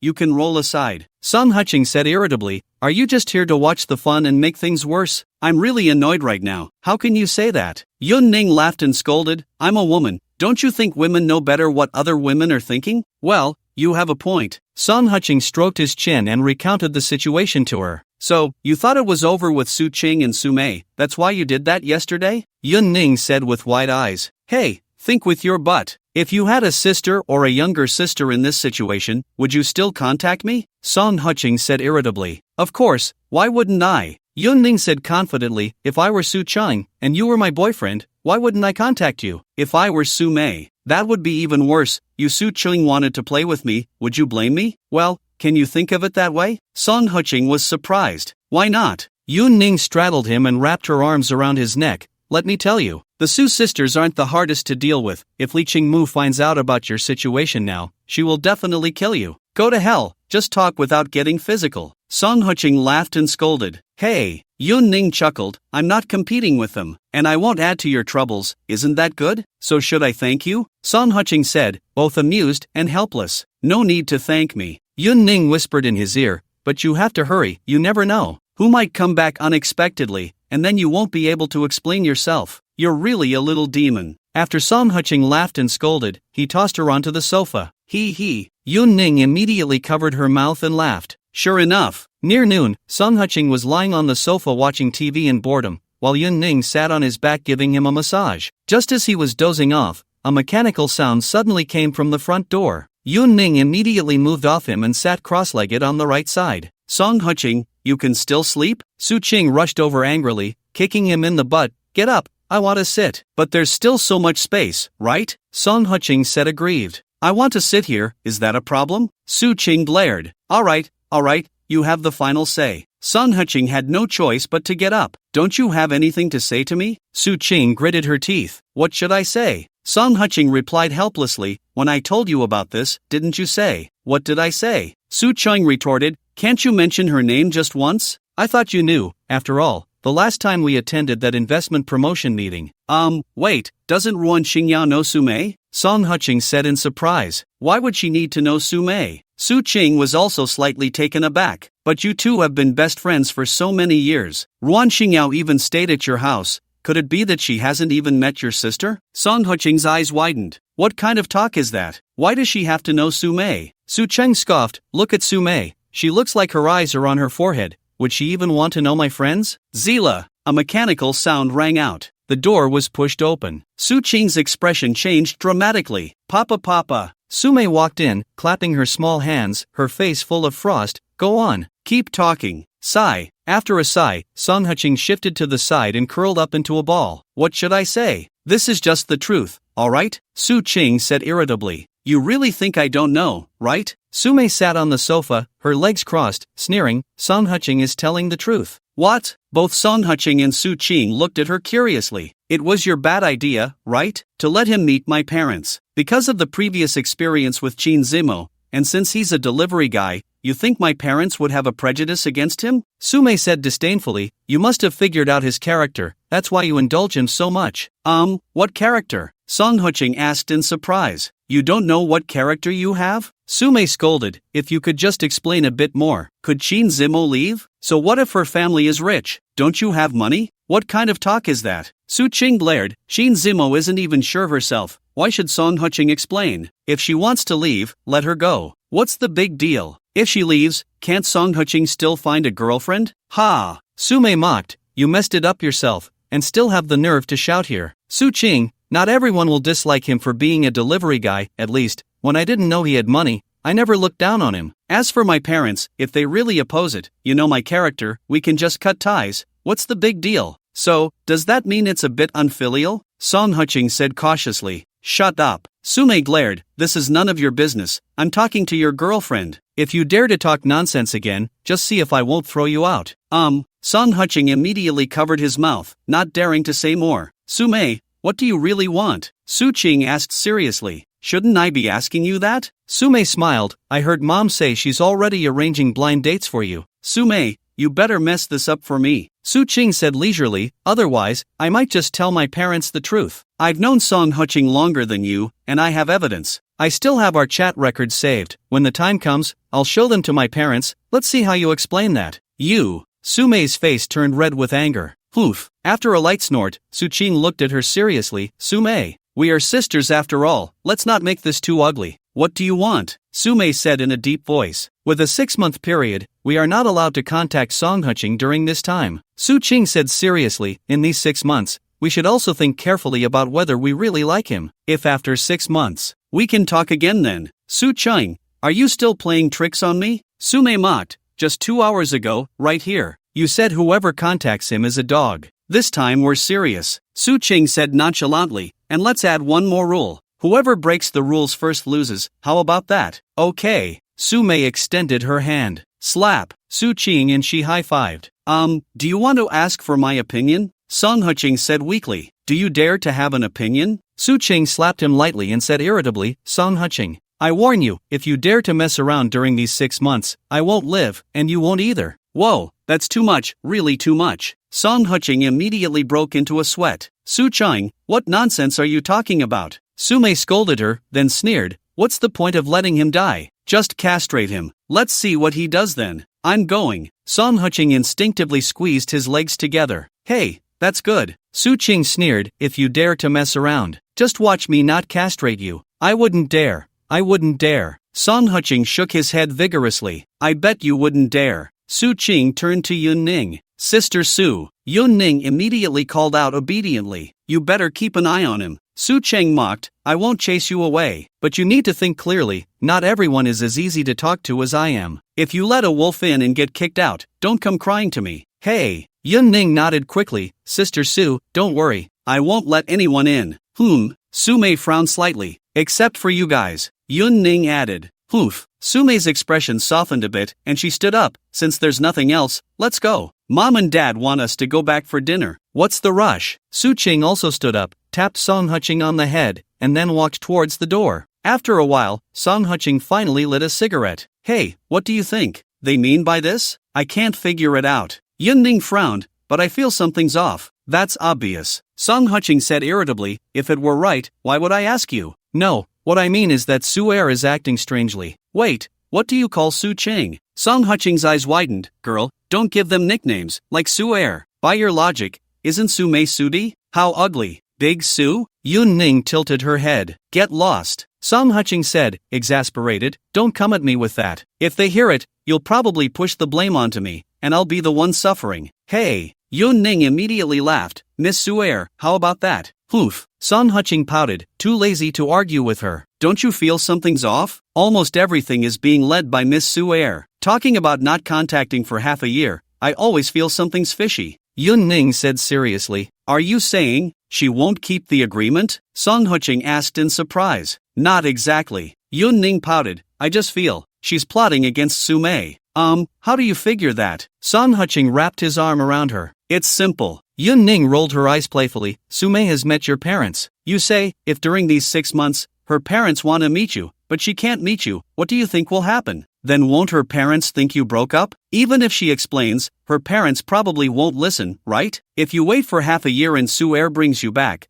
wouldn't that be justified? No way, right? Song Huching said in horror, even if it's Su Er. I mean, if Su Qing brings me back, her parents should have objections, right? Objections and absolute disagreement are two different things, okay? Yun Ning laughed and scolded. It's not ancient times anymore, as long as a woman insists. How many parents can really go against their children? Damn, you really are a strategist. Song Huching pinched her face, constantly changing its shape. Go to hell, you're the strategist. After scolding her, Yun Ning sighed, but Su Er is still thinking too simply about this. What do you mean? Song Huching asked anxiously. Su Mei isn't stupid. If I can see it, how could she not? I think she probably figured it out too, just playing along. Yun Ning said with a bitter smile. Why are you even using military tactics? Song Huching said, feeling a headache. Think about it, you met Su Mei's parents, but your parents are convinced it's you and Su Qing. Yun Ning counted on her fingers. If you don't show up with Su Qing in front of your parents for half a year, they will definitely say something about it, right? If you wait for half a year, won't Su Mei be able to go back to see her parents openly? Ugh. Song Huching suddenly felt a toothache. These two women are not easy to deal with. But, if you ask me, they're both too confident. Yun Ning said gleefully, it's only been one night. You already did that with Li Qingmu. Give you another half a year, and you won't even remember who Su Di and Su Er are. Go to hell. Am I that unhinged? Song Huching said irritably. Hey, I don't even care to talk about you. Yun Ning laughed and scolded. Anyway, this has nothing to do with me. Even if it turns into a big mess later, it doesn't matter. You. Just as Song Huching was about to say something, the phone suddenly rang. Yun Ning stretched her neck to take a look and couldn't help but raise her eyebrows. Why is your ex-wife calling you? Don't mess around. After cursing, Song Huching answered the video call. Song Huching, what's going on with you? What? Where did you go last night? Mom and Dad couldn't find you, so I had to call all your friends. Ruan Xingyo said irritably. It's not like I was with Jiang Tao. I don't care about Jiang, you big-headed ghost. Ruan Xingyo blared, can you trust that bastard Jiang Tao? I asked him to show me you. He either said you went to the bathroom or that you got drunk and threw up everywhere. How long have I known him? I know his drinking capacity. You were already drunk, and he was still lively. He's just messing with you. Yesterday. Song Huching was about to explain but seemed to think of something and said defiantly, why do you care where I went yesterday? What does it have to do with you? Can you control me? You bastard, where are you? I swear I'll beat you up. Ruan Xingyao's face turned red with anger. I'm not telling you. What are you going to do about it? Song Huching sneered, go wherever it's cool. Why are you butting in? Are you sick? Alright, Song Huching. There will be a time when you need me. After cursing, Ruan Xingyo hung up the phone. Out of line. Song Huching pouted, pointing at the phone. She even said I need something from her. Do you think she's funny? I actually think you're the one being funny. Yun Ning sighed. Aren't you supposed to meet her to get the divorce certificate? This cooling off period is about to pass. Offending her like this, what good does it do you? Damn. Song Huching suddenly stood up and quickly sent a video. At that moment, a big red exclamation mark popped up. Blocked? Yun Ning joked. Go away, stop messing around. Song Qing hurriedly made a phone call. The user you are calling is currently on another call. It's over, it's really over. Sweat appeared on Song Qing's forehead. Ha, if you don't get the certificate during this cooling off period, you're probably in trouble again. Yun Ning mocked. You. Just as Song Qing was about to scold her, a sudden idea struck him, and he sent a video to Li Qingmu. But as soon as the video connected, Ruan Xingyao appeared on the screen. Song Qing, what do you mean by harassing Mumu? No, Sister Ruan, don't take it personally. Song Qing said with a sheepish smile, tomorrow, no, today. Can we go get the divorce certificate? No way. Ruan Xingyao replied with a sidelong glance, I've been really busy with work lately, no time. Let's talk about it next month. No, Ruan Xingyao, you can't do this. Song Qing said with a bitter face, we agreed on this, how can you go back on your word? What do you mean go back on your word? Is that even human language? Ruan Xingyao sneered, anyway, I don't have time this month. If you keep making a fuss, we'll go to court. I have evidence, and who gets custody of Xiao Yuan is still uncertain. Damn! Song Qing suddenly felt a pang of pain. He was now at a disadvantage. Oof! Ruan Xingyao snorted coldly, and, don't harass Mumu, or just wait for it. After she finished speaking, she hung up the phone. Why are you being so arrogant? Yun Ning sighed. Go away, stop messing around, it's annoying. After giving her a playful slap on the rear, Song Qing turned and walked upstairs. Hey, where are you going? Yun Ning called out. Anyway, I have nothing to do, I'm going to work. As soon as Song Qing finished speaking, she grabbed him. No way. Yun Ning said irritably, what time is it? Why are you still going to work? You're not allowed to go today, just stay home. What am I supposed to do at home? Song Qing said helplessly, when we're together, besides watching TV or scrolling on our phones. It's just that kind of thing, might as well go out and make a few deliveries. What do you mean by that? Yun Ning scolded, being with me is worse than going out for deliveries, huh? Alright, just wait, let's see if I let you out today. No, girl, don't take off your clothes. Damn, it's broad daylight. Tonight, can we do it tonight? No matter how much Song Qing begged and struggled, Yun Ning still didn't let him off. By the time he got up the next day, he actually felt a bit dizzy. Yun Ning was humming a little tune while making breakfast, looking quite cheerful. After they had breakfast, Song Qing hopped on his little electric scooter and began his delivery journey. Brothers, Song Hansan is back again. Lao Lu. Damn, you scared me. We thought you had married into a wealthy family. Lao Zhou. Go to hell, I'm a real man, marry into a wealthy family? Are you insulting me? Lao Lu. That's enough, eating soft rice isn't shameful. Have you finished your business? Lao Wu. Almost done, it's time to focus on my career this month. Hurry up, report the location. Lao Lu. Don't go to Heshi, that place is almost a ghost town. Guomao, hurry and deliver breakfast and coffee to the cattle and horses. Lao Qin. Got it, coming right up. Lao Lu. After sending a red envelope, Song Qing immediately sped towards the Guomao building. As soon as he arrived at the Guomao building, his phone started vibrating. He opened it and immediately broke into a smile. This group of old guys really didn't lie to him. There were indeed a lot of orders at the International Trade Building. After quickly taking a few orders, he rushed towards the merchants. By the time he gathered all the goods and parked his cart under the trade building, he suddenly heard someone shouting. Someone jumped off the building.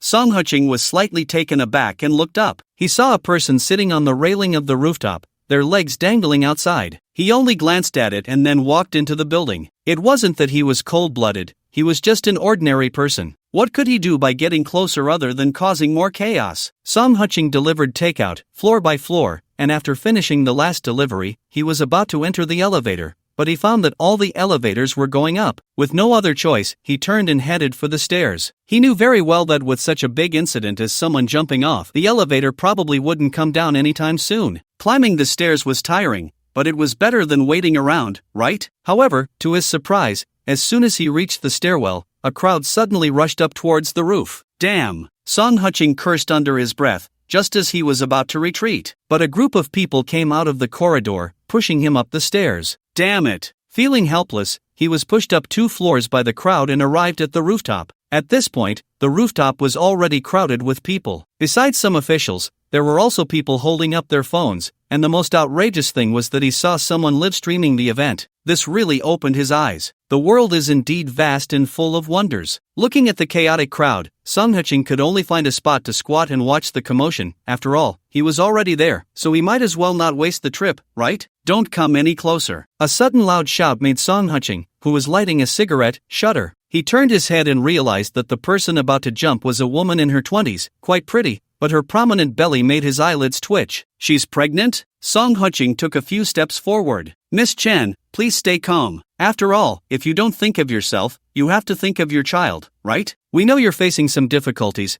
but you don't need to worry, everything will be resolved. The negotiation expert was holding a loudspeaker, continuously trying to persuade her. This made Song Qing furrow his brows. Suddenly, someone tugged at the corner of his clothes. Mr. Song, what a coincidence to run into you here. Mu Qing smiled slightly. Wow, in such a tense moment, you still have the mood to greet me? Song Qing joked. What can I do? Mu Qing sighed, she was deceived. Oh, you know her? Song Qing was surprised. Actually, you know her too. Mu Qing pointed not far away. She's the daughter of General Chen. Half a year ago, General Chen was transferred to Lincheng, and she came along. Later, she was treated like that, and after her belly got big, that person disappeared. She couldn't take it anymore and went up to the rooftop. Wow, General Chen's daughter? Song Qing was taken aback. Her family situation is fine. How could she encounter a scoundrel? Scoundrel? Mu Qing looked surprised. Just that kind of useless man who likes to flirt around. Like me. Do you understand my description? Song Qing laughed. Put. Mu Qing covered her mouth and laughed, then playfully scolded, Mr. Song, who says such things about themselves? If you don't believe it, that's fine. Song Qing stroked his chin. What's that girl's name? Chen Zhizhi. Mu Qing pursed her lips and said, she's also a pitiful person. She almost fell out with President Chen just to be with her boyfriend, but now in the end, her boyfriend doesn't want her anymore. You seem to understand her quite well? Song Qing smiled. I used to. No more used to, let me borrow your things. After Song Qing threw her his vest, he patted her head with his right hand and then walked towards the edge of the rooftop. Mu Qing hugged his vest, her cheeks involuntarily flushing red. After biting her lip, she followed him. Don't come closer. Just as Song Qing, wearing a mask, took 2 steps, he was stopped by someone. Sir, I'm her boyfriend, Song Qing said with a cheeky smile. This is a matter between her and me. What? You're that scumbag? The crowd around them was first taken aback, then immediately filled with anger. Beat him to death. Someone shouted, and a group of people rushed over. Everyone, stop. The officials were just about to intervene, but in just a few seconds, Song Qing had knocked the group to the ground, creating a vacuum around him. You toy with other people's feelings and still dare to hit people? A young man lying on the ground shouted angrily. I didn't toy with your feelings. What are you shouting about? Song Qing rolled his eyes and took a couple of steps forward. Don't come over. Chen Zhizhi shouted sharply. What are you shouting for? After cursing, Song Qing jumped over the rooftop from about 4 or 5 meters away and sat on the railing. Who are you? Chen Zhizhi scolded. What the hell? You're not her boyfriend. The negotiation expert shouted angrily. Don't shout yet. After shouting, Song Qing looked at Chen Zhizhi and said, Chen Zhizhi, I'm a fortune teller. I can tell you that the child in your belly is the reincarnation of the Wenchang star. What are you talking about? Chen Zhizhi looked incredulous. I said the child in your belly is the reincarnation of the Wenchang star, and his life is not meant to end. Song Qing flipped his right hand, and 2 shells appeared in his palm. If you don't believe me, I can prove it to you right now. If I throw out 9 holy grails, then you go down. If I can't, I'll jump down to pay for the Wenchang star's life. How about that? Chen, who was kneeling on the ground and crying, was stunned by these words. This trick seems a bit familiar. 9 holy grails? Chen Zhizhi was first taken aback, then her expression became complicated. Do you know what 9 holy grails mean? I believe in Mazu. Do you believe? Song Qing said seriously. I. Chen Zhizhi hesitated for a moment, then gritted her teeth and said, I believe. That's good. Then watch carefully. Just as Song Qing was about to throw, he instinctively glanced down and immediately covered his chest. Sorry, I'm a bit afraid of heights. Can I throw it down there? The entire rooftop fell silent. Everyone looked at him with complicated expressions. You made such a big deal, and you say you're afraid of heights? Are you deliberately messing with me? Chen Zhizhi shouted angrily. No. What I mean is, I'll throw it down, and you just sit on the rooftop, Song Qing hurriedly said. Anyway, you sitting there won't die, it's no big deal. Poof. Chen Zhizhi snorted coldly and said nothing. Song Qing then jumped down from the railing and sat cross-legged on the ground. Watch carefully. He put his hands together, pretended to pray, and then threw the 2 shells into the sky. Everyone's eyes widened as they took a step forward. Holy Grail. someone shouted, and everyone cheered. Only Chen, with a complicated expression, looked at Song Huching, not knowing what to think. Song Huching moved quickly, not playing with any flashy tricks. The second one. Ah, the third one. Damn, the fourth one. With each shell he tossed, cheers erupted from the crowd. By the time he threw the eighth one, Chen Zhizhi had already turned to sit beside him, her eyes fixed on the shell in Song Huching's hand. In fact, when the fifth Holy Grail appeared, she had already started to believe. After all, 5 Holy Grails were already a rare occurrence, let alone 8. After Song Huching tossed the shell one last time, everyone held their breath, and those bloggers who feasted on human blood buns shoved their cameras closer. 3 seconds later. Damn, that's 9 Holy Grails? This is really something. No wonder they worship Mazu, this is too impressive. The crowd immediately erupted. Chen Zhizhi stared blankly at the 2 shells on the ground, not knowing what she was thinking. I say, President Chen, shouldn't you hurry and pull your daughter down? Song Huching said in a low voice. Only then did President Chen seem to wake from a dream, quickly running over to pull Chen Zhizhi down from the railing. Song Huching picked up the 2 shells from the ground and walked towards the crowd. Many wanted to follow him for a photo, but after he shot them a fierce glare, they couldn't help but stop in their tracks. After all, this guy really dared to hit people. Mr. Song, you're amazing. Mu Qing walked over, her eyes filled with stars. It's okay. Song Huching waved his right hand, and the 2 shells reappeared on her head. Mr. Song, how did you do it? Mu Qing whispered, to throw out 9 Holy Grails twice in a row. I can't say, that's my meal ticket, Song Huching chuckled. Alright, I have to go to work now. After he said that, he prepared to head downstairs. But at that moment, Chen Zhizhi rushed over, grabbing his arm, her eyes red. Master, please tell me where I can find my boyfriend, okay? I'll pay any amount. No, Song Huching was about to refuse when he saw President Chen making a pleading gesture at him, and he helplessly asked, what's your boyfriend's name? Jiang Tao. Chen Zhizhi said anxiously, he's 28 this year, graduated from Lincheng Normal University. Jiang Tao? Both Song Huching and Mu Qing widened their eyes. Yes, Jiang Tao. I haven't been with him long, so I don't know much about him. Chen Zhizhi wiped her tears. Did he tell you what his profession is? Song Huching asked quietly. He said his family has a few office buildings, and both his parents are in business, Chen Zhizhi said shyly. No, he should have told you that his profession is collecting rent. Song Huching's expression was complicated. Yes, he told me his profession is collecting rent. Chen Zhiji's eyes widened. Master, can you really figure that out? Do you really want to see him? Song Huching asked, feeling a bit troubled. Master, I'm pregnant with his child, and now the baby is getting bigger. He can't just not have a father, right? Chen Zhiji said, her face flushed. Song Huching looked at her and finally sighed. Find a quiet place, I'll help you find him. Really? Chen Zhiji exclaimed in delight. Master, as long as you help me find him, I'll pay any amount. It's not a matter of money. After a bitter smile, Song Huching took out his phone and made a call. Half an hour later, Xinhua Cafe. Old Song, what time is it? Why did you call me here so early? Jiang Tao staggered into the cafe and plopped down next to Song Huching, a bit excited as he said, do you know how many beautiful women I added on Face and after you left that day? Cough.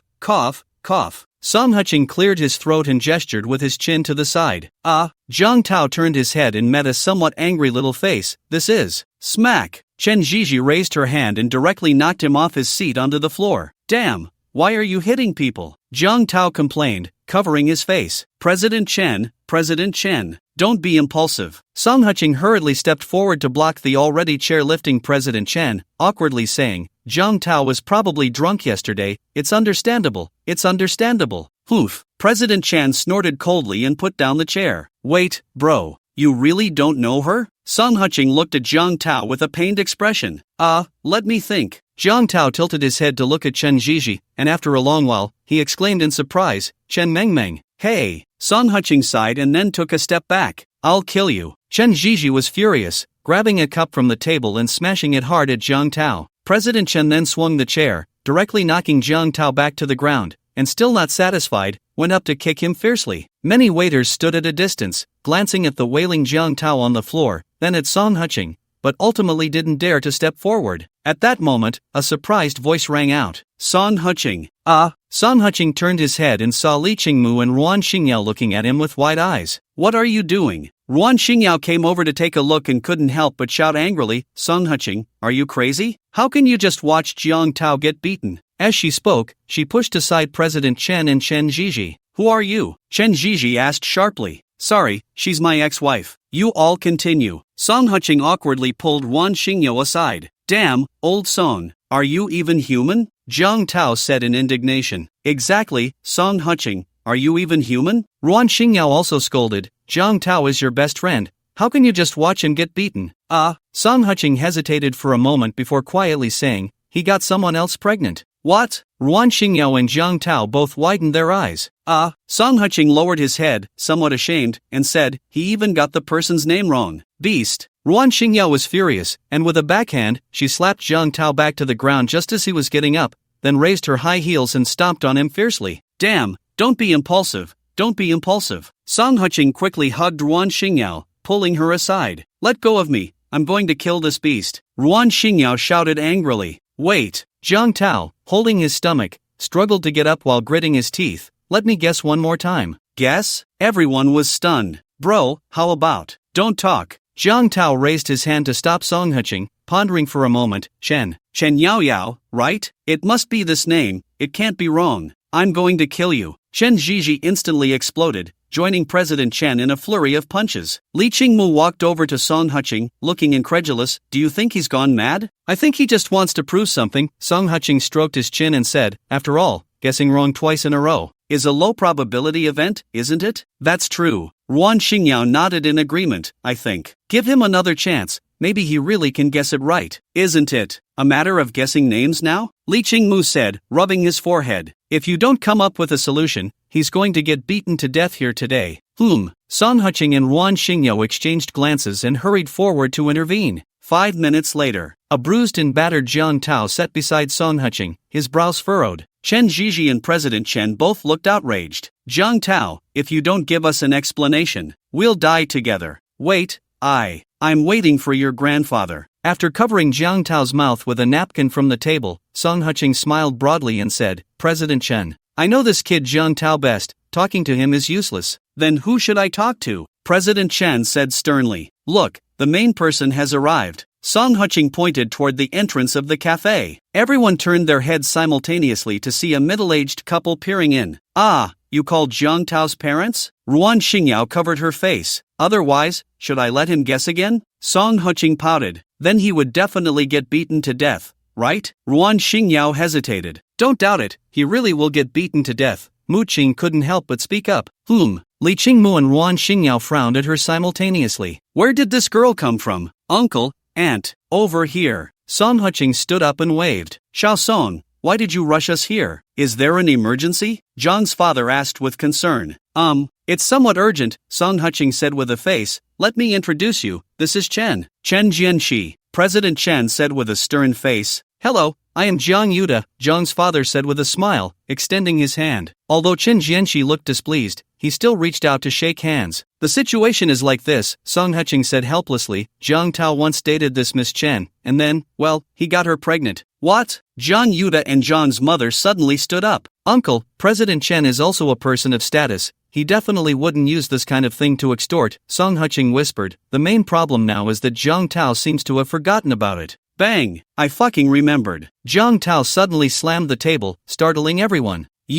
What did you remember? Zhang Yuda asked. Chen Xiulian, right? I remember you have a mole on your chin. Zhang Tao said excitedly. Everyone fell silent. Xiao Song, what does this mean? Zhang Yuda asked cautiously. Song Huching hesitated for a moment before speaking. Just now, Zhang Tao mispronounced her name twice. This is the third time. I'll kill you. Chen Jianxi shouted angrily and was about to step forward. Wait. Zhang Yuda reached out to stop him, angrily saying, In-laws, this is my failure in teaching my child, a misfortune for the family. I'll handle it. After saying that, he grabbed Zhang Tao's hair and slammed his head hard against the sofa. Zhang's mother picked up a stool leg from the ground and began to hit Zhang Tao's backside fiercely. Ouch, ouch. Old Song, help me. Song Huching, you beast, hurry and help. Zhang Tao struggled desperately, shouting. But whether it was Zhang Yuda or Zhang's mother, their actions were swift and decisive, even binding his legs with a silk scarf. Why is he so fixated on guessing Gigi's name? Mu Qing asked cautiously. Perhaps. Song Huching looked at Zhang Tao with a complex expression, somewhat reluctant to say, perhaps, he's also confirming whether he actually slept with Chen Zhiji. 20 minutes later. Zhiji, good child. Mother Jiang held Chen Zhiji's hand and said, Don't worry, we will recognize the child in your belly. Whatever you want, we will give it to you. Auntie. Chen Jiji looked at her, tears streaming down her face. Old brother,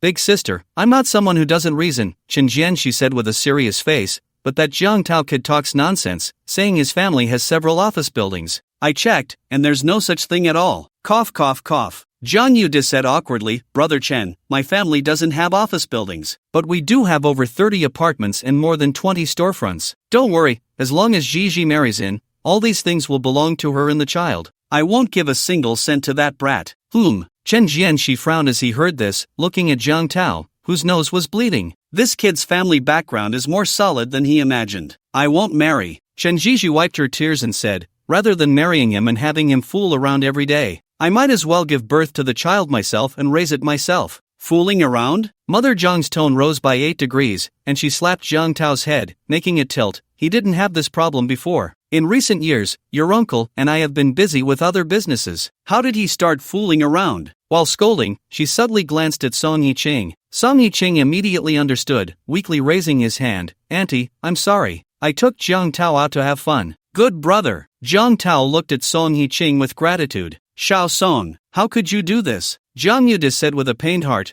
I know you and Ah Tao are good brothers, but why don't you teach him something good? Moreover, Yao Yao is here too. Do you think you are worthy of her? Uncle, I'll handle it myself. Ruan Xingyao scolded, grabbing Song Yiqing's collar, and raised her hand to give him 2 hard slaps. Song Yiqing, I gave you a daughter. And you still go fooling around. Are you even human? Damn, are you taking personal revenge? Song Yiqing gritted his teeth. If you say it again, I'll give you 2 more slaps. Ruan Xingyao snorted coldly, then pushed him away, and said with righteous indignation, Uncle and Auntie, I promise to discipline Song Yiqing well in the future, and such things will never happen again. Hey, knowing your mistakes and correcting them is what makes a good child. Jiang Yude said hypocritically, Xiao Song and Ah Tao have been good friends since university. We all hope they can learn something good, right? Ruan Xingyao nodded vigorously. In-laws, our family is a relocated household, with no education. So, I'll say this, from now on, all family matters will be decided by Jiji. Mother Jiang said seriously, if this brat doesn't listen, we'll just kick him out and let him starve outside. Well, that might be too much. Chen Jianshi's expression softened a bit. Before marriage, it's normal to want to have fun, but after marriage, as long as there's a sense of family responsibility, that's enough. Since that's the case, how about we set the wedding date for the 11th? Jiang Yude said seriously, as for how to prepare for the wedding, Jiji, you can make a list, and your aunt and I can go buy it, or you and Ah Tao can go buy it. After he finished speaking, he opened his bag and handed over a card. The password for the card is the brat's birthday. Mother Jiang added, there are 3 million in it. If it's not enough, just tell me, and I'll transfer more money in.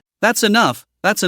I actually don't want to make the wedding too complicated, Chen Jiji said, blushing. Of course, a girl only gets married once in her life. It should be a bit grand, right? Mother Jiang held her hand. Auntie, how about you and President Chen talk slowly? I have something to do, so I'll leave first. If Jiang Tao needs help with anything, just have him call me directly. Song Huqing laughed. Cough cough cough. After Jiang Yude coughed twice, he said seriously, Little Song, you come out with me, Uncle has to say a few words to you. At your young age, you must learn well. After Song Huqing obediently responded, she followed him out the door. I'll go take a look too, old Song is thin-skinned, don't cry later. After Jiang Tao dropped this line, he hurriedly followed out. Ruan Xingyao and the others saw this and followed behind him. In the stairwell, Little Song, this time Uncle really has to thank you. Jiang Yude said, holding a cigarette, I never expected that in my lifetime, I would still have a day to hold my grandchild. Put. Song Huqing couldn't help but laugh. Damn it, old Song, how can you still laugh? Jiang Tao rushed in angrily and scolded, where did you find this woman? I don't even remember this happening, alright? You remember? If you had to remember everything, that would be something.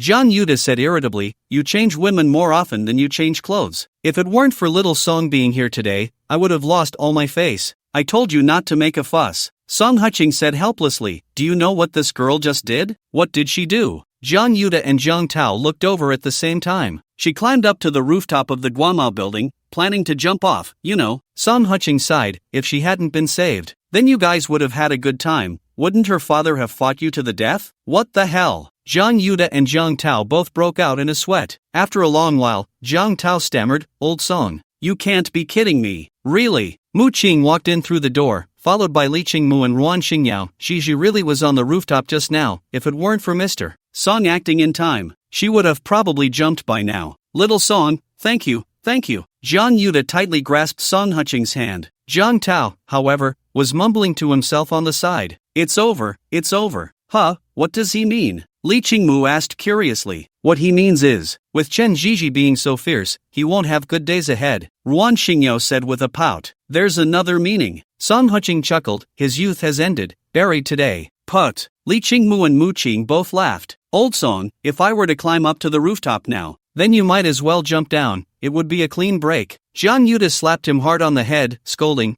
you're such a pig brain, she has a child, of course, she will focus on the child, as long as you don't stay out all night, if you say you went to work, can she control you? Eh? Li Qingmu and Mu Qing both looked at him sideways. Cough cough cough. Jiang Yuta's face turned red, awkwardly saying, you're all Jiang Tao's friends, we're all on the same side, right, Dad, but I still feel uneasy about this. Jiang Tao said with a bitter face, you say it's been so long, who knows if that child is mine? What if it's not? What if your uncle? What if? Sun Huching said irritably, aren't you going to wait for the child to be born and then secretly do a paternity test? Sun Huching, how can you give such a bad idea? Ruan Xingyao scolded. It's not a bad idea, it's a fact. Sun Huching said seriously, rather than keeping this in your heart and slowly forming a knot. It's better to do a paternity test and seek peace of mind, isn't it? I think Old Song is right. Jiang Tao said seriously, this matter must be taken seriously. It can't be so muddled, but then again, Old Song, you're just passable looking. That little garden girl is so beautiful, haven't you ever doubted it? Slap. Jiang Yuta and Ruan Xingyao simultaneously slapped him across the face. What the hell are you talking about? Exactly. Song Huching said with righteous indignation, even though I have something with Ruan Xingyao, I absolutely believe in her character. Upon hearing this, Ruan Xingyao's expression softened slightly. Fine. Jiang Tao sighed, isn't there a forensic identification center in Lincheng? Yes, there's one in Heshi and one in the east of the city. I have the number, if you don't want to wait in line, I can send it to you. Song Huching took out his phone. Ha! Everyone looked at him in surprise.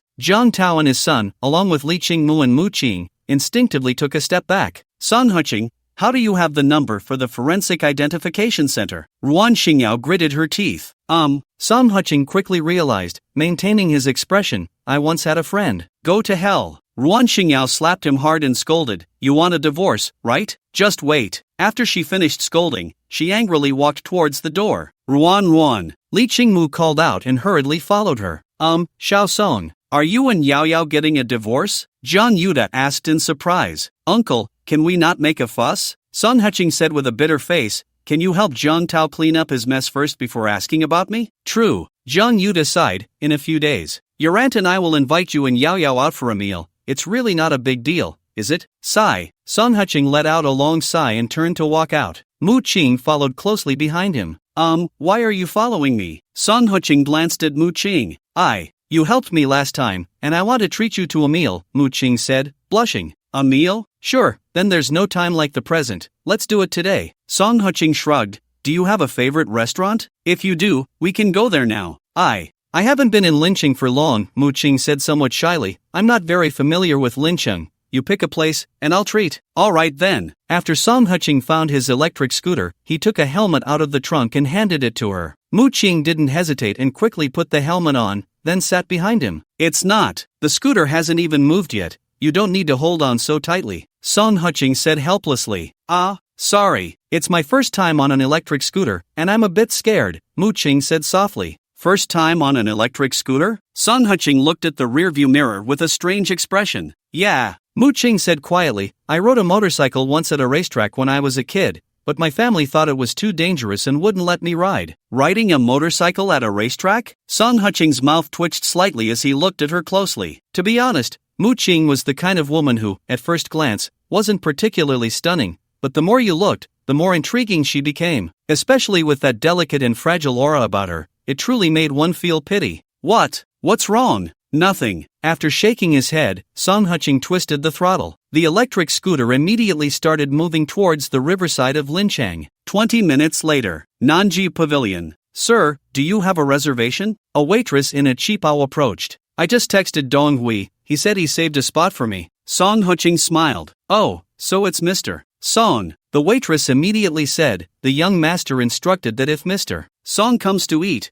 we will waive the bill. Please come in. That's not necessary. Song Huching shook his head and followed her inside. The waiter led the two to a window seat and chuckled, Mr. Song, actually, when it comes to hot pot, sitting in the hall is more suitable than sitting in a private room. Of course, if you need a private room, we have reserved one for you. Let's sit in the hall, Song Huching said with a smile. Eating hot pot needs a bit of liveliness to have flavor, right? You're quite good at business. Thank you for the compliment, the waiter replied with a smile. Mr. Song, my surname is Zhang. I'm the manager of Nanjiao Pavilion. If you need anything, just call me directly. After saying this, she handed over a business card. Alright, thank you, Manager Zhang. Song Huching nodded with a smile. It's just the two of us eating, so you can decide on the dishes. Okay. Manager Zhang responded and poured tea for the two before turning to leave. Is this your friend's place? Mu Qing curiously looked around the environment and praised. The ambience here is nice. I bet the decoration cost quite a bit. Which rich family's daughter are you? Song Huching said with a wry smile. What rich daughter? Mu Qing shook her head. My family does business in Shanghai. Although the business is doing okay, there are plenty of wealthy people in Shanghai. My family isn't anything special. Then why did you come to Lincheng to be a mediocre salesperson? Song Huching asked curiously. Mediocre salesperson? Mu Qing's eyes widened. Am I that bad? Otherwise? Song Huching chuckled. Do you know who Chen Jianxi is? Who is he? Mu Qing asked curiously. Guess why such a big president clearly doesn't want to sign a contract with you but is still willing to spend time with you? Song Huching said slowly. The reasons are probably two. First, he likes you, but obviously, he doesn't. Second, he doesn't want to sign a contract with you but has to accompany you in this charade. Mu Qing covered her mouth in surprise. It seemed to be the case. She had arranged to meet Chen Jianxi several times, and he was always willing to talk with her, but when it came time to sign the contract, he would start to dodge the issue. At first, she thought Chen Jianxi had ulterior motives, so she was ready to give up on this client, but after a few conversations, it seemed he had no such intentions, which left her puzzled for a long time. Now that Song Huching mentioned it, everything seemed to make sense. You should just go back obediently, Song Huching chuckled. Do you really think being a salesperson is that easy? Given your current income, you might find it a bit difficult to support yourself. That contract with President Chen. I earn quite a bit of commission, Mu Qing said, blushing. Although my family doesn't give me money, if I save a little, it should be fine. Not everyone is like President Chen, understand? Song Huching said seriously. That day when you signed the contract, I played a trick. But you won't have such good luck next time.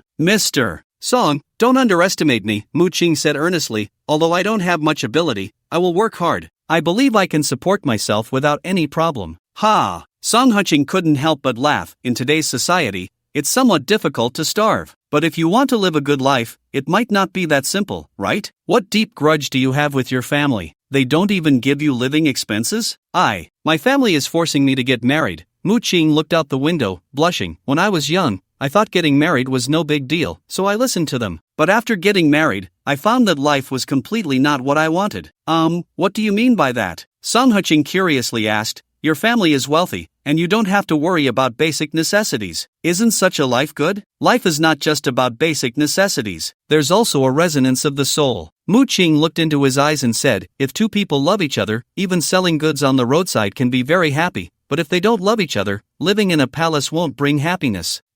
How about I give you a little suggestion? Song Huching said cautiously. What suggestion? Mu Qing sat up straight. Watch less TV dramas. Song Huching sighed. Not all love is grand and passionate. A simple life can also be love. Your thoughts are very similar to my ex-wife's. She also didn't like a simple life. No. Mu Qing hurriedly explained. What I mean is not about simplicity or grandeur. It's about the person. If you don't like that person, no matter what kind of life it is, it will be very boring. Your argument is really quite terrible. Song Huching laughed and scolded. Then if you don't like it, why get married? Now that you're married, can you just say young and ignorant to cover everything? Mu Qing was slightly taken aback, then stared at him blankly. At that moment, Manager Zhang had already brought over the steaming hot pot, followed by a waiter pushing a small cart. Mr. Song, these are the side dishes I've prepared for you. I don't know your dietary habits. If the pairing is not right, please let me know, and I'll change it immediately. No need, we'll just eat casually. Song Huching chuckled. You go ahead and do your thing.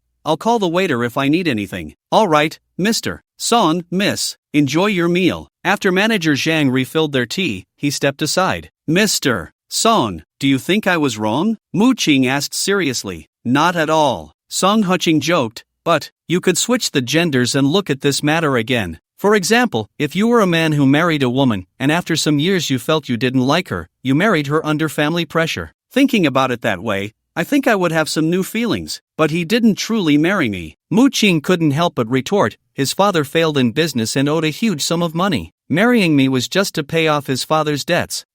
Song Huching looked at her in shock. Wait a minute. Speaking of which, how could that guy not be satisfied at this point? What do you mean? Mu Qing stared at him wide-eyed. I mean, he got money and a beautiful wife like you, what else could he be dissatisfied with? Song Huching complained, if this happened to me, I'd be laughing in my dreams. Mr. Song, stop joking. I don't think I'm beautiful. Mu Qing shyly lowered her head. We can argue about other things, but if you're going to talk to me about whether a woman is beautiful or not, I advise you to drop it. After pouring a plate of beef into the pot, Song Huching curiously asked, is there something wrong with him in that regard? What do you mean? Mu Qing looked at him in surprise. I mean in that aspect. Song Huching shrugged. If there's nothing wrong with him in that regard, I really can't think of any reason why he would divorce you. Mu Qing instantly covered her face and whispered, I've never shared a room with him. How would I know if there's something wrong with him in that aspect? What the hell? How many years have you been married? Song Huching's eyes widened. 5 years. Mu Qing felt a bit embarrassed and said, I got married to him right after graduating from university. He hasn't touched you for 5 years? Song Huching was dumbfounded. Wait, when you were living together, he could hold back? We didn't live together. Mu Qing blinked her big eyes and said, I have my own house. Why would I want to live with him? We weren't familiar with each other. It would be so uncomfortable to live together. Song Huching was momentarily speechless. Her reasoning was so solid. Don't talk about me. What about you? Mu Qing asked curiously. Why did you divorce your ex-wife? Because she thought I was poor. Song Huching picked up some beef and placed it in her bowl. My monthly salary is so little. She didn't want to deal with the mundane things of life every day. She wanted to live in a big villa with a maid at home. How could she be like that? Mu Qing said angrily, her own family conditions aren't great. Instead of relying on herself, she thinks of relying on a man. Then why did she want to get married in the first place? Young and naive. Song Huching said with a smile. Mu Qing was suddenly at a loss for words. After giving him a playful eye roll, she lowered her head and started eating. But I actually think my ex-wife is a bit stronger than you, Song Huching said with a smile. Where is she stronger than me? Mu Qing suddenly raised her head. At least, she gave me a daughter, didn't she? Song Huching pointed at her. As for you, you resemble a friend of mine. Both are like female bodhisattvas. Us mere mortals are unworthy to be with you. How annoying. What female bodhisattva? Mu Qing glared at him unhappily. If you don't like it, then why did you have a child with him? Song Huching was slightly taken aback. What's wrong with you? Mu Qing asked in surprise. Nothing. Song Huching shook his head. I just thought about what you said. But everyone is changing. Maybe you like something today, and tomorrow you won't, so these things shouldn't be forced. Not a chance. Mu Qing said seriously, if you like someone, you should like them steadfastly. Even if they change later, you should still remember your original intention. People like you are commonly known as love-struck, you know? Song Huching teased with a smile. If you really fall in love with someone, you'll only end up suffering. Falling in love with someone is inherently about giving. Mu Qing said confidently, if he can give you something in return, that's naturally the best. But if he can't give you anything in return, then you won't love him anymore? Damn, it's the first time I've heard someone make simp sound so touching. Song Huching sighed. Go away, I'm not a simp. Mu Qing laughed and scolded. But I'm just talking big. I've never really liked anyone in my life. I don't even know what it will be like when I really do. That's true, eat up. Song Huching added some more side dishes to the pot. At that moment, someone patted his shoulder. Song Huching. Song Huching turned his head and couldn't help but smile. Xin Xiao. This Lin City is really small. I run into you every few days. Ha ha. Xin Shu was delighted by his Xin Xiao address and said cheerfully, Lin City is just a small place. There are only a few places to spend money. Isn't it normal to run into each other? That's true. Song Huching nodded with a smile, turning to look at the woman beside him.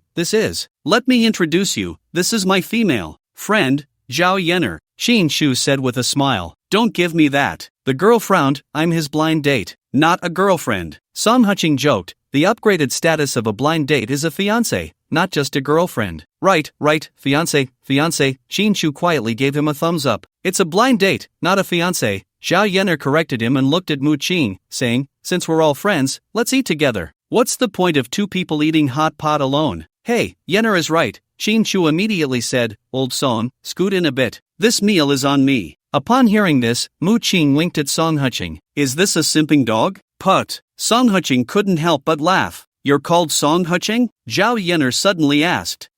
Song Huching turned to look at Qin Chu. What are you looking at me for? Qin Chu glared. Aren't I supposed to read your expression? Song Huching blinked. You probably said a lot of bad things about me in front of your fiancé. I was wondering whether to admit it or not. Put. Both Mu Qing and Zhao Yener laughed. Old Song, come on, am I that kind of person? Qin Chu said somewhat sheepishly. Miss Zhao, what did he say about me? Song Huching asked with a smile. He didn't say much about you, just that you're as poor as a ghost and married a beautiful wife. But now your beautiful wife wants to divorce you and is preparing to put a green hat on you, Zhao Yener said casually. Talking behind someone's back. What a thing, Mu Qing sneered. Hey, miss, I'm not bad-mouthing him, I'm just stating a fact, okay? Qin Chu pouted. Do you know what his job is? Delivering takeout. How much can a delivery person earn in a month? You should know that too, right? So what if he delivers takeout? There are delivery people who are better than you. Mu Qing scoffed. Aren't you just flaunting because your family has some money? If your parents weren't supporting you, you probably couldn't even support yourself, right? This freeloader looks down on others who work hard for themselves. I've really broadened my horizons. Song Huching looked at her in surprise, sincerely saying, I take back what I just said to you. What? Mu Qing asked in astonishment. You're not a lousy salesperson. If you were half as sharp when negotiating as you are when you argue, you could probably be the sales champion, Song Huching sighed. Put. Zhao Yener couldn't help but laugh. I see you're not bad either. You clearly know Qin Chu will talk bad about you behind your back, but you seem not to care at all. Didn't he just invite me to dinner? Song Huching pointed at Manager Zhang who was pushing the food cart and smiled. Manager Zhang, this meal will be on young Master Qin later. Hey, Manager Zhang responded with a smile. A meal is enough to settle you, right? I don't think so, Zhao Yener said with a smile. What? Should I drag your fiancé out and beat him up, so you feel better, right? Song Huching joked. That's not necessary, you can just push his head into the hot pot. Zhao Yener chuckled. If that doesn't work, you can scoop a spoonful of soup and splash it on his face. Yener. Qin Chu's eyes widened. Which side is this woman on? I can't do that, Song Huching pouted. What if I do that and he gets ruined? That wouldn't matter, but I still have a daughter to support. TCH. Zhao Yener rolled her eyes at him. You just don't want to stoop to his level. Deep down, you look down on him. To you, he's just a clown. He looks down on me? Why would he look down on me? Qin Chu jumped up as if his tail had been stepped on. It's very simple. Zhao Yener smiled and said, since our blind date began, in these 2 days, Song Huching's name has come up 32 times, but you haven't mentioned his beautiful wife's name even once. This shows that you are jealous of him, and after chatting with Song Huching a few times, I feel he doesn't see you as a rival at all. In fact, he doesn't see you as a person at all. Put. Mu Qing, who was drinking water, immediately spat it out, hurriedly fumbling for a tissue to wipe. Song Huching, you damn. Are you a pig's brain? Song Huching pulled Qin Chu with annoyance. You believe everything she says? How much do you think I earn in a month? What do I have to look down on you? If I were that impressive, could I still be getting divorced from Ruan Xingyao? Your fiancé clearly just wants to provoke you, to see how good your temper really is. Cough cough cough. Qin Chu immediately coughed twice and said seriously, Yener, I don't have many strengths, but compared to Song Huching, I'm still pretty good. Oh, Zhao Yener sighed, looking at Song Huching. If you dare to say I'm his fiancé again, I swear I'll throw the hot pot in his face. Do you believe me? What the hell? Why would you throw it in my face? Qin Chu exclaimed in horror. Because I think if I throw the hot pot in Song Huching's face, he would probably push my head into the hot pot. Zhao Yener shrugged. Put. Mu Qing couldn't help but laugh. This girl is quite interesting. The person I look down on the most in my life is someone who hits women, Qin Chu said with righteous indignation. How about we eat something first? Song Huching said helplessly. That works. Qin Chu picked up his chopsticks and was about to serve Zhao Yener some meat, but as soon as he reached out, Zhao Yener slapped his hand. Dude, serving chopsticks, Song Huching said with a wry smile. Oh, sorry. Qin Chu quickly withdrew his hand and used the serving chopsticks to give Zhao Yener some meat. This time, Zhao Yener didn't refuse. Instead, she looked at Song Huching with great interest. Why are you looking at me? I was wondering why your wife wants to divorce you. Zhao Yener smiled. A man like you, even if you are living off a woman, you should still be able to earn quite a bit, right? Go to hell. Song Huching said irritably, if I were living off a woman, wouldn't my wife want to divorce me even more? Earning money isn't shameful. Zhao Yener glanced at Mu Qing and said, I think you're currently on the path of living off a woman. What? Qin Chu looked at Mu Qing curiously. She doesn't look like a rich woman. If you can see that, then she really isn't a rich woman, Zhao Yener pouted. How can you tell? Qin Shu asked with great curiosity. Ask your classmate, he should have a lot of experience. Zhao Yener teased. Him? What experience does he have? Qin Shu said disdainfully, he has only seen a few rich people in his life. Give him a lesson, Zhao Yener encouraged. Get lost. After Song Huqing laughed and scolded, he looked at her and said, actually, this is easy to see. How so? Qin Shu asked in surprise. For example, your your friend here. Song Huqing chuckled. Generally, you can tell if a woman is wealthy by looking at her bag and car, but for particularly wealthy women, you have to look at her makeup, shoes, and the perfume she wears. Her skin is so good, it definitely didn't come from just 1 or 2 days of care. The crystal high-heeled sandals on her feet, the diamonds embedded in them are the real deal. This pair of shoes must cost at least several tens of thousands, even over 100,000. Ah? Qin Shu looked at him in shock, instinctively saying, not looking at clothes, but looking at shoes first? It's not like I'm attending some important occasion. Her outfit is just an ordinary Chanel suit, Song Huqing said with a pout. With such clothes, an average white-collar worker can afford them with a little effort. But those who spend tens of thousands on shoes are still a minority, right? What about the perfume? Qin Shu asked again. Guerlain No. 6. Song Huqing shrugged. This model is stronger compared to Guerlain No. 7. Indicating that your friend is the type who loves fiercely and hates fiercely. Guerlain No. 6. Qin Shu seemed to remember something and was about to lean in to smell it. Slap. Zhao Yener raised her hand and gave him a smack. Try coming over again. Put. Song Huqing and Mu Qing both burst into laughter. I was just curious, Qin Shu said, covering his face. Have you ever been to jail? With your curiosity, why not go to jail? Zhao Yener scolded him with a hint of annoyance, then smiled at Song Huqing. Are you really a delivery guy? I feel like you don't quite fit the part. Look at what you're saying. How many delivery workers have you seen? Song Huqing laughed and scolded back. Let me tell you, our industry is full of talent. Don't underestimate us. That's true. Zhao Yener nodded, pulling out her phone. Let's exchange contact info. I find you quite interesting. Qin Shu immediately turned to look at her, as if ready to kill. Forget the contact info. Song Huqing shook his head. If you and Qin Shu don't work out later, he'll think I'm talking bad about him behind his back. That's true. Zhao Yener nodded and stopped bringing it up. You're smart to know that, Qin Shu said in a low voice. If you dare to add her contact info, I'll dunk your head in hot pot. Hey, Song Huqing chuckled lightly, not responding. The few of them continued chatting casually. Suddenly, the music playing in Nanxiao Pavilion changed. Mr. Song, it's fallen. Mu Qing exclaimed excitedly. I heard it, Song Huqing nodded with a smile. Zhao Xinyan is quite talented. This song is sung well. You like Zhao Xinyan? Zhao Yener asked in surprise. She's a big star, who wouldn't like her? Song Huqing paused mid-sentence, a bit stunned. Zhao Xinyan, Zhao Yener, are you two sisters? He hadn't thought of this before, but Su Qing and Su Mei had taught him a lesson. She wasn't originally called Zhao Xinyan, her name was Zhao Xiner, Zhao Yener said slowly. But her family wouldn't allow her to enter the entertainment industry. Yet she insisted on going and changed her name. Wow, Yener, you have a big star sister? Qin Shu said excitedly. Who said she's my sister? Zhao Yener pouted. There are so many people with the surname Zhao in the world, and plenty with the same name. Just because the names are similar means she's my sister? Then is Qin Shi Huang your brother? Yener, you're really funny, Qin Shu laughed. Qin Shi Huang was a person from thousands of years ago. How could he be my brother?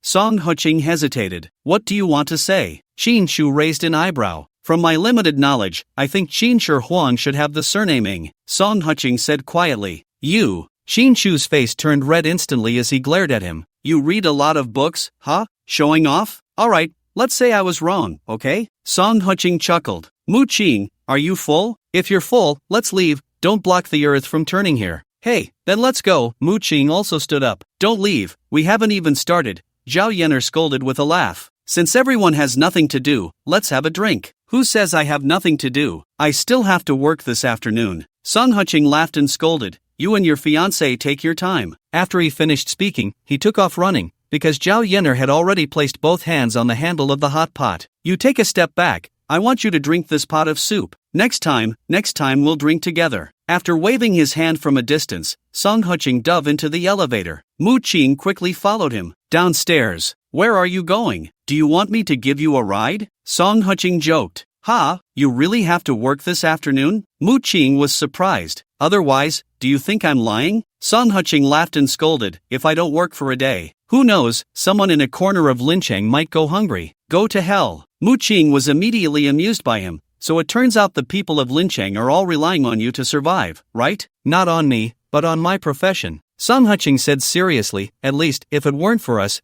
the younger generation might really starve to death. Come on, stop with that. Mu Qing said playfully, but this meal was supposed to be my treat, and someone else ended up paying, so that doesn't count. Next time I have to treat you back. No problem. Sun Huqing chuckled, let's plan a meal sometime. Do you want me to give you a ride now? No need, I won't interfere with your making money. Mu Qing extended her hand, Mr. Song, nice to meet you. You are my first friend in Lincheng. You're making me a bit emotional, a handshake is too insincere, let's hug. Before Song Huqing could finish his sentence, Mu Qing opened her arms and hugged him. This really caught him off guard. What? Not satisfied with just a hug? What else do you want? Mu Qing teased. No, I was just joking earlier. Song Huqing said awkwardly, it's not good to take advantage of kindness. But Mu Qing couldn't help but laugh. We're both people who have been married once, so let's not worry about these details. You seem a bit different now, Song Huqing said in surprise. I'm definitely different in front of strangers and friends. Mu Qing giggled, Song Huqing. We are friends now. Yeah, friends. Song Huqing patted her on the back, if you don't let go soon, I'm going to shout indecent behavior. Then let's go to the police station together. Mu Qing said playfully, I've grown up this much and have never been to a police station, let alone have someone accuse me of indecency. Come on, stop with the jokes. After laughing and scolding her, Song Huqing waved his hand, I'm off to work. Goodbye. Mu Qing waved back, watching his little electric scooter disappear from her sight. At that moment, a fragrant breeze swept by. How long has it been since you just got divorced and you found a new love? I wish, but they don't look at me, do they? Mu Qing turned her head and met a pair of sparkling eyes. But you, how did your family pick such a thing for you? What do you know? Getting married is about choosing someone like this. Zhao Yenner chuckled, my sister is dead set on becoming a big star. We only have 2 daughters in our family, if we don't find a soft guy, can we really find a strong husband? What if he has bad intentions and eats up our family fortune? That's true. Mu Qing covered her mouth and laughed, then sighed, what do you think? Why does he deliver takeout? Who knows? Zhao Yenner pouted, but I always feel like he's not an ordinary person. The way he looks at me, besides mockery, there's no emotional fluctuation at all. Mockery? Mu Qing asked in surprise. It's like seeing a big cabbage about to be gored by a pig, a bit regretful, but more of schadenfreude. You know? Zhao Yenner sighed. Ha ha ha. Mu Qing immediately laughed so hard he doubled over. To be honest, Song Huqing probably did see it that way. In the following days, Song Huqing wandered around the International Trade Building. The college students were on break, and it really did have a significant impact on his business. Damn, Xiaosong, have you been doing drugs? Lao Qin. Nonsense, if you keep slandering me,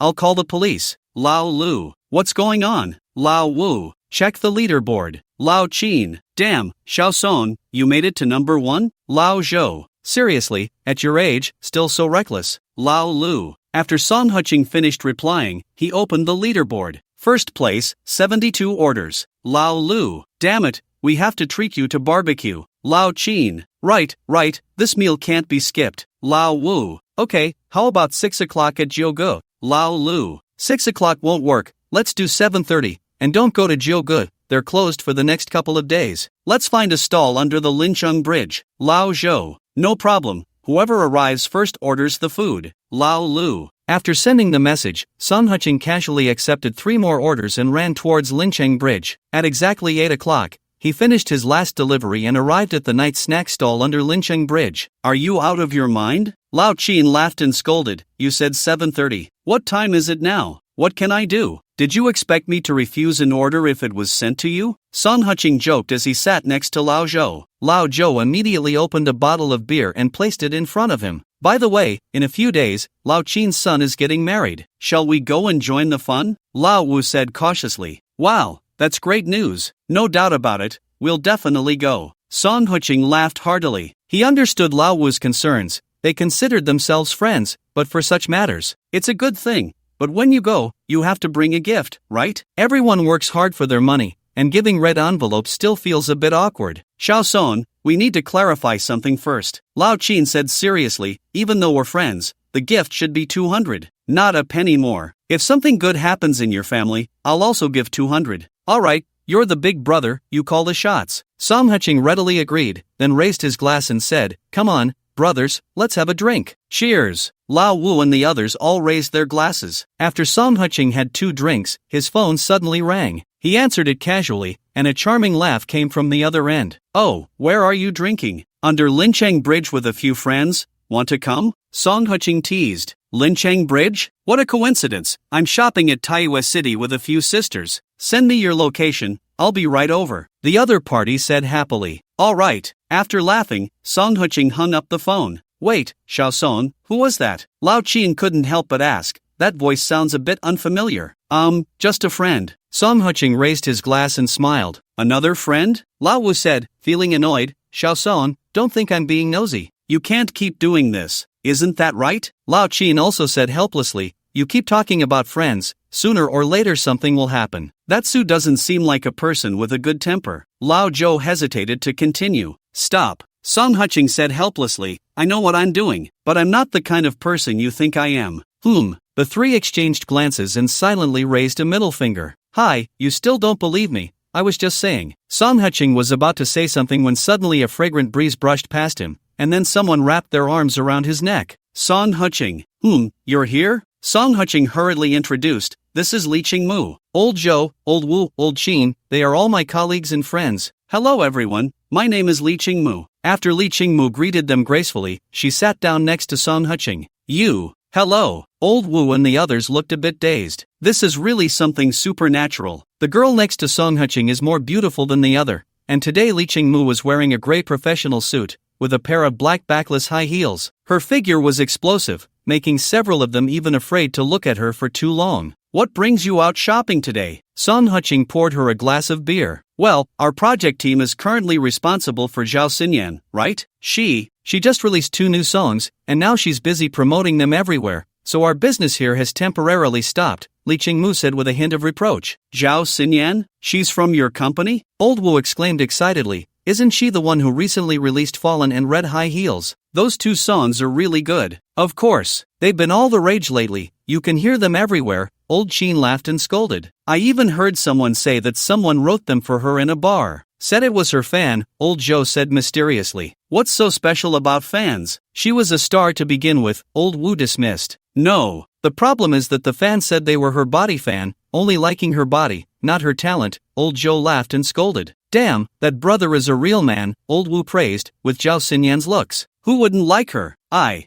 say, guys, how about we change the topic? Song Hutching said with a face. The 3 turned to look at him, seeing his furrowed brow, they immediately understood. This kid is probably also a fan of Zhao Xinyan. Talking about her would make Li Qingmu unhappy. Hey, the flower boat is coming. Old Zhou suddenly shouted. Flower boat? Everyone turned to look. They saw a brightly lit boat slowly heading towards the Lincheng Bridge, with someone on the deck holding a microphone and singing. However, the Lincheng River was still quite wide, and they were a bit far from the shore, so they couldn't hear what was being sung. We should also go eat a late-night snack on the flower boat sometime, Old Qin said enviously. What? Can't we even have a late-night snack? Song Hutching joked. What do you know? Old Wu sighed. The ticket is 488, and the consumption on the boat is extra. I heard there's a minimum spending requirement. A place like that is not for ordinary people. What? It's that expensive? Song Hutching exclaimed in surprise. Isn't it expensive? Old Zhou shook his head with a bitter smile. The owner of the flower boat must be crazy for money. Setting such a high price, isn't he afraid of retribution? Old Qin scoffed. Retribution? Do capitalists fear that? Don't joke around. Just as Song Hutching finished speaking, the flower boat seemed to lose control and crashed into a bridge pier.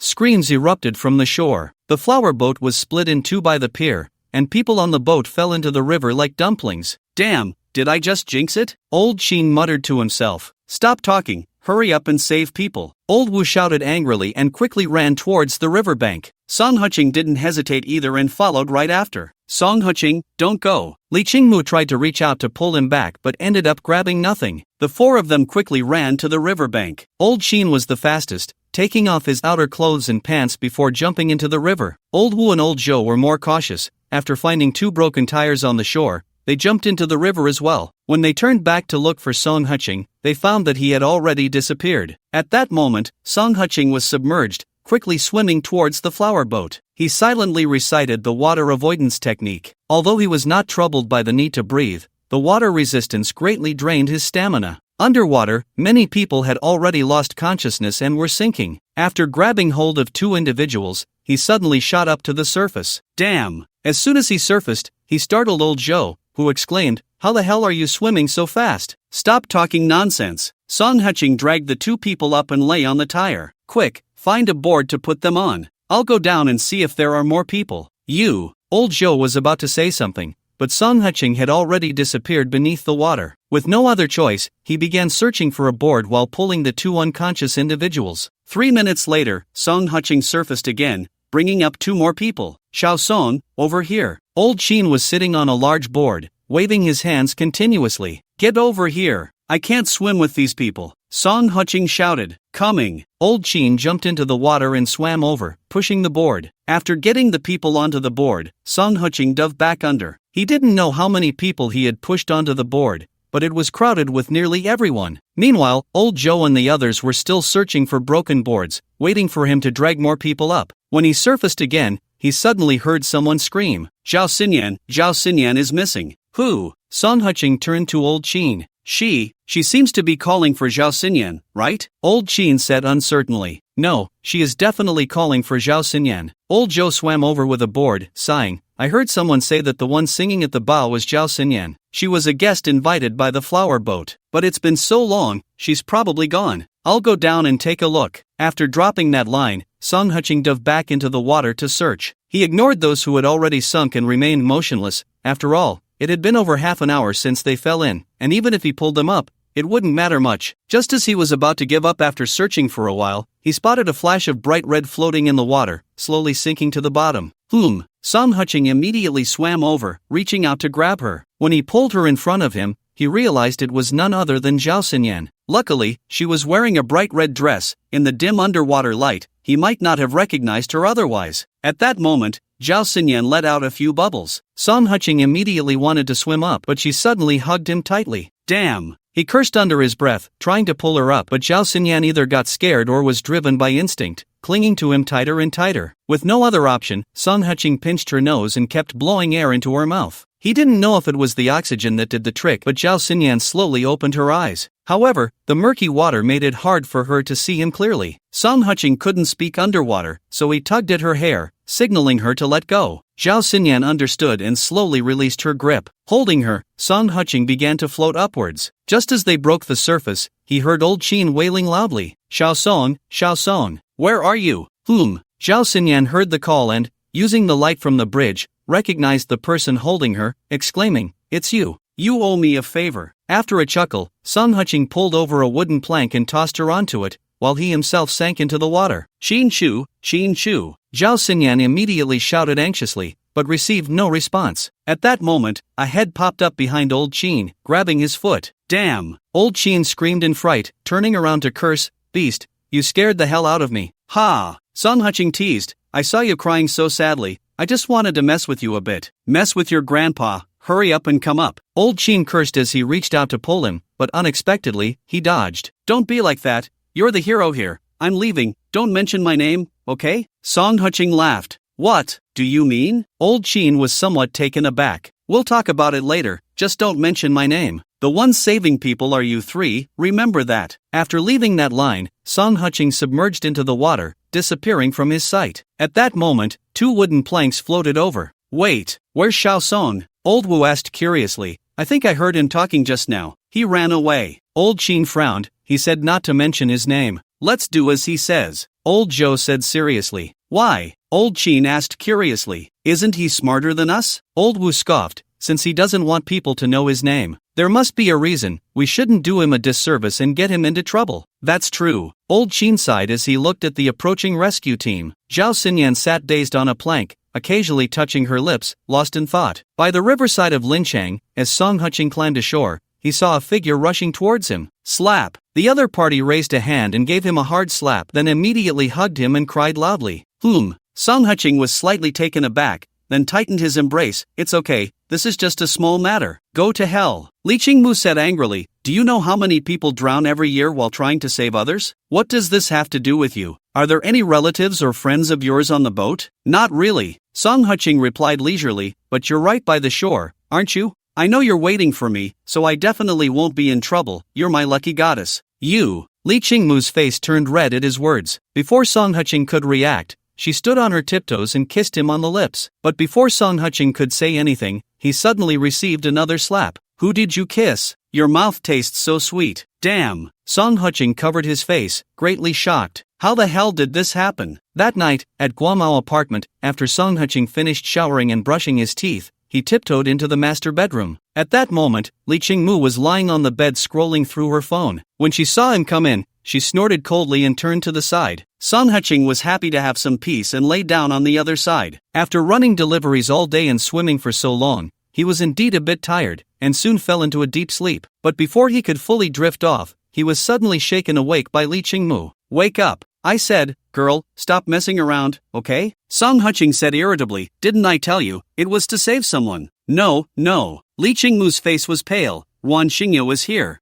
So what if she's here? What's the big deal? After Song Huqing pouted, he was about to lie down, but suddenly sat up sharply. What? Who did you say is coming? Ruan Xingyao, Li Qingmu said urgently, hurry and get dressed. Damn. Song Huqing quickly got up. Just as he finished putting on his clothes, the doorbell rang downstairs. He paused for a moment, then smiled bitterly. Why don't we just tell her directly? Are you crazy? Li Qingmu's face turned red with anxiety. If she finds out, with her personality, she will definitely make a scene. Well, then why are you still with me? Song Huqing asked in surprise. Is this the time to talk about that? Li Qingmu scolded playfully. You need to think of a way to hide. Otherwise, if she really sees you, it's over. This room is so small, where can I hide? Song Huqing rolled his eyes at her. Just say my clothes got wet. So I came here to deal with it. Stay calm, it's no big deal. You. Li Qingmu was about to say something, but the phone rang. With no other choice, she had to let Song Huqing hurry downstairs to open the door. 10 seconds later. Song Huqing, what are you doing here? Ruan Xingyao's sharp scream startled Li Qingmu, making her shiver. What are you shouting for? Song Huqing shot her a glance. What? Are you afraid I'll get together with your best friend? Go to hell, who do you think you are? A toad wanting to eat swan meat? Ruan Xingyao sneered. Then it would be just that. Song Huqing replied irritably, I just delivered food nearby. Accidentally fell into a puddle, so I came here to take a shower. What's wrong with that? You. Ruan Xingyao's face turned red with anger, and she pinched him hard. Song Huqing, don't think I don't know you. Your clothes got wet and you didn't go home? Why are you taking a shower at Mumu's place? You did this on purpose, you have bad intentions. Hey. Song Huqing chuckled, you figured that out. Not bad. You shameless. Ruan Xingyao was almost furious. At that moment, Li Qingmu also came downstairs. Ruan, why are you here? Shouldn't I come? Ruan Xingyao immediately pulled her behind her, sneering, Song Huqing, I warn you. I don't care how you deceive girls outside, but Mumu is my good sister. If you dare to lay a hand on her, I'll fight you. What if she lays a hand on me? Song Huqing smirked. Then I'll fight you too. Ruan Xingyao glared. Hey, what are you two talking about? Li Qingmu stomped her foot, blushing. Mumu, don't fall for his tricks. Ruan Xingyao gritted her teeth. You think he's honest? I'll tell you, he's just pretending. He's smooth-talking and the best at deceiving girls. As if I've deceived you. Song Huqing laughed and scolded. How have you not deceived me? Ruan Xingyao scolded. I've been married to you for 6 years. Have you ever told me a single truth? What do you mean by that? Song Huqing asked in surprise. You clearly can earn money, but when you were with me, did you ever tell me? Ruan Xingyao shouted angrily. And when you were with me, your personality wasn't even like this, and you still say you didn't deceive me? Alright, I deceived you. After lighting a cigarette, Song Huqing shrugged. So what? Anyway, we already have a child. You bastard, I'll bite you to death. Ruan Xingyao was completely enraged, ready to pounce. Don't. Li Qingmu hurriedly hugged her. Ruan, calm down. Let go of me. I want to bite him to death. Ruan Xingyao shouted angrily. Song Huqing leaned against the wall, lit a cigarette, and leisurely said, Come on, bite me to death. You. Ruan Xingyao was so angry her face turned green, and fortunately, Li Qingmu was like a rope, holding her tightly. Otherwise, she would have fought Song Huqing today. Stop messing around, let's talk properly, Li Qingmu said, trying to calm her down, and finally managed to push Ruan Xingyao onto the sofa. I say, Ruan Xingyao, do you have any sense of boundaries? Song Huqing complained as he sat on the carpet. It's the middle of the night. What are you doing at someone else's house? And you didn't even ask if it's convenient for them. Song Huching, do you believe I will really fight you? Ruan Xingyao gritted her teeth. I say, Song Huching, stop provoking her, Li Qingmu said irritably. Ruan is my good sister. What's wrong with her coming to find me at night? He's cursing me for ruining his good plans, Ruan Xingyao scoffed. In the middle of the night, with wet clothes, instead of going home, you come here. Clearly, you have bad intentions. That's why I say you have no sense of boundaries, Song Huching sneered. Hey, then my timing is just right. Ruan Xingyao crossed her arms and chuckled. I won't just watch Mumu today. I'll come here every day from now on. Let's see what you do. Upon hearing this, Li Qingmu's smile instantly froze on her face. Put. Song Huching couldn't help but laugh. Alright then, you take good care of your best friend, I'm going home. After saying that, he got up and walked towards the door. I'll see you off. See off what? Ruan Xingyao reached out and pulled Li Qingmu, warning, Mumu, don't trust him. This guy has always been pretending. He's very skilled at deceiving girls. He still has a beautiful female college student at home. Do you really think he's a good person? What? A female college student? Li Qingmu exclaimed, covering her mouth in surprise, her eyes piercing like swords at Song Huching. Isn't that right? Ruan Xingyao pouted. That female college student is really pretty. She even came to help me organize things last time. Song Huching, you really are a beast. Li Qingmu cursed through gritted teeth. Song Huching, did you hear that? Hurry up and get lost, Ruan Xingyao said triumphantly. You still want to make a move on Mumu? Just wait. Alright,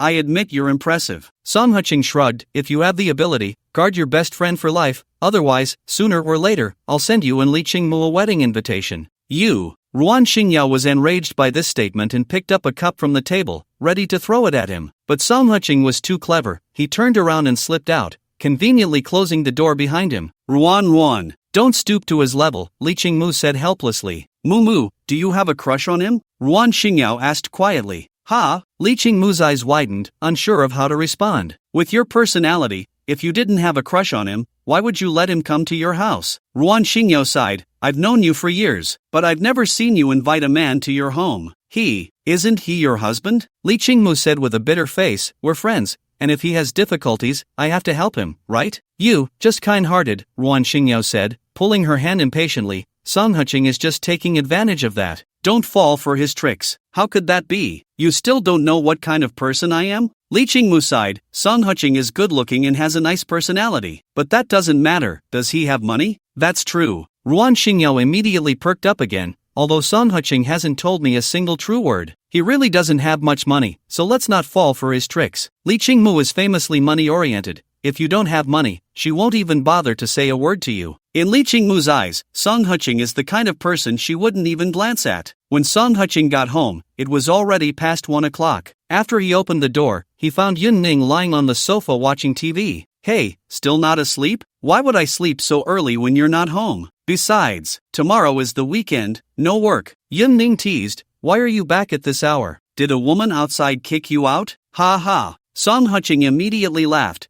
You guessed it right. Shut up, you get out of breath just from being called fat. Yun Ning scolded with a laugh. You haven't even dealt with Su Dit and Su Er, and you dare to mess around outside? Don't you want to live? Then where do you think I went? Song Huching sat down beside her, smiling as he looked at her. The whole city of Lincheng is buzzing about the incident with the flower boat crashing into the bridge pier. Do you really think I wouldn't know? Yun Ning said proudly, I just saw the report. Old Zhou, Old Qin, and Old Wu made the front page headlines for saving people. Secretary Qi even personally met with them and said he would reward them. Well, what does that mean? Song Huching asked in surprise. Zhao Xinyan said the one who saved her was someone else. Not the three of them. But she didn't say who it was. Guess who she was talking about? Yun Ning said with a smile. It can't be me, right? Song Huching pouted. You guys, the Lincheng takeout F4, all three of you were there. Zhao Xinyan also said the one who saved her wasn't any of them. Could it be a celestial being? Yun Ning said irritably, and they just saved people and left, not seeking any fame. Who else could it be besides you? Ah. Song Huching reached out and pinched her little face, praising her. I have to say, you really have a talent for being a detective. Why not quit your job and become a private investigator, specializing in catching mistresses? Get lost. Yun Ning straddled him, laughing lightly. If I became a private investigator, the first thing I'd do is find all your mistresses. Then send their information to Su Di and Su Er. Let's see what you do then. Wow, no wonder they say the most poisonous heart is that of a woman. Are you trying to kill me? Song Huching said in horror. Not to that extent, but if they don't want you anymore, you won't have anywhere to go, so you might as well stay at home. Yun Ning's beautiful eyes narrowed into a line. Anyway, I don't mind you. Go away, stop with that. Song Huching yawned. Alright, you take your time watching TV. I'm going to sleep. Hey, Song Huching, you aren't going to take a shower in this hot weather? Yun Ning complained. I already did. Song Huching rolled his eyes at her. Washing in the river doesn't count. Hurry up and take a shower. I'll get you some clothes. Yun Ning urged. No, I really washed. No way, you have to wash. Damn, are you trying to make me take a shower? I don't even care to expose you. Knowing doesn't help, hurry up. Yun Ning playfully scolded, pushing him into the bathroom, and she followed him in. The next day, morning, Song Huching was sleeping while holding Yun Ning when suddenly the phone rang. Ugh. Yun Ning got up and looked, slightly surprised. Song Huching. That dead clingy guy is calling you. Who? Song Huching opened his eyes in surprise. Shin Chu. Yun Ning answered the call and held the phone to Song Huching's ear. Hello. After just a couple of sentences, Song Huching's expression changed dramatically. More than an hour later, joy gathering. As Song Huching and Yun Ning just entered, they saw Qin Shu waving at them from not far away. Old Song, over here. I said, Qin Xiao, calling me for morning tea this early? Looks like you're not here for good. Song Huching sat down with a smile, and Yun Ning also took a seat beside him. Come on, even though we don't see eye to eye, we're still classmates, right? After jokingly scolding him, Qin Shu handed the menu to Yun Ning. Yun Ning, order whatever you like. It's rare for you to have a good meal with Old Song. Hey, thanks, Qin Xiao. Yun Ning's beautiful eyes curved slightly, and a cold smile appeared at the corner of her mouth. Old Song, how do you think your brother treats you? Qin Shu said, putting his arm around Song Huching's shoulder. Every time I see you, isn't it the brothers who take the bill? Well, that's true. Song Huching immediately replied, Qin Xiao is generous. Who in the entire Lin City doesn't know? Now that's more like it. Qin Shu smiled. Your bro treats you so well. Can you do me a small favor? Is that too much to ask? You say it. Song Huching immediately replied, just one word from you, Qin Xiao. I'm willing to go through fire and water. Good brother. Qin Shu was greatly moved, then held his hand and said, Brother, go seduce my fiancée. Ha! Song Huching froze in place. Yun Ning, however, pulled him to her side, picked up the tea on the table, and splashed it on Qin Shu's face. You perverted bastard. Damn. Qin Shu jumped up, rushing to the bathroom. 5 minutes later, Qin Shu returned with a dark expression, angrily saying, Yun Ning, are you crazy? Thank goodness it wasn't boiling water, or I would have been disfigured. You being disfigured is like getting plastic surgery. Yun Ning coldly laughed, still wiping Song Huching's hands with a wet tissue. Brother, it's not that I'm saying you. Song Huching glanced at Qin Shu's younger brother and sighed. If we have defects, we should fix them. If the hospitals in Lin City can't do it, we can go to Shanghai, Guangzhou, or Hong Kong. If that doesn't work, we can go to Beijing. You like this? It's not appropriate. Although I don't mind helping you with this favor. Asking my son to call you dad is something I just can't get over, right? What do you mean? Qin Shu's eyes widened. How about this? If the child is born, can you and my child become sworn brothers? Song Huching sighed. You bastard. Qin Shu's face turned green with anger. You think I'm just a sperm donor, huh? Well, what else? Both Song Huching and Yun Ning were taken aback. You too. Qin Shu looked at their naive expressions and suddenly felt a sweetness in his throat. If he didn't need something from this bastard, he would want to take this beast down with him. Qin Shu, if you can't have kids, then don't get married. You're making Song Huching go with your wife. Ugh, I really look down on you. Yun Ning said disdainfully. Damn it, it's not like that. Qin Shu's tone rose by 8 degrees. Who the hell said I can't have kids? I can have them. The entire restaurant fell silent. Sir, please don't raise your voice, okay? A waiter approached, looking quite awkward. We fully believe in your fertility. Put. Song Huching and Yun Ning immediately lowered their heads and laughed. Get lost, this is none of your business. After shooing away the waiter, Qin Shu gritted his teeth and said, if you two keep laughing, I'll splash boiling water on your faces. No, we won't laugh.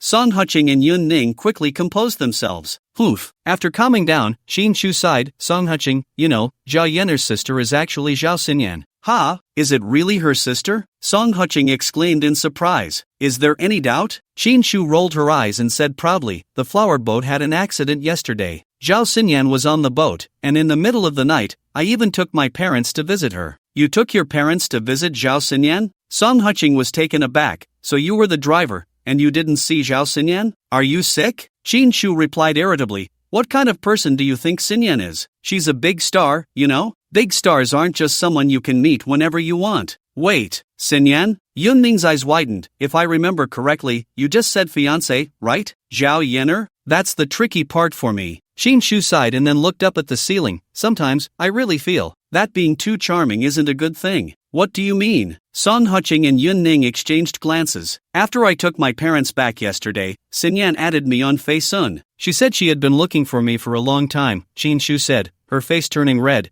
You all know I'm a shy person, not that casual. Oh come on, can you stop with the psychological feelings? Just tell us, what happened after she added you? Yun Ning urged, her eyes sparkling with gossip. She said she just found out I was her sister's fiancé. Xin Shu said shyly, but she assured me that she would handle her parents. Wah, what do you mean? Song Huqing asked in surprise. It means she wants to be with me, and she said she misses me a lot. Xin Shu said, blushing, actually, Yener is not bad. But you know, old Song, I don't really like Yener's personality. Instead, Xinyan's gentler nature suits me better. Wait, are you picking a wife here? Song Huqing said, both amused and exasperated. If that's the case, you might as well just tell Zhao Yener directly. With her personality, I believe she wouldn't mind. No, wait a minute. Yun Ning blinked her big eyes. Don't you think there's something fishy about this? Zhao Xinyan is a big star. What does she see in Xin Shu? Yun Ning, don't push me. Xin Shu gritted his teeth. If you keep talking nonsense, I'll really fight you. I'll just stand up and shout that old Song and I are a couple, and we can all make the news. Damn, bro, don't be impulsive. Song Huqing was startled and scolded. Yun Ning, what are you talking about? Xin Xiao is a talented person. Who are you to oppose him? Hurry up and shut your mouth. Fine. Yun Ning pouted, handed him a piece of roasted suckling pig, and then lowered her head to eat. Hoof. Xin Shu's expression softened a bit, looking at Song Huqing seriously. Old Song, what you said makes sense, but you still don't know how to handle things. What do you mean by that? Song Huqing asked in surprise. If I end up with Xinyan, then Yener would be my sister-in-law. Although a sister-in-law is like half of a brother-in-law's butt. Put. Yun Ning choked and immediately turned red. How old are you? You can choke on food? Song Huqing gently patted her back to help her breathe, and casually poured her a cup of tea. Cough cough cough. Yun Ning took a long time to recover, looking at Xin Shu with a complicated expression. From the way you talk, do you want to have your cake and eat it too? Hey, what kind of talk is that? Xin Shu glared. Xinyan is interested in me, but Yener also has a good impression of me. The Zhao family only has 2 daughters. Marrying anyone is still marrying. Then why are you looking for Song Huqing? Yun Ning asked curiously. Old Song, I know you're not well off either. So how about this? You help me win over Zhao Yener, and I'll give you 500,000, no, 300,000. Sounds good, right? Xin Shu said seriously, but I must say this up front, you are only allowed to date her, and you are not permitted to do anything else. Otherwise, I won't give you a single cent. Song Huqing and Yun Ning exchanged a glance and fell into silence. Xin Shu did not urge them, merely tapping his fingers lightly on the table. After a long while, Song Huqing sighed and said, If I really managed to get Zhao Yener, she only has 2 daughters in her family. Do you think I would still care about your 300,000? Xin Shu was taken aback for a moment, then mocked, don't kid yourself. You can't even keep soft. Even if you marry into a wealthy family, you just end up being thrown out. The upper class is not as simple as you think, brother. We should face reality. 300,000 is not a small amount. Put. Yun Ning couldn't help but laugh. Song Huqing had spent who knows how much on her. 300,000 wasn't even enough for him to buy a car for a woman. Brother, it's not that I don't want to help you. Song Huqing sighed. Zhao Yener is quite beautiful, and I am a bit tempted. But think about it. Why would she like me? You look okay. Xin Shu said, somewhat displeased. What else besides looking okay? Song Huqing said with a bitter smile, I am practically useless, right? Think about it. I can't even handle Wan Xingyao. How could I handle Zhao Yener? Xin Shu pondered for a moment. I think you have a point. Besides looking decent, you are almost useless. No skills, no family background. Sigh, luckily I still have Plan B. Otherwise, I would really be wasting my time. Plan B? Song Huqing and Yun Ning exchanged glances. At that moment, a figure walked over. Oh, Song Huqing and junior sister Yun are here too? Gu Tingfeng? Song Huqing looked at Xin Shu in surprise. You don't want him to do that, do you? What? Gu Tingfeng was about to sit down next to Yun Ning, but Yun Ning pointed to the seat next to Xin Shu and said, You sit over there. Xin Shu has something to discuss with you. Gu Tingfeng glanced at her and reluctantly sat down next to Xin Shu. Gu Tingfeng, I don't like to beat around the bush. Xin Shu gritted his teeth and said, You help me deal with Zhao Yener, and I'll give you 200,000. What? Deal with Zhao Yenner? Gu Tingfeng was slightly taken aback. Isn't she your fiancée? You want me to deal with her? Yes, as for the reason, you don't need to worry about it. As long as you can handle her, we'll split the Zhao family's assets 50-50. Xinshu gritted his teeth. I know you have some skills, otherwise, you wouldn't have managed to eat off your own company. If you say I'm living off others again, I swear I'll fight you. Do you believe it? Gu Tingfeng's face turned grim. Alright, you didn't live off others, is that okay? Xinshu said irritably. Sorry, I have a small question. Song Huqing said cautiously. Speak. Xinshu and Gu Tingfeng both shot him a sideways glance. You have your own company, why do you still want to join the Su family? Song Huqing asked curiously. Ha! Xinshu couldn't help but laugh. Do you think his family's company got into trouble by itself? It was all because of his reckless management. You bastard. Gu Tingfeng's veins bulged on his forehead. It was clear he was on the verge of exploding. Senior Gu, don't be angry. Song Huqing hurriedly advised, young people, who hasn't made mistakes, right? Xinshu, are you deliberately calling me over to humiliate me? Gu Tingfeng gritted his teeth. I know you're impressive. Now you're on a blind date with Zhao Yenner. Aren't you also living off others? You think you're so impressive. Alright, no arguing. Can we not make a fuss? Xinshu pouted and said, anyway, the conditions are what they are. If you're willing, I'll arrange for Zhao Yenner to meet you, and you can chat for a bit. If you're not willing, then let's just pretend I never brought it up. Gu Tingfeng frowned and glanced at Song Huqing. What is he doing here? Oh, he's having breakfast with me, Xinshu said casually. Don't worry, he's not the kind of person who would. Even Zhao Yenner wouldn't meet him, so why would you be afraid of him spilling the beans? That's true. Gu Tingfeng's expression softened a bit. Song Huqing, since you're done eating, you can leave first. I still have things to discuss with Xinshu. What do you mean we should leave first? Yan Ning said unhappily. Don't you know to reopen a table with Xinshu? Old Gu, I'm not saying this to offend you, but you're really being petty. Xinshu stood up and said, I said I was treating old Song to a meal, and you just come in and chase people away. That's not appropriate. Hey, isn't Xinshu the one who understands reason? Song Huqing said with a smile. I'm telling you, Song Huqing, you really are pathetic. Gu Tingfeng scoffed. If you want to invite a girl for breakfast, pay for it yourself. Do you really need to mooch off others? Is that why Ruan Xingyao looks down on you? Yun Ning mocked. What do you mean by mooching? Xinshu invited Song Huqing for breakfast, so I can't come along, right? You.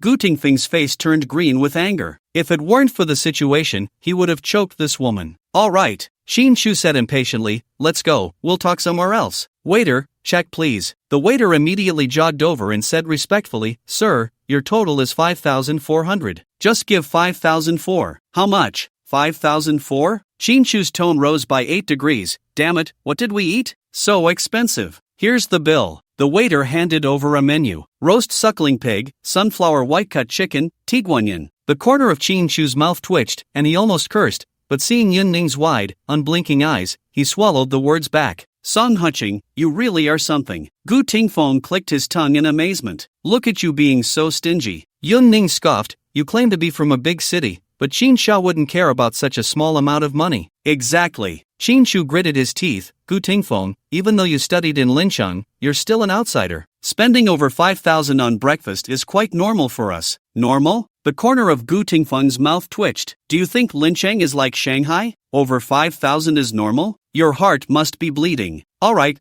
let's change places to talk. After Xinshu paid, he looked at Yun Ning and smiled. Sister Yun, next time we go out for breakfast, the dishes at Zhonghua Lu and Lincheng are much better than here. Hey, thank you, Xinshu. Yun Ning smiled sweetly. Gu Tingfeng saw this and suddenly realized, looking at Song Huqing with pity. This guy is really a coward. Xinshu is openly flirting with someone right in front of him, and he doesn't even react. Alright, let's go. Xinshu waved his hand casually and led Gu Tingfeng out the door. Hey, when do you think we can treat him to another meal? Yun Ning put a piece of white-cut chicken on Song Huqing's plate. We need to find an opportunity. Song Huqing joked. Although Xinshu's family has some wealth, his pocket money probably isn't much. Spending over 5,000 on breakfast is enough to make him drink a pot. Ah, I should have thrown him a few flirty glances earlier. Yun Ning said regretfully. Ha, do you really think he's a sucker? Song Huqing laughed heartily. What a fool, isn't he just a big spender? Yun Ning blinked. You. Song Huqing was about to say something when a fragrant breeze suddenly brushed past from behind. Ah, Song Huqing, what are you doing here?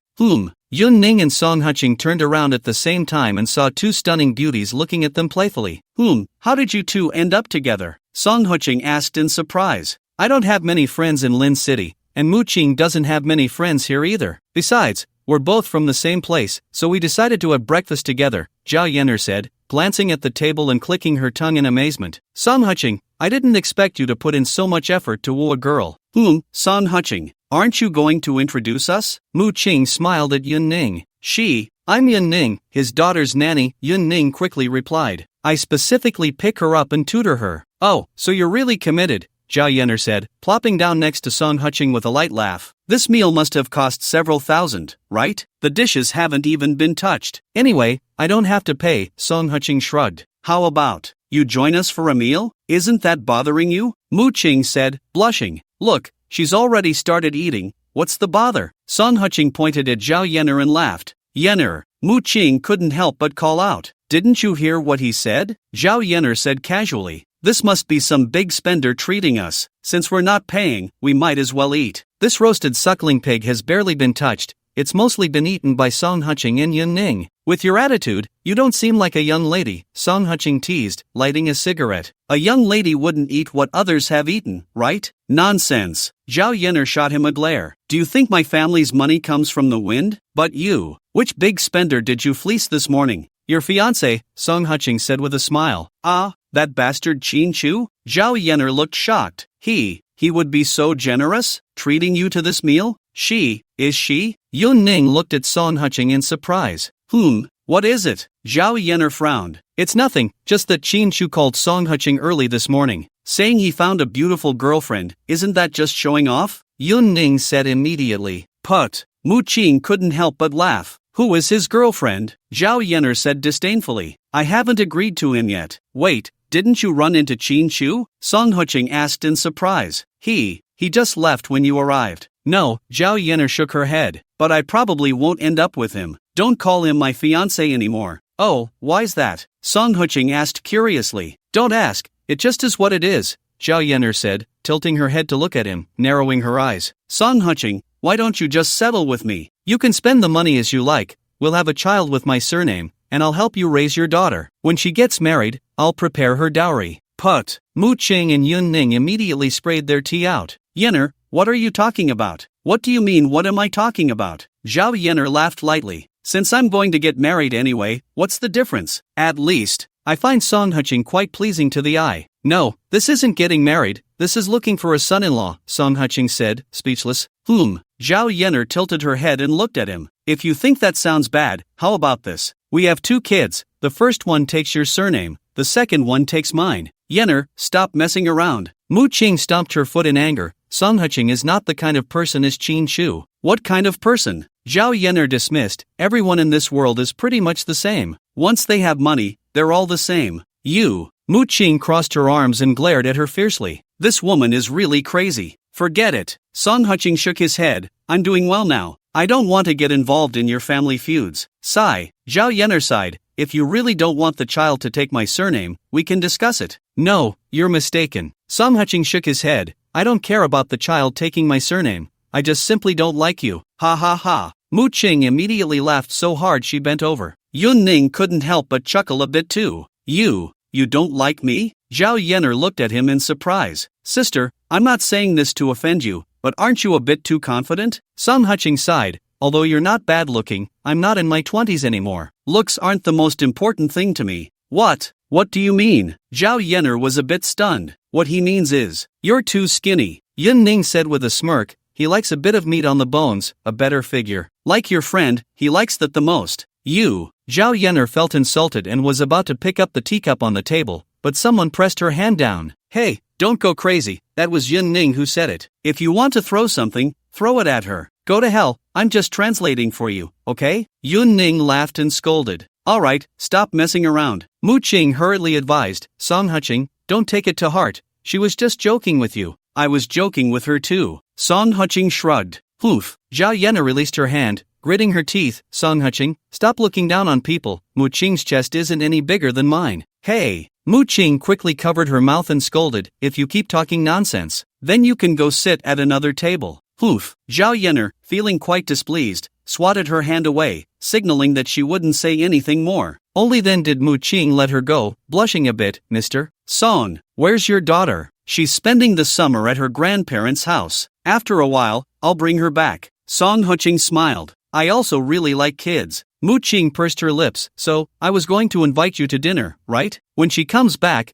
let's have dinner together. Oh, and invite Miss Yun too. We'll talk about it then. Song Huching was non-committal, turning to Yun Ning. Are you full? I'm full. Yun Ning nodded. All right, then you take your time eating. We're leaving first. As Song Huching stood up, Zhao Yenner pulled him back into his seat. What time is it? Where are you going? Going home? Who said I'm going home? Song Huching laughed and scolded. It's Saturday. I still have to work, all right?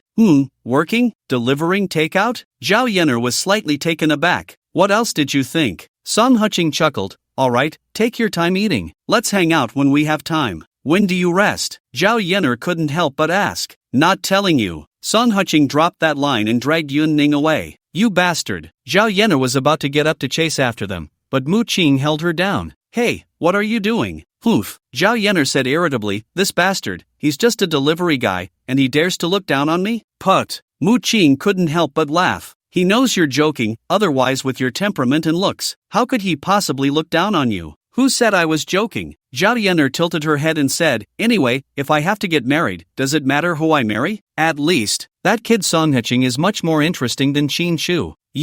Are you crazy? Do you know what kind of person Song Huching is? Do you think your parents would agree? Mu Qing said irritably. Why wouldn't they agree? Zhao Yenner pouted. The Qin family is so small. Teaming up with them won't bring any benefits, so why not find Song Huching? At least his family is clean, right? Mu Qing's face turned red with anger. Ha! Zhao Yenner couldn't help but laugh, teasing. Since you like him, why don't you tell him? Get lost, how can I say that? Mu Qing said, blushing. I've only met him a few times. I don't even know where he lives. Besides, I haven't even met his daughter. What if his daughter doesn't like you? Zhao Yenner asked with interest. Then we'll just take our time getting to know each other. Mu Qing lowered her head and said, after all, there's still a long time ahead. His daughter can't dislike me forever, right? What do you know? Zhao Yenner laughed and scolded. Did you see that woman next to him? Do you really think she's just his daughter's nanny? Who are you trying to fool? What do you mean? Mu Qing asked in surprise. At least, that woman is not just a simple matter for Song Huching. Zhao Yenner said leisurely, she's so beautiful, with just a flick of her finger, countless men would be willing to spend money on her. Why would she want to be a nanny? Mu Qing was momentarily stunned. Your rival is not me, Zhao Yenner said with a smile. I might as well go check things out for you, to see what the situation really is. Go away. What do I need you to check? Mu Qing blared. Do you really think I don't know what you're up to? Anyway, you are not allowed to have any contact with Song Huching, or we won't be friends anymore. He doesn't even look at me. Do you really think I could make it happen? Zhao Yenner said softly. Well, that's true. Mu Qing immediately became happy again. Hurry up and eat. After we finish, let's go have a good time in Lin City. Guamao Building. Song Huching was busy running between different floors when suddenly his phone vibrated. Old Song, dinner tonight at Nanjiao Pavilion. Old Sheen. Wait, what does Old Song mean? Old Lu. You kid are a real man. Calling you Little Song is just bullying you. From now on you are Old Song. Old Wu. Get lost. Calling me Little Song makes me look young, right? Old Lu. Stop messing around. 6:30 tonight, Nanjiao Pavilion. Don't be late. Old Zhou. All right, Old Lu. After hanging up the phone, Song Huching continued running. Even on Saturday, there were still quite a few people working. Especially in companies without coffee supplies, those workers relied on coffee to keep going. In the evening, after finishing his last order, Song Huching realized it was already 5:30. After hesitating for a moment, he finally stopped accepting orders and rode his little electric scooter to Nanjiao Pavilion. But when he arrived at Nanjiao Pavilion, he found it was only 5:45, so he didn't rush upstairs. Instead, he lit a cigarette in the parking lot and started calculating his earnings. Logically, he had already surpassed 1,500 orders, so why hadn't the rewards come yet? Did he really have to reach 2,000 orders? This broken system doesn't even have a counter. Unless it actively contacts him, he can't even open the interface, as if it never existed. While Song Huching was thinking about this, his phone suddenly rang. He picked it up and was slightly taken aback. A friend request from an unknown person. The profile picture was blank. After hesitating for a moment, he chose to accept it. But just as the friend connected, the video came through. Song Huching hesitated for a moment, aimed the camera at the parking lot, and then answered the call. Son Qing. Qin Zimo? Son Qing looked at Qin Zimo in the video with surprise. She seemed to have lost quite a bit of weight and looked a bit listless. Son Qing, where are you? Qin Zimo pouted. Son Qing hesitated again but still turned on the front camera. Unexpectedly, as soon as the camera pointed at her, Qin Zimo's eyes immediately turned red. Son Qing, you bastard, why did you delete me? Come on, do you really think this is a romance story? Son Qing said with a bitter smile, we are from two different worlds. Why should we be entangled together? Nonsense, I told you to wait for me. Wait for what? Son Qing laughed and scolded, you should have your own life, and I should have mine. Do you think this is the cowherd and the weaver girl? Waiting for you? You. Qin Zimo was so angry that she gritted her teeth. Son Qing, you're not keeping your promise, right? Just wait for me, once I finish things here, I will. Before she could finish, Son Qing hung up the phone directly. After blocking her, he set his messaging account to not searchable, and finally let out a long sigh. Wow, that was quite swift. Son Qing suddenly turned around, only to bump his lips against something soft. You. Zhao Yenner stepped back, covering her mouth. Are you crazy? Why are you taking advantage of me? Son Qing covered his mouth, feeling quite wronged. Why did her lips taste like peaches? You bastard, that was my first kiss. Zhao Yenner exploded in anger, stepping forward and pinching his head with her wrist. Damn it, if you touch me again, I'll scream harassment. Son Qing said urgently. I'll fight you. Zhao Yenner was even angrier, wrapping her arms around him and biting down on his shoulder. Damn! Son Qing cried out in pain, immediately moving his hands down to grab her perky bottom. Ouch! Zhao Yenner squealed as her back was attacked. You dare! I'll bite you. While cursing, she opened her mouth again, preparing to bite him. But Son Qing quickly pinched her mouth shut, annoyed. Are you a dog? Why do you like to bite people so much? You! How dare you say that? Zhao Yenner's chin was pinched, but she still clawed at him. If you have the guts, don't let go of me, or I'll definitely bite you to death. You! Son Qing was about to say something, but out of the corner of his eye, he caught sight of three people standing there, dumbfounded, and immediately pushed Zhao Yenner away, saying urgently, let me explain. I don't know her. Son Qing, what do you mean? Zhao Yenner was furious. What? Is it embarrassing to know me? Old Zhou, Old Qin, and Old Wu looked at Son Qing, then at Zhao Yenner who had pounced again, and fell silent. Nanji Pavilion. Old Zhou and the others sat on one side, while Zhao Yenner and Son Qing sat on the other. However, their states were completely different. Son Qing was sipping tea from a cup, while Zhao Yenner crossed her arms and glared at him fiercely. Old Son, this is. Oh, her name is Zhao Yenner, she's a. Son Qing was halfway through his sentence when he suddenly felt a pain on the top of his foot, and quickly changed his words. She's my friend. Poof. Zhao Yenner took off her high heels. Another friend? Old Wu and the others felt a bit annoyed. Having known this guy for so long, the women around him changed one after another, and they all claimed to be friends. Alright, why are you three so generous today? Why did you invite me to such a high-end place for dinner? Son Qing said with a smile. Ahem. Old Qin coughed a couple of times and said excitedly, we three each received 1 million in bonuses. 1 million? Is that true? Son Qing asked in surprise, who was so generous? The bravery award was 200,000, the company awarded 200,000, and then, those people pooled together 60,000 for the three of us. Old Wu didn't clarify the matter. The three of them had discussed it all night yesterday, and they didn't know why Son Qing didn't want to appear in public. However, since he said it like that, they didn't dare to rashly expose the matter. What if they ended up ruining a good intention? That's great, Son Qing said happily. Then you guys should treat me to this meal. Let's discuss it. 3 million, we four will split it. Old Zhou said quietly. Don't come with that. Son Qing laughed and scolded. If it's yours, just take it. This money doesn't belong to me. I don't want a single cent. Old Son. Brother Qin, this matter has to be decided by me, right? Son Qing said seriously. You three risked your lives. This money is what you deserve. The three fell silent immediately. Zhao Yenner was also curious, but she didn't speak up. After all, since they were being so vague, it was clear they didn't want her to know, and asking would only make her look foolish. Alright, Old Son, we three will owe you a favor. Old Wu raised his teacup and said, if there's anything in the future, just call us, even a frown won't do. Damn, is this how you treat me? After laughing and scolding, Son Qing called out, waiter. Manager Zhang immediately jogged over and said respectfully, Mr. Son, bring 4 bottles of 1 Jin Erguo. Son Qing said with a smile. 5 bottles, Zhao Yenner corrected. Son Qing and Old Zhou looked at her in surprise. What? Are you reluctant? Zhao Yenner raised an eyebrow. No, how could that be? Old Qin hurriedly said, beautiful lady. 5 bottles of ergwotu. Okay. Manager Zhang nodded with a smile and immediately called a waiter to go buy the liquor. Miss, it's not that we can't afford it. We're just worried you'll drink too much, Old Wu said with a bitter face. If I drink too much, then I drink too much. Isn't Song Huching here? Zhao Yener said nonchalantly. Old Zhou and the others' expressions became strange again. This didn't seem like a normal friendship. If you drink too much,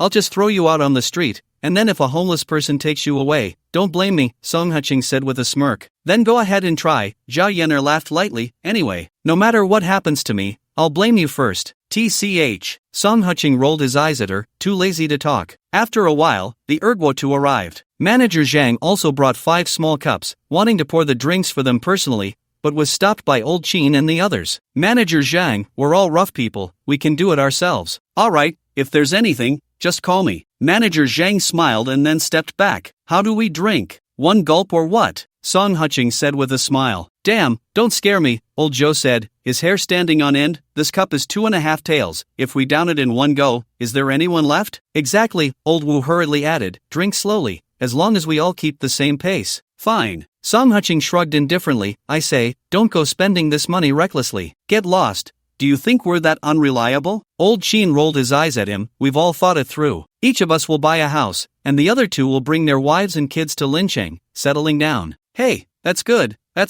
Song Huching said with a smile. Old Song, don't mind us being long-winded, Old Wu sighed. It's just a divorce, nothing to make a fuss about. Just find another one, as long as she's good to our daughter. Right, Old Zhou hurriedly agreed. You're still young and handsome, but you will grow old one day, won't you? Besides, our daughter is still young, she has to grow up. Well, what's the big deal? Song Huching said in surprise. Really stupid, Old Qin rolled his eyes. When it comes to our daughter, how can a big man like you teach her? Isn't it the women who should teach her? Once she becomes a young lady, she can't tell you everything, right? That wouldn't be appropriate. But I'm here, aren't I? Zhao Yener interjected suddenly. Go away, this has nothing to do with you, Song Huching said irritably, then jokingly scolded. Isn't our daughter's mother still in Lin City? When she really becomes a young lady, her mother will teach her. Hey, you can't think like that, Old Qin said seriously. She's our daughter, not a son. No, even if it were a son, you can't just leave it to your ex-wife. Well, what do you mean by that? Song Huching asked in surprise. What he means is, our daughter can't be out of your sight. What if your ex-wife finds someone new? Our daughter must never go to her house to sleep. If something happens, it would be too late to regret, Old Zhou said earnestly. Song Huching frowned and became serious. They made a valid point. After all, there are many perverts nowadays. If something were to happen, it would be a big deal. I think they're right, Zhao Yener said softly. It's better for our daughter to be raised by us. Since your ex-wife divorced you, she doesn't seem like a settled person, so it's better to be cautious. Just as she finished speaking, a figure suddenly appeared at their dining table. Oh, isn't this Song Huching? You are. Song Huching looked at the flamboyant woman in front of him, slightly hesitant. Oh, pretending not to know me? The woman sneered. You just divorced Yao Yao a few days ago and already found a new love? Who is she? Zhao Yener frowned. She? Song Huching hesitated for a moment before realizing. Li. You're doing well now, even coming to South Chiao Pavilion for a meal, Li mocked. Who is she? Zhao Yener looked at Song Huching with a frown. A friend of my ex-wife, Song Huching said helplessly. A friend of your ex-wife? Zhao Yener raised her eyebrows slightly, smiling at Li. Auntie, you also come here to eat?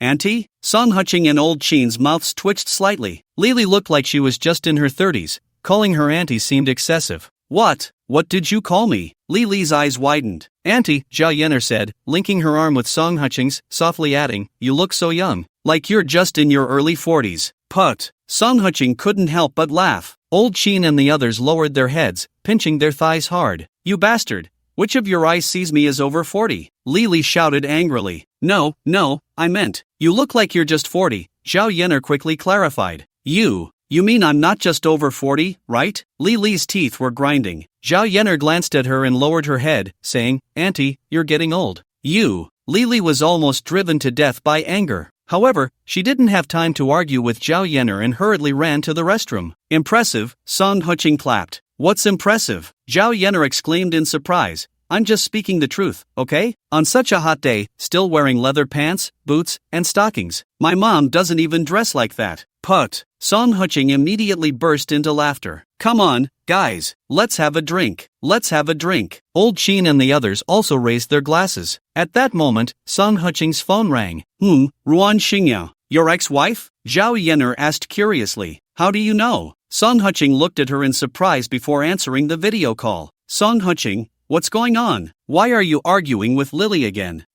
Just as Song Qing was about to speak, Zhao Yener snatched the phone away. What's your problem? What does the argument have to do with you? Who are you? Ruan Xingyao looked at Zhao Yener, her heart skipping a beat. This girl is so beautiful. I'm Song Qing's girlfriend, and I was the one arguing with that lady just now. So what? Zhao Yener pouted.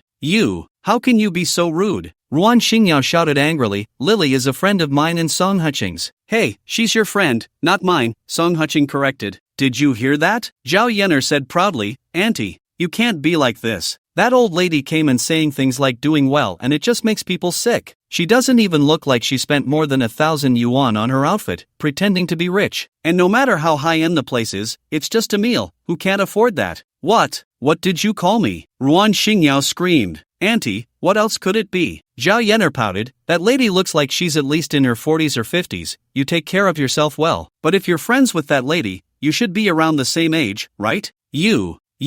Ruan Xingyao was almost so angry she would spit blood. Song Qing, just wait for me. After she finished speaking, she hung up the video call. Hey, Zhao Yener immediately smiled proudly. How was that? Did I do well? Well, that's nonsense. Song Qing said irritably. We're still in the cooling off period. I already offended her last time, and she has been dragging her feet about getting the divorce certificate. Now, it's even worse, we have to wait again. Ha! Zhao Yener was surprised. You haven't divorced her yet? Cooling off period, didn't you understand? Song Qing sighed. Just go straight to file for divorce. What's the cooling off for? Zhao Yener said dismissively. I have some really good lawyers. I'll help you with the lawsuit. Get lost. Song Qing shot her a sideways glance. What did you just say to her? Don't you remember? What? Zhao Yener asked in confusion. You said you were my girlfriend. What if she recorded it or something? What if she tries to fight me for custody? Song Qing frowned. The marriage is over, but what about my daughter? Why didn't you say so earlier? Zhao Yener panicked. You need to apologize to her quickly. Get the divorce certificate first. Apologize? Song Qing's mouth twitched as he opened his phone and sent a message. A bright red exclamation mark popped up. Zhao Yener glanced at him and fell silent. This is bad. Alright, old Song, everything will work out in the end. Let's drink. Old Qin started to mediate. Right, let's have a drink. Old Zhou and Old Wu also raised their glasses. I'm sorry, I didn't know, Zhao Yener pouted. At worst, next time I'll invite her to dinner and apologize in person. You would actually apologize to someone? Song Qing was surprised. If I did something wrong, why wouldn't I apologize? Zhao Yener pouted and said, if she wants money, I'll pay her however much she wants. Alright, stop making trouble, Song Qing scolded with a smile. Come, let's have a drink. Poof. Zhao Yener snorted lightly but still clinked glasses with him. However, as soon as the wine entered her mouth, she couldn't help but stick out her tongue. It was too spicy. Sister, do you want me to get you a bottle of soda? Old Qin laughed. No need, I can drink, Zhao Yener said seriously. Alright, let's eat something. Song Qing picked up a piece of beef and placed it in her bowl. Thank you. Zhao Yener's beautiful eyes immediately turned crescent-shaped. An hour later, 4 empty bottles were placed on the table, and Old Qin and the others had slightly flushed faces, but they still moved freely and their minds were relatively clear. But Zhao Yener was not the same. She was now leaning on Song Qing's shoulder, her eyes half closed, and she had only had one drink. Old Song, let's go. You take Xiao Zhao back? Old Wu winked. Alright,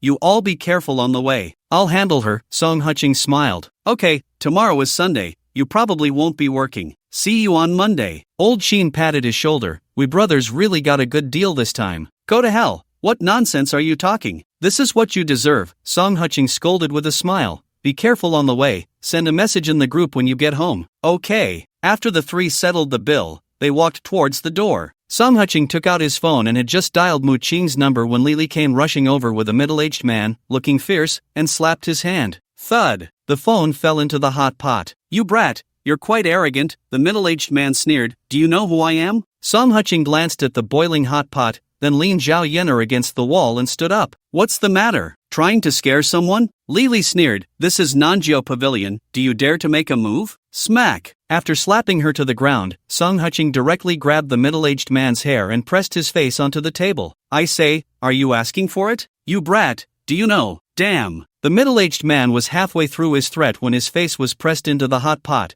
the steaming heat almost making him wet his pants. Song Qing, don't go too far. Lily screamed while sitting on the ground, covering her face. Someone come, he's killing people. As soon as she finished speaking, Manager Zhang rushed over with a group of security guards, but upon seeing the scene, they were all startled. Mr. Song, calm down. Oof. Song Qing held the middle-aged man's hair and pulled slightly. Do you have a problem? Do I know you? Brother, I was wrong, the middle-aged man hurriedly said. Mr. Song, what exactly is going on? Manager Zhang asked in a low voice. Check the surveillance. Why are you asking me? Song Qing replied irritably. Okay. Manager Zhang responded and hurried to the front desk to check the surveillance. Half a minute later, she ran back and bowed. Mr. Song, we will compensate for all your losses. Please let him go first, okay? Damn, worthless scum. After giving the middle-aged man a resounding slap, Song Qing threw him to the ground. Manager Zhang, call the police. The middle-aged man screamed, I want to see if there's any law in Linchang. I'm calling my lawyer right now. After he finished speaking, he started making a phone call. Can I borrow your phone? Song Qing looked at Manager Zhang. Okay. Manager Zhang hurriedly handed him her phone. Song Qing sat down next to Zhao Yenner and dialed a number. 10 minutes later, the police didn't come. Instead, a man in a suit arrived first. Mr. Zhang, are you alright? Chen, sue him for me. I want him in jail, the middle-aged man said sternly. Mr.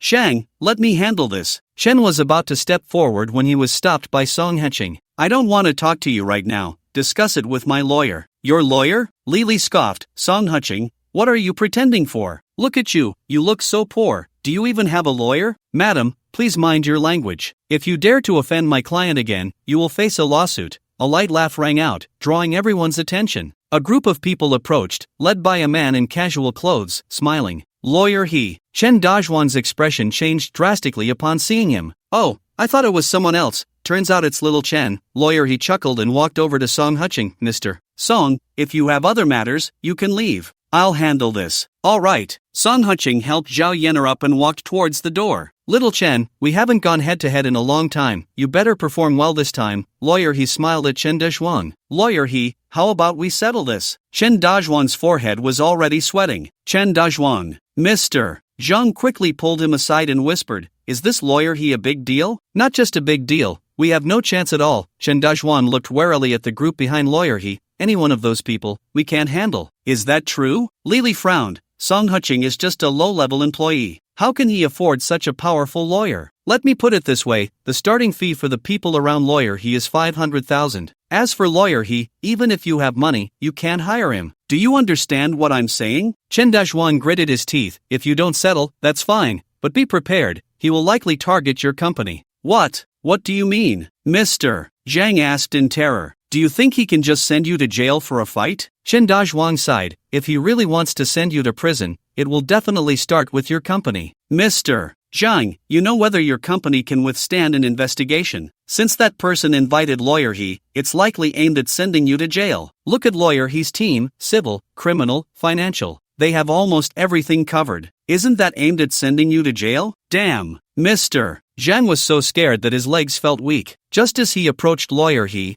a woman beside him spoke up. Boss, we found his information. Lawyer he took the tablet from his subordinate and couldn't help but smile. Zhang Zijian. Mr. Zhang, oh, his wife is not the one beside him. Let's take more photos and ask his wife if she wants to file for divorce. We can aim for Mr. Zhang to leave with nothing. Damn. Mr. Zhang's legs went weak, and he knelt on the ground. By the way, call this MS Lee's company. Ask how they could hire someone so misconducting, lawyer he said casually. Yes. A few subordinates responded and immediately started making calls. Lawyer he, this is just a small matter. There's no need to go this far. Chen Dazhuan hurriedly advised. Causing trouble is indeed not a big deal, lawyer he chuckled. I've seen the situation. My client didn't provoke you. You first threw their phone into the hot pot, which is not right. We'll compensate. Mr. Zhang was sweating profusely, and Lili was so scared her face turned pale, not daring to speak. Compensate? He Lu reached out to help him up. President Zhang, your net worth is only a few million. Your cash flow doesn't exceed 2 million. What are you going to use to compensate? What do you mean? President Zhang said with a pained expression. With so many of us involved, just the lawyer's fees will cost over hundreds of thousands. Plus the compensation for my client, you need to prepare at least 3 million. He Lu said earnestly. President Zhang, how about this? I'll give you one night to raise the money, and then I'll talk to my client. If he agrees, then you can compensate. If he doesn't, we'll see each other in court. 3 million? President Zhang slumped to the ground again. Well, that's the starting price. He Lu sighed. It's my first time meeting my client, but I've heard he's quite nice, and 3 million is just a starting price. I'll do my best to communicate with him. Help me communicate? Do you even hear what you're saying? President Zhang had curses on the tip of his tongue, but in the end, he swallowed them back.